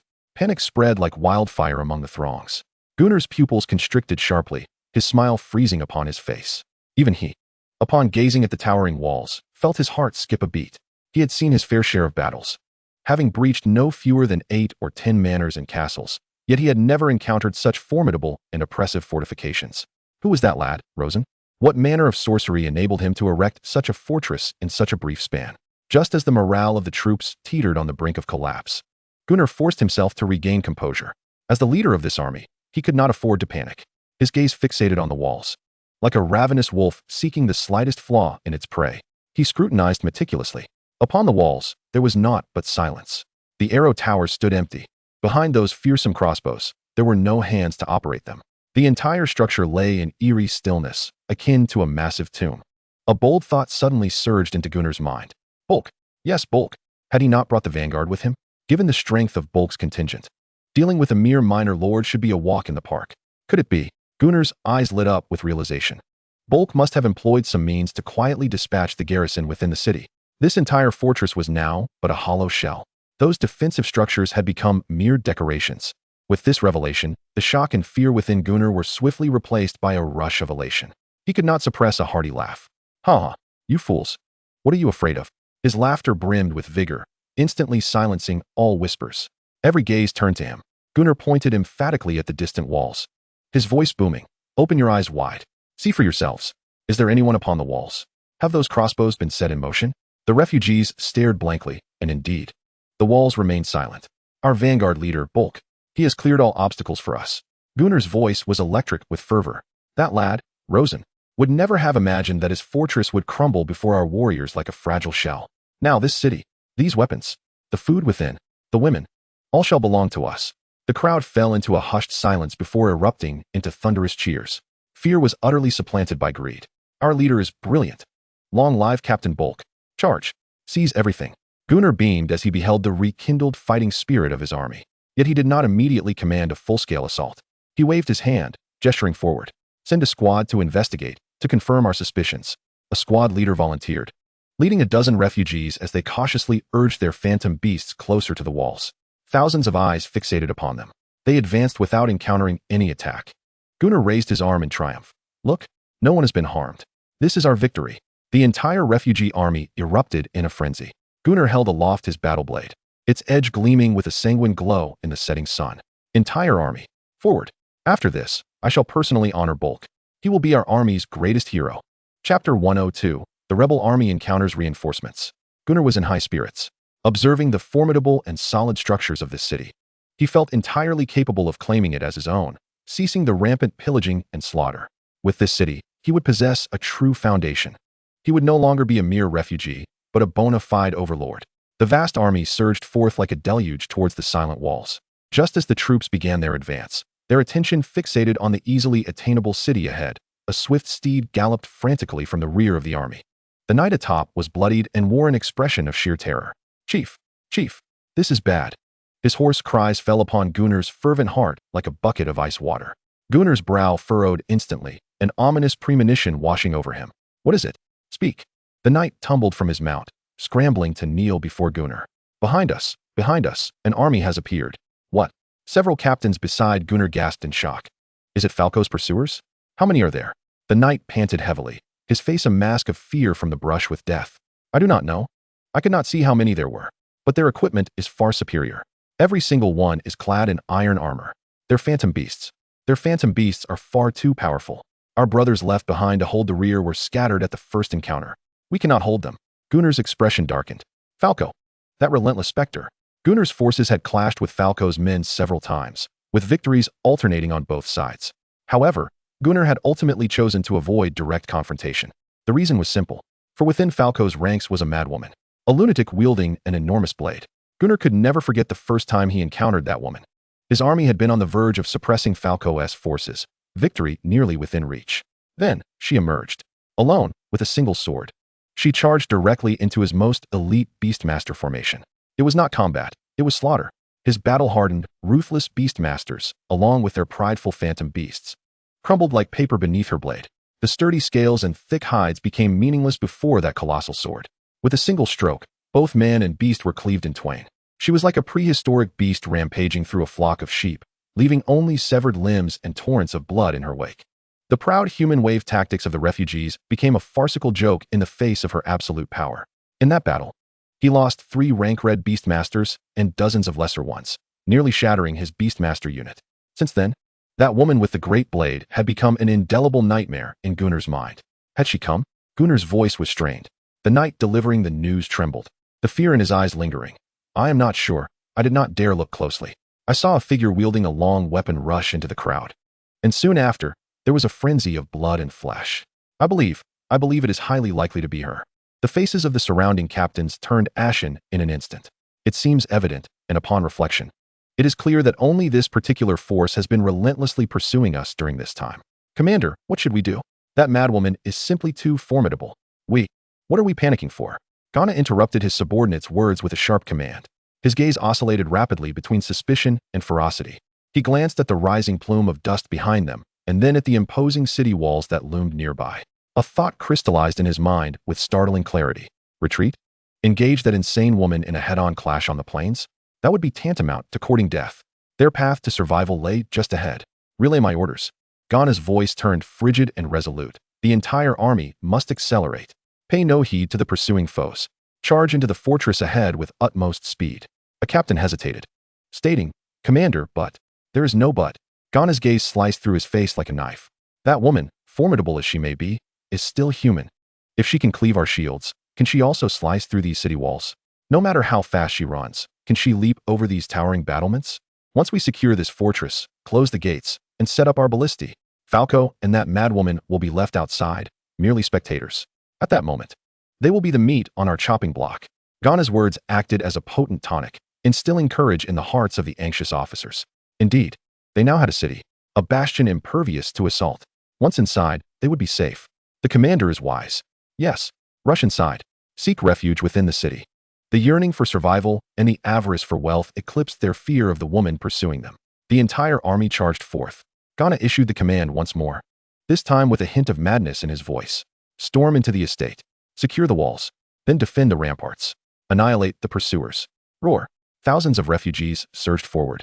abandoning all restraint, unleashing primal roars as they launched a desperate charge toward the fortress, which appeared to them as an empty sanctuary. They resembled a pack of wolves fleeing a hunter, frantically pouncing toward what seemed a secure haven.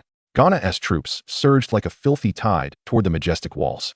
Gana's steed, a fierce porcupine, gasped for breath, its hooves pounding against the ground.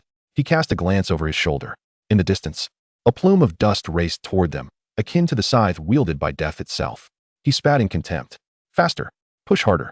His bellow spurred his men's nerves, and the army's speed quickened yet further. However, at that moment, an unexpected turn of events unfolded. To their left, behind a small grove, a contingent surged forth without warning. This group was modest in size, numbering perhaps 200 to 300. The figure leading them bore a flag emblazoned with the emblem of the Eagle Legion.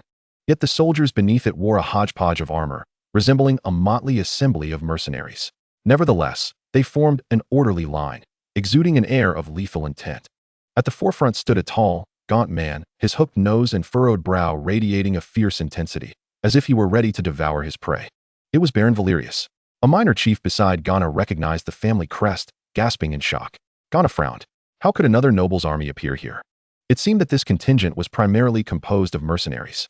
Their individual prowess far surpassed that of his refugees, yet their numbers were vastly inferior. Pay them no mind.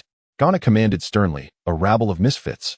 If they foolishly wish to attack us, we shall charge through and crush them. Chapter 103. Reinforcements keep coming. He scarcely regarded this small force. Yet, Baron Valerius showed no inclination to charge. His troops halted several hundred meters from the refugee army, swiftly forming a defensive formation. Then, Baron Valerius raised his arm and roared with all his might. Gana, you cursed bandit. Halt at once. Baron Rosen is my most vital ally. I am Baron Valerius, a noble of the kingdom's direct vassalage. If you dare to advance, I swear I will ensure you meet a grave fate. His voice brimmed with unabashed fury. Gana paused momentarily, then erupted in laughter. Ha! This noble must be out of his mind, dealing with money all day. He dismissed the threat entirely. What use is noble status in the face of absolute power? It is merely a matter of a single blade. Yet, before his laughter could fade, a flag rose atop the hill to his right. It was a deep red banner, embroidered with a pouch overflowing with gold coins. Beneath the banner stood another well-equipped army, even larger than Valerius's. Their accompanying phantom beasts were predominantly of the earth type, appearing sturdy and formidable. Leading them was Baron Montan, his face etched with a fierce demeanor as he nearly bellowed. Gana, you mindless pig. Every inch of the ground beneath your feet pertains to my Montan's wealth. Get out of my way at once, or I shall turn you and your maggot-like followers into my underlings' ghosts. Gana's smile faltered. Another one? On his path of pillaging. He had meticulously researched the nobles of Rog Town. The owner of such a family crest was Baron Montan, a man notorious for his fiery temper and insatiable greed. Anyone who obstructed his wealth was treated as if they had desecrated his ancestors' graves. He would never relent. What has Rosen done to provoke two barons to come to his aid? A sliver of unease crept into Gana's heart for the first time. It seemed they could not break through the front lines anytime soon, surrounded by wolves in front and a tigress behind. What to do now? Commander, I see the flag of the pursuing army behind us. It bears the emblem of the purple flower, not that terrifying madwoman. Silas, glancing back, exclaimed in surprise. Gana's eyes brightened as he turned to see the flag waving ahead of the pursuers. It indeed bore the purple flower emblem.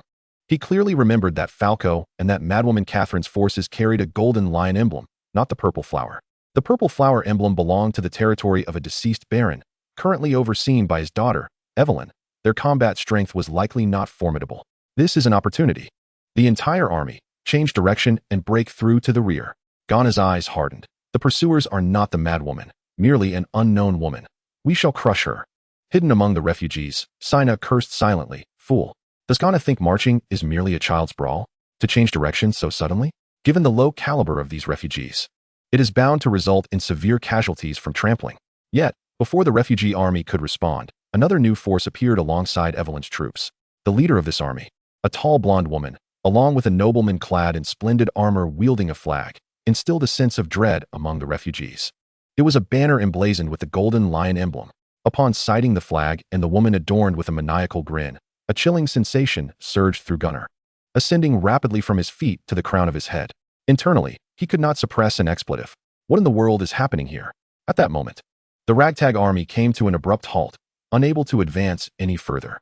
Gunnar's mind raced. Surely, there must be another way. In light of these two battalions behind him, could they not attempt to press forward and breach the ranks of the two barons? Even if it meant sacrificing a portion of his forces, as long as he and the Beastmasters, along with their elite contingent, could infiltrate the city. They could later regroup with Bulk's forces and utilize the city's defensive structures. It was a plausible plan. However, just as Gunnar prepared to direct his troops to charge forth, a cloud of dust billowed forth from the plains flanking the imposing city wall ahead. 3 distinct banners, arranged in a triangular formation, slowly ascended. One bore the emblem of a sword-wielding griffin, another depicted a roaring black bear, and the last featured entwined thorns. The armies of Barons Kalen, Landon, and Walker emerged as if they had risen from the depths of the earth, materializing within their line of sight. The 3 forces converged, numbering over 1,000, forming an impenetrable line of steel that completely obstructed their path to the city's main gate. The neighing of warhorses and the clashing of armor resonated ominously. A frigid aura of iron and blood assaulted them. Barons Kalen, Landon, and Walker stood resolutely at the front of their ranks. Baron Kalen drew his longsword, pointing it menacingly at Gunnar. "Gunnar, you malignant tumor disrupting the peace of our borders. Today marks your demise." Baron Landon's voice boomed like a tolling bell. "To move against Baron Rosen is to declare enmity upon us." Baron Walker adjusted his monocle, his tone steely. "You ragtag vagabonds are no longer mere foolish drifters. Decisive action is imperative." The voices of the 3, amplified through the core crystal's reverberation, merged into a resounding wave, crashing against the morale of Gunnar's army. Panic spread like wildfire among the ranks of the refugees. They gazed in horror at the formidable army before them, then glanced to the left and right at the predatory forces encircling them. They were surrounded? Gunnar's breath became laboriously heavy. His fingers clenching the hilt turned pale. The pressure was unprecedented, akin to a mountain crashing down upon his heart. Could it be that these nobles had conspired to ambush him here? Impossible. In his recollection, nobles lacked such unity. If not, then why had so many forces converged here? Why? Why was this happening? How could a mere Baron Rosen, an inconspicuous figure, attract such a multitude of noble support? This defied all logic. Gunnar's mind was a chaotic whirlwind. The pursuing forces behind him drew ever closer, the suffocating sense of oppression palpable. Ahead, the 3 armies blocked the only escape route. To the sides, 2 more battalions loomed like ravenous wolves, fixating hungrily upon them. Trapped with no recourse. "Chief, we are surrounded. What shall we do?" The rising tide of panic swept through his troops like a plague. Abandoning a majority of their forces to break through from the flanks might be viable. Just as Gunnar's mind raced, contemplating a means of escape, another harrowing sight unfolded before him. In Chapter 104, Gunnar found himself engulfed in confusion as Sina took action. From the side of the coalition of Kalen and the others, a far more resplendent and imposing banner gradually ascended. This banner bore the embroidered image of crossed books and a sword, topped with an enormous blue magic crystal. It was the banner of the Street Hellier Academy. Beneath this emblem, a contingent, perhaps not numerous but exuding an aura of sheer terror, emerged. Each member of this troop donned exquisite armor inscribed with magical runes. Their accompanying phantom beasts were diverse, ranging from the soaring purple-winged falcon to the lumbering yet steadfast boulder rhinoceros, and the armored steel-horned beast, each a rare and formidable specimen. Principal August stood at the forefront, mounted upon a majestic and regal-looking white giant eagle. He did not even glance at Gunnar, but first offered a warm smile towards Kalen and the others. Only then did his gaze shift to Gunnar, the warmth evaporating, replaced by an imposing air of judgment. "Gunnar, bandit chief of the refugees." Principal August's voice was soft, yet bore an almost magical resonance, echoing clearly in everyone's ears. "You, who have committed heinous acts of arson, slaughter, and pillaging across numerous territories. Today, you dare to assault the important partners of St. Hellier Academy, the future, pillars of society. I, Principal August of St. Hellier Academy, hereby declare, your crimes are unforgivable. Your end is nigh." Thud. A squad leader beside Gunnar dropped his weapon to the ground, collapsing in despair. St. Hellier Academy. The very name resonated throughout the borders, and even within the confines of the Bronze Circle, renowned as a colossal institution. Their principal had personally led a contingent here. Gunnar felt his throat dry up, cold sweat trickling down his forehead, soaking his collar. It was over. His mind was consumed by those 2 words. The pressure was beyond description. It was despair, a sense of powerlessness akin to that of an ant in the face of a natural disaster. He began to frantically contemplate how to preserve his life, how to lead a portion of his trusted allies to carve a path through the encirclement. Yet, fate seemed to delight in his torment. A 6th banner emerged. It was a simple flag, adorned solely with golden ears of wheat. Baron Hess. known for his honest and simple demeanor as a farmer lord, appeared at another breach of the battlefield, accompanied by all able-bodied men from his domain. His forces were the least equipped and numbered, yet they filled the last remaining gap in the battlefield. He raised a massive battle axe high and roared with all his might, "Gunnar the Bandit, you shall not leave this land alive today." That roar struck Gunnar's heart like a hammer, leaving him utterly bewildered. Merchants acted for profit, academies for collaboration. He could understand that. But this Hess, a poor and honest man, had come to fight for Rosen with all his possessions? Who exactly was this Rosen? What kind of allure did he possess? Gunnar's mind ceased to function. He stared vacantly at his surroundings. To the left stood Valerius and Montan. To the right, Hess. Ahead were Kalen, Landon, Walker, and the looming presence of St. Helier Academy behind them. Behind him were Falco and that knife-wielding madwoman. Above and below, it felt as if enemies filled every corner. He was finished. There was no way he could survive this day. Just as Gunnar succumbed to utter despair, a seventh force emerged. It was not an army. Before them unfurled a multitude of distinct banners, emerging sporadically from all directions. They represented the various members of the Rogtown Merchant Association, some purveyors of textiles, others proprietors of taverns, and yet others engaged in the leather trade. Each individual's retinue was modest, ranging from a mere handful to 100 or so. However, when these numerous small factions converged, they coalesced into an undeniable tide of force. They filled every gap in the encirclement with unwavering resolve.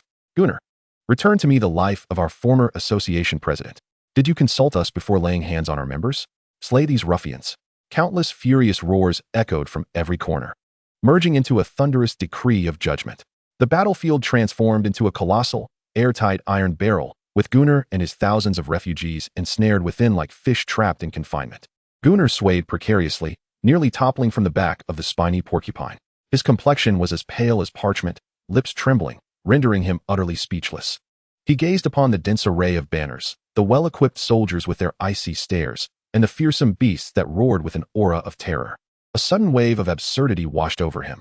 He had previously mocked Rosen as a mere lad who cowered within the confines of a tortoise shell. Now, he grasped the truth. Rosen required no such shell. He himself was an invisible, indomitable web, intricately woven from the threads of interests, friendships, favors, and collaborations. And Gunnar, alas, was but a foolish beast ensnared within this net. In an inconspicuous corner of the refugee army, Sina pulled her hood tighter, concealing her face further within the shadows. Her slender fingers clenched the dagger hidden beneath her cloak. Her heart raced, not out of fear, but from a profound shock. She beheld the surreal scene before her, her entire worldview shaken to its core. How could this be possible? In her understanding, the nobility thrived solely on eternal interests, devoid of enduring friendships. They would ally for gain and just as readily betray for it. For the sake of a mere baron, these nobles mobilized their finest troops, risking everything to provide support. Rosen was in peril, and aid arrived from all quarters. Such a notion was utterly inconceivable to Sina. Her gaze pierced through the chaotic throng towards the towering city walls. Suddenly, she realized that she, or rather the organization she represented, had miscalculated from the outset. They had only perceived the affluence of Rosen's domain, the marvels of his beasts and resources, while entirely neglecting the far more formidable power that resided within Rosen himself, one far more terrifying than wealth or military might. This man was perilous. Beads of perspiration formed on Sina's palms. Her original plan had been to infiltrate the refugee army, finding an opportunity amidst the chaos of the estate's breach to carry out an assassination on Rosen. Now, it appeared that executing this plan would be exceedingly difficult. On the battlefield, the winds whispered ominously. Various emblazoned banners representing different factions fluttered in the waning light of the sunset. Behind these flags loomed a multitude of soldiers, silent as mountains. They resembled patient hunters, observing the trembling prey within the encirclement, awaiting their inevitable collapse. Sina surveyed the refugees around her, now thoroughly broken. Faces ashen with despair, she fixed her gaze on Gunnar, who stood at the forefront, utterly lost, like a statue paralyzed by confusion. Her eyes hardened with icy resolve. This could not continue. If this persisted, the refugees would scatter in disarray, rendering all their efforts futile. It seemed that she would have to take matters into her own hands. Chapter 105. The Emergence of Rosen. Sina regarded the crumbling line of the refugee army, casting a glance at the despondent Gunnar beside her. Her expression turned frigid. No longer hesitating, her gaunt hand delved into her cloak, retrieving an object. It was a jet-black crystal, shaped eerily like a heart, its surface adorned with bizarre patterns that pulsated as if alive. "In the name of eternal night, grant you undying madness," she intoned, her voice reciting a blasphemous incantation as her fingers clenched forcefully. Crack! The heart-like crystal shattered with a resounding crack.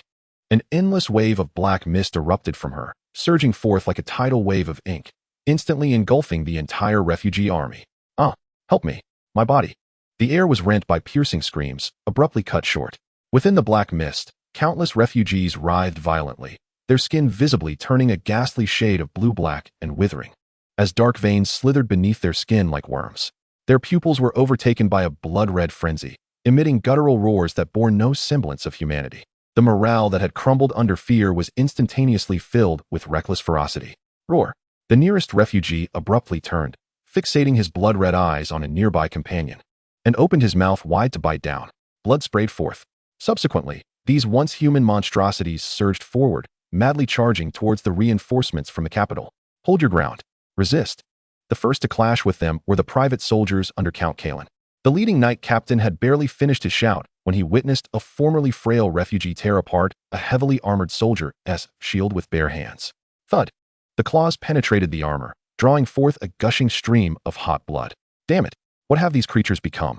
The knight captain roared, swinging his sword to behead the monstrosity, yet more of them crashed upon them, instantly ripping their ranks apart in a bloody gash. Chaos and death began to spread. In the distance, Principal August's formerly amiable smile vanished entirely, replaced by an unprecedented gravity and shock. He fixed his gaze intently upon the iconic black mist and the frenzied soldiers, a spark igniting in his murky old eyes. It is the dark assimilation of the eternal night conclave. The old principal exclaimed in alarm, his voice amplified through the core crystal's sound amplification magic, resonating throughout the battlefield. Everyone, heed my warning. They have lost all reason. Do not let the black mist taint you. If injured, retreat immediately. Eternal Night Conclave. This name seemed to carry an enchantment, causing the countenances of all informed nobles and commanders to shift dramatically. This was no mere band of robbers or rebel faction, but a terrifying cult of madmen. With each of their appearances, rivers of blood followed in their wake. In an instant, all reinforcements tensed, bracing themselves for an unprecedented and brutal bloodbath. Just as tensions reached a breaking point, the air thick with a palpable dread, a peculiar sound of clicking reverberated from above. This sound was faint, yet it cut through the din of battle, reaching every ear. What is that sound? The crowd instinctively looked up. There, high in the sky, appeared a rotund, furry figure of black and white, its two leaf-like appendages spinning rapidly like a bamboo dragonfly, emitting a series of whistling sounds before diving swiftly downward. What is that beast? One noble exclaimed, wide-eyed in astonishment. It is Baron Rosen. Heavens! What kind of mythical beast is he riding? Amidst the gasps of astonishment, the crowd beheld the figure standing atop the chubby grass panda. Clad in a suit of pitch-black leather armor, he exuded an imposing aura.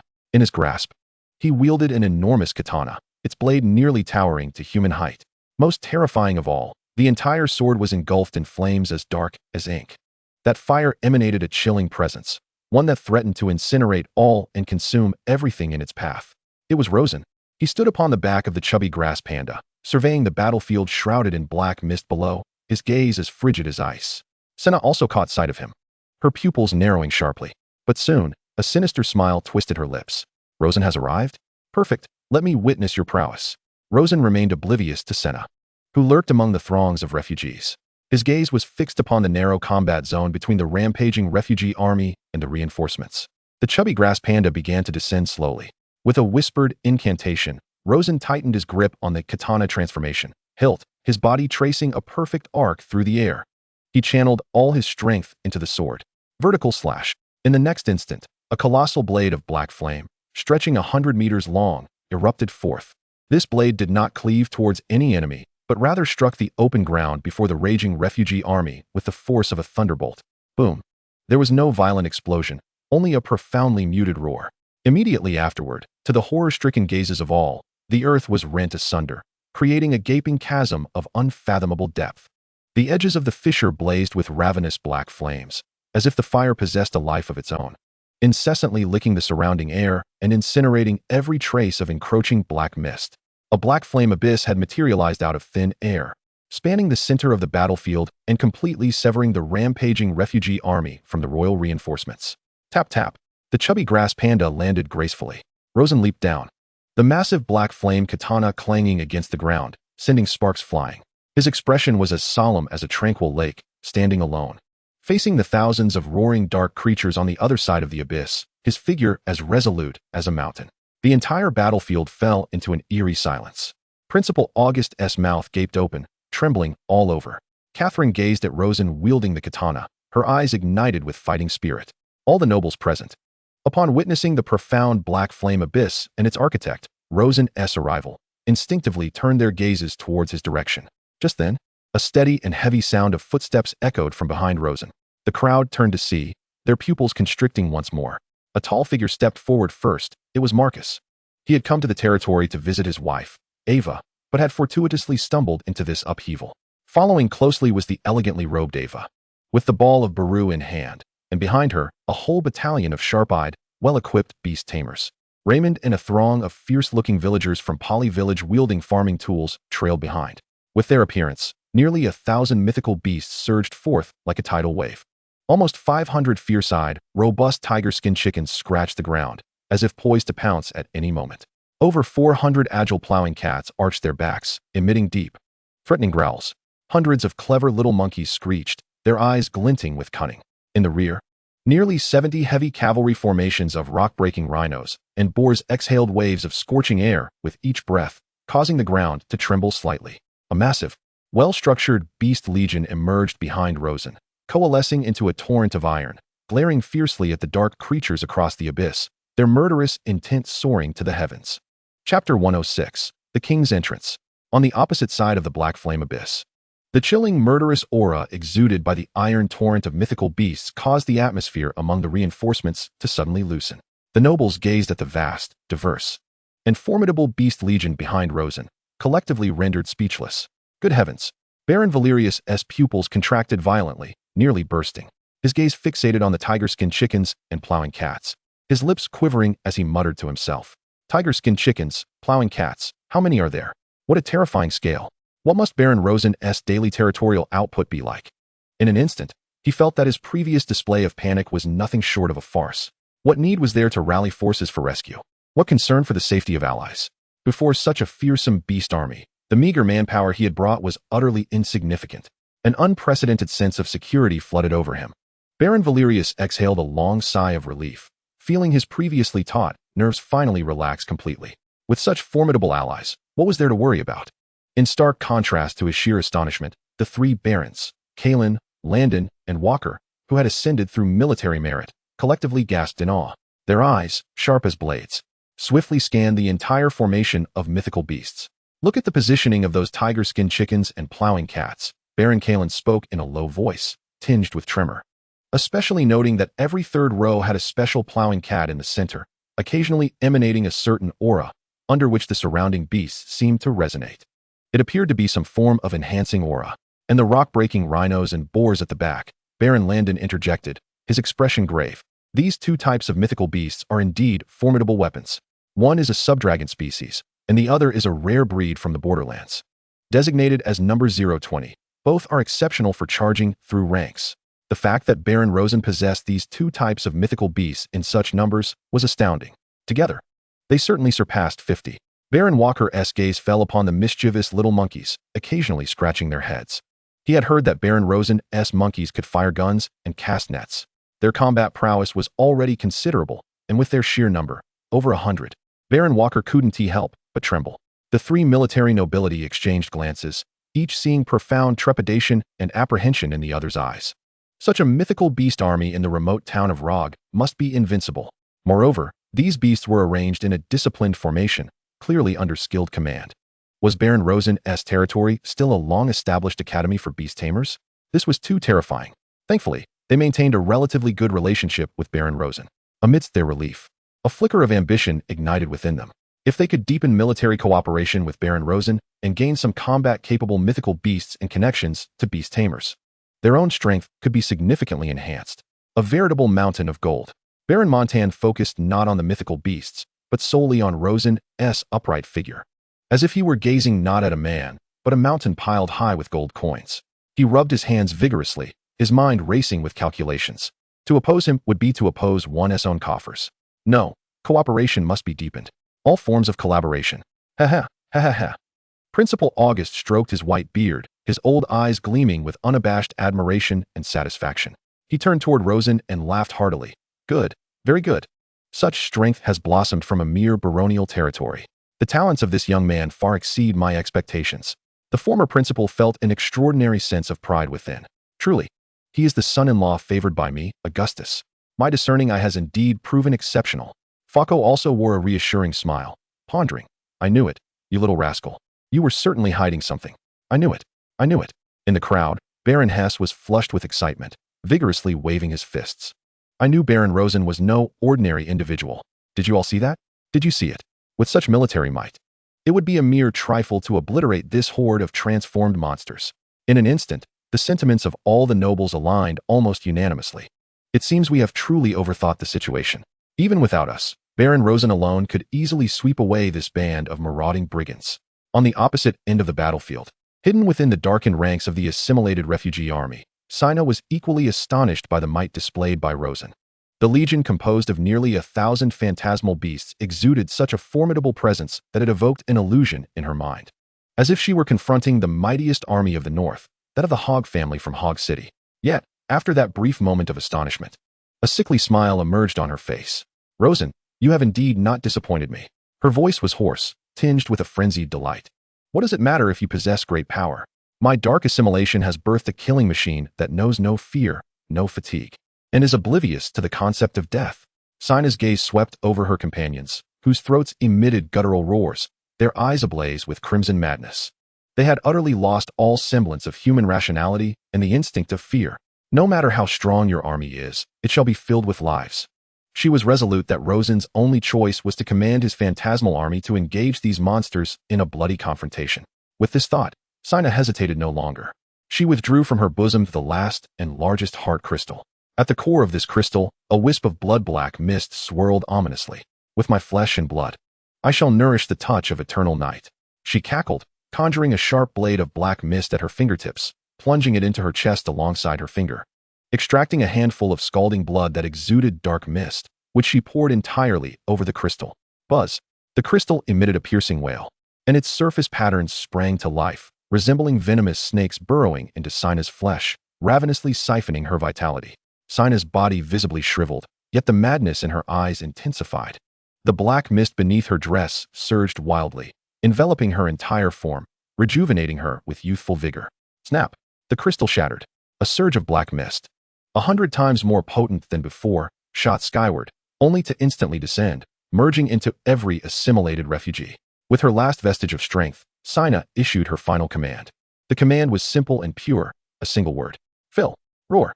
The thousands of dark monsters receiving the command abruptly raised their heads like elderly shoppers spotting discounted eggs in a supermarket, their blood-red eyes locking onto Rosen across the battlefield. In the next moment, the front line of several hundred dark assimilated refugees let out a thunderous roar, brazenly disregarding the abyss of black flames beneath them, charging forward fearlessly. Thud, thud, thud. They neither leaped nor attempted to circumvent it. They plunged straight ahead, recklessly hurling their bodies into the abyss of black flames. Sizzle. The sickening sound of searing flesh filled the air. The black flames, like the hungriest of beasts, instantaneously consumed their flesh and blood, reducing their very bones to ash within mere breaths. Yet, these dark assimilated refugees showed no sign of hesitation. 1 fell, and 2 surged forward. 10 collapsed, and 100 filled the void. They used their bodies, their lives, to charge toward that abyss of death, attempting to construct a bridge of corpses leading to the other side. This gruesome, frenzied spectacle, utterly incomprehensible by rational standards, delivered a severe shock to the visual and psychological thresholds of all onlookers. The nobles of the royal capital's reinforcements turned pale, some unable to restrain themselves. Bending over and retching. They have gone mad. These wretches have completely lost their minds. Demons. The members of the Eternal Night Council are all demons.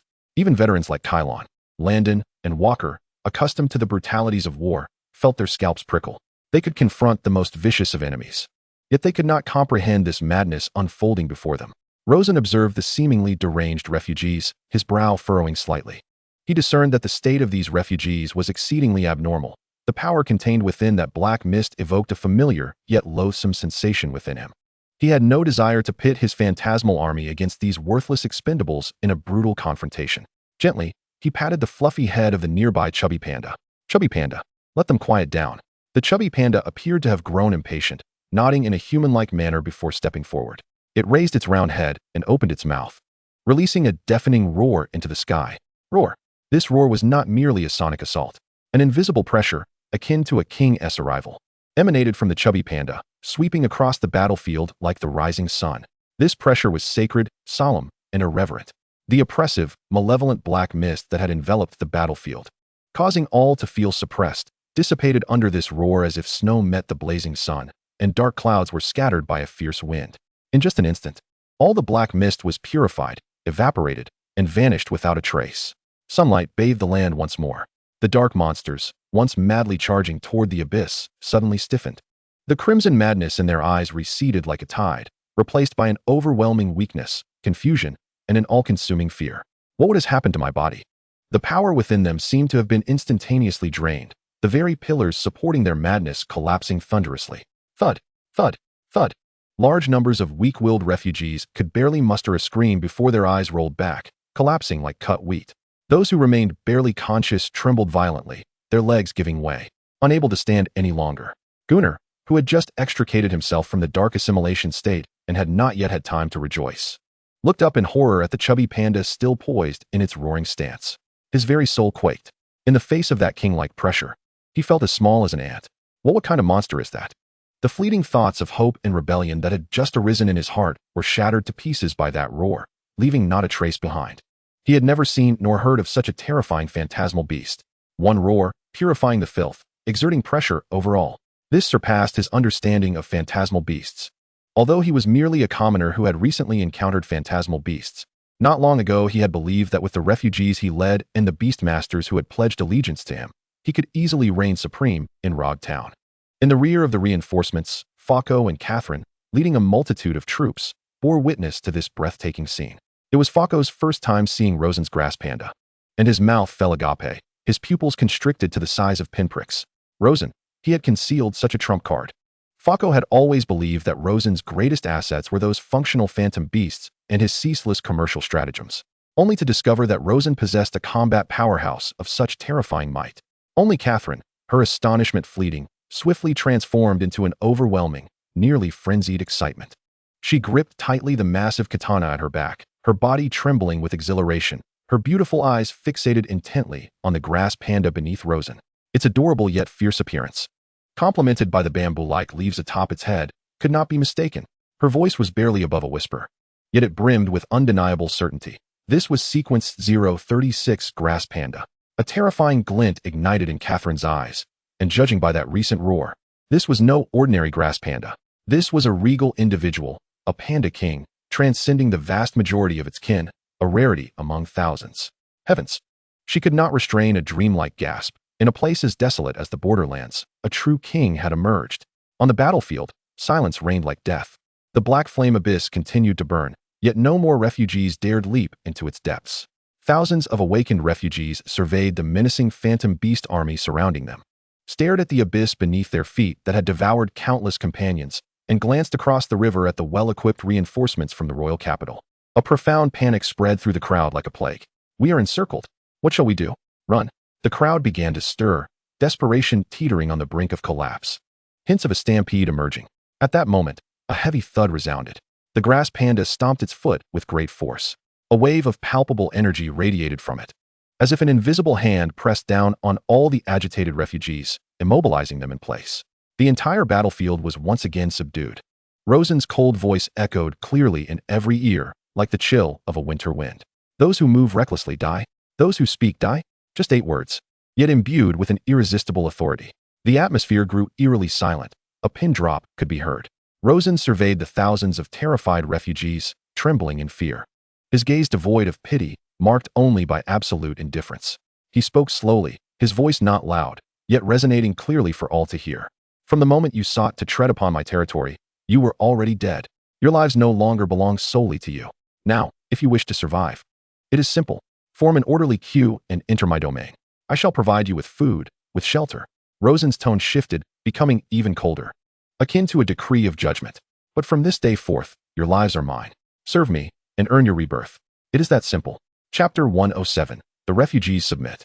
Rosen's words, akin to a colossal ice block plummeting into a silent lake, did not merely create ripples. They unleashed a chilling dread that froze the very waters. Serve me, and earn your rebirth. Your lives are now mine. This proclamation bore no trace of mercy or forgiveness, only raw possession and dominion. However, for those refugees recently yanked back from the brink of madness and death, this was the most enchanting melody they could hope to hear. To live was paramount above all. Thud. Gunnar could no longer grasp the long knife in his hand, and it clattered to the ground. He felt as if all his bones had been extracted, his legs buckling as he fell to his knees. The instinct for survival eclipsed all dignity and thought, and he crawled forward, using hands and knees until he reached the edge of the burning black flame abyss, the scorching air searing his skin, yet he seemed oblivious. Across that line representing death and rebirth, he faced the tall figure on the opposite bank, expending all his strength to bow his forehead heavily against the ground. Lord Rosen, Baron. Gunnar's voice was hoarse, broken, tinged with tears. I was wrong. I am worse than a pig or a dog. I should not have offended your territory. I am willing to be your beast of burden. I offer you everything. The loyalty of us all. I beg you, please grant us a path to life. Tears streamed down his face, his head pressed firmly against the ground, his body shaking violently from fear. Gunnar's actions ignited a spark of survival in the hearts of all the refugees. Thud, thud, thud. Like the first domino falling, the sound of kneeling reverberated across the battlefield. Thousands of refugees, regardless of age or gender, regardless of their former ferocity, hastened to bow down. They prostrated themselves towards Rosen, towards the rotund phantom beast, towards the steel-like tide of the phantom beast army, fervently knocking their heads to the ground. Spare us, my lord. We are willing to pledge our loyalty. We are willing to do anything. Please grant us a path to life. The chorus of pleas and cries intertwined, resonating through the heavens. The battlefield presented an absurd yet awe-inspiring tableau. Thousands of former brigands bowing before their intended victims, beseeching incorporation. This was no mere victory in battle. It was a complete subjugation. Among the ranks of reinforcements, all the nobles remained silent, gazing at the unfolding spectacle with astonishment. Baron Valerius calculated in his mind. It seemed he could request an increase in the supply of tiger-striped eggs from Baron Rosen. Baron Montan nodded, his eyes filled with admiration. Having a partner of such remarkable strength provided him with immense security. Ha ha, ha ha ha. Headmaster August stroked his white beard, his face creased with delight, overflowing with pride and satisfaction. Just then, a voice, sharp with excitement, pierced through the core communication crystal, resounding clearly in his ears. Old man, old man. It was Catherine. Her voice trembled, yet her tone brimmed with the ecstasy of discovering a rare treasure. Did you see that? You must have seen it. That is sequence 036 grass panda. But look closely at the leaves atop its head, the sheen, and that imposing presence just now. Old man, quickly shower me with gold coins. I must acquire that grass panda. Fako, standing beside Catherine, could clearly see the once cold elegance of her countenance now suffused with a sickly flush. He instinctively took a step back. That is not the power of an ordinary individual. Catherine's voice crescendoed. That is the royal pressure resonating from the depths of its bloodline. This is no ordinary grass panda. This is a kingly individual, a rarity so profound that even among hundreds of thousands, it may never be born. That is the Panda King. The last three words, she nearly shouted. The smile on Headmaster August's face froze abruptly, and then his eyes ignited with a fervor 100-fold stronger than before. A kingly individual. He undoubtedly understood the significance of that term. That presence stands as a pinnacle among all the fantastical beast races. Rosen, he has actually nurtured a king? Augustus murmured to himself, and then promptly relayed this news to several other nobles through the core crystal. What? A kingly entity? Headmaster Augustus, are you certain? My heavens. No wonder. No wonder there is such overwhelming might. A single stone has stirred 1,000 waves. If the earlier display of Rosen's legion of fantastical beasts and wealth had astonished them, the emergence of a kingly entity left them profoundly shaken. Rosen's power astonished them. It appeared that Rosen's prowess had transcended what any ordinary family could possibly compare to. It seemed that even a fallen bronze family possessed substantial depth. The nobles present, including Baron Montan, Baron Valerius, and members of the Rogtown Merchant Association who had business dealings with Rosen, began to reassess his capabilities, contemplating how they might strengthen their ties with Baron Rosen and expand their enterprises. With such formidable strength backing them, they felt little to fear. Amidst the chaotic throngs of refugees, Cinna lowered her head further. Her body trembled as she felt an overwhelming shock. How could this be? Her pride, the dark assimilation. The frenzied legion she had catalyzed at the expense of vast life force, had been effortlessly dispelled by a mere roar. This was impossible. She had considered that Rosen might neutralize this batch of dark assimilated refugees, but never had she anticipated such a method. It was far too swift. Her mind raced, frantically analyzing everything that had just transpired. That black flame, an image of Rosen's great sword, ablaze with dark fire, flickered in her mind. No, she quickly dismissed this hypothesis. She had fought against Rosen, personally experiencing that flame. It was a pure and ultimate force of destruction, capable of incinerating flesh and energy, possessing a bizarre adhesive property. She could find no means to extinguish that peculiar black flame. Yet, that black fire lacked the ability to penetrate the minds of humans. Her dark assimilation was fundamentally an erosion and manipulation on a spiritual level, twisting the bodies of its targets by contaminating their souls, igniting their primal madness. To unravel it, one must approach it from the mental plane. Thus, Cinna's gaze involuntarily fell upon the panda-like fantastical beast standing beside Rosen, now yawning in utter boredom. Could it be? Was it that roar? Cinna recalled the moment. That roar encompassed not merely sound waves, but also an irresistible royal pressure. This pressure directly assaulted the minds of all the assimilated, forcibly implanting an emotion called fear within their consciousness. When extreme terror tore through the madness, the mental links she had implanted were effectively supplanted. The dark forces acting as conduits would be expelled from their host. Then, Cinna's gaze settled upon the burning abyss. Could it be, she murmured softly, her eyes glinting with a faint light, that the kingly pressure shattered their minds, dispersing the mental links? Then, with that bizarre black flame, burn away the expelled dark remnants. A perfect combination technique. Realizing this, Cinna squinted her eyes, her expression grave as she peered through the streaks of black flame towards Rosen, murmuring, "Rosen, it seems my assessment of you must rise further. Those two fools, Philip and Leo, who thought to deal with you first, appear to have been overly hasty." She licked her dry lips, her gaze flashing with a hint of ruthlessness as she regarded Gunna's retreating figure. However, speculation remained mere conjecture. It required verification. Soon, at Rosen's behest, Marcus directed the villagers of Poly Village to construct a temporary bridge using several massive planks imbued with magical energy at the narrowest point of the black flame abyss. Gunna, as the first representative to express submission, was supported by two villagers, stepping onto the wooden bridge, prepared to enter Rosen's territory. His face radiated with relief from surviving the ordeal, though his steps were unsteady, almost dragged along. Just as he was about to descend from the wooden bridge onto the land on the opposite side, Cinna's gaze turned icy. Silently, she moved her fingers, activating the last vestige of pure dark primal energy hidden within Gunna as a final safeguard. Buzz. Gunna's body jolted violently. His eyes, which had just returned to normal, were instantaneously consumed by a deep, inky crimson roar. A beastly roar, unlike any human sound, erupted from deep within Gunna's throat. He violently broke free from the villager's grasp, and the two Balu balls at his waist exploded. Light flashed as the armored rhinoceros, designated as Sequence 014, and the spiked porcupine, designated as Sequence 011, thunderously emerged. Gulp. Gunna deftly reached into his pocket, extracting two pitch-black pills, which he swiftly thrust into the mouths of the two fantastical beasts. The pills dissolved instantly upon contact. The bodies of the armored rhinoceros and spiked porcupine swelled at a visible rate, muscles rippling, their eyes turning blood red, their frenzied aura surging skyward. "Kill!" Gunna bellowed, pointing a finger at the nearby Rosen. The two utterly frenzied fantastical beasts charged like uncontrollable heavy war machines, roaring as they barreled towards Rosen. This sudden turn of events left everyone dumbfounded. "Protect the Baron." From the rear, the Beastmasters, including Ella, shouted in alarm and fury. But it was too late. The distance was too short. Yet, in the face of this lethal charge, Rosen did not even lift an eyelid. The panda, standing lazily beside him, merely cast a disinterested glance at the two charging beasts. Its gaze was filled with disdain and indifference, as if it were looking down upon two noisy ants. It did not raise its head to roar, only emitting an exceedingly low, muffled growl from its throat. The sound was not loud, yet it struck the souls of the armored rhinoceros and spiked porcupine like an invisible hammer. The furious charge of the two fantastical beasts came to an abrupt halt. The blood-red madness in their eyes flickered violently like a candle flame buffeted by a tempest, flickering in and out as if it could extinguish at any moment. The might of the king is not to be provoked. At this critical juncture, the little fire deer that had remained quietly by Rosen's side finally moved. It daintily stepped forward, opening its small mouth. Whoosh! A pure black flame, akin to a ribbon of ink, precisely spewed onto the blade of the great sword that Rosen rested upon the ground.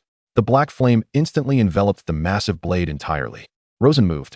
He reversed his grip on the sword hilt, his body turning with the motion. As the enormous black flame sword carved a sharp and elegant arc through the air, there was no earth-shattering momentum, only a movement executed with breathtaking speed.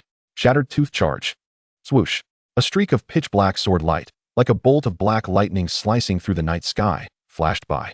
The armored rhinoceros and spiked porcupine, mid-charge, suddenly froze in place. They didn't even have time to emit a cry of despair. In the next heartbeat, countless strands of black flames erupted from within them, instantly enveloping their entire forms. Boom. The two colossal phantasmal beasts, along with their formidable shells and bones, transformed before the eyes of all into two plumes of soaring charred remains, which quickly dissipated in midair, ultimately merging into two trails of light that vanished into the fallen Balu sphere. Instant annihilation. A complete and utter obliteration. As the phantasmal beasts met their demise, the blood-red hue in Gunnar's eyes faded entirely. It was as if he had been drained of all his strength. His body swayed and collapsed backward, utterly limp upon the ground.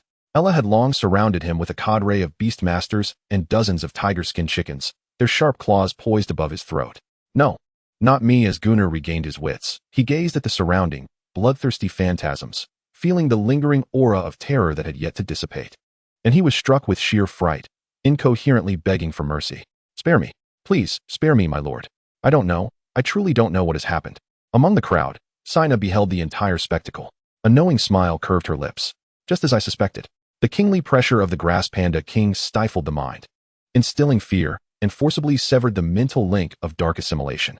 Meanwhile, Rosen's black flames possessed the characteristic of incinerating all energy, capable of instantly obliterating the expelled dark forces, leaving no future ramifications. The combination of the two was the true reason for the eradication of the dark assimilation. At that moment, Rosen waved his hand, signaling Ella and the others to withdraw. This was not his concern. His voice was devoid of emotion, yet his gaze did not linger on the prostrate Gunnar. Instead, it slowly rose, sweeping over the thousands of silent refugees on the opposite shore of the abyss. His eyes appeared to penetrate through the bodies of all present, precisely locking onto a certain corner. Sina. Rosen's voice resounded across the battlefield, clearly reaching every ear. I know you are in there. Come out. A profound silence enveloped the entire battlefield. All the refugees exchanged glances, their faces etched with confusion and dread. Who is Sina? Rosen's gaze remained fixed in that direction, his tone growing cold and imbued with an imperious command. Come out. As the words fell, in an unnoticed clearing among the refugees, swirling clouds of pitch-black mist materialized from thin air. The black fog roiled and coalesced, as if possessing a life of its own, slowly forming a lithe silhouette under the watchful eyes of all. As the mist dispersed, a woman clad in an ornate black gown, with an alluring visage and a hint of a chilling smile at the corners of her mouth, emerged at the center of the clearing. Chapter 108. The crisis concludes. Sina stood there quietly, seemingly unfazed by the thousands of gazes fixated upon her. She wore a pale mask, beneath which an exaggerated blue tear was painted at the corners of her eyes, with her mouth twisted into a rigid and eerie grin. The crying clown. This visage instilled a visceral chill deep within. She paid no heed to the uncertain glances of the surrounding nobles and refugees, instead observing Rosen and the grass panda and fire fawn beside him with keen interest. After a moment, she gently applauded. Clap, clap, clap. The crisp sound of clapping echoed eerily across the desolate battlefield. Truly splendid, Sina spoke, her voice muffled by the mask, taking on a somewhat somber tone. Baron Rosen, you have once again impressed me. She neither issued threats nor displayed hysteria, instead adopting the demeanor of a theatrical critic, courteous in her remarks. A single roar could intimidate the soul with the might of a king, forcibly severing the connections on a spiritual plane. A wisp of black flame could consume impurities, erasing even the echoes of darkness entirely. Her gaze shifted to Rosen, and the admiration in her eyes seemed sincere. I am curious. Why does someone with such power like you choose to safeguard this decaying aristocratic order? Upon hearing this, the expressions of Principal August and others nearby shifted subtly. This was a blatant attempt at sowing discord. Rosen's face remained impassive. He didn't even glance at Sina, merely retrieving a cloth from his attire and methodically polishing his enormous blade. Seeing Sina appear with a different mask made him suspect that this was yet another of her disposable avatars. Thus, he refrained from striking her down immediately. Since she initiated the conversation, perhaps he could extract some information.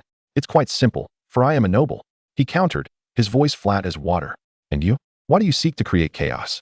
If I am not mistaken, you played a significant role in inciting the unrest among the refugees, didn't you? Rosen's gaze sharpened. Why? Sina chuckled lightly at his inquiry, as if she had heard an amusing joke. Why? This is not difficult to understand, esteemed Baron. She spread her hands elegantly. Because this is my pursuit, my goal. The chaos you speak of is, in my view, a process of purification. When the shell of the old world has decayed and festered, rather than patching it up, it is better to burn it clean with fire and then build upon the ashes a brand new, perfect world devoid of oppression. Her voice brimmed with a fervent allure. Our aim is to bring true rebirth to this world. How about it, Baron? Are you interested in joining our eternal night conclave? Not interested. Rosen finally finished wiping his blade, shaking his head as his gaze turned icy, fixating directly on Sina. Are you done? Sina's smile faltered. Once you're done, you may as well die. Before her words could fully resonate, Rosen's figure had vanished from sight. He granted Sina no opportunity for further dialogue. He had no interest in conversing with a madwoman who espoused grand narratives at the cost of innocent lives. No one understood better than him how the world should evolve and transform. The fire fawn, already attuned to the moment, exhaled black flames, once more enveloping the great sword. In the next instant, Rosen appeared like a wraith before Sina. Shattered tooth charge. Without a hint of hesitation, without an ounce of doubt, a blade of distilled black light, imbued with the momentum to sever all, swept through. Swish. The crying clown mask on Sina's face, along with her entire form, was cleaved in two by the strike. No blood, no screams. The bisected body transformed into two swirling clouds of black mist, rapidly dissipating into the air. Only a cold yet somewhat regretful utterance echoed across the battlefield. Such a pity. It seems Baron Rosen has yet to truly grasp the essence of this world as the black mist fully dispersed. The severed halves of the crying clown mask fell to the ground with a crisp sound. All returned to silence. In the distance, the nobles gazed at the dissipating black mist, their faces grave and filled with trepidation. The Eternal Night Conclave has already infiltrated the borders. Baron Kalen's voice resonated low. What is their true objective? Baron Landon's brows knitted tightly. Regardless of the circumstances, this is undoubtedly an ominous omen. Baron Walker shook his head, fearing that Hogwarts would soon be engulfed in turmoil. Headmaster Auguste, stroking his beard, gazed into the distance with a deep glint in his aged eyes, lost in thought. The turmoil among the displaced had come to a definitive end with the death of Sienna. The remaining matters were relatively straightforward. Under the warm guardianship of the Beastmaster's Legion stationed within the territory, thousands of displaced individuals formed orderly lines, crossing the hastily constructed wooden bridge to enter Rosen's domain in a well-organized manner. They would be temporarily accommodated in an open space on the outskirts of Poly Village, overseen by Ava, who resided in the territory, along with the villagers. As for the subsequent arrangements, that was for Rosen to determine. With the crisis averted, the noble reinforcements stepped forward to congratulate Rosen. Baron Rosen, congratulations on quelling the rebellion. Upon meeting you today, we comprehend the terrifying prowess of your excellency. We are in awe. It is indeed our honor to have an ally such as you. In the face of their flattery, Rosen merely nodded calmly. His gaze swept across the assembly, including Baron Valerius, Baron Montan, the Kalen brothers, Headmaster Auguste, and finally, Falco and Catherine, along with the prominent members of the Rogtown Merchants Guild. I am immensely grateful to all of you for traveling such great distances to assist my territory. Rosen's voice, though not loud, resonated clearly in everyone's ears.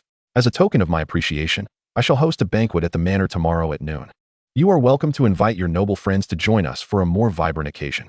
Upon hearing this, the nobles present brightened with excitement.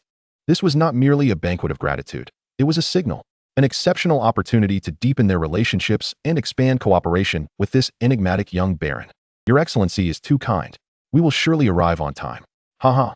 I happen to have a few friends who have long wished to visit Baron Rosen. At last, I have the chance. The attendees eagerly agreed, and the atmosphere turned lively. Thus, a crisis capable of upending multiple territories concluded amidst laughter and merriment. Chapter 109, The Celebration Banquet. The following day, at noon, the front of Rosen's manor in Rogtown was bustling with activity and filled with voices. Nearly half of the prominent nobles from Hogwarts had arrived, either invited or brought by friends, all eager to catch a glimpse of the recently renowned Baron. Inside the banquet hall, fine wines and exquisite dishes flowed as Baron Rosen, undoubtedly the center of attention, gracefully navigated through the crowd, exchanging pleasantries with each noble who came to offer congratulations. Baron Rosen, the magical beasts you have cultivated, such as the tiger-striped chickens and the frenzied farming cats, are indeed a boon for our nobility. Baron Kalen exclaimed, his face flushed with excitement as he raised his glass. Indeed, in my territory, our farmlands now rely entirely on the frenzied farming cats, significantly increasing our yields. Another noble chimed in. Baron Valerius elbowed his way forward, rubbing his hands together and grinning like a cunning merchant. Your Excellency, might we increase our orders for tiger-striped chicken eggs in our transactions? Whatever quantity you can provide, we will take. In the face of the relentless flood of collaboration requests, Rosen merely smiled, neither acquiescing nor declining. Once the atmosphere had reached a suitable pitch, he ascended to the central platform of the banquet hall and gently tapped his wine glass. The crisp sound silenced the entire gathering, directing every gaze towards him. Firstly, I would like to once again express my heartfelt gratitude for your assistance yesterday, Rosen declared, surveying the crowd with a resonant voice. This bond of friendship is etched in my heart. Many nodded in agreement, smiles gracing their faces. However, concerning your requests for increased supplies of magical beasts and their byproducts, I invite you to discuss these matters with me on another day. For today, I have a new business venture to announce. The room erupted in astonishment. A new business? What endeavor could possibly involve all the nobles present? Observing their puzzled expressions, Rosen remained calm and snapped his fingers. With a hum, a massive, three-dimensional projection, crafted by magic, materialized in the air above the banquet hall. It displayed a beautifully designed proposal, its cover adorned with grandiose characters proclaiming the development plan for a beautiful homestead territory. What is this? A development plan? The nobles exchanged bewildered glances. Without further explanation, Rosen snapped his fingers once more, and the proposal turned to its first page. Chapter 1. Modular Housing. The projection showcased a tidy and attractive residential area. The houses bore uniform designs, with logical layouts, wide roads, and even small green spaces. Ladies and gentlemen, please observe. Rosen's voice resonated like that of the finest salesman. The construction materials are crafted from the standard stone with inherent magical properties unique to my territory. The building process is extraordinarily swift, durable, and ensures warmth in winter and coolness in summer. Here is a demonstration of a basic, unfinished construction. The projection revealed frenzied farming cats rapidly printing walls, while a group of clever seed monkeys expertly assembled and installed them. Within mere hours, a beautiful two-story house had risen from the ground. The breath of the assembled nobles quickened in unison. Most of the common folk in their territories still resided in dilapidated wooden shanties that either leaked air or rain. The speed of construction and the quality of living conditions presented here seemed like a fantastical dream. Before they could fully grasp this, Rosen turned to the second page. Chapter 2. Efficient Stone Road Paving. The projection shifted to a wide, flat stone road. A group of boar pigs cleared the path ahead, loosening the soil, while behind them, the shardstone rhinos compacted the gravel into the ground, and finally, several frenzied farming cats expertly laid the stone slabs tightly together. The standardized main roadway of the territory could accommodate 4 horse-drawn carriages side by side, remaining unblemished by mud in rainy weather and dust on sunny days. The transportation efficiency within the territory could be enhanced by at least twofold. For those of you with road paving needs in your territories, now is the time to pay attention, Rosen casually remarked. Gulp. Both Baron Montan and Baron Valerius swallowed hard in unison. A twofold increase in transportation efficiency. For some ordinary merchants, this meant enhanced productivity. But for the lords who possessed such roads, what did this signify? It signified crowds. It meant an abundance of wealth. The proposal turned to the third page. Chapter 3. Magical Beast Security Patrol Services. The projection displayed a patrol unit comprising 10 tiger-striped chickens and 5 frenzied farming cats patrolling the borders of the territory. They moved swiftly, their coordination impeccable, with every rustle of grass and whisper of the wind failing to escape their keen eyes. Trained personally by my Beastmaster team leader, Ella, this magical security unit consists of top-tier individuals with at least 3 gold attributes, capable of maintaining a continuous patrol for 24 hours within the territory. They effectively defend against wild magical beast incursions, bandit raids, and certain ill-intentioned neighbors. In exceptionally urgent situations, they can also ensure a brief delay. Rosen concluded with a knowing smile. The banquet hall erupted into a frenzy. In this tumultuous era, the beautiful Homeland Project struck a chord with almost every noble present. Baron Rosen. My territory requires renovation. Name your price. I offer 3,000 silver tigers. Fix my roads first. 5,000 silver tigers. I demand the complete package. The nobles, no longer concerned with decorum, flushed with excitement, clamoring to bid. Rosen raised his hand, gesturing for silence. The raucous banquet hall fell quiet once more. Yet every gaze was fixed upon him like a pack of wolves. Gentlemen, please remain calm. A merchant-like smile crept upon Rosen's lips. I sense your enthusiasm. But surely you all recognize that my construction crew, namely my magical beasts, is limited in number and energy. He paused, dropping a bombshell. Thus, for this quarter, the comprehensive renovation plan will only accept 3 territories for a trial period with a 2-year warranty. The Magical Beast Security Patrol Service will only be open for 5 slots. The highest bidder wins. Boom. What had begun as a mere flicker of excitement now ignited the emotions of the entire banquet hall. Akin to a powder keg doused in oil. I offer 8,000 silver tigers. For a complete package. Baron Hess was the first to step forward. His voice resonant like a bell. Hess, have you lost your mind? A friend of another Baron Hess exclaimed. 10,000. I bid 10,000 silver tigers. Ha, quite audacious. Baron Montan chuckled, his belly protruding as he raised his hand. Yet, I offer 12,000 silver tigers. Along with the entirety of the ore production from my 3 iron mines for the next 5 years. I demand a complete renovation slot. The rest of you may do as you please. Montan, you're cheating. The highest bidder wins. Baron Rosen has spoken. Newly inducted nobles stared, wide-eyed, at the frenzied scene before them. They felt as though they were not attending a noble banquet, but had stumbled into a chaotic auction house.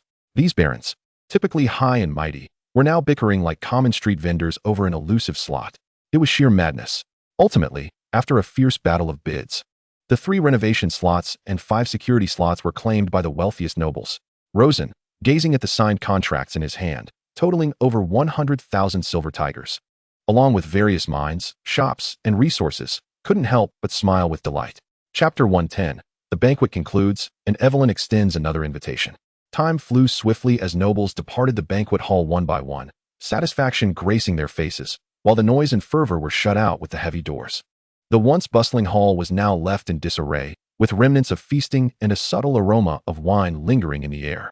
Servants began to silently clear the aftermath, their movements deft and cautious, fearful of disturbing the master lost in thought by the window.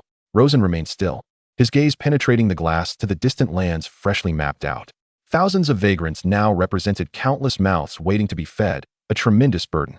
Yet, viewed from another perspective, there were also thousands of laboring hands, the most precious resource for territorial development. The newly acquired funds and resources felt like fuel to ignite a colossal machine. His mind raced, rearranging all elements, labor, capital, building materials, and food, while envisioning the next developmental blueprint. The territory was still too small. His fingers unconsciously tapped rhythmically on the cold windowsill. A faint, elusive fragrance, accompanied by light footsteps, approached from behind. Rosen did not turn, assuming it to be Ella or another servant. Are you still contemplating matters of your territory, Baron Rosen? A voice, laced with a hint of teasing and languor, chimed in. It was Evelyn. His thoughts interrupted, Rosen turned in surprise. The Lady Baroness had not departed like the others. She had, at some point, changed out of her elaborate banquet gown into a more fitted dark riding outfit, her golden hair neatly tied back, cascading behind her shoulders. She exuded an air of elegance, ready for her journey home. Evelyn, is there something lacking in my hospitality? Rosen inquired, perplexed as he did not respond to her initial question. Evelyn smiled. Not at all. Everything is splendid. She had not partaken in the near-manic bidding war, instead observing from the corner, like an outsider intrigued by the nobles blinded by desire. So, Baron Evelyn, Rosen nodded. Why haven't you left yet? His tone was neutral, as if inquiring about an entirely ordinary matter. Evelyn raised an eyebrow, bemused and amused. This blockhead. She approached Rosen, mimicking his posture, leaning casually against the windowsill, her gaze fixed out the window. Now look, the host is trying to usher the guests away. The guest is quite displeased and wishes to lodge a complaint. Evelyn pouted, feigning irritation. Rosen, puzzled, shook his head with a wry smile, choosing not to pursue the conversation. Evelyn turned her head, her eyes landing on Rosen's face, and teasingly remarked, Baron Rosen, now that all your grand business has concluded, shouldn't we discuss the compensation for your important friend? You wouldn't leave without acknowledging the efforts of your good friend who traveled all this way to support you, would you? At her words, Rosen nodded in understanding. So, she had lingered for this discussion. It was quite reasonable, as a friend with whom he shared a deeper bond. Evelyn deserved some preferential treatment. Of course not. Rosen replied decisively. Once I refine the modular process, your territory will have first priority for construction rights. And I will provide services at cost. This was a remarkably generous offer. Any noble would likely be overjoyed to hear such a promise. However, Evelyn merely raised an eyebrow, her expression lacking in delight. Instead, she appeared quite dissatisfied with his response. Very well, that counts as something. She nodded, then shifted her stance, her body straightening. Leaning forward, she closed the distance between them, an elegant fragrance wafting more distinctly into Rosen's nostrils. Rosen, I mean compensation. Do you understand? Compensation? Rosen blinked in slight surprise. He had thought that his prior promise was the most generous compensation. Did she have additional terms? Did she desire more magical beasts? Or perhaps a lower price? Observing the bewildered expression on Rosen's face, which seemed to scream, what more do you want? Evelyn couldn't help but let out a soft laugh. Haha. Her laughter was bright and melodious, echoing through the empty hall. Can you not think of anything besides business and territory? Evelyn's tone bore a hint of complaint. Yet her azure eyes sparkled with mischief. She boldly held his gaze, her eyes resembling clear lakes, yet radiating undeniable strength. The issue of the vagrants has reached a conclusion. Find a time to accompany me to Rog Town. This is what you owe me. You cannot refuse. Her voice, though soft, resonated with undeniable authority, each word striking at Rosen's heart. Although her tone conveyed a command that brooked no argument, Evelyn's gaze dipped slightly, her small hand fidgeting nervously behind her back, her fingers anxiously toying with one another as she awaited Rosen's response. Rosen's mind momentarily faltered. Shopping? What sort of recompense is this? Instinctively, he wished to decline, perceiving it as a sheer waste of time. With the hours spent on such trivialities, he could instead refine the processes and details of modular construction or plan the construction routes for new roads. Yet, when his gaze met Evelyn's bright eyes, the words of refusal lodged themselves in his throat. Visions of past encounters flickered through his mind. At Baron Philip's soiree, he had turned down Evelyn's overtures. Later, during her visit to his territory, he had also coldly rejected her subtle expressions of interest. Upon reflection, it seemed he had indeed stood her up on several occasions. Now, she had journeyed this far to offer her support, asking nothing in return except for a simple invitation to shop together. To refuse would be rather unreasonable. He fell silent. The hall was enveloped in an uneasy quiet, broken only by the faint clinking of servants tidying up dishes in the distance. Evelyn gazed at him, unhurried and unyielding. Yet her eyes grew increasingly evasive and dim. A wave of helplessness washed over Rosen. He realized that while he could deftly navigate the treacherous waters of blades and intrigue, the straightforward request from this Lady Baroness presented an unprecedented challenge. To refuse again, after she had been so candid in her repeated invitations, felt rather impolite for a friend. Yet, acquiescing seemed a squandering of time. His thoughts remained consumed by the pressing matters of his territory. With a sigh escaping his lips, he resigned himself to the notion that perhaps this was merely a means to maintain vital commercial relationships. Finally, he gently nodded in response to the dimming light in Evelyn's eyes. A minuscule gesture, but to Evelyn, it sparkled like the most brilliant fireworks in the night sky. The tension on her face evaporated instantly, replaced by a radiant, heartfelt smile that shone like sunshine breaking through clouds, illuminating not only her countenance, but also warming the somewhat frigid banquet hall. Then it settled, she declared, her tone buoyant, leaving no room for Rosen to reconsider. Just inform me of the time. Don't keep a lady waiting too long. With that, she turned on her heel, her golden ponytail drawing a graceful arc through the air, her steps light as a victorious fawn. Rosen watched her retreating figure, his mouth opening slightly, yet ultimately, he remained silent. He shook his head in resignation, pondering how if Lady Evelyn devoted herself wholeheartedly to the affairs of the territory, she would undoubtedly achieve remarkable success. Alas. Chapter 111. Assembly line production. The morning following the banquet, the sun had just begun to pierce through the mist, casting its glow into Rosen's study. The air still held a hint of the rich aromas from the previous night's revelry, yet the master of the study had long since cast aside the clamor. At the heart of the room lay an immense sand table, meticulously depicting the terrain of Rog Town and its surroundings, undulating mountains, meandering rivers, and a scattering of villages and fields, each detail vividly rendered. Old Steward Al and Ella stood on either side, their expressions solemn. They both noted the focused demeanor of Baron Rosen that day. Ella, Rosen's voice was calm. He extended his hand to pick up a game piece representing a rock-breaker rhinoceros. Look here. He placed the piece on the sand table in an area denoting a quarry. I have finalized arrangements with Baron Hess. Our mining team can enter his territory at any time to commence raw material extraction.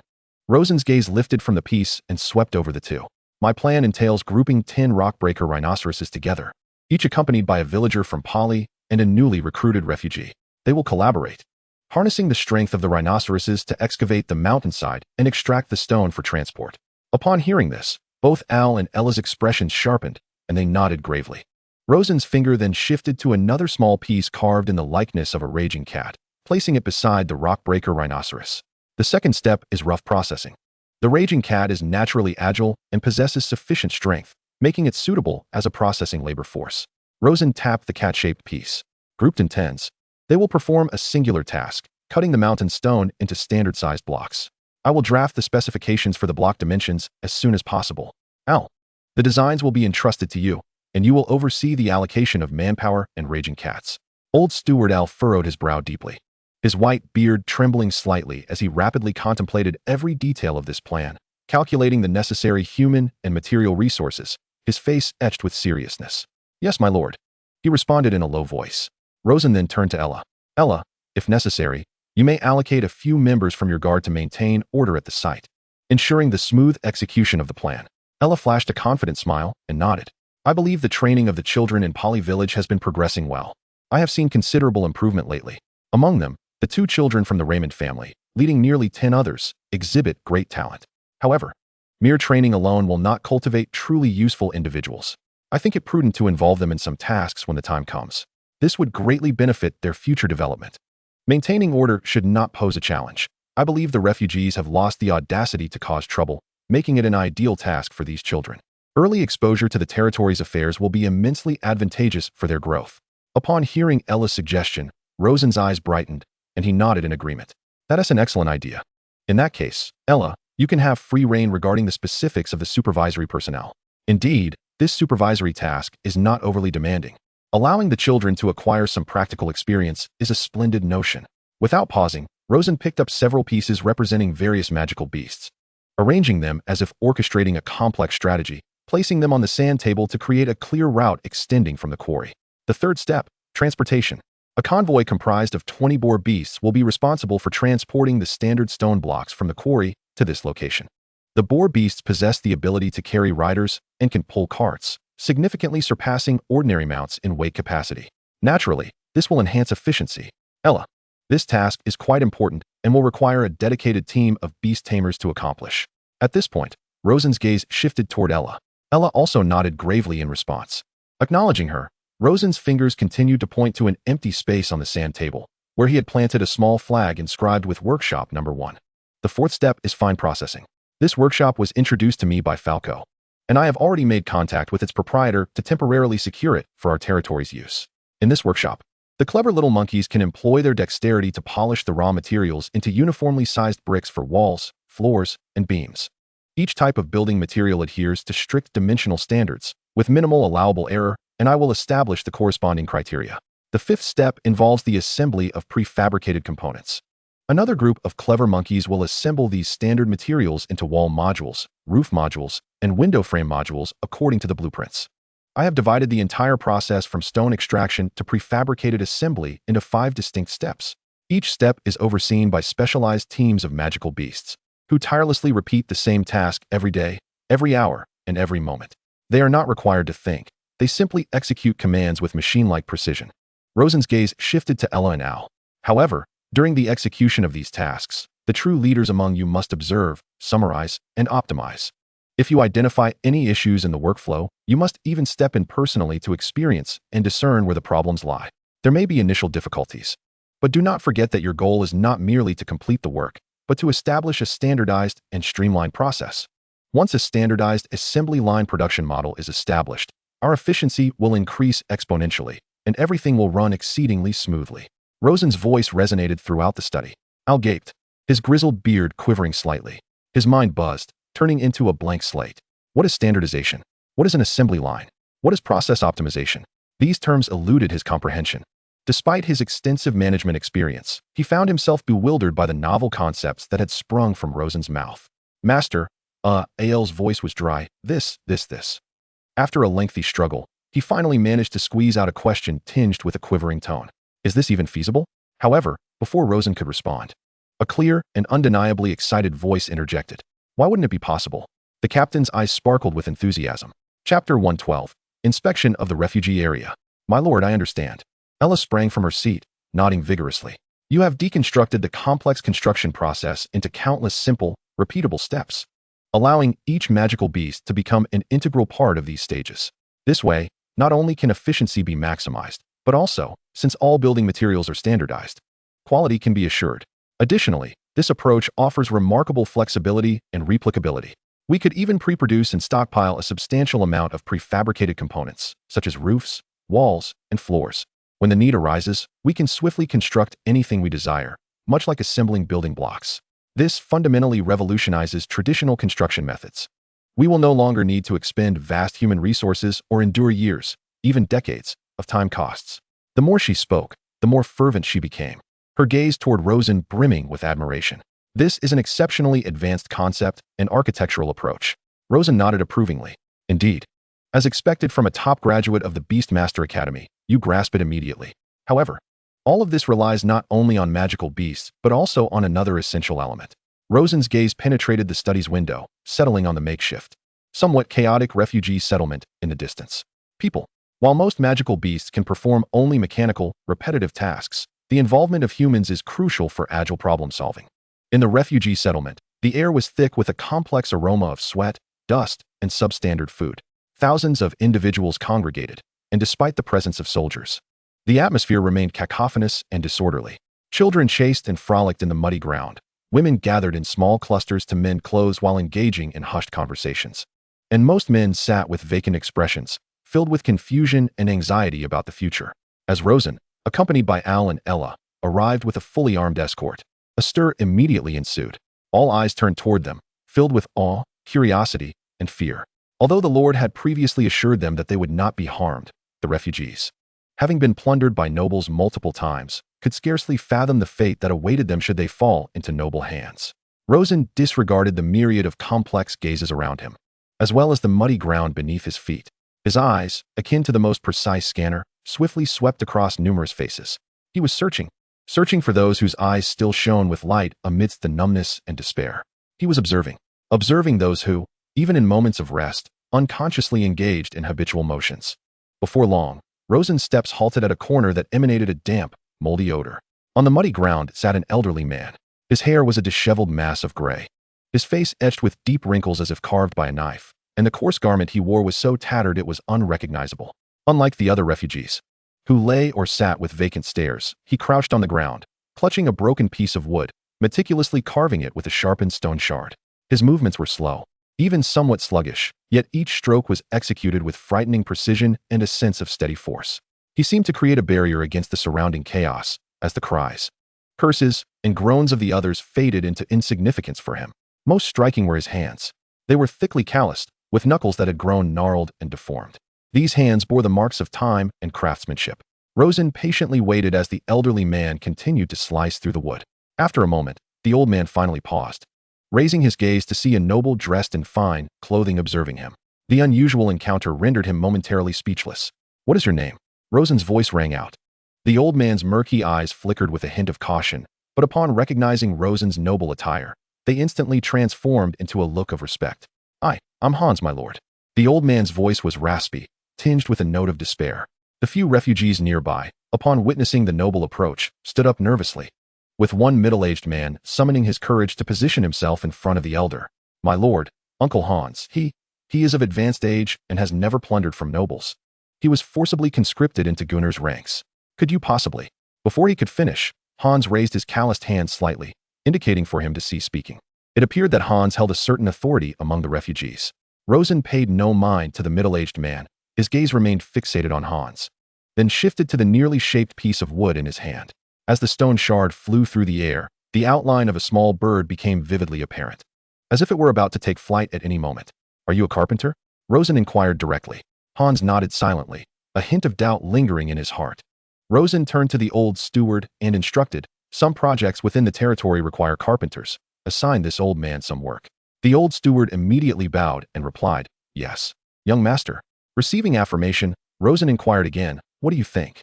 Hans was momentarily taken aback, his gaze filled with confusion as he looked up at Rosen. He stared intently at the young noble, as if searching for some clue on his face. Yet, he found nothing. Rosen's demeanor remained ordinary, calm. Just yesterday, he was an adversary intent on attacking this very lord's territory. He could hardly fathom that Rosen had come to offer him a position instead. How could this be possible? "I require your expertise," Rosen stated directly, eschewing any preamble. "My territory has projects that need development, and I need experienced craftsmen to guide those responsible for the primary tasks and the magical beasts." He paused slightly, raising his voice so that all the eavesdropping commoners could hear, continuing, "I do not care what your past identity was or what offenses you may have committed. In my territory, only one thing matters: ability." His voice echoed in the corner, each word striking the hearts of those present like a hammer. "I offer you an opportunity. Come work in my materials workshop, and I will provide you with a salary befitting your skills. A brand new 2-story house will be yours, ensuring your family has enough to eat and wear, no longer living in this mud." Rosen fixed his gaze on Hans's eyes, articulating each word deliberately. What do you say? Are you willing? The corner fell silent in an instant. All the commoners regarded Rosen in shock. The lofty noble was asking an old commoner if he was willing? Hans was equally stunned. He opened his mouth, seemingly wanting to say something, but unsure where to begin. Rosen did not rush him. He remained calm, his eyes devoid of pity or charity. There was a sense of equality, a respect for a craftsman. After a long pause, Hans's hoarse voice finally broke the silence. My lord, is what you say truly real? I never speak falsehoods, Rosen replied, his tone as calm as still water, but this opportunity is singular. Now answer me. Will you accept or not? Hans gazed into Rosen's profound eyes, then glanced down at his rough hands, finally stealing a look at his companions, whose eyes brimmed with hope. Slowly, he placed the wooden carving and small stones on the ground. Then, standing upright, he bowed deeply to Rosen, his forehead nearly touching the mud. Old Hans expresses gratitude for the Lord's kindness. I am willing to serve you. Rosen's lips curled into a smile. He then instructed the old steward behind him. Al, make a note. Hans, carpenter at workshop 1. Additionally, issue an announcement immediately. All commoners with a skill, whether carpenters, blacksmiths, stonemasons, weavers, brewers, or accountants, may come to Al here to register. After assessment, those hired will receive generous treatment. In my territory, we do not harbor idlers, nor do we neglect any talent. The old steward nodded vigorously in response. Yes, young master. I have complete faith in every decision of yours. Your vision will not go awry. After inspecting the resettlement area for the commoners, Rosen did not linger. For now, he had only conceived this initial management idea. There remained much to refine and address in the commoner district. He understood that the real problems and challenges were only just beginning. Managing the livelihoods of thousands was far more complex than commanding hundreds of magical beasts. Yet, this was precisely what he anticipated. A territory consisting solely of nobles and magical beasts was incomplete. Only when these commoners, the future consumers and producers, truly integrated into this land could it be said to have roots. Returning to his study, Rosen gazed at the several contracts signed at the banquet, collectively worth over 30,000 silver tigers, along with various resources. The joy in his heart had settled. Money had been secured. People had been gathered. The next step was expansion. The existing territory was still too small for the grand blueprint in his mind. A classic question and answer states, what is the foundation of a powerful nation? Defense? Economy? Education? None of these. The foundation of a powerful nation lies in its vast territorial expanse. Though he was merely a minor lord now, his heart was filled with the vastness of the stars and seas. The answer to this question also tells us that to be powerful, one must possess a large domain. Typically, to expand territory, one must engage in warfare, seizing land from others. However, in Rogtown, an opportunity existed before Rosen that did not require war to acquire land. Al, Rosen's gaze returned to the expansive sand table map. Yes, young master. Al immediately bowed. Send someone to Rogtown and all nearby territories to gather intelligence. Rosen's finger lightly traced several adjacent territories on the map. This recent commoner upheaval has caused quite a stir. Many minor nobles must be struggling or frightened, eager to sell their lands. I want detailed information on all these territories, focusing on their geographical locations, water sources, and any potential mineral resources. I intend to purchase land. Al's heart raced once more, invigorated by Rosen's ambition. Just after quelling the unrest and gathering the commoners, the young master was already planning to annex other territories. Such audacity. May our ancestors bless us. The hope of restoring the glory of the Kolo family rests upon our young master. Understood, young master. Al wasted no time, turning and departing swiftly. In the study, only Rosen remained. He closed his eyes, his thoughts set in motion.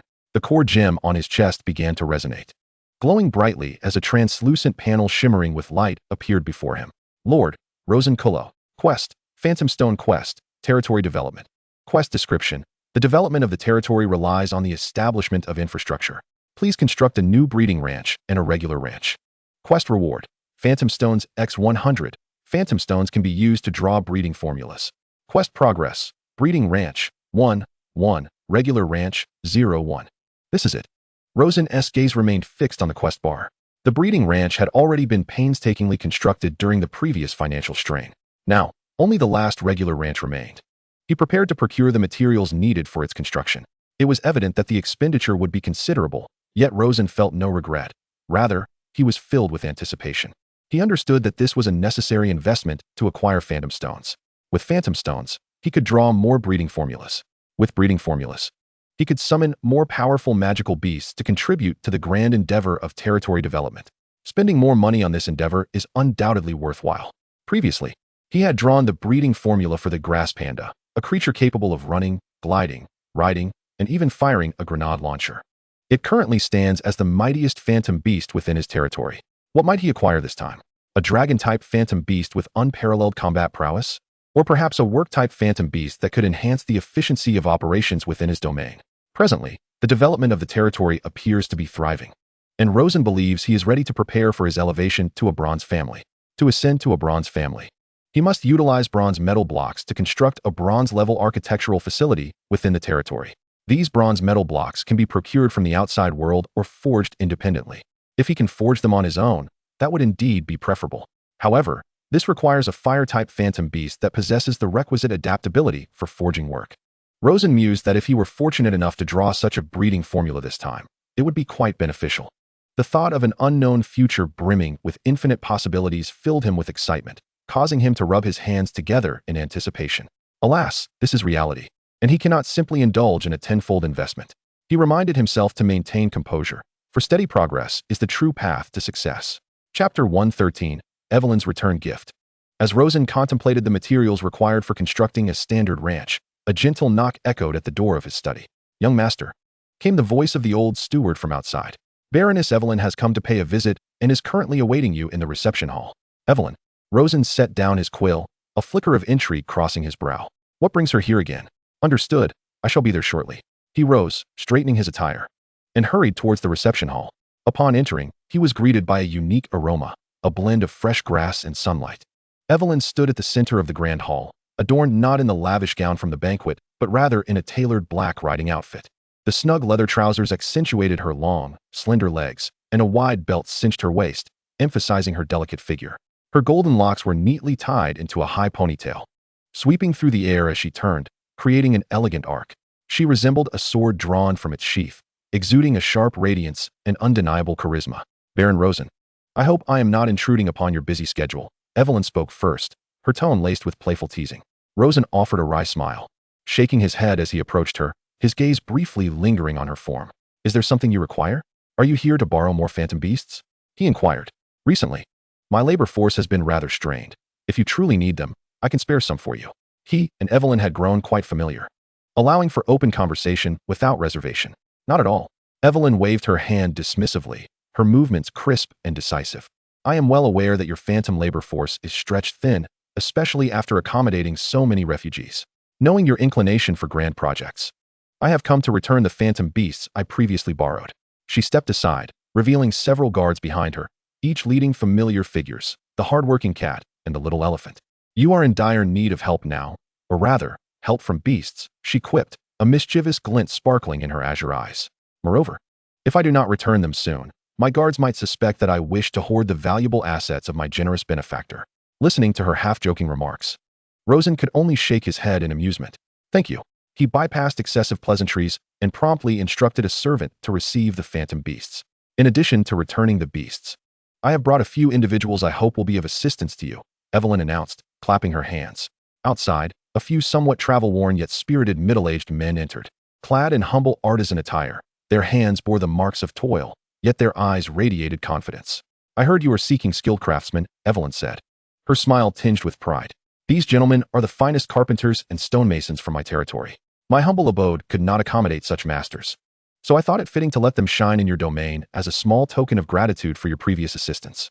Rosen felt a surge of appreciation and regarded Evelyn thoughtfully. This woman had indeed considered every detail. "Evelyn, spare me the formalities. These are of no great value," she interjected. "Just consider it a small favor owed." Rosen ceased his protests, accepting her goodwill. He turned to instruct Al to summon Hans. Shortly thereafter, the elderly carpenter Hans, his hair streaked with gray, entered briskly with the steward. He had donned a fresh work uniform, and though he appeared somewhat reserved in the presence of nobility, he stood tall and proud. "My lord, you called for me." "Hans, these gentlemen are seasoned craftsmen from Baroness Evelyn's territory. You will be collaborating with them in the future. Please take a moment to exchange ideas," Rosen stated plainly. Among Evelyn's craftsmen stood a robust stonemason named Buck, who scrutinized Hans with a discerning gaze. "Old man, how do you handle stonework here?" "I possess a unique method that might be of assistance to you," Buck boasted. Hans did not respond immediately. Instead, he posed a question in return. What is the allowable margin of error in your stone processing? Margin of error?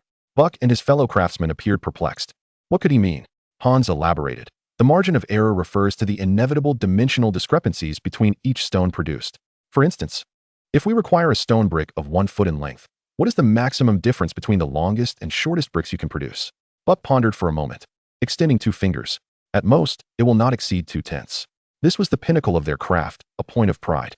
Hans shook his head. That is too large. You will need to learn about our workshop's processes and standards. Only then can you guide the phantom beasts to produce compliant products.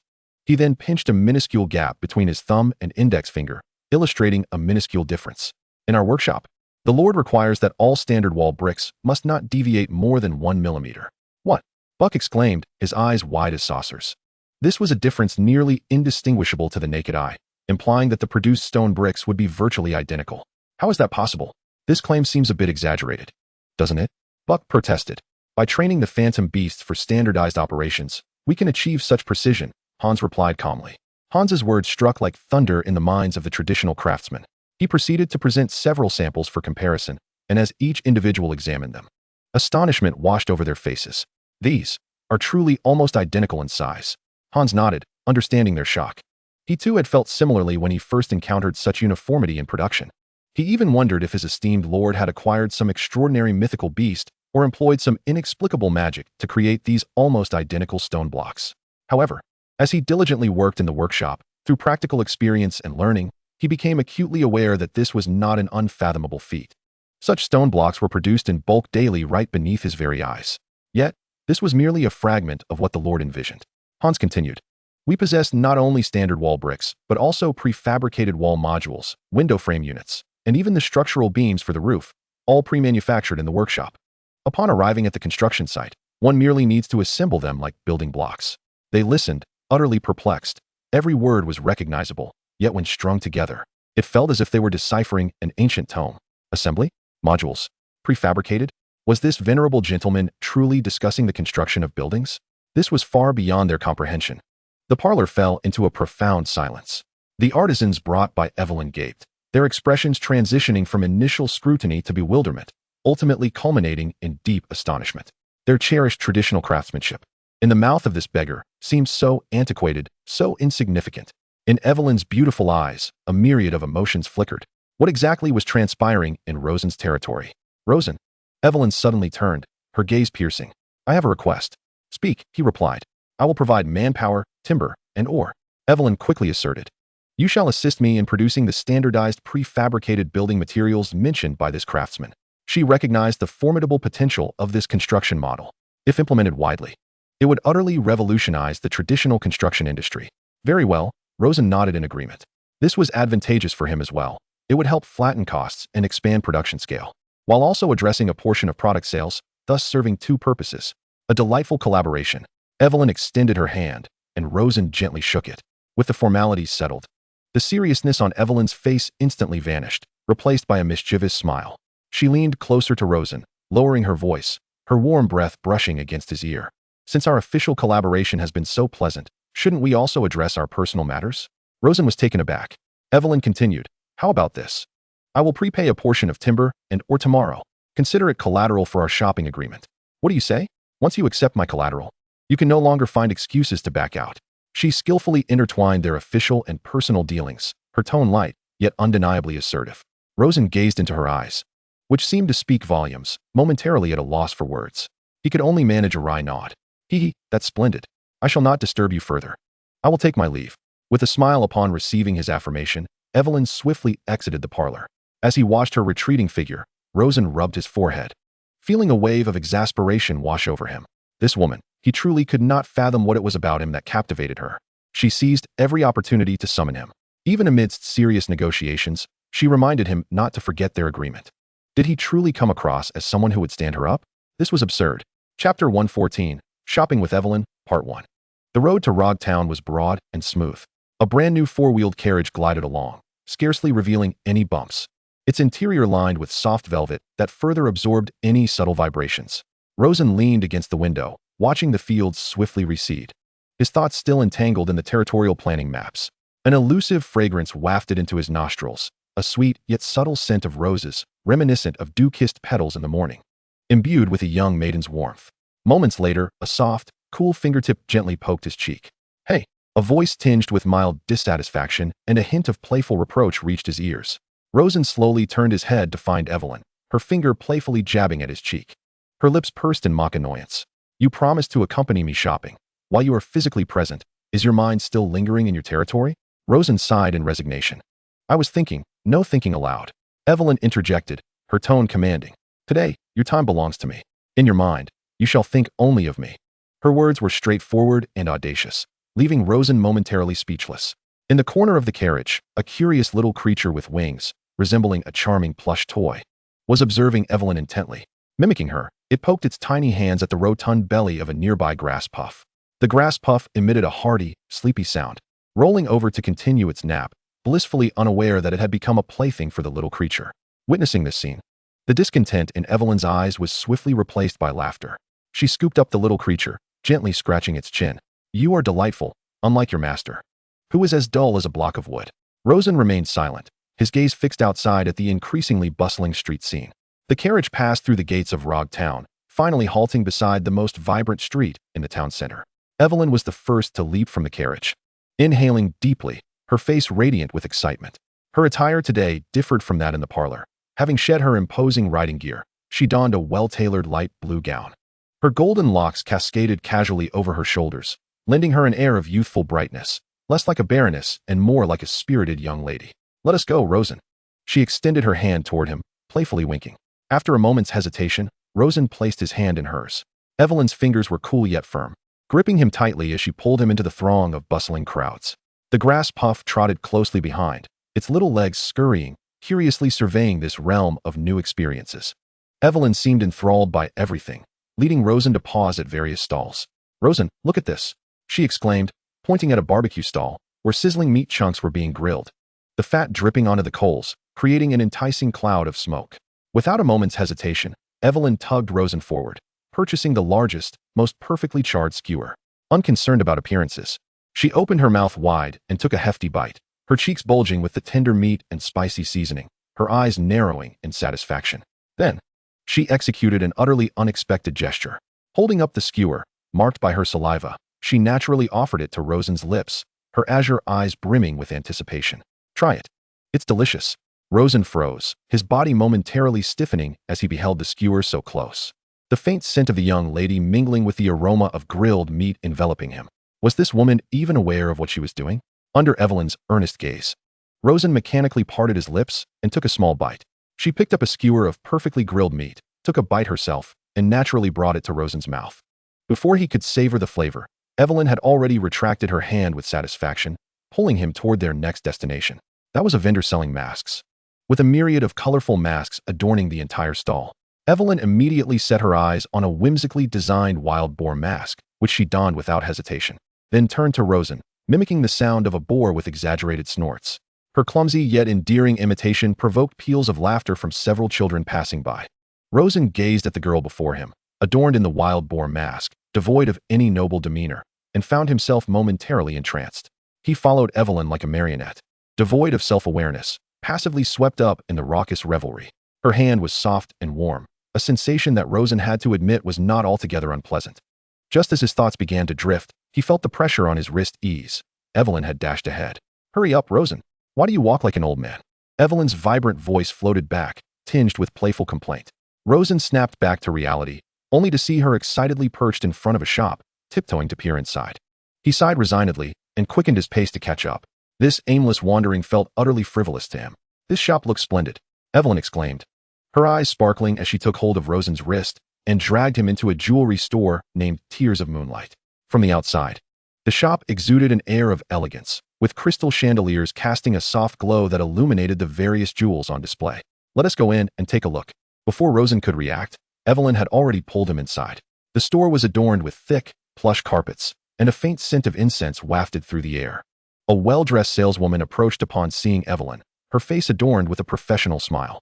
Rosen had never been particularly interested in such glittering trinkets. To him, these expensive gems paled in comparison to an ordinary chicken that could lay eggs and yield a profit. He stood idly by, observing as Evelyn eagerly examined the wares at the counter. "Can I try on this necklace?"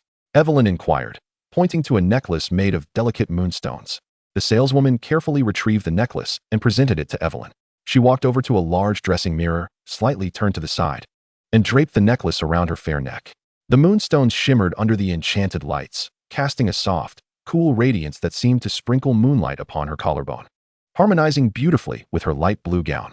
She tilted her head slightly, her golden hair cascading down like a waterfall, revealing her alabaster neck. In that moment, Rosen's breath caught in his throat. He had always known Evelyn to be beautiful, but her allure had previously felt somewhat distant, akin to admiring a flawless painting.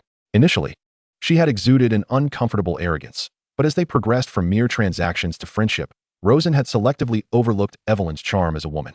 Yet now, in the mirror's reflection, Evelyn shed her aristocratic identity and the burdens of her lordship, appearing merely as an ordinary girl trying on her beloved adornments. Her eyes sparkled with pure delight, a joy that reached through the mirror and touched Rosen's heart. In a corner, the playful Pimogen found the scene amusing, awkwardly gripping a string of decorative orbs from the nearby counter, attempting to place one atop its round head like Evelyn. However, its head was too large and its arms too short, and after several failed attempts, the orb clattered to the ground. The nearby chubby grass panda was startled awake by the noise and curiously approached, gently prodding the rolling orb with its tiny paw, fascinated by the light it refracted. Evelyn was drawn to the commotion of the two little creatures and turned to witness the scene, unable to suppress a smile. She glanced back at Rosen, her cerulean eyes shimmering with gentle amusement.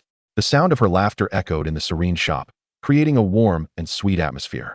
"This necklace has a calming enchantment," the saleswoman interjected at an opportune moment, explaining that prolonged wear could aid in meditation and alleviate mental fatigue. Evelyn nodded, her expression revealing her satisfaction. Just then, a jarring voice from the entrance shattered the moment's tranquility. "Evelyn, what a coincidence. I didn't expect to find you here." A young nobleman, resplendently dressed with an air of arrogance, strode in, flanked by two haughty attendants. Rosen's brow furrowed slightly. Evelyn's smile vanished in an instant, replaced by a frosty aloofness. The newcomer was none other than Baron Harkins, whose territory bordered Evelyn's and who was among her most irksome suitors. Harkins's gaze seemed magnetically drawn to Evelyn, completely disregarding Rosen as if he were mere air.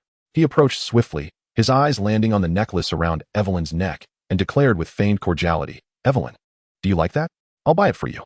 His words were laced with unabashed boastfulness, as though acquiring the necklace was a mere trifle for him. After speaking, he cast a disdainful glance over Rosen, appraising him from head to toe. Rosen was dressed in a simple outfit made from ordinary cotton by the local tailor. Clean and neat, yet it was a stark contrast to Harkins's opulent attire adorned with gold-threaded family crests. Harkins regarded Rosen with contempt, deeming him unimpressive based solely on his attire. "Just an ordinary upstart." He scoffed inwardly. "That's unnecessary," Evelyn replied, her voice as frigid as ice. "I can afford it myself." As she spoke, she began to remove the necklace. Rosen looked at her in confusion. Evelyn leaned closer, lowering her voice to a whisper meant only for him. "Harkins is a baron from a neighboring territory, as bothersome as a fly." The warmth of her breath brushed against Rosen's ear, sending a tingling sensation through him. Their closeness struck a sharp chord in Harkins's heart, akin to a piercing thorn. His previously affable smile faltered. "Evelyn," he exclaimed, his voice rising sharply, "you should associate more with us, the true, distinguished nobility." He pointed disparagingly at Rosen, barely concealing his contempt. Instead of mingling with some upstart who got lucky and acquired a few magical beasts. The term upstart was pronounced with heavy emphasis, dripping with scorn. The other patrons and staff in the shop turned to witness the unfolding drama, their expressions betraying a mix of amusement and intrigue. To their surprise, Rosen merely chuckled at the insult. He could hardly muster the energy to feel anger. In his eyes, such a level of provocation was laughably juvenile. Just as he was about to articulate a response, he sensed that Evelyn beside him had suddenly tensed up. Insulting her was permissible, but insulting Rosen was entirely unacceptable. Hawkins' words had ignited a fierce blaze of fury within Evelyn. She did not engage in a cacophonous quarrel, nor did she respond hysterically.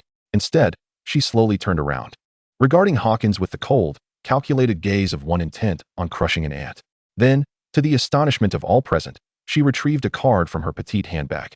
It was a card crafted entirely from purple golden crystal, etched with intricate magical patterns, and at its center lay a magnificent, radiant diamond. With a sharp crack, the sound resonated throughout the entire shop. Evelyn, her expression impassive, slammed the purple gold crystal card onto the sturdy mahogany counter. Instantly, the store fell into an oppressive silence. Every gaze was drawn to that card, a symbol of unparalleled wealth and status. It was the highest-tier purple-gold magic crystal card representing the Merchant Association of the Rogtown market, anonymous and with no spending limit. The shopkeeper came rushing out from the back, nearly tumbling over himself. Upon seeing the card, the color drained from his face, his legs buckled, nearly causing him to collapse. Evelyn paid no heed to the flustered shopkeeper. Her icy gaze remained fixed on Hawkins. "This necklace," she began, her lips parting deliberately, "and all the merchandise in your store. I shall take it all." "What?" The shopkeeper was taken aback, as was Hawkins. Evelyn cast a scornful glance at Hawkins' astonished face, then lifted her chin towards the shopkeeper, her voice echoing throughout the establishment. "Wrap everything up and deliver it all to the estate of Baron Rosen." She emphasized the title of Baron Rosen. "Remember, all items, including those garments paired with jewelry over there. Not a single piece must be excluded." After a brief pause, as if contemplating something more amusing, a smirk graced her lips. "I intend to try on every outfit and piece of jewelry for him to admire and critique in Baron Rosen's chamber." Boom. This declaration reverberated like thunder in the minds of everyone present. To boldly announce her intention to enter a man's room and change outfits for his viewing pleasure was no mere suggestion. It was an audacious proclamation. Hawkins' face transformed from crimson to a ghastly shade of purple, then to a sickly pallor. He felt the stares of those around him like daggers, piercing his skin and igniting a fiery embarrassment. With great effort, he managed a forced smile, saying, "Lady Evelyn, surely you must have been coerced by this fellow to utter such inappropriate remarks. With so many witnesses here, if you have any grievances, you can speak freely. We shall all come to your aid." The implication was clear. With so many onlookers, could she not exhibit some dignity? "You may disregard your dignity, but I still possess mine," he thought. "Consider your words carefully and retract what you just said." Evelyn shook her head, her gaze fixed unwaveringly on Hawkins. She softly reiterated, "I shall try on these clothes and jewelry for Baron Rosen to critique. I enjoy it. I wish to do so." Her beautiful blue eyes brimmed with unabashed disdain as she scrutinized Hawkins from head to toe. "As for you," she assessed him with an air of superiority. "What stature do you possess? A mere roadside beggar. How dare you presume to peruse the wares of the same shop as I? How dare you think of bestowing gifts upon me?" With that, she dismissed the now crumbling Hawkins, turning to the shopkeeper. "Manager, your store's merchandise has been sold out. Perhaps you should kindly ask certain impoverished onlookers to leave." The shopkeeper suddenly jolted, swiftly comprehending the situation. Trembling, he gingerly picked up the purple gold magic crystal card and delicately swiped it on his portable magic card verifier. With a clear beep, a soft white light illuminated the device, confirming its authenticity. It was genuine. The shopkeeper promptly approached Hawkins, still bowing, but his tone now carried an undeniable firmness. He gestured in a manner befitting a noble. "My lord, I sincerely apologize, but all our goods have been sold out, and we are preparing for inventory. I kindly request that you vacate the premises." Hawkins' face turned a deep hue of crimson, transitioning from blue to purple, then to a ghastly white. A rush of blood surged to his head. He yearned to lash out, to overturn the counters, to shred the now obsequious shopkeeper to pieces. But he dared not. He feared the wrath of Evelyn, who wielded the purple gold magic crystal card, and even more so, he feared causing a scene in the heart of Rogtown's commercial district. The whispers and glances of onlookers pricked at him like 1,000 needles. "We are leaving," he spat through clenched teeth. Then, accompanied by 2 equally pale henchmen, he stormed out of the jewelry store, his retreating figure akin to a stray dog bereft of its home. Chapter 115, Shopping with Evelyn, Part 2. As Hawkins disappeared through the door, the farcical spectacle finally drew to a close. The silence within the shop was palpable, broken only by the sound of someone swallowing hard. The stillness lasted barely a second. "This noble lord," the shopkeeper's voice pierced through the air, almost breaking as he slid weakly to Evelyn's feet, sweat beading on his forehead. He dared not meet her gaze, his breath heavy, his brow glistening with perspiration, his voice trembling with excitement. "Dear noble lord, are you truly requesting that all the merchandise be packed and delivered to the estate of this baron beside you?" After posing this question, he cautiously raised his head, his gaze shifting toward Rosen. That look was no longer that of a mere noble. It was akin to one beholding a deity. Who was this baron that could inspire such devotion from Lady Evelyn, the most resplendent jewel of Rogtown, to lavishly spend and publicly proclaim such an intimate declaration in his defense? This baron was indeed a paragon for all men. The shopkeeper's mind raced with fervent thoughts. What struggle, what enterprise could compare to being so ardently cherished by a woman so beautiful and affluent? This was the ultimate manifestation of a man's success. Evelyn observed the shopkeeper's exaggerated demeanor, a dark line forming on her forehead. She retracted the purple gold card, and the previously chilling aura dissipated. Weariness washed over her as she rubbed her temples and waved her hand at the shopkeeper. Pack everything up, she instructed. However, deliver it to my estate. I will provide you the address. The shopkeeper paused, instinctively gasping. Evelyn cast him a sidelong glance, both amused and exasperated as she explained. What I said earlier was merely to drive away certain oblivious pests. She added, glancing at Rosen, her voice softening. Surely, I cannot impose so many items upon my friend. Creating inconvenience for him, can I? Why yes, you are right. The shopkeeper, as if awakened from a dream, nodded vigorously. I understand. I will arrange for it immediately. Ensure that every item is delivered to your estate in pristine condition. He beckoned to the staff, and in an instant, the Moonlight Tear transformed into an efficiently operating packing workshop, with everyone meticulously handling the belongings that were soon to belong to Evelyn. The store buzzed back to life, yet no one dared to raise their voice. Evelyn paid no heed to the others. She turned to face Rosen entirely. The commanding presence of the Baroness, who had just been brimming with authority, vanished. In her stead stood a cat, puffing out its furry chest and lifting its chin, eagerly awaiting praise from its master after emerging victorious from a fierce battle. She leaned closer to Rosen, her azure eyes sparkling with mischief, lowering her voice to convey a hint of playful grievance.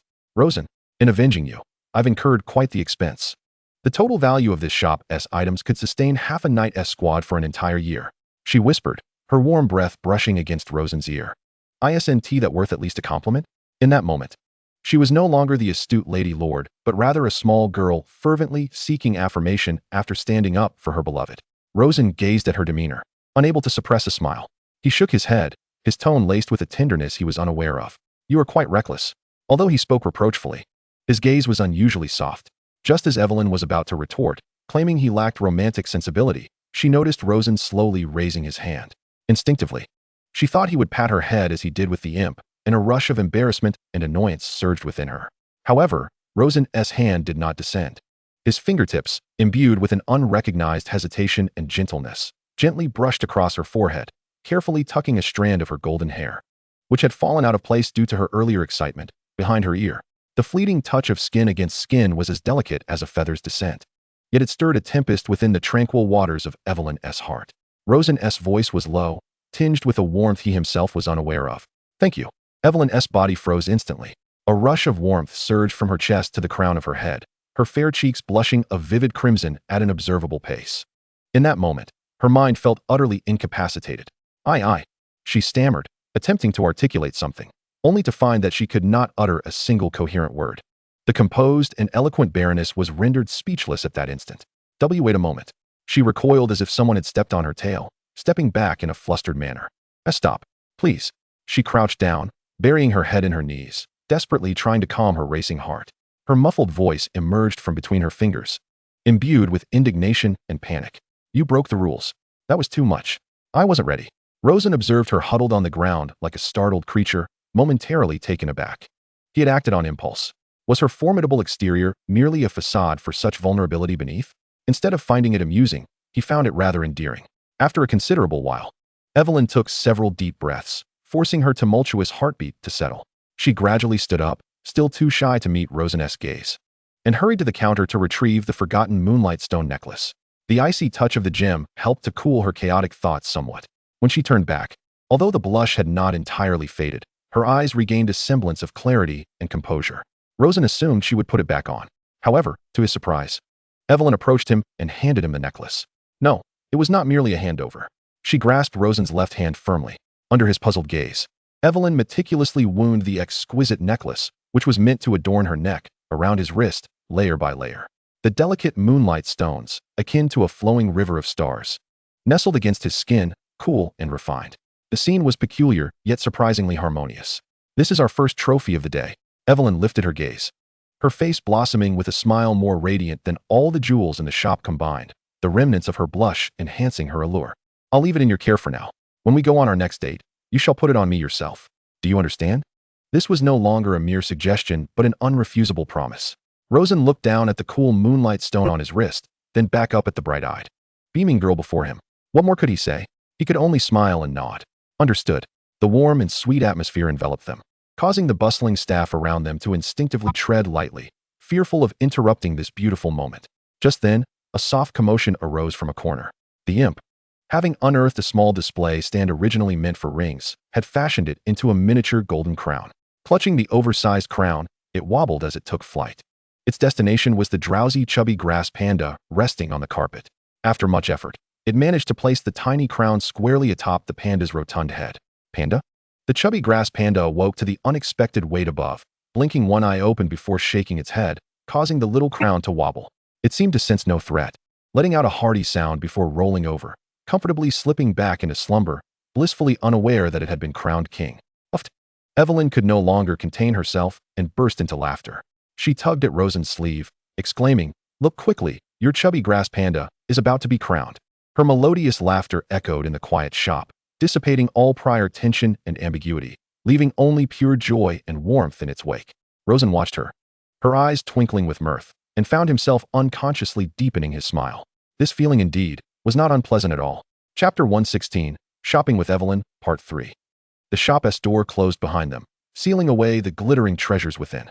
The afternoon sun of Rog Town poured down, and the lively street was enveloped in the bustling atmosphere, wrapping the two of them in its warmth. Evelyn walked alongside Rosen, her cheeks still flushed. She inhaled the fragrant air tinged with the scent of freshly baked bread, yet a flicker of irritation reignited in her azure eyes. She kicked a small stone at her feet, puffing her cheeks like an irate pufferfish. "It's all that disgusting fly, Harkin's fault." She stomped her foot petulantly, the sound of her exquisite boots echoing against the cobblestones. Even though it had been driven away, the repugnant odor lingered in the air, haunting her thoughts and ruining her otherwise splendid day. She turned to Rosen, her tone filled with grievance. "Today, I adorned myself with great care, intending to relish a delightful day of shopping, only to have it squandered on such a person." Rosen observed her sulking profile, her golden locks dancing in the sunlight, and couldn't help but find it somewhat amusing. The formidable Baroness, who moments ago had exuded an air of dominance, ready to purchase an entire store at a whim, now resembled a child deprived of her candy. No. Evelyn suddenly clenched her fists, as if resolved to make a decision. With her hands firmly placed on her hips, she boldly declared, "I have suffered a great loss. This is our first genuine outing to shop, and it has been ruined by a mere fly. I cannot accept this." Her azure eyes sparkled with mischief as her mood shifted. With such a dismal demeanor, she must indulge in something sweet to compensate. Before her words could settle, she seized Rosen's hand without hesitation, the delicate touch causing him to momentarily falter. "Come." She resembled a headstrong child, weaving through the vibrant marketplace.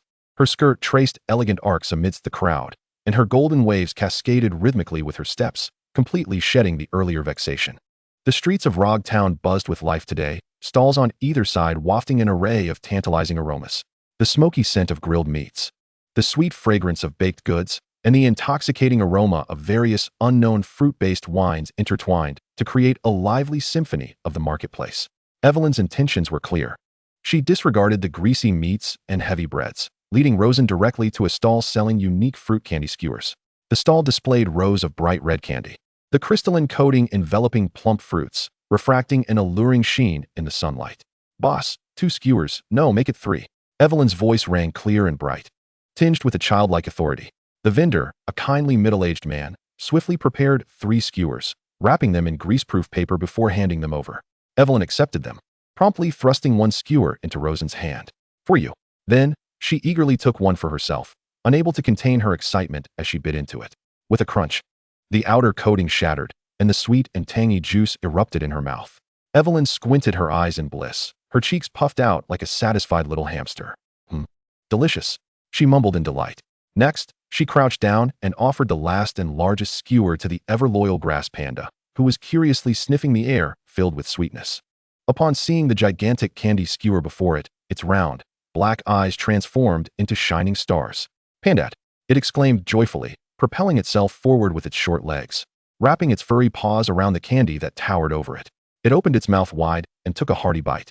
Syrup and fruit pulp smeared across its face, glistening and sticky, yet it paid no mind. Clutching the enormous skewer, it plopped down on the ground, munching away with glee, radiating an aura of pure bliss. The sight of its carefree and content demeanor was utterly heartwarming, instantly melting away Evelyn's earlier frustrations and irritations caused by Harkins. Chuckling softly, Evelyn could no longer suppress her laughter, covering her mouth as she stood up, tears of mirth glimmering in her eyes.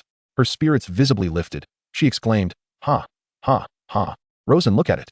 It's truly amusing." Rosen gazed at her radiant smile, then down at the candy skewer in his hand, taking a bite himself. It was indeed very sweet. The sun shone perfectly, and a gentle breeze caressed the air. With a lovely companion by his side and an endearing pet by their feet, the tranquility and beauty of the moment eased the tension that had gripped him for so long. After sufficient laughter, Evelyn stood upright, wiping away the tears from her eyes with the back of her hand. Savoring her skewer, she contentedly followed Rosen, the pair continuing their aimless stroll. With her mood completely brightened, everything around her appeared fresh and intriguing. Look at that mask, how hideous. Oh, that bard's tune has strayed to the heavens. Oh, this shop sign is actually carved from wood, and the craftsmanship is rather rough. She flitted about like a chirping little bird, sharing each of her discoveries with enthusiasm. Rosen listened quietly, occasionally responding, as the atmosphere remained light and pleasant. However, as they passed an inconspicuous grocery store, an unexpected turn of events unfolded. Grass Panda, happily gnawing on the candy skewer, suddenly paused, its movements halting abruptly. With half a fruit still clutched in its mouth, it emitted a low, warning growl. The leaves atop its head bristled slightly, signaling its alert state. Immersed in the novelty of the surrounding goods, Evelyn did not immediately notice Grass Panda's unusual behavior. Yet, Rosen, attuned to Grass Panda's instincts, sensed the palpable hostility and vigilance at that very moment, causing his nerves to tighten. What's wrong? Rosen quickly crouched down, gently placing a hand on Grass Panda's head to soothe its agitation. His gaze, seemingly casual, swept toward the grocery store. It was an unremarkable establishment, with a weathered facade. Shelves cluttered with an assortment of odds and ends, from twine and nails to inferior candles and coarse fabric. A man in a gray short coat stood with his back to the entrance, busily organizing a heap of disordered goods. He appeared utterly ordinary. Of average build and swift in movement, the type one would lose in a crowd. Everything seemed so normal. Yet, Grass Panda's reaction could not be without reason. Rosen narrowed his eyes, scrutinizing the clerk, just as the clerk bent down to pick up a bundle of twine. The cuff of his right sleeve slid up slightly due to the stretch. In that brief moment, an eerie blue mark flickered across the inner side of his wrist. Rosen's pupils constricted sharply. He would recognize that mark anywhere. It resembled a droplet of blue water elongated as if it were about to fall. Identical to the tear streak beneath the eye of the weeping clown mask worn by Sina. Rosen furrowed his brow. Could it be someone from the Eternal Night Alliance? Just then, another man, also disguised as a townsman, entered the grocery store. "Boss, I'll take a pack of flint." The man placed a few copper coins on the counter. When he laid down the coins, his seemingly casual motion involved a rhythmic tapping of his fingers on the rough wooden surface of the counter. 2 light taps followed by 1 heavy tap. The clerk, hearing the sound, straightened up and approached. He collected the copper coins, retrieved a small packet of flint from beneath the counter, and handed it to the man, simultaneously returning a few coins and change. As he placed the change back on the counter, his fingers tapped out the exact same rhythm, 2 light taps followed by 1 heavy tap. Rosen's expression turned icy. To the ordinary passerby, these gestures might appear inconsequential. However, after being cautioned by the plump panda, Rosen couldn't help but suspect that these movements might be some form of clandestine signal. This grocery store could very well be connected to the Eternal Night Society. Rosen? What's wrong? Evelyn finally sensed something was amiss. She observed Rosen's calm demeanor. Yet his gaze had turned icy, and the aura surrounding him had subtly shifted. The plump panda seemed to harbor an aversion to this establishment. Rosen rose to his feet, his expression returning to normal, as if everything that had just transpired was merely a figment of imagination. He discreetly took Evelyn's hand and spoke in a gentle tone. "Shall we explore somewhere else?" His actions were so natural that they drew no attention from anyone around. Although Evelyn was filled with curiosity, she acquiesced with a nod, allowing him to lead her away. The two turned and melded into the bustling crowd, quickly distancing themselves from the grocery store. Rosen maintained a faint smile, engaging in light conversation with Evelyn as if nothing had occurred. This was not the moment to raise alarm, and uncertainty lingered in his mind. Yet, he had resolved to issue instructions to the old butler upon returning to the manor, requesting that someone keep a watchful eye on the grocery store to gather any potentially valuable information. "Rosen?" Evelyn's voice pulled him from his reverie. She halted, tilting her head to gaze at him, a hint of worry shimmering in her azure eyes. "You've seemed preoccupied since earlier. Is something troubling you?" Rosen met her concerned gaze, feeling warmth bloom within him. "It's nothing, merely contemplating matters regarding the development of our territory." Again with the territory. Evelyn muttered in mild discontent, but upon encountering Rosen's gentle eyes, her fleeting irritation dissipated. She simply tightened her grip on his wrist. "Very well, Mr. Workaholic." She playfully winked and urged him forward. "Could you perhaps exhibit a touch more gentlemanly conduct and focus on our shopping?" "Of course," Rosen replied with a smile. The sunlight stretched their shadows long, intertwining them inseparably. In the shadows of the street corner, a clerk from the grocery store casually glanced in the direction they had departed, his gaze inscrutable. Upon seeing Evelyn smile, a hint of cruelty flickered across his face before he turned nonchalantly back to his duties. Chapter 117. Shopping with Evelyn, Part 4. The two walked side by side, holding nearly finished candy skewers. The atmosphere so light that it felt as if the earlier incident at the grocery store had never occurred. Evelyn licked the remnants of sugar from her lips, her spirits high as her gaze began to wander. Suddenly, she halted. Following her line of sight, Rosen beheld a finely adorned shop. It was a men's clothing store, its window displaying several impeccably crafted suits, the fabric glistening with understated opulence in the sunlight. Rosen, Evelyn suddenly spoke, her tone serious. Yes?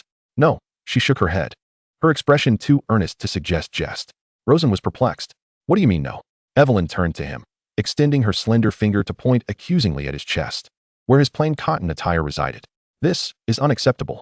She planted her hands on her hips, tilting her alabaster chin upward, commanding in her tone, we are, after all, very important friends. As you walk alongside me through the streets of Rog Town, your appearance reflects upon my reputation. I cannot permit my friend to dress like a mercenary ready to flee at a moment's notice. Rosen glanced down at his attire. Clean, tidy, and comfortable. In his view, there was no issue. There's really no need for such fuss, he attempted to protest. Quite the contrary, Evelyn interrupted, not allowing him a chance to argue. She seized his wrist with a grip more resolute than before. Come, we're going inside. She almost dragged him into the street-side shop. Inside, a deep crimson carpet adorned the floor, the air infused with a blend of cedar and leather, exuding a robust fragrance. Mannequins in the window displayed an air of understated luxury in their finely tailored suits. A gilded sign hung above the entrance, reading Winchester Men's Clothing Atelier. A well-dressed female proprietor approached them, wearing a professionally warm smile. Lady Evelyn, good afternoon. What brings you here today? Clearly, she was a regular patron. I'm here to select a few outfits for my friend, Evelyn replied succinctly, casting a glance at Rosen. The shopkeeper's eyes assessed Rosen, appraising him with a smile. This gentleman possesses an extraordinary demeanor. Please follow me. We just received a shipment of exquisite silks. That one tea be necessary, Evelyn interjected, releasing Rosen's hand and striding toward the racks. Like a queen surveying her domain, she scrutinized the array of expensive suits with a discerning eye, completely dismissing the shopkeeper's presence. Rosen stood by, observing her with exasperation. He genuinely believed his current ensemble was quite satisfactory. Evelyn quickly set her sights on a target. She retrieved a deep sea blue silk shirt and approached Rosen with determination. Stand still, don't move, she commanded, then rose onto her toes to measure the shirt against his chest. The cool, smooth silk pressed against him as Evelyn focused intently on the effect, her fingertips brushing against his chest to smooth out the fabric's creases. Rosen's body tensed. The sensation was as delicate as a feather, yet it sent a faint jolt through him, momentarily halting his breath. Rosen mentally chastised himself. How utterly naive. My aspirations extend to the stars and the sea. Women will only hinder my ascent. He forced himself to regain composure, yet Evelyn appeared entirely oblivious. With a furrowed brow, she muttered to herself, no. This color is too dreary. It can be profound, but not lifeless. With that, she tossed the shirt back to the astonished shopkeeper and moved on to another row. Rosen watched her bustling figure, a peculiar sensation swelling within him. No one had ever orchestrated his life in such a manner, nor had anyone ever taken such care in selecting an outfit for him. Soon, Evelyn returned with a complete ensemble. It was a deep gray suit, adorned with subtle silver patterns, impeccably tailored with smooth lines, exuding an air of understated luxury in both fabric and design. This one, she declared, shoving the clothing into Rosen's arms and gesturing toward the nearby, fitting room with her chin. Go change. Her tone was not one of negotiation, but rather an edict. Rosen attempted to resist. Quickly, Evelyn insisted, arms crossed, adopting a stance that conveyed he would not exit without donning the new attire. With a resigned sigh, Rosen finally took the garments and stepped into the fitting room. The wait was brief. When the fitting room curtain was drawn aside and Rosen emerged, Evelyn's eyes sparkled with delight. The magical glow of the lamps within the shop softly illuminated the man before her, usually clad in simple attire. Rosen appeared transformed in this moment. The deep gray suit exquisitely accentuated his tall stature, showcasing his broad shoulders and slender waist in perfect harmony. The subtle silver patterns woven into the fabric shimmered like flowing starlight with each of his movements, adding an air of depth and mystery to his presence. Stripped of the artisan's simplicity, he exuded a poised and distinguished aura. Quite impressive, Evelyn remarked, her voice laced with evident satisfaction. The distance between them seemed to vanish in an instant. Rosen instinctively attempted to retreat, but found his bow tie gently grasped by her fingers. "This isn't quite right," Evelyn said, as she began to adjust the somewhat unfamiliar bow tie. The proximity between them was palpable, so close that Rosen could distinctly perceive the faint floral fragrance that wafted from her hair, mingling with her unique, sweet scent reminiscent of morning roses. He could feel her warm breath brushing against his chin. Evelyn's fingers moved deftly as she meticulously arranged the small bow tie, her actions deliberate and slow. Rosen's body felt rigid. He instinctively wished to step back, yet his feet seemed rooted, unable to move. He did not push her away. This realization brought a secret joy to Evelyn. She sensed his slightly erratic breathing and caught sight of her focused face mirrored in his deep-set eyes. Within those depths, there was a hint of helplessness, yet no trace of disdain or rejection. Evelyn's heart skipped a beat. The corners of her mouth subtly lifted, forming a sly and triumphant smile as her movements intentionally slowed further. Nearby, the observant shopkeeper took in the entire scene, her eyes twinkling with amusement. It was clear to her that this young baroness harbored feelings for the man before her that transcended mere friendship. Clearing her throat, the shopkeeper interjected with just the right tone, playfully assisting. "This noble gentleman is indeed fortunate to have such a discerning fiancée as Baroness Evelyn. This outfit seems tailor-made for you, perfectly highlighting your essence.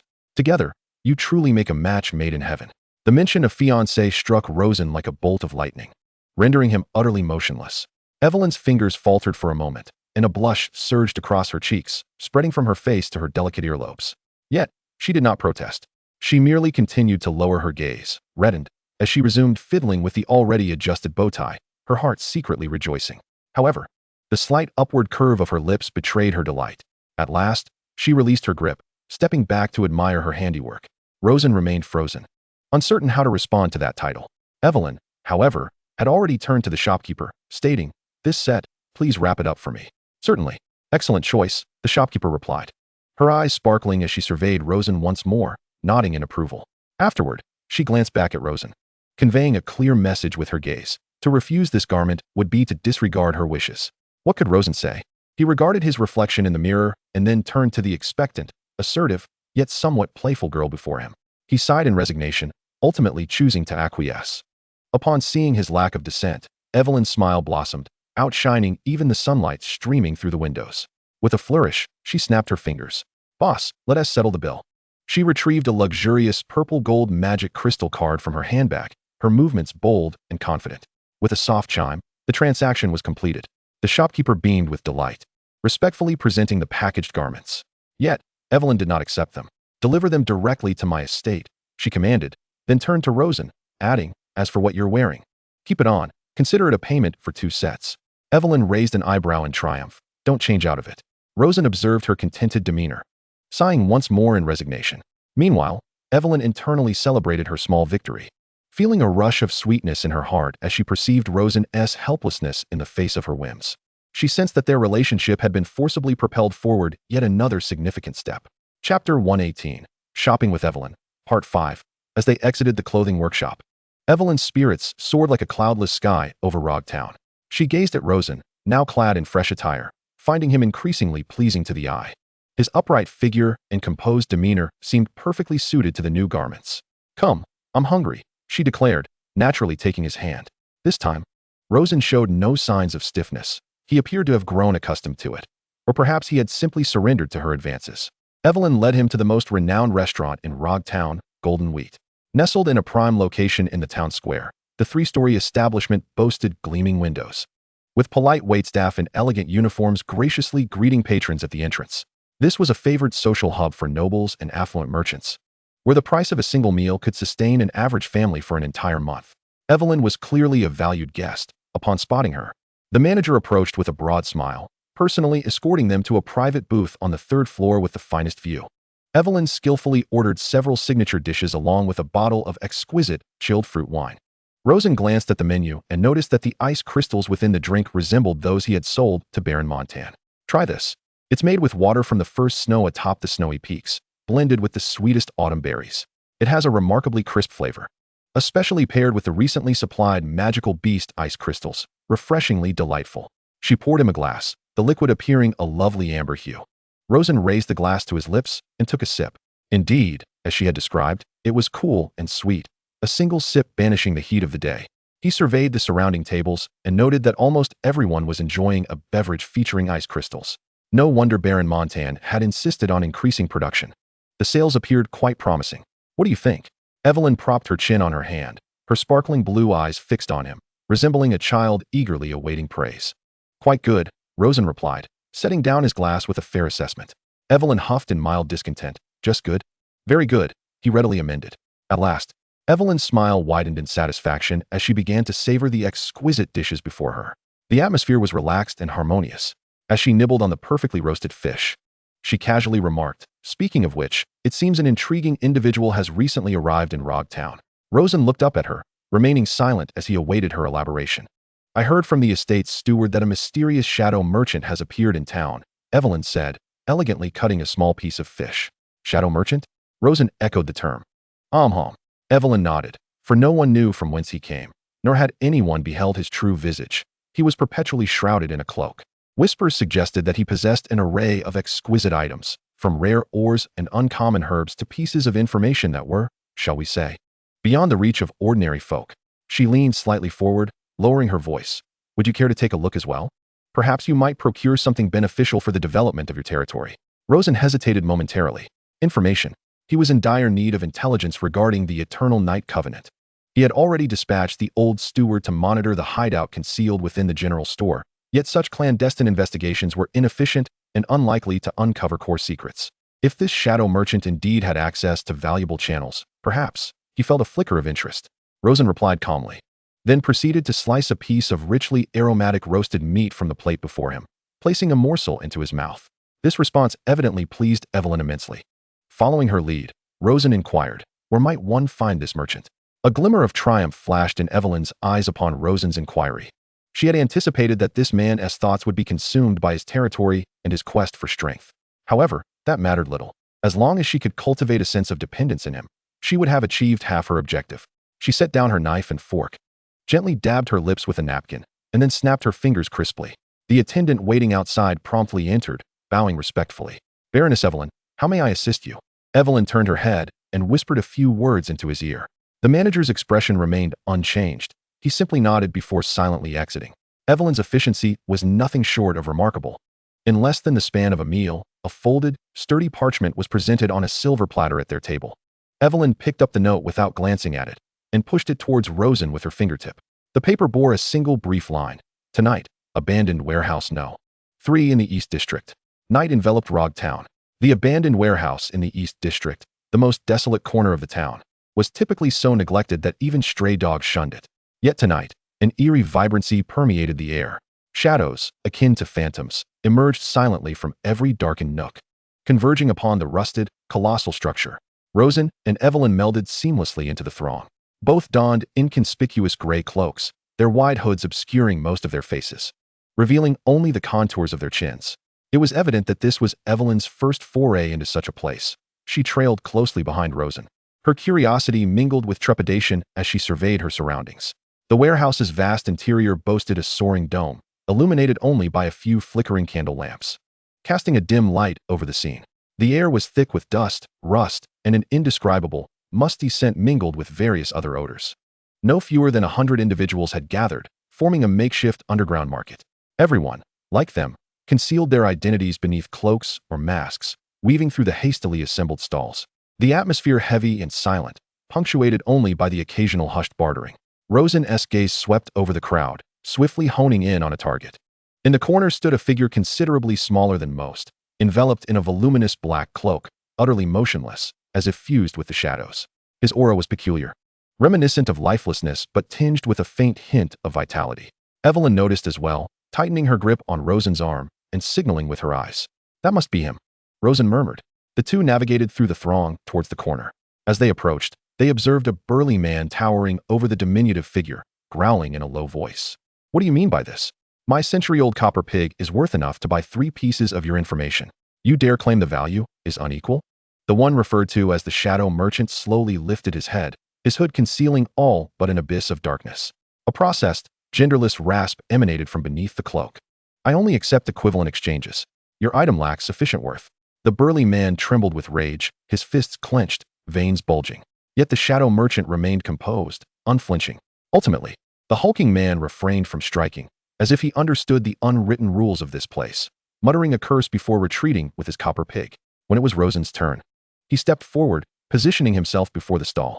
The shadow merchant raised his head, the darkness beneath the hood seemingly scrutinizing him.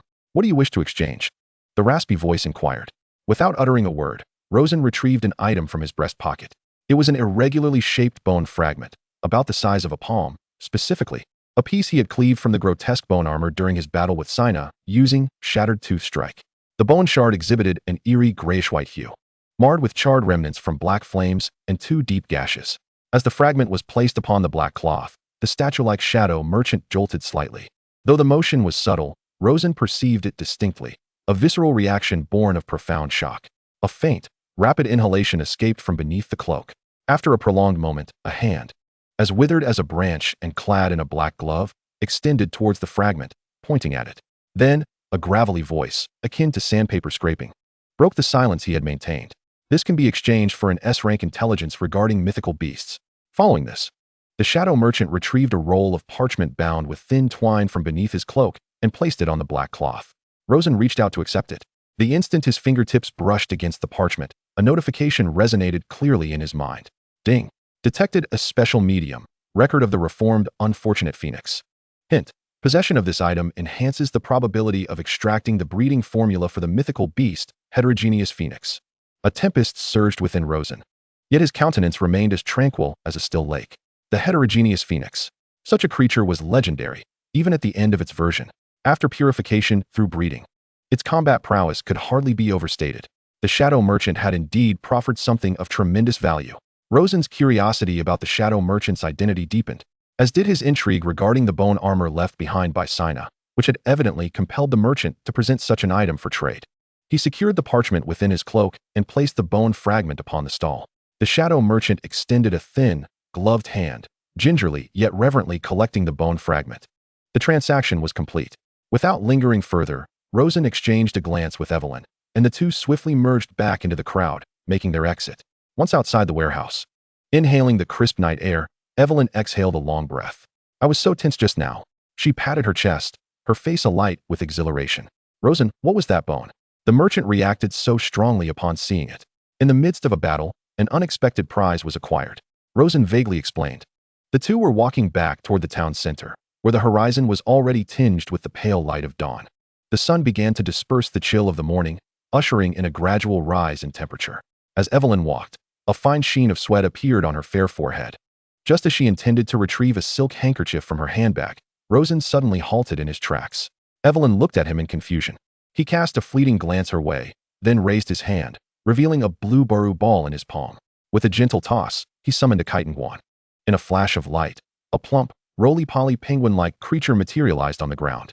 It wobbled and let out a sound before gracefully leaping onto Evelyn's shoulder, nuzzling her cheek with its small head. A refreshing and invigorating aura emanated from it, instantly spreading around, as if it carried a portable icehouse, warding off the summer's heat. Evelyn's blue eyes widened in astonishment. She relished the sudden wave of comfort and coolness, gazing at the adorable creature on her shoulder. A warm emotion blossomed in a corner of her heart, as they reached a newly constructed viewing bridge, beneath which the clear river flowed gently. The picturesque sight of the red-roofed houses of Rog Town unfolded in the distance. "It's so beautiful," Evelyn exclaimed sincerely. She took out a palm-sized, exquisitely crafted memory crystal from her handbag. "What a pity," she lamented, raising the crystal and gesturing. "I can't find a good angle to capture both us and this scenery." Rosen glanced at her and then took action again. He pulled out another baru ball. "Come forth, Miao Zhongho." A flash of green light heralded the arrival of the Miao Zhongho, a monkey-like creature adorned with a flower bud hat. As soon as it touched the ground, it squeaked and performed a comical bow to Rosen. Then it spotted the memory crystal in Evelyn's hand, its eyes lighting up. Its long tail, like a nimble whip, curled around the crystal, snatching it from Evelyn's grasp. She gasped in surprise. The Miao Zhongho climbed up the ornate railing of the bridge, holding the memory crystal aloft, adjusting it to a perfect angle for a selfie, framing both Rosen, Evelyn, and the breathtaking scenery behind them. It chirped at them, as if urging smile. Unable to contain herself any longer, Evelyn burst into laughter. She looked at the mischievous monkey, then at the man beside her, who could always resolve various dilemmas with his creatures, her smile radiating like a blossoming flower. At that moment, The memory crystal glimmered. The image was permanently captured. Evelyn retrieved the crystal, infusing it with magic to view the contents. Within it, a vivid scene emerged, the backdrop of Rog Town at dawn and the clear river. In the image, her smile was radiant, her golden hair dancing in the breeze, and her blue eyes twinkled with starlight. Beside her, Rosen's profile appeared, marked by a hint of reluctance yet not evading the moment. On her shoulder, the Chitinguan peeked out, adorably gazing at the camera. The scene exuded intimacy and naturalness. As she gazed at the figures closely positioned within the crystal, a charming blush crept across Evelyn's cheeks, her heart swelling with the sweetest honey. As their date neared its conclusion, the day had brightened considerably. The two strolled leisurely along the riverbank. Evelyn leaned against the white railing, gazing longingly at Rosen. The morning light cast a golden outline around him, and his well-fitted attire made him appear more handsome than ever. She stared at him, somewhat entranced, and involuntarily exclaimed, "Rosen, I truly wish this day would never end. The sun has risen, and this day must come to a close, my lady Evelyn." Rosen stretched lazily, speaking slowly. Evelyn felt a wave of frustration. This man truly lacked even a hint of romantic flair. Chapter 119. Sina's plan in the underground chamber of Baron Leo. The air was cold and filled with a blend of aged earth and the iron scent of blood. A dense shadow writhed in the corner, gradually elongating until it coalesced into the lithe figure of Sina. Emerging from the shadows, her complexion was as pale as parchment, yet her lips curled into a sickly, excited smile. Before her lay a long table, on which rested a half-broken mask, the weeping clown, its cracks extending from the corners of its eyes to the gaping mouth. Sina extended her pale fingers, gently tracing the mask's fissures, feeling the cold sensation as if she could still sense the moment her doppelganger was erased. A tremor echoing from the depths of her soul. There was no anger, only a shiver of exhilaration at the encounter with an equal. She closed her eyes. And at that moment, the memory of her doppelganger being obliterated by Rosen's black flame reverberated anew. In her mind, the roar of Chowpanda resonated with royal pressure, while the image of the black flame wielded by Rosen flickered in and out. She murmured softly, replaying in her mind the low growl of Chowpanda and the near-invincible black blade of Rosen. "How intriguing, exceedingly intriguing, Rosen," she whispered, her voice echoing hauntingly in the vast chamber. "If I could assimilate you, it would surely lay the most perfect cornerstone for our grand objective." "Sina." The smile on Sina's face faded, her gaze sharpening with the cold, calculating focus of a serpent. Suddenly, accompanied by a shout, the door swung open, and Baron Leo strode in, interrupting her reverie. He regarded Sina and inquired, "Gunnar has failed. What are your plans? Do you have a new strategy?" She fell silent for a moment, pacing slowly within the chamber. "The current situation is quite delicate," her voice echoed in the stone room. "Rosen's power has exceeded our estimations, far surpassing those of the higher-ups. He and his legion of creatures have become a significant variable." Baron Leo furrowed his brow. "Has Rosen developed so rapidly in such a short time? Is it truly as exaggerated as you claim?" Sina shook her head, her expression grave. "Leo, you were not present. You cannot comprehend. Hundreds of tiger-skin chickens, hundreds of frenzied farming cats, nearly 100 Miao Zhong house, rock-shard rhinoceros, and Mang Tu Zhu. Altogether at least 1,000 creatures. And they all appear to possess considerable combat capability. This is merely the foundational strength Rosen possesses. He also has high-tier creatures capable of transforming into great swords like the Mang Tu Zhu and those emanating a kingly aura like Chowpanda. You should grasp the potency of such a creature legion." Upon hearing this, Leo's eyes widened in disbelief. Sina halted, turning her gaze firmly upon him. "The strength of such a creature legion is absolutely unparalleled by other ordinary families, even among the typical bronze families. It is possible that the Kuro family, under Rosen's leadership, has the capability to re-enter the ranks of bronze families. From a purely military standpoint, Rosen's might is sufficient to rival half of the military forces currently stationed at the borders, belonging to the Hog family." Leo's pupils contracted sharply. The military might of the Hog family is nothing short of terrifying, a fact he is all too aware of. Thus, we must avoid a direct confrontation with them. Sina continued, emphasizing the need to alter our strategy. She approached the wall where a rudimentary map made of beast hide was displayed. "Our forthcoming actions will target two primary objectives." Sina's finger traced the central point on the map, Hog City. "First, we must bolster the strength of the Eternal Night League within Hog City. There are two avenues to achieve this. One is to openly recruit new members, and the other is to summon personnel from other regions to reinforce our ranks. Currently, the Hog family's main forces are preoccupied in the Bronze Circle, vying for the key to the secret realm, while their border forces are entangled with various civil disturbances, a prime opportunity for our expansion." Her finger glided across the map. "The border region is divided into 4 major domains: the Hog City, Silver Frost City, and Cold Moon City, which together hold sway over the northern domain. Among them, Hog City boasts the greatest strength.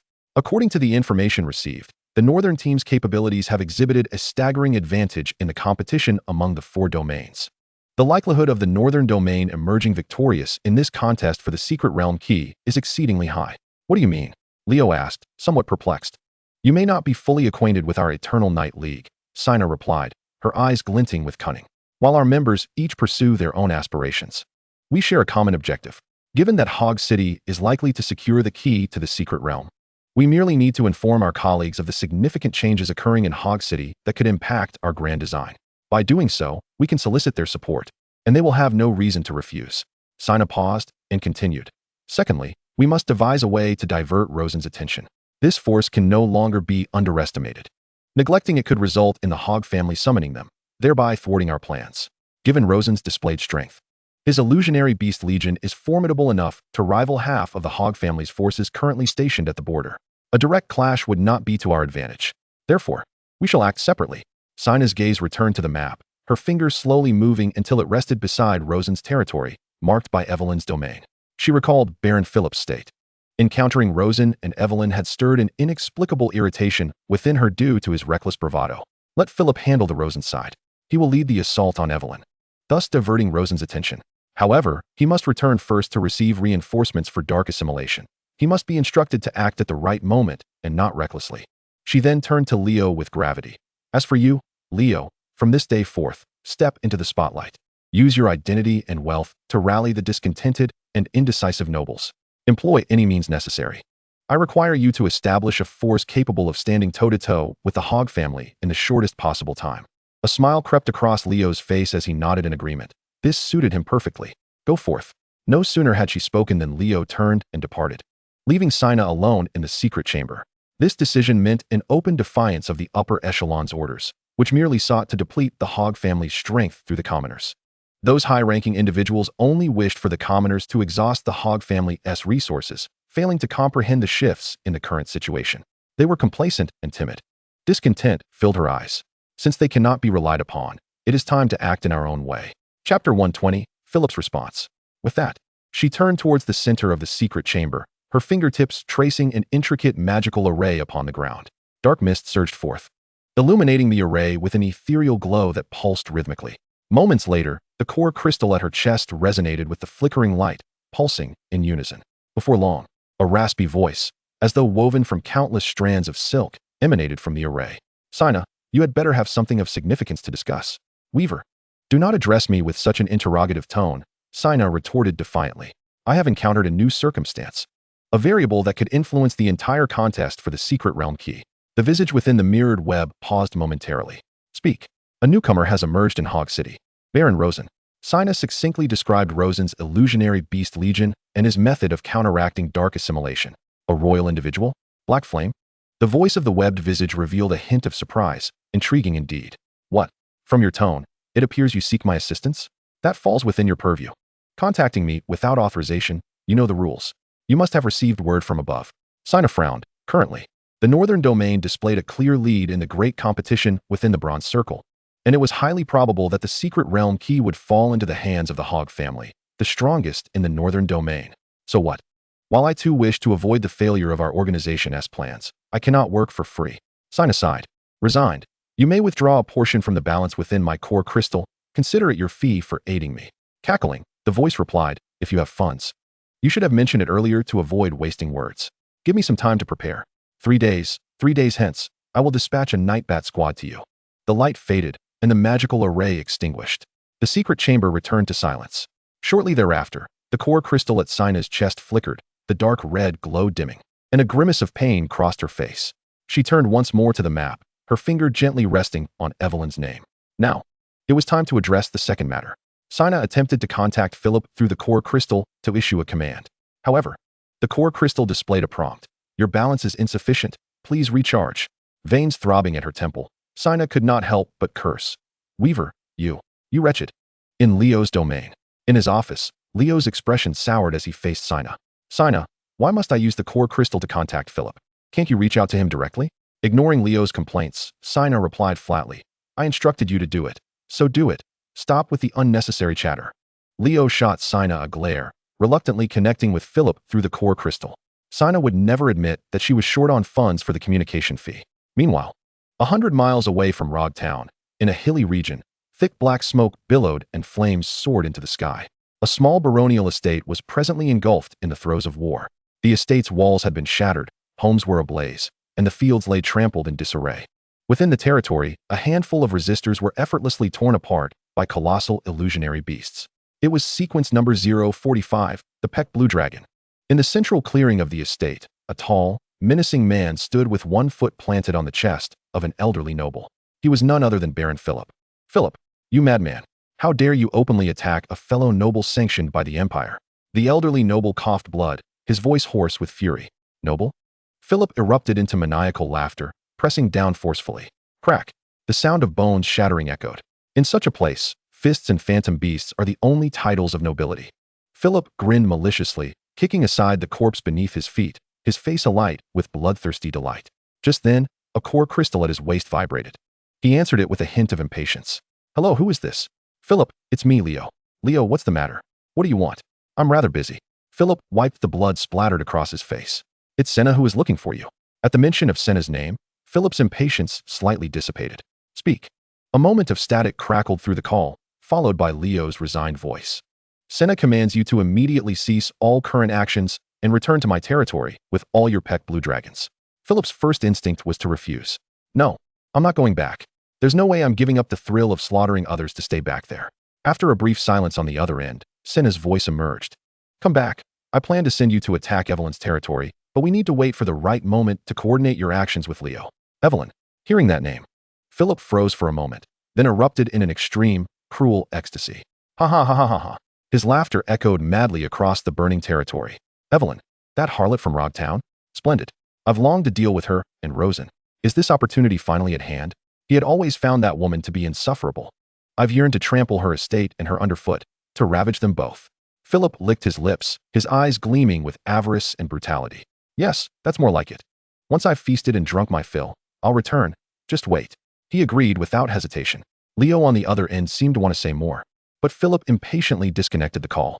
With a sinister grin, he crushed the throat of the man beneath his foot. He turned to the enormous Peck Blue Dragons and his legion behind him, letting out a roar. Brothers. Roar. The Peck Blue Dragons responded with a thunderous roar. Philip's legion echoed in response. We have a new target. Once we VE feasted and rested, I'll take you along. Good. Roar. Philip grinned wickedly. Soon, Evelyn, very soon. We shall meet again. It has been far too long, and I truly miss you. Chapter 121, Constructing a Common Pasture. Days later, Rosen's territory was bustling with activity. A large quantity of magical spirit wood and magical essence stones had been transported from Rog Town and Hog City, piling up in the open space. Under the guidance of Ella and the Beastmasters, the phantom beasts were methodically carrying out the moving tasks. Money flowed out like water. Previously, constructing a breeding pasture had cost 800 silver tigers. Initially, he thought the system's buildings would offer some discounts, perhaps amounting to a few hundred silver tigers at most. However, when he asked the merchant for the materials needed for a common pasture, he was informed it would require 1,200 silver tigers. He was utterly dumbfounded. He had previously inquired about the material cost for a common pasture, and it was only 1,000 silver tigers. How could the prices have inflated so absurdly? The merchant explained that the previous inquiry had been during a promotional event, and the current price was the standard rate for this period. Other shops were charging similarly. To complete the system task more swiftly, Rosen chose to proceed with the purchase. He shook his head, dismissing these vexing matters. Soon, he focused his thoughts into the core crystal, offering the magical spirit wood and magical essence stones piled in the open space to the core crystal. Unexpectedly, the core crystal emitted a prompt. Ding. To construct a common pasture, a total construction cost of 1,000 silver tigers is required. Confirm construction? Damn. Rosen couldn't help but curse. Core crystal, you wretched thing. He forced himself to calm his rising agitation. Previously, there had been no additional construction fees when he built the breeding pasture. He had thought the system's buildings would offer discounts of a few hundred silver tigers. To his astonishment, the system building had waived the construction fees entirely. Including material costs, a common pasture in the open market was priced at over twice that. Yet, there was no other option. The common pasture was not a system building. He had no idea when he might obtain another system building. He didn't wish for something spectacular. Just a reasonably priced one, ideally a bronze-level building facility. This would lessen the cost associated with advancing to a bronze family. To elevate from a common family to a bronze family, at least one bronze-level building facility was required. Rosen sighed, shaking his head, and chose confirm. Immediately, the mountains of materials in the open space began to shimmer with a radiant outline, the materials glowing from the edges inward until they completely vanished. When Rosen opened his eyes, he beheld the illusory projection of a common pasture appearing in the real world, adjustable to his will. He manipulated the glowing projection of the common pasture in the open space, rotating and shifting it until it was in a position he found pleasing. After setting it down, the 1,500 silver tigers transformed into the foundation of a brand new common pasture, now nestled within Rosen's territory. Rosen nodded, though it had cost him dearly. It would undoubtedly enhance his earning potential. Once completed, the territory would boast an additional common pasture, doubling the output of secondary products. Now, the range of phantom beasts capable of entering the common pasture for production was diverse. He was no longer limited to merely tossing a few tiger-striped chickens to await their eggs. Currently, within the territory, tiger-striped chickens could produce tiger-patterned eggs in the common pasture. Cotton sheep could yield cotton, and mooing cows could produce milk. What phantom beasts to invest in the new common pasture warranted further contemplation. Turning, he issued a command to the old butler. "Prepare the carriage. We are heading to Hog City." Rosen's voice was calm. "To the rare treasures shop. It's been a while since I last saw Buck, and I wish to pay him a visit, while also selling some phantom beasts to the shop." Having spent 1,500 silver tigers in one go, Rosen felt a pang of regret and thought about recouping his losses. The old butler parked the carriage steadily at the entrance of the rare treasures shop. As soon as Rosen stepped down, a keen-eyed attendant rushed out, beaming with enthusiasm. "Baron Rosen, you've arrived. Please, come inside." Rosen nodded slightly, signaling the old butler to bring in the items while he strode directly into the familiar shop. The air inside was filled with a peculiar mixed aroma, a blend of rare herbs, the faint musk of phantom beast pelts, and the sharpness of metallic ores, all in perfect harmony. Behind the counter, Buck, who was tallying accounts, heard the commotion and looked up. Upon seeing Rosen, a broad smile blossomed across his somewhat round face as he hurriedly emerged from behind the counter. "Ah, my brother Rosen, what brings you here?" Rosen smiled and casually handed over a moderately sized wooden box. "The proprietor of the Buck shop, well aware of your preferences, has brought forth some freshly laid tiger-striped eggs from his own territory, which are of even finer quality than the last batch." The box felt slightly heavy in his hands, causing Buck's eyes to gleam with delight as he eagerly accepted it. "You truly are something. Why not just come directly next time without bringing any gifts?" Buck feigned a complaint, yet his actions betrayed his sincerity. He gently opened the box lid, and a subtle, distinctive aroma wafted out. Inside, the box was lined with soft hay, each tiger-striped egg boasting a rich, vibrant hue. He then carefully closed the lid once more and entrusted the box to a waiting assistant, specifically instructing him to handle it with utmost care. After this, Buck turned back, a bold smile gracing his face. Baron Rosen, not only have I received your tiger-striped eggs with gratitude, but I must also accept them with my hands. Let us not mince words. When it comes to the delectable aroma of cooked eggs, nothing compares to your tiger-striped variety." As Buck spoke, he guided Rosen towards the private lounge while calling out to his assistant, "Have the eggs been properly stored? If so, bring over the tea and serve me the finest Yunwu tips." Soon, the tea was delivered, and Buck personally approached the tea station, deftly selecting an exquisite set of porcelain teaware to brew a pot of hot tea for Rosen. The steam rose gently, and the fragrant scent of the tea quickly permeated the air. "Please," he said, pushing the teacup towards Rosen. Rosen graciously half-rose from his seat to accept the cup, savoring a sip. The two engaged in light conversation, transitioning from amusing anecdotes about territorial development to the recent weather in Hog City. The atmosphere relaxed as if they were old friends reuniting after a long separation. Rosen could sense that Buck's warmth stemmed from genuine affection, not merely from business motives. After exchanging a few pleasantries, the conversation naturally shifted towards the topic of magical beasts. As it happened, Rosen had come to request a favor from the shopkeeper. He set down his teacup, his expression becoming more serious. Buck immediately straightened in his seat, wearing a professional smile. "Speak freely, dear brother. Whatever I, Buck, can assist with, I shall not decline." Rosen said little more, only gesturing to the elderly steward standing quietly at the door. The steward understood the signal, turning to exit, and moments later, the shop staff entered under his direction, carefully carrying specially crafted metal cages. The cages were draped in black cloth, obscuring the contents within. But from the way they shook and the occasional deep growl that emanated, it was clear that the inhabitants were far from benign. The private lounge began to feel rather cramped. I have brought some newly cultivated magical beasts for consignment, Rosen stated matter-of-factly. Of course, of course. Buck rubbed his hands together, a glimmer of excitement flashing in his eyes. Anything produced by Rosen is bound to be exquisite. There is no need for concern regarding the quality of these magical beasts. He signaled for his assistants to unveil the black cloth from the cages. The first sight to greet them was 10 lively mischief monkeys, curiously scratching and peering around their enclosure. Following them were 30 sprightly tiger-striped chickens, their feathers gleaming with a glossy sheen. Buck nodded appreciatively. These were creatures he had previously traded with regularly. However, when the last 2 cages were unveiled, Buck's breath momentarily hitched. On the left were 3 robust man-eating boars, their tusks bared, exuding an aura of ferocity. On the right were 5 stone-crushing rhino dragons, quietly resting in their cage, their thick scales reflecting a metallic sheen under the light, creating an oppressive presence merely by their stillness. Wow, 3 man-eating boars. This batch is certainly different from the usual.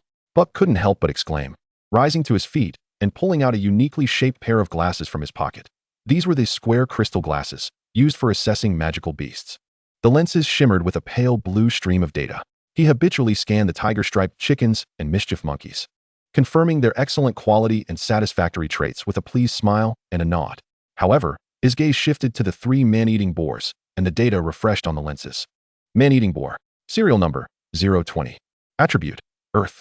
Golden trait, Ferocity, Attack Power 20. Second trait, Gold Composure, Attack Power 10, Active Skill Cooldown -30. Ah, another dual gold man-eating boar. It appears this batch is excellent, Baron Rosen. Buck's smile widened radiantly. Man-eating boars are quite rare within the border circles, and those possessing dual gold traits are considered high-end commodities in Hog City. Their appearance at auction always incites fierce competition. For Rosen to present 3 at once was indeed a bold move. Buck began to contemplate how best to promote this upcoming auction. However, when his gaze finally settled on the 5 seemingly tranquil, stone-crushing rhino dragons, his smile abruptly froze. The data on the lenses surged at an unprecedented pace before finally stabilizing. Stone-crushing rhino dragon. Serial number, 018. Attribute, Earth. Golden trait, Oppressive presence, intimidates enemies, with a chance to induce a state of fear. Gasping, he instinctively removed the square crystal glasses, pulling out a silk handkerchief from his pocket to wipe them vigorously, as if the lenses had been sullied. He took a deep breath and placed the glasses back on. Yet the data remained unchanged. Oppressive presence. A golden, oppressive presence trait. This is a mark of a king, only achievable by a select few exceptionally gifted magical beasts. This is a kingly individual. Rosen intends to sell a kingly individual? Buck's eyes widened in shock as he stared incredulously at the composed Rosen, who was casually sipping tea. His voice trembled slightly, overwhelmed by astonishment. Baron Rosen, are you truly intending to sell a kingly individual? Rosen met his incredulous gaze with a calm smile and nodded. Is there an issue? He inquired nonchalantly. The effectiveness of this stone-crushing rhino dragon's oppressive presence, skill, and practical tests pales in comparison to the innate regal aura of a grass fatty. Moreover, within his territory, after a period of cultivation, there are already several magical beasts possessing similar gifted traits. Selling one is hardly a concern for him. However, his tranquil demeanor seemed to Buck like a violent earthquake. Is there a problem? Buck thought to himself, as the enormity of the situation began to sink in. A kingly individual represents the leader of a lineage, one capable of guiding a species toward greatness. It is a treasure coveted by countless beast tamers' families, for which they would willingly part with their fortunes. For any family, possessing a kingly individual signifies the foundation for their rise. Yet now, Rosen casually brought one into his shop for consignment, as if it were mere cabbage. Buck let out a long, drawn-out breath, as if trying to expel the astonishment that had settled in his chest. He slumped back into his chair. The gaze he directed at Baron Rosen had shifted from that of an important client to that of a monstrous being. Indeed, Miss Lillian's insight was remarkably astute. He murmured to himself, his voice laden with admiration and awe. Previously, he had thought that Miss Lillian's regard for Baron Rosen was somewhat excessive. Yet now, it was evident that her perception surpassed his by leaps and bounds. Baron Rosen then spoke. Shopkeeper Buck, would it be possible for you to prepay a portion of the funds for this consignment? Buck jolted back to reality with a start. He immediately sprang up from his chair, waving his hand decisively as he declared, no problem. Absolutely no problem, let alone a prepayment. The value of these magical beasts, particularly that of the rock shard rhinoceros, is truly incalculable.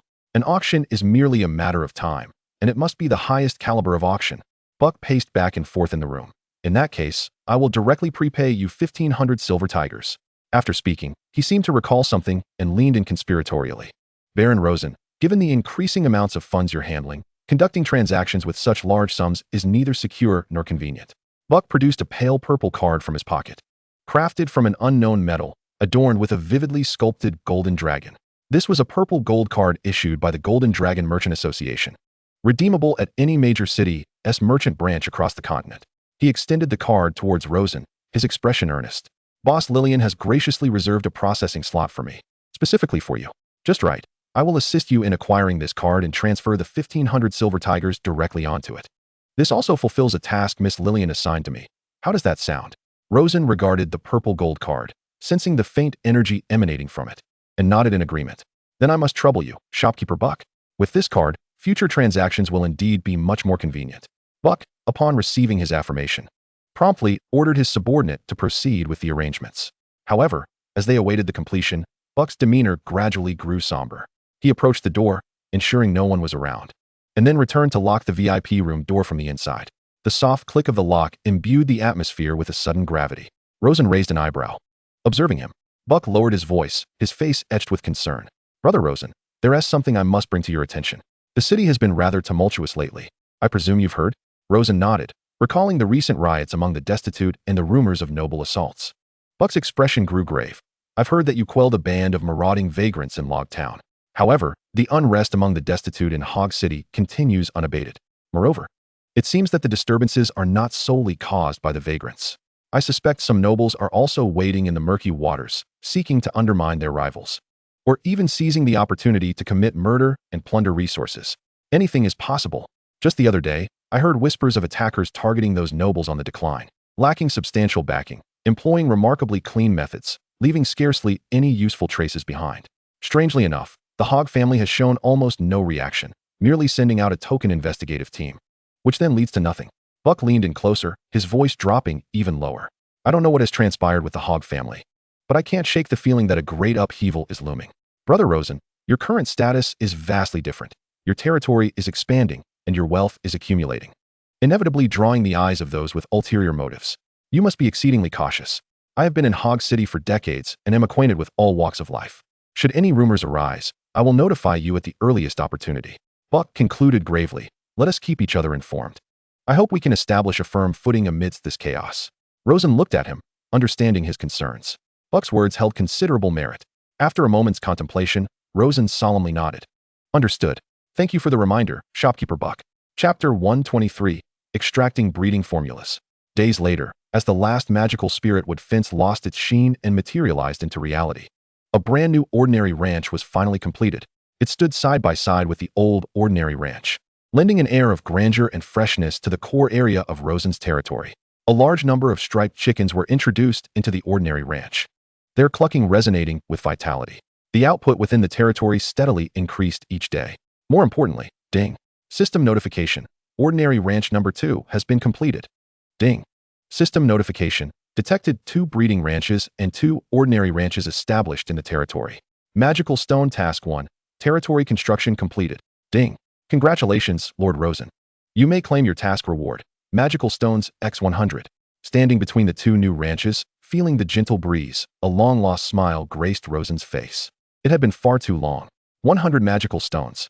This signified he would possess a total of 10 opportunities to extract breeding formulas. Suppressing his excitement, he did not rush to commence the lottery. Instead, he returned to the main residence, entered the washroom, and meticulously washed his face 3 times with cold water, followed by lathering his hands with soap 3 times. Spotless and smooth, he then retreated to his study, closed the door, and, as before, offered a sincere prayer to the various deities in the void. Goddess of fate, goddess of fortune, emperor of luck, and all the esteemed powers unknown. Today, as I extract breeding formulas, I beseech you all to lend me your strength. Having completed the ritual, he felt a harmonious unity of body and mind, his luck reaching its zenith. Let us begin. He seated himself, allowing his consciousness to sink into the core square crystal. The immense wheel, etched with countless mysterious formulas, once again materialized before him. Without hesitation, Rosen chose to extract.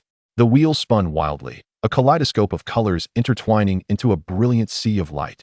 As the pointer dashed across it, moments later, the brilliance coalesced, forming the first result before him. Ding. Congratulations. You have obtained the breeding formula, Little Pot Elephant Bombbird. Bombbird. Rosen's brow twitched slightly. He immediately called up the data. Bombbird. Serial number, 024. Attributes, none. Work adaptability, none. Partner skills, none. Mount skills, none. Rosen's brow twitched again. Serial number 024. This potential was not insignificant. Lacking partner skills and mount skills, yet the Bombbird was a standard combat magical beast. Solely due to its unique racial heritage active skill, each Bombbird, upon reaching level 7, would acquire a legacy skill. However, this active legacy skill was quite peculiar. Its combat method was self-detonation. Self-detonation, art, is explosion. Betting 1's life to trigger an explosion. Usage will plunge one into a near-death state. Rosen's expression grew somewhat peculiar. He reminisced about his mutated Katingwan, a ruthless character that he himself had employed as a projectile. Why had he recently found such an affinity with explosive-type phantoms that inflict 1,000 casualties on the enemy while suffering 800 in return? He stroked his chin, lost in contemplation. A death squad composed of Bombbirds, charging towards the enemy in overwhelming numbers on the battlefield, only to detonate. The mere thought of such a scene sent shivers down his spine. Although the cost would be monumental, it could prove remarkably effective in a critical moment. Not bad. Rosen nodded. It was somewhat uncanny, yet at least it was a combat phantom, one that could be utilized. With anticipation, he turned to the second result. The roulette shimmered, revealing fresh characters. Ding. Congratulations, you have obtained the breeding formula, Wonderful Seed Monkey Bobo Fruit, Wood Sheep. Rosen furrowed his brow. Wood Sheep. Serial number, 022. Attribute, Grass. Work adaptability, Sowing LV1, Ranch LV1. Companion skills, none. Active skills, none. Riding skills, none. The serial number was not low, yet the wood sheep was purely a production-type phantom. Raised in a ranch, it could yield a special fruit, usable as feed for phantoms and for brewing alcohol. While it held some utility, particularly as a promising long-term source of income, it was hardly a favorable outcome for him at present. The current situation was complex and fraught with chaos. What he truly desired was combat power capable of ensuring his survival and vanquishing foes. What use was a fruit-bearing sheep at this juncture? Next, Rosen sensed something amiss. As if fortune were not on his side, he needed to take another look. The result of the third draw swiftly emerged. Ding. Congratulations. You have obtained the breeding formula, Frenzied Farming Cat Burrowing Mouse Slime. Slime. Serial number 010. A gelatinous lower-tier phantom with negligible combat prowess. It was of little value beyond serving as practice fodder. Rosen's expression darkened. What was this? Utter rubbish. A wave of irritation surged from the depths of his being. Had Lady Luck fallen asleep? Why was she neglecting her most devoted follower? Taking a deep breath, he scrutinized the dwindling number of phantom stones before him. His brow deeply furrowed. No, something was clearly wrong. He muttered to himself, pacing back and forth in the study. The previous process must have been flawed. Surely some detail had gone awry due to insufficient piety. He had to do it again, performing the entire ritual meticulously. He hurried to the wash basin and turned on the tap. Chilly, clear water gushed forth, and he cupped his hands to splash it forcefully onto his face. Water droplets cascaded down his cheeks, carrying away a hint of heat. He washed his hands clean and repeated the process. Then, he returned to the center of the study, straightened his posture, pressed his palms together, and closed his eyes. Lady Luck, goddess of fate, emperor of fortune.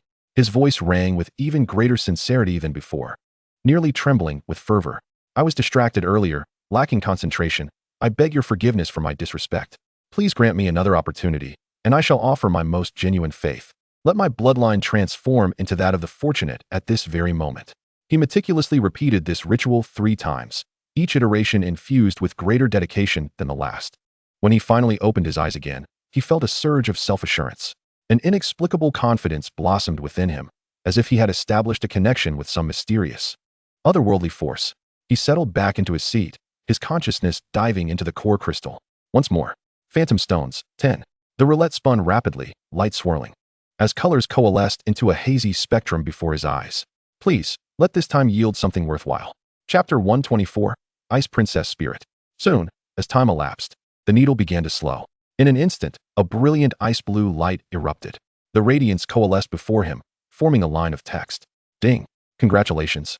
You have obtained the breeding formula, Katingwan Skin Dream Essence Ice Princess Spirit. Rosen's breath caught in his throat. He hastily summoned the data on the Ice Princess Spirit, his eyes shimmering brighter than that ice blue glow. Ice Princess Spirit. Serial number, 032. Attribute, Ice. Work adaptability, Cooling LV2. Companion skill, Ice Spirit Domain, upon summoning. will transform a designated area into a domain. Within this domain, all attacks from friendly phantoms and beast masters will inflict additional ice attribute damage. Upon seeing this phantom, Rosen was taken aback with delight. A domain-type buff skill, and it transformed into ice attributes. It is well known that, in the world of phantoms, ice attributes are the sole force capable of countering dragon attributes. Ice attribute damage inflicted upon dragon attribute phantoms yields significantly higher damage. With the Ice Princess Spirit, all phantoms under his command could now employ ice attribute attacks. Thus, he would no longer dread the Peakle Blue Dragon. Previously, he had harbored apprehensions regarding the high-level Peakle Blue Dragon, with serial number 045 mentioned by the Dragon Knight. Even with the presence of the Grass Panda, anxiety lingered in his heart. But now he saw hope. The Ice Princess Spirit. Its value lay not merely in its combat strength, but in that extraordinary companion skill. Ice Spirit Domain. This meant that as long as the Ice Princess Spirit was present, every phantom under his command, whether it be the charge of the rampaging boar or the artillery fire of the Grass Panda, or even any future forces he might assemble, could deliver substantial damage to dragon attribute phantoms. There was no need to seek a legendary phantom with a similarly high serial number in a direct confrontation. There would be no scenario where a single Peakle Blue Dragon could annihilate the army he had painstakingly built. He could exploit numbers, tactics, and attribute counters to gradually wear down that imperious Peakle Blue Dragon. Unable to restrain himself, Rosen nodded. This is how it should be. This is the true prowess of the devotees of Lady Luck, the goddess of fate, and the emperor of fortune. Suddenly, Rosen felt rejuvenated, brimming with enthusiasm. He seized the momentum and invested another 10 phantom stones. The roulette whirled with a whoosh. This time, the needle landed on a green tile. Ding! Congratulations. You have obtained the breeding formula, Tiger Skin Chicken Melu Sheep Purple-Winged Falcon. The Purple-Winged Falcon. Rosen immediately accessed its data. Purple-Winged Falcon. Serial number, 021. Attribute, Wind. Rideable, Flight. Rosen's eyes sparkled with excitement. A flying phantom. He recalled that when he had first taken over the Colo family, he had once rented a purple-winged falcon to save time. The sensation of soaring through the skies, gazing down upon the earth, remained vividly etched in his memory. The only drawback was the cost.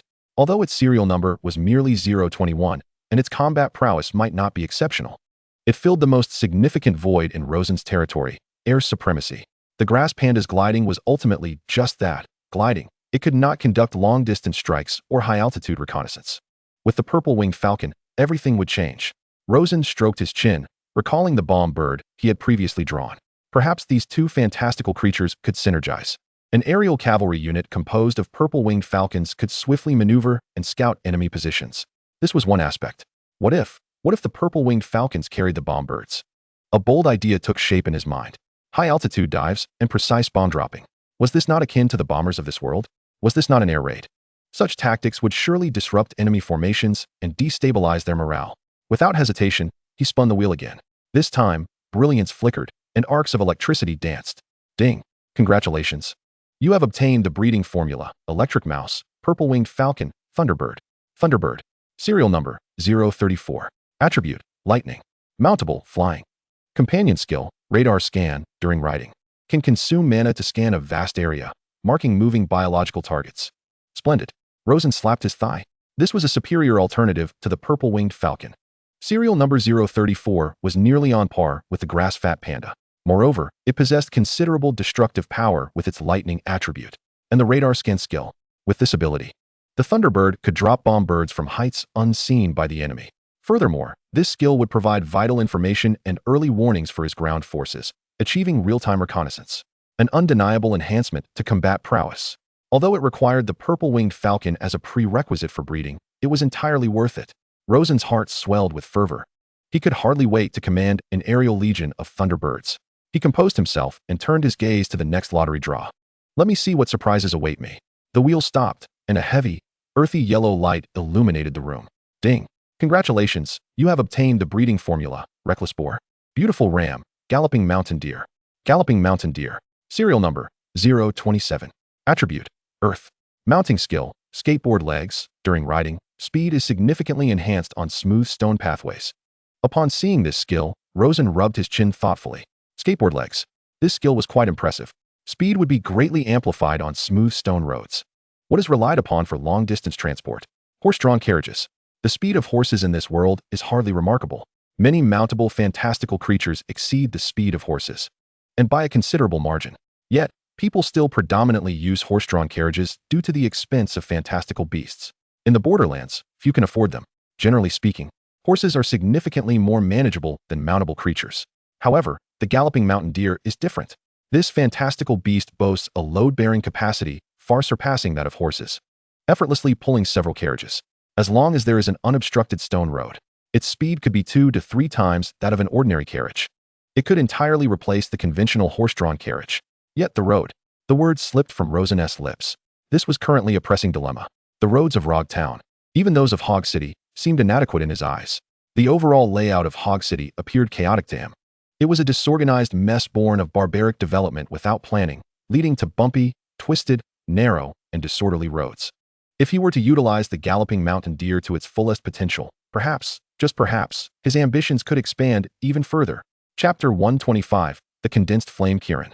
He intended not only to pave the roads of his own territory, but to extend to Rog Town, to Hog City, to Silver Frost City.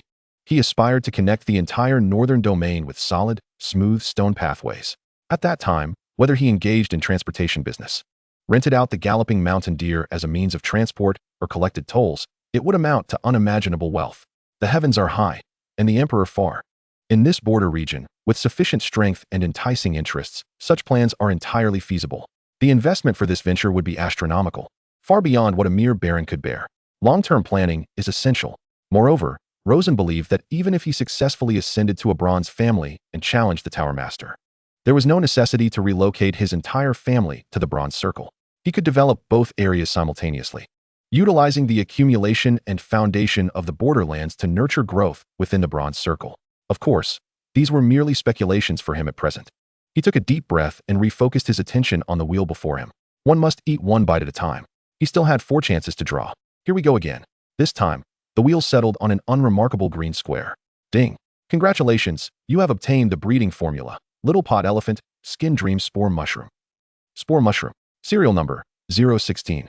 Rosen glanced at it, slightly furrowing his brow. With a serial number of only 016, its combat power was mediocre at best, with its sole utility being the ability to launch smoke bombs for tactical disruption. Well, it might be usable. He noted it down, his earlier excitement somewhat dampened. He glanced at the remaining magical stones, realizing they were only enough for 3 more draws. No. He stood up once more and walked toward the wash basin. The sound of running water echoed in the quiet study for the 3rd time. Washing his face, washing his hands, praying. This time, he performed the ritual with greater devotion than ever before, as if engaged in a sacred ceremony. The moment of the final battle had arrived. He sat down again, his gaze fixed intently on the wheel. Come on, divine draw. He infused his intent with fervor. The wheel spun wildly, and this time, a golden light imbued with the fragrance of earth erupted explosively. Ding! Congratulations, you have obtained the breeding formula, Shattered Rock Rhinoceros, Grass Fat Panda, Earth Mammoth. The instant Rosen saw these words, he froze in sheer ecstasy. Holy moly! The Earth Mammoth. Serial number, 047. This was even higher than the serial number of the Peck Blue Dragon. He eagerly examined the detailed information. Earth Mammoth. Attribute: Earth Wood. Size: Supergiant. Work Adaptability: Mining LV3, Lumber LV3. Companion Skill: Earth's Blessing. Plants cultivated on its back have a chance to mutate and evolve into special plants imbued with magical power. Hiss: a supergiant size, capable of cultivating plants on its back that may mutate and evolve. Plants imbued with magical power. This is intriguing. The specific applications would need to be explored further after breeding. If this fantastical beast is utilized properly, the development of his territory could ascend to new heights. Additionally, it possesses commendable mining and lumber adaptability. He glanced at the last remaining 10 magical stones. This was the final opportunity. Here we go. He closed his eyes and cast the last magical stone into the fray. Grant me a formidable and extraordinary battle, Phantom Beast, Goddess of Fortune. His thoughts materialized with such intensity that they struck the spinning wheel with a resounding force. The entire luminous screen trembled violently. An indescribable pillar of crimson golden light, seemingly forged from flames and molten lava, ascended majestically into the heavens. The radiance was so intense that Rosen instinctively squinted his eyes. Within that brilliant beam, a line of text gradually emerged. Ding! Congratulations, you have acquired the legendary breeding formula, Mythical Blue Dragon Fire Fawn Condensation Kirin. Boom! It was as if thunder reverberated in Rosen's mind. His gaze was fixated on that line of text, his heart racing with exhilaration. Condensation Kirin. Serial number 049. Just one step away from entering the realm of serial number 50. This was the highest serial number phantom beast he had encountered thus far. Overjoyed, Rosen realized he had finally struck gold. Condensation Kirin. Attribute: Fire. Job adaptability: Fire creation LV2. Companion skill: can absorb dragon breath and then produce true dragon flame, which can be used to forge dragon steel. Rosen's attention was locked onto the fire creation LV2. This meant he could refine bronze metal blocks. Bronze metal blocks. This was precisely the strategic resource required for ascending to the bronze family. Primarily, it boasted a high serial number and was a combat-type phantom beast, ensuring its strength was formidable. Moreover, it possessed the companion skill, True Dragon Flame. This could be utilized to forge dragon steel. Should he acquire dragon steel, he would be able to comprehensively upgrade the armaments of his territory's army. Additionally, this unique metal required special flames for its creation, guaranteeing its scarcity in the market. Scarcity equated to profit. However, he slowly exhaled a breath of frustration, the elation in his eyes fading, replaced by a calm contemplation. The breeding of the condensation Kirin necessitated the Pikal Blue Dragon. Rosen furrowed his brow. He possessed neither the Pikal Blue Dragon nor its breeding formula. The only way to obtain them was through capture. Yet, the wilds of the Border Circle held no Pikal Blue Dragons. Only a few in the hands of the Eternal Night Conclave. Rosen shook his head. It appeared that acquiring this Kirin would not be an easy feat. The extraction of the breeding formula concluded, and Rosen began to ponder the subsequent breeding plans. The most powerful combat phantom beast, the condensation Kirin, currently lacked breeding capability. He needed to procure the Pikal Blue Dragon before considering it. The utilization of the galloping deer was still in the conceptual phase, and there was no pressing urgency to breed it. The prospects of the breath soil mammoth appeared promising, but it was not essential at this moment. Rosen's mind whirred, and after a brief moment, an idea formed. The immediate priority was to breed the purple wing falcon, thereby establishing an air force. Furthermore, once a sufficient number of purple wing falcons had been bred, they could utilize the breeding formula to produce even more potent thunderbirds. A strategic approach spanning both the early and late stages. The first breeding would focus on the purple wing falcon. For the subsequent breeding, the bomb bird could indeed be chosen. The bomb bird could synergize with the purple wing falcon to form an aerial assault unit. Moreover, both the bomb bird and the purple wing falcon had relatively low serial numbers, significantly shortening the required breeding time. The Ice Princess spirit had its merits, but it could be considered for breeding after the completion of these two pairings. He rose to his feet and approached the window, pushing it open. The gentle morning breeze caressed his face, carrying the scent of the earth. As far as the eye could see, it was the land he possessed. Rosen inhaled deeply. Let it unfold gradually. Brighter days lie ahead. Chapter 126. Gonna struggle. The faint light of dawn pierced through the thin mist, casting a cold gray outline around each tattered tent in the makeshift camp. Accompanied by his impeccably dressed steward, Rosen stepped once more into the temporary zone for the displaced. The sound of his boots squelching in the wet mud resonated sharply in the eerie silence of the camp. Thousands of eyes converged on him from the rudimentary shelters and curled corners. Numbness, fear, and the deep-seated resentment nearly extinguished by hunger fermented in the damp air. The atmosphere felt as though it had solidified, tension and unease weaving an invisible net that ensnared everyone. Gunna huddled among the crowd, his head bowed, his towering frame hunched, striving to appear inconspicuous. The scent of the earth mingled with sweat and despair, invading his nostrils. Once a commanding leader, now a vanquished soldier, he simply wished to blend in as an ordinary refugee, hoping not to attract Rosen's attention. He envisioned countless potential outcomes: public execution, his head displayed on the city walls as a grim warning, or becoming the lowliest of slaves, shackled and laboring to death under the whip of a foreman. Perhaps even being humiliated by nobles, reduced to a mere plaything at their banquets. Yet, Rosen did nothing. He merely stood there, his gaze calmly sweeping across the crowd. Devoid of the victor's arrogance or the benefactor's pity, he did not utter a word. The old steward Al stepped forward, retrieving a scroll of parchment from his breast. Clearing his throat, his voice, though not loud, resonated with remarkable clarity throughout the camp. By the order of Baron Rosen, the new regulations for managing the refugee camp are as follows. Al's tone was devoid of emotion. First, all refugees must register immediately. Report your names, ages, and any skills you possess. Whether you are a farmer, blacksmith, carpenter, or have wielded weapons in the past, you must report truthfully. No concealment or falsehood will be tolerated. Violators will bear the consequences. A subtle stir rippled through the crowd but quickly subsided under the cold gaze of Ella, who had arrived behind. Second, the territory will not sustain idlers. All individuals will be regrouped based on the skills you report and assigned to various work positions: land clearing, logging, quarrying, and building structures. Those with no special skills will be incorporated into labor teams responsible for heavy tasks such as transporting, cleaning, and leveling land. Third, food, shelter, and clothing will no longer be provided free of charge. Daily labor will be converted into points. Each contribution you make will be quantified into labor points. Points will be your only currency for survival here. Use points to exchange for food, clean housing, and all necessary living supplies. Without points, you will have nothing. Cold, efficient, and indisputable. Gonna felt a chill run down his spine. This was unlike any form of governance he had ever known. There were no whips, no blades, and no insincere comforts. Only a set of cold, stringent rules, like a web ensnaring everyone within. There was not a trace of mercy within this framework. It transformed all into cogs in a vast machine. To survive, they must turn. AL's voice rang out once more, this time igniting a flicker of light in many numb eyes. Fourth, and lastly, all refugees will enter a 3-month observation period starting today. During this period, those who demonstrate exceptional performance for 3 consecutive months and meet the labor points criteria will have the opportunity, upon review, to shed their status as vagrants and officially become residents of Baron Rosen's domain. At that time, you and your families will likewise enjoy the protection of the territory. These words fell like a stone cast into a deep pond, instantly stirring up tumultuous waves.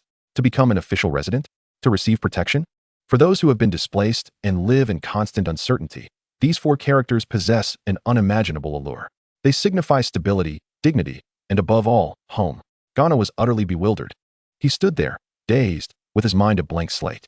There was no violent oppression, no hypocritical comfort, no psychological humiliation, only a set of cold, efficient rules, coupled with the hope that labor could yield protection. What was this? Was this the manner in which the victors among the nobility treated the vanquished?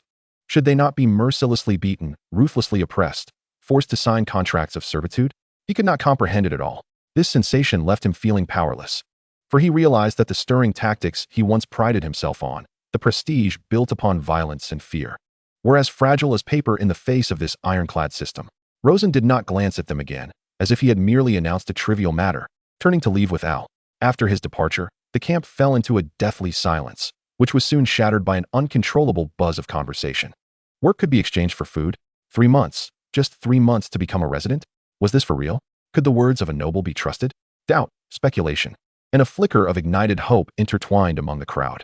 Ghana observed the reactions of those around him, and that sense of unwillingness within him grew wild like a rampant weed. He could not simply concede defeat. He quietly scrutinized the campus defenses. To his surprise, the vigilance here was remarkably lax. There were no soldiers patrolling in formation, only a few half-grown children, accompanied by a few seemingly simple-minded beastlings, wandering the outskirts of the camp. Those children appeared to be apprentices of beast masters from Rosen's territory. They merely watched from a distance, occasionally gathering to frolic together. A glimmer of insight sparked in Ghana's eyes. He believed that Rosen was still too young, too arrogant. Did he think that a mere set of rules could govern thousands of them? It was a ridiculous notion. He stealthily approached a few of his former loyal followers, lowering his voice. Brothers, do not register. Do not work. Are we to accept our fate and serve him like beasts? Look at those guards. They are merely children. All we need is, he wanted to say, as long as we unite, but the words failed to escape his lips. He noticed the hesitant glances of his former comrades, their throats bobbing as their eyes involuntarily darted towards the registration desk being erected in the distance. Leader, how about we just take a look first? One of them mumbled. The others exchanged uncertain looks, their faces betraying their indecision. Fools. Ghana berated them, frustration boiling within him. Just as he was about to speak further, Gray, the eldest son of the villager Raymond, spotted them on patrol. What are you doing here? Chapter 127, Rules and Protection. Soon, those erstwhile loyal followers fell silent, bowing their heads and ceasing their conversation. Registration commenced, and the majority of the vagrants, still harboring skepticism, formed a long queue. Ghana and the few remaining loyalists stood in place, their stomachs growling in protest. The villager in charge of registration glanced at them, said nothing, and merely made a mark in the ledger. As people passed by them, no one spared them a second glance. All heads were lowered, focused intently on guarding the food in their bowls, fearful of spilling even a drop. By evening, during mealtime, enormous wooden barrels were brought in, steaming with a mixture of minced meat and vegetables. Though it was hardly gourmet, the aroma of food was a siren's call to the hungry vagrants. All those who had labored throughout the day and earned labor points lined up to receive a portion of food in their wooden bowls. They devoured it ravenously, satisfaction etched upon their faces after a long absence. Ghana and his followers, their stomachs grumbling, could only watch helplessly. They approached the villager distributing food to voice their grievances. "What about our food?" The villager, expressionless, simply pointed to a nearby wooden board on which the rules were inscribed in charcoal. "No points, no food." "But there are so many of us." "Regardless of how many, without points, there is no food," was the villager's succinct response. Ghana trembled with rage. He wanted to lash out, yet when he caught sight of a ferocious-looking wild boar near the patrol, he swallowed his words. That night, the biting cold wind cut through the air. Ghana and his followers could only huddle together, listening to the discontented growls of their stomachs amidst the satisfied snores emanating from the surrounding camp. The next day, before dawn, Ghana was awakened by a cacophony of noise. He opened his eyes to find that several of his former followers had quietly slipped away from the group to go work. Only 3 or 4 of the most stubborn remained by his side. "You all." Ghana felt a mix of anger and desperation. "Chief, I'm sorry," one man said, his face flushed with shame, unable to meet his gaze. I simply cannot bear the hunger any longer. I have a wife and children." With that, he turned and ran without a backward glance. As noon approached, the last of his remaining supporters could no longer withstand the temptation. They watched their former companions, laboring tirelessly at the worksite for a mere black loaf, striving to provide their families with a sip of hot soup. And they could no longer hold on to their so-called pride. Ghana was utterly isolated. He sat alone in a corner, watching those who once obeyed him without question now disregard him entirely for the sake of mere survival. An unprecedented sense of powerlessness engulfed him. In the face of hunger, the so-called prestige of the former leader proved to be as fragile as a house of cards. Leaning against the cold stone, he stared blankly at the sky, letting out a self-deprecating bitter laugh. At that moment, he felt a gentle tug at the hem of his pants. Ghana looked down to find a small girl, perhaps 7 or 8 years old, gazing up at him with a dirty little face. The girl was very thin, clad in ill-fitting rags. Yet her large eyes held a clarity that was rare for one of her age. She was mute. Seeing Ghana's gaze upon her, the girl broke into an innocent smile, pulling from the tattered collar of her garment a whole rye bread and extending it towards him. Ghana's memories surged back to a long-ago time when he had just been cast out of his former lord's domain, left with nothing. He had encountered this very girl, also begging for sustenance, in a dilapidated town. At that time, he had only a few copper coins left, yet inexplicably, he had bought her a rye bun. Since then, this little girl had followed him at a distance. Later, as his ambitions swelled and he raised a band of vagrant soldiers, engaging in endless strife, he had long since forgotten this small figure trailing behind him. He had even believed that she had perished on a frigid winter's night, starving by the roadside. Yet, to his astonishment, she was still alive, continuing to weave through the vast throng of displaced souls. Gunnar gazed at the little girl, reminiscent of his own initial pure desire upon being cast out from his land, to find a place where he could live in peace and security. When did he transform into the person he had become? He extended his rough, calloused hand, hesitated momentarily, and ultimately let it gently rest upon the girl's head, stroking her parched hair. The little girl seemed to sense the kindness, offering him a bashful smile in return. Gunnar's heart felt as though it had been struck by something profound.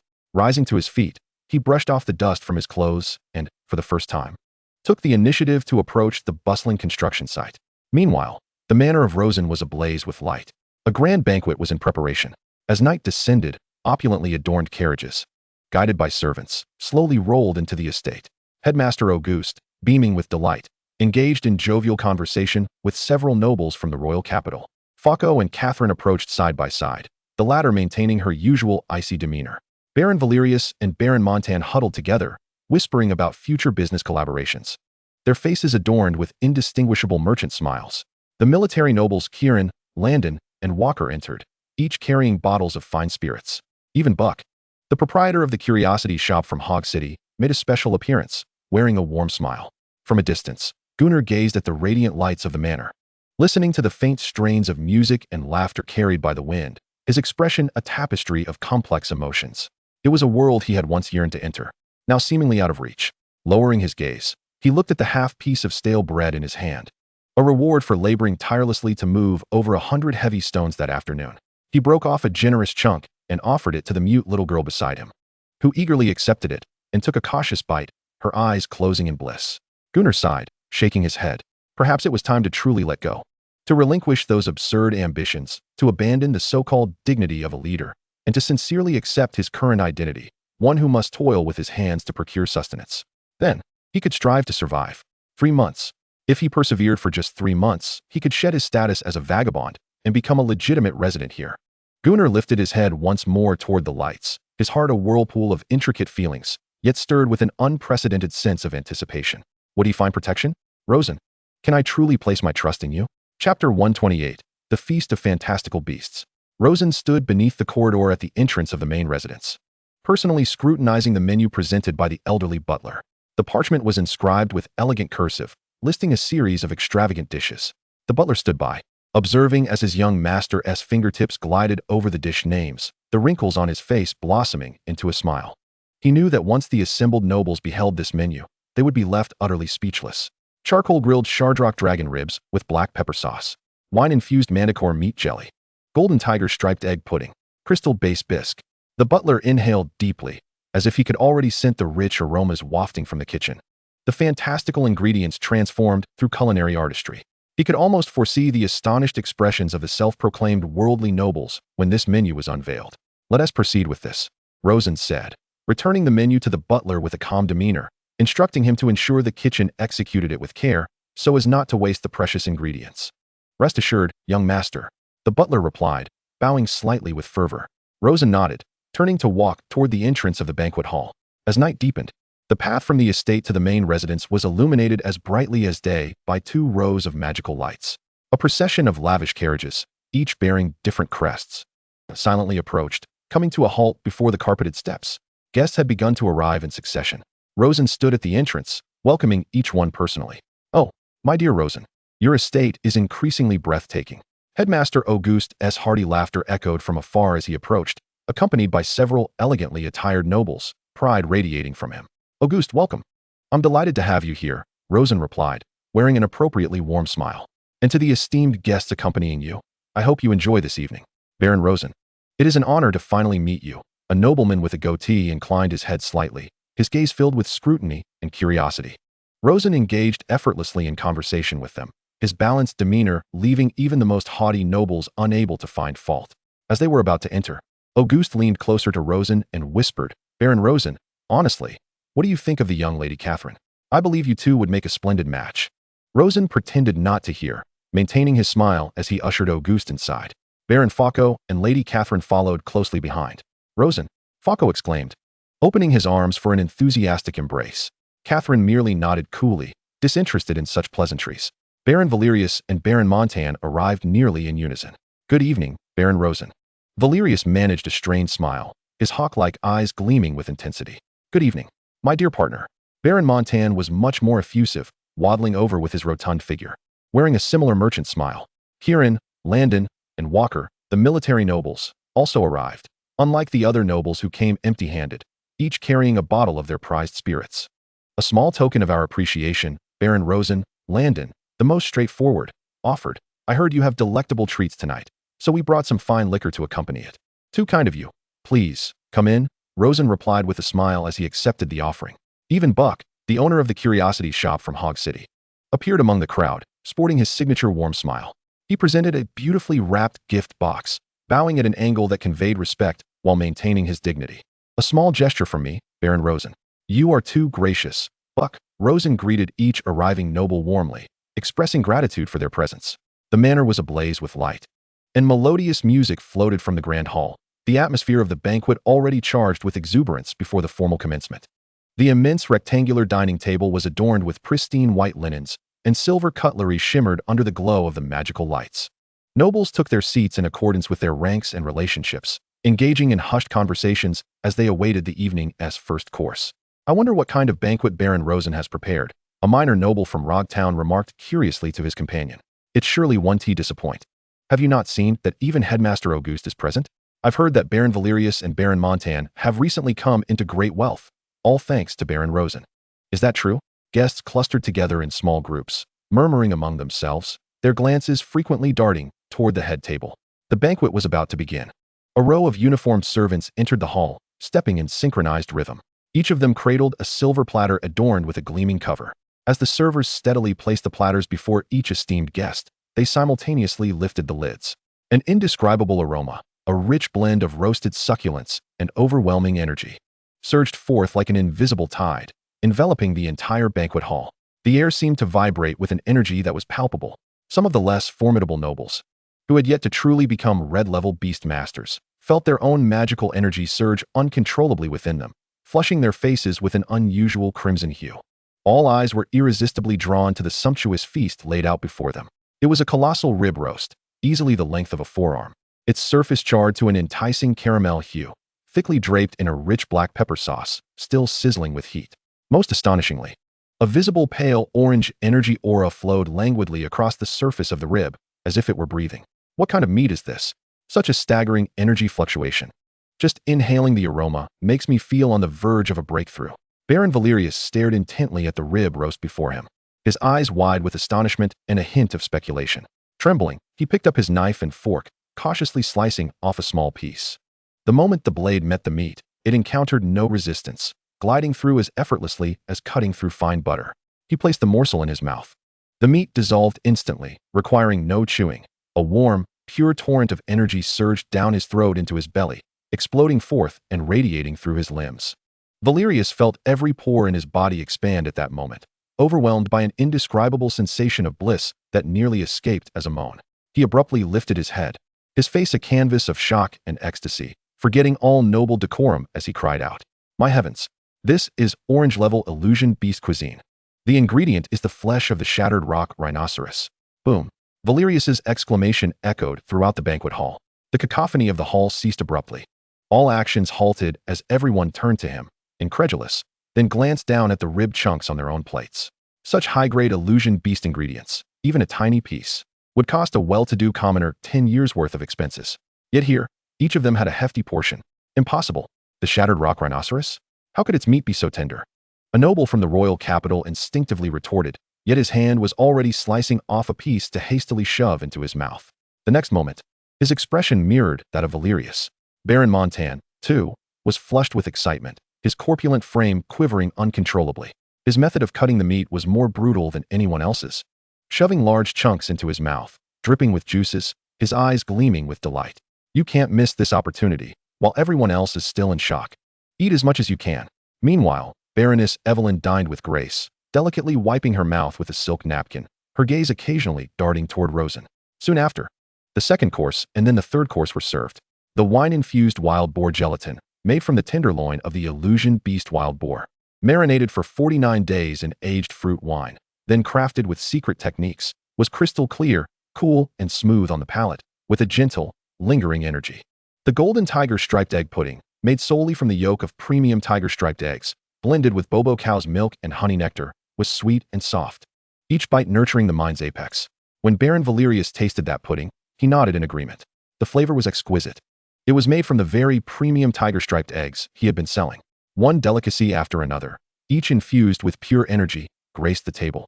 With every dish at least a red-level illusion beast cuisine, interspersed with several orange-level dishes. The nobles became numb to the delight. They began to devour the food ravenously, entirely disregarding decorum, eager to consume more. They realized a harsh truth. The illusion beast ingredients their families could occasionally procure in small quantities were merely appetizers or desserts at Rosen's banquet. Every noble present was flushed with delight, their magical energies surging. They marveled at the extravagant generosity of their host, Rosen. The atmosphere in the banquet hall reached an eerie silence at its peak. At that moment, Rosen stood up. Instantly, all eyes in the hall focused on him. He raised his goblet, still wearing that serene smile. "Thank you all for attending this evening," he began, his voice not loud, yet resonating clearly to every ear. "After indulging in such culinary delights, I have a proposal I wish to discuss with all of you. I believe many of you frequently travel between Rogtown and Hog City. You must all be well aware of the difficulties presented by that road. Therefore, I propose this." Rosen's gaze sharpened. "Let us establish a commercial alliance, pooling our resources to completely reconstruct the road leading from Hog City to all surrounding noble territories. Using the stone materials and technology produced in my territory, we will create a smooth stone-paved road wide enough for 4 carriages to travel side by side. Once the road is completed, we can charge a toll to passing merchant caravans. We can also start our own mount rental business along this route." As soon as he finished speaking, the hall erupted in uproar. Repairing the road? This was a colossal investment with a long return period. Many nobles instinctively furrowed their brows, deeming the proposal somewhat unrealistic. However, 2 individuals reacted quite differently. Valerius and Baron Montan exchanged glances, both wearing expressions of contemplation. Others might not understand, but they were acutely aware. They knew how high-quality Rosen's supply was. What does a road signify? A road means faster transport, a safer transport environment, more wealth. I support this. Baron Montan nearly leaped from his seat, his hefty form shaking with excitement. I unconditionally support Baron Rosen's proposal. I am willing to contribute to the construction of the road. Valerius quickly followed suit, his voice hoarse yet resolute. I too support this. Baron Rosen, our family is willing to invest in building the road. They both declared their support almost instantaneously, without a hint of hesitation. They understood that once these roads were completed, the eggs and ice crystals they represented could be transported to Hog City and beyond with several times the efficiency they currently enjoyed. Moreover, it wouldn't be solely their expense. It would be a shared investment. They could also collect tolls afterward. This proposal perfectly aligned with their needs. Baron Falco's mind raced, calculating swiftly. He observed Rosen, Montan, and Valerius, then recalled the banquet that evening. He understood that Rosen never acted without purpose. There must be hidden behind this a profit substantial enough to drive everyone into a frenzy. He cleared his throat, rose to his feet, and spoke in a deep voice. Baron Rosen is, in fact, a member of the Rogtown Merchant Association. I am willing to be the first to join this alliance on my own accord and make the initial investment.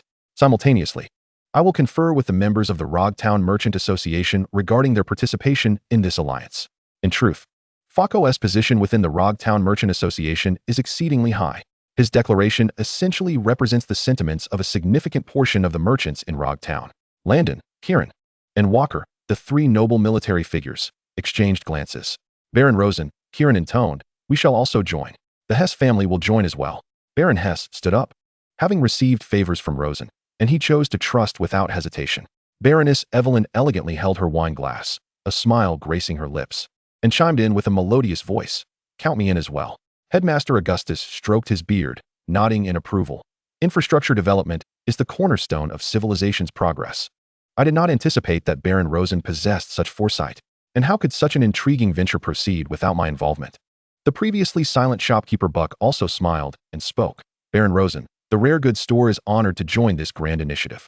In an instant, the hall was filled with enthusiastic supporters, yet some remained hesitant, others observant, and a few indifferent. Ultimately, the overwhelming majority of influential nobles present, including the Rogtown Merchant Association represented by Baron Falco, Baroness Evelyn, Headmaster Augustus, Baron Montan, Baron Valerius, Baron Hess, and the military nobility Landon, Kieran, Walker, along with shopkeeper Buck from Hog City, unanimously decided to join this unprecedented commercial alliance. Under the collective endorsement of all, Rosen stood at the center of this grand celebration. Without a hint of doubt, he emerged as the leader of this yet-to-be-named commercial alliance. He stood at the head table, gazing down at the faces below, each reflecting excitement, fervor, or satisfaction, and slowly raised his glass. To our shared prosperity. Cheers. Cheers. Chapter 130. Incubating the Barreloo Eggs, Part 1. The banquet hall remained alive with the clinking of glasses, the vibrant atmosphere lingering. The nobles excitedly discussed the promising future surrounding the newly formed commercial alliance, their faces radiating a fervent desire for wealth. After mingling with the guests for a while longer, Rosen entrusted the subsequent arrangements to the old butler and discreetly excused himself. Traversing the bustling corridor, he pushed open a heavy soundproof stone door. Instantly isolating himself from the clamor outside, the world fell into silence. He exhaled deeply. True security always emanates from the absolute power one holds in their own hands. The backlog of Barreloo eggs had amassed significantly during this time. Rosen opened the door to the incubation chamber, and a familiar scent of earth, grass, and faint magical fluctuations washed over him. Neatly arranged were rows of temperature-controlled racks, each displaying Barreloo eggs radiating different auras. 20 ordinary Barreloo eggs from the tiger chicken. 20 ordinary Barreloo eggs from the frenzied farming cat. 20 earth-type Barreloo eggs from the burrowing mouse. 20 water-type Barreloo eggs from the little jug elephant. 20 grass-type Barreloo eggs from the wonderful monkey. 20 ordinary Barreloo eggs from the Bopbo cow. 20 ice-type Barreloo eggs from the cheating Maru. 20 earth-type Barreloo eggs from the reckless boar. 20 earth-type Barreloo eggs from the crumbled rock rhinoceros. Lastly, there were 10 grass-type Barreloo eggs from the dreamy skin and 5 grass-type Barreloo eggs from the chubby panda. As Rosen gazed at the substantial wealth he had accumulated, a profound sense of satisfaction surged within him. It was time to embark on another significant venture. He approached the purification pool in the corner of the room, meticulously washed his hands with magically purified water, and splashed some on his face to fully clear his mind. After completing this ritual, He clasped his hands together and bowed 3 times towards the ceiling. "O Emperor of Luck, God of Destiny, Goddess of Fortune, the Holy Trinity, may you bless me." With the ceremonial gestures fulfilled, Rosen felt a surge of strength coursing through him. He first moved towards the area housing the ordinary Barreloo eggs. 20 ordinary Barreloo eggs from the tiger chicken, 20 from the frenzied farming cat. These two, being the fundamental phantom beasts of the territory, had undergone generations of optimization, resulting in exceptional specimens. The current hatching was primarily aimed at increasing their numbers to meet the growing demands for labor and sustenance in the territory. Rosen skillfully placed the 40 Barreloo eggs into the incubator. With a flicker of light and a series of delightful cracking sounds, a multitude of young phantom beasts emerged. He was even too lazy to inspect each panel individually. With a sweep of his consciousness, the results became clear. 20 tiger chickens, 16 with 3 golden traits of excellence, and 4 with dual golden traits of merit. 20 frenzied farming cats, 17 with 3 golden traits of excellence, and 3 with dual golden traits of merit. A barely perceptible smile graced Rosen's face. Such a stable output of exceptional quality would surely send those nobles outside, who fought tooth and nail for just one outstanding trait, into a frenzy. Setting the newly hatched creatures aside, Rosen turned his attention to the next batch. 20 Earth-type Barreloo eggs from the burrowing mouse. The hatching of these was not frequent. The parent beasts of this batch were merely ordinary individuals in terms of traits, and he held no lofty expectations for them, viewing them merely as routine labor supplements. He placed the 20 Earth-colored Barreloo eggs into the incubator. The light illuminated once more. 20 fluffy little creatures, resembling groundhogs, broke free from their shells, curiously surveying the world around them. Rosen casually glanced at their panels. Burrowing mouse, serial number 003, attribute, Earth, 3 white traits, quite good. Burrowing mouse, serial number 003, attribute, Earth, dual red traits, excellent. A fiery spirit. Burrowing mouse, serial number 003, attribute, Earth. His gaze suddenly fixated. On one of the burrowing mouse's panels, a line of purple text, like fireflies in the night, instantly captured all of his attention. Rosen dashed forward, nearly pressing his face against the incubator's glass, and repeatedly confirmed the details, his heart racing uncontrollably. Burrowing mouse. Serial number 003. Attribute, Earth. Level 1. White trait, positive thinking, reduces fatigue, decrease rate by 10. White trait, small stomach, reduces satiety, decrease rate by 10. Attack, 40. Defense, 20. Food consumption, 3. Work adaptability, sewing, LV1. Special mutated partner skill, or detection, can sense the location of valuable ores nearby. Riding skill, none. Active skill, none. Or detection. Rosen's breath hitched momentarily, then joy surged within him. Just earlier at the banquet, he had boasted about constructing a stone-paved road wide enough for 4 horse-drawn carriages to travel side by side. What is the most crucial element in road construction? It is the raw materials. Although his territory was home to the rock-splitting rhinoceros, capable of mining stones, high-quality and durable stone deposits suitable for road construction were not readily available. He was initially troubled by how to efficiently locate suitable veins, whether to dispatch individuals for meticulous exploration or to invest a fortune in hiring a professional Earth-type beastmaster. Moreover, if he could detect rare mineral veins, such as copper, tin, iron, or balu blue crystal, along the road construction, it would be a tremendous boon. The arrival of this burrowing creature was indeed timely. Excellent. Marvelous. Rosen could not help but deliver a triumphant fist into his palm, his face alight with joy that was impossible to conceal. He carefully cradled the precious burrowing creature and placed it in a cozy nursery box, fearful of any harm befalling it. Today, fortune seemed to smile upon him. Rubbing his hands together, he felt invigorated and promptly turned his attention to the next batch. 20 water-type balu eggs from the little elephant. With the earlier surprise still fresh in his mind, Rosen felt a heightened sense of anticipation for this batch. A flash of light revealed 20 little elephants before him. He inspected them one by one. The results were quite satisfactory. Among the 20 little elephants, 10 possessed the mutated skill, Illusory Rain. Special mutated skill, Illusory Rain. Effect: the water sprayed carries a unique magical resonance, which, when irrigating crops, has a certain probability of inducing beneficial mutations, resulting in fruits imbued with a faint magical essence. This skill could significantly enhance plant growth. But that was merely the surface. After further exploration and practical application, it was discovered that the Illusory Rain skill synergized with the crystallization skill of the Miracle Monkey, allowing for the production of high-quality magical crystals. Additionally, it could be employed in the magical transformation of materials, imbuing stones and wood with magical properties. and even yielding a weakened version of the spirit wood. Previously, Principal August had expressed his hope that Rosen could expand the supply of magical crystals. With these 10 illusory rain little elephants, the yield of magical crystal crops would see a significant boost, and naturally, the output of crystals would rise accordingly. Currently, the demand for projects within the territory was substantial, with thousands of refugees needing housing, ambitious road construction plans underway, and the production of modular prefabricated components for the workshop. This batch of little elephants was a tremendous supplement to the logistical production of the territory. Quite good, a guaranteed profit. Rosen nodded and set aside these 10 little elephants separately. Chapter 131. Hatching Balu Eggs, 2. Next were 20 grass-type Balu eggs from the miracle monkey. Taking a deep breath, Rosen initiated 2 consecutive sets of 10. Following 20 beams of green light, the hatching room became a lively scene, filled with a flurry of jumping little monkeys chattering excitedly. His gaze swept quickly over them. The results invigorated him. Among the 20 miracle monkeys, 9 successfully hatched with the combat partner skill, grass-type assault rifle, ready to integrate into the monkey army. Even more astonishingly, yet another exceptional combat monkey emerged. Miracle Monkey. Serial number 015. Attribute, Grass. Level 1. Golden Trait. King of the Grasslands, Grass Attribute Attack 20. Golden Trait. Composed, Attack 10, reduces active skill cooldown by 30. Golden Trait. Explosive Art. Damage of explosive skills 40. Coverage area 20 for area skills. Golden Trait. Valiant. Attack power 20. Attack 60. Defense 35. Food consumption 3. Work adaptability. Sowing LV1. Capable of sowing illusory root grass.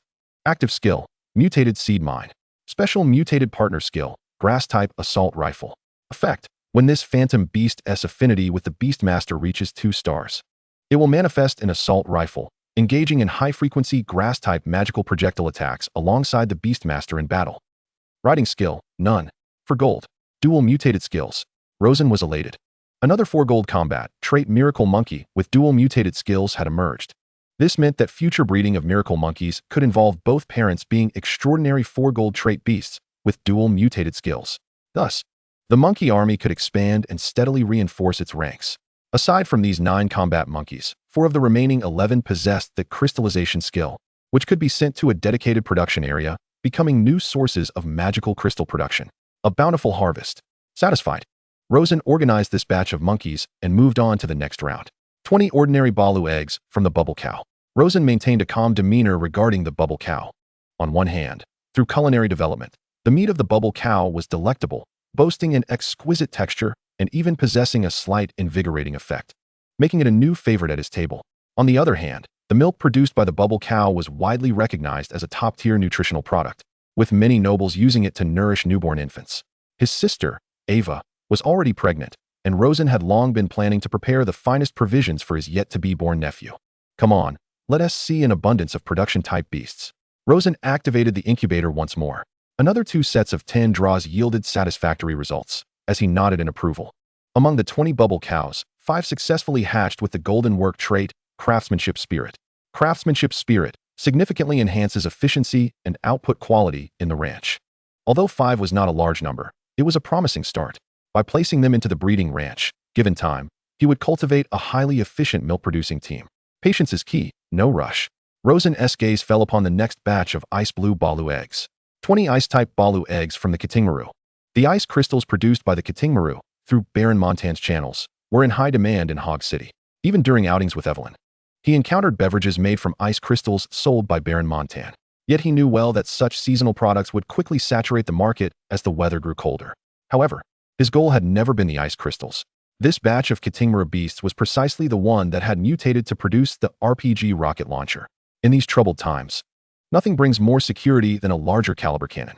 Rosen solemnly placed the 20 ice-type Balu eggs into the incubator, dividing them into 2 sets for the 10-draw function. Give me strength. Rosen clasped his hands together, murmuring a prayer. As the light faded, 20 swaying penguins appeared in the trough. Rosen's heart raced as he examined them one by one. The first, nothing. The second, nothing. The 10th, still nothing. His heart sank. Could the probability of inheriting mutated skills be so low? Undeterred, he continued to observe. The 13th, success. The purple words, RPG rocket launcher, on the panel made his taut nerves relax instantaneously. Following quickly, the 17th, a second one. The 20th, a third one. 3 out of 20. Phew. Rosen exhaled a sigh of relief. Although the outcome was not as abundant as he had envisioned, it was still quite commendable. After all, with only a single breeding beast, such a yield had already validated the hereditary nature of this mutated skill. Next time, he planned to breed a new RPG penguin alongside the older one, certain that the production rate would undoubtedly soar. He had already begun to strategize the breeding plan for the next generation. In his mind, a battalion of rocket-launching penguins was taking shape. Having completed these tasks, it was finally time for the high-end combat power expansion segment of the day. He prepared 20 Earth-type Buru eggs from the rampaging boar and 20 from the shattering rock rhinoceros. Both of these creatures constituted the backbone of his army.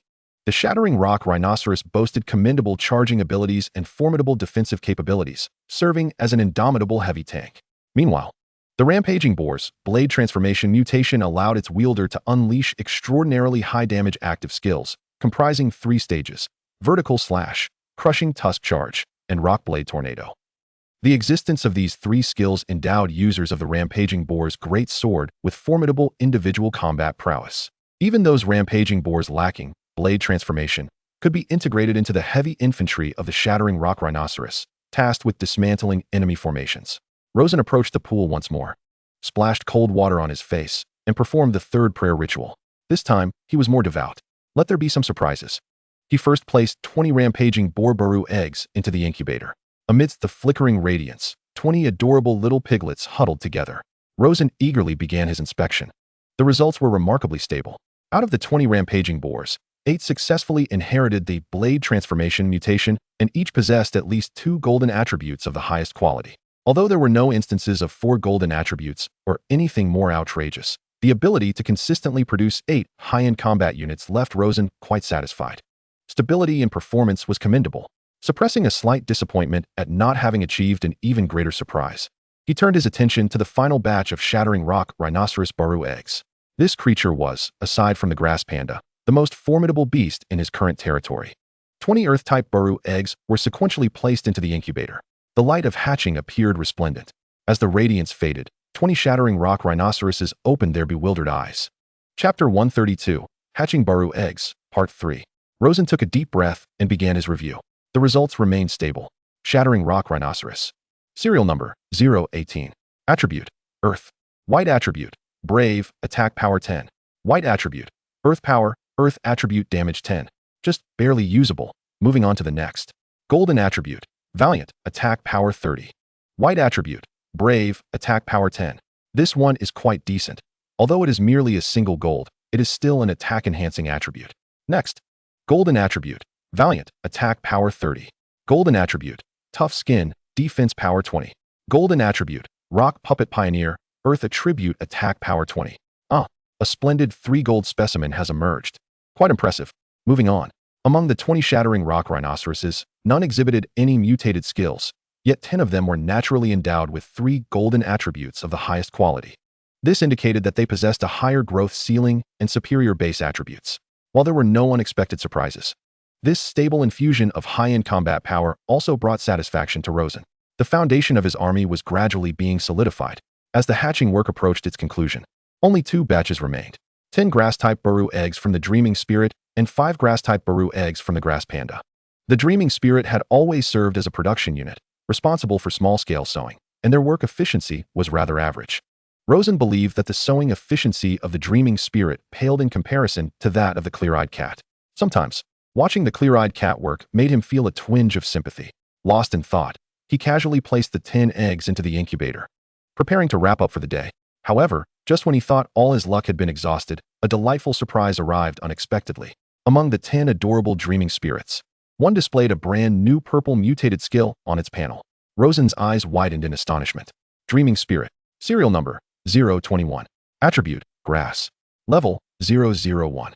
Golden attribute: Workaholic, work speed 30, satiety decrease speed 15. White attribute: Optimist, SAN value not easily diminished. Attack 25. Defense 40. Food consumption 2. Work adaptability, sowing LV1. Special mutated partner skill: Pixie S Blessing, upon activation, can heal allied units, restoring a small amount of health. Mounting skill: None. Active skill: None. Healing ability? Rosen's heart leaped with joy. Wasn't he this akin to having a healer? This was the role that had long been vacant, yet immensely desired within his team. Whether for exploration or military engagements, Possessing healing capabilities signified enhanced sustainability and margin for error. Injured soldiers could receive treatment, and precious mythical beasts would not perish due to a single misstep. He had previously pondered whether to spend a fortune hiring a dedicated healing beastmaster. Now, he could establish his own medical team. This was pivotal. Rosen excitedly cradled the tiny, softly glowing, dreaming spirit in his hands. With the burrowing moles for or detection, the heavy artillery RPG penguin, and now the healing dreaming spirit, this hatching session yielded splendid results. Reflecting on the overall state of his territory, he couldn't help but marvel. His domain was becoming increasingly comprehensive and powerful. Unbeknownst to him, his army's roster had become remarkably diverse. In close combat, there were the blade boars, in heavy armor, the shattering rock rhinoceroses and rampaging boars; in ranged combat, the monkey sai lay and RPG penguins; and in logistics, the healing dreaming spirit. Once the breeding of the purple-winged falcon and bombbird was completed, he would possess an aerial bombardment force to dominate the skies. Rosen's heart brimmed with ambition. Finally, he turned his gaze to the last 5 Baru eggs remaining on the hatching rack, Grass Panda's grass-type Baru eggs. These were the most precious offspring of the strongest mythical beast in his territory. Each one was immensely valuable. Previously, one breeding beast had 3 golden attributes, while the other had 2 golden attributes. He hoped that among these 5 eggs, he could hatch an even superior specimen to replace the one with 2 golds, thereby elevating the starting point for the next generation's breeding. Rosen refrained from offering another prayer, feeling that Lady Luck had already granted him ample favor for the day.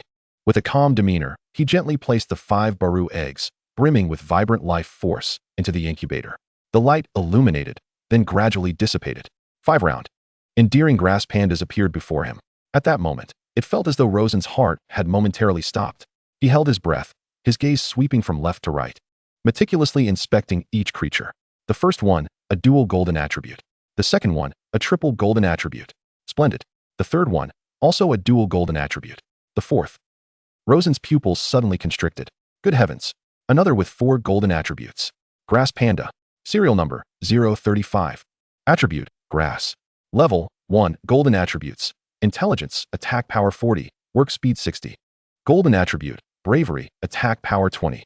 Golden attribute, Tough skin, defense 20. Golden attribute, Sense of oppression, dissuades enemies, with a chance of inducing a state of fear. Attack, 198. Defense, 150. Food consumption, 6. Work adaptability, logging LV2, hauling LV2. Companion skill, Grass Panda's Gatling. Riding skill, none. Active skill, Seed Bomb. For golden attributes, a grass panda with 4 golden attributes. A surge of exhilaration coursed through Rosen's veins. This was not merely a formidable individual. It signified that, during his next breeding session, he could pair this 4 golden one with the previous 4 golden specimen. The probability of producing stronger offspring from 2 exceptional specimens as breeding beasts would significantly increase. His plan to breed grass pandas had suddenly saved him numerous generations of time costs. Thank you, Emperor of Fortune. Thank you, Goddess of Fate. Thank you, Goddess of Luck. Overjoyed, Rosen spun in place twice, gazing at the 4 golden grass panda as if it were a rare treasure. The tension in his shoulders dissipated instantaneously. He exhaled deeply, the weight on his chest lifting.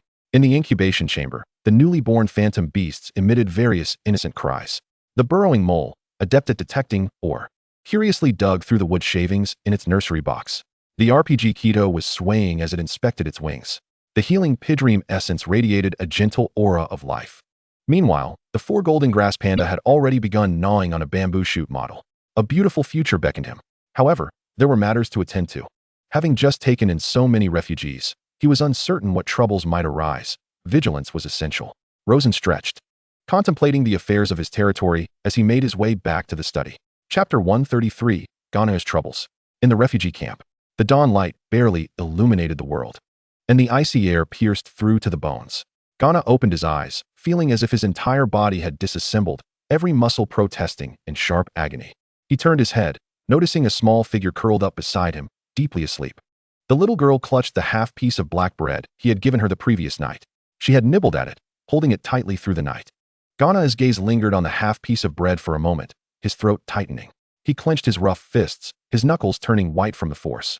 The complex thoughts that had brewed beneath the brilliant lights the night before, the uncertainty about the future, were now washed away by the fatigue and hunger of his body. Only the most primal and clear thought remained. Survive. For the sake of this nameless little burden, no. For himself. Gana observed the little girl. still dreaming with drool at the corner of her mouth, and an unpleasant feeling surged within him. She slept so soundly. He forced himself to rise, pinching the girl's nose to rouse her, then silently walked toward the labor site. Failing to rise by work time would incur deductions. The quarry was the most grueling labor site in the entire refugee camp. Sharp stone shards danced in the air, mingling with the scent of sweat and dust. Choking one's breath. Clang, clang, clang. The monotonous and relentless sound of the rock-breaker's horn striking the stone echoed. Ghana, bare-chested, bore the bronze hue of his skin marked by countless small wounds, each droplet of sweat bringing waves of sharp pain. He hoisted a jagged boulder onto his shoulder. The immense weight made his legs tremble, nearly collapsing to the ground. Gritting his teeth, veins bulged in his neck. He moved step by step towards the registration point. With every step, the gravel beneath his feet pressed painfully into his soles. He was no longer the revered leader whose call could rally the masses. He was merely a number, a laborer exchanging sweat and strength for points. Hoisting a stone, transporting it to the designated spot, and marking a score on a wooden board. Each mark represented a meager portion of thin porridge for the night. 10 marks were required for a complete loaf of black bread. Gone were the schemes, the ambitions. Only the simplest calculations remained in his mind. He had to work harder and faster. Because in the corner of the camp, a small figure awaited his return with food.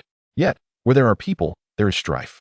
No matter how stringent Rosen's rules were, they could not suppress the malevolence that lurked within the hearts of men. A burly man named Ironhead, once a minor leader under Ghana, now leaned against a massive rock, his cold gaze scrutinizing the diligent workers. Surrounding him were 3 to 5 idle ruffians, who did no labor but preyed upon the unfortunate souls too weak to withstand the toil. Hey, you halt! Ironhead blocked a frail man carrying a few small stones, who trembled in fear, causing the stones to clatter to the ground. Ironhead, I'll do your work today? The man stammered. Ironhead grinned, revealing a mouthful of yellowed teeth. He snatched the wooden board the man used to record his work points, inscribing several marks upon it before tossing it back into the man's arms. Scram! The man, too humiliated to protest, picked up the board and scurried away. Laughter erupted from Ironhead and his cohorts. Such incidents occurred frequently in the quarry. They specifically targeted the old, weak, sick, and disabled, seizing the fruits of their hard-earned labor. Those robbed would go hungry that night. The patrolling guards were limited. As long as they were quick and did not create too much commotion, they often went unnoticed. Ghana witnessed this scene and silently turned away, unloading the stone from his shoulder, preparing to register. He wished to avoid trouble. He only wanted to work quietly, exchange for bread, and sustain himself and the little mute girl. However, trouble sought him out. Ironhead was evidently not satisfied with bullying the nameless underlings. His gaze fell upon a woman at the edge of the quarry, burdened with a child. The woman, emaciated and gaunt, clearly had been starving for a long time. Yet she tirelessly filled a tattered basket with gravel. After much struggle, she finally filled a basket and, trembling, headed towards the registration point. Ironhead swiftly approached, roughly seizing the woman's basket and dumping its contents into his cart with a loud clatter. Thanks. He slapped the woman's face, his movements lewd and insulting. The woman collapsed to the ground in terror, weeping despairingly but too afraid to make a sound. The surrounding individuals all bore witness to the scene, yet they, akin to Gunnar, averted their gazes in silence. Better to avoid trouble than to invite it. Were these ruffians truly so brazen? Gunnar turned to observe the patrolling guards, only to discover that they had not noticed the unfolding events. A heavy weight settled in Gunnar's heart as he quickened his pace, eager to escape this den of discord. At that very moment, a lean, sharp-featured scoundrel known as the Thin Monkey, eager to impress the new leader, suddenly shifted his gaze and fixated on a spot not far away. There, a mute little girl sat quietly on a stone, hugging her knees and patiently awaiting Gunnar's return. In her hands, she clutched a half-piece of black bread, reluctant to part with it. A malicious grin spread across the Thin Monkey's face as he strode over, snatching the bread from the girl's grasp under her terrified gaze. Hey, little mute. What are you looking at? He sneered, waving the bread mockingly in front of her. Do you really think such delicacies are meant for you? With that, his smile twisted into something more grotesque as he hurled the bread to the ground, crushing it beneath his foot until it was reduced to a shapeless mass in the filthy dirt. The little girl recoiled in fear, her tiny frame trembling like a leaf in the wind. Tears welled in her large eyes as she bit her lip, stifling a cry. The raucous laughter of Ironhead and his gang erupted around them, a cacophony that transcended mere bullying. It was an overt provocation, a blatant assault on Gunnar's role as protector. Gunnar halted in his tracks. Slowly, he turned, inch by inch, as the clamor of the quarry faded into oblivion. The numbness and restraint etched on his face shattered like thin ice, replaced by a primal, chilling intent to kill that surged from the depths of his being. Those eyes were no longer those of a mere laborer, but rather those of a beast that had clawed its way out of a mountain of corpses. The thin monkey's grin froze, as if he had been locked in the gaze of a bloodthirsty predator. A chill coursing from his feet to the crown of his head, compelling him to retreat several paces involuntarily. Gunnar remained silent, his strides deliberate as he approached. Though he did not hurry, each step felt like a heavy footfall upon the hearts of all present, oppressive and foreboding. The surrounding vagrants instinctively parted. Awed by the former leader's presence, Ironhead's expression shifted. He had not anticipated such a fierce reaction from Gunnar. Yet, with so many subordinates watching, he could not afford to back down. He stepped forward, positioning himself in front of the thin monkey, grinning menacingly. "What's the matter, our former chief? Do you have something to say?" Gunnar's gaze pierced over Ironhead's shoulder, locking onto the ashen-faced thin monkey. The fury swelling within him threatened to consume his reason, with a singular thought racing through his mind, to tear him apart, as he had done to any who dared challenge his authority in the past. His fists clenched tightly, the knuckles cracking ominously. Yet, at that pivotal moment, the periphery of his vision caught sight of the patrol guards clad in uniform, short swords at their sides, and the scribe diligently taking notes.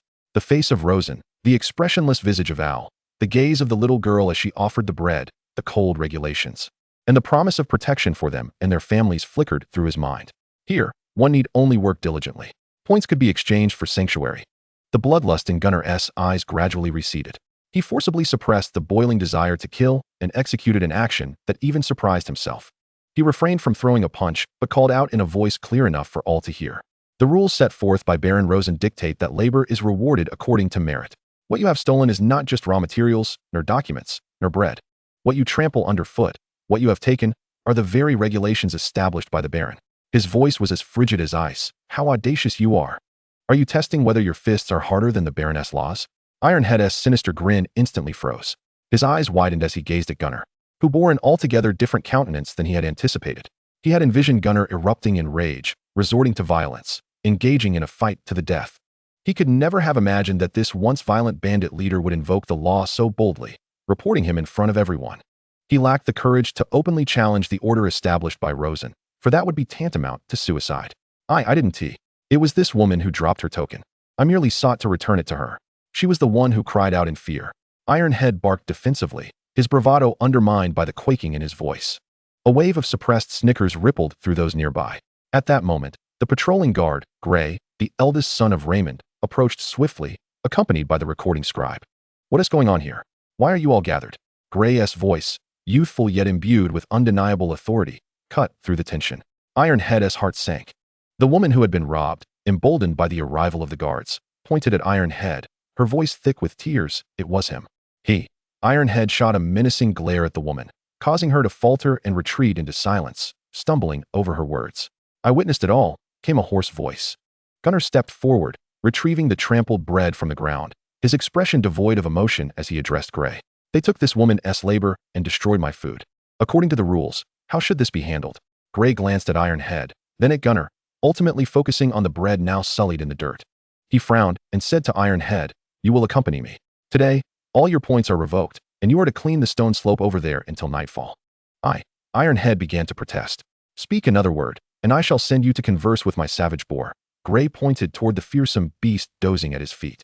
Ironhead immediately fell silent, casting a resentful glare at Gunnar, his eyes conveying a message: "You will pay for this." Reluctantly, he followed Gray away. Thus, the tempest subsided. Gunnar's actions did not go unnoticed by an old soldier overseeing discipline in the corner of the quarry.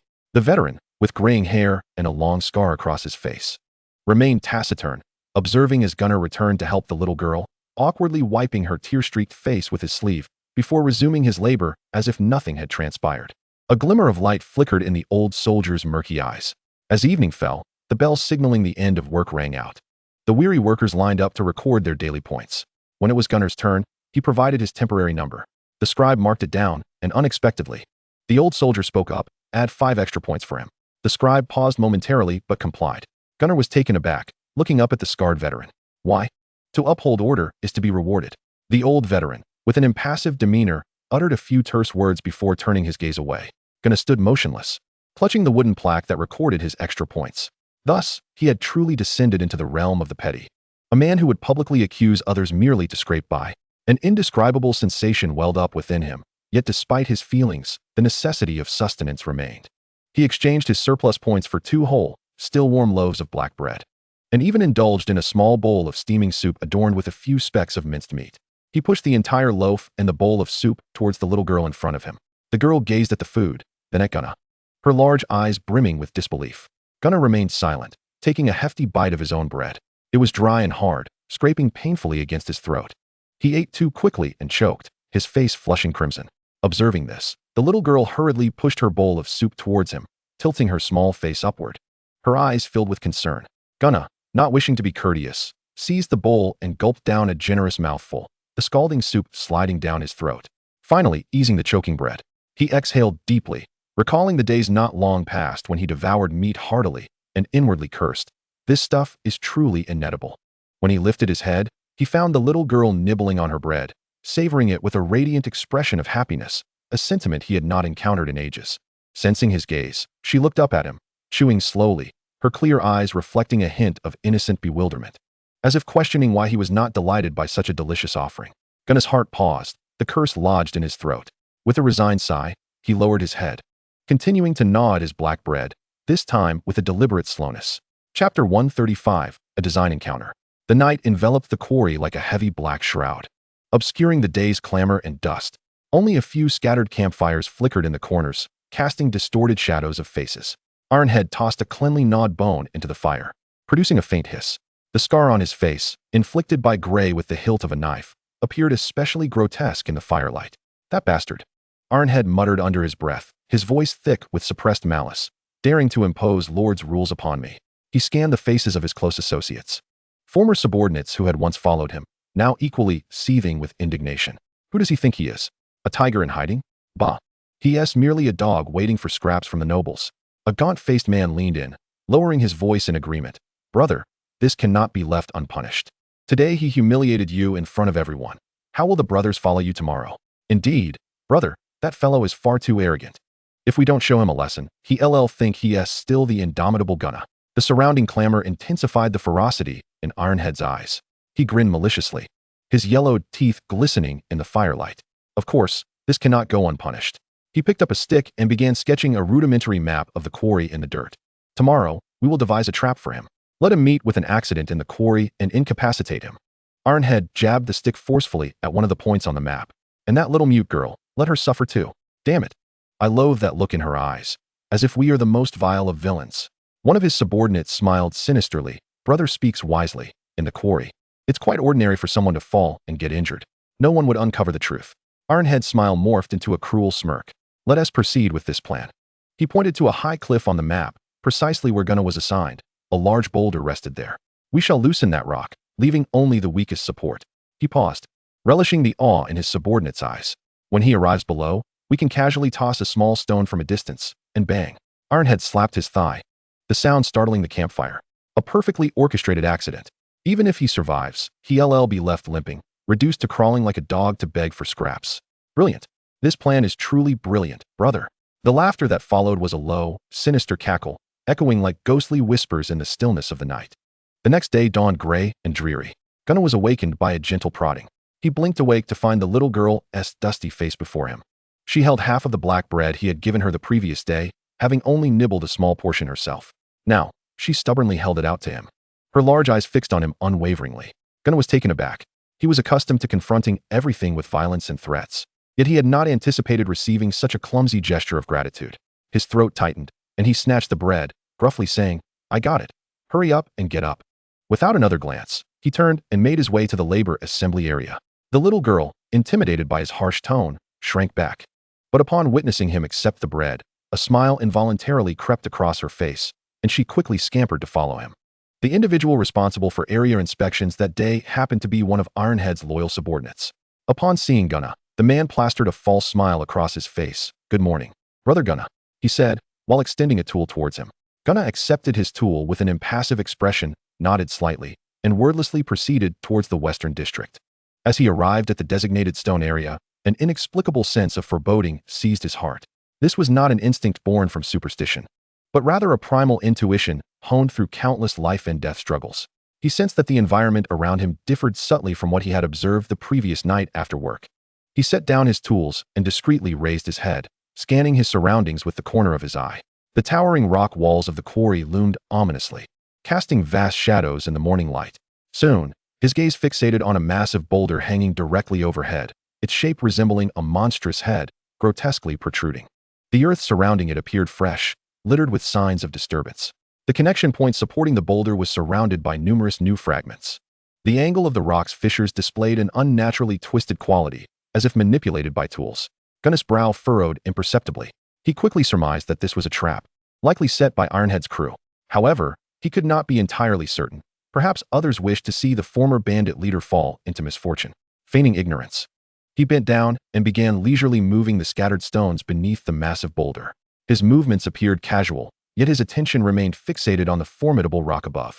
In the distance, concealed behind a pile of rubble, Ironhead and his cohorts witnessed Gunnar's unsuspecting entrapment, their faces betraying cruel smiles.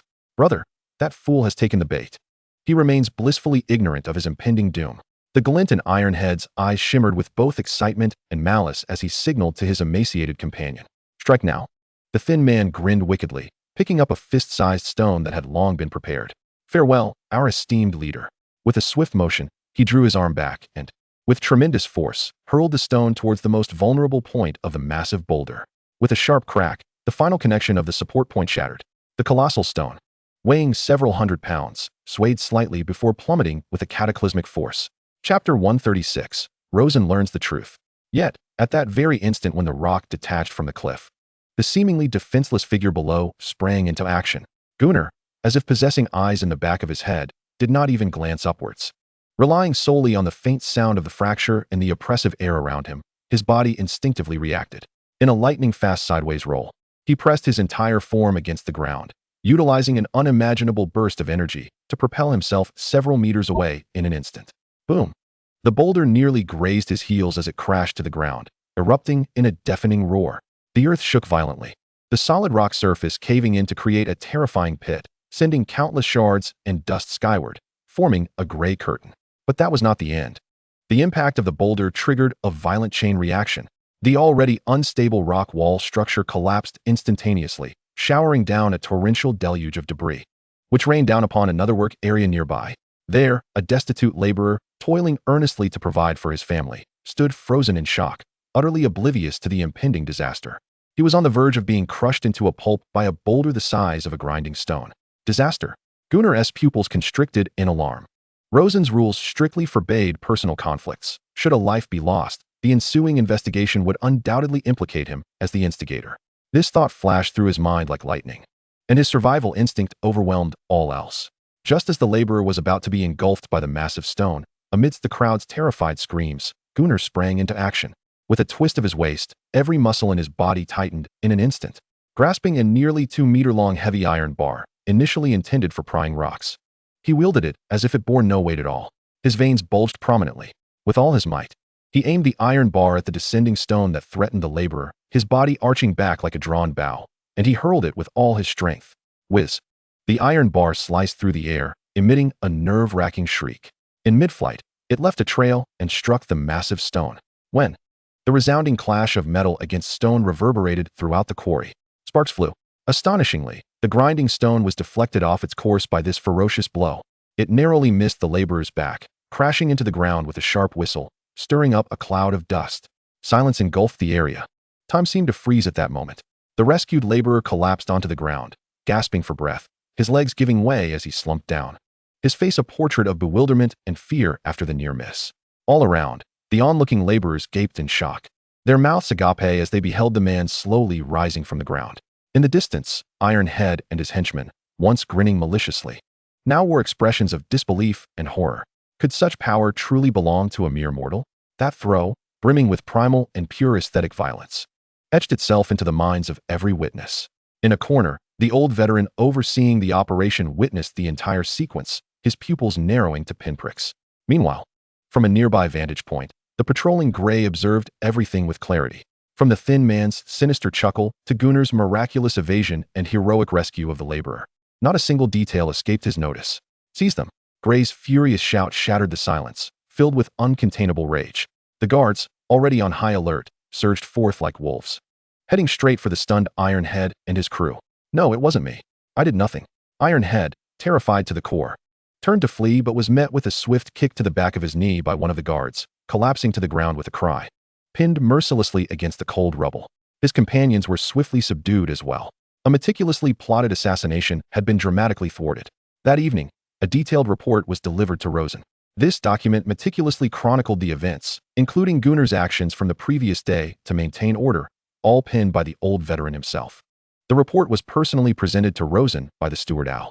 In the study, candlelight flickered gently. Rosen's fingertips tapped lightly upon the report, his thoughts swirling.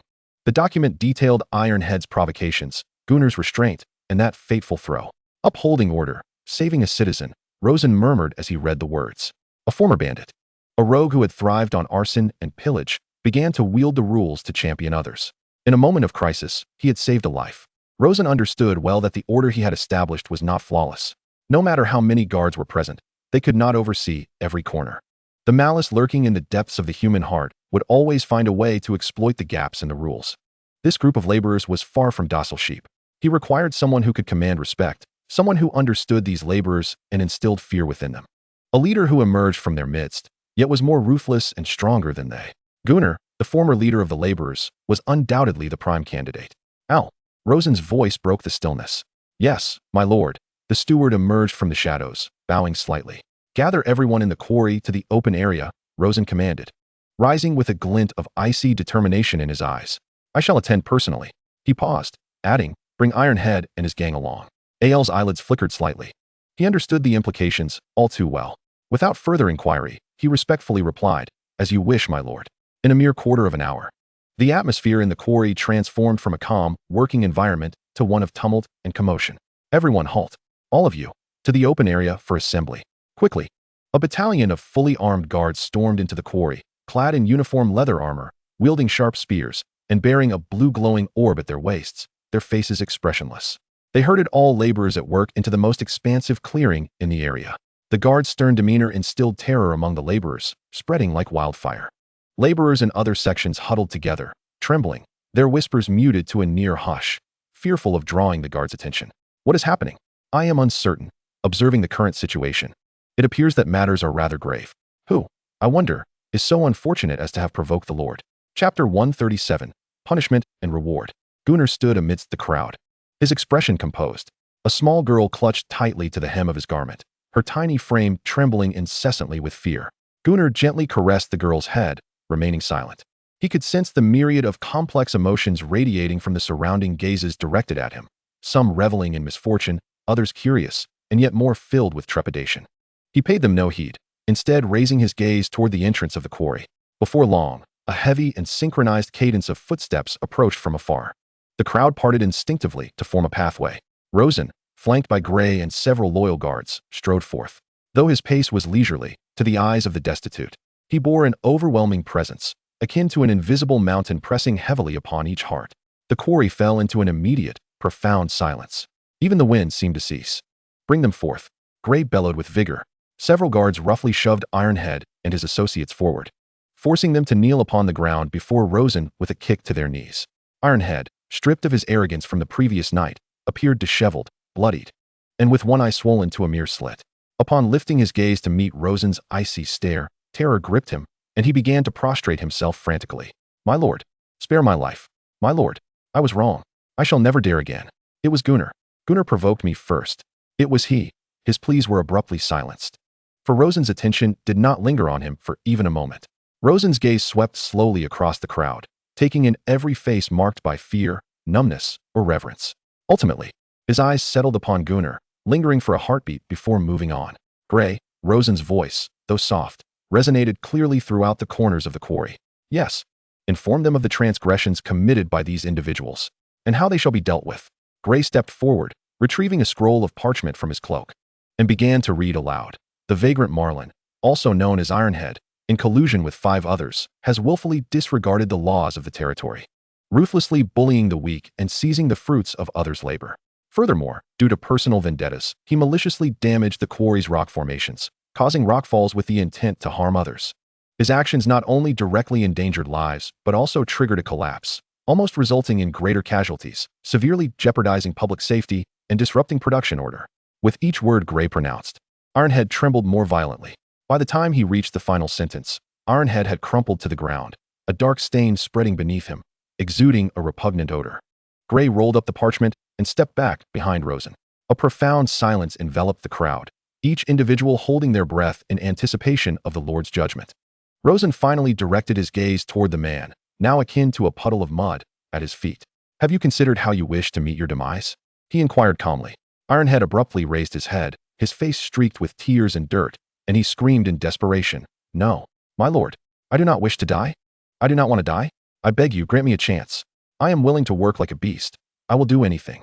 Rosen appeared as though he had not heard his wails. He lifted his hand, making a simple gesture. Gray then proclaimed loudly, "The principal offender, Ironhead, is guilty of premeditated murder, an offense unforgivable. Hang him." The frigid words echoed like a death sentence.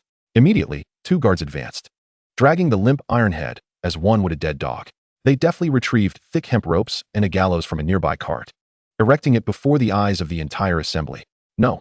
Ironhead emitted a heart-wrenching scream, struggling with all his might, limbs flailing, yet the guards held him fast. The noose was secured around his neck. The onlookers watched in terror, many shutting their eyes or burying their faces in their arms. Gunnar, however, stared wide-eyed, unblinking. He observed as the rope gradually tightened, as Ironhead's feet lifted from the ground, as his face transformed from crimson to a ghastly shade of blue, and as his struggles waned from fervent to feeble, ultimately reduced to meaningless gasps. The entire sequence unfolded in silence, save for the sounds of Ironhead's struggle. There were no unnecessary words, no hints of compassion. This was the fate that befell those who defied the established order. As Ironhead's lifeless body dangled like a tattered rag, Rosen's voice resounded once more. "The accomplices, having aided in the murder, shall lose an arm and endure a lifetime of servitude." No sooner had the words left his lips than the guards acted swiftly. "Ah!" The anguished cries reverberated, blood splattering upon the cold stone ground, the cracks of bones echoing clearly. Those who had once followed Ironhead in arrogance now writhed on the ground, clutching their severed arms, moaning in agony. A wave of suppressed gasps and retches surged through the crowd. Several timid women fainted from fear. Every face among the destitute bore the unmistakable mark of profound terror. They had finally witnessed the horrific consequences of breaching the Lord's decrees, experiencing firsthand the cruelty of the nobility. Once all was settled, Rosen's gaze fell upon Gunnar once more. For the final time, the eyes of the thousands present followed suit, converging upon Gunnar. The vagrant whom Gunnar had saved trembled so violently that his legs gave way, collapsing to the ground, shivering like a leaf in the wind. Gunnar's heart raced, rising to his throat. He instinctively clenched his fists, his knuckles whitening from the pressure. He braced himself for the worst. Rosen regarded him, slowly speaking, his voice carrying across the assembly. "Gunnar, you are, indeed, a sinner." The mere 5 words caused every heart to leap in apprehension. Gunnar's breath hitched. Rosen's tone shifted, rising in intensity, yet in a moment of peril. "You chose not to flee. You saved the vagrant and safeguarded my property. I, Rosen, am one who distinguishes between reward and punishment." Rosen continued, "Henceforth, Gunnar is absolved of all servitude. Additionally, he shall be rewarded with labor points, doubled for a month, calculated daily." A murmur of astonishment erupted among the crowd. Absolution from servitude, daily double points. What a bountiful reward. Countless envious and jealous gazes were cast toward Gunnar. The vagrants began to comprehend that the Lord's decrees encompassed not only brutal punishments, but also tangible rewards and sustenance. Amidst the shocked expressions of all, Rosen resumed his actions. He unfastened a long whip crafted from bullhide that had been coiled at his waist. "There are far too many parasites in the quarry. My rules necessitate a sharp blade for enforcement." Rosen gazed at Gunnar, flicking his wrist. Crack! The bullhide whip landed at Gunnar's feet. "From this day forth, you shall be the captain of the vagrant management team. In my stead, you will oversee all idlers, troublemakers, and those who defy the rules." Rosen's voice thundered like a tempest, reverberating in the ears of all present. "I grant you power. You, bring me order. Should order be maintained, I shall contemplate returning the Balu ball to you." Gunnar stood transfixed, gazing at the long whip at his feet, then lifted his gaze to the Lord who towered above. His eyes piercing like a beacon. His mind was in turmoil. The captain? To oversee all the refugees? Had he, once again, become the leader of this motley crew? The expressions of the surrounding refugees shifted. Their eyes now reflected a complex blend of fear, reverence, and even a hint of obsequiousness. Slowly, he bent down and picked up the seemingly ordinary leather whip. The handle felt cold, and the hard texture was achingly real. He tightened his grip around the whip, sensing an unprecedented power coursing through him. This newfound strength did not stem from the empty incitement or the bloody plunder of yore, but from the man before him, and the set of inflexible, unchallengeable rules he embodied. Ghana inhaled deeply, suppressing the myriad thoughts swirling in his mind. He knelt on one knee, positioning the whip across his chest, bowing his once proud head. "Yes, my lord." His voice was hoarse yet resolute. Rosen regarded him with a penetrating gaze, uttering no further words, before turning to depart with his guards. He arrived like a storm and left with equal decisiveness. Once Rosen's figure vanished entirely, the oppressive atmosphere began to lift slightly. Ghana rose slowly, clutching the whip tightly in his hand. He remained silent, but the surrounding refugees instinctively stepped back, unwilling to meet his gaze. The refugee he had rescued bravely approached, a sycophantic smile plastered across his face. "Ghana, no, Captain Ghana, I hope you will look after us in the future." Several former associates of Ironhead gathered around, their faces brimming with ingratiation, eager to curry favor with their newly appointed leader. Ghana ignored them, his gaze cutting through the crowd to fixate on a small figure in the distance. A tumult of emotions surged within him, and he shook his head with a bitter smile. Protection. Ghana gripped the whip's handle tightly. That once ethereal concept now crystallized into sharp clarity and seemed less unattainable. If fairness truly existed, if one could sustain a living through steady labor, he had no desire to return to the days of violence and chaos. Perhaps he could genuinely attempt to place his trust in this lord named Rosen. Chapter 138, Cousin Raymond's Gratitude. Rosen's territory, Polly Village. The Raymond family. Gray pushed open the heavy wooden door. A warm gust imbued with the aroma of savory stew enveloping him, dispelling the chill that clung to his frame. Inside the timber-framed abode, flames danced vigorously in the fireplace, casting a warm golden glow upon the walls. At the dining table, his mother, Miranda, had already ladled steaming meat stew into bowls, alongside several fluffy loaves of white bread. "Welcome back, Gray," Miranda said, taking his coat with a tender smile. "Hurry and wash your hands. We've been waiting for you." Raymond sat at the head of the table, methodically carving a piece of wood with a small knife. Upon seeing Gray, he paused, his gaze shifting to inquire about the day's events. "How did things go at the quarry?" Gray approached the basin, scrubbing his hands vigorously with the cold well water. "All sorted out," he replied, taking a seat at the table, his voice subdued. Miranda slid a bowl brimming with chunks of meat towards him, her brow furrowed with concern. "I heard the Lord went to the quarry. It caused quite a commotion. Nothing went awry, did it?" Gray grasped the spoon, but hesitated before eating. The image of Ironhead's bruised visage and the wailing refugees clutching severed limbs flashed through his mind. Ironhead, the very ringleader who had caused the uproar yesterday, had been hanged. Gray recounted calmly, detailing how his 5 accomplices had each lost an arm. Miranda's hand trembled, nearly dropping the spoon into the bowl. Her complexion paled, lips moving soundlessly.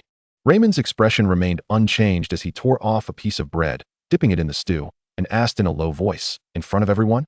"Indeed. In front of all the refugees," Gray answered.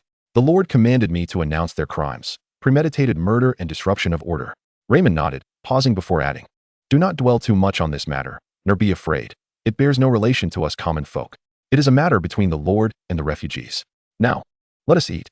Gray lifted his gaze, as if recalling something, and continued, "By the way, the Lord has promoted Ghana. He is now the captain of the refugee management team." "Ghana?" Miranda gasped, incredulity flooding her features. "The former bandit chief? Good heavens, how could the Lord?" Her unfinished words conveyed her anxiety.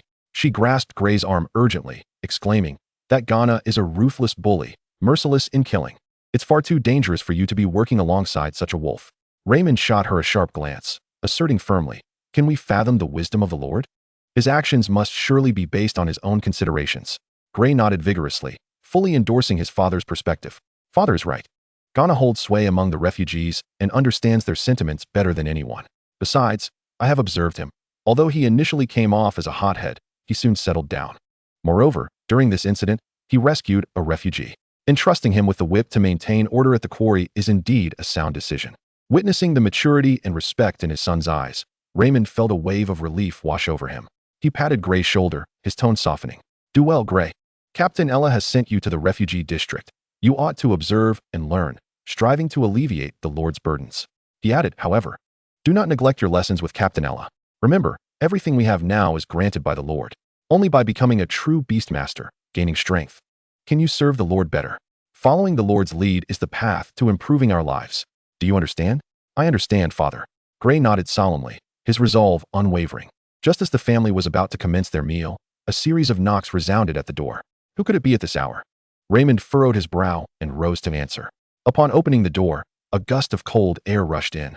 Standing at the threshold were his cousin Jack and his wife. Jack wore a smile, dragging behind him a massive burlap sack, the bottom of which was stained with dark red blood. Raymond. Jack's voice trembled slightly. Cousin Jack? Come in quickly, it's freezing outside. Raymond urged, ushering them into the warmth. Miranda also rose to greet them warmly. Jack dragged the sack to the center of the room and untied its mouth. A powerful stench of blood instantly overpowered the savory aroma of the stew. A half-drenched, fatty pig carcass, complete with ribs, lay exposed before them. What? Raymond looked at Jack, perplexed. Jack chuckled. I happened upon this earlier in town. It looked fresh. So I bought it. Consider it a token of gratitude for how you've looked after our family, Raymond. The pig appears to have been freshly slaughtered, exuding an enticing freshness. When time permits, you and Miranda should cure it with salt. Do not let such a splendid offering go to waste. Upon hearing this, Jack's wife smiled and nodded in agreement. Jack, what on earth are you doing? He rushed forward in a single bound, intent on putting the pork back into the bag. You must take this back. It's far too precious. This half-side of pork must be worth at least 100 copper coins. Yet Jack resolutely held down the sack, preventing Raymond from taking it. No, Raymond, you must listen to me. You have to accept this. If it weren't for you, our family might have perished in some forsaken ravine by now. He gestured to his thick clothing. Look at me. Here, we have enough to eat. And we enjoy meat soup with every meal. The children have new clothes, and I can even save up points to exchange for more. I cannot find a single piece of fabric as warm and comfortable as this in the winter clothing store in town. Such a life. I never dared to dream of it. With that, Jack intended to leave with his wife. Raymond quickly interjected. How about this? I'll accept the meat. And you two stay for a meal. After saying this, Raymond exchanged a knowing glance with Miranda. Miranda chimed in. Yes, yes. At this hour. Your children must be with Captain Ella in class, right? I'll chop some fat and meat to add to the soup. You two should stay and eat. But how can we accept this? Jack hesitated. If you're hesitant, then I shan't take your pork.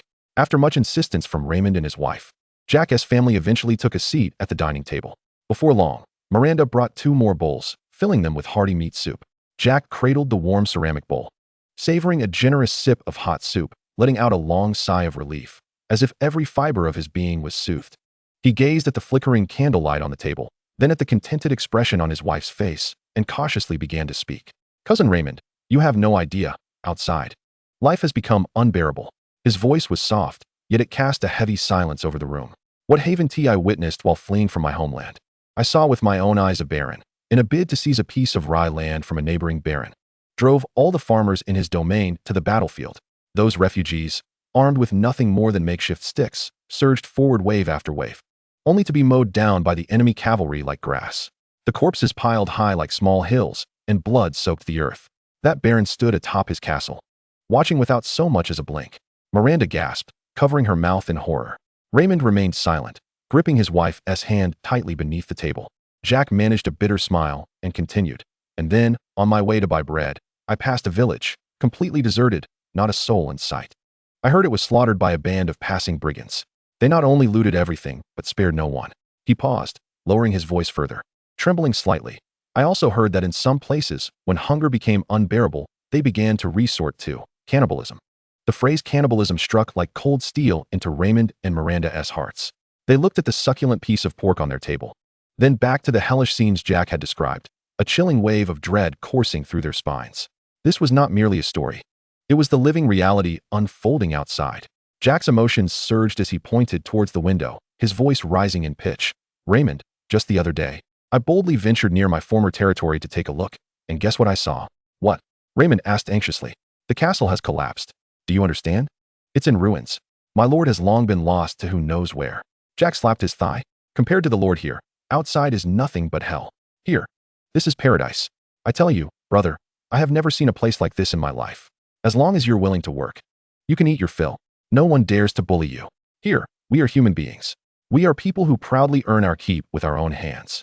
Outside, we are worth less than a dog.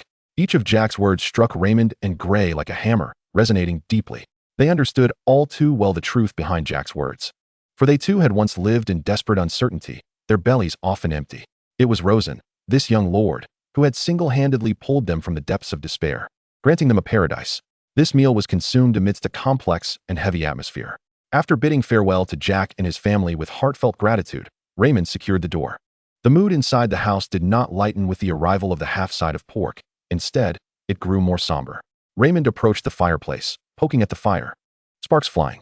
Turning back, his expression was unusually grave. "Gray, Miranda, come here." Both Gray and Miranda gathered around, sensing Raymond's seriousness. "You all heard what Jack said today." Raymond's gaze swept over each of them. "Our territory's prosperity, our ability to eat meat and wear warm clothes, is all due to the protection of our Lord." He moved in front of Gray, placing a firm hand on his shoulder. "Son, you must learn diligently from Captain Ella. Study with all your might." His voice carried a weighty tone. "Only by becoming a true beast master and possessing the power to protect ourselves can we safeguard this hard-won happiness. Only then will we have the ability to alleviate our Lord's burdens." Gray looked up, meeting his father's hopeful gaze. The flames in the hearth danced in his dark pupils, igniting a fire within him. Raymond gazed out the window, shaking his head with a sigh. The world outside is about to descend into chaos.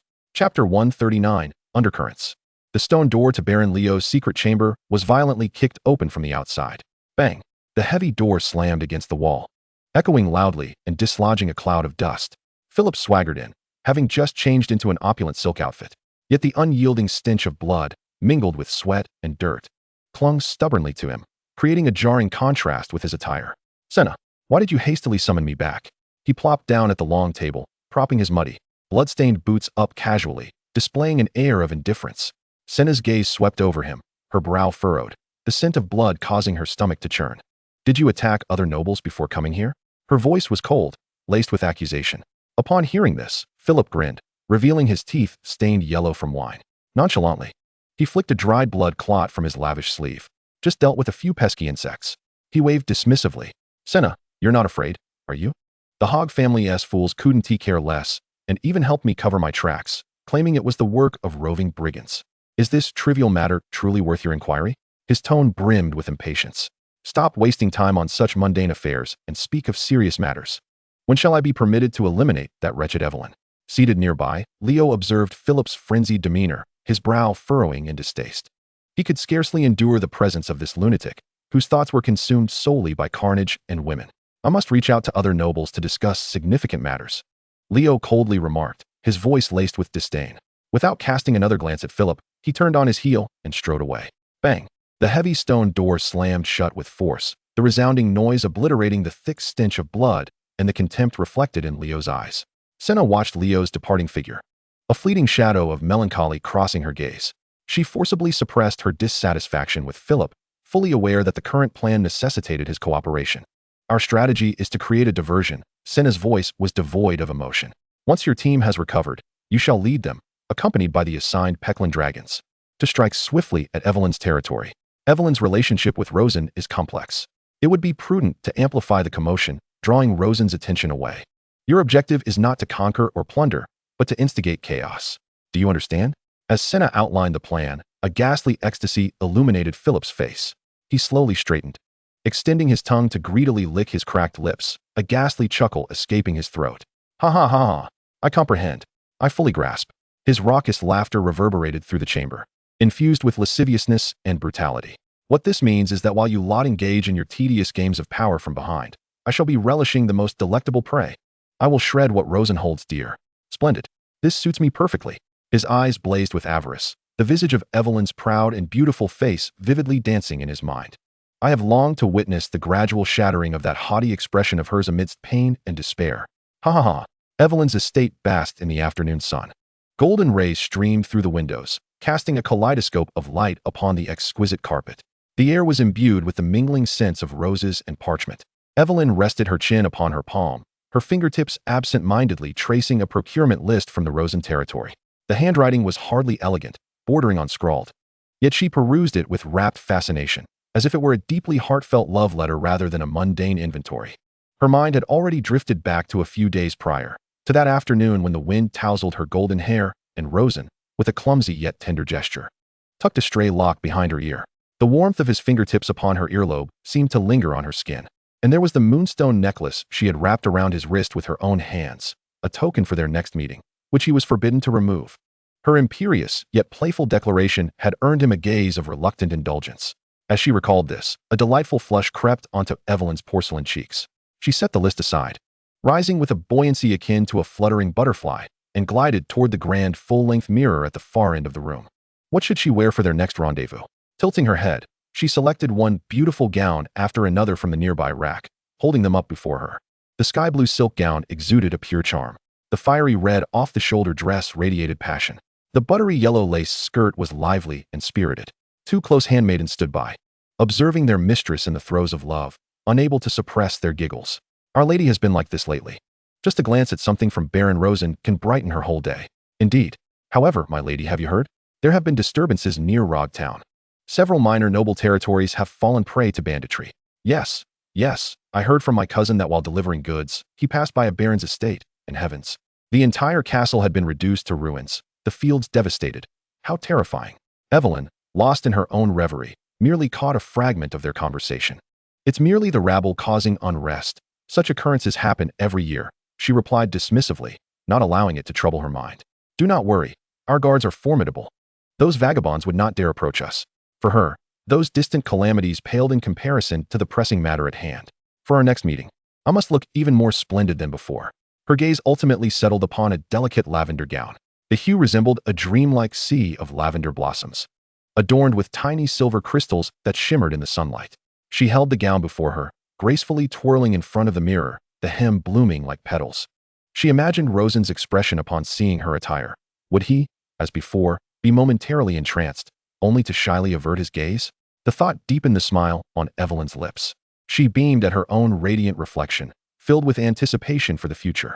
Meanwhile, the scene silently withdrew, gliding over neatly manicured lawns and through a garden bursting with vibrant blooms, arriving at another expansive garden. In the depths of this garden, near a water channel, a hand plucked the most resplendent red rose from a bush. Upon contact, a single petal of the rose began to undergo a silent transformation. Its vivid crimson hue swiftly faded, becoming withered and curled. It was as if its vitality had been instantaneously drained, ultimately reduced to a charred, fragile remnant, akin to burnt paper ash. At that moment, a chilling voice echoed, "Evelyn, my dear Evelyn, I can finally see you again. After such a long time. I wonder if you have forgotten me. This time, I shall ensure you remember me well." Chapter 140. Hatching the Purple-Winged Falcon and the Bombird. The flickering candlelight in the study cast a shadow upon Rosen's somewhat weary profile. Ding. Breeding complete. Rosen's eyes sparkled with delight, a look of surprise gracing his features.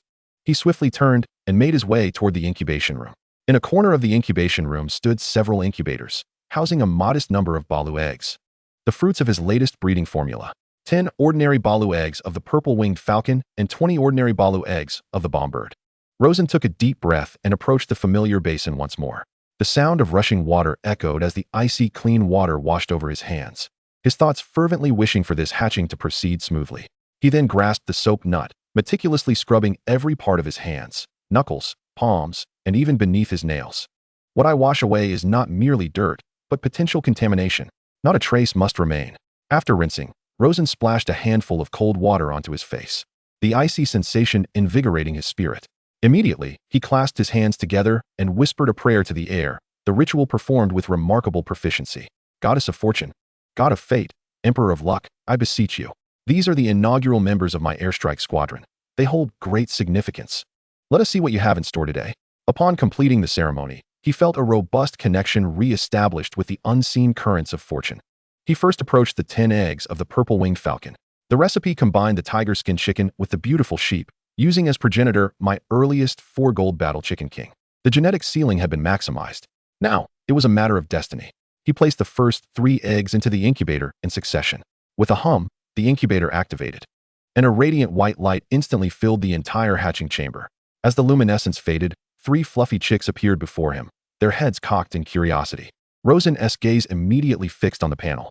The first one was a blank slate. A bit disappointing. The second hatched red, bearing the negative trait, timid. What a pity. And then came the third. At last, his eyes sparkled. Purple-winged falcon. Serial number, 021.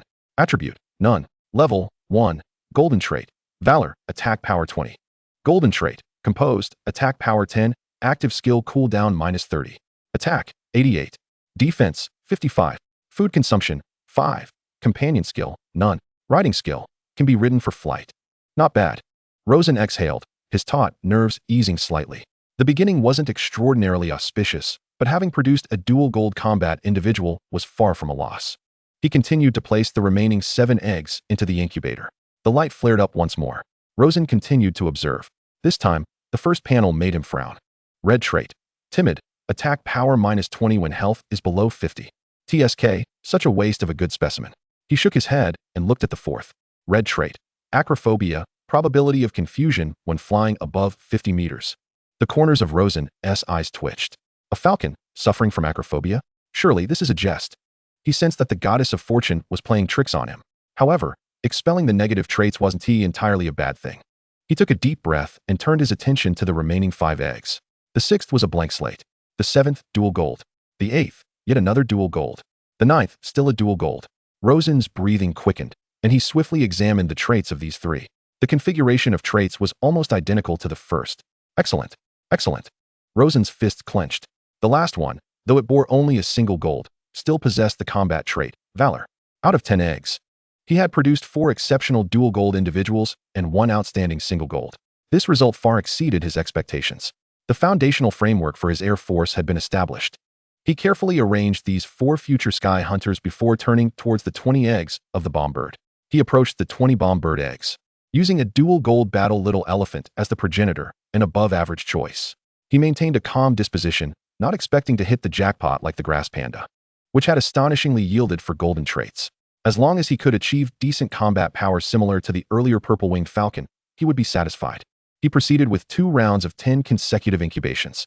His expectations for the traits could be lowered a bit. He only desired explosive art, with a composed mindset. He split the process, placing the first batch of 10 eggs into the incubator for a 10-fold hatching. A grayish-brown glow flashed, and 10 adorably naive bomb birds appeared in the hatching chamber. Rosen inspected each one. A single gold with valor. Quite good. A single gold with explosive art, 40 damage for explosion-type skills, 20 coverage for area skills. A blank slate. This one is acceptable, a single gold with composed. In the first batch of 10, he had produced 4 single gold individuals, one of which featured the optimal trait, explosive art. Not bad, within acceptable limits. Rosen nodded and placed the second batch in. The glow flickered again. Rosen's attention was instantly drawn to 2 of the panels. The golden light radiated far more brilliantly than the others. Bomb bird. Serial number, 028. Attribute, none. Level, 1. Golden trait. Valor, attack power 20. Golden trait. Explosive art, 40 damage for explosion-type skills, 20 coverage for area skills. Attack, 65. Defense, 20. Food consumption, 2. Work adaptability, collection, LV1. Companion skill, none. Riding skill, none. Dual gold bombshells. A smile crept across Rosen's lips. He then examined the other one. Bomb bird. Serial number, 028. Attribute, fire. Golden trait. Ingenuity, attack power 40, work speed 50. Golden trait. Explosive art, 40 damage for explosion-type skills, 20 coverage for area skills. Another one. In this batch, aside from these 2 dual gold individuals, he also acquired 4 additional single gold individuals. In total, from 20 eggs, he garnered 2 dual gold and 8 single gold. While not earth-shattering, it was still quite respectable. Rosen was immensely pleased with this outcome. He gazed at the newly hatched purple-winged falcons and bomb birds, nodding in approval. My airstrike squadron is taking shape. However, these little creatures still require systematic training. Rosen withdrew his thoughts and began contemplating subsequent arrangements. It was essential to have Ella come over to discuss personnel allocation. As he pondered, he instructed the old butler to summon Ella to meet him. Subsequently, Rosen continued to strategize about his phantom beast assets. On the ground, there were heavily armored shattered rock rhinosaurs and agile blade boar beasts. For ranged attacks, he had rifle monkeys and grenade grass pandas. For pinpoint strikes, there was the RPG rocket launcher Katangmaru. Now, he also had the purple-winged falcons and bomb birds in the skies. Next, he needed to breed the ice princess spirit and spore-spouting mushrooms. Due to their uniqueness, spore-spouting mushrooms could serve as smoke grenade mortars to support team combat. Moreover, the serial number for spore-spouting mushrooms was only 016, suggesting a rapid breeding speed. The ice princess spirit, with a serial number of 032, would require significantly more time for breeding. Nevertheless, the ice princess spirit possessed the domain of ice and snow, enabling most phantom beasts attacks to inflict substantial damage on the Peklon dragon. At this stage, it was an exceptionally valuable phantom beast. Rosen nodded, firmly sensing that his territory was gradually growing stronger. Knock, knock. A sound of knocking came from outside the door. Come in. Originally, I thought it was Ella who entered, but to my surprise, it was the old butler, Alabama chapter 141, Ella's confusion. The old butler smiled and said, "Young master, it's a message from Lady Evelyn." Rosen displayed a helpless smile as he accepted the letter. Evelyn's correspondence had been frequent lately, yet the main content remained largely unchanged.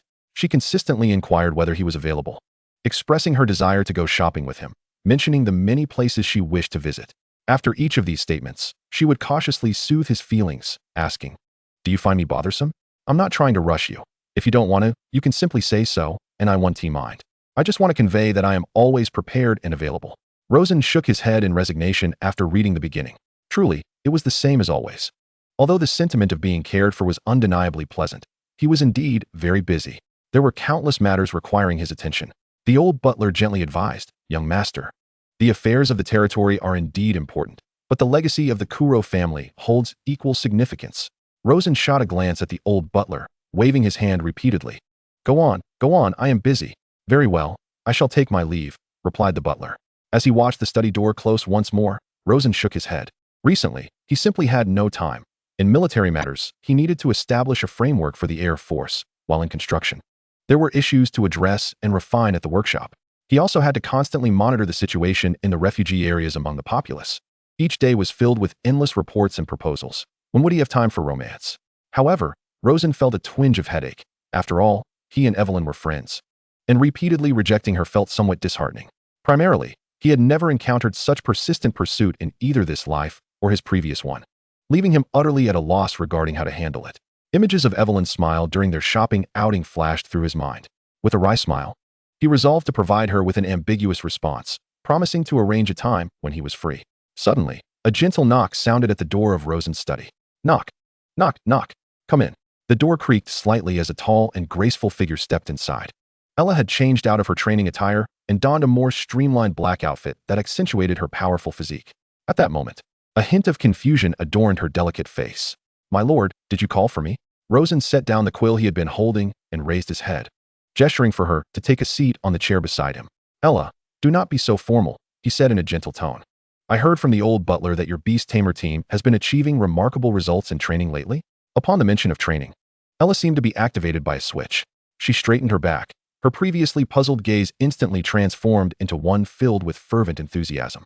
She didn't even take a seat, but instead pulled out a parchment report from her bosom, solemnly extending it toward Rosen.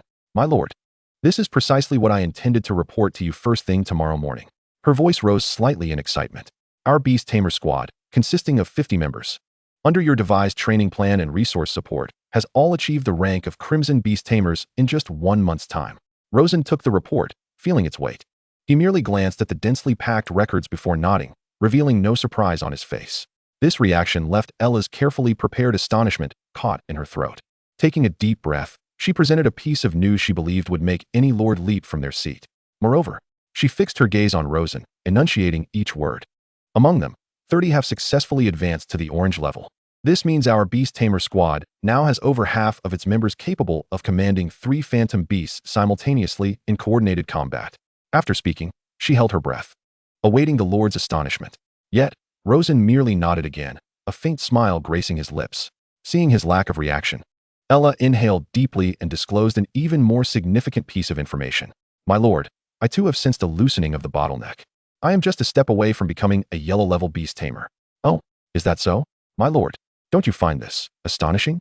It has reached a level I deem extremely abnormal." She stepped forward, her concern evident. "This rate of advancement can no longer simply be described as genius. It is, in fact, terrifying. I am well aware of each team member's qualifications, and most are just of average standard.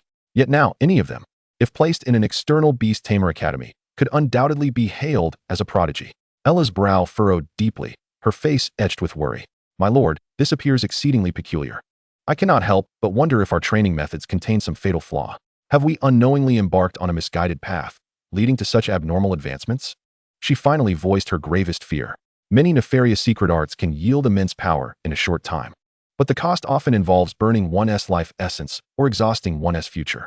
She fervently hoped that the Beast Tamer team, cultivated with the Lord's abundant resources and dedication, would not stray down such a dark path. Observing the tension etched across Ella's face, the smile on Rosen's lips widened. He was, of course, aware of the reason. The thousands of phantom beasts within the territory worked tirelessly around the clock, generating a vast amount of experience points akin to an invisible domain halo enveloping the entire estate. The beast tamers within this environment, even in their breathing and sleeping, were passively absorbing the dissipated experience.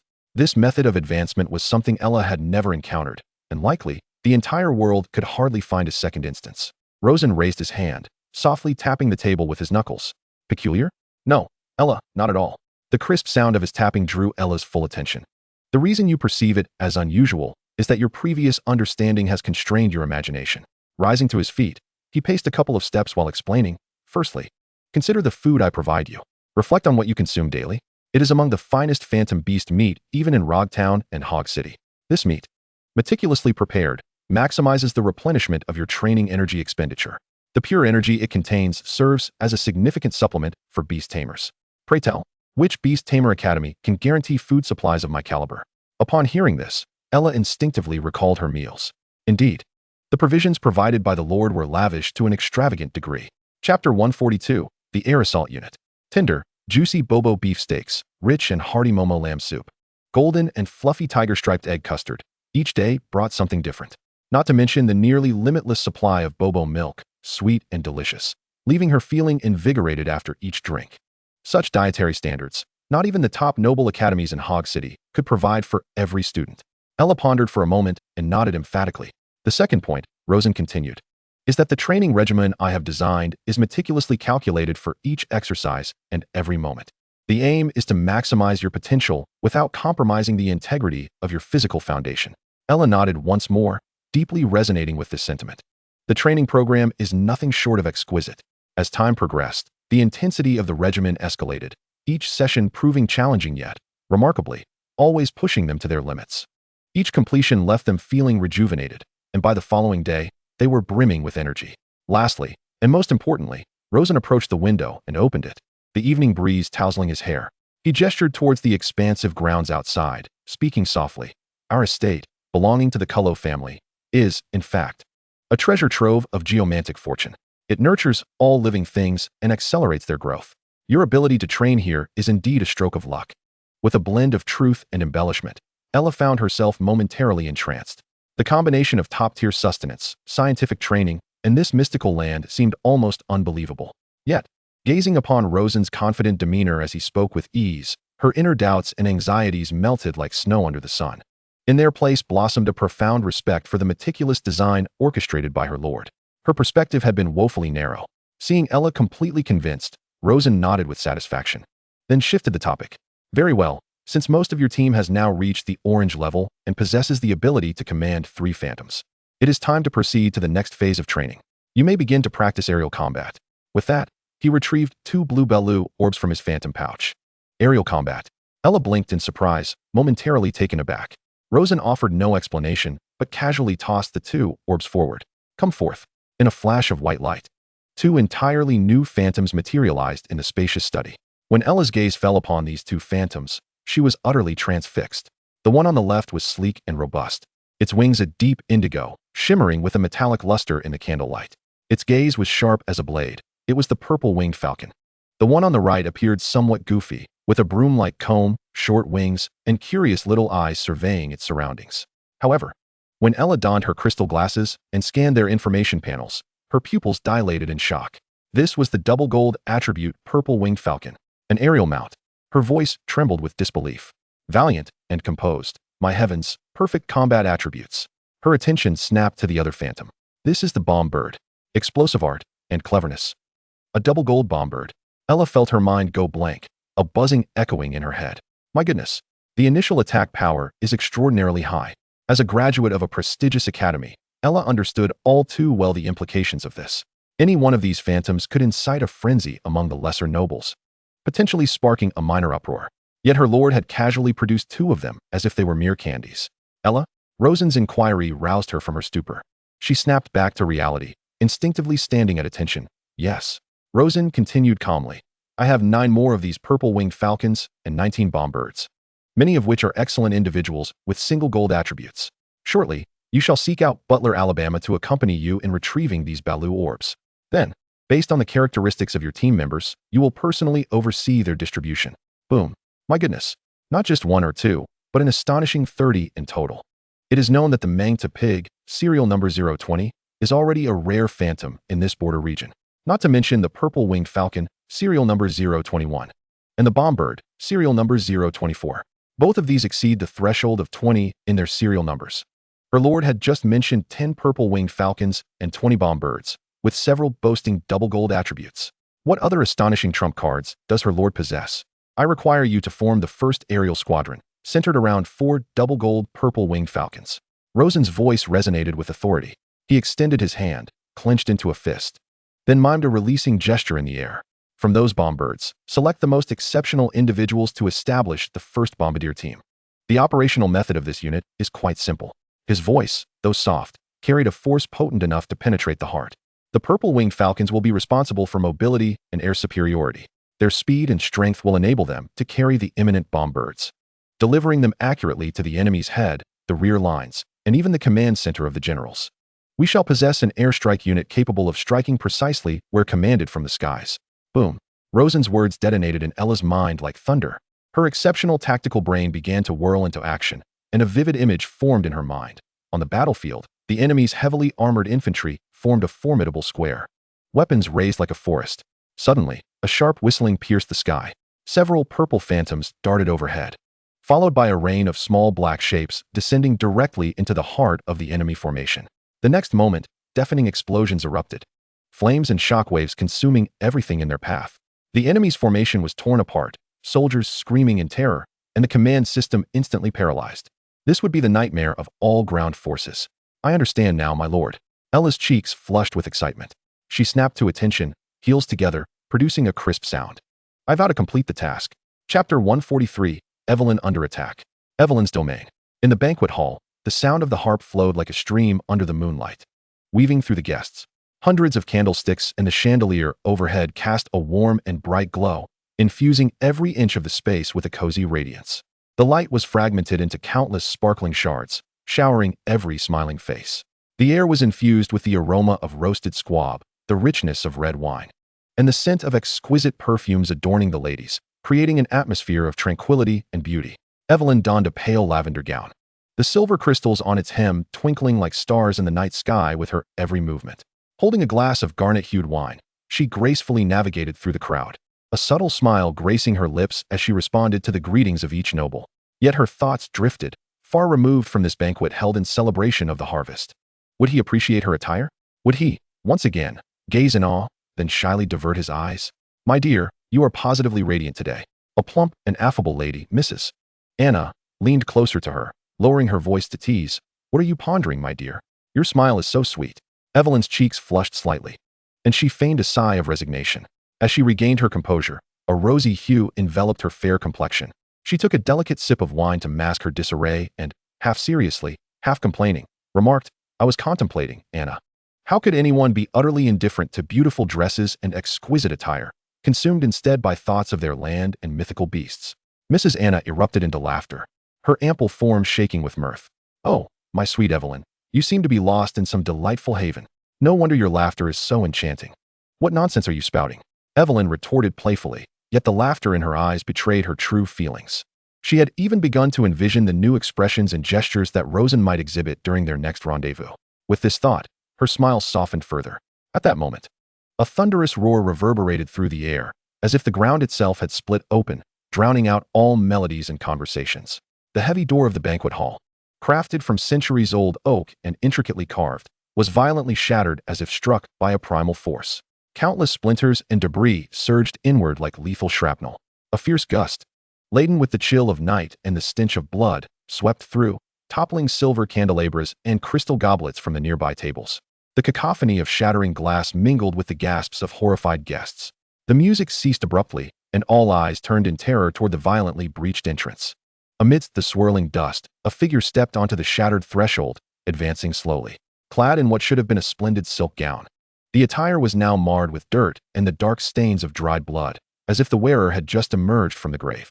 A sickly, twisted smile adorned his face, his gaze, akin to that of a venomous serpent, fixed precisely on the most radiant figure in the crowd, Evelyn.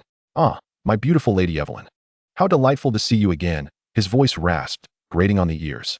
Panic spread among the guests. Yet Evelyn's expression swiftly drained of all warmth and joy, leaving only a frigid disdain. She slammed her goblet down onto the trembling tray of a nearby servant, producing a sharp, echoing sound. Baron Philip, you were not invited to my soiree. Your presence is unwelcome. I insist you leave immediately. Philip appeared oblivious to her command, his greedy gaze shamelessly roving over her form. From her delicate collarbone to the alluring curves accentuated by her lavender gown. Goodness, Evelyn, I never imagined that after such a long absence, you would become even more exquisite and irresistible. He extended his tongue to moisten his cracked lips, the gesture reeking of repulsive suggestion. A wave of nausea washed over Evelyn, and turning her head slightly felt like a torment. Her scorn pricked Philip's fragile ego. He erupted into maniacal laughter. Don't be so cold, my dear Lynn. Just look at you in that lavender gown, hugging every perfect curve, simply divine. The thought of savoring your skin, your lips, makes me nearly explode with excitement. Ha! His foul words slithered into the ears of every guest like vile insects. She raised her glass once more, her fingers whitening around the stem due to her excessive grip. A tempest churned in her stomach, and she fought to suppress her immediate outrage. I shall reiterate, Baron Philip, this banquet did not extend an invitation to you. Please depart. Yet to Philip, her words seemed like a retreat, and his grin widened with arrogance. Uninvited? I can extend an invitation on the spot. Look, even that country bumpkin Rosen is absent from your bountiful feast. I have come unbidden. It is evident who truly cares for you. He deliberately raised his voice, ensuring the entire banquet hall could hear. What does that country fool Rosen know? He only dabbles with those inferior beasts and his dirt. What can he offer you? A leaky farmhouse and the scent of cow dung? A beauty like you should be reclining on my velvet bed, not with a mud-stained peasant. Unbeknownst to him, Evelyn was already straining to contain her fury towards him. Philip's brazen mockery of Rosen ignited the pent-up rage within her. The noble lady, who had been striving to maintain her composure just a moment ago, was now consumed by unending wrath. She whirled around, her hand raised, and hurled a full glass of crimson wine at Philip's grotesque face. The liquid cascaded down his astonished cheeks, mingling with grime and blood, rendering him a pitiful sight. A profound silence enveloped the banquet hall. You, of all people, dare to compare yourself to him? You are not even worthy of his little toe. Philip slowly raised his hand to wipe the wine from his face. He extended his tongue to lick the remnants from the corner of his mouth, his smile turning icy and malevolent. No longer indulging in idle chatter, he simply snapped his fingers with a crisp sound that echoed through the silent hall. Simultaneously, outside the castle, a series of ominous booms resonated, followed by the thunderous roar of a colossal beast. A massive head smashed through the stone wall of the nearest window, a Peklon dragon. Its smooth skull acted as a battering ram, effortlessly breaching the castle's formidable defenses. In an instant, the garden beyond was engulfed in flames, illuminating more monstrous dragon silhouettes and a throng of soldiers armed with heavy weaponry. They surged in like a tide, slaughtering all in their path. Invasion! Invasion! The piercing alarm bells finally rang out, but it was far too late. Though Evelyn's guards were well equipped, they appeared woefully inadequate against the well-prepared elite soldiers and formidable dragons. The sounds of screams, clashing weapons, and collapsing structures drowned out all else across the estate. The nobles within the banquet hall shrieked in despair, scattering in panic. Evelyn turned pale, yet she remained composed, focusing her thoughts on the territory crystal located at the castle's core. If she could activate the crystal's communication function, she could call for aid from the nearby hog family. However, as her consciousness plunged into the core crystal, a chilling sense of isolation enveloped her. A blood-red warning flashed across the crystal's interface. Warning: territory has been sealed by an unknown force field. Communication disrupted. Warning: numerous hostile units invading. Territory control is being stripped away. Futile. Philip's nightmarish voice echoed behind her. I have prepared extensively for this day. You will not contact anyone, nor will you receive any reinforcements. He relished the fleeting despair on Evelyn's face, the morbid thrill sending shivers through him. Now, my dear Evelyn, the night is long, and the true spectacle is just beginning. As her words faded, Evelyn felt a piercing agony emanate from the depths of her very soul. She could distinctly sense that the invisible tether connecting her to this land and to the core crystal was being ruthlessly torn apart by a savage force. Lowering her gaze, she saw that the core crystal nestled against her chest was flickering ominously. Its once radiant, pale blue glow was being stripped away in delicate tendrils, dimming into a lifeless void. She understood the implications of this. Her dominion was being wrested from her grasp. Philip, observing the torment etched across her features, erupted into a maniacal, triumphant laugh. Evelyn bit her lip until the metallic taste of blood flooded her mouth. Chapter 144, Evelyn's Flight. Philip advanced step by step, crushing the splintered remains of the door beneath his feet. The wood cracked sharply under the heel of his boot, producing a sound akin to the mournful wail of something overwhelmed by its burden. His fervent gaze, akin to that of a predator fixated on its prey, remained locked onto Evelyn. "Ah, my dear Lynn, even your defiance is utterly enchanting." His laughter echoed throughout the chaotic banquet hall, infused with a sickly delight. With a dismissive gesture, he unleashed a dark crimson baloo ball from his palm. A brilliant flash erupted, revealing a snarling, tusked porcupine that charged forth, exuding a foul stench. The porcupine's exposed fangs dripped with saliva, carrying with it a heavy, nauseating odor. Philip waved his hand, and the creature lunged forward, its limbs propelling it like a shadow, hurtling directly towards Evelyn. Instinctively, she recoiled a step, her high heel landing upon a shattered tile, causing her to sway slightly. A flicker of fear crossed her visage.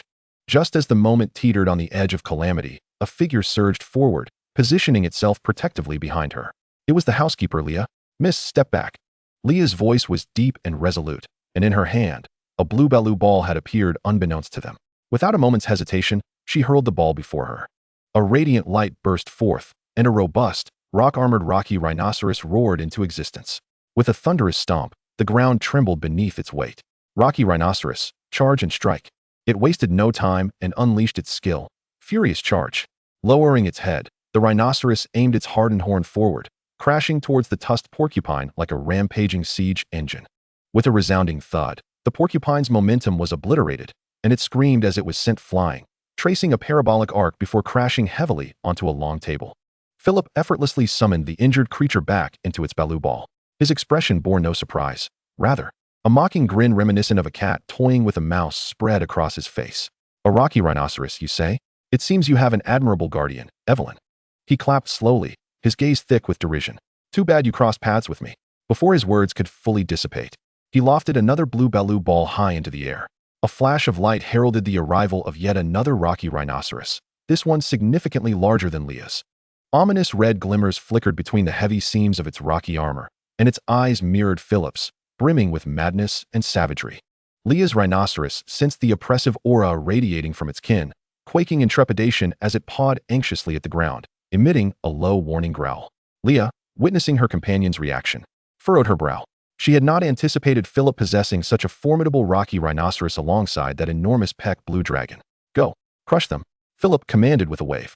The rhinoceros bellowed fiercely, raising its powerful foreleg before bringing it crashing down.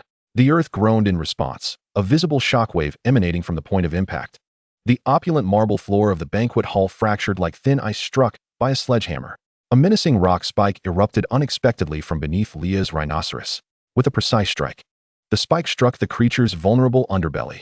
It emitted a heart-wrenching cry as its furious charge was abruptly halted, its massive form swaying violently before succumbing to a momentary daze. Leah's heart sank, her expression shifting to one of grave concern. A racial heritage skill, Earth-Shatter Stab. Her voice trembled slightly. This was a skill only a level 35 rocky rhinoceros could master. She could sense that her own level 28 companion stood no chance against it. The abnormal ferocity exuding from her opponent sent chills down her spine. "Let us go." Leah decisively seized Evelyn's arm, vaulting onto her already injured rhinoceros. Simultaneously, she summoned a kiting maru. "Use Ice Spear Shot" to hold it back.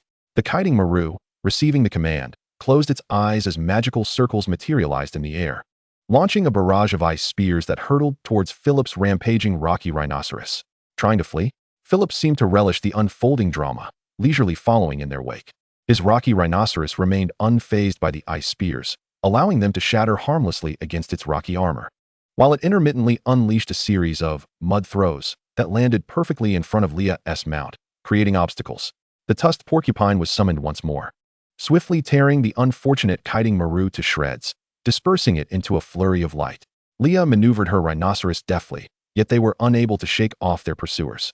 Soon enough, they found themselves cornered in a garden dead end, with towering walls behind them, leaving no avenue for escape. "Evelyn, you have nowhere left to run." Philip's footsteps echoed ominously behind them, his smile growing increasingly self-satisfied. "Come back with me willingly. As long as you yield, I shall allow you to manage this territory and be my woman." Disgusting. Evelyn's response comprised merely those two words, her eyes brimming with palpable disdain. Her reaction ignited Philip's fury. Just then, Philip's rocky rhinoceros emitted a deafening roar, launching a fierce head that collided squarely with Leah's already injured rhinoceros. With a thud, Leah's rhinoceros could no longer withstand the assault, letting out a mournful cry as its massive form dissolved into shimmering light, retreating into the Balu ball. Leah and Evelyn tumbled heavily to the ground. Philip's smile reached its zenith as he spread his arms wide, as if embracing victory. See, all your resistance has been in vain. Now, you must surrender. Bah! Evelyn defiantly spat at him. Philip's expression darkened completely, losing all semblance of patience. His handsome features contorting in rage. With a vicious wave of his hand, he commanded, attack. Teach them a lesson, so they learn to obey. The rock rhinoceros, having received its command, fixed its crimson gaze upon the two women below and charged forward with overwhelming force. The earth trembled beneath its weight, and the ominous scent of death hung heavy in the air. In that moment of despair, however, a glimmer of determination flickered in Evelyn's eyes. She drew forth a Baru ball from her bosom. Chapter 145, Leah's Shock. The ball, kept close to her heart, still radiated warmth from her body and exuded a gentle fragrance of flora. It was a protective charm that Rosen had insisted on giving her after their last date, claiming it might prove useful. Please. Evelyn placed all her hope in this token and hurled it with all her might. In a flash of light, a large, endearing phantom beast appeared before them. Its black and white fur and rotund body projected an aura of non-aggression. It was none other than the grass panda. Philip's charge order faltered momentarily as he furrowed his brow, having never encountered such a creature. What kind of rubbish is this? A pet bear? His words dripped with disdain. Leah, come up. Evelyn disregarded his mockery and shouted, quickly climbing atop the broad back of the grass panda alongside Leah. She caressed the creature's fluffy body, feeling an inexplicable bond emanating from the Baru ball. Ever since acquiring the grass panda, she had taken great care of it, following Rosen's advice to enhance its affinity. The image of Rosen's gentle, smiling face involuntarily surfaced in her mind, filling her heart with courage and strength. Grass panda, she called out, uttering the somewhat peculiar skill name Rosen had taught her. Utilize our power. Activate partner skill, frenzied panda. Panda. The grass panda responded with a call, and from its corpulent body surged a torrent of verdant magical energy. Emerald threads of magic gathered and wove within its broad paws, crafting something alive, rapidly taking shape. In an instant, it transformed into a uniquely designed, aesthetically pleasing grenade launcher, infused with the beauty of nature and machinery. The barrel, entwined with resilient vines, bore a body of thick bark, adorned at the trigger with a budding flower. The grass panda bent its arms and hoisted the grenade launcher onto its shoulder. Without hesitation, it pulled the trigger at the approaching rock rhinoceros. Boom! The first grass-type grenade, infused with the grass panda's pure magic, shot forth with a trailing green flame, striking the rhinoceros's head with precision. The explosive force erupted instantly. The rock rhinoceros's hard skull cracked with a sharp sound. Its momentum abruptly halted. Boom! Boom! Before it could react, two more grenades followed suit, hitting its two front limbs. The shockwave from the explosions toppled its massive form to the ground, shattering its rocky armor and exposing gruesome, bloody wounds beneath.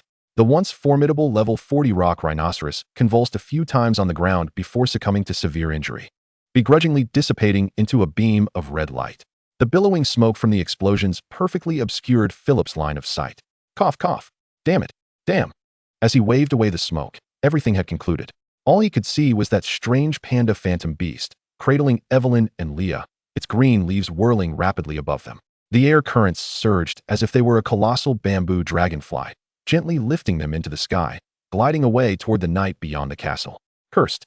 Philip's fury and humiliation had no outlet, and he let out a beastly roar to the heavens. A soldier stationed on the perimeter happened to rush in, panicked. My lord. He had just begun to speak. Philip abruptly turned, his scarlet eyes fixated on him. In a fit of rage, his unadorned fist slammed into the soldier's head. Bang!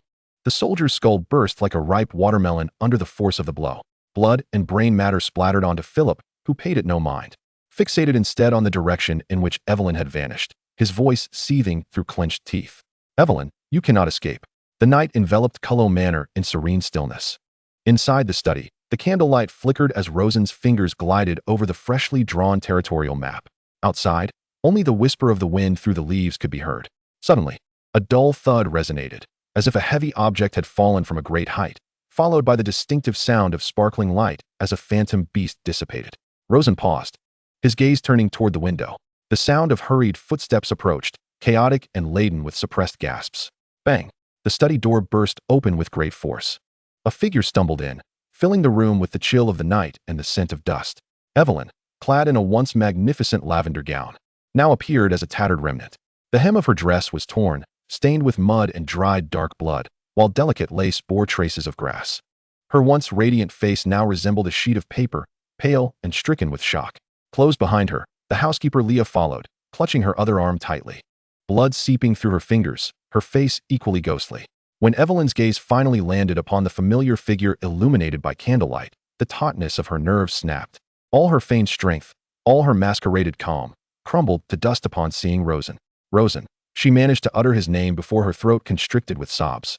Tears surged forth like a flood, uncontrollable and overwhelming. A flicker of compassion crossed Rosen's eyes, swiftly overshadowed by a chilling resolve.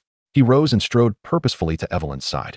Without a single unnecessary word, he placed a hand on her trembling shoulder, offering her the warmth and strength she so desperately needed. With his other hand, he swiftly raised a baru ball, glowing softly in his palm. With a flash of light, a small, winged fairy-like phantom beast emerged, its transparent wings fluttering gracefully. It circled around Rosen before emitting a series of affectionate chirps. "Go, to the housekeeper over there. Use the partner skill." Rosen's voice was low and soothing, imbued with an undeniable sense of reassurance. The pidream obediently flapped its wings and flew toward Leah, who leaned against the wall, grimacing in pain. The little creature clasped its tiny hands together and closed its eyes. A warm, pure green halo radiated from its small form, silently seeping into Leah's wounds. The gruesome injuries that had been bleeding profusely began to visibly heal at an astonishing rate. Leah's pale complexion miraculously regained a hint of color. She stared wide-eyed at the diminutive phantom beast in astonishment. "What is this? Pidream?" She naturally recognized this creature resembling a diminutive sprite. They are the favored pets of many noble young ladies, beautiful, adorable, yet devoid of any combat prowess. However, to her astonishment, a Paiming Jing possessed healing companion skills? Such a phenomenon had never before graced her decades of understanding. This was undoubtedly a rare and exceptional mutated ability. What other secrets could this country baron, favored by the young lady, be concealing? A tempest of emotions surged within Leah, and as she gazed again at Rosen, her eyes were now imbued with profound reverence. It seemed imperative to return to the family estate and report the young lady's circumstances to the master. The young lady's discernment surpassed all expectations. Chapter 146. Preparing for battle. The warmth emanating from Rosen's palm, gently caressing her back, finally provided Evelyn with an outlet for her pent-up emotions. No longer able to maintain her composure, she leaned into his embrace, releasing the fears and grievances brought forth by her nightmarish ordeal. Rosen neither urged nor spoke. He simply stood silently, allowing her tears to dampen his clothing. His hand softly patted her back, offering silent solace. After a considerable time, her sobs began to subside. Rosen offered a cup of warm water, which Evelyn received with trembling hands, sipping cautiously. Under Rosen's soothing presence, her emotions gradually began to settle. She lifted her head, her swollen eyes still glistening with tears, and recounted the harrowing details of the attack, from Philip's violent entry to the vile words exchanged, culminating in the terrifying sight of the Peklin dragon shattering the city walls. His craggy rock dragon was far from ordinary. Evelyn's voice quivered with lingering dread as her body involuntarily shook. Its level of power was absurdly high, and its eyes, crimson and brimming with savagery and madness, resembled a beast devoid of reason. My guards were utterly incapable of withstanding it. She paused, glancing at the blue ball belonging to her grass panda, which hung at her waist, her gaze filled with both fear and gratitude. "Had it not been for the grass panda you bestowed upon me, we would never have escaped." Those red eyes, uncontrollably vicious. Rosen softly echoed those two words, his mind racing. This description bore a striking resemblance to the refugees previously controlled by Sina through dark assimilation. Philip, he had indeed allied himself with that nefarious cult, the Eternal Night Covenant. Just like Leo. "Rosen, I require your assistance." Evelyn inhaled deeply, forcibly suppressing her emotions. She lifted her tear-streaked face, her expression resolute. From her inner pocket, she produced a contract scroll, shimmering with magical light, which she unfurled forcefully before Rosen. "Should you assist me in reclaiming the territory and expelling Philip, I am willing to permanently grant you 50% of all future profits from the Purple Blossom territory." This was the most substantial bargaining chip she could offer. "My lady." Leah, standing nearby, wished to interject, but was silenced by Evelyn's cold glare, halting her words. Evelyn mustered a faint smile and inquired, "What do you think, Baron Rosen? The price is negotiable, as long as you help me reclaim my land." She could not tolerate the usurpation of her father's territory by Philip. Even if it meant relinquishing the majority of the territory's future income, she was determined to take it back. She understood that Rosen was cautious regarding matters of territory and would require incentives to assist her. However, Rosen merely glanced at the invaluable contract, then extended his hand to take it. To Evelyn's shock, he unhesitatingly tore the priceless scroll in half. "I do not require this," he declared, discarding the shredded parchment onto the floor, where it fluttered down like fallen leaves. He placed his hands on Evelyn's shoulders, compelling her to meet his gaze. His eyes were focused and sincere as he pronounced each word with gravity. "Your territory has been invaded, your people slaughtered, and you, yourself, are under threat. I shall not stand idly by." He raised his hand, gently wiping away the remnants of tears from her cheek with his calloused fingertips. "Do not worry. I will assist you." Looking into Evelyn's eyes, his voice softened, infused with a reassuring strength. "I believe the troops within the territory must be eager for some action. It would serve as an excellent opportunity for real combat training." Evelyn was rendered utterly speechless. She stared at Rosen, captivated by his calm yet steadfast demeanor, and his nonchalant dismissal of the exorbitant contract filled her heart with an unprecedented warmth. Tears once again streamed uncontrollably down her face. But this time they were tears of gratitude, of heartfelt devotion. Rosen turned away. In an instant, the warmth in his gaze evaporated, replaced by a chilling decisiveness. Clang, clang, clang. He approached the wall and forcefully rang the emergency assembly bell within the study. The urgent and resonant sound shattered the tranquility of the estate. Moments later, Ella, clad in practical riding attire, entered the room, followed closely by several core members who had heeded the call. Upon witnessing the disheveled state of Evelyn and Leah, their expressions shifted dramatically. Rosen succinctly conveyed the situation. "Baron Philip has colluded with the Eternal Night Covenant and has seized the Purple Blossom territory. Lady Evelyn has narrowly escaped." As soon as the words left his lips, frost rapidly spread across Ella's countenance. The veins in her hand gripping the sword hilt bulged ominously, producing a series of cracking sounds. "My lord, are you implying that?" Outside, other beastmasters who had rushed in also emitted low growls of fury. A palpable tension and battle fervor permeating the air, igniting the atmosphere of the Colo estate. Rosen did not respond immediately. He moved to the massive military map on the wall, his gaze sharp as a hawk, fixated on the area representing Evelyn's territory. He retrieved a red marker denoting military action from his satchel. With a sharp sound, he forcefully pressed the marker onto the map, precisely over the location of the Purple Blossom Castle. The impact was so forceful that it elicited a dull thud from the sturdy wooden board. Slowly, he turned around to face the array of determined faces before him. His voice, though not loud, resonated with undeniable authority and chilling intensity, clearly reaching every ear present. "Relay my orders. The Colo family shall immediately enter a state of level 1 combat readiness." Chapter 147, Mobilization. The air in the study seemed to freeze. The emotions that had just begun to settle within Evelyn were reignited by the bell's tolling, her hatred surging once more. Her clenched fists turned pale from the intensity of her grip, and her breath carried an uncontainable tremor. Rosen's gaze shifted from her to Ella, offering a nearly imperceptible nod. Ella understood, stepping forward. The parchment detailing the core military strength of the Colo territory unfurled with a crisp sound. Her voice was cold, precise, and sharp, like ice shards striking iron.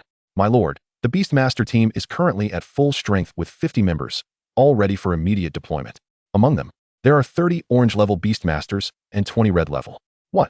Leah clutched the wound on her arm, suddenly raising her head, a gasp escaping her lips. 50 elite Beastmasters. And all above orange tier? This was nearly the core fighting force of a fully organized army at the kingdom's frontier. How could an obscure rural baron, whose castle was still under construction, possibly afford to maintain such a terrifying force? Evelyn's azure eyes widened in disbelief, instinctively covering her mouth. After the initial shock, a profound sense of security surged within her. She finally understood the source of Rosen's calm demeanor and unshakable confidence. Ella paid little heed to their reactions, continuing her report. Each word that followed struck like a heavy hammer, shattering decades of understanding that Evelyn and Leah had about phantom beasts. The main force of phantom beasts comprised 50 mine monkeys equipped with the mutated skill, AK-47. Among them, 4 were gold tier, and over half were gold tier individuals, capable of sustaining continuous fire suppression. 4 mutated cheating Maru, armed with the skill RPG, were designated for long-range assaults. 10 boar pigs, capable of blade transformation, were to be deployed for close combat charges. 10 grass fatty, whose affinity met the criteria, could activate the Mad Panda artillery as mobile turrets. The newly formed aerial unit consisted of 10 purple-winged hawks and 20 bomb birds. Additionally, 10 spore-sprouting mushrooms, along with 20 gold-tier striped chickens and rock-breaking rhinoceros dragons, served as supplementary forces. The command chain was led by a leadership charisma, endowed crazy tiller cat, providing boosts to the entire team. A series of unfamiliar terms flowed from Ella's lips with alarming clarity. AK? RPG? Artillery? What were these? Evelyn and Leah understood none of it, yet phrases like fire suppression, long-range assault, and mobile turrets conjured a terrifying vision of devastation in their minds. Evelyn's gaze locked onto Rosen's serene profile. How? How was he able to accomplish this? Rosen raised his hand, gently tapping the military map, drawing everyone's attention back. The numbers are sufficient. His voice interrupted Evelyn's thoughts. But Philip holds a trump card, the Peck Blue Dragon. The moment that name fell, Leah's complexion turned ashen, paler than when she had been injured. Serial number 045, the fabled dragon-type phantom beast. Her voice trembled. It was said that its dragon breath could melt city gates, and Dragon's wave could shatter everything within 100 meters. Such a beast could not be compensated for by mere numbers. Ella's expression grew grave as she added. Conventional tactics would only exhaust its stamina at the cost of countless phantom beast lives. The losses incurred in a beast-tied tactic would be catastrophic and highly inefficient. A stifling atmosphere once again enveloped the study, as if the shadow of the colossal dragon had penetrated the walls, gripping everyone's throats. No, Rosen's voice, though soft, was resolute. He dismissed Ella's suggestion with a unique cadence. War is an art, not a mere mathematical equation. We do not engage in futile attrition. He turned, approaching a blackboard against the wall, seizing a piece of chalk. With a few swift strokes, he sketched the imposing figure of the Peck Blue Dragon, subsequently marking key points on several areas of the beast. Look here. His chalk tip pointed to the dragon's abdomen. Its massive size indicated a correspondingly large target, inevitably limiting its mobility. Its scales were impervious, yet the abdomen, a common weakness among dragon-type phantom beasts, was relatively vulnerable. Next, he drew a crystalline symbol, heavily imprinting it beside the sketch. Most importantly, all records clearly state that the energy structure of dragon-type phantom beasts is inherently restrained by high-purity ice energy. He paused, directing the chalk tip along the path of the dragon's breath. Against its draconic physique, ice-based skill damage is its greatest nemesis. Rosen's clear analysis and confident tone left Evelyn and Leah spellbound. This knowledge may have been documented in books, but never had anyone linked it to weaknesses with such clarity as Rosen did. To him, that terrifying behemoth seemed merely a specimen awaiting dissection. Rosen's gaze swept across the map, a bold plan rapidly congealing in his mind. Ella, here, I need you to organize an airstrike. The purple-winged hawks will take to the skies, utilizing their altitude advantage for reconnaissance and suppressing the defenders on the castle walls. The bomb birds will follow closely, delivering surgical strikes on their crossbows, catapults, and other defensive structures to clear obstacles for the ground troops. His finger traced an arc through the air, pressing firmly on the map at the location of the Zhaojing Castle's gate. Once we gain air superiority, the ground forces will launch a full-scale assault. The AK mine monkeys will cover fire, while RPG-cheating Maru and grass-fatty artillery will concentrate bombardment on the gate. Once breached, the Boar Pig squad will execute a decapitation strike, heading straight for Philip's stronghold. A seamless air-ground coordination tactic unfolded from his lips. Evelyn and Leah were utterly entranced, momentarily forgetting to breathe, overwhelmed by the first encounter with such meticulous and, dare they say, modern battlefield tactics. But Rosen, Evelyn finally regained her voice, her concerns surfacing. What about the Peck Blue Dragon? Our airstrike forces seemed too fragile before it. A faint smile tugged at the corners of Rosen's mouth, just as a crisp notification tone, audible only to him, chimed in his mind. Ding! Congratulations, host. The new phantom beast, Ice Princess Spirit, has successfully bred. The smile on Rosen's lips transformed into unwavering certainty. He turned to meet Evelyn's anxious gaze, his eyes radiating an absolute confidence capable of soothing all worries. Fear not. Chapter 148, The Strike. Before dawn, as morning mist enveloped the land, Rosen stepped out of the phantom beast cultivation chamber, suffused with a warm, consistent glow. His demeanor was calm, yet assured. In his hands, 5 crystal-clear blue baloo balls spun gently. Within these spheres, delicate and elegant silhouettes were faintly discernible. This was his ultimate trump card for the Peck Blue Dragon, the ice-type phantom beast with a staggering serial number of 032, the Ice Princess Spirit. Possessing formidable ice domain skills, as long as she was present, all phantom beast skill damage could be imbued with ice-type damage through her domain. Rosen mused. This time he would surely shatter the Peck Blue Dragon's bald head. Meanwhile, 10 newly bred spore-sprouting mushrooms were delicately transported by logistics personnel, their caps displaying a rare and elegant pure white hue. In the courtyard, Ella, now clad in practical riding gear, awaited alongside Evelyn, who bore an unmistakable hint of anxiety. Yet, upon meeting Rosen's tranquil gaze, her tumultuous emotions inexplicably settled. Rosen spoke little, merely nodding slightly to Ella. Ella, let our eyes take flight first. Ella immediately brought a specially crafted bone whistle to her lips and blew it with force. The sharp whistle sliced through the morning mist with remarkable clarity. In the next moment, dozens of shadowy figures shot skyward from the massive perches behind the manor. It was the purple-winged hawks. They unfurled their immense wings, stirring up gusts of wind, and swiftly formed an orderly reconnaissance formation in the sky, without a hint of chaos, heading straight towards the direction of the Bougainvillea territory. Evelyn and Leah gazed up at this magnificent scene, rendered speechless by the spectacle. A fully organized aerial battalion? Such a notion would be deemed an unimaginable extravagance in the minds of any noble lord. The first rays of dawn pierced through the clouds, illuminating the central square of the Kuro territory. Here, there were no whinnies of warhorses, nor the clamor of soldiers, only a chilling sense of order and impending slaughter. The logistics corps was pushing standardized carts, precisely distributing crates of standardized ammunition, rations, and healing potions to various units. Evelyn's gaze fell upon the so-called ammunition, which consisted of rows of conical projectiles gleaming with a cold metallic luster in the morning light. Leah, covering her mouth, gasped in a hushed tone, "Goodness! They are managing warfare as if it were a meticulous craft." In the center of the square, an AK unit composed of 50 landmine monkeys skillfully inserted a curved magazine filled with black flame metal rounds into their assault rifles. Click! They pulled the vine-woven bolts, producing a crisp, synchronized sound. Their movements were cold, professional, devoid of any extraneous emotion. This was Rosen's latest enhancement, utilizing metal projectiles forged from the black flames of the fire fawn. Although slightly less potent than pure magical rounds, it significantly reduced the magical energy consumption of the landmine monkeys. Their endurance had doubled. Not far away was the heavy artillery unit. For RPG vine monkeys, assisted by their beastmasters, were loading half-man-high rockets with penguin wings into shoulder-mounted launchers. Further afield, the beastmasters of the grass panda artillery unit were meticulously measuring angles for the final calibration of their firing parameters. On the flanks, 10 boar knights sat astride their mounts, one hand gripping the reins while the other gently caressed the hilt of a 1.5-meter-long katana, transformed from the boars themselves. Their eyes were filled with a fervent thirst for bloodshed. Evelyn was utterly transfixed. The iron-willed morale of this army deeply shook her core. Her gaze involuntarily drifted towards the figure atop the platform, overlooking it all. The morning light cast a golden outline around Rosen, who stood calmly yet exuded an aura that instilled profound reassurance. Evelyn's heart began to race uncontrollably. This man was truly captivating.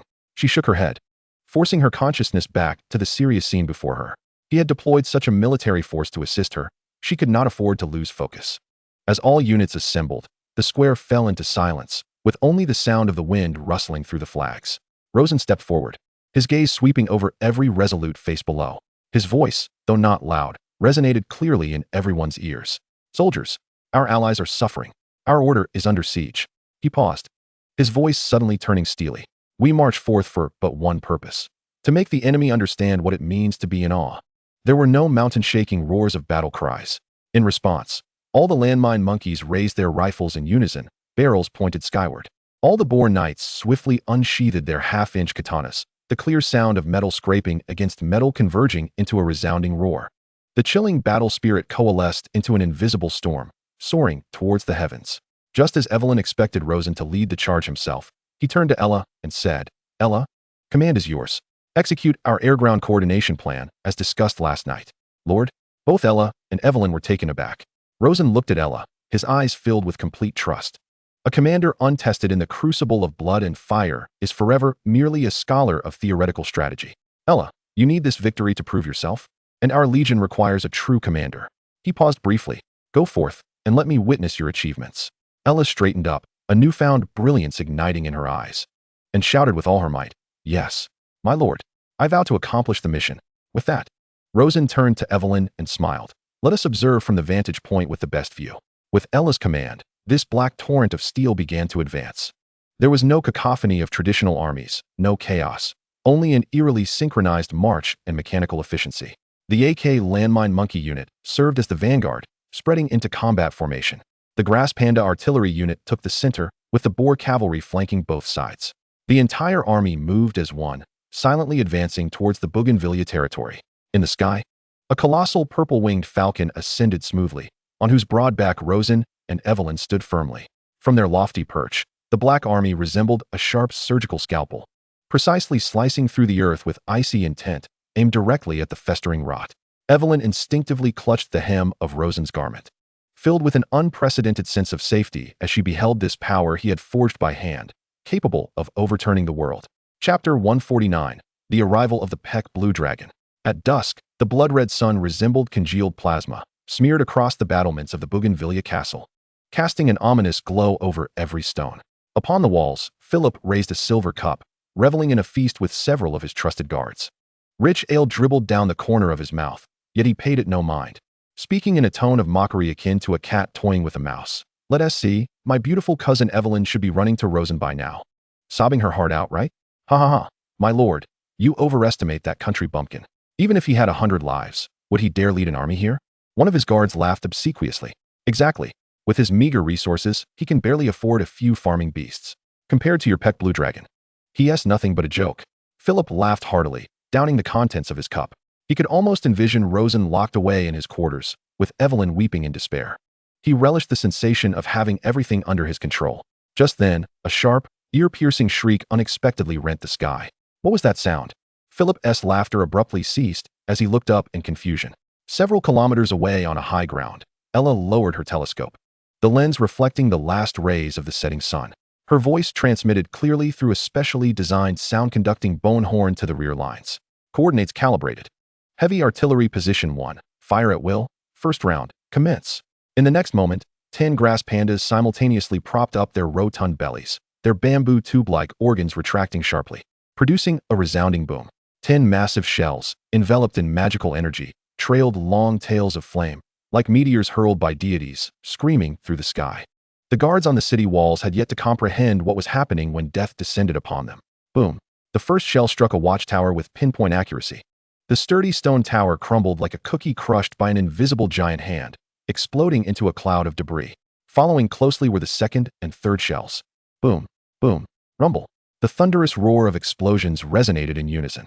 The meticulously arranged crossbows atop the city walls were reduced to a chaotic heap of twisted wood, while the trebuchet that had just been wheeled up failed to launch even a single stone, disintegrating into ashes amid the flames of its own demise.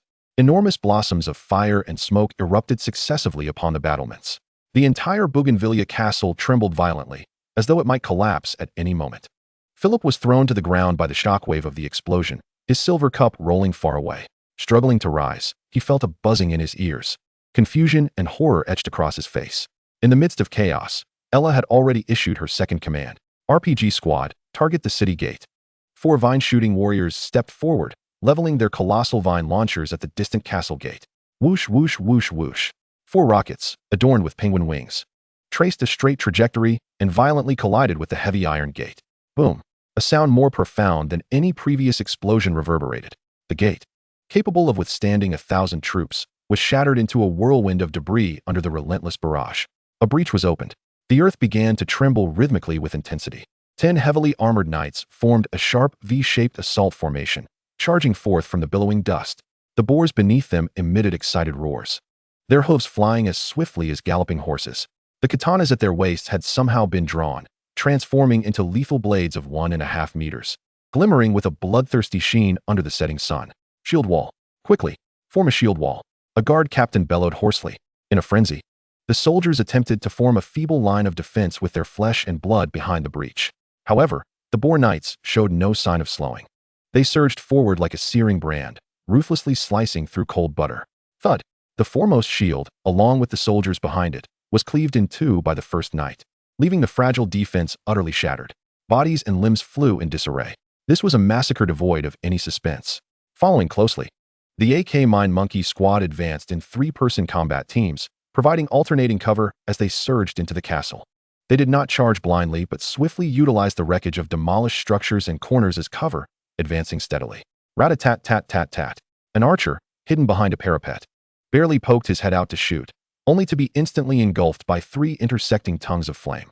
His body was reduced to a sieve, sliding helplessly to the ground. The crisp and rhythmic sound of gunfire became the sole melody on the battlefield, utterly overshadowing the futile arrows and swords of the defenders. Despair spread like wildfire. These soldiers were horrified to realize that they could not even discern the visage of their enemies. Merely exposing themselves meant certain death.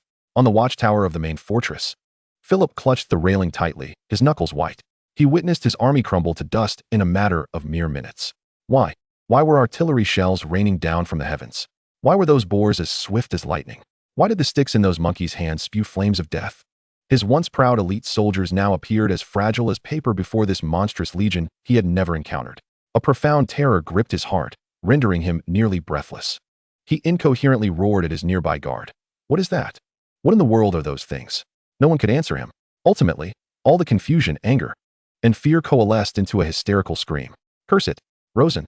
Below, Ella calmly surveyed the battlefield, preparing to order a full-scale assault on the stubbornly resisting main fortress. Just at that moment, a deafening roar suddenly erupted from behind the castle. Roar! The force of the sound wave was so powerful that it created visible ripples in the air. Behind the main fortress, the enormous beast pen was violently breached from within by an overwhelming force. 3 peck blue dragons, each far larger than ordinary magical beasts, lumbered forth. Their eyes glinted with ominous crimson light, and an ethereal black mist coiled around them, exuding a dragon's might that was several times more ferocious and terrifying than recorded in any bestiary. The 3 colossal beasts lined up, their massive forms completely blocking the path to the main fortress, their cold dragon eyes fixated on all the advancing troops below. Chapter 150, the grand finale. Roar. 3 roars converged into a tangible sound wave, sweeping across the battlefield. The air was torn apart, creating visible ripples as the ground in front of the main fortress cracked inch by inch. The 3 peck blue dragons, tainted by darkness, completely sealed off the route to the fortress with their mountainous bodies. The ominous black mist swirling around them and the pure brutality burning in their crimson eyes rendered them far more terrifying than any depiction. The offensive came to an abrupt halt. Fire! Free fire! Suppress them! A team leader shouted hoarsely, attempting to stabilize the formation. Rat-a-tat-tat-tat-tat. The mine monkeys reacted instantly, unleashing a barrage of interwoven fire upon the chest of the foremost dragon. However, the anticipated carnage did not materialize. Ding! Ding! Clang! The black flame metal projectiles struck the dark dragon scales, bursting forth insignificant sparks that were quickly deflected, leaving not even a mark. It felt akin to throwing pebbles at an iron fortress. The dragon paid no heed to this scratch-like assault. It lowered its head, its cold vertical pupils locking onto the boar knights attempting to flank from the side. Charge! Slash at its belly. The knight captain roared, issuing commands as 10 katanas gleamed with lethal light. Yet their pride and speed became a mere jest in the face of absolute power. The dragon casually flicked its tail. The massive tail, covered in heavy scales, whistled through the air like a siege hammer, crashing into the charging formation with devastating force. Bang! The sound of shattering bones intertwined with the anguished cries of the magical beasts. 3 boar knights, along with their mounts, were flung away by this incomprehensible might, bursting into a cloud of blood in midair. The remaining knights were also toppled by the immense shockwave, the formation collapsing in an instant. This marked the first instance of such grievous casualties since the onset of battle. Cover! Find shelter! Ella's voice rang through the bone-conducting communicator, laced with urgency. The soldiers swiftly utilized the rubble for cover, attempting to regroup. Yet the peck blue dragons granted them no respite. One of the dragons inhaled sharply, its chest swelling, and a destructive light ignited within its throat. Scatter! Ella's warning barely escaped her lips. Buzz! An invisible wave of energy erupted from the dragon's center. Dragon's wave. The shelters upon which the soldiers relied for survival, those crumbling walls and destroyed arrow towers, crumbled to dust before this overwhelming force, as if they were mere sandcastles. The entire tactical position was utterly dismantled by the purest form of violence. In the high altitudes, Evelyn's heart was gripped by an invisible hand, and instinctively, she clutched the hem of Rosen's garment, her knuckles turning pale. Rosen. Her voice trembled with an uncontrollable quiver. Yet Rosen remained composed, gazing down upon the stasis of the battlefield, as if everything lay within his grasp. He lifted the sound-conducting bone shell, his voice devoid of any tremor. Ella. Execute Plan B. There was a brief pause from Ella on the other end, followed by a clear and resolute response. Yes, my lord. Ella's gaze sharpened instantly, her eyes slicing through the sky like a blade. Air Force.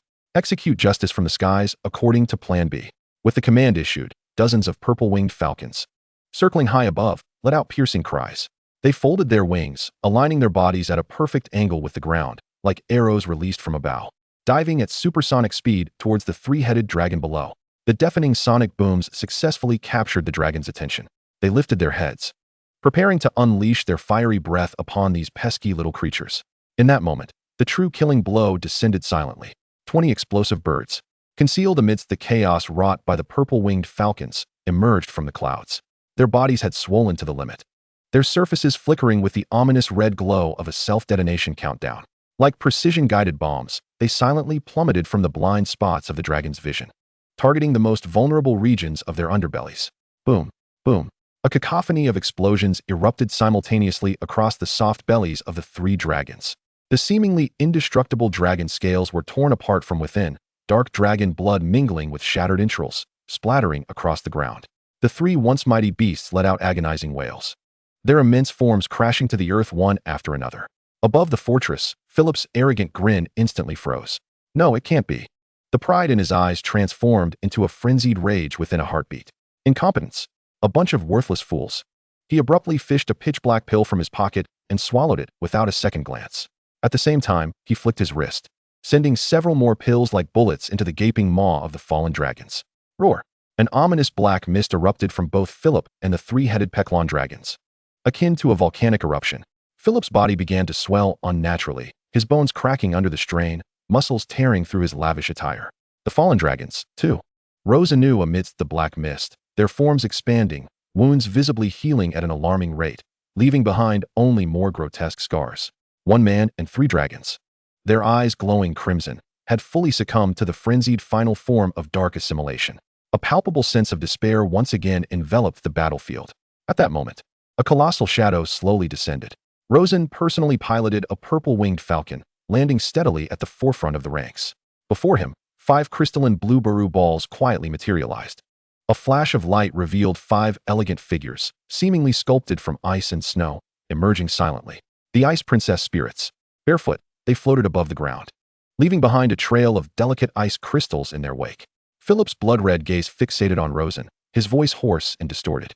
Rosen, do you really think you can defeat me with these pretty dolls? Rosen offered no reply. The 5 Ice Princess spirits clasped hands, forming a circle, as an ancient and ethereal melody flowed from their lips.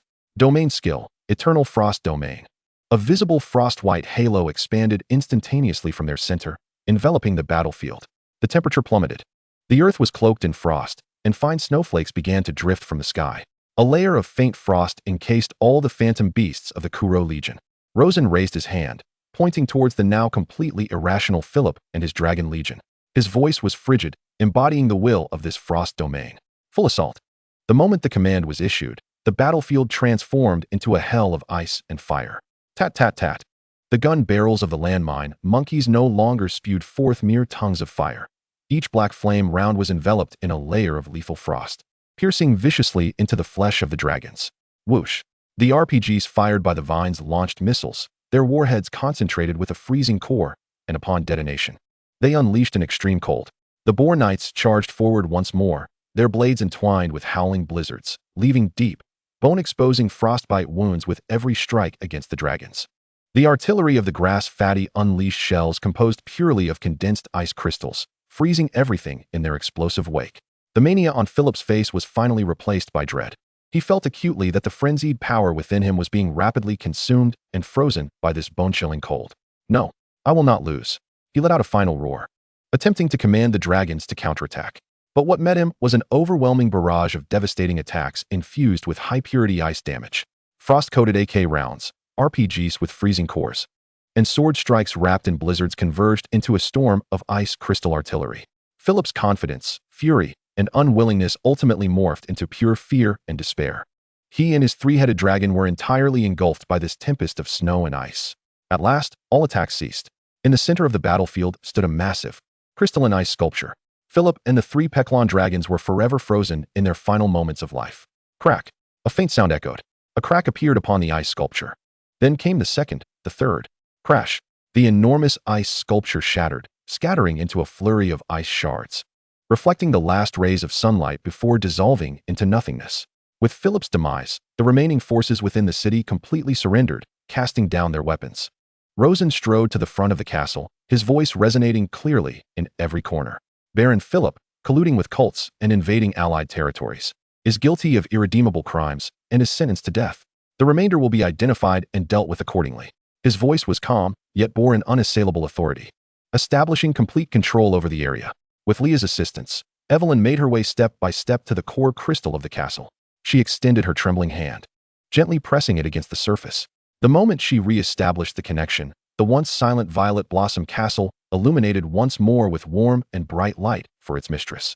Evelyn gazed upon her reclaimed homeland, unable to contain her emotions any longer.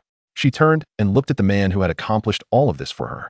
In full view of everyone, she lifted her gown and rushed forward, embracing Rosen tightly, fervently. The news of this battle swept across the northern territories like a tempest. The name Rosen Kuro became synonymous with reverence and fear overnight. Days later, Evelyn officially announced the permanent alliance of offense and defense between the Violet Blossom territory and the Kuro family, willingly incorporating her domain into the economic and military framework led by Rosen. Simultaneously, the Viscount Bird of Hogwarts dispatched a messenger to formally invite Rosen to Hogwarts, extolling the latter's remarkable achievements. That evening, within the confines of the master bedroom of the Wisteria Castle, Evelyn donned a seductive silk nightgown, her golden locks cascading like a waterfall upon her shoulders. She held 2 glasses of red wine and approached Rosen, her cerulean eyes shimmering with a fluidity akin to water. Extending one of the glasses towards him, she whispered in a voice audible only to the two of them, "Will you stay tonight?" The following morning, the first rays of sunlight filtered through the gaps in the curtains, illuminating the room. Rosen awoke from the embrace of the sumptuous velvet bed, feeling a warm and gentle touch upon his arm. Evelyn, resembling a contented feline, lay curled in his arms, her long lashes fluttering delicately in the morning light. A striking blush adorned the sheets, vividly noticeable. Rosen tenderly caressed her silky golden hair, gazing out at the rising sun, his eyes reflecting an infinite horizon of possibilities. The end of the narrative. If you enjoyed this tale, please consider liking, commenting, and subscribing. Thank you for your support.